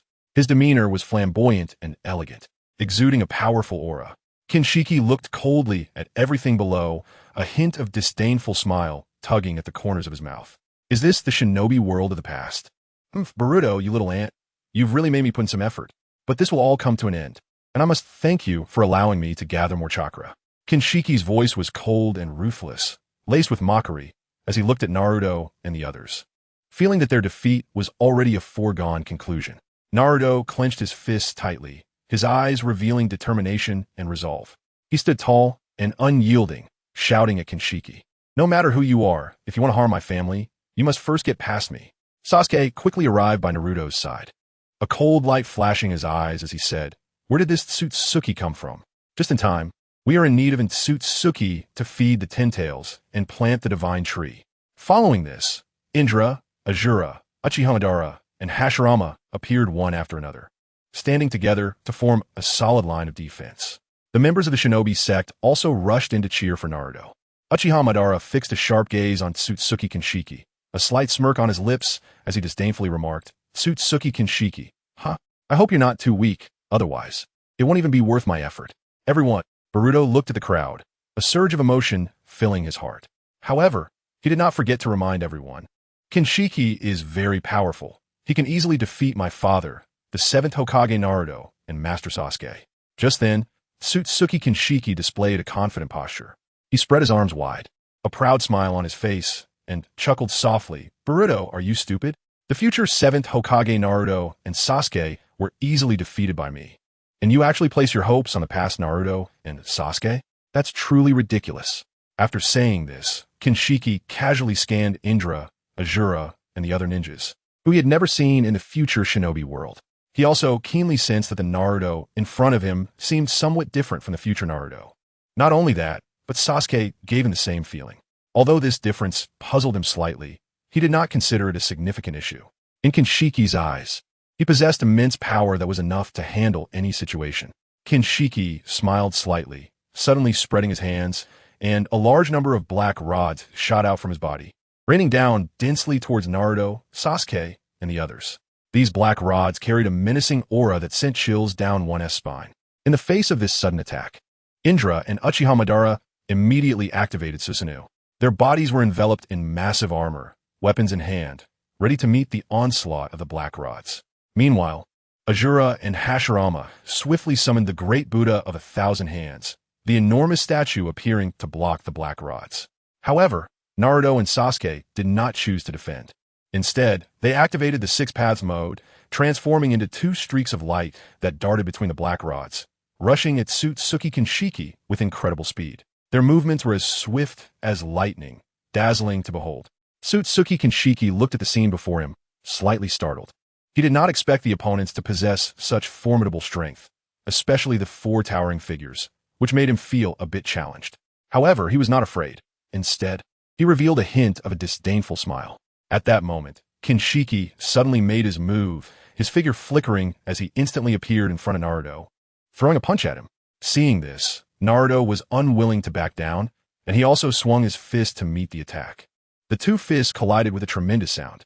Naruto felt a massive force surge from Kinshiki's punch, causing his body to involuntarily fly back and crash heavily to the ground. How strong? Naruto thought to himself, secretly astonished by Tsutsuki Kinshiki's terrifying power, which was several times stronger than the Tsutsuki he had faced before. At the same time, Sasuke also made his move, brandishing the Kusanagi sword and transforming into a streak of sword light charging at Tsutsuki Kinshiki. However, Kinshiki merely extended a hand, releasing a barrier similar to Shinra Tensei, easily blocking Sasuke's attack. The immense repulsion even sent Sasuke flying back. Tsutsuki Kinshiki, D. Just then, Indra and Uchiha Madara simultaneously unleashed the Indra's arrow from their Susanoo, two powerful attacks racing towards Tsutsuki Kinshiki like lightning. Kinshiki's lips curled into a slight smile, revealing a contemptuous grin. His eyes suddenly transformed into golden Rinnegan, and he immediately conjured a massive red energy sphere. Seeing this, Boruto hurriedly warned, "Be careful. That energy sphere can devour attacks and amplify their power." Everyone was taken aback. The two Indra's arrows were instantly swallowed by the gigantic red energy sphere, which then expanded several times, radiating a chilling aura. Uchiha Madara widened his eyes, angrily shouting at Boruto, "Why didn't you say such important information sooner?" Everyone looked at the enormous red energy sphere, deep in thought, just as Naruto, Azura, and Hashirama planned to use the Great Buddha of 1,000 hands to withstand it. A brilliant golden flash suddenly appeared. "Let me handle this," Minato said calmly. As his words fell, he swiftly performed a jutsu, Flying Thunder God technique. Thunder God flash time-space, transfer damage, sealing array. Minato threw dozens of shuriken around the red energy ball, inscribing a mysterious technique in the air. Upon colliding with the massive red energy sphere, it was swallowed by it and appeared over the ocean. A time-space transfer technique? I didn't expect this small shinobi world to have such a powerful technique, Kinshiki remarked. Just then, Azura and Hashirama spoke in unison. "Since ninjutsu attacks aren't working, allow us to take over." As soon as they finished speaking, two enormous great Buddhas of 1,000 hands charged towards Tsutsuki Kinshiki from either side. "You think I would stand here, foolishly waiting for your attack? It's my turn to take the initiative." However, before Kinshiki could finish his words, Sasuke used the heavenly hand power on him. In the blink of an eye, the two exchanged positions, causing Kinshiki to appear directly in front of the two great Buddhas of 1,000 hands. Kinshiki had no time to react. The fists of the two great Buddhas came crashing down like a tempest. Kinshiki was taken aback and immediately unleashed the 80 God Vacuum attack, whose power was even several times stronger than Kagaya's, clashing violently with the great Buddhas. With a series of crisp sounds, the fists of the great Buddhas shattered under Kinshiki's 80 God Vacuum attack. Ultimately, both great Buddhas were destroyed by Tsutsuki Kinshiki, and he successfully broke through the encirclement. Witnessing Kinshiki withstand the two great Buddhas without defeat, everyone was filled with shock. The Tsutsuki clan is indeed terrifying, Naruto praised. However, Tsutsuki Kinshiki was also panting heavily, clearly having exhausted a significant amount of stamina. Otsutsuki Kinshiki, upon hearing Naruto's words, did not feel pleased. Instead, he thought Naruto was mocking him. Immediately, Otsutsuki Kinshiki shouted angrily, "You lowly beings have completely enraged me." He then pressed his palms together, concentrating chakra in his hands to form a massive golden disc. The disc emitted a dazzling light, illuminating the entire battlefield. Golden Wheel Reincarnation Explosion. Otsutsuki Kinshiki yelled as the golden disc in his hands spun rapidly, releasing a tremendous force. Chapter 186, Battle Against Otsutsuki Kinshiki, Part 2. As Otsutsuki Kinshiki's Golden Wheel Rebirth Blast was about to fall, Naruto was shocked. With only one thought in his mind, he absolutely could not let Kinshiki's attack hit the shinobi world. Kurama. Naruto shouted, and the chakra of the Nine Tails within him erupted instantly, with Nine Tails emerging from behind him, followed by the appearance of the gigantic golden Nine Tails. At the same time, Sasuke also activated his Susanoo and covered it over the Nine Tails. Kinshiki's lips curled into a sinister smile. The Golden Wheel Rebirth blast fell like a meteor, carrying a devastating momentum. Naruto controlled the Susanoo to protect the Nine Tails, desperately resisting the attack of the Golden Wheel Rebirth blast. The two forces collided, generating a massive shockwave that seemed to tear apart the surrounding space. The Shinobi Alliance was also protected by Indra and Uchiha Madara's Susanoo. Otherwise, they could have perished from the aftershock. As the smoke cleared, Naruto and Sasuke, who faced the direct attack, suffered significant injuries. Damn it, Ents should just die. Kinshiki panted, his eyes fiercely glaring at Naruto, filled with anger and unwillingness. The previous desperate strike not only failed to eliminate Naruto and the others, but instead put him in a difficult situation, which infuriated him. Kinshiki, it's my turn to attack now. Naruto smirked slightly, revealing a confident smile. In just a few breaths, the wounds on Naruto's body rapidly healed, as if he had never been injured. Naruto suddenly leaped from the ground, like an arrow released from a bow, and in the blink of an eye, he charged in front of Kinshiki. He clenched his fist, exuding a sharp momentum, and struck hard at Kinshiki's head. Kinshiki was secretly amazed by Naruto's speed, but remained calm. He quickly raised his fist to meet Naruto's blow. Bang! The fists collided, producing a loud noise like thunder, deafening. A powerful airflow formed around their fists, like a hurricane sweeping through the area. The airflow lifted hundreds of meters of ground, kicking up dust and sending rocks flying everywhere. Kinshiki grunted slightly, taking a small step back, secretly surprised. This little brat's strength is unexpectedly great, and his speed is so fast that it's hard for me to cope. Meanwhile, Naruto felt as if he had hit a hard rock with his fist, and his arm tingled slightly. But he did not feel discouraged. Instead, he shouted even more excitedly, "Come again!" Saying this, he threw another punch at Kinshiki's chest. Seeing this, Kinshiki suddenly kicked with his left foot, forcing Naruto to retreat. The Otsutsuki clan is terrifying, Naruto thought to himself. Kinshiki had already consumed so much chakra and stamina, yet he could still engage in physical combat with me. It seems I can't hold back any longer. Naruto quickly formed hand signs with both hands, multiple shadow, clone jutsu, boom boom boom. In an instant, thousands of Narutos appeared, surrounding Kinshiki in the middle. Kinshiki was shocked, watching the dense swarm of Naruto's shadow clones. He realized he was trapped. He unleashed black rods again, trying to use these weapons to counter Naruto. However, at this point, he was already at his limit, and the power and quantity of the black rods were greatly diminished compared to the first release, appearing quite limited. After Kinshiki shattered most of Naruto's shadow clones, Naruto smiled slightly and performed the multiple shadow clone jutsu again, instantly replenishing thousands of shadow clones. Seeing this scene, Kinshiki fell into complete despair. You despicable lower beings. All you know is to use such underhanded means. In response to Kinshiki's accusations, Naruto retorted, "If we didn't have such abilities, we would have been wiped out by you so-called higher beings long ago." Naruto continued, "When you lose, you say I'm underhanded? I, Naruto, am underhanded? If you're weak, just practice more." Upon hearing this, Kinshiki was left speechless. He knew he couldn't refute it. Naruto added, "So, don't always consider yourself to be above others. In fact, we are all equal lives." After saying this, he charged at Kinshiki for the final assault. They surged like a tide, overwhelming Kinshiki. Kinshiki felt immense pressure. He tried to use space-time ninjutsu to escape, but found that his movements had already been anticipated by Sasuke and Indra. "Kinshiki, where do you think you're going?" Uchiha Madara mocked, looking at the enemy who had no way out.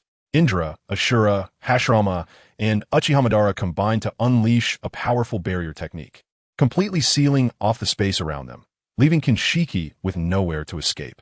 Meanwhile, Naruto calmly directed his shadow clones, continuously attacking Kinshiki. Each shadow clone was like a sharp sword, fiercely stabbing at Kinshiki.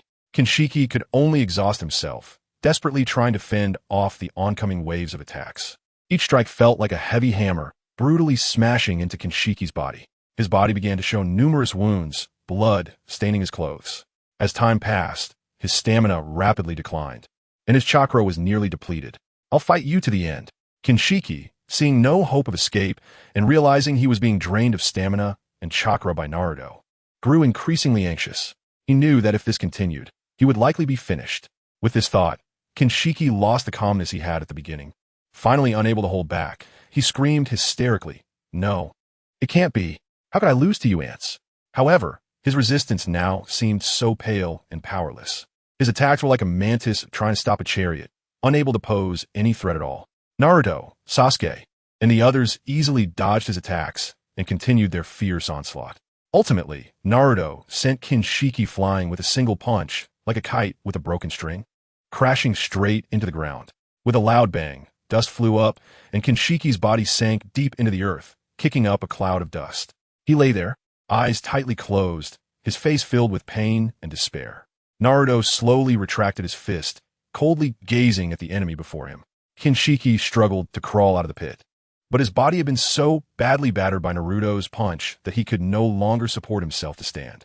His eyes were filled with unwillingness and anger, muttering, "No. It can't be. How could I lose to you ants?" However, his voice grew weaker and eventually faded into the air. Just then, Sasuke appeared before Kinshiki, holding the Kusanagi sword, his gaze cold and merciless. He quietly watched Kinshiki, then raised the Kusanagi sword and swung it down forcefully. Kinshiki's head fell with a thud, blood gushing out and staining the surrounding earth. "I lost." Kinshiki's head let out a final sigh before he died with resentment. Chapter 187. A trip to the future ninja world with Boruto. After defeating Kagaya Otsutsuki, everyone sighed in relief. After all, Kagaya was incredibly powerful, and in a one-on-one fight, even someone as strong as Naruto might not have been able to win. At this moment, everyone's attention slowly shifted to Boruto. "Boruto, what exactly happened in your future?" Naruto asked with a worried expression as he looked at his son from the future world. His deep eyes were fixed on his son, filled with concern. Boruto frowned slightly, a hint of fatigue and helplessness on his face as he quietly replied, "Father, it's like this. At first, the device we used to keep in contact with you was destroyed by Kinshiki Otsutsuki, which caused us to lose contact with you. However, fortunately, after a thrilling and arduous battle, we finally managed to eliminate Kinshiki Otsutsuki. Then, we launched an ambitious interstellar navigation plan, hoping to find a planet suitable for planting the God Tree. Unfortunately, things did not go as planned in a vast universe. We could not find any other planets with life to plant the God Tree. What's worse, during this endless journey through the stars, we unexpectedly encountered Kagaya Otsutsuki, who came searching for Kinshiki. Faced with a formidable enemy, even though Father and Master Sasuke fought desperately, they ultimately could not withstand the opponent's tremendous power. Master Sasuke's Rinnegan was destroyed, and my father barely managed to injure Kagaya and make her retreat at the cost of the Nine Tails. After that, Father hurried back to the ninja world with the severely injured Master Sasuke. At this point, Boruto's voice trembled slightly, as if recalling that difficult time still filled him with dread. He took a deep breath and continued, because Father and Master Sasuke lost the Nine Tails and Rinnegan. They began to focus on training me, Sarada, Kawaki, and Himawari, entrusting the hope of the ninja world to us. However, it was short-lived. Not long after, Kagaya Otsutsuki recovered from her injuries and found the ninja world. This time, she came with great momentum, vowing to take revenge. Although Kawaki and I fought desperately to defend the ninja world, Kagaya was simply too powerful, and we could not compete with her, watching helplessly as the situation worsened. At this critical moment, I suddenly thought of you all, so I unhesitatingly took out the precious treasure left by Urashiki, hoping to use it to traverse time and space to seek your help. To my surprise, at the last critical moment, Kagaya Otsutsuki followed suit and came with me through to this place. Naruto, upon hearing this, secretly pondered, is this the influence of the world's will? They had already perfectly defeated Kinshiki, but in the end, Naruto lost the Nine Tails and Sasuke lost his Rinnegan. Indeed, it seems that the protagonist halo has now shifted to Boruto. Looking at the Boruto before him, who resembled him but had matured significantly since their first meeting, Naruto couldn't help but feel deeply moved. He stepped forward, gently patting Boruto's shoulder, and said earnestly, "Boruto, it seemed to have gone through a lot in these 6 years and have grown quite a bit. As a father, I feel very relieved, but I also hurt for the pressure you have endured. It must have been tough for you." Hearing his father's words, a warmth surged in Boruto's heart, and he revealed a hint of a bitter smile. "People have to grow up, right? Although it can be tiring sometimes, I'm used to it. Father, Master Sasuke, Sarada, and many others need me to protect them. Naruto nodded slightly in understanding and then asked, by the way, is that Mamashiki guy causing trouble inside you right now? Boruto shook his head and replied, honestly, not at the moment. He just doesn't like to lend me chakra.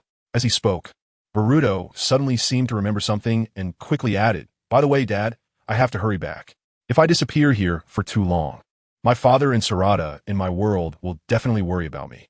After saying that, Boruto was about to take out the turtle and return to his world.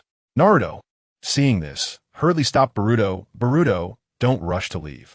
This world has changed a lot over the years. You can stay a little longer to learn about it. It might help you in your world. Kushina, who was nearby, echoed, Naruto is right. Ever since our two worlds lost contact, we have no idea what has happened in each other's worlds. Boruto hesitated for a moment, but eventually nodded. All right, Dad, Grandpa, I'll stay a little longer. Through conversations with Naruto, Sasuke, and others, Boruto gained a deeper understanding of the history of this world. In this world, Naruto, Sasuke, and other ninjas had successfully planted the God Tree on other planets and harvested chakra fruits. This greatly enhanced their powers and brought new hope to the entire ninja world. After obtaining this important information, Boruto decided to return to his own ninja world. After all, his family and friends were waiting for his return. Boruto said his goodbyes, Mom, Dad, Sasuke, I have to go back. Many people in the future ninja world are waiting for me. Naruto smiled, Boruto, I want to visit your world with you. Perhaps I can use my creation power to restore Master Sasuke's Rinnegan. Upon hearing this, Boruto's eyes lit up, and he excitedly said, Really? Dad, can you really restore Master Sasuke's Rinnegan? That would be amazing. Naruto smiled slightly and nodded, Yes, I can give it a try. However, we'll need to see the specific situation on site. Naruto, Hinata said with a worried expression, her beautiful eyes filled with deep concern. She bit her lip tightly, as if trying to swallow her worries, and her voice trembled slightly. I'm really worried about you, Naruto. What if you encounter danger? What if you can't come back? Her delicate face was now clouded with worry. Naruto's lips curled up slightly, revealing a reassuring smile as he gently comforted her. Hinata, don't worry too much. Trust me, I'll be back safely soon. His gaze was firm and confident, seemingly conveying an invisible strength to Hinata.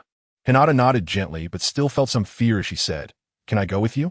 At this moment, Sasuke suddenly spoke up, expressing his desire to go along as well.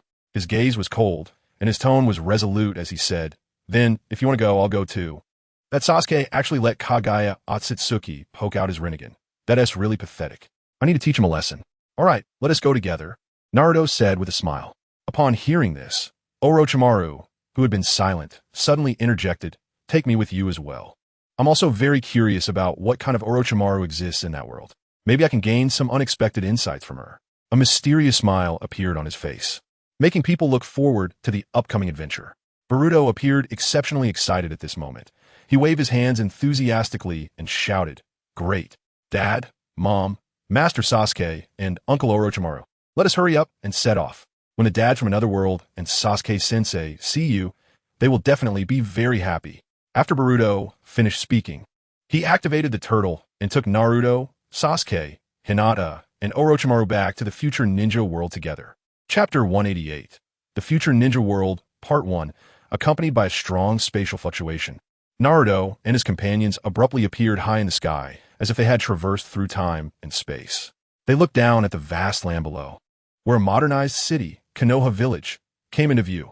This once familiar village had integrated many modern elements, yet its former appearance could still be vaguely recognized. Particularly, the iconic Hokage rock was now elaborately carved with the faces of the 7 Hokages, with the 7th being Naruto himself. Boruto gazed at the familiar Konoha, a warm smile spreading across his face as he softly said, I'm back. Dad, Mom, and Uncle Sasuke and Uncle Orochimaru. Let me introduce you to my father and Master Sasuke in this world. However, Sasuke merely responded indifferently. No need. They are already coming this way.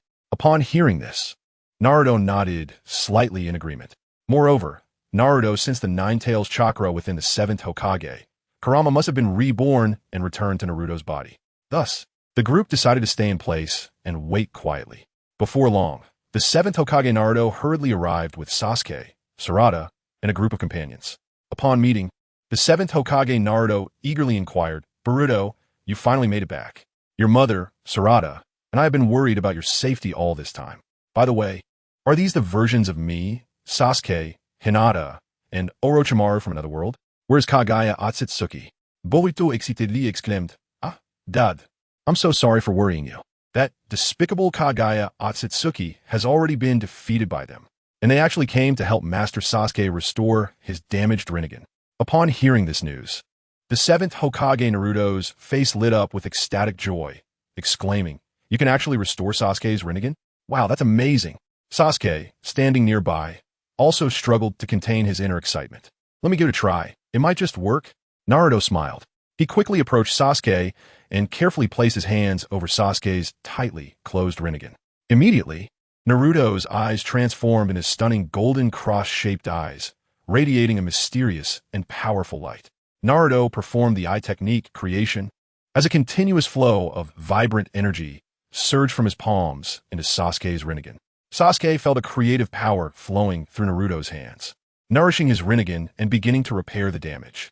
Seeing this, the 7th Hokage, Naruto, reminisced about how he had used the power of 6 paths to grant Kakashi a brand new pair of eyes, hoping that Naruto could successfully restore Sasuke's Rinnegan. After quite a while, Naruto finally concluded his actions, a slight smile appearing on his lips. He gently lowered his hands and calmly said, "All done." At that moment, Sasuke slowly opened his previously tightly shut eyes. Suddenly, his gaze transformed, the originally deep and sharp look replaced by the mysterious and powerful Rinnegan. Sarada, standing nearby, immediately beamed with joy, excitedly shouting, "Dad, this is amazing. Your Rinnegan has been restored." Hearing his daughter's cheers, a hint of relief appeared on Sasuke's face, and he nodded gently in acknowledgement. He then looked down at his hands, as if sensing some wonderful change, murmuring, "Not only that, I feel like my whole body has become much lighter." Naruto, standing nearby, smiled and explained, "Well, I also helped you fix some of the chronic ailments you've accumulated over the years." It was known that Sasuke had not paid much attention to his self-care and health.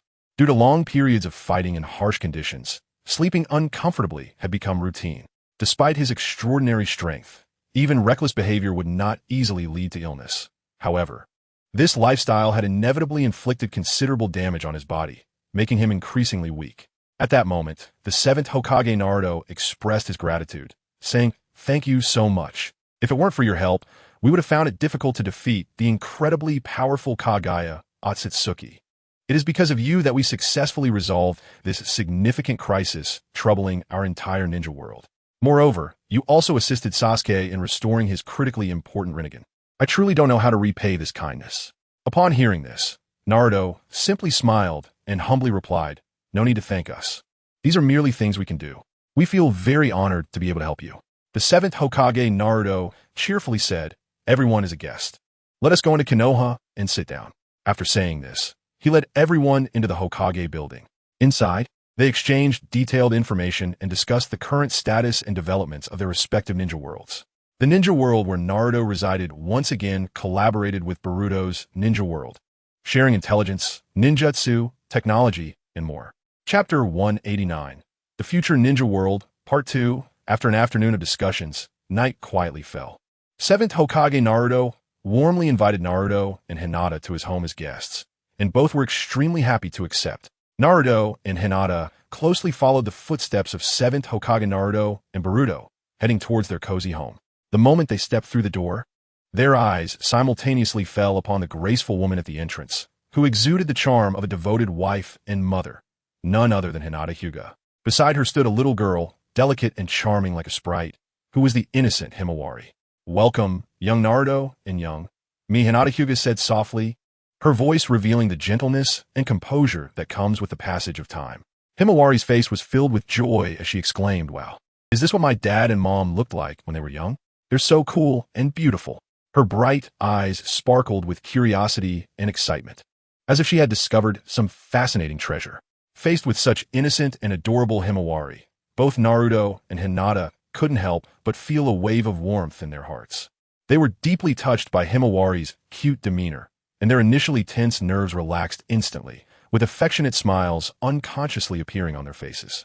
Hinata smiled gently, lightly stroking Himawari's small head, her eyes filled with affection as she softly said, "Himawari is just too cute." At that moment, 7th Hokage Naruto walked in from outside and looked at Hinata, asking, "By the way, Hinata, have you prepared dinner? I'm starving." Hinata nodded gently and said softly, It's all ready. Everyone come over to eat. Naruto and Hinata followed 7th Hokage Naruto and Hinata into the living room, where a faint aroma wafted through the air. The living room was simply and warmly decorated, with soft yellow light casting a tranquil atmosphere. Upon reaching the dining table, they saw it filled with various delicious dishes. There were steaming ramen, fragrant grilled meat, colorful sushi, and bowls of hot soup. The sight of the food made their mouths water. 7th Hokage Naruto looked at the abundant food on the table and couldn't help but praise Hinata.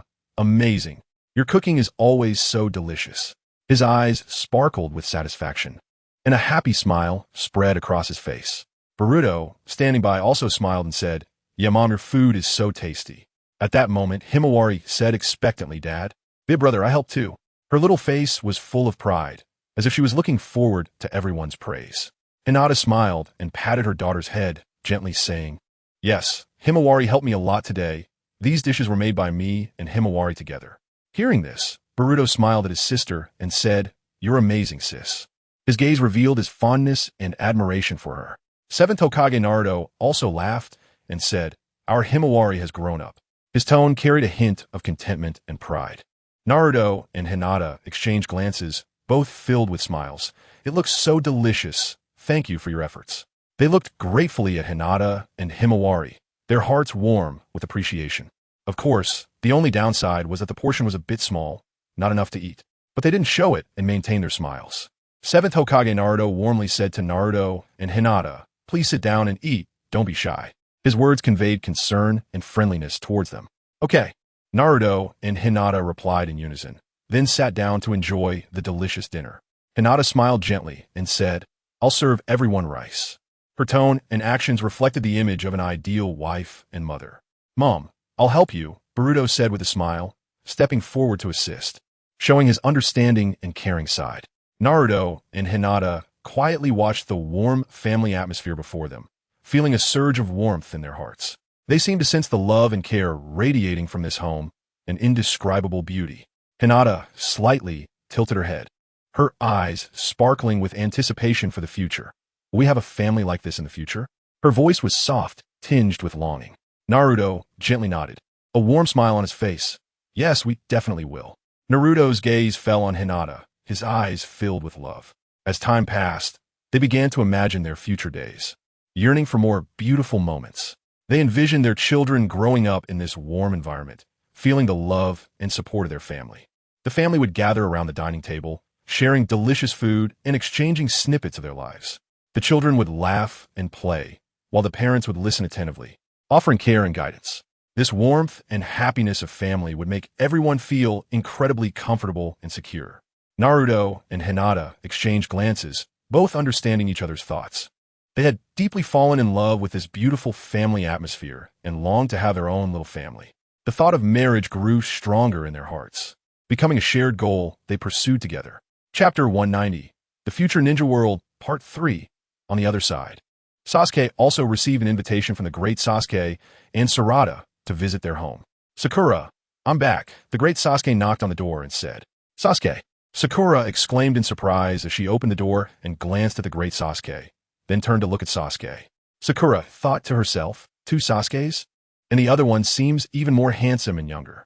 As Sakura stared, she began to daydream and lost herself in thought. Noticing Sakura staring at him, Sasuke frowned.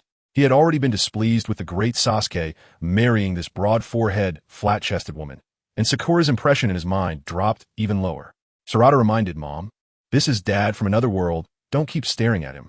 Sakura finally snapped back to reality and awkwardly said, "Oh, sorry about that." She then frowned at the great Sasuke and said, "Sasuke, you have guests, why didn't you notify me first?" The great Sasuke scratched the back of his head and said, "Sorry, Sakura, we just invited him over on a whim." Sakura complained a bit. "Really, this is so sudden." Sarada interjected, "Mom, don't be like that, we have guests here." She looked at Sakura with a hint of worry and helplessness in her eyes. Sakura said, "Okay, you guys come in, I'll go prepare dinner." She turned and walked into the kitchen, starting to get busy. Sasuke followed the great Sasuke and Sarada inside, only to see that the place was quite empty. If it weren't for a few pieces of new furniture, it would truly look bare. He couldn't help but frown, filled with confusion. "Did you guys just move?" Sasuke asked curiously. He thought this place looked very simple, even somewhat shabby. The great Sasuke and Sarada showed a hint of embarrassment. Of course, they hadn't team moved. This was their living environment all along. Sorry, it's a bit lacking in hospitality. Please have a seat, the great Sasuke awkwardly said. He hoped to ease the atmosphere and prevent Sasuke from dwelling too much on the issue. Sasuke nodded, feeling puzzled but choosing not to press further. He sat on the sofa, quietly observing everything around him. Soon, Sakura brought out several dishes. Although they didn't look lavish, they emitted a burnt, moldy smell. Mom, why did you only prepare this little? Sarada asked discontentedly. She felt these dishes were insufficient to satisfy everyone's appetite. Sakura replied, this is all the ingredients we have at home. If we need more, I'd have to go out and buy some. Let's just make do for now. She sighed helplessly, explaining her predicament. How can it be like this, Mom? Sarada was still unhappy. Sakura said, I can't help it. We have a mortgage to pay, and we're out of money. She shook her head helplessly, a hint of worry flashing in her eyes. The great Sasuke awkwardly said, I'm really sorry. Sasuke said nothing. After Sakura served the rice, she calmly said, let's eat. However, Sasuke could barely tolerate just one bite before he spat it out. Sarada saw this and couldn't help but complain, Mom's cooking might be a bit bad, but it can't be that exaggerated. Sasuke's inner thoughts were racing like a stampede of wild horses, filled with endless complaints. You call this a bit bad? This is clearly poison. Looking at the nonchalant Sarada, Sasuke silently lamented. She must have developed immunity to this kind of food from eating it for so long. What a pitiful yet resilient child. We turned to see the great Sasuke looking slightly bitter and hesitating to use his chopsticks. He couldn't help but curse inwardly. You brought me here just to set me up, didn't you? After all, he could disregard his own daughter and let her eat this stuff. The great Sasuke felt extremely wronged at this moment. He had forgotten about Sakura's cooking skills after being away for so long. The great Sasuke awkwardly said to Sakura, Sakura, how about we go out to eat instead? But Sakura was not pleased, replying, I've already made the food. Going out to eat would be such a waste. At this moment, Sasuke could no longer hold back and retorted, your cooking is just too terrible. Upon hearing this, Sakura's anger surged, and she shouted, what? Seeing that Sakura dared to argue back, Sasuke became even less polite. Don't you have any self-awareness? Saying it's bad is giving you face. This is simply poison. Sakura huffed angrily and said, fine, if you don't want to eat, Sarada and I will eat, and you two can go out. With that, she turned and went back into the kitchen to serve more dishes. The great Sasuke looked at Sasuke with an awkward expression and said helplessly, let's go. Sasuke also didn't want to stay any longer and said to Sarada, Sarada, let's go eat out. After saying that, he prepared to take her away from this place, as he didn't want Sarada to continue eating this unpalatable food. Sakura, seeing this, was instantly enraged and shouted, enough. Don't think just because you're the Sasuke from another world, I won't dare to get angry at you. Sasuke, however, responded defiantly. So what are you going to do about it? Broad forehead. What did you say? Sakura was momentarily incredulous. I said you have a broad forehead. Sasuke replied displeased. Broad forehead. Upon hearing those three words again, Sakura's face instantly darkened. Her hands tightly clenched into fists, and her body involuntarily trembled. She could no longer suppress the anger in her heart, and her emotions completely spiraled out of control. It's been a long time since anyone dared to call me that. You can go die. Sakura angrily raised her fist and charged at Sasuke. Sarada hurriedly tried to intervene. Mom, don't do this. But at this point, Sakura was blinded by rage and couldn't hear any advice. The great Sasuke sighed helplessly and reached out to hold his aching head. Sasuke saw Sakura's fist coming toward him, smiled slightly, and confidently reached out to meet it. However, in the next second, Sasuke's smile froze. He realized that Sakura's strength was unexpectedly powerful, far beyond his expectations. He was knocked back by Sakura's punch, his body rapidly retreating, and he was about to crash into the wall. Just then, a shadow suddenly appeared and caught Sasuke in time. It was the great Sasuke. Sakura, enough. The great Sasuke shouted sternly. Sarada, full of anger, said, Mom, you almost destroyed the house again. We still have a mortgage. Mortgage? Upon hearing these words, Sakura felt as if struck by lightning, her body jolting, her face turning pale as her head buzzed, nearly fainting on the spot. Mom, the house is fine, don't faint. Sarada hurriedly supported Sakura, worried. Hearing this, Sakura regained some composure, and when she saw the house was unharmed, the heavy weight in her heart finally lifted, and she let out a long sigh of relief. Sakura lowered her head and apologetically said, I'm sorry, Sasuke. Sarada, it's Mom who was impulsive again. At this moment, Sasuke finally understood why the great Sasuke's home looked so new, as if it had just been renovated. It turned out there was a violent demolisher in the house, Sakura. At this moment, Sakura had gained another label in Sasuke's mind, violent woman. Sakura, I'm taking Sasuke out to eat. Be careful at home and rest well. The great Sasuke said gently to Sakura. Upon hearing this, Sakura felt an overwhelming sense of loss, but still forced a smile and nodded in agreement. Meanwhile, Sarada watched this scene from the side, feeling a surge of bitterness in her heart. Sakura sighed and said casually, Sarada, you can go too. It's just that mom's cooking is too awful. After saying that, Sakura lowered her head and silently wiped away her tears. Seeing Sakura so sad, Sarada felt a sharp pain in her heart. She quickly hugged Sakura and comforted her mom. Don't be sad. I like your cooking. Sakura raised her head, her eyes brimming with tears as she looked at Sarada and choked out, Really? But you all don't like my dishes. Sarada tightly held Sakura's hand and said firmly, Mom, your cooking is delicious. It's just that Dad and the dad from another world don't appreciate it. I will always support you. Hearing her daughter's words, Sakura was moved to tears. She gently stroked Sarada's hair and gratefully said, Thank you, Sarada. It's so good to have you. Sasuke spoke softly to Sarada. Sarada, thank you for taking care of Sakura. I'm taking Sasuke out to eat. Sarada smiled and nodded, saying, Okay, Dad, you go ahead. Sasuke took Sasuke out of the house, leaving Sakura and Sarada at home. Sasuke followed behind Sasuke, secretly mumbling to himself, What a well-behaved girl. It's just a pity she has such a mom and such a dad. Chapter 191. The Future Ninja World, Part 4. Sasuke and Sasuke had just left home when Sasuke could no longer hold back and questioned Sasuke. Why did you marry Sakura? What is so good about this flat-chested, wide-forehead, violent woman? Plus, her cooking is terrible. Sasuke stopped walking and quietly looked at Sasuke. After a moment of silence, he replied, Team 7. Team 7? Sasuke asked in confusion. Sasuke said, Yes, I am fundamentally different from you. When I was a child, my brother Itachi Uchiha killed all the Uchiha clan members to protect me. I lost all my ties and only wanted to kill Itachi for revenge. However, the formation of Team 7 gave me new bonds. Naruto, Kakashi-sensei, and Sakura changed me. I once hurt Naruto and Sakura to gain the strength to defeat Itachi, and I feel guilty towards them. They're the ones I'm most connected to, and Sakura loves me wholeheartedly. If I do not accept her, she will surely be lonely for the rest of her life. Sasuke frowned and asked seriously, So, is that the reason? Do you love her or not? Sasuke was silent for a few seconds before answering. I suppose I do love her. After all, even a cold stone can develop feelings over time. Moreover, I do have some love for Sakura, though it does include a sense of responsibility. But in any case, we have never regretted our choices. Sasuke nodded in understanding, but continued. As long as you both are satisfied, I won't interfere in your matters. But what about Sarada? She's your child. Isn't it a bit irresponsible to keep letting Sarada eat such terrible food? Also, I see that you and Sarada don't seem very familiar with each other. Hearing this, Sasuke couldn't help but show a hint of embarrassment. He couldn't help but recall the scene when Sarada first activated her Sharingan. Due to his long absence from home, he didn't even recognize his own daughter. It could be said that he had missed Sarada's entire childhood. Although they had both parents at home, Sarada lived a life like that of a single mother. Sasuke looked at Sasuke, a flicker of guilt and self-reproach in his eyes. He sighed deeply and said, This is my fault. I will spend more time with Sarada in the future. However, Sasuke was not moved by Sasuke's words. He snorted coldly, anger flashing his eyes, and shouted, Humph, I really dislike you more and more. I don't even have an appetite for food now. Let's fight.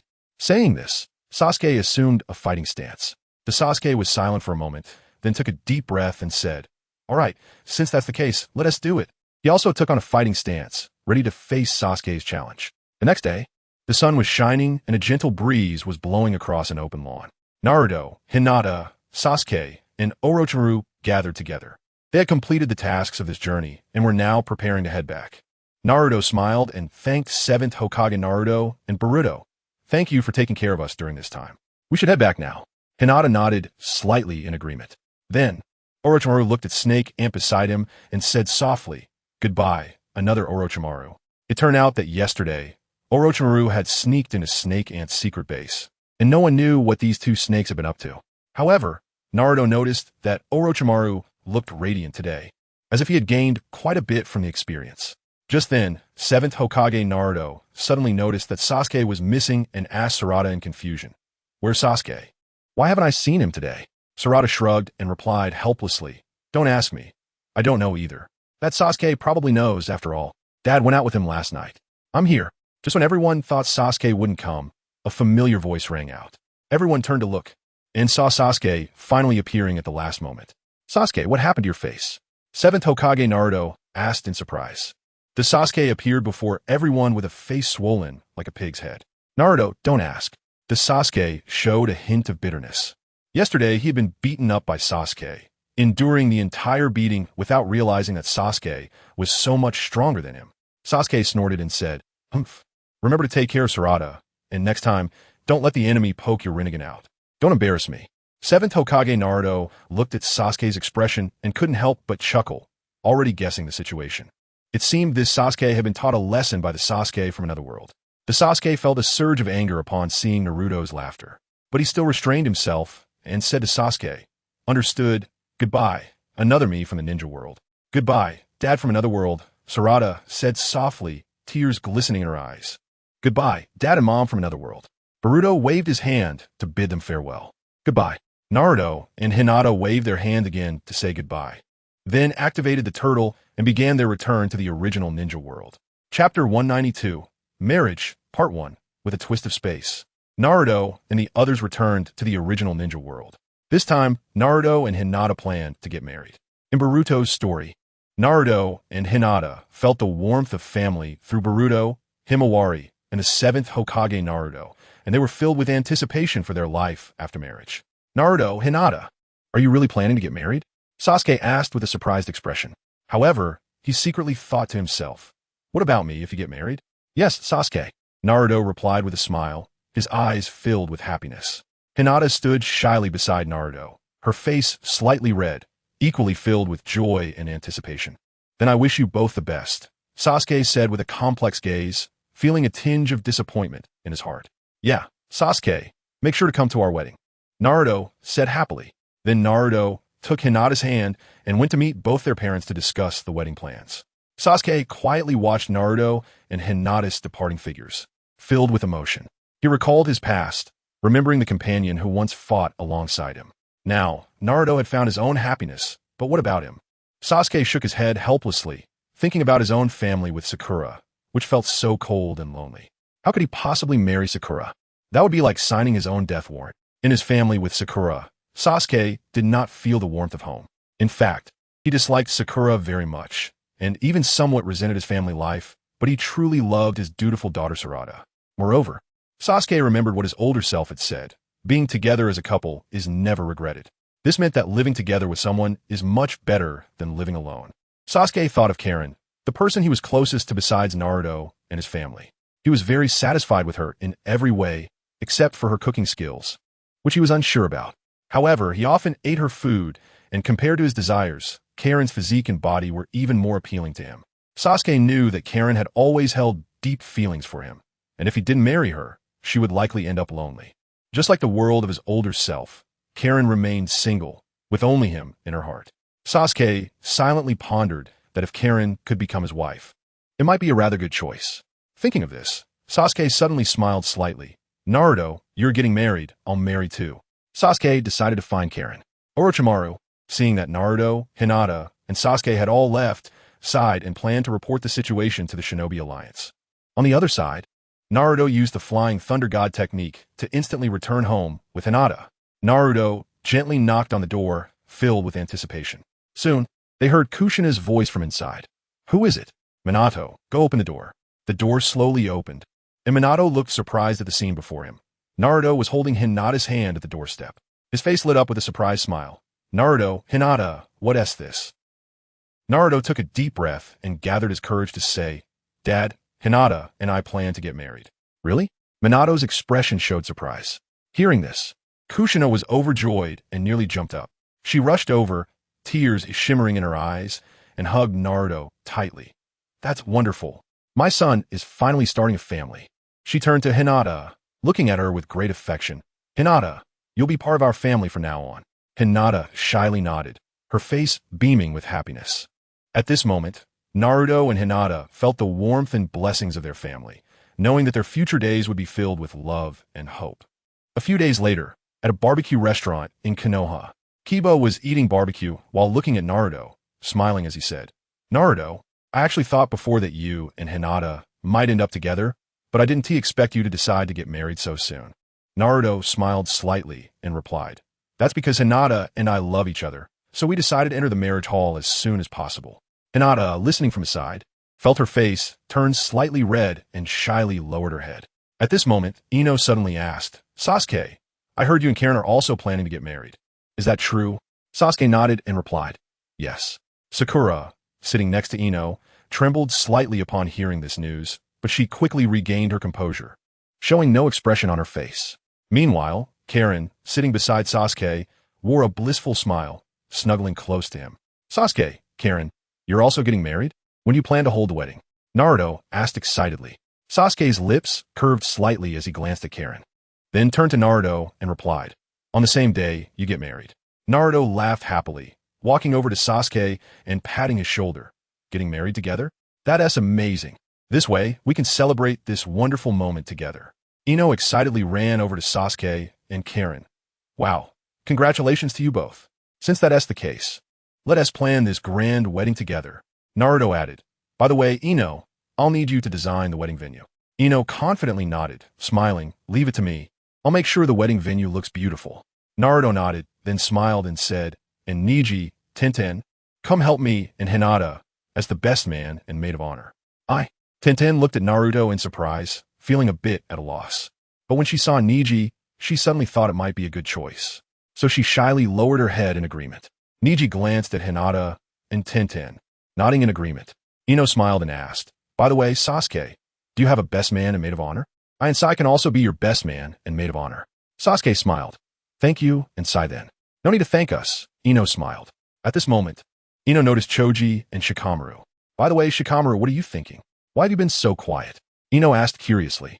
Choji, with his mouth full of food, mumbled, "Yeah, Shikamaru, why are you so quiet today?" Ino frowned at Choji's greedy appearance and said, "Choji, stop eating all the time. Don't you ever think about getting married and having kids?" Hearing Ino's words, Choji stopped eating, scratching his head in distress. "But my hobby is eating delicious food. Even if I get married, I want to marry a woman who can cook well." Ino sighed, shaking her head helplessly, then turned to Shikamaru, asking, "Why aren't you speaking either? Are you thinking about Konoha's affairs? That is not like the usual lazy you." Shikamaru replied, "Of course not." Shikamaru took on the role of Konoha's intelligence advisor, while his father Shikaku went with Naruto and Sasuke to other planets to plant the god tree. Ino asked curiously, "Are you thinking about women?" Shikamaru sighed and said slowly, "After all these years of hanging out with you guys, don't you know me? I hate trouble and just want to live a simple life and marry an ordinary wife." After hearing Ino, Shikamaru couldn't help but laugh and said, "Hi Ino, although you say that, I often see you and Temari together." Upon hearing Ino's words, Shikamaru felt a bitter smile in his heart. He knew Ino was right. He indeed had some special feelings for that girl from Sunagakure. However, he didn't want to express it because he thought such matters were too troublesome, and he didn't want to get caught up in emotional entanglements. So, Shikamaru could only shake his head helplessly and said, "I'm an assistant to the Hokage, and Temari is an assistant to the Kazekage. That's just for work. We don't have any special relationship." At this time, Gaara had already become the 5th Kazekage. Ino looked at Shikamaru's helpless expression and secretly found it amusing. She knew Shikamaru was actually a very smart person, and the reason he was unwilling to admit his feelings for Temari was that he was afraid of the troubles that emotions could bring. However, Ino didn't intend to let him off easily. She continued to tease, "Oh, is it really just for work? Then why is there an inexplicable tacit understanding every time I see you two together?" Shikamaru felt a bit embarrassed by Ino's words, glanced at her helplessly, and then smiled wryly. All right, stop joking about that." After saying that, he ignored Ino and started drinking on his own. He thought to himself that Ino always liked to make these kinds of jokes, which was really both amusing and exasperating. However, he also knew that Ino meant no harm, so he didn't take it too seriously. Naruto and the others smiled at Shikamaru's demeanor as well. They understood Shikamaru's personality, knowing he wasn't good at expressing his emotions, but was very kind and warm-hearted inside. The gathering was filled with a joyful and warm atmosphere. Everyone enjoyed delicious food while chatting about each other's recent situations and future plans. This was a rare gathering where the 12 young ninjas came together again to share the little things in life. At this moment, they forgot past worries and pressures, fully enjoying this rare peace and happiness. Chapter 193, Wedding, Part 2. In Konoha village, sunlight poured down and a gentle breeze swept through, enveloping the entire village in a joyful atmosphere. Naruto and Hinata, Sasuke and Ino were about to welcome the happiest moments of their lives, their weddings. Their union received abundant blessings from all directions. Naruto, Hinata, congratulations on your marriage. Naruto, Iruka smiled, yet his eyes shimmered with tears as he looked at the happy couple before him, filled with emotion and well wishes. However, just as he was about to speak, he suddenly stopped, and his smile became a bit awkward. What's wrong, Iruka-sensei? Can't remember what to say? Konohamaru asked, holding up a camera and shaking his head helplessly. Iruka scratched his head in embarrassment and said with a smile, Sorry, I'm just so nervous that I forgot what I wanted to say. But don't worry, this time will definitely be fine. Let's do it again. After taking a deep breath and adjusting his emotions, Iruka opened his mouth again with a sincere smile. Naruto, Hinata, congratulations on your marriage. Naruto, I have witnessed you grow from a lonely child into an excellent ninja. Now that you've found your happiness, I am genuinely happy for you. I hope you will always support each other, cherish each other, and walk together through every day of the future. Konohamaru recorded all the blessings for Naruto and Hinata, as well as for Sasuke and Ino, with his camera. First, the heartfelt wishes from friends. Shikamaru pushed his glasses up, a slight smile on his lips. Naruto, you always manage to do the unexpected. But this time, your choice is very correct. Hinata is a good girl. I wish you both happiness. Temari crossed her arms and smiled. Naruto, you can't be so reckless in the future. Hinata, you must keep him in check. I wish you 100 years of harmony. Sasuke, remember to take good care of Ino. She is a good girl. Might Guy and Lee excitedly waved their fists. Naruto, Hinata, Sasuke, Ino, your love deeply moves me. I believe you will walk through each day with passion, just like my pursuit of youth. I wish you eternal happiness. Tenten smiled and nodded from the side. Yes, Naruto and Hinata, you must be happy. When you have children, remember to let us be their teachers.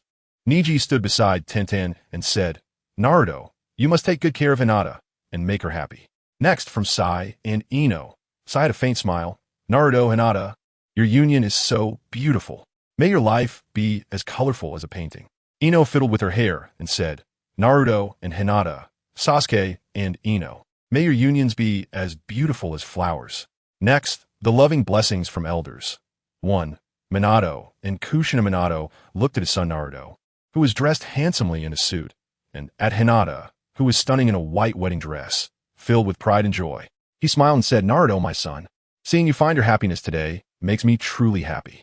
Hinata is a good girl. You must support each other and face all the challenges in life together. Kushina was already in tears, stepping forward to gently embrace Naruto and Hinata. Naruto, you have always been my pride. Hinata, take good care, Naruto. She wished them a life filled with love and laughter, always happy. Naruto and Hinata were deeply moved. Naruto tightly held Hinata's hand and said to his parents, Dad, Mom, we will definitely be happy. Thank you for your blessings. 2. Kakashi stood lazily but with a particularly gentle gaze. Naruto, Hinata, Sasuke, Ino. I hope you support each other in the days to come and face life's challenges together. 3. Jiraiya and Tsunade. Jiraiya's eyes shimmered with tears. Naruto, you've grown up. Hinata, you're a good girl. Seeing you two get married makes me really happy. May your life be filled with sunshine and warmth. 4. Hayashi looked at his daughter and son-in-law, filled with emotion. Naruto, I leave Hinata in your hands. I hope you can take good care of her and make her happy. His gaze revealed reluctance for his daughter, but also full trust and expectations for Naruto. Naruto nodded seriously. Father-in-law, please rest assured, I will make Hinata happy. He firmly held Hinata's hand, showing his determination to Hayashi. 5. Hashirama, Tobirama, and Hiruzen, the third Hokage, looked at Naruto and Hinata, filled with satisfaction. Naruto, you are the pride of Konoha village. Hinata, you're also an excellent ninja. I hope your marriage brings more hope and happiness to Konoha village. 6. Itachi and Izumi. Uchiha Itachi stood aside, looking at his brother Sasuke's happy demeanor. His eyes filled with satisfaction. He stepped forward, gently patting Sasuke's shoulder. Sasuke, seeing you find your happiness makes me glad. I wish you and Ino walk hand in hand through every beautiful day, cherishing this hard-earned relationship. Then he turned to Ino, smiling. Ino, I leave Sasuke to you. I hope you can always be by his side, giving him warmth and support." Izumi looked at the newlyweds, her eyes shining with tenderness. She softly said, "Sasuke, Ino, your love is touching. May your life be as warm and hopeful as this beautiful sunshine. In the days to come, no matter what difficulties you face, hold each other's hands tightly and face them together." 7. Fugaku and Mikoto Uchiha looked at their son Sasuke, starting a family, filled with emotion. A slight smile appeared on Fugaku's serious face as he said, "Sasuke, you've grown up and have your own responsibilities. I hope you and Ino support each other and live a prosperous life." Mikoto stepped forward, embracing Sasuke and Ino, tears in her eyes. "My children, you must be happy. Ino, sometimes Sasuke can be very stubborn, but he has a kind heart. You must get along well and be understanding of each other." 8. Shursui also came to the wedding venue, smiling at Sasuke and Ino. "Sasuke, congratulations on finding your happiness. May your life be filled with love and peace. Ino, Sasuke is a person worth trusting. I hope you both will always be happy." Sasuke and Ino listened to these heartfelt blessings, feeling deeply moved. Sasuke tightly held Ino's hand and said, "Thank you all for your blessings. We will cherish this happiness and walk through every day of the future together." Ino also nodded, her face flushed, beaming with happiness. Thirdly, blessings from other ninja villages. As the news of Naruto and Hinata's marriage and Sasuke and Ino's wedding spread like a spring breeze throughout the ninja world, various ninja villages sent their sincere blessings. The Raikage of Kyuubi, upon hearing the news, broke into a hearty smile. He sent envoys with precious gifts to Konoha village, and the message read, "Naruto, Sasuke, you are the heroes of the ninja world. Today you and Hinata are happily united. Kyuubi sends its most sincere blessings. May your life be as vast as the sky of the land of lightning, filled with hope and happiness." Gura, the Kazekage of Sunagakure, who once shared a deep bond with Naruto, also personally wrote a message of blessing. "Naruto, Hinata, your union is a symbol of love and courage. May your future be as resilient as the deserts of the land of wind, facing every challenge hand in hand. Congratulations to you both." The village of Mist also sent its blessings. The messenger brought beautiful pearl jewelry and a letter expressing respect and best wishes for Naruto and Hinata. The wedding of Naruto and Hinata, Sasuke and Sakura, is a grand event in the ninja world.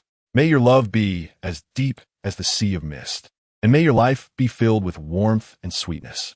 The village of Rock did not fall behind either, sending representatives of Beto and Deidara with sturdy stone carvings as gifts, symbolizing that Naruto and Hinata's love is as solid as rock.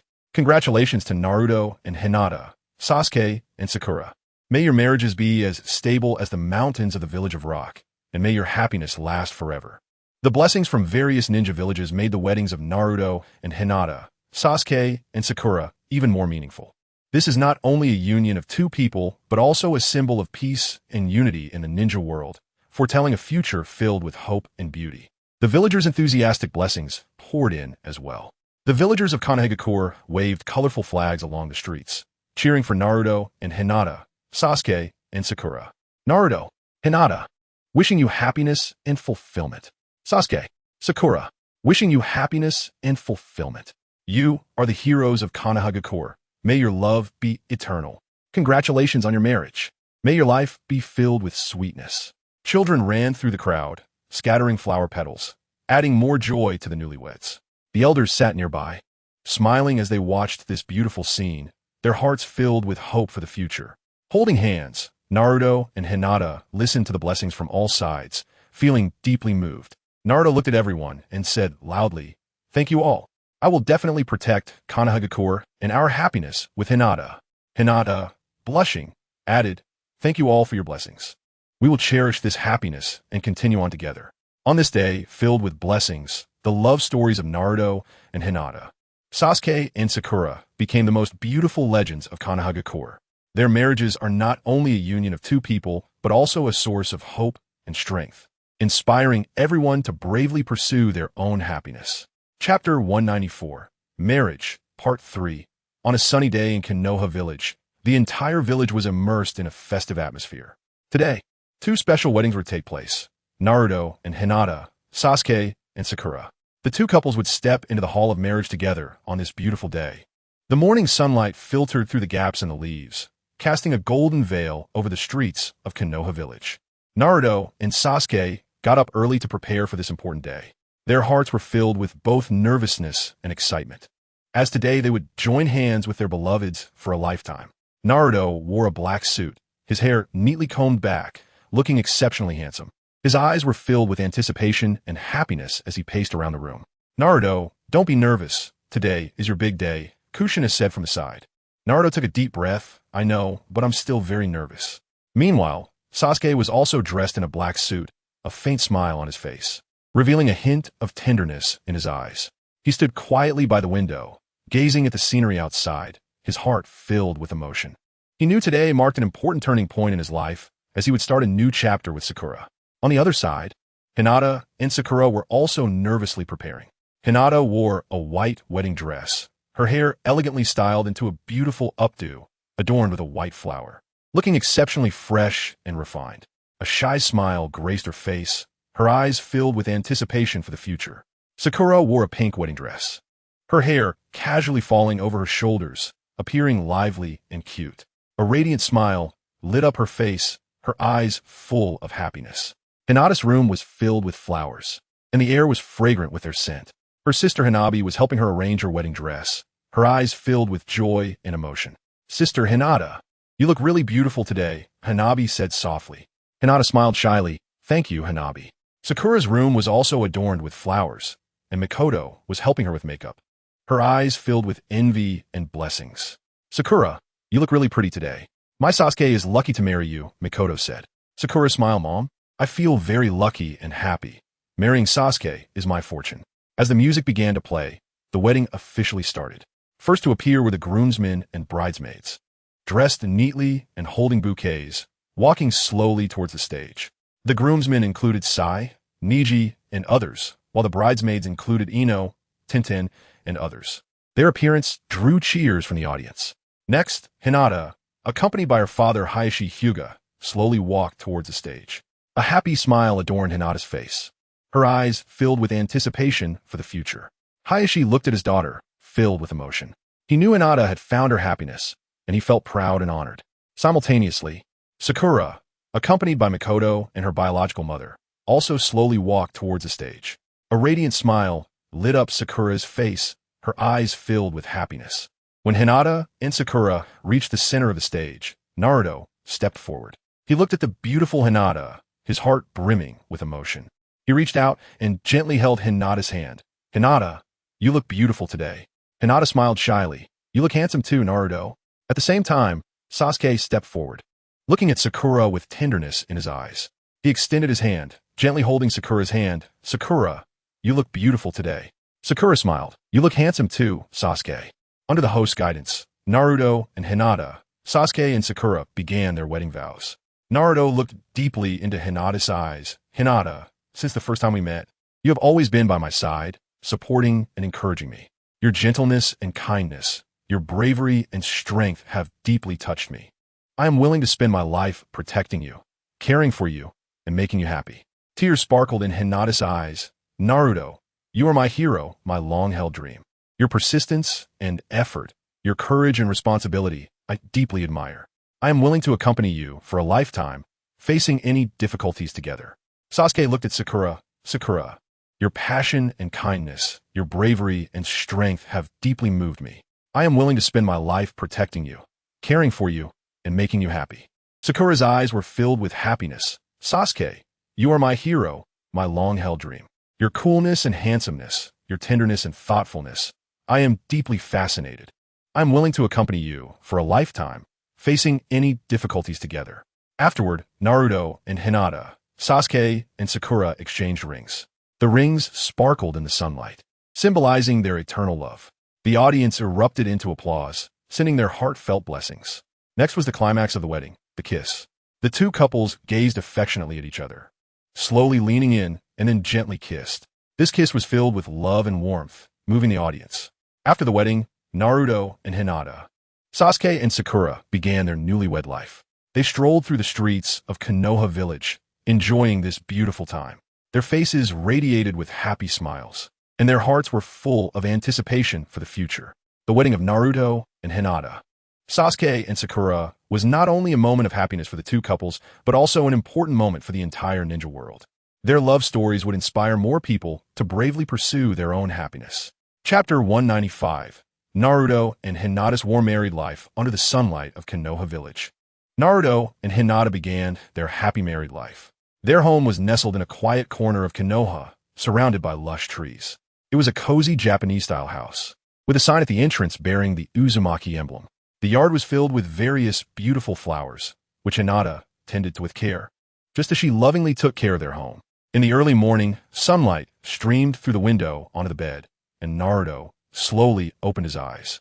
He looked at Hinata, who was still fast asleep beside him, filled with tenderness. The day before, Naruto had engaged in a shadow clone battle with Hinata for 3 rounds. Leaving her exhausted, he gently got out of bed, careful not to wake her, and walked out of the room to prepare for the new day.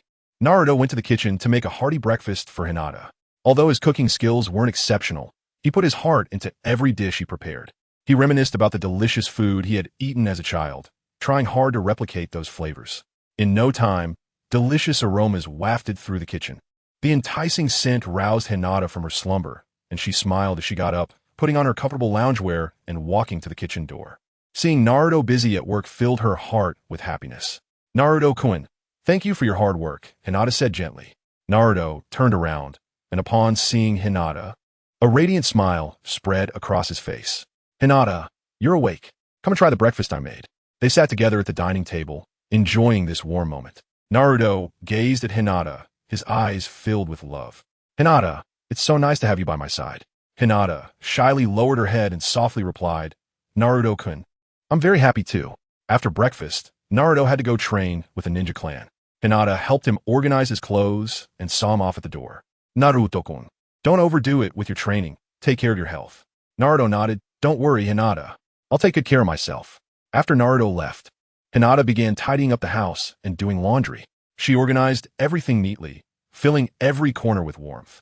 In the afternoon, she would tend to the flowers in the garden.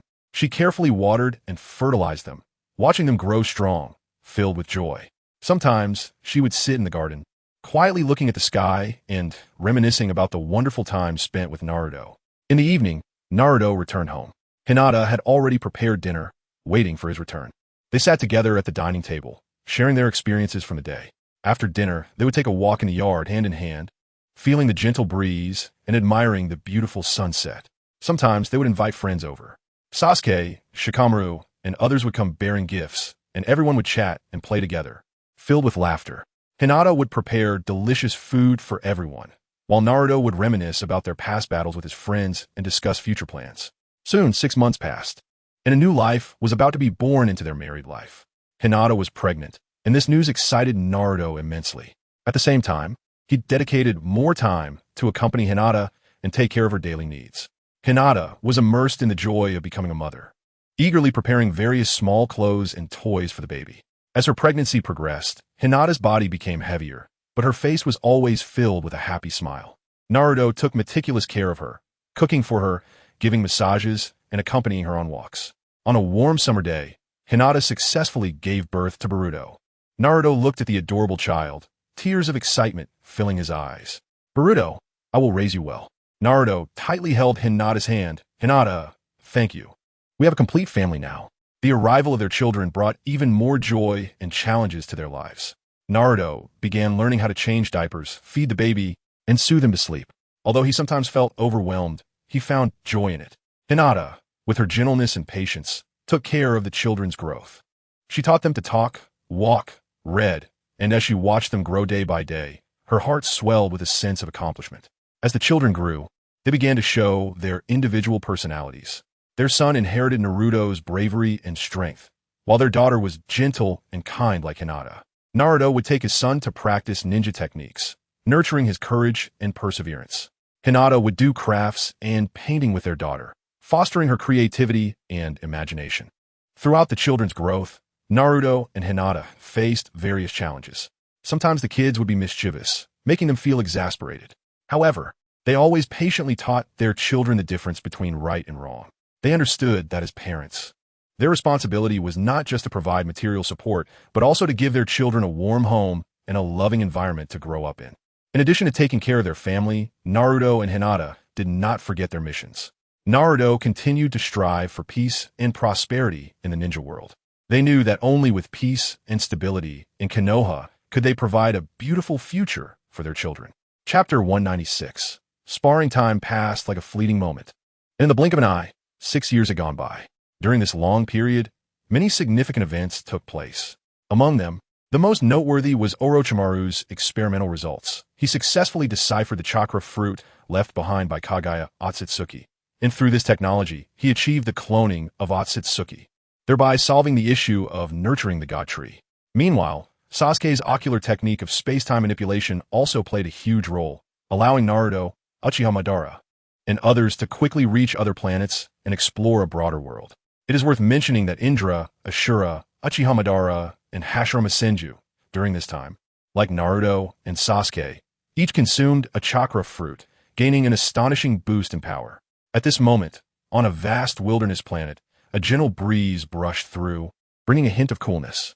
6 figures stood amidst it: Indra, Uchiha Madara, Sasuke, Ashura, Hashirama Senju, and Naruto, ready to engage in an intense spar. Indra's eyes revealed a cold and proud glint. He wore a black robe, his long hair flowing with the wind, tightly gripping a chakra long sword in his hand.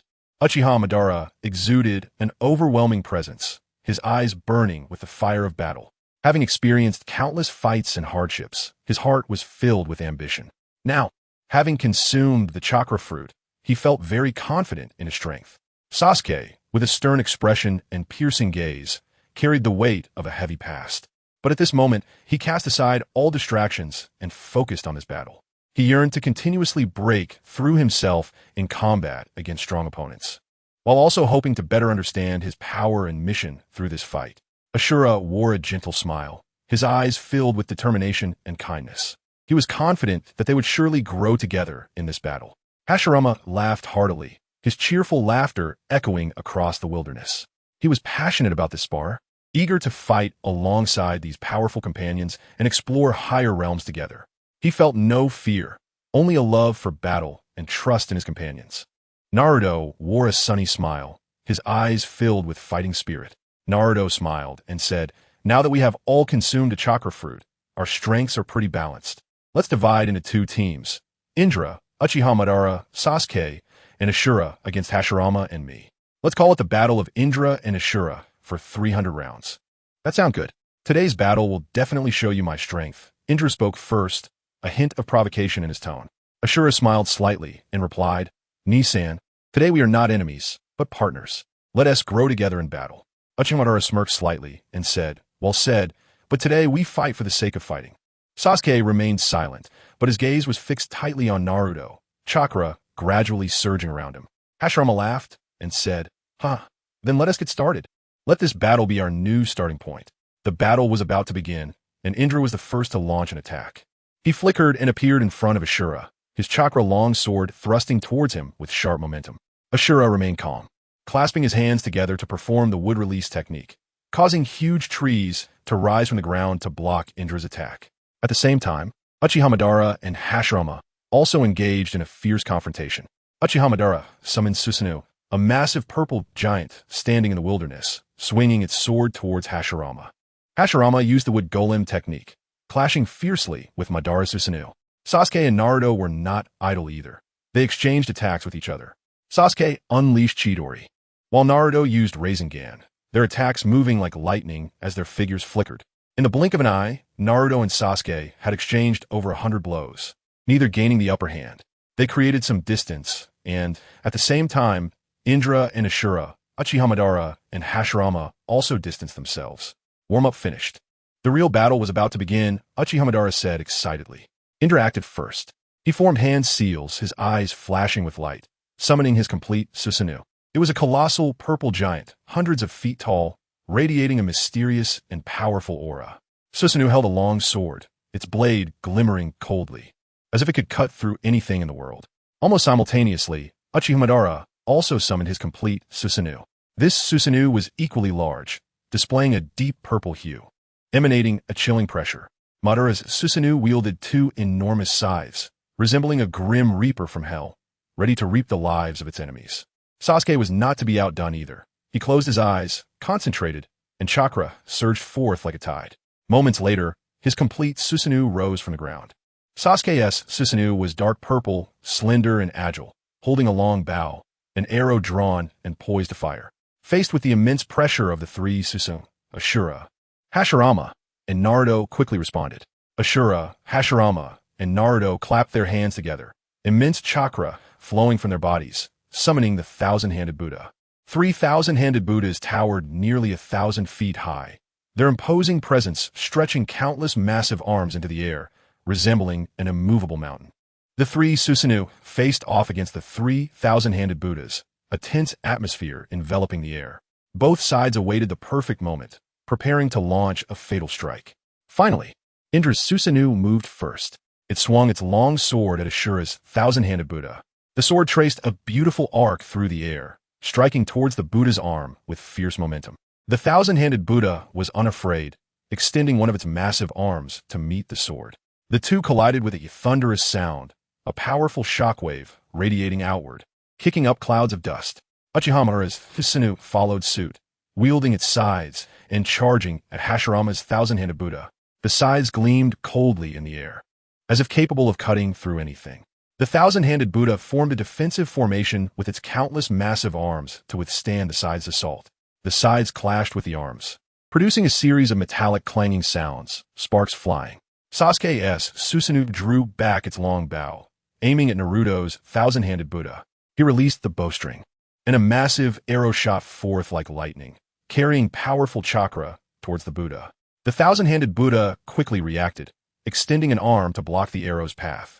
The arrow collided with the arm, producing a loud boom, and the tremendous force caused the Buddha to tremble slightly. In the face of the three Susanoo's attacks, Ashura, Hashirama, and Naruto did not back down. Ashura's thousand-handed Buddha swung its massive arms, counterattacking Indra's Susanoo.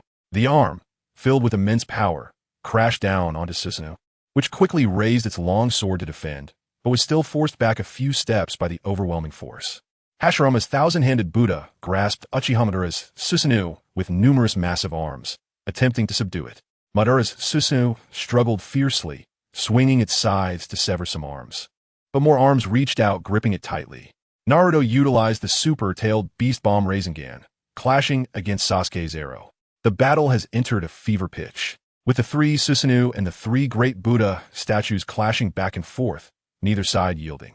Each collision produces a tremendous sound, and the powerful shockwaves cause significant changes to the surrounding terrain. Dust from the wasteland is kicked up, forming towering sandstorms that engulf the entire battlefield. The sky is filled with flashes of lightning and rumbling thunder, rain pouring down, the ground cracking open, and magma gushing out from beneath like a fountain, dyeing the world a dark red, resembling the apocalypse. This planet is on the verge of collapse due to the battle between Naruto, Sasuke, and the 6 others, as if it could fall apart at any moment. As the fight progresses, both sides gradually exhaust their stamina and chakra. However, their eyes are still filled with fighting spirit, showing no signs of retreat. Finally, after a fierce clash, both sides come to a halt. They gaze at each other, their eyes filled with respect and emotion. This exchange has been truly spectacular. Indra says, his eyes no longer filled with pride and indifference, replaced instead by respect for his opponent. Ashura smiles slightly. Indeed, we have both grown a lot from this battle. Uchihamura looks at Senju Hashirama and remarks, Heisei Lama, your strength is still formidable. Senju Hashirama laughs heartily. Murata, you're not weak either. This exchange makes me look forward even more to our future cooperation. Sasuke remains silent, but a hint of acknowledgement is reflected in his eyes. Naruto, on the other hand, beams with a radiant smile. Everyone is amazing. We must continue to work together to protect the ninja world. Chapter 197. The new generation of ninjas in the ninja school. Sunlight spilled through the gaps in the leaves, casting a dappled pattern on the ground. After Naruto and Sasuke got married, their contemporaries followed suit, marrying and having children, giving rise to a new generation of ninjas. Boruto, the child of Naruto and Hinata, inherited the talents of Naruto and Minato, possessing a vast amount of chakra and the Byakugan. Sarada, the child of Sasuke and Sakura, took on the appearance and talents of her parents, also possessing a large chakra reserve and Sharingan. Mitsuki, the child of Orochimaru, has high ninja talent. mastery of all 5 basic chakra natures, and has learned Sage Mode. Shikadai, the son of Shikamaru and Temari, inherited his father Shikamaru's intelligence and his mother Temari's gentleness. Chocho, the daughter of Choji and Karui, took after her father's plump physique and her mother's dark skin, sharing Choji's love for food.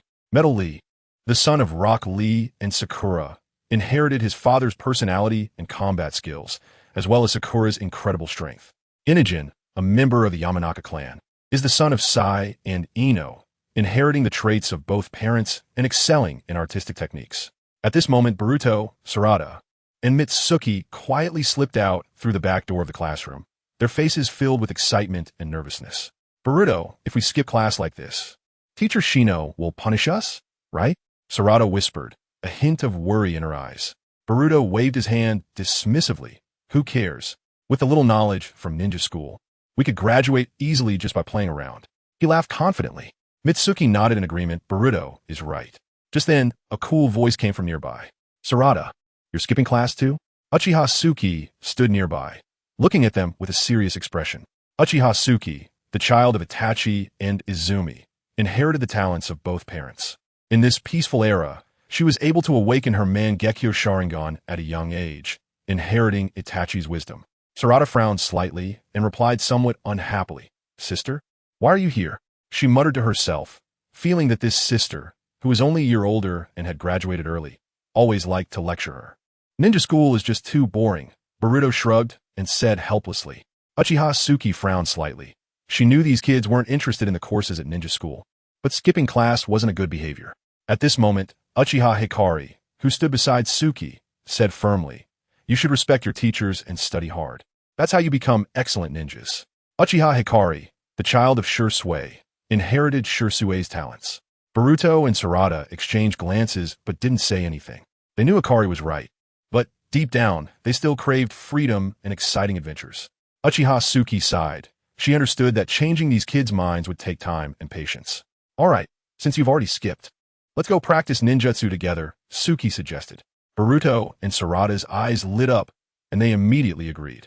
For them, practical training was much more interesting than theoretical lessons in class. Thus, the 5 youths quietly left the school and headed towards the woods outside the village. The 5 arrived at a clearing, surrounded by a tranquil environment, with only the sound of wind rustling through the leaves. Uchiha Suki looked around, nodded in satisfaction, and said to the 4, all right, let's duel here. If you're too weak, I'll send you back to ninja school. After saying this, she crossed her arms, a hint of disdain on her face. Boruto smiled. Got it, senior. We won't let you down. Sarada patted Boruto on the shoulder and said, Boruto, be careful. My sister Uchiha Suki is very strong. Hearing Sarada's words, Boruto confidently replied, I know, don't underestimate me. Shadow Clone Jutsu. He quickly formed hand signs and shouted, instantly creating hundreds of clones. These clones surged toward Uchiha Suki like a tide, their momentum overwhelming. Uchiha Suki quickly formed hand signs and unleashed fire style, Phoenix Fire technique. Instantly, blazing fireballs danced like phoenixes, attacking the mass of clones. Boruto and his shadow clones were scattered by the impact of the flames, with some of the clones getting dispelled. However, with so many clones, Boruto quickly regrouped and continued to assault Uchiha Suki. Uchiha Suki showcased her superb taijutsu skills, engaging in intense combat with Boruto's clones. Under Suki's fierce attacks, Boruto's clones gradually lost their ability to fight back, but these were merely Boruto's clones. Although Uchiha Suki temporarily held the upper hand, she was also consuming her physical strength. Meanwhile, Boruto's clones kept coming, continuously draining Uchiha Suki's energy. The outcome of this battle was still uncertain. Uchiha Suki looked at the endless stream of clones in front of her, realizing she couldn't remain in a stalemate any longer. She took a deep breath. Her eyes suddenly opened wide, revealing her Mangekyo Sharingan. The powerful ocular prowess erupted, extinguishing the clones, blocking her way one by one. Without hesitation, Uchiha Suki charged toward Boruto's real body. Boruto smiled slightly. Come at me. However, at the moment Uchiha Suki made contact with Boruto, she suddenly transformed into a flock of crows, disappearing from her spot and reappearing behind Boruto. To Boruto's horror, he found his hands and feet tightly bound by ropes. It's over, Uchiha Suki said coldly, her eyes flashing a crimson light. It turned out that just as she revealed her Mangekyo Sharingan, She had cast a powerful Jinjutsu on Boruto. No, it's not over yet. Boruto struggled desperately, trying to break free from the ropes. In an instant, he successfully dispelled Uchiha Tsuki's Jinjutsu. When Boruto raised his head again, his eyes underwent a remarkable transformation. His original blue pupils now revealed a mysterious and ancient pattern. The Byakugan. Without hesitation, Boruto unleashed Wind Release. Gale Palm towards Uchiha Tsuki behind him. His movements were smooth and decisive, as if he had anticipated this moment. Uchiha Tsuki was slightly taken aback. She never expected Boruto to break free from her Jinjutsu so quickly. She initially thought her Jinjutsu had trapped him, but now it seemed this young man possessed unimaginable strength and reflexes. Faced with Boruto's counterattack, Uchiha Tsuki had to concentrate on defense. She gracefully sidestepped Boruto's attack and retaliated with lightning speed. The two instantly engaged in a fierce close-quarters battle. Meanwhile, Mitsuki and Uchiha Hikari also began to clash. Uchiha Hikari showcased his powerful abilities, using the body flicker technique to surround Mitsuki. Although Mitsuki was nimble, he found himself somewhat overwhelmed by simultaneous attacks from multiple clones. Seeing this, Sarada quickly shouted a warning. Be careful, Mitsuki. Hikari's body flicker technique doesn't have a physical body, but at the same time, you could say they're all real entities. She was very familiar with Uchiha Hikari's strength, knowing that these clones possessed genuine offensive power and could not be underestimated. Sarada was well acquainted with both the daughter of her uncle Itachi and the son of her uncle Shursui.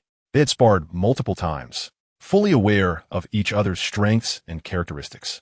At this moment, Sarada, with her Sharingan activated, watched the battle nervously, ready to assist at any moment. In the sky, Naruto and Sasuke quietly watched the battle of Boruto and the others below, both wearing satisfied smiles. Naruto sighed. It turns out that Shursui and Itachi's kids are indeed extraordinary. Sasuke nodded in agreement. Boruto's strength is quite impressive too. At this moment, the battle on the ground had come to an end. Boruto grinned and asked, You guys won't stop us from skipping class anymore, right? Uchiha Mitsuki nodded in satisfaction. Well, your strength is pretty good. Boruto proudly lifted his chin, of course. And I haven't even used Flying Thunder God yet. He was filled with confidence in his abilities. Sarada looked at Boruto in surprise. Hey, Boruto, when did you learn Flying Thunder God? She was very curious. Boruto explained, My grandpa Minato taught me. Sarada nodded, a hint of envy in her eyes. Wow, that's amazing. How did you learn it? Boruto scratched his head and laughed. Actually, I secretly looked at my grandpa's notes to learn it. Those notes contain a ton of incredible jutsu. I remember one called Spiral Flash Super Rotation Roar Style 3. Doesn't it sound super cool? The prerequisite for using this jutsu is to first learn Flying Thunder God. You know, my old man and your dad are either training or going to other planets to find suitable ones for planting the God Tree. So they don't have time to pay attention to us. So I figured out some jutsu on my own. Sarada nodded in understanding. That's true. I haven't seen my dad in a long time either. A hint of longing flickered in her gaze. Upon hearing this, Naruto and Sasuke both showed a hint of awkwardness. They knew that, as fathers, they indeed spent too little time with their children. But they also understood that in the face of major issues, parental affection must be set aside for the greater good. Nowadays, the Otsutsuki clan could invade the shinobi world again at any time, and they needed to continuously improve their strength to better protect their families and the entire shinobi world. Chapter 198. A warm family after saying goodbye to his friends. Boruto walked home with a light step. I'm back. Naruto shouted cheerfully. Brother. A crisp voice rang out as Himawari rushed out of the room with a surprised expression, running to Boruto and opening her arms for a hug. Hinata smiled as she walked over and gently asked, Boruto, why are you back so early today? Did you learn anything interesting at the Ninja Academy? Boruto didn't answer Hinata's question, but instead asked, Mom, did Dad come home today?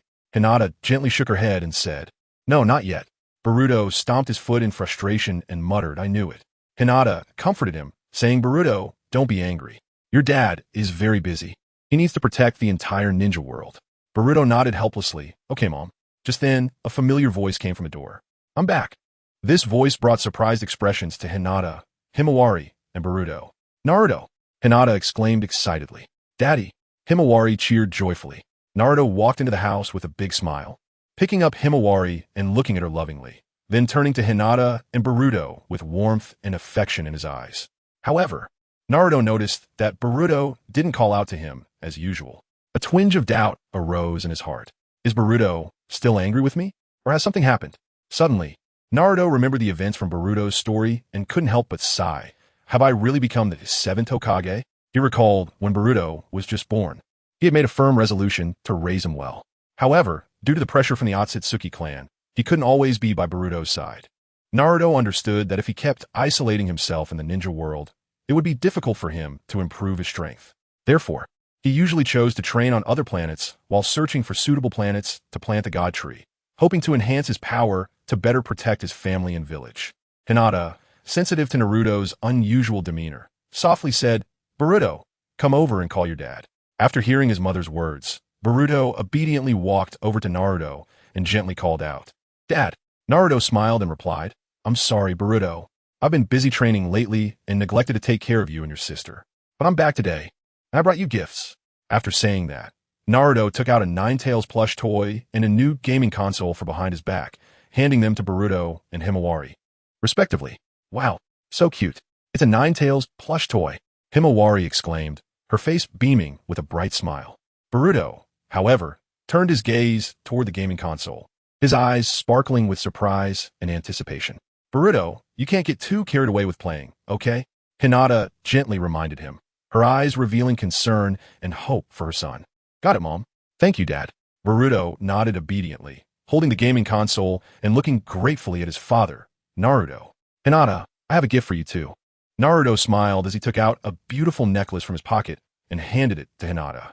Hinata's face turned slightly red, looking a bit shy, but she still accepted the necklace and softly said, "Thank you, Naruto-kun." At that moment, Himawari suddenly pointed at her parents and playfully laughed. "Hey, Daddy, Mommy, shy." Her innocent words made everyone unable to hold back their laughter. "Naruto, how long will you stay this time?" Hinata asked. Her face flushed as she lowered her head and spoke softly. Hearing Hinata's question, Boruto and Himawari's eyes lit up, and they immediately focused their attention on Naruto. Filled with anticipation and longing, Naruto smiled at them and gently said, "Don't worry, I won't be going out for a while. I will be with you." His voice carried a hint of affection and determination, as if assuring them that he would always be by their side. Upon hearing Naruto's words, Boruto and Himawari both displayed happy smiles, their hearts filled with joy and satisfaction. Chapter 199. The Inheritance of the Spiraling Sphere as Night Fell. The village of Konoha was enveloped in a peaceful tranquility. Inside Naruto's home, the family had just finished dinner, and a warm atmosphere filled every corner. Naruto, Hinata, and their children, Boruto and Himawari, gathered around the dining table, enjoying this rare family time. The soft light cast over them reflected their happy faces. Hinata looked gently at her family, her heart full of warmth. Himawari sat obediently beside them, blinking her big eyes, looking extremely adorable. Boruto, the energetic and curious young boy, showed a hint of anticipation in his eyes. He knew tonight would be a special moment, because his father Naruto had promised to teach him ninjutsu and how to perform the spiraling sphere. Naruto looked at Boruto, feeling a surge of emotion. He himself had grown through constant effort and struggle. Now Boruto, as his son, was gradually growing up and beginning to embark on his own ninja path. "Boruto, are you ready?" Naruto asked with a smile. Boruto nodded vigorously, his eyes filled with determination. "Dad, I'm ready." Naruto took Boruto to the yard. The night air was fresh and cool, with a gentle breeze bringing a sense of calm.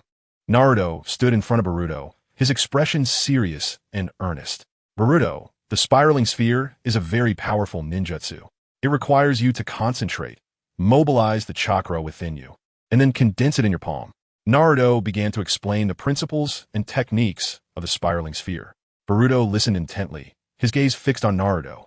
He knew this was a rare opportunity, and he had to learn well. Naruto extended his palm and began to demonstrate how to use the spiraling sphere. A blue energy sphere gradually appeared in his palm, spinning and radiating powerful energy. Boruto watched in awe, his heart filled with admiration. "Now you give it a try." Naruto placed his palm on Boruto's hand, guiding him to feel the flow of chakra. Boruto closed his eyes and concentrated hard, following Naruto's instructions. He tried to mobilize the chakra within him, attempting to condense it in his palm. However, at first, it didn't go smoothly. Nothing appeared in his hand. Naruto remained patient and encouraged him. "Don't rush, Boruto. Take your time and feel the flow of chakra." Boruto took a deep breath and tried again. This time, he seemed to find a little sensation. A faint glow began to appear in his palm. "Good job, Boruto." Keep it up. Naruto smiled with satisfaction at Boruto's progress. Encouraged by his father's words, Boruto tried even harder. Soon, the glow in his palm became stronger, and a small spiraling sphere gradually formed. As Boruto threw it, the spiraling sphere suddenly disappeared, leaving a large hole in the big tree. Naruto looked at the spiraling sphere in Boruto's hand, filled with pride. He knew Boruto had immense potential, and as long as he worked hard, he could become an excellent ninja. Dad, I did it! Boruto shouted excitedly. Naruto stepped forward and patted Boruto's shoulder. Well done, Boruto. You have great talent. Naruto was pleasantly surprised by Boruto's high aptitude. What Boruto had just used was the invisible spiraling sphere. A proud smile spread across Boruto's face. He knew his efforts were not in vain. At that moment, he felt his father's love and expectations. Back in the room, Hinata and Himawari were waiting for them. Upon seeing Boruto had learned the spiraling sphere, Hinata's face broke into a gentle smile. Himawari happily ran over and hugged Boruto. Brother, you're amazing, Himawari said. Boruto patted her head, his heart filled with joy. He knew he had not only learned a powerful ninjutsu, but, more importantly, felt the support and love of his family. Naruto looked at his family, his heart brimming with emotion. He knew his responsibility was not only to protect the village, but also to nurture the next generation, helping them become responsible and accountable ninjas. Boruto, remember, ninjutsu is just a means. What truly matters is your heart. You need courage, faith, and love to become a true ninja, Naruto said earnestly. Boruto nodded seriously, knowing his father's words were filled with expectation and guidance. He would work hard and not disappoint his father's hopes. On this quiet night, Naruto's family spent an unforgettable time together. Boruto learned the spiraling sphere and felt his father's love and expectations. Naruto, in turn, saw Boruto's growth and progress. His heart filled with contentment. Chapter 200. The battle against Kagaya Otsutsuki again in a tranquil corner of Konoha village. Sunlight poured over a cozy little yard. Naruto was enjoying this rare moment of warmth with his family. Boruto and Himawari were joyfully playing in the yard, while Hinata watched them gently, her face beaming with happiness. Seeing the children, Naruto felt a surge of warmth in his heart. He knew that such tranquility was hard-won and cherished this moment of peace even more. However, this tranquility was abruptly shattered by Sasuke's sudden arrival. Standing at the entrance of the yard, Sasuke wore a grave expression, a hint of urgency in his eyes. Upon seeing Sasuke, a bad premonition surged within Naruto. Naruto, something has happened. Uchiha Madara has encountered an attack from the Otsutsuki clan in space, and the situation is critical. Sasuke's voice was low and serious. Hearing this, Naruto's expression instantly turned serious. Let's go save him. Without a moment's hesitation, Naruto stood up. He turned to Hinata, his eyes filled with determination. Don't worry, I will come back safely. Although Hinata was worried, she understood Naruto's responsibilities and simply nodded. Be careful. Naruto and Sasuke immediately set off on their journey. They traversed the cosmic space, racing towards the location of Uchiha Madara. Along the way, both remained silent, their hearts filled with tension and worry. They were well aware of the strength of the Otsutsuki clan. This would be a tough battle. Finally, they arrived at the battlefield, landing on a vibrant planet. However, the sight before them filled them with rage. At that moment, Uchiha Madara lay on the ground, covered in deep wounds, barely alive. Not far from him stood a powerful figure, Kagaya Otsutsuki, whom Naruto and Sasuke had encountered before. Kagaya emanated a powerful aura, his gaze filled with indifference and arrogance. Seeing Naruto and Sasuke arrive, a smirk of disdain appeared on his lips. Two lower life forms have come. Do you think you can save him? Today, you will both die here. Kagaya's voice was cold and cruel. Naruto looked at the severely injured Uchiha Madara. A surge of anger welled up within him. He clenched his fists tightly and fixed his determined gaze on Kagaya. Kagaya Otsutsuki, don't think you can escape, Naruto shouted angrily. Sasuke drew his long sword, his eyes filled with a determined, killing intent. That's right, we will kill you. Lower life forms, do you know who I am? Kagaya Otsutsuki said, slightly surprised.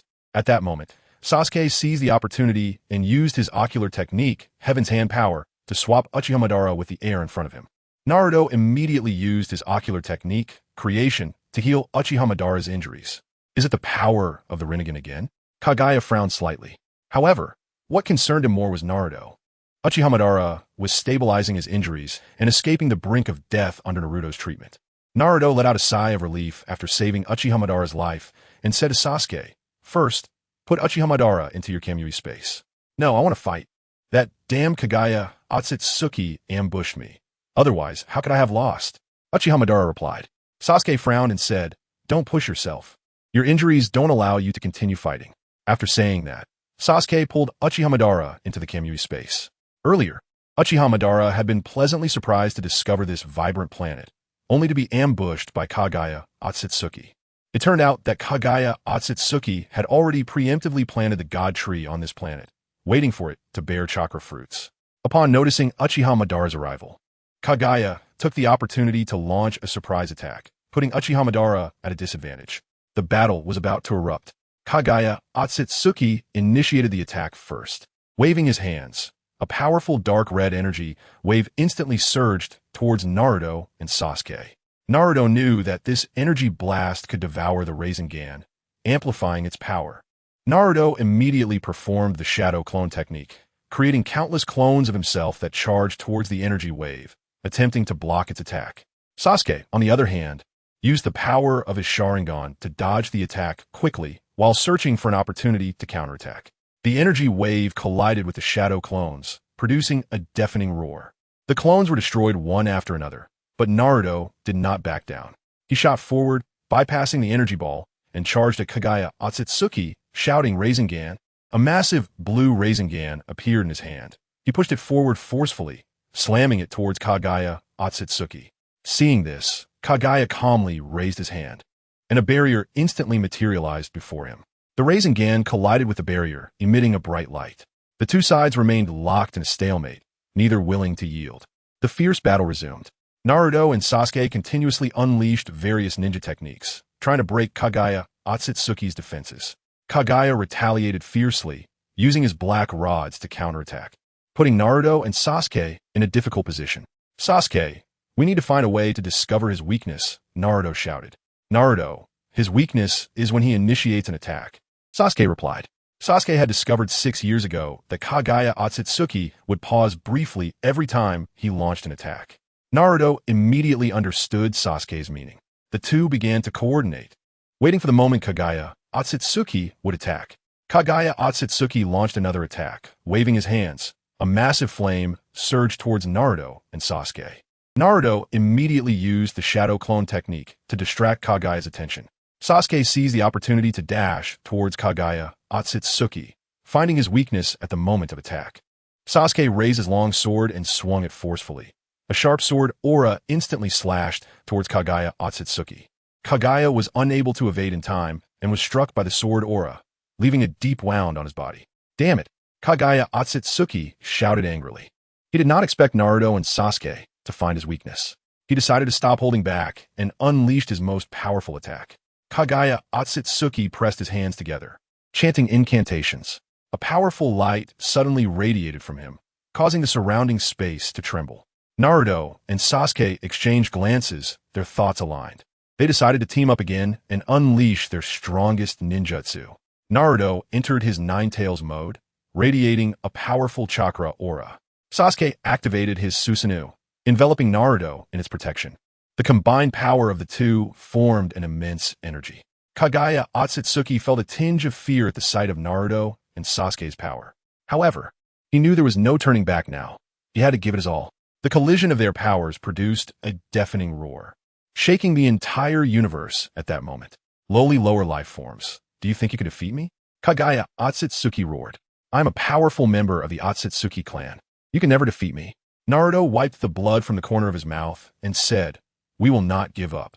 We will definitely defeat you. Sasuke added, that's right, we won't let you succeed. The fierce battle resumed. Throughout the fight, Naruto and Sasuke continually adapted to the combat state. Naruto relied on his powerful taijutsu, slowly matching Kagaya Otsutsuki, growing more courageous with each clash. Sasuke coordinated with him, using the power of his Rinnegan to observe Kagaya Otsutsuki's every move, searching for the right moment to attack. Just then, Sasuke suddenly noticed a slight opening in Kagaya Otsutsuki's defenses. He seized the opportunity without hesitation and instantly moved behind Tsutsuki Kinshiki. His speed was incredibly fast, like lightning, making it impossible for anyone to catch sight of him. Tsutsuki Kinshiki completely did not expect Sasuke to appear behind him so quickly.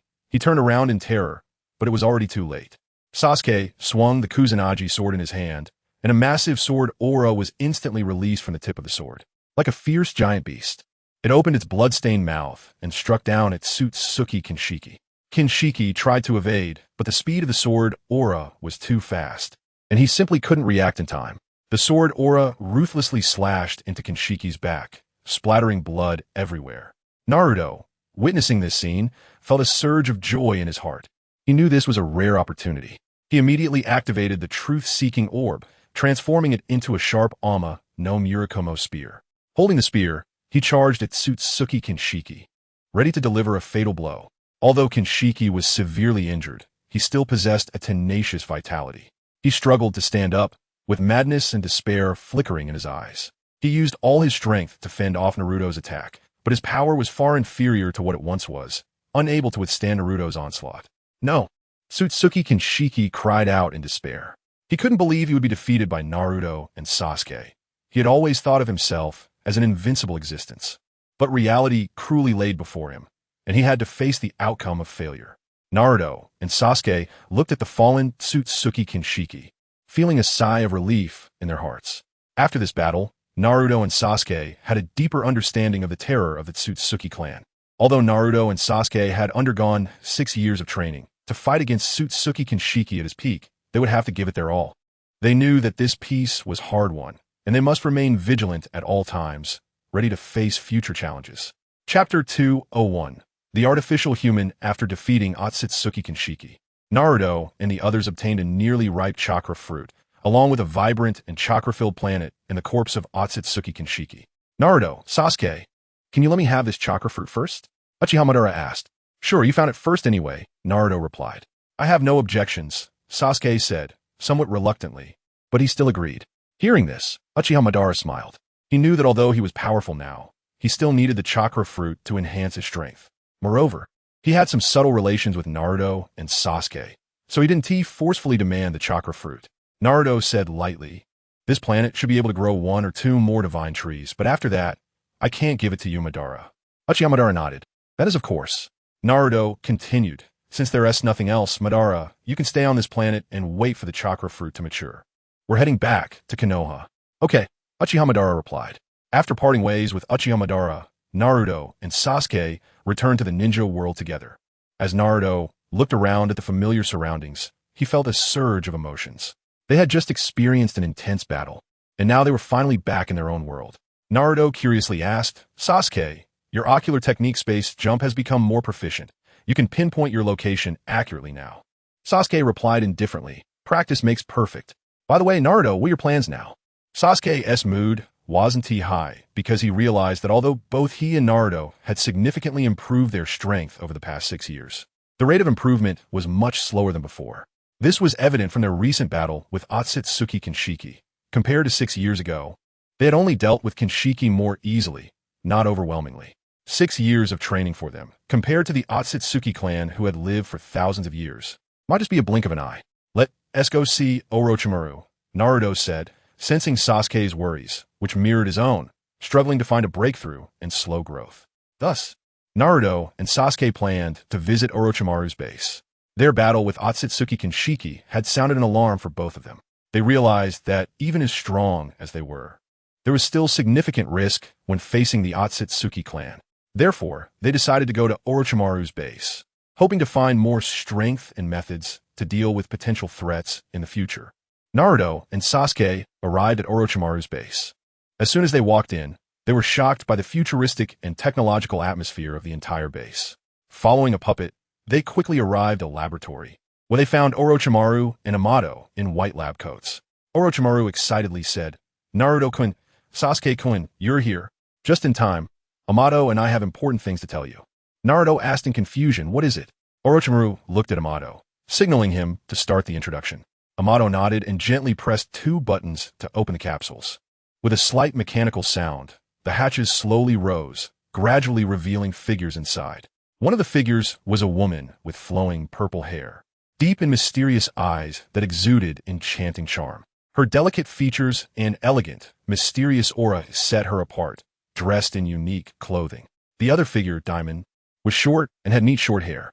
Naruto and Sasuke couldn't help but be taken aback, their eyes wide. What they saw was none other than Ada and Diamond, the siblings from Boruto. Orochimaru smiled faintly and said softly, "You should know that Ada and Diamond have obtained the divine arts of Otsutsuki Kinshiki through some means. Now, we need to leverage their strength to confront the impending crisis." Sasuke stared intently at Orochimaru and asked seriously, "Orochimaru, if they can inherit Otsutsuki Kinshiki's abilities, is it possible for us to have similar powers?" Orochimaru was silent for a moment, his expression serious as he replied, "I'm afraid not. Ada and Diamond S abilities were acquired through a special method from Otsutsuki Kinshiki. Although their powers are formidable, they cannot be easily replicated or obtained by others." At that moment, Ada and Diamond slowly awakened under everyone's gaze. They looked slightly dazed at first, but quickly regained clarity. The two turned to Orochimaru and respectfully asked, "Master, do you have any instructions?" Their words made everyone present feel a chill. "This is..." Sasuke frowned and asked in confusion. Orochimaru, expressionless, replied calmly, "I set it up to prevent them from betraying us." His voice was calm and indifferent, as if it were just a routine matter. At this time, Orochimaru looked at Naruto and Sasuke and said, "By the way, Naruto, Sasuke, do you want to test Ada and Diamond's abilities? It might help in future battles." A firm look flashed in Naruto's eyes as he replied without hesitation, "I'm more than willing." Sasuke also nodded slightly in agreement. They all gathered in an open area. Naruto stepped forward first and said to Diamond, "Let me go first." Diamond looked at Naruto expressionlessly and at Orochimaru's signal. He launched an attack at Naruto. Naruto fixed his gaze on Diamond and said, "Come on, let me see your strength." Diamond said nothing and instantly vanished from his spot. The next moment, he appeared behind Naruto, swinging his fist at him. Naruto reacted quickly, spinning around to block Diamond's attack with his arm. A wave spread from the point of impact, but Naruto steadied himself firmly. "Good taijutsu, but not enough," Naruto said. He charged at Diamond, forming a Rasengan in his hand. Seeing this, Diamond immediately used his ability to rebound killing intent. Naruto's Rasengan collided with Diamond's rebounding force, creating a powerful shockwave. Naruto's figure paused slightly as he felt a strong resistance preventing him from attacking Diamond, and the Rasengan's attack was actually backfiring on him. Feeling the strength of Diamond's rebounding ability, Naruto became more alert. He continuously changed his attack methods, trying to find a flaw in Diamond's abilities. Diamond calmly responded to Naruto's attacks, rebounding Naruto's killing intent time and again. Everyone watching the battle was tense. Orochimaru squinted slightly and said, "This Diamond's ability is quite tricky. It seems that the artificial humans Amato and I created are very successful." Sasuke crossed his arms and said, "The ability is indeed impressive." Chapter 202, Battling Demon and Ada on the Battlefield. Naruto's fight with Demon was becoming increasingly intense. Naruto continuously unleashed various powerful ninjutsu, including Rasengan, Shadow Clone Technique, and Tail Beast Bomb, one after another. Meanwhile, Demon utilized his ability to reflect killing intent, repeatedly neutralizing Naruto's attacks. Eventually, Naruto realized that no matter how he attacked, it seemed futile. This was because Demon's ability was completely passive. Even when Naruto attacked with astonishing speed, Demon could not react in time. However, when Naruto attacked Demon's back, he would still be met with a powerful rebound of killing intent. After careful consideration, Naruto decided to suppress his own offensive intentions, which indeed reduced the force of the rebound significantly. However, the very nature of an attack carried strong intent, making it difficult for Naruto to completely restrain himself. Even in this sparring match, this situation persisted. At that moment, Demon sported a dramatically smug smile and mockingly said, "It seems you are not that impressive after all." Upon hearing this, Naruto's eyes widened in anger, and a flame of fury ignited within him. He looked at Demon's arrogant and annoying demeanor and could no longer tolerate it. Naruto clapped his hands together, secretly vowing to give Demon a profound lesson. Seeing Naruto's actions, Demon laughed disdainfully. In fact, his previous mockery was not without purpose. It was intentional, aimed at complementing his ability, killing intent rebound. If the enemy sought to suppress their killing intent, he would provoke them with verbal taunts to draw out their killing intent. Naruto understood Demon's intentions and replied with a faint smile, "Don't think that just because of this, I can't do anything to you." Naruto activated his ocular technique, creation, and recklessly attacked Demon. The injuries that rebounded back were quickly healed. Although Naruto's attacks were reduced to a fraction by Demon's rebound, Demon was not having an easy time either. How can you have such powerful healing abilities? Demon thought as he faced Naruto's relentless assault, feeling a wave of fear. Naruto smiled and said, "This is my divine technique, and it's a passive skill too." Demon widened his eyes, incredulously staring at Naruto. All right, I admit defeat." Demon was completely overpowered and could only concede. Naruto stopped his attacks, fully aware that while he had defeated Demon, he must never underestimate Demon's abilities. He understood that he did not genuinely want to kill or harm Demon, yet the damage he inflicted on Demon had only amounted to about 1/10.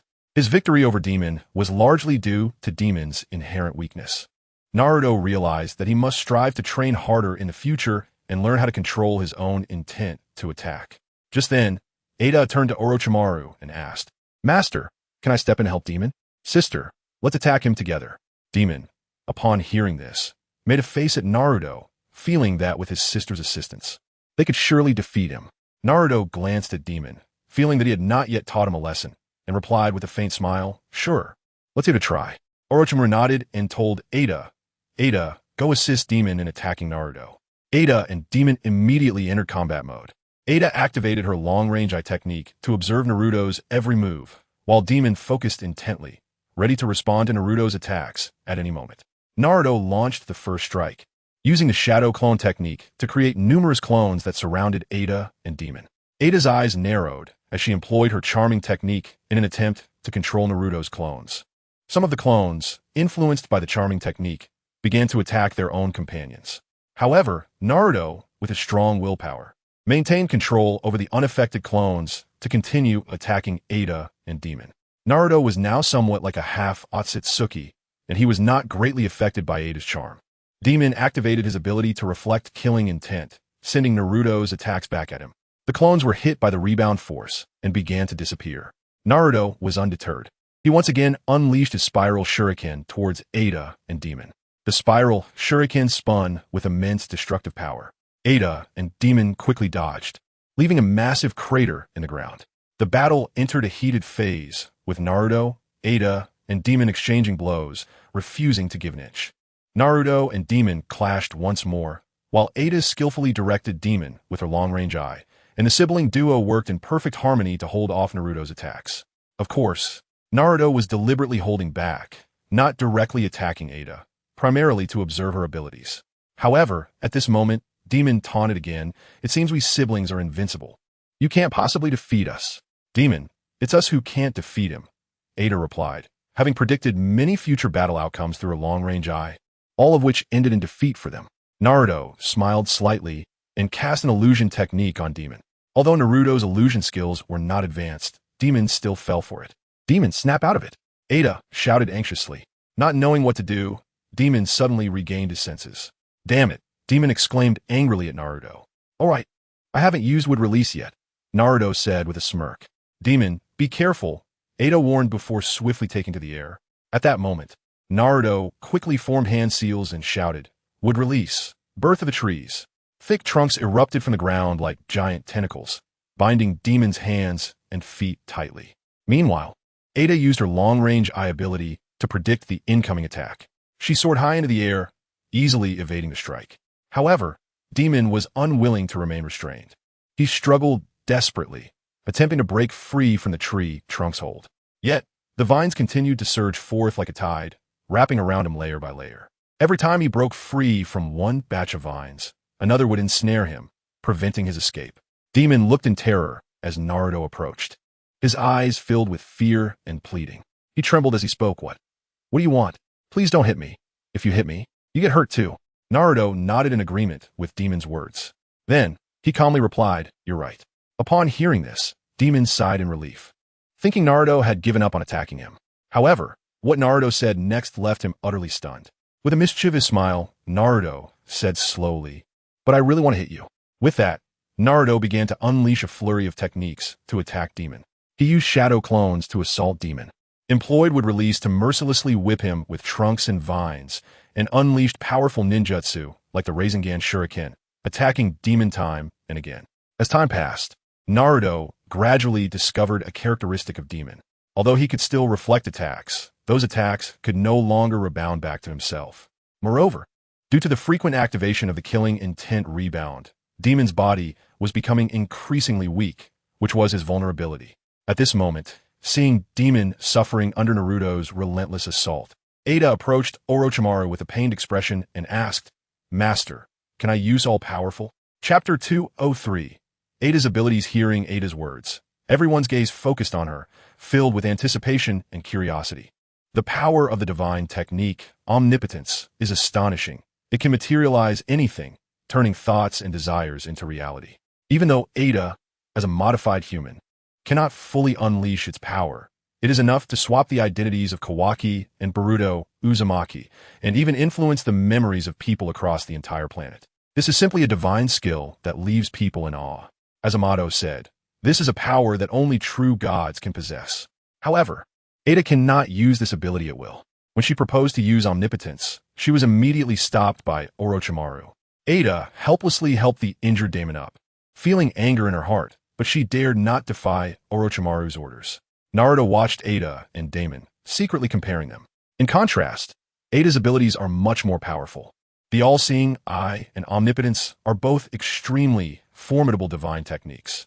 Unable to hold back, Naruto asked Orochimaru, "Orochimaru, have you ever tested Ada's all-seeing eye and omnipotence?" He wanted to know more about these mysterious divine techniques to better cope with possible future situations. Orochimaru slowly replied, "Ada's all-seeing eye can predict events that occur after her birth. However, there are certain limitations. She can only predict events related to herself or those connected to her. Additionally, the all-seeing eye can see far away, just as its name suggests. It can see things thousands of miles away or even further. The entire ninja world is visible to her. As for omnipotence, she cannot wield it freely, perhaps because this power is simply too strong for her to control." Naruto curiously asked, "So can Ada's all-seeing eye help us find planets suitable for planting the divine tree?" Orochimaru nodded in agreement. "Perhaps it can." Sasuke then said, "Let's give it a try." With that, Sasuke opened a wormhole and took Naruto, Orochimaru, Ada, and the others to the moon. This moon had been transformed by the Otsutsuki clan into a gigantic scientific instrument, constantly moving through outer space. Many people from a ninja world worked here, primarily maintaining the moon as a scientific instrument, ensuring it could continue to advance into unknown territories. Additionally, many members of the Hyuga clan were also present, using their Byakugan to observe planets suitable for planting the divine tree through telescopes. Once they discovered a planet suspected of having life and chakra, they would relay the information to Shikamaru, who would then inform Naruto and Sasuke to go there. Orochimaru instructed, "Ada, please use your all-seeing eye to start searching for vibrant planets rich in chakra." "As you command, Master," Ada replied, using her all-seeing eye to observe the surrounding planets. However, she soon shook her head, indicating she had not found any suitable planets. She said, "Master, I'm sorry, but I have scanned the planets within a range of hundreds of millions of kilometers, and I did not find the type of planet you requested." Upon hearing this, Naruto and Sasuke showed a hint of disappointment on their faces.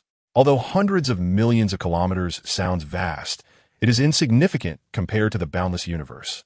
With their current strength and perception, although they could not sense things hundreds of millions of kilometers away, 1,000 kilometers was already manageable. However, Orochimaru did not feel disappointed. Instead, he smiled slightly and pointed to a nearby telescope, saying, "Ada, why not try this?" Seeing the telescope, Naruto and Sasuke's eyes lit up. Soon, Ada completed the scan through the telescope and reported to Orochimaru, "Report, Master, about 250 million light-years northeast of our position, there's a planet that meets your requirements.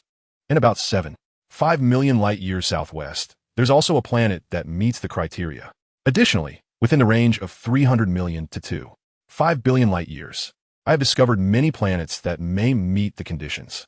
However, due to the extreme distances, I cannot clearly understand the specific conditions of these planets." Upon hearing Ada's report, Naruto, Sasuke, and Orochimaru were overjoyed, especially Orochimaru, whose eyes sparkled with excitement as he murmured, "This is truly amazing." Ada's all-seeing eye is indeed powerful. Generally, planets are covered by atmosphere, sandstorms, and various factors, or they may be too bright or too dark, making it difficult to see the specific conditions of the planets. However, Ada's all-seeing eye can break through these obstacles and see the conditions of the planets clearly. Although the Hyuga clan's Byakugan has similar abilities, their observation distance is far inferior to Ada's all-seeing eye. The Hyuga clan can hardly see the surface of planets from 10 kilometers away, except for moons like this one that lack atmospheres, or those insignificant small planets and meteoroids. Orochimaru excitedly said, "Let's go to the space telescope immediately and let Ada observe other planets." Naruto and Sasuke also felt very excited. After the technological development of the ninja world, they had built a space telescope here. Its diameter reaches 500 meters, capable of observing quasars billions of light years away. Sasuke nodded slightly, indicating he understood, and then used space-time ninjutsu to lead everyone to the bottom of the space telescope. At this moment, Shikamaru happened to be there, intently observing other planets through the space telescope. Under normal circumstances, Shikamaru would frequently use this telescope to observe other planets, as he possessed the Rinnegan, which naturally provided exceptional vision. "Naruto, Sasuke, Orochimaru, did you come to find me for something?" Shikamaru asked in confusion. Naruto smiled appreciatively and said, "Shikamaru, you've really worked hard during this time. It's okay. Being able to contribute to the ninja world makes it worthwhile," Shikamaru replied earnestly. Naruto gently patted Shikamaru's shoulder, secretly resolving that after returning to the ninja world, he would have Kaguya write an article praising Shikamaru for his silent contributions and tireless efforts. Orochimaru spoke, "Shikamaru, take a break for a while. Let Ada be in charge of observing other planets." Upon hearing this, Shikamaru was greatly surprised and immediately gave up his position. After Ada used the space telescope, she discovered planets that had life or chakra. Chapter 204. Strength once again surges. Time flies, and in the blink of an eye, 2.5 years have quietly passed. With the power of Ada's clairvoyance, they search for planets suitable for planting the divine tree. Naruto, Sasuke, and others have traveled across the vast cosmos, covering over 100 billion light years. They have nearly cleared all life-bearing planets rich in chakra. Throughout this long and challenging journey, they successfully harvested 16 precious chakra fruits. This amount is more than double what they had previously collected. These fruits greatly enhance their strength. Among them, Naruto, Sasuke, Indra, Ashura, Hashirama, and Madara each consumed their second chakra fruit, unlocking the Golden Rinnegan. The Golden Rinnegan is located in the center of the forehead, but unlike Erlang Shun, its eyes appear exceptionally large when opened. Naruto feels that his current strength far exceeds that of 2.5 years ago, allowing him to easily defeat his past self. During these 2.5 years, Naruto and Sasuke often gather to spar, constantly honing their skills. Their strength not only remained solid despite the rapid increases, but also became even more grounded. Furthermore, Kaguya, SH-10, Hinata, Minato, Shursui, Itachi, Orochimaru, Gaara, Inoki, the fourth Raikage, and Terumi may have also tasted the chakra fruits, significantly enhancing their own powers as well. At this moment, deep within the vast universe, on a planet whose size is over 10,000 times that of the ninja world, and whose gravity is 300 times that of the ninja world, Naruto and Sasuke consumed their third chakra fruit and began to spar with each other. "Sasuke!" Naruto shouted angrily, his chakra surging like a raging storm. He was enveloped in golden light, as if the sun had descended upon this unfamiliar land. After consuming the third chakra fruit, his strength increased dramatically, with every move containing the power to destroy the world. "Bring it on!" Sasuke responded, his cold face revealing unparalleled dominance. Dressed in a black robe, his chakra flickered with a mysterious and dangerous light, like lightning in the night. With his strength also surging due to the third chakra fruit, he had only one thought in mind: to challenge Naruto for supremacy. The two's auras collided, stirring up fierce winds, and the surrounding soil and rocks were lifted into the air by their powerful forces. The ground beneath them seemed to tremble, as if unable to bear the strength of these two peak ninjas. Not far away, Indra, Ashura, Hashirama, and Madara quietly watched this duel, their eyes filled with complex emotions, nostalgia, sentiment, and anticipation. The battle between Naruto and Sasuke intensified. Naruto used the shadow clone technique, and countless copies of himself appeared on the battlefield, charging towards Sasuke together. Sasuke calmly responded, using the power of the Rinnegan to see through Naruto's every move. He wielded the Kusanagi sword, clashing with Naruto's attacks repeatedly, creating enormous sounds. Sasuke unleashed the Chidori, and powerful currents surged towards Naruto like a flood. Naruto countered with the Rasengan, and the blue chakra sphere collided with the electricity, erupting in dazzling light. Their battle shook the entire planet, causing mountains to collapse and rivers to change course. As the battle continued for a day and night, Naruto and Sasuke remained full of stamina and chakra, their fighting spirit undiminished. Ultimately, after a fierce clash, they chose to call it a draw. Given their current strength and vitality, determining a victor was exceedingly difficult. Naruto, Sasuke, you two are quite strong, Madara praised. Hearing Madara's compliment, Naruto smiled slightly and said, "Thank you for the praise." At that moment, Indra stepped forward and spoke. "We are about to finish exploring the planets in this star region suitable for planting the divine tree.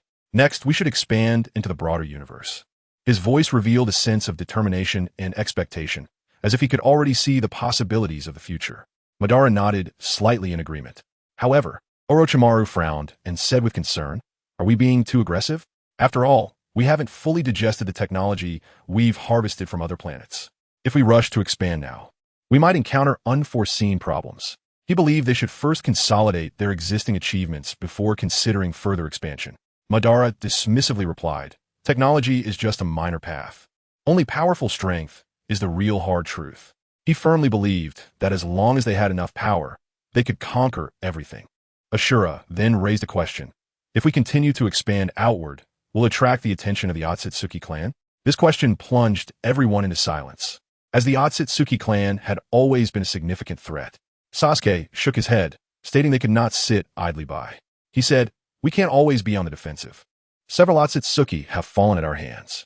They will eventually send more people to investigate. If we are at a disadvantage by then, we will be finished. We must continue to strengthen our development." Hearing Sasuke's words, Madara immediately became excited. Why go through so much trouble? Let's just wipe out the Otsutsuki clan, or at least test their strength threshold first. His eyes were filled with fighting spirit and determination. Hashirama quickly intervened. "Madara, don't be so impulsive. We still don't know the specifics of the Otsutsuki clan. A blind attack will only put us in danger and expose our existence." He worried that Madara's impulsiveness could bring disaster to everyone. Madara impatiently replied, "Got it, Hashirama." Though he still disagreed with Hashirama's viewpoint, he temporarily suppressed his impulse. Naruto's expression grew serious as he pondered for a moment, and then said, "We cannot be satisfied with the status quo. We must continue to develop and progress. This is not only for our own benefit, but also to protect the peace and stability of the entire ninja world. If we stagnate, we will give our enemies an opportunity." He scanned the surrounding people and continued, "Moreover, we cannot let them land in the ninja world again.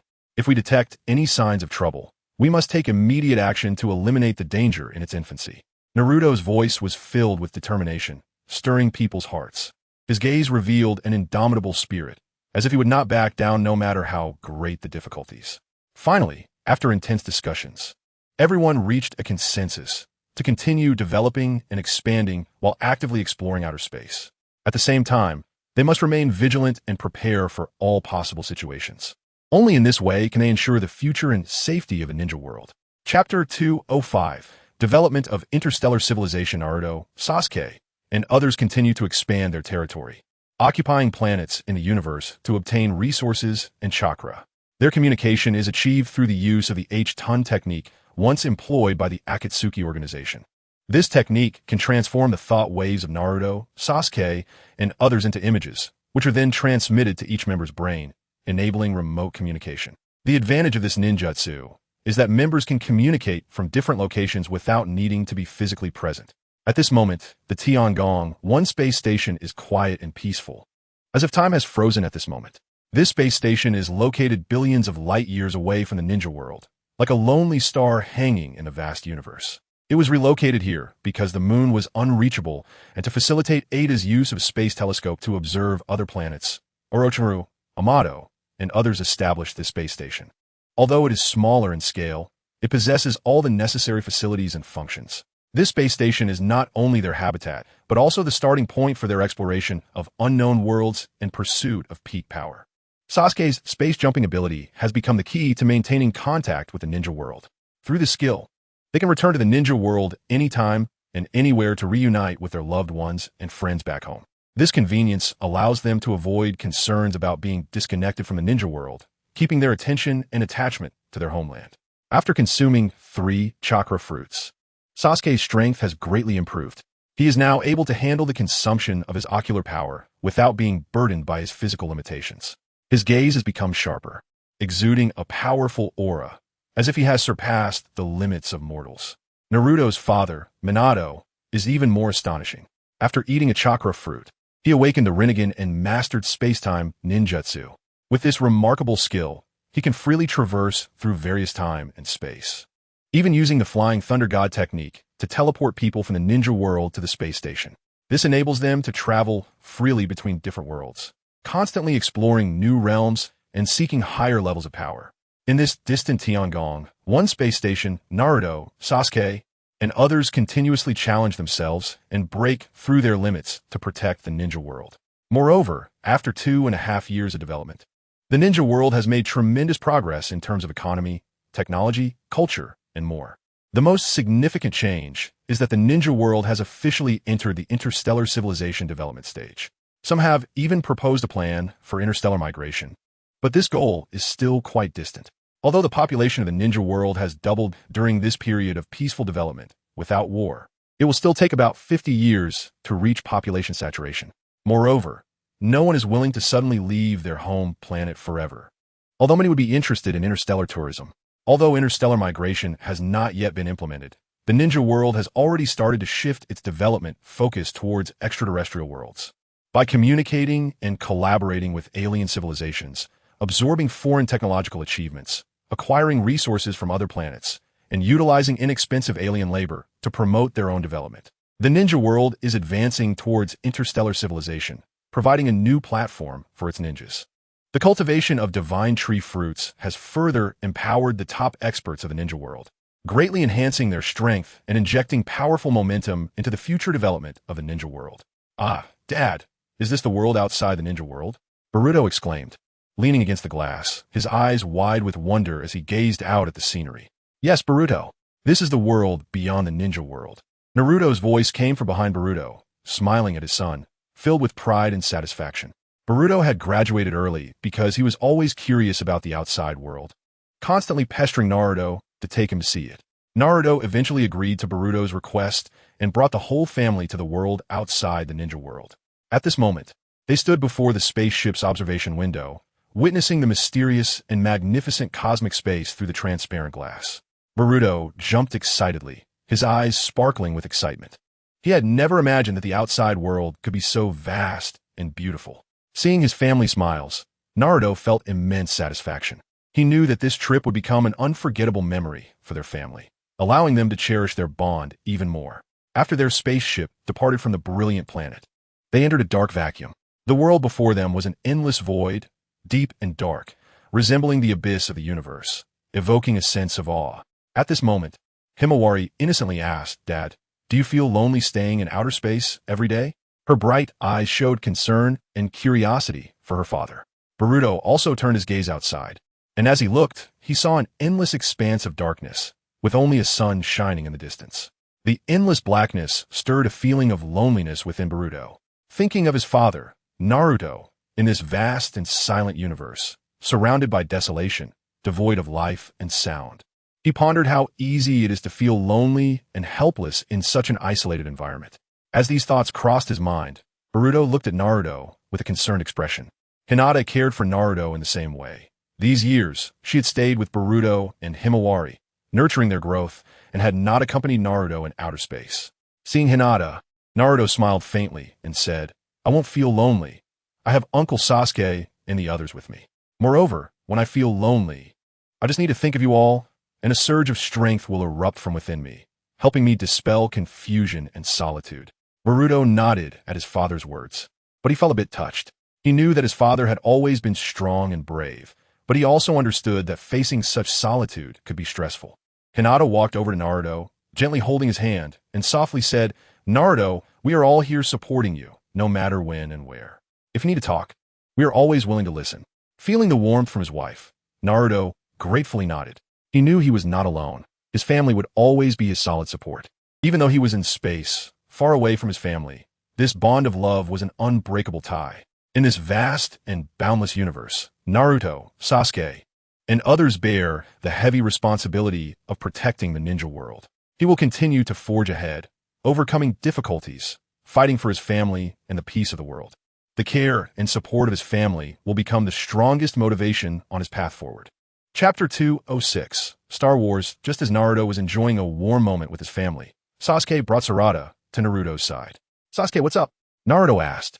"There are many planets ahead suitable for planting the God Tree's fruits, but many of them are inhabited by alien races and ferocious beasts," Sasuke replied calmly. "Are they strong?" Naruto inquired. "Relatively weak, but they are numerous," Sasuke answered. "Then it's perfect for the ninjas of the ninja world to train and broaden their horizons," Naruto said excitedly. "Dad, can I go?" Boruto asked with excitement. "Sure," Naruto agreed. Hinata, however, was a bit worried. Having been to the monkey planet, she understood that this would be a slaughter, but Boruto, as a ninja, would have to face such things eventually. As time passed, Naruto, Sasuke, and others began organizing the ninjas of the ninja world to prepare for this new challenge. After discovering that there was activity in the long, peaceful ninja world, the ninjas became excited, eagerly accepting ninja missions to conquer other planets. The ninjas began to gather like during the Fourth Great Ninja War, but on a scale more than 10 times larger. Due to the increased status of ninjas, the availability of gene-enhancing potions giving ordinary people hope to become ninjas, and other factors, the number of ninjas in the ninja world had multiplied by dozens compared to the Fourth War period, starting with at least 3 million. After another generation or two, it would be entirely possible for everyone to become a ninja. Once the ninjas had gathered, Naruto and Sasuke used wormholes to transport everyone to the planets they needed to conquer. Soon, they arrived on the first mysterious planet. The surface of the planet presented a desolate scene, filled with strange rocks and mysterious energy fluctuations. The ninjas cautiously exited their spaceship, vigilantly observing their surroundings. "The atmosphere here is strange. Everyone be careful," Uchiha Suki reminded them. Suddenly, a group of strange creatures charged out from behind the rocks. These creatures had peculiar appearances, some resembling giant insects, while others looked like fierce beasts. They roared as they lunged toward the ninjas. The ninjas immediately entered battle mode. Boruto was the first to launch an attack, forming hand seals and shouting, "Shadow Clone Jutsu." Instantly, countless Borutos appeared on the battlefield. They charged at the strange creatures, launching fierce attacks. Sarada and others were no less willing to back down. The light of the Sharingan flickered in their eyes. "Fire style, Fireball Jutsu." A torrent of flames surged from their mouths, incinerating many of the flying insects. Other ninjas also began to use their own ninjutsu. The ninjas from Sunagakure manipulated sand to form powerful attacks and defenses. The ninjas from Kirigakure used water-style techniques to create massive waves that crashed against the creatures. The ninjas from Kumogakure unleashed powerful lightning with their lightning-style jutsu, scorching the creatures black. The ninjas from Awagakure used earth-style techniques to create solid defensive structures to withstand the creatures' attacks. The new generation of ninjas also performed admirably. Boruto wielded a Rasengan as he charged at the creatures, showcasing his courage and strength. Sarada used her Sharingan to observe the enemy's weaknesses, providing support for her teammates. The battle was exceptionally intense, with the ninjas engaged in a life-and-death struggle against the strange creatures. Though the creatures were ferocious, the ninjas gradually gained the upper hand with their wisdom and courage. However, just when the ninjas thought victory was at hand, a more powerful force emanated from deep within the planet. A gigantic figure slowly rose, resembling a massive demon, exuding a terrifying aura. "What is that?" Hinata asked in surprise, looking at Boruto below with a hint of worry. Naruto stood beside her, reassuring her, "I don't know, but there is nothing dangerous. If there is, I will rescue you at the first moment." The massive figure roared and launched an attack on the ninjas. Its attacks were immensely powerful, causing massive explosions with each strike. The ninjas hurriedly dodged, but some were still hit and severely injured. The ninjas rallied once again, working together to attack the giant guardian. Other ninjas also unleashed their strongest ninjutsu against the guardian. Although the guardian was powerful, it gradually fell into a predicament under the ninjas' coordinated attacks. Cracks began to appear on its body, and its aura weakened. Finally, with the ninjas' combined efforts, the massive guardian was defeated. It crashed to the ground with a loud thud. The ninjas cheered, feeling proud and accomplished about their victory. However, they knew that this interstellar conflict had only just begun. On this mysterious planet, more challenges awaited them. As the ninjas continued to explore the planet, they discovered even more dangers and secrets. This planet not only had powerful guardians, but also various strange traps and mysterious energy fields. During one exploration, the ninjas accidentally triggered a powerful energy field. This energy field instantly enveloped them, trapping them in a predicament. The ninjas discovered that their chakra was suppressed, and they could not use their jutsu. What's going on? Why is our chakra being suppressed? Boruto said anxiously. Everyone stay calm. There must be a way to break this energy field, Sarada said. The ninjas began searching for a way to break the energy field, exploring everywhere to find its source. Along the way, they encountered various dangers, but they never gave up. After much effort, they finally found the source of the energy field. It turned out to be a massive energy crystal, radiating powerful energy that suppressed the ninja's chakra. We must destroy this energy crystal to break the energy field, Uchiha Suki said. However, destroying the energy crystal was not easy. It was protected by a powerful shield, and the ninja's attacks could not harm it. What should we do? Sarada asked. Everyone concentrate your power and attack one point, Boruto suggested. The ninjas followed Boruto's advice, concentrating their strength to attack the shield of the energy crystal. After several attempts, they finally broke the shield. Now is the time to destroy this energy crystal, Boruto exclaimed. Boruto used a Raisin Shuriken to strike at the energy crystal. Other ninjas also unleashed their strongest jutsu against the energy crystal. With the ninjas' combined efforts, the energy crystal was finally destroyed. As the energy crystal was destroyed, the energy field also vanished. The ninjas' chakra returned to normal, and they were once again filled with power. In the subsequent battles, the ninjas continued to face various challenges. They encountered powerful alien creatures that possessed unique abilities and strong offensive power. The ninjas had to constantly adjust their battle strategies to deal with these formidable foes. However, the ninjas were not intimidated by the difficulties. Relying on their courage, wisdom, and teamwork, they repeatedly triumphed over their enemies. Soon, they had cleared all the threatening creatures from the planet. Chapter 207. Attention from the Otsutsuki clan after passing the first stage and familiarizing the ninjas of the ninja world with the outside world. Naruto and Sasuke divided over 1 million ninjas into 100 teams to be deployed on other planets for biological cleansing. These planets were deemed suitable for ninja survival based on atmospheric and gravitational assessments, and each team was led by a strong member of the Otsutsuki clan, so safety concerns were minimal. Thus, the ninja world rapidly expanded its territory and developed at an incredible pace. In just half a year, the ninja world harvested over 50 chakra fruits, significantly boosting its strength. However, these major movements in the ninja world attracted the attention of many powerful beings in the universe. Deep in the vast cosmos, the mysterious Takamagara floated like a brilliant jewel. This was the sacred land of the Otsutsuki clan, where ancient architecture exuded an air of majesty and mystery. At this moment, a group of Otsutsuki nobles solemnly gathered in the central square of Takamagara, dressed in luxurious attire. Every detail showcased the nobility and glory of the Otsutsuki clan. In the center of the square stood a massive statue of Otsutsuki-yum. The statue was lifelike, as if recounting tales of past splendor and glory. The nobles gazed at the statue in silence, their eyes filled with reverence and devotion. After a moment, they all bowed their heads simultaneously, clasped their hands together, and began to pay homage to the statue. A solemn atmosphere enveloped the air, as if time had frozen at that moment. After the worship, the nobles slowly moved to a grand hall. In the center of the hall stood a long table, its lavishness reminiscent of a mythological peach banquet. The table was crafted from precious materials, with exquisite carvings and dazzling decorations that left one in awe. Each place setting was carefully arranged with silver plates and cutlery, radiating a noble sheen. In the center of each plate lay a complete chakra fruit, quietly resting and shimmering with mysterious light. The clan's elder, Otsutsuki Ryushi, took his seat first, his presence exuding authority. His gaze was deep and wise, as if he could see through all things. The other Otsutsuki nobles took their seats in turn, their movements elegant and composed. Once everyone was seated, Otsutsuki Ryushi nodded slightly, then slowly reached for his knife and fork, beginning to enjoy the chakra fruit before him. The other nobles followed suit, their use of cutlery skilled and graceful, as if performing a refined art.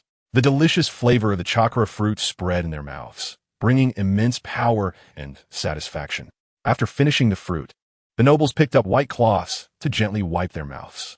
Their demeanor was elegant and noble, with every action filled with etiquette and grace.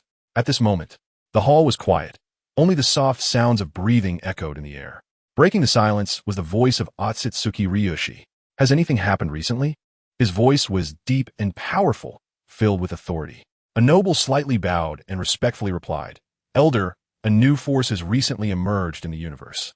A new force? What is their strength like? The specific strength is unknown, but they cannot be ignored. In that location, thousands of years ago, our Otsutsuki clan sent Otsutsuki Ishiki and Otsutsuki Kagaya there, but we lost contact. Recently, Otsutsuki Mamashiki, Otsutsuki Kinshiki, Otsutsuki Pu, and Otsutsuki Koen also lost contact with us. They may very likely be dead. Otsutsuki Ryushi furrowed his brow slightly, a hint of regret flashing in his eyes. Otsutsuki Koen is dead? He murmured to himself. He had initially sent Otsutsuki Koen to that place because he believed in his strength and potential. In his mind, Otsutsuki Koen was capable of completing missions and had the chance to be promoted to elder in the future. However, receiving such news now left him surprised and disappointed. Otsutsuki Ryushi fell into deep thought, acutely aware of the Otsutsuki clan's status and mission in the universe. Any threat to the clan could not be overlooked. The emergence of a new power in that region made him uneasy. He had to take action to ascertain the situation, protect the interests of the Otsutsuki clan, and stabilize their position as cosmic overlords. This matter cannot be underestimated, Otsutsuki Ryushi said slowly. We must send someone to investigate the situation in that region, find the whereabouts of Otsutsuki-kun, Mamashiki, and others, and explore the specifics of this new force. The other nobles nodded in agreement. Who would be suitable to send? One noble asked. Otsutsuki Ryushi pondered for a moment and then said, Second Elder, you should go investigate the situation. The crowd fell silent for a moment before all expressing agreement. Otsutsuki Ryushi was actually sending the Second Elder. The Second Elder held a high reputation in the Otsutsuki clan, possessing strength second only to the Elder. This indicated that the Elder took this new force very seriously. All right, I will set off immediately to investigate the situation in that region, Otsutsuki Yunshu, the Second Elder, decisively stated. He understood the importance of this mission and the responsibility he bore. He must give his all to uncover the truth and eliminate the threat to the Otsutsuki clan. With the departure of Otsutsuki Yunshu, Takamagara once again fell into silence. Chapter 208, Battle against Otsutsuki Yamatsuki, Part 1. After Naruto and Hinata exchanged a glance, Naruto asked, Grandmother, what are you looking at? Hinata quickly followed up, Yeah, Grandmother, are you thinking about something? At that moment, Otsutsuki Kagaya was quietly gazing at the starry sky, as if she could see the distant past and future through the endless universe. She slowly replied, Naruto, Hinata, your current strength has already given you some capital to resist the Otsutsuki clan. Upon hearing this, Naruto and Hinata couldn't help but feel a surge of confidence and determination. They understood that they bore the heavy responsibility of protecting the world and their families, and now they finally had enough strength to face this challenge. However, they also knew that any hint of carelessness in the face of the powerful Otsutsuki clan could lead to irreparable consequences. Grandmother, we will continue to work hard to train, Naruto said seriously, his eyes shining with determination. He knew that only by continuously improving his strength could he truly defend this world and ensure that his loved ones would no longer be threatened. Hinata gently nodded in agreement with Naruto's words. She held Naruto's hand tightly, their gazes meeting, filled with trust and resolve. Otsutsuki Kagaya smiled at them, her heart filled with comfort. She believed that with the courage and wisdom of Naruto, Hinata, and others, they would surely be able to defeat the Otsutsuki clan and create a peaceful and beautiful future. At that moment, Naruto, Kagaya, and Hinata turned their heads toward the distance at the same time, sensing a powerful aura rapidly approaching. This aura made their hearts tighten, realizing that danger might be imminent. Naruto's gaze sharpened as he said to Kagaya and Hinata, Hinata, Grandmother, I sense a strong presence approaching. I'm going to check it out first. You two wait for me here. Kagaya and Hinata exchanged glances and said in unison, No, we won't go with you. Naruto nodded, understanding their determination. Thus, he opened a space and took Kagaya and Hinata with him towards the direction from which the aura was coming. At that moment, Otsutsuki Yamatsuki had arrived on a planet, looking at the divine tree on the planet and a group of ninjas from the ninja world on the ground. He coldly said, Are you the descendants of the Otsutsuki clan? You dare to secretly cultivate the divine tree's fruits without submitting them. Why should we submit the chakra fruits? Sasuke immediately retorted. Oh, interesting. Otsutsuki Yumetsuki slightly turned to look at Sasuke. At the same time, Naruto, Hinata, Kagaya, Indra, Ashura, Hashirama, Madara Uchiha, and others arrived. Seeing Naruto and Sasuke remaining calm, Otsutsuki Yumetsuki focused on Otsutsuki Kagaya. He mockingly said, "It seems that my Otsutsuki clan has gained another traitor." Otsutsuki Yumetsuki, dressed in a white robe with long snow-white hair and a stern face, exuded a powerful pressure that sent chills down people's spines. In his hand, he held an unusual staff, embedded with mysterious gems that shimmered with enigmatic light. Upon seeing Otsutsuki Yumetsuki, Kagaya became tense and worried, saying, "Be careful. He is an elder of the Otsutsuki clan, and his strength is unfathomable. Let us see what he is made of," Madara Uchiha said with great interest. "Okay, let's go." Hashirama agreed. The battle was about to begin. 6 paths would release with dragon technique. Hashirama clapped his hands together and shouted. Suddenly, a gigantic wood dragon appeared in the void behind him, vivid and lifelike. This wood dragon was massive, stretching several hundred meters, covered in dense branches and sharp wooden spikes, resembling a true azure dragon. It opened its massive maw and let out a deafening roar as it lunged toward Otsutsuki Yumetsuki.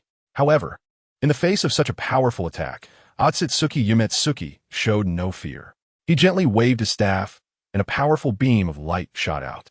With a thunderous crash, the wood dragon was struck by the light and instantly disintegrated into countless wooden splinters that flew everywhere. The splinters danced in the air like falling snowflakes, adding a touch of mystery to the battlefield. Otsutsuki Yumetsuki stood still, watching everything with indifference, as if the previous battle was just a trivial game to him. Seeing this, Madara Uchiha sneered, and his Sharingan rapidly spun, transforming into the 9-Tomo Rinnegan. Susanoo! He roared, and a massive purple giant hundreds of feet tall rose from the ground. Susanoo wielded a long sword and charged fiercely at Otsutsuki Yumetsuki. Otsutsuki Yumetsuki's eyes narrowed, and he waved his staff again, sending out a powerful wave of energy that collided with Susanoo's sword. In an instant, a powerful shockwave spread out, causing the ground to crack. Madara's Susanoo's sword attack failed to shake the seemingly insignificant Otsutsuki Yumetsuki. Seeing this, Hashirama called out, "Madara, together." Madara nodded, and the powers of Susanoo and Hashirama's would release combined to form an incredibly powerful force. Together, they charged at Otsutsuki Yumetsuki, preparing to deliver a fatal blow. Otsutsuki Yumetsuki sensed this powerful force, and a look of seriousness flashed in his eyes. He raised his staff, chanting incantations, and a powerful beam of light shot from the staff to meet the attacks of Hashirama and Madara. The two powerful forces collided, producing a deafening roar. Light exploded everywhere, and the intense shockwave distorted the surrounding space. Hashirama and Madara were sent flying backward, while Otsutsuki Yumetsuki remained standing, though he had expended a considerable amount of chakra. Otsutsuki Yumetsuki looked at Hashirama and Madara with a hint of admiration. Strong descendants of the Otsutsuki clan. If you submit to us, the Otsutsuki clan, and make up for the chakra fruits you failed to submit, we can let the past be in the past. After finishing his words, he glanced at Otsutsuki Kagaya and said lightly, "Of course, traitors of the Otsutsuki clan must be eliminated. You're not that impressive. The Otsutsuki clan is nothing special." Madara laughed heartily. "Madara is right. We will absolutely not surrender," Hashirama declared with conviction. Senju Hashirama and Uchiha Madara stood up again, their eyes filled with determination. Naruto, Sasuke, Indra, and Ashura also came to Hashirama and Madara's side, confronting Kagaya Otsutsuki. Kagaya Otsutsuki readjusted her stance, preparing for the final battle. A cold light flickered in her eyes as she tightly gripped the staff in her hand. "Stubborn and unyielding, it seems I have no choice but to eliminate you," Kagaya mocked. "Don't think that just because you've inherited some of the Otsutsuki bloodline and learned how to cultivate the God Tree's fruit, you can stand against us." The Otsutsuki Clan, Chapter 209, Battle against Otsutsuki Kinshiki, Part 2. Naruto's short golden hair flew in the wind as he wore an orange long robe, his eyes burning with a determined flame. Beside him, Sasuke was clad in black, his long black hair flowing in the breeze, and his Rinnegan eyes flickered with a mysterious light. Hashirama-senpai, Madara-senpai, we're here to help you. Naruto's loud voice echoed across the battlefield. Hashirama nodded slightly, a hint of relief in his eyes. Just in time, this enemy is very powerful. Madara snorted coldly, but said no more. As the light shone brightly, Indra and Ashura revealed themselves.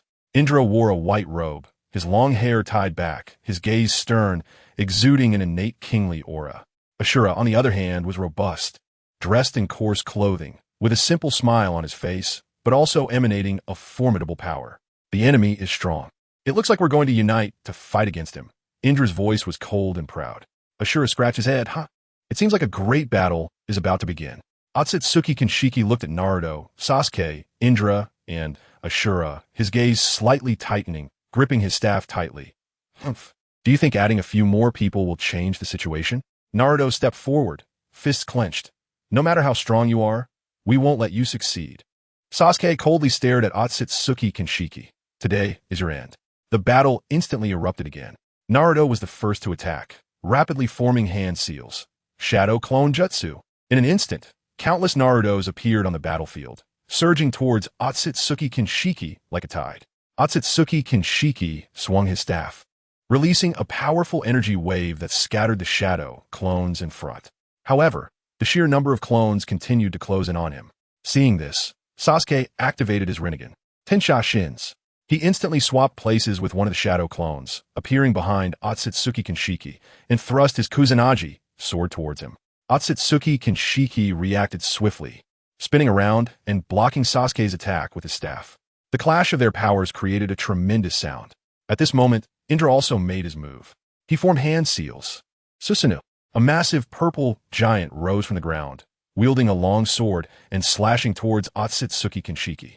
Otsutsuki Kinshiki frowned slightly and waved his staff again, releasing a powerful light that collided with Susanoo's sword.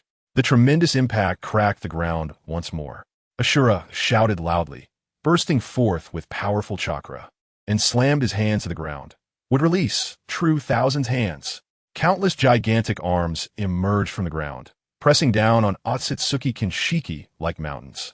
Feeling the immense pressure, Otsutsuki Kinshiki began to chant, the gem on his staff glowing brightly. A powerful shield appeared around him, blocking the attack of true Thousand's hands. Everyone together, Naruto shouted, his chakra surging wildly. Then he thrust forward, tailed Beast Rasen Shuriken. A massive Rasengan, several dozen meters in diameter, appeared in Naruto's hand, containing terrifying energy fluctuations capable of destroying everything. Without hesitation, Naruto charged towards Otsutsuki Kinshiki, preparing to deliver a fatal blow. Meanwhile, Sasuke, Indra, and Ashura were also unwilling to be outdone, each launching their strongest attacks. Sasuke's Rinnegan glowed brightly, a powerful force of divine might shot from his eyes, directly hitting the space where Otsutsuki Kinshiki stood. Instantly, that space began to warp violently, as if it were about to swallow Otsutsuki Kinshiki. At the same time, Indra's Susanoo unleashed powerful energy, condensing into a golden arrow, the Indra's arrow. This arrow, carrying endless might, shot towards Otsutsuki Kinshiki. Ashura manipulated true Thousand's hands, with countless gigantic palms continuously striking Otsutsuki Kinshiki's shield, each attack causing ripples in the shield. Just then, Madara and Hashirama also made their move. The two acted in perfect unison, simultaneously unleashing their signature ninjutsu. Hashirama clapped his hands on the ground, shouting, "Would release! Birth of the World Tree!" As his voice fell, countless sturdy trees shot up from the ground, instantly forming a dense forest that swept towards Otsutsuki Kinshiki. Madara took a deep breath, spewing forth a raging fire. Fire release, great fire annihilation. The flames, like a fire dragon, intertwined with the birth of the World Tree, creating a massive inferno. An impressive sight. Otsutsuki Kinshiki's expression grew serious as he tightly gripped his staff, continuously waving it and releasing shields, trying to withstand everyone's attacks. However, despite his immense strength, facing the combined attacks of these six powerful beings, he felt tremendous pressure. Under the onslaught, cracks gradually appeared in Otsutsuki Kinshiki's shield, and he himself appeared somewhat beleaguered. Yet, he did not give up resisting, still striving to hold on, waiting for a chance to counterattack. "You think you can defeat me like this?" Otsutsuki Kinshiki roared. A powerful aura erupted from him, the gem on his staff shining even brighter. Divine technique, falling stars. Countless massive meteors suddenly appeared in the sky, crashing down towards everyone. The meteors, carrying immense power and flames, seemed poised to destroy the entire battlefield. Everyone's expressions changed drastically as they scrambled to avoid the meteor attacks. Naruto used a super-tailed beast Rasen shuriken against the sky, while Sasuke utilized his intangibility to evade the meteors.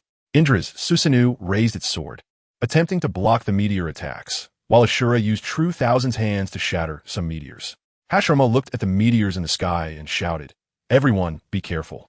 The power of these meteors is immense." Madara snorted coldly. Just some tricks." His Sharingan spun rapidly. Susanoo, complete form. An even larger blue giant appeared, wielding 2 long swords, slashing at the meteors in the sky.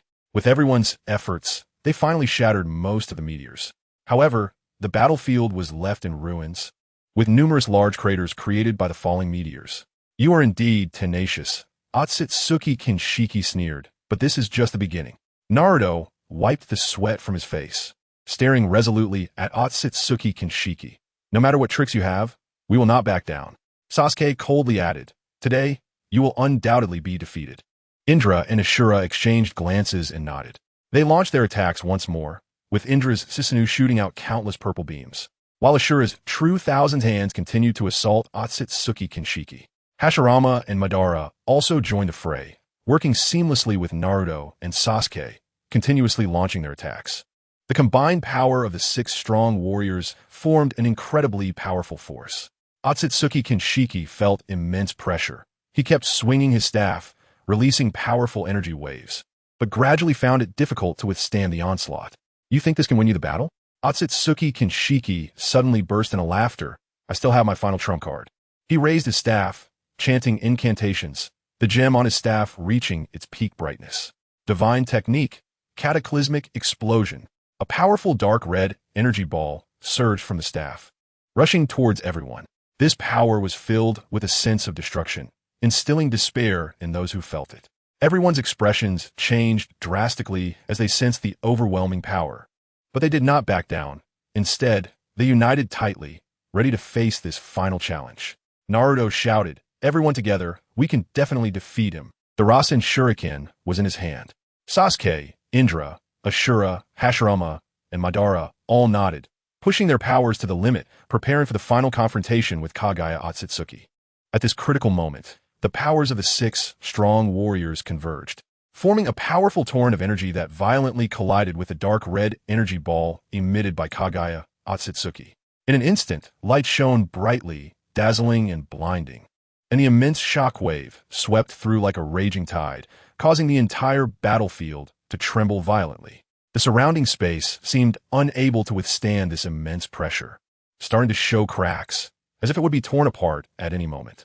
However, in this thrilling confrontation, Naruto and the others displayed their tenacious will and indomitable spirit. They successfully pushed back the dark red energy ball created by Kagaya Otsutsuki. How is this possible? How can I lose? Kagaya Otsutsuki's eyes widened in shock. He couldn't believe what was happening before him. He was actually unable to defeat these inferior beings. "Don't be arrogant, Kagaya. We won't lose to someone like you." Naruto shouted loudly, his eyes shining with determination. Sasuke snorted coldly. At that moment, Kagaya Otsutsuki could no longer withstand the fierce attacks from Naruto, Sasuke, and the others. His defense system was completely destroyed. Kagaya Otsutsuki let out a blood-curdling scream. His body suffered immense damage, being consumed by the powerful energy ball. Kagaya Otsutsuki was smashed down onto the planet. The ground began to collapse, triggering a tremendous explosion. This explosion produced immense shock waves and destructive power, causing the entire planet to tremble. The aftershocks of the explosion spread outward, leaving the surface of the entire planet unrecognizable. Chapter 210, The Eve of the Final Battle, Part 1. Before Naruto, Sasuke, and the others could go down to check on the situation of Kagaya Otsutsuki, the planet could no longer withstand the attack from the energy sphere. The ground cracked open, and thunder and lightning erupted from high above the planet. It could be seen that a massive pit had been created by the battle between Naruto, Sasuke, and the others.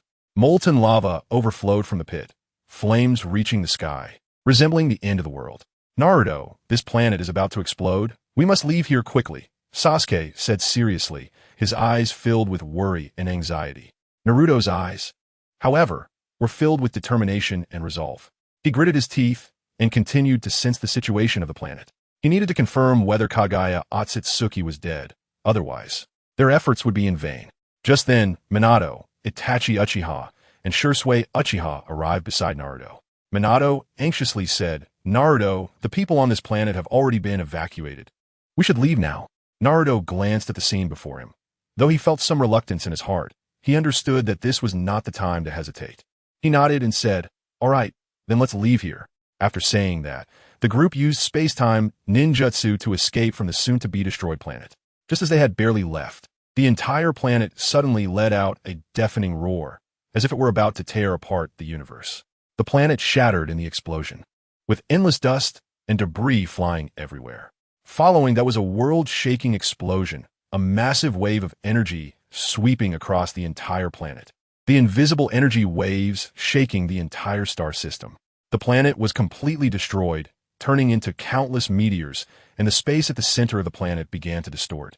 After a certain degree of distortion, a powerful suction force erupted from the core of the shattered planet, rapidly spreading to the surrounding space, ruthlessly devouring everything nearby.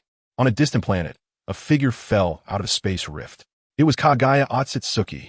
His face was as pale as paper, and he spat out a mouthful of blood, staining the ground. At that moment, he was covered in blood, his clothes tattered, revealing shocking wounds. He had suffered extremely severe injuries, and his breath had become very weak. Kagaya Otsutsuki glanced back with resentment, recalling the moment he was defeated. A flicker of anger and unwillingness flashing in his eyes. "Damn it, I won't let this go so easily. Just wait, I will make you pay." Kagaya Otsutsuki gritted his teeth and said. He endured the severe pain in his body and struggled to stand up. Ignoring his injuries, he used space-time ninjutsu again, intending to return to Takamagara to report. With a flash of light, Kagaya Otsutsuki's figure disappeared from the spot. Shortly after Kagaya Otsutsuki left, Naruto and the others arrived here through tracking. Naruto looked at the lingering aura and the bloodstains on the ground, frowning, a hint of regret flashing in his eyes as he said, "Damn it, did we come too late?" Uchiha stared grimly at the surroundings, his voice deep. I didn't expect he could still survive such an attack. Truly a terrifying Otsutsuki. Sasuke looked at Naruto and asked, "Naruto, what should we do now?" Ashura also looked anxiously at Indra and asked, "Nisan, what should we do now?" Naruto and Indra fell into a brief contemplation, as if considering a strategy to respond. After a moment, Uchiha broke the silence and said firmly, "What else can we do? We fight. Let's have a great battle. We have already completely exposed ourselves. They are unlikely to let us go." Naruto took a deep breath, nodded, and agreed Madara is right. For now, we have no choice but to fight. Sasuke and Ashura exchanged glances, seeing the determination in each other's eyes. They all tightened their grips on their weapons, ready to face the upcoming battle. Chapter 211, The Eve of the Final Battle, Part 2, Let's Fight. Let's go to Takamagara and have a great battle together, Uchiha said with a hearty laugh, his eyes sparkling with excitement and anticipation. He was eager to engage in a fierce battle with the enemy, showcasing his strength and authority. Hashirama fell into deep thought, his brows slightly furrowed. After a while, he raised his head and said solemnly, "We must take protective measures. We cannot let the people of the ninja world be harmed. This war is not just a conflict between us, but it concerns the future of the entire ninja world." He understood that the responsibility of ninja is not only to pursue power, but also to protect peace and justice. Hashirama, don't be so indecisive. This is a life-and-death showdown. Uchiha impatiently interrupted Hashirama. He believed that at such a critical moment, decisive action should be taken instead of hesitating. Naruto stood quietly to the side, contemplating the current situation. He knew that Uchiha had a point, but he also understood Hashirama's concerns about protecting the civilians. In the end, he proposed a suggestion. We should first protect those who are not at the Six Paths level. They won't have any real impact on this battle. Everyone nodded in agreement. They understood that only by protecting the ordinary people could they better focus on the impending challenges.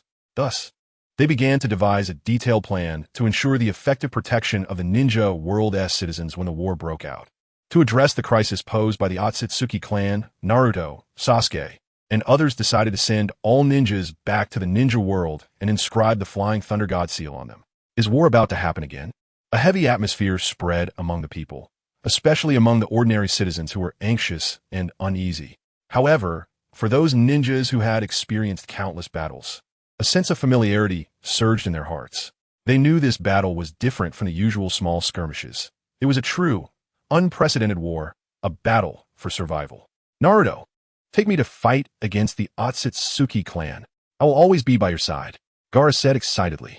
No, Gaara, let me go instead. You should stay here. Shikaku hurriedly interrupted. As the Kage of a village, how can I fear war? This concerns the future of the entire ninja world. I must go, Gaara insisted. Gaara is right, and don't underestimate the ninjas from the Cloud Village. I want to join this battle too. The fourth Raikage stepped forward, expressing his willingness to fight. Though I may be old, I will fight one more time. Inoki declared firmly. Grandfather, you're too old. Let me and Deidara go instead, Karatsuchi urged with concern. You young ones are still not mature enough. Leave this to us old folks. Inoki retorted. Old man, at your age, you shouldn't go. Let's handle it. I can show the Otsutsuki clan my art. Deidara volunteered. Inoki snorted, a glint of determination and resolve flashing in his eyes as he straightened up and said in a deep, powerful voice, Humph, I'm not someone who fears death. Now is the time for this old body to shine. His words conveyed a powerful force to everyone present. Hearing his impassioned speech, many felt a surge of fervor in their hearts. Some who initially planned to leave stopped in their tracks, expressing their willingness to stay and participate in this life-and-death battle. However, even with the addition of these brave souls, lacking 6 paths level power still rendered them mere cannon fodder against such a formidable enemy. In the end, only those experienced, battle-hardened older generation ninjas remained. Meanwhile, people in the ninja world began to be transferred en masse to a mysterious alternate space using Minato's Flying Thunder God technique. Father, you take Boruto and Himawari and leave, Naruto said to Minato, his gaze resolute. Boruto, however, replied seriously, Dad, I want to fight too. Hinata softly urged Boruto, Boruto, listen. Naruto looked deeply at Boruto, earnestly telling him, Boruto, you stay and take care of your sister. If we fail in this battle, you'll be the last hope for the ninja world. Minato added, Boruto, Himawari, Sarada, you should leave. Mom and Dad, you must come back safely.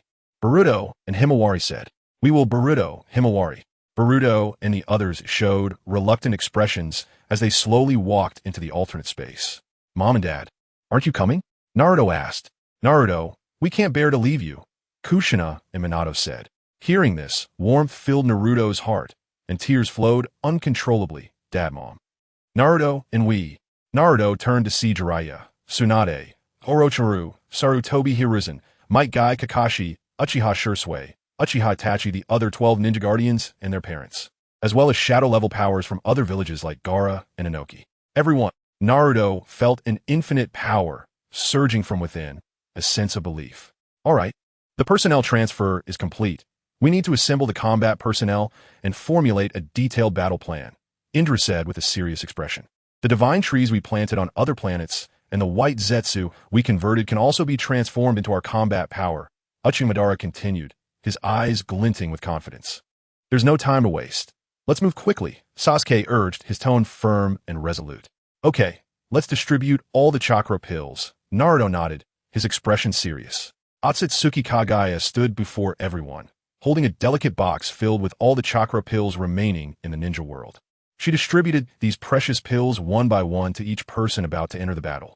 Each pill radiated a powerful chakra aura, as if containing endless strength. When people received the pills, they could feel a warm energy flowing into their bodies, enhancing their strength and confidence. Grandma, are you going to fight too? Naruto asked worriedly. Looking at Otsutsuki Kagaya, he knew that she had endured countless battles and suffered immense pain and loss. He didn't want her to fall into danger again. Otsutsuki Kagaya's gaze was profound and focused as she quietly stared into the depths of the starry sky, softly saying, That is my homeland and also my nightmare. I want to see it destroyed with my own eyes. Her voice was calm, but it carried an indescribable sadness and determination. Naruto smiled and said, Don't worry, Grandma. We will definitely achieve victory. He knew that deep within Otsutsuki Kagaya lay profound hatred and pain, but he believed they would be able to defeat the enemy and achieve peace. Otsutsuki Kagaya looked deeply at Naruto and nodded. She knew that Naruto was a brave, kind, and determined young man, and his words gave her some comfort and hope. All right, let's set off, Naruto smiled. Naruto and Sasuke, along with other ninjas, used space-time ninjutsu to instantly disappear from a spot. They were going to other planets to absorb all the chakra from the divine trees and white zetsu, harvesting the last wave of combat power. Then they would gather at the space station and head to Takamagara for the final showdown with the enemy. Chapter 212. March to Takamagara. In the distant Takamagara, Otsutsuki Yunsu fell out of space, violently coughing up a mouthful of blood that splattered on the ground. His face was as pale as paper, and his eyes were filled with exhaustion and pain. Otsutsuki Ryushi sensed the faint aura of Otsutsuki Yunsu and was startled. He immediately used space-time ninjutsu to appear beside him. Little brother, how did you get so badly injured? Who did this? Otsutsuki Ryushi's voice carried a hint of anger. Otsutsuki Yunsu gasped for breath and said, Big brother, I was ambushed by the descendants of Otsutsuki Kagaya in that area and was heavily injured. Their strength is formidable. Like our Otsutsuki clan, they cultivate divine trees and consume chakra fruits. They have formed a considerable force that cannot be underestimated. We must gather the members of the Otsutsuki clan to eliminate them. Otsutsuki Ryushi frowned, a glimmer of doubt flashing in his eyes. The descendants of Otsutsuki Kagaya? I remember she was merely a branch of the Otsutsuki clan, as a sacrifice for cultivating the divine tree. Could it be that the Otsutsuki clan was backstabbed? Otsutsuki Yunsu shook his head weakly and said, I don't know the specifics, but these descendants of Otsutsuki Kagaya possess great power. They pose a threat to us. If we don't eliminate them quickly, it could bring us even greater trouble. Otsutsuki Ryushi pondered for a moment and then nodded. All right, I will immediately gather the strong members of the Otsutsuki clan and prepare to head to that area. But before that, you need to rest and recover from your injuries. After saying that, Otsutsuki Ryushi took Otsutsuki Yunsu and disappeared from the spot, leaving behind a silent space. On the other side, Naruto, Sasuke, and others had transformed all useful resources into combat power, significantly increasing everyone's strength. Even the 12 guardians, who had once been contemporaries of Naruto, were forcibly upgraded to the weak 6 paths level. Naruto and Sasuke exchanged glances. They knew they needed to devise a perfect battle plan and deployment to ensure victory. Thus, they began discussing how to respond to the Otsutsuki clan's attack. Kakashi and Shikamaru took on the roles of strategists, providing valuable guidance and advice to the team with their exceptional wisdom and strategy. Meanwhile, Yamashiro Aoi and Ino helped facilitate smooth and rapid communication with their special abilities. Not only that, but they also took on the important responsibility of intelligence collection and analysis to ensure the team was always aware of the enemy's movements and situations. Orochimaru said, We have absorbed a lot of valuable technological knowledge from various planets and have completed controllable nuclear fusion. I could deploy bombs at the start. His eyes were filled with confidence, as if he could already envision the scene of the bombs exploding among the Otsutsuki clan. Deidara excitedly shouted, This is my specialty. Let me deliver art to the Otsutsuki clan. His eyes sparkled with fervor, eager to showcase his artistic talent. Orochimaru nodded and said, That works. It will allow your clay to trigger the bombs at the right moment. He had great trust in Deidara's abilities, believing he could maximize his impact. Orochimaru said, Technology is ultimately a minor path. It's too easy to guard against. Not necessarily. My Yunin village's chakra cannon will let the Otsutsuki clan taste our power. At this point, Shino said, Hanabi, Hinata, and Niji can use the rebirth to activate the giant rebirth, allowing us to unleash its power rapidly. This can create a powerful repulsive force, causing extremely strong area damage, which could greatly injure the Otsutsuki clan. His voice was steady and powerful, revealing a firm determination as if he was fully prepared for battle. Shikamaru suggested, In that case, we can split into 3 groups. One group will be responsible for a frontal attack, another for a side attack, and the third will conduct a side attack based on the second group's side attack. Finally, we will launch a general assault together. His gaze was focused and calm as he contemplated how to better organize the team and leverage everyone's strengths for optimal combat effectiveness. Before long, Naruto and Sasuke led everyone to Takamagara, 100 billion light years away. Takamagara should be right ahead, Ada said. Along the way, Naruto and Sasuke encountered several Otsutsuki returning to Takamagara. However, thanks to Ada's clairvoyance, they were able to evade detection in time. Naruto used space-time ninjutsu to release everyone. Everyone. Takamagara is just 100 billion light years ahead, Naruto announced. Is it still 100 billion light years away? Then why did you release us, Naruto and Sasuke? Uchihamadara asked, puzzled. Hashirama also inquired what happened. Ada explained, we can't continue forward. According to my clairvoyance, if we proceed any further, we will be discovered. What? Then how are we going to attack? Uchihamadara frowned. Kakashi and Shikamaru fell into thought. Being discovered before even getting close presented a significant challenge, rendering their previous battle plans useless. Just as everyone was lost in thought, a calm, yet powerful voice suddenly rang in their ears. Let me take you. I can bring you to Takamagara. As a pure descendant of the Otsutsuki clan, I'm able to guide you there, Otsutsuki Kagaya said slowly. Her tone was firm and confident, as if she had absolute assurance in her ability. Upon hearing this, everyone present couldn't help but show surprise, especially Naruto and Otsutsuki Indra, whose eyes sparkled with complex emotions. For Kagaya, this was an important decision and a significant challenge. Grandmother, Naruto softly called, a surge of indescribable emotion and admiration swelling in his heart.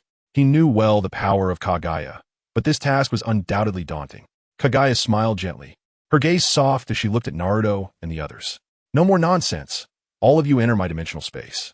Her voice carried a hint of authority and determination. Naruto and the others nodded heavily, their eyes shining with determination. Please, grandmother. They understood that this was a battle concerning the fate of the world, and they had to give their all. Chapter 213. The Final Battle, Part 1. After Kagaya used the Heavenly Sovereign to transport everyone into a different space. She utilized the Yellow Springs to perform a spatial transfer, making her way alone towards Takamagara. However, as soon as Kagaya Tsutsuki entered the star system where Takamagara is located, she was stopped by patrolling members of the Tsutsuki clan. Stop. Please register your information first. One of the Tsutsuki members shouted loudly. Kagaya Tsutsuki appeared very calm, unhurriedly placing her hand on the device. Instantly, the device displayed her image along with her biographical information. She has been away from Takamagara for thousands of years? The Tsutsuki member exclaimed in surprise. I was only carrying out a special mission, Kagaya Tsutsuki replied calmly. Capture her. The Tsutsuki member sneered. If you were a direct descendant or a noble member of the Tsutsuki clan, I might believe your words, but you are merely an insignificant branch family member. Moreover, according to Elder Tsutsuki K. Shure's description, you are the one who betrayed the clan. Kagaya frowned, coldly staring at the Tsutsuki member. What? Betraying the clan? This is utterly absurd. Stop making excuses. Surrender quietly. The Tsutsuki member said smugly. Kagaya slightly furrowed her brow, not putting up any resistance as her hands and feet were tightly locked by special handcuffs. She asked in confusion, why are you treating me this way? I am not a traitor. If I really betrayed the clan, why would I come here alone? We are the same clan. The Tsutsuki member sneered. Do you think we would easily believe your words? Come with us. Kagaya emphasized again. I told you. I'm here to bring a warning. However, the Tsutsuki member did not care for her explanation and simply said coldly, no matter what, you will come back with us to see the elder. Thus, Kagaya was taken captive by the Tsutsuki member and walked into Takamagara. Takamagara was an enormous landmass, seemingly a divine realm detached from the mortal world, shrouded in mysterious power. The sky often flickered with mysterious lights, or strange energies flowed through, creating an atmosphere that was both mystical and fantastic. This land was so beautiful and mysterious that it made one fall in love with it. As the residents of the Tsutsuki clan, Takamagara was rich in chakra energy. This energy permeated the air, filling everything here with powerful vitality and special strength. Every plant, every animal, and even every piece of land emitted a unique aura. These auras intertwined to form a powerful force, making the entire Takamagara vibrant and full of life. As soon as he stepped into Takamagara, Tsutsuki K. Sure keenly sensed a familiar chakra. He was startled and wondered if it was. He did not dare to delay and immediately activated his space-time ninjutsu, appearing right in front of Kagaya Tsutsuki. Kagaya Tsutsuki? Tsutsuki K. Sure exclaimed in surprise. The Tsutsuki member who had captured Kagaya showed a look of delight upon seeing K. Sure. Second Elder, I was just looking for you. This is the traitor you were looking for, he said smugly, as if he had done something remarkable. The Tsutsuki member thought to himself that capturing Kagaya Tsutsuki would surely earn him a considerable reward and a promotion in status. However, as the second-in-command of the Tsutsuki clan, Keishore was no fool. He sensed a hint of conspiracy in this matter. Tsutsuki Keishore quickly asked, "How did you capture her?" His gaze was sharp and piercing, fixating on the Tsutsuki member. "She said she came to bring a warning, so we captured her," the Tsutsuki member replied, feeling guilty. "What? You actually believe that?" Tsutsuki Keishore was furious. "You're a bunch of fools." He scolded loudly. "But she has already been locked up with special chains. She cannot use chakra right now. And without external interference, she cannot break free." The Tsutsuki member defended. Tsutsuki Keishore furrowed his brow tightly, deep in thought. He knew that these chains could indeed seal chakra. But for a traitor like Kagaya Tsutsuki, how could she willingly walk into a trap? This thought was truly perplexing. As he thought of this, Keishore's expression grew darker, as if a storm were about to break. "Fools! She is a traitor of our Tsutsuki clan, deserving of death. And 1,000 cuts would be too light a punishment. How could she be foolish enough to voluntarily come to us and be trapped by mere chains? Get out of my way." Tsutsuki Keishore could no longer contain his inner rage and shouted at the Tsutsuki member. He was too lazy to waste more words and without hesitation, raised his staff, beginning to gather a powerful energy sphere, preparing to eliminate Kagaya Tsutsuki immediately. "Kagaya Tsutsuki die!" he shouted angrily, his eyes flashing with cold, killing intent. At this moment, Kagaya Tsutsuki knew full well that she might not escape this calamity. Her gaze quickly glanced at her sleeve, where a key figure was hidden, Kurizetsu. Kurizetsu sensed the urgent situation and without hesitation, emerged from Kagaya's sleeve, swiftly unlocking the chains that bound her. At the instant the chains were released, Kagaya Tsutsuki did not hesitate to use the Heavenly Sovereign, releasing Naruto, Sasuke, Hashirama, Madara, Indra, and Azura from the different space. "Thank you, grandmother," Naruto said after expressing his gratitude, looking at Tsutsuki Keishore. At this time, Keishore was preparing to release the energy sphere. "Not good," Naruto exclaimed in shock, immediately using the 6 paths, super-tailed B-spiral ball to counterattack. "Naruto, I made a mistake and did not descend onto the surface of Takamagara," Kagaya Tsutsuki said regretfully. Naruto looked at the divine tree soaring into the sky in the distance and smiled to comfort her. "It's okay. Grandmother, you have done very well. Now, leave the rest to us." Just then, the Tsutsuki member responsible for escorting Kagaya witnessed everything that was happening and, terrified, turned to flee in a panic. Unfortunately, they had not run far before they were caught up by Madara's ghostly figure, who effortlessly grabbed him by the neck and lifted him above his head as if he were a small chicken. "Do you want to dance too?" Madara asked coldly, his eyes flashing with a chilling light. Chapter 214, The Final Battle, Part 2. At the same time, Shikamaru's voice rang clearly in everyone's minds. "Everyone, execute the original plan immediately." Upon hearing this order, Minato and Indra quickly activated space-time ninjutsu, each leading 2 groups into the alternate space, leaving only Naruto, Sasuke, Hashirama, and Uchiha Madara behind. At that moment, many Otsutsuki had sensed the chakra fluctuations of Naruto and Sasuke and were rushing over. The first to arrive was Otsutsuki Ryashiki. Upon seeing Naruto, Sasuke, Hashirama, and Uchiha Madara, a hint of surprise flashed in his eyes. "Otsutsuki Yunsuki, is this the descendant of Otsutsuki Kagaya? Their strength is indeed impressive," Otsutsuki Ryashiki remarked. Uchiha Madara contemptuously killed the Otsutsuki clan member in his hand. He looked at Otsutsuki Yunsuki and Otsutsuki Ryashiki, a sneer forming at the corner of his mouth as he said to Otsutsuki Yunsuki, "This time, you won't be so lucky to leave alive." Otsutsuki Yunsuki gritted his teeth in anger, his eyes flashing with rage as he was about to take action. However, Otsutsuki Ryashiki suddenly chided, "Second, wake up, leave them to me, and go deal with those trying to escape." Otsutsuki Yunsuki showed a slight reluctance, but nodded, knowing he could not defy Otsutsuki Ryashiki's decision. "All right, brother." After saying that, Otsutsuki Yunsuki turned and left to pursue the others. Meanwhile, Naruto smiled at Otsutsuki Ryashiki and Otsutsuki Yunsuki, confidence gleaming in his eyes. "Do we let you go?" Naruto smiled. Naruto, Sasuke, Hashirama, and Uchiha Madara surrounded Otsutsuki Yunsuki and Otsutsuki Ryashiki, combining their powers to use the 6 paths for Purple Flames formation. A powerful barrier rose like an indestructible fortress, firmly trapping Otsutsuki Ryashiki and Otsutsuki Yunsuki inside. "Damn it! It's a barrier technique? Even the space is sealed?" Otsutsuki Yunsuke exclaimed in a mix of shock and anger, not expecting the enemy to have such means.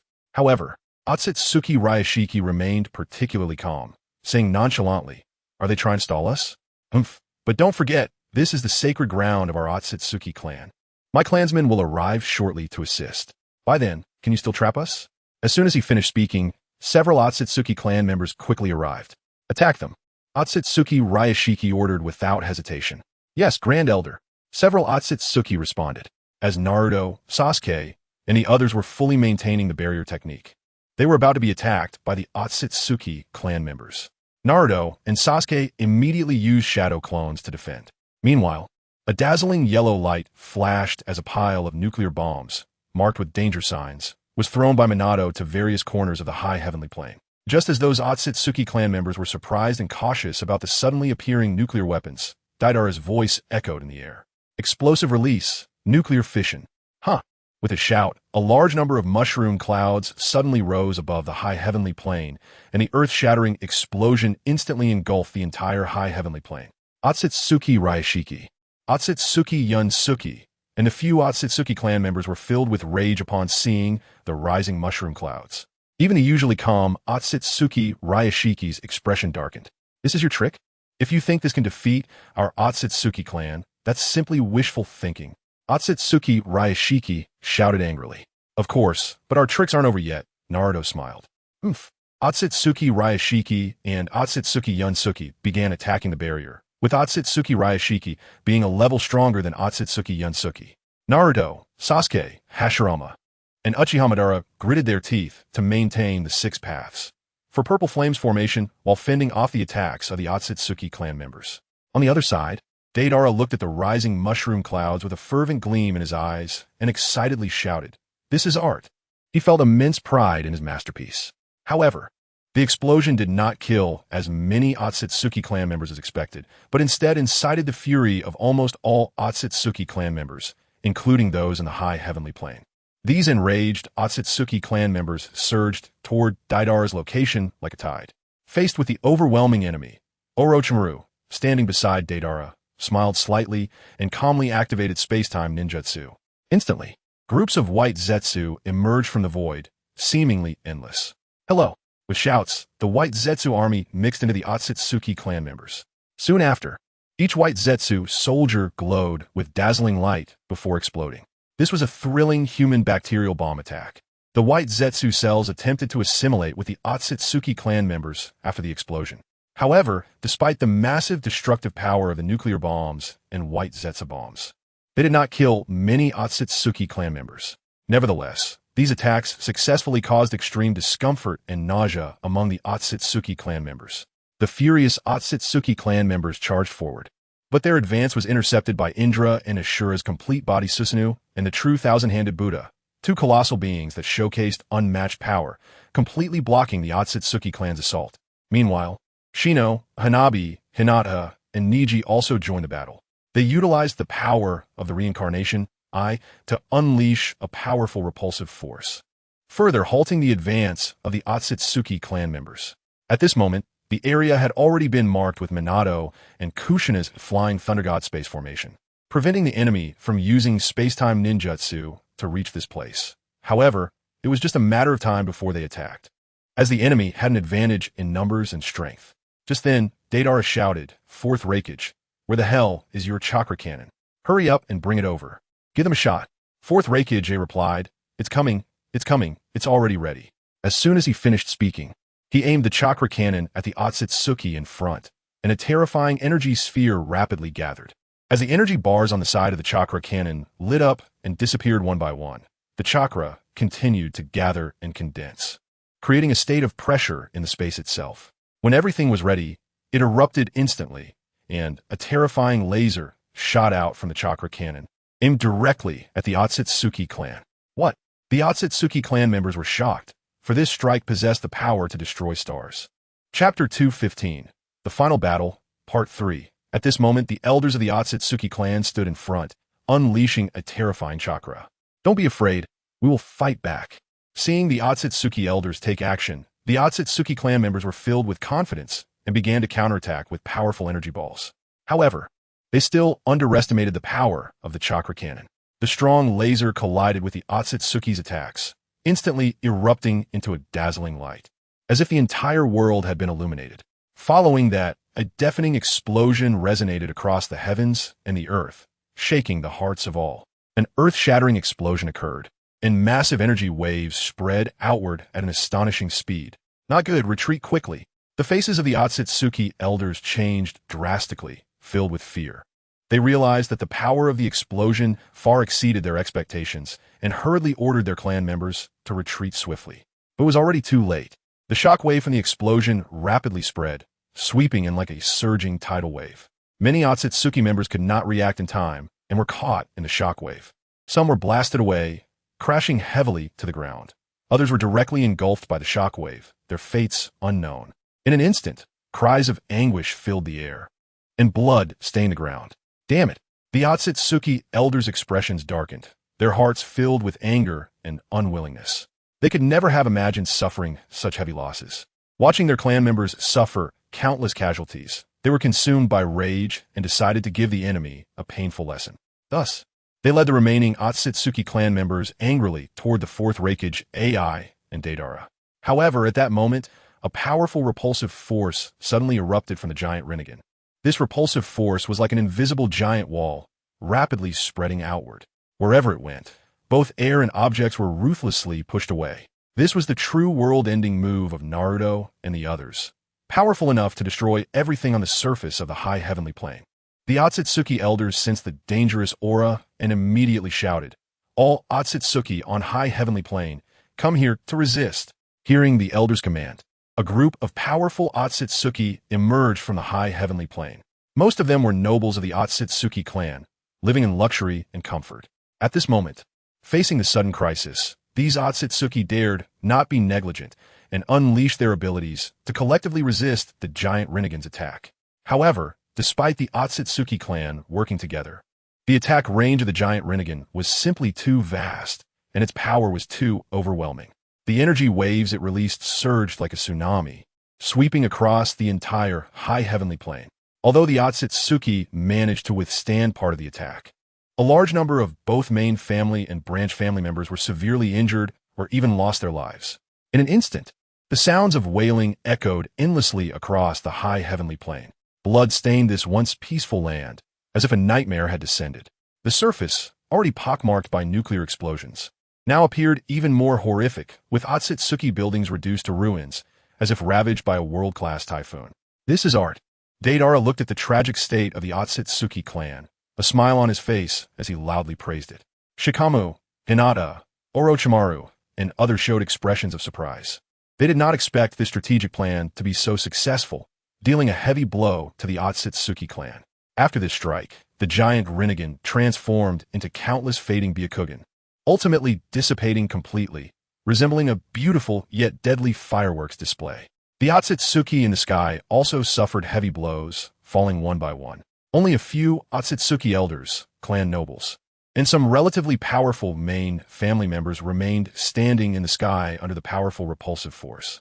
However, they appeared quite disheveled, covered in wounds, clearly having sustained significant damage. Despicable lower beings, come and die. One of the Otsutsuki elders roared in anger, his eyes filled with murderous intent. The Otsutsuki were completely enraged. They had always been proud and had never endured such humiliation. Come on, let me slaughter you. Indra shouted excitedly, wielding a long sword, ready to welcome the Otsutsuki's attack. For him, this was a rare opportunity to completely crush the Otsutsuki clan. Shikamaru calmly said, "Everyone, act according to plan. Let's strike the drowning dog. We cannot give them a chance to breathe. We must eliminate them in one fell swoop." His voice was firm and powerful, as if injecting everyone with a shot of adrenaline. Everyone nodded in agreement, their eyes shining with determination and courage.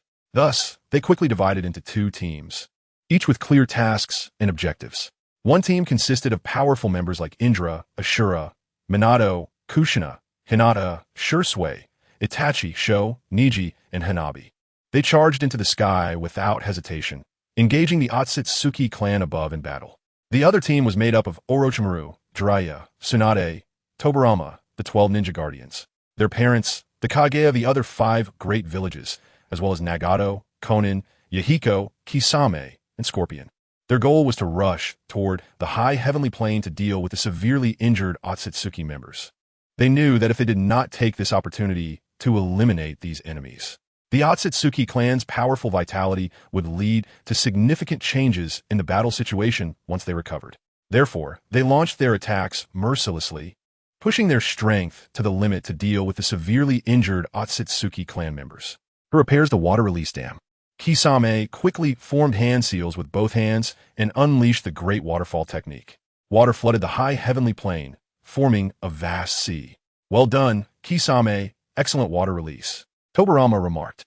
With the second Hokage's acknowledgement, it shows my water release has truly reached mastery. Kisame smiled. Next, let me try my newly developed forbidden technique. My first forbidden technique related to water release, Tobirama said. Water release, shadow body flicker technique. Tobirama's figure split into two, traversing through the ocean, using space ninjutsu to instantly move like a ghost in front of various Otsutsuki. Before the Otsutsuki could react, Tobirama used the Flying Thunder God technique to slay them. However, many Otsutsuki soon discovered the flaw of this technique and used space ninjutsu to escape the water source and fly into the sky. Looking at the flying Otsutsuki, Tobirama angrily exclaimed, "I hate flying guys." He then injected a calming agent into his arm, having just been marked by an Otsutsuki's seal. This injection was meant to suppress the parasitic Otsutsuki, putting him into a deep sleep. It could be said that the Otsutsuki's current seal would only increase the combat power of the ninja world. And Orochimaru, and he had already found a way to resolve the seal's hazards. As long as they won this war, any potential hazards could be dealt with afterward. At that moment, Scorpion brought a large number of Otsutsuki puppets over, having also collected the Otsutsuki that Tobirama had defeated to create puppets for warfare. The Otsutsuki who had flown into the sky to evade Tobirama's attacks saw their kin being treated this way and were filled with anger. But they only felt anger for a moment. They lived in a strictly hierarchical society where power was paramount, and unlike the ninja world, they were not so united. Now that they saw their side at a disadvantage, thoughts of fleeing began to arise. Chapter 216, The Final Battle, Part 4. Meanwhile, a serious internal conflict erupted within the Tsutsuki clan. The main family of the Tsutsuki needed the branch families to transform into chakra fruits in order to extract the last bit of value and enhance their strength to fight against their enemies. This decision left the branch families feeling extremely resentful and dissatisfied, while also filling them with a sense of helplessness about the future. However, a few words from Tsutsuki Kagaya ignited the deep-seated contradictions within the branch families, stirring up their anger and rebellious spirit. Why should a group of people who have enjoyed wealth and glory demand us, who have always lived in the underground world, to sacrifice ourselves? We refuse. We owe you nothing. This statement was like a spark that instantly ignited the flames of rebellion within the branch families. Yet, despite the anger burning in their hearts, their long-standing harsh training made them hesitant to respond easily. Who is it? Step forward. A furious roar echoed throughout the space, filled with endless authority and rage. The main family of the Tsutsuki had extremely dark expressions, their eyes wide open as they searched for anyone daring enough to challenge their authority. Faced with such provocation, Tsutsuki Kagaya showed no fear. She straightened her body and stepped out from the crowd. Her gaze was cold and resolute, directly meeting the angry Tsutsuki clan member. "I am here. What are you going to do about it?" Tsutsuki Kagaya's voice revealed an indomitable will, as if telling everyone that she would not easily succumb to anyone's threats. Her tone was firm and decisive, showing no signs of retreat. Upon hearing her reply, the Tsutsuki clan member's face darkened even further. Gritting his teeth, he said, "Very well, a mere branch family dares to defy the master, then die." With that, his aura surged violently, a powerful force gathering in his palm, which he then slammed towards Tsutsuki Kagaya. The force of this strike was astonishing, warping the surrounding air due to its immense power. However, just as his palm was about to hit Tsutsuki Kagaya, she gently sidestepped, easily dodging the attack. At the same time, Tsutsuki Kagaya's palm revealed the ash bone killing technique, and she swiftly thrust it towards the Tsutsuki clan member. The speed was so fast that the Tsutsuki clan member had no time to react. With a piercing sound, the weapon pierced through his chest, blood gushing out. He widened his eyes, staring in disbelief at Tsutsuki Kagaya. "Who are you possessing such strength? You can't be a branch of the Tsutsuki," he asked, terrified. Tsutsuki Kagaya looked at him coldly and slowly said, I'm the branch of the Tsutsuki clan. Her words were filled with a chilling aura that instilled fear in others. The Tsutsuki clan member's body began to tremble as he felt the terrifying presence radiating from Tsutsuki Kagaya. This aura was even several times stronger than that of the authentic Tsutsuki clan members. In the end, Tsutsuki Kagaya gave him no further chance. She clapped her palm, turning the petrified Tsutsuki main family member into a pile of dust, ending his life completely. At the same time, Tsutsuki Kagaya unleashed a large number of ashbone killing techniques, densely striking at the incoming Tsutsuki main family members. In an instant, several of them were caught off guard and hit, starting to turn into stone statues. They were horrified, astonished by Tsutsuki Kagaya's power, and the surviving Tsutsuki chose to flee. Tsutsuki Kagaya's own strength was already formidable, and at this moment, she had consumed 3 chakra fruits, easily dealing with ordinary Tsutsuki main family members. As each main family member fell, the surrounding branch families were all stunned. They stared wide-eyed, their faces filled with disbelief at the scene before them. They could not believe that a branch family could so easily defeat and kill the authentic members of the Tsutsuki main family. This fact shocked and frightened them, prompting them to re-evaluate Tsutsuki Kagaya. Why, you are also a branch of the Tsutsuki clan? One branch family member stammered, his voice trembling slightly. Yes, I am Tsutsuki Kagaya, a branch family member abandoned by the Tsutsuki clan. Kagaya replied coldly, a flicker of anger towards the main family flashing in her eyes. Brothers and sisters, we can no longer be oppressed by the Tsutsuki clan. Now is our chance to resist this unjust fate, Kagaya said passionately. However, one of the branch family members hesitated, saying, but our strength is too weak. We can't resist at all. Kagaya looked at everyone with determination. No, our strength is enough to resist them. The ones fighting the main family outside are my descendants. As long as we unite, we can definitely defeat them. The crowd was shocked. Those enemies are actually your descendants? Tsutsuki Kagaya paused slightly. Then a deep sense of emotion and anger towards the Tsutsuki main family surged within her. It was clear that these branch families had always been at the bottom of the Tsutsuki clan with a low status. Even such important information was something the main family did not bother to share with them. Kagaya seized the moment. Come on, join us, and let us create a world where everyone is equal and free from oppression. All right, finally, under the guidance of Tsutsuki Kagaya, this group of branch families decided to rise in rebellion, no longer subjected to the oppression of the Tsutsuki main family. Chaos and disputes began to emerge within the Tsutsuki clan.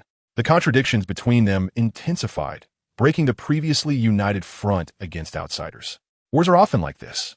While attacking is relatively easier, maintaining the gains is extremely difficult. Just like archery, a direct attack is easy to dodge, but a hidden arrow is hard to defend against, as enemies may strike from unexpected angles. Now, the Tsutsuki clan faced threats from within, plunging them into an unprecedented predicament. In this situation of internal and external troubles, the Tsutsuki clan further lost power, suffering heavy casualties. However, the key to the final outcome of this battle still lay in the confrontation between the top-tier powerhouses. Chapter 217, The Final Battle, 5. Seeing the severe losses of the Otsutsuki clan, Otsutsuki Ryashiki and Otsutsuki Yunsuki could no longer maintain their composure. Otsutsuki Ryashiki watched as the surrounding Otsutsuki struggled to break through the shadow clones of Naruto, Sasuke, Hashirama, and Madara. He angrily shouted, "A bunch of useless trash." He decided to stop waiting and directly unleash a powerful technique.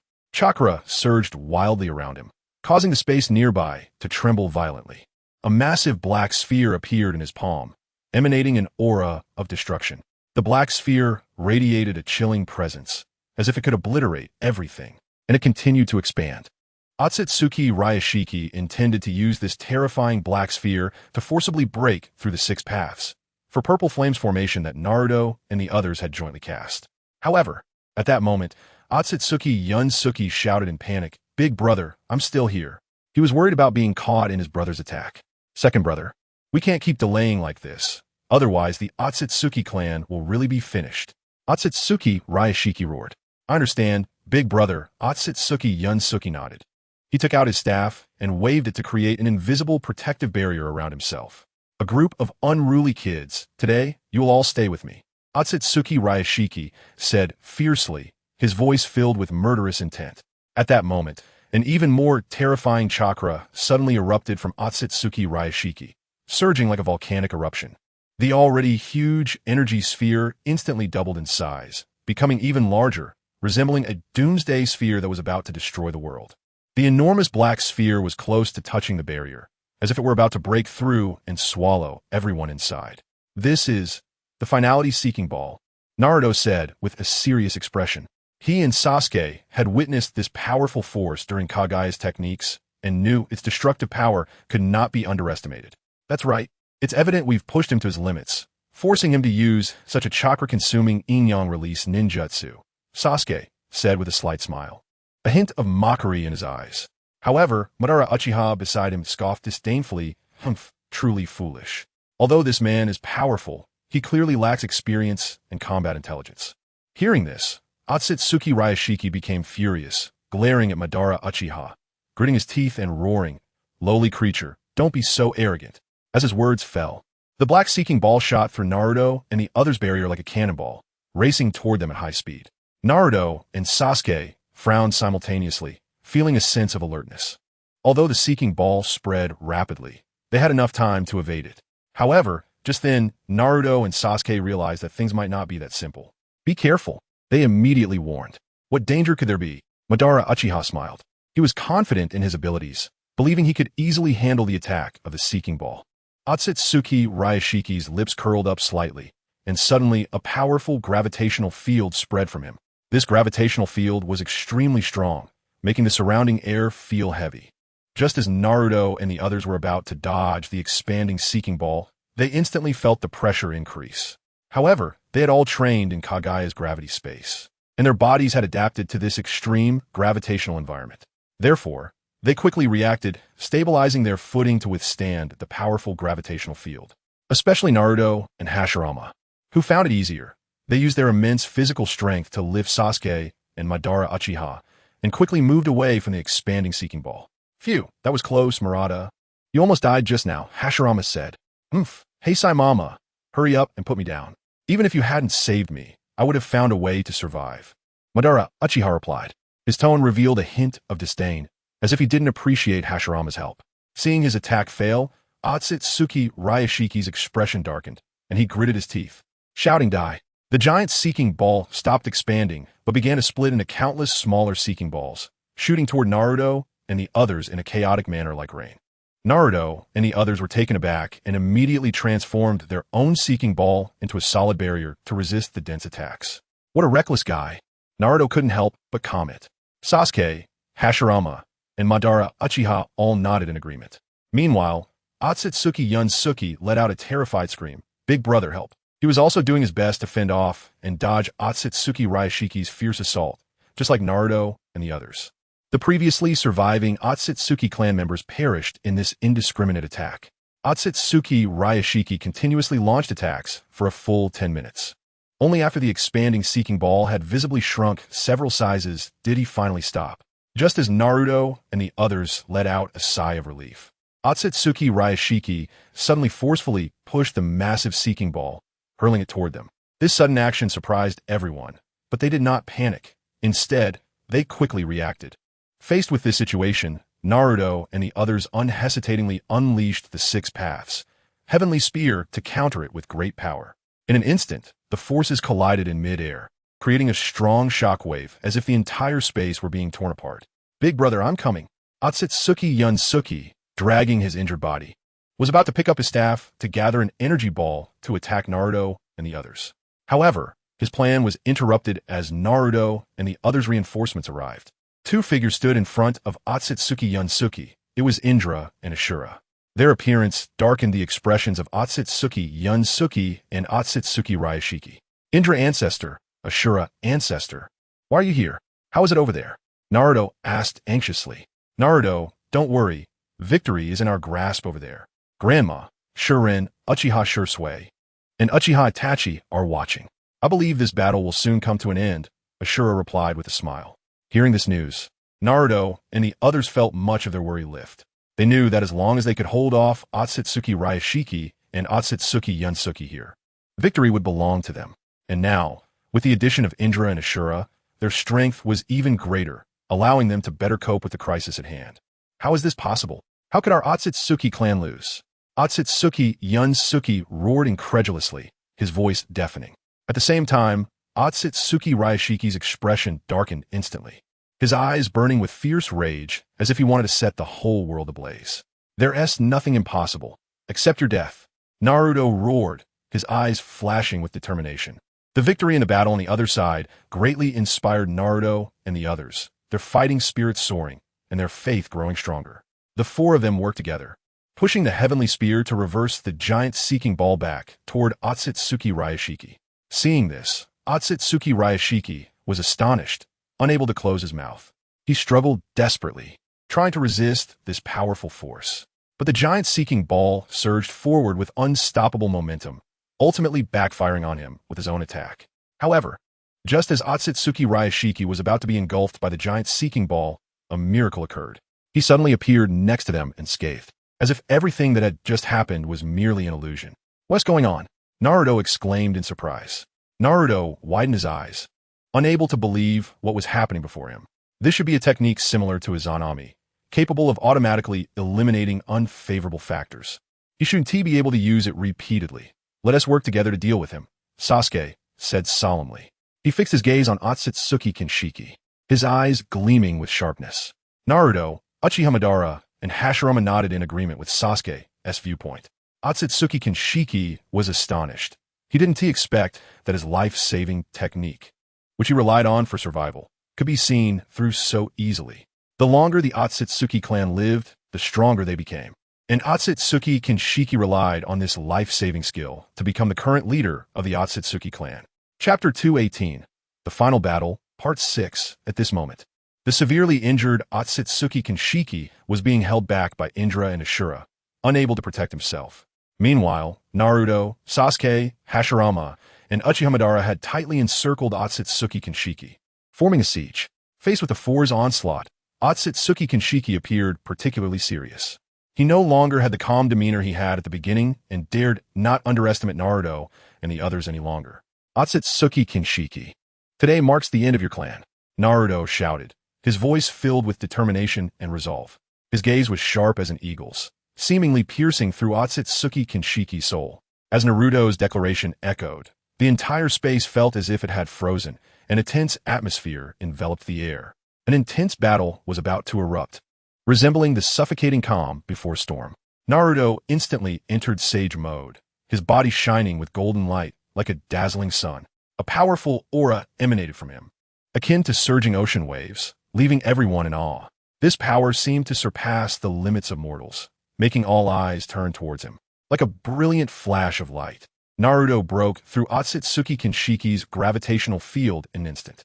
His speed was as quick as lightning streaking across the sky. His fist, carrying boundless strength, struck fiercely towards Otsutsuki Kinshiki. Each punch contained the power to annihilate everything, as if it could tear through the void. The winds from his punches howled, stirring up a storm, distorting the surrounding air. "Humph, do you really think you could defeat me with just that?" Otsutsuki Kinshiki bellowed, and a powerful energy shield suddenly appeared in front of him, blocking Naruto's fist. At the same time, Sasuke, Hashirama, and Uchiha Madara also began their assault alongside Naruto, attacking Otsutsuki Kinshiki. Sasuke flickered, appearing like a ghost on the other side of Otsutsuki Kinshiki.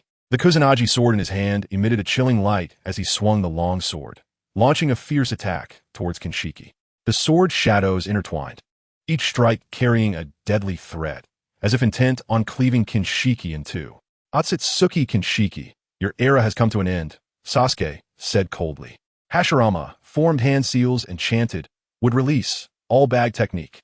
Instantly, countless massive trees erupted from the ground, coiling towards Otsutsuki Kinshiki like giant pythons. The trees were thick and resilient, akin to walls of iron and bronze, attempting to trap Kinshiki securely.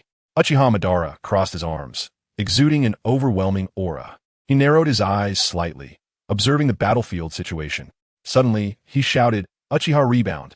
A powerful repulsive force erupted from him, bouncing back the attacks launched by Otsutsuki Kinshiki. Faced with the forced siege, Otsutsuki Kinshiki's expression grew increasingly grim. Soon, he was unable to evade and was struck by Sasuke's Kusanagi sword. Activating a technique similar to Izanami to reappear in a safe position. Kinshiki, today is your day of death, Madara said coldly. You think you can defeat me with this? Too naive. Otsutsuki Kinshiki roared. He took a deep breath, gathering all his strength into his hands, beginning to condense an incredibly powerful dark red energy sphere. As time passed, this energy sphere gradually grew larger, emitting a terrifying aura that made one's heart race. Let's unleash our ultimate techniques, Naruto said. Sasuke calmly responded, all right.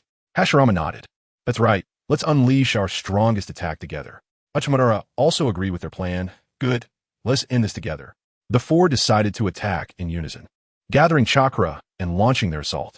Naruto unleashed the Sage Art, Super Large Rasen Shuriken. Sasuke shot a massive black Chidori. Hashirama's true thousand hands struck with gigantic fists. And Uchiha Madara's Susanoo slashed out a massive sword energy.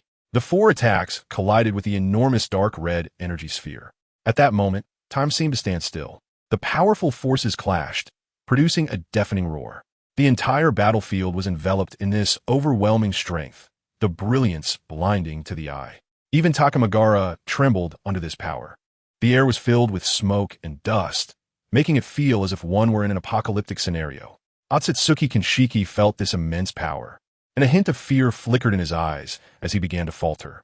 No, this is impossible, Otsutsuki Kinshiki shouted, but it was too late to dodge. There's nothing impossible, Otsutsuki Kinshiki. Prepare to die, Naruto declared. Once again, Naruto and the others exerted their strength, shattering Otsutsuki Kinshiki's dark red energy sphere. The four attacks struck Kinshiki, resulting in a massive explosion. Smoke billowed, shaking the entire battlefield. When the smoke cleared, Otsutsuki Kinshiki was severely injured, kneeling on one knee with blood trickling from the corner of his mouth. Clearly, his life-saving skill could not be used again in such a short time. You actually, Otsutsuki Kinshiki struggled to say.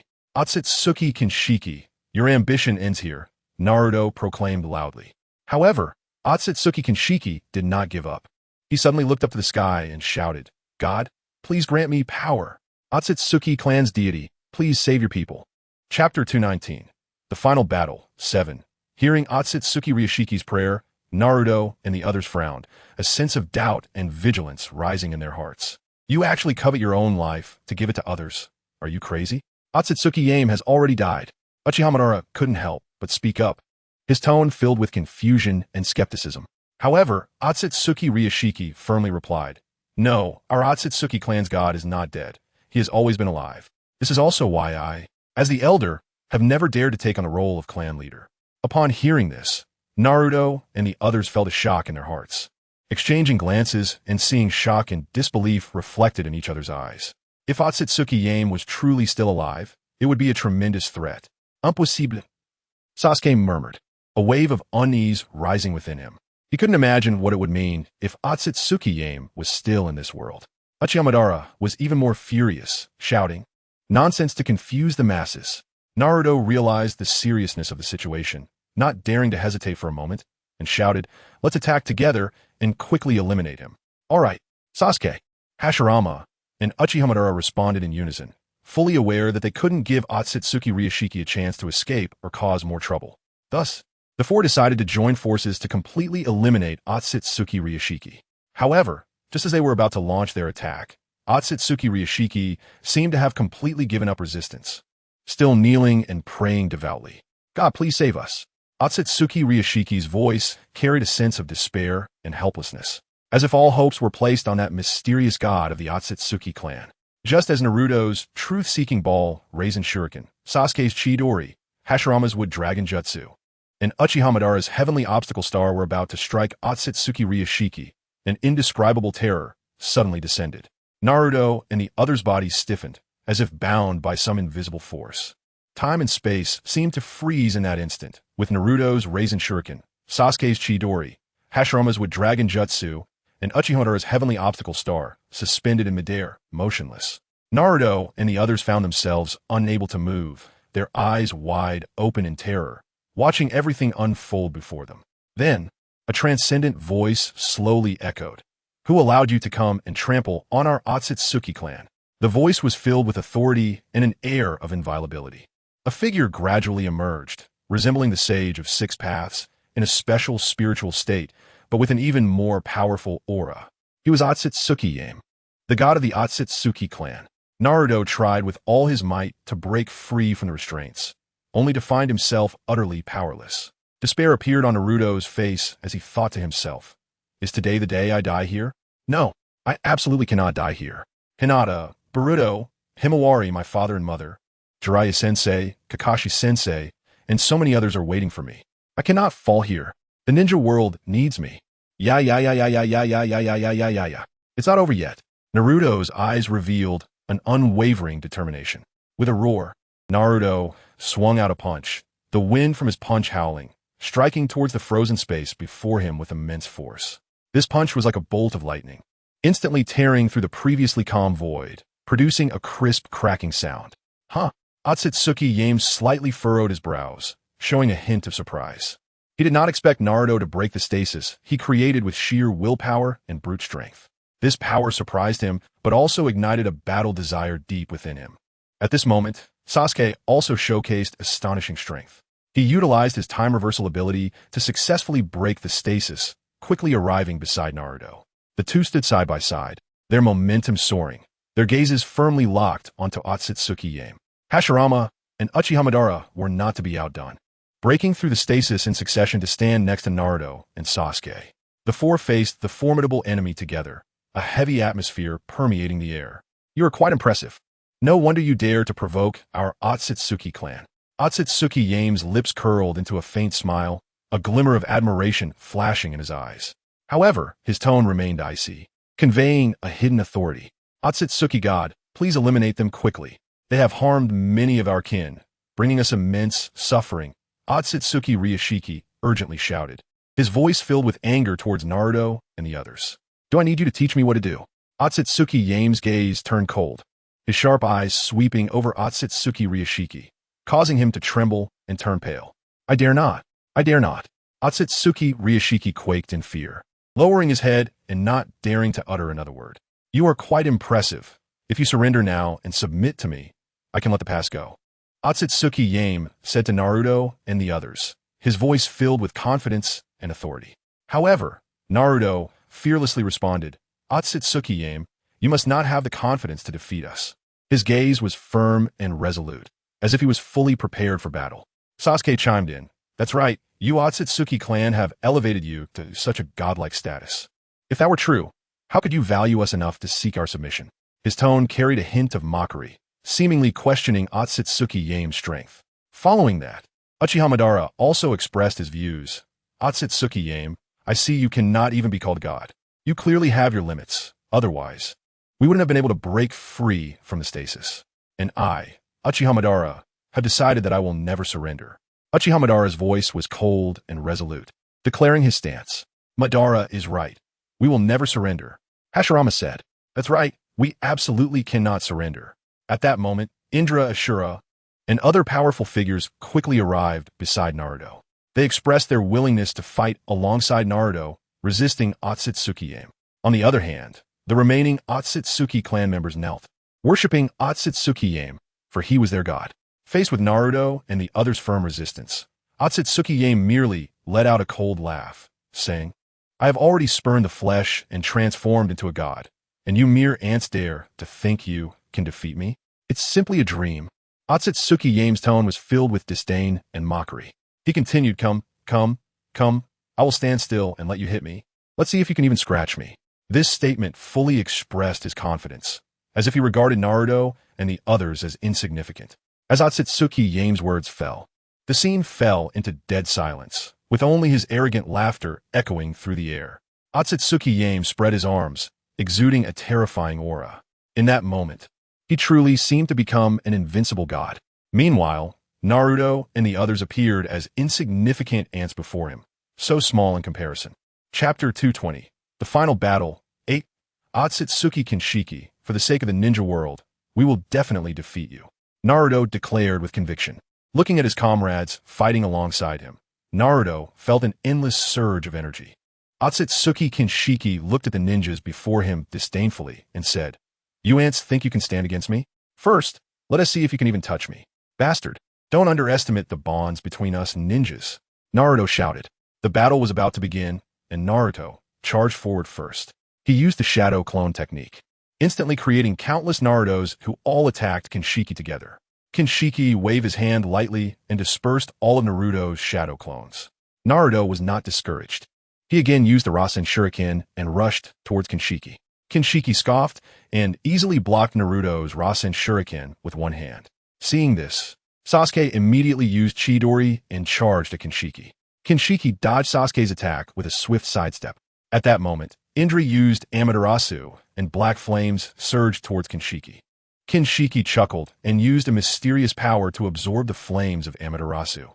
Hashirama and Madara also joined the battle. Hashirama used Wood Release, True Thousand's Hands, summoning a massive Buddha statue to attack Kinshiki. Madara activated Susanoo, a giant armored figure swinging a longsword towards Kinshiki. Feeling the immense power from both, Kinshiki used a powerful defensive technique to block their attacks. Ashura, not to be outdone, unleashed powerful Wind Release and Ashura's orb to attack Kinshiki. However, Otsutsuki Kinshiki remained stationary, effortlessly fending off the attacks. Minato utilized his speed advantage, darting around the battlefield and continuously striking at Kinshiki. He used Flying Thunder God technique to appear instantly behind Kinshiki and attempted to seal him. Otsutsuki Kinshiki frowned slightly and repelled Minato's attack. Minato analyzed. His current state resembles the spirit form of the Sage of Six Paths.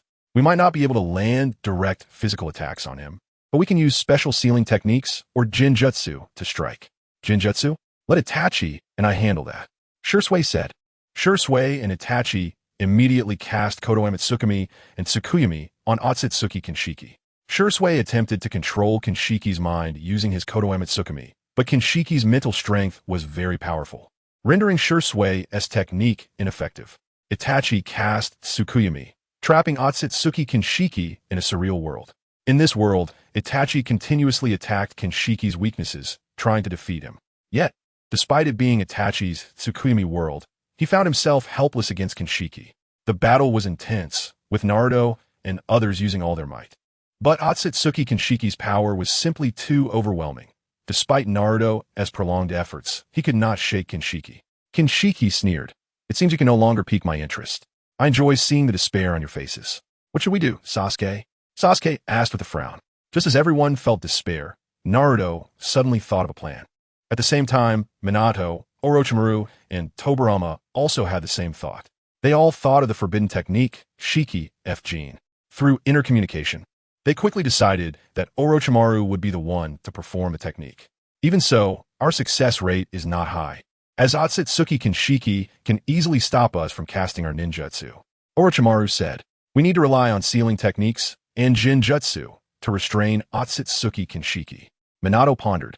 Even my Kodoeme Tsukumi was ineffective. Jinjutsu is unlikely to work unless he is mentally disturbed. Shursui said, it seems the only option now is sealing techniques. Minato said, and Kushina nodded in agreement. Actually, I have a ninjutsu that should work. Naruto suddenly spoke up and revealed his plan. Everyone looked at Naruto with strange expressions. Are you serious? Sasuke asked in confusion. How will we know if we don't give it a try? Naruto said earnestly. If it can indeed expose a flaw, then it's worth a shot. Sasuke thought for a moment and replied. Have you finished discussing? I'm losing patience with your little game. If there are no other tricks, let me send you off. Otsutsuki Kinshiki jeered. Otsutsuki Kinshiki, let me unleash my final move to defeat you. Naruto's eyes were filled with determination and resolve. Oh, what other move do you have? Go ahead and show me. Otsutsuki Kinshiki looked at Naruto, a slight smirk on his lips, his eyes glinting with curiosity. Kinshiki was eager to see what other means Naruto and the others had to confront him. In fact, if Kinshiki used his clairvoyant ability, he could easily know everything, but knowing everything would take away much of the enjoyment. Especially since he had abandoned his physical body and become the god he envisioned, there were very few things that could still pique his interest. Multiple shadow clone technique. Naruto formed hand seals and instantly created thousands of shadow clones. These clones surged towards Otsutsuki Kinshiki like a tide, imposing and powerful. However, at that moment, Naruto did not directly attack. Under Kinshiki's expectant gaze, Naruto used the transformation technique again. Instantly, thousands of shadow clones underwent a shocking transformation. They morphed into all sorts of bizarre forms. Some were beautiful women, some were handsome men, even including beauties and handsome men from the Otsutsuki clan. There were also some laughable forms, such as a naked Otsutsuki Kinshiki, a dog-headed Otsutsuki Kinshiki, an Otsutsuki Kinshiki who was short, fat, and ugly, an Otsutsuki Kinshiki in a bikini, and an Otsutsuki Kinshiki wearing a diaper and drinking from a baby bottle. There were even more outrageous transformations like an Otsutsuki Kinshiki barking like a dog and eating feces, an Otsutsuki Kinshiki playing with a toy, and an Otsutsuki Kinshiki doing a handstand and having diarrhea. For a moment, the entire space was filled with this peculiar scene. Otsutsuki Kinshiki's eyes widened in disbelief. He never imagined such a situation would occur, and a surge of anger welled up inside him. As a powerful being, Otsutsuki Kinshiki was certainly not swayed by beauty. However, when his image was so wantonly mocked and humiliated by Naruto, he felt a rush of shame, filled with boundless rage. "You bastards!" A roar erupted like thunder. Otsutsuki Kinshiki lost his rationality completely, consumed by endless fury. A great opportunity. The ninjas of the world seized this once-in-a-lifetime chance and unleashed their ultimate techniques. Sasuke used Kyuubi, distorting the space around Otsutsuki Kinshiki. Indra activated Amaterasu. Scorching black flames burning fiercely. Uchihamadara unleashed infinite Tsukuyomi, powerful Jinjutsu enveloping the surroundings. Shursui, at all costs, forcefully activated Kodoe Tsukumi again. Itachi even used his Anami. Hinata, Shino, Hanabi, Niji, and others joined forces, throwing mental spheres at Otsutsuki Kinshiki to control his will and actions. These mental spheres streaked across the sky like shooting stars, heading straight for Otsutsuki Kinshiki. Shikaku and Shikamaru simultaneously activated Shadow Possession Technique, trapping Otsutsuki Kinshiki in place. Ino and her father teamed up to use Mind Transfer Technique, attempting to control Otsutsuki Kinshiki's mind. Minato, Kushina, Hashirama, Tobirama, and other strong ninjas set up powerful sealing techniques around, preventing Otsutsuki Kinshiki from escaping. Orochimaru put on the Death God mask and cast the Corpse Demon Sealing Technique at Otsutsuki Yame. As Otsutsuki Yame lost his sanity due to anger and was briefly controlled, he regained consciousness only to find the Death God had appeared, and a sense of death enveloped him. He attempted to escape, but found himself unable to break free from the overwhelming power. "No, it's impossible. I am a god of the Otsutsuki clan. How could I lose to you ants?" Otsutsuki Yame roared. However, his voice was filled with despair and fear, for he knew that in the face of the Death God, he had no way to escape. Orochimaru smirked coldly, his eyes flashing with confidence and determination as he gazed at Otsutsuki Yame and said coldly, "Give up, Otsutsuki Yame. Today is your end." As his words fell, the atmosphere around them instantly became tense, and the air seemed to freeze. Meanwhile, the power of the Corpse Demon Sealing Technique grew stronger, and a mysterious and terrifying aura spread. The Death God reached out a long hand and pierced through Otsutsuki Yame. The power was so immense that even time and space twisted and deformed. Otsutsuki Yame felt the Death God's summons, and the irresistible force filled him with fear. He widened his eyes in terror, looking at the Death God, trying to break free from his restraints, but no matter how hard he tried, he could not escape. The Death God's gaze was cold and merciless, as if devoid of any emotional fluctuation. The Death God quietly watched Otsutsuki Yame, and the power in his hand grew even stronger.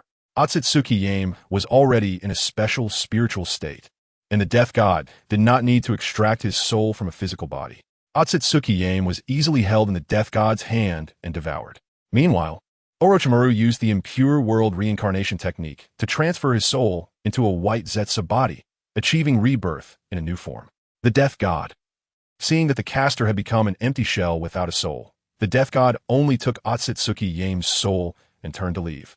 Naruto, Sasuke, and the others were moved to tears at this scene. Tears shimmered in their eyes, and their faces were filled with uncontrollable joy. They had finally defeated the almost omnipotent Otsutsuki Yame, a victory that was hard-won, filled with hardships and challenges. In that moment, they cheered, jumped, screamed, and celebrated this hard-earned victory. Every face beamed with brilliant smiles, filled with pride and satisfaction. How is this possible? How could Otsutsuki Yame lose? Otsutsuki Ryoshi and Otsutsuki Unshai exclaimed in disbelief, their eyes wide. They had always thought that the god of the Otsutsuki, Otsutsuki Yame, was invincible, but now they witnessed his defeat firsthand. Other members of the Otsutsuki clan also felt shock and despair. They had firmly believed that their god could lead them to victory. But reality had dealt them a heavy blow. The faith of the Otsutsuki clan collapsed in an instant, their faces shrouded in despair. Otsutsuki Yame's defeat meant they had lost hope, and their future turned dark. "I almost forgot about you remnants of the Otsutsuki clan," Naruto said coldly, a glimmer of cold light flashing in his eyes. "Today is the end of your Otsutsuki clan." Otsutsuki Ryoshi looked at the defeated remnants around him, filled with despair. He realized he was powerless to turn the tide. The Otsutsuki clan was destined for extinction. The fighting spirit of the Otsutsuki clan completely collapsed the moment Otsutsuki Yame was defeated, leaving them with no strength or courage to resist. Naruto and the others mercilessly launched a massacre against the Otsutsuki clan, staining Takamagara with blood. Chapter 221, The Finale in the High Heavens. Washed by the merciless baptism of war, the joy of victory shone like brilliant sunlight, illuminating every tiny corner without omission. Naruto and his friends overcame countless hardships with their unyielding will, fearless courage, and deep bonds, successfully defeating the powerful Otsutsuki Kinshiki. Naruto, Sasuke, and others also eliminated the vast majority of the Otsutsuki clan, leaving only Otsutsuki Kagaya and a few allied branches of the Otsutsuki family. At this moment, radiant smiles blossomed on Naruto and his companions' faces, reflecting a sense of relief and pride that only comes after enduring great trials. Every wrinkle, every gaze told the story of their efforts and sacrifices in this grueling battle. They gazed at the battle-scarred field, their hearts filled with emotion. Now, the dawn of victory had finally broken through the dark clouds, illuminating the entire high heavens and their desire for peace. As Naruto and Hinata returned to the ninja world with full hearts of expectation, Minato used the Flying Thunder God and space-time ninjutsu to teleport everyone back to the ninja world. The moment Boruto saw his parents, joy surged like an unstoppable flood. He hurriedly ran towards his father Naruto, his eyes shimmering with tears of excitement, containing both joy for their safe return and admiration for their brave fight. "Dad, Mom, I'm so glad you're okay." Boruto's eyes reddened, his voice trembling with deep emotion and relief. He gazed at his parents, tears glistening in his eyes, as if wanting to pour all his feelings into this moment. Himawari stood quietly by, her face radiating a bright smile, like the most exquisite flower in spring, expressing her heartfelt joy for her family's safe return. Naruto gently patted Boruto's shoulder, smiling as he said, "Boruto, don't worry, your mom and I are fine. Our family has gone through so many difficulties, but we are finally together again." Hinata also tenderly stroked Boruto's head, her eyes filled with love and comfort. She softly said, "Yes, Boruto, Himawari, our family will never be apart. The past is behind us. Now let us look forward to the future and embrace a wonderful life together." Boruto nodded vigorously, his eyes brimming with anticipation for the future. In this warm moment, the family embraced tightly, feeling each other's warmth and love. They understood that this bond was their most precious treasure and the driving force behind their progress. From this moment on, they would move forward hand in hand, creating a happy and fulfilling family together. Meanwhile, the joy of reunion unfolded among Sasuke, Sarada, Jiraiya, Tsunade, and others. Everyone gathered together, laughter and joy resonating like a beautiful melody in the air of the ninja world. They shared the happiness of victory and reminisced about the moments in battle. Those breathtaking moments, those times of life and death together, those scenes of tenacious struggle, all flashed in their minds. The fears and worries of the past had now transformed into beautiful visions for the future. They knew that this victory was hard-won, and they would use the fruits of this victory to create a better ninja world. The sky of the ninja world was exceptionally blue, like a giant sapphire, pure and bright. A gentle breeze brushed lightly against everyone's faces, as if cheering for their victory. On this land full of hope, new stories were about to unfold. Naruto and the others understood that peace needed their joint protection, and they would continue to strive forward to safeguard this hard-won peace. Time quietly passed, and a year later, the Otsutsuki clan completely exited the stage of history in the universe. The once fearsome, powerful force had now become a thing of the past, replaced by the Shinobi clan. However, as the old saying goes, the Dragon Slayer eventually becomes the dragon. The Shinobi clan continued to cultivate the God Tree's fruit, becoming slightly more humane, but as time passed, no one could guarantee that Naruto and the others' descendants wouldn't one day become the new Otsutsuki clan. However, this was not something worth pondering at the moment. After all, in this world, the law of the jungle is eternal. Only by continuously enhancing their strength could they better protect everything they cherished. Naruto and the others understood that their mission was not only to win this battle, but also to create a more stable, harmonious, and beautiful world for future generations. Synopsis: an accident causes a Naruto fan who has lived in Blue Star for over 10 years to traverse into the world of Naruto, becoming the protagonist Naruto. Thus, with foresight and a modern way of thinking, Naruto seizes every opportunity to become stronger and becomes a perfect person. Sasuke, Naruto why? No matter how hard I try, I still can't catch up to you. Third Hokage Hiruzen Sarutobi, Naruto, with you in Konoha, I can rest assured.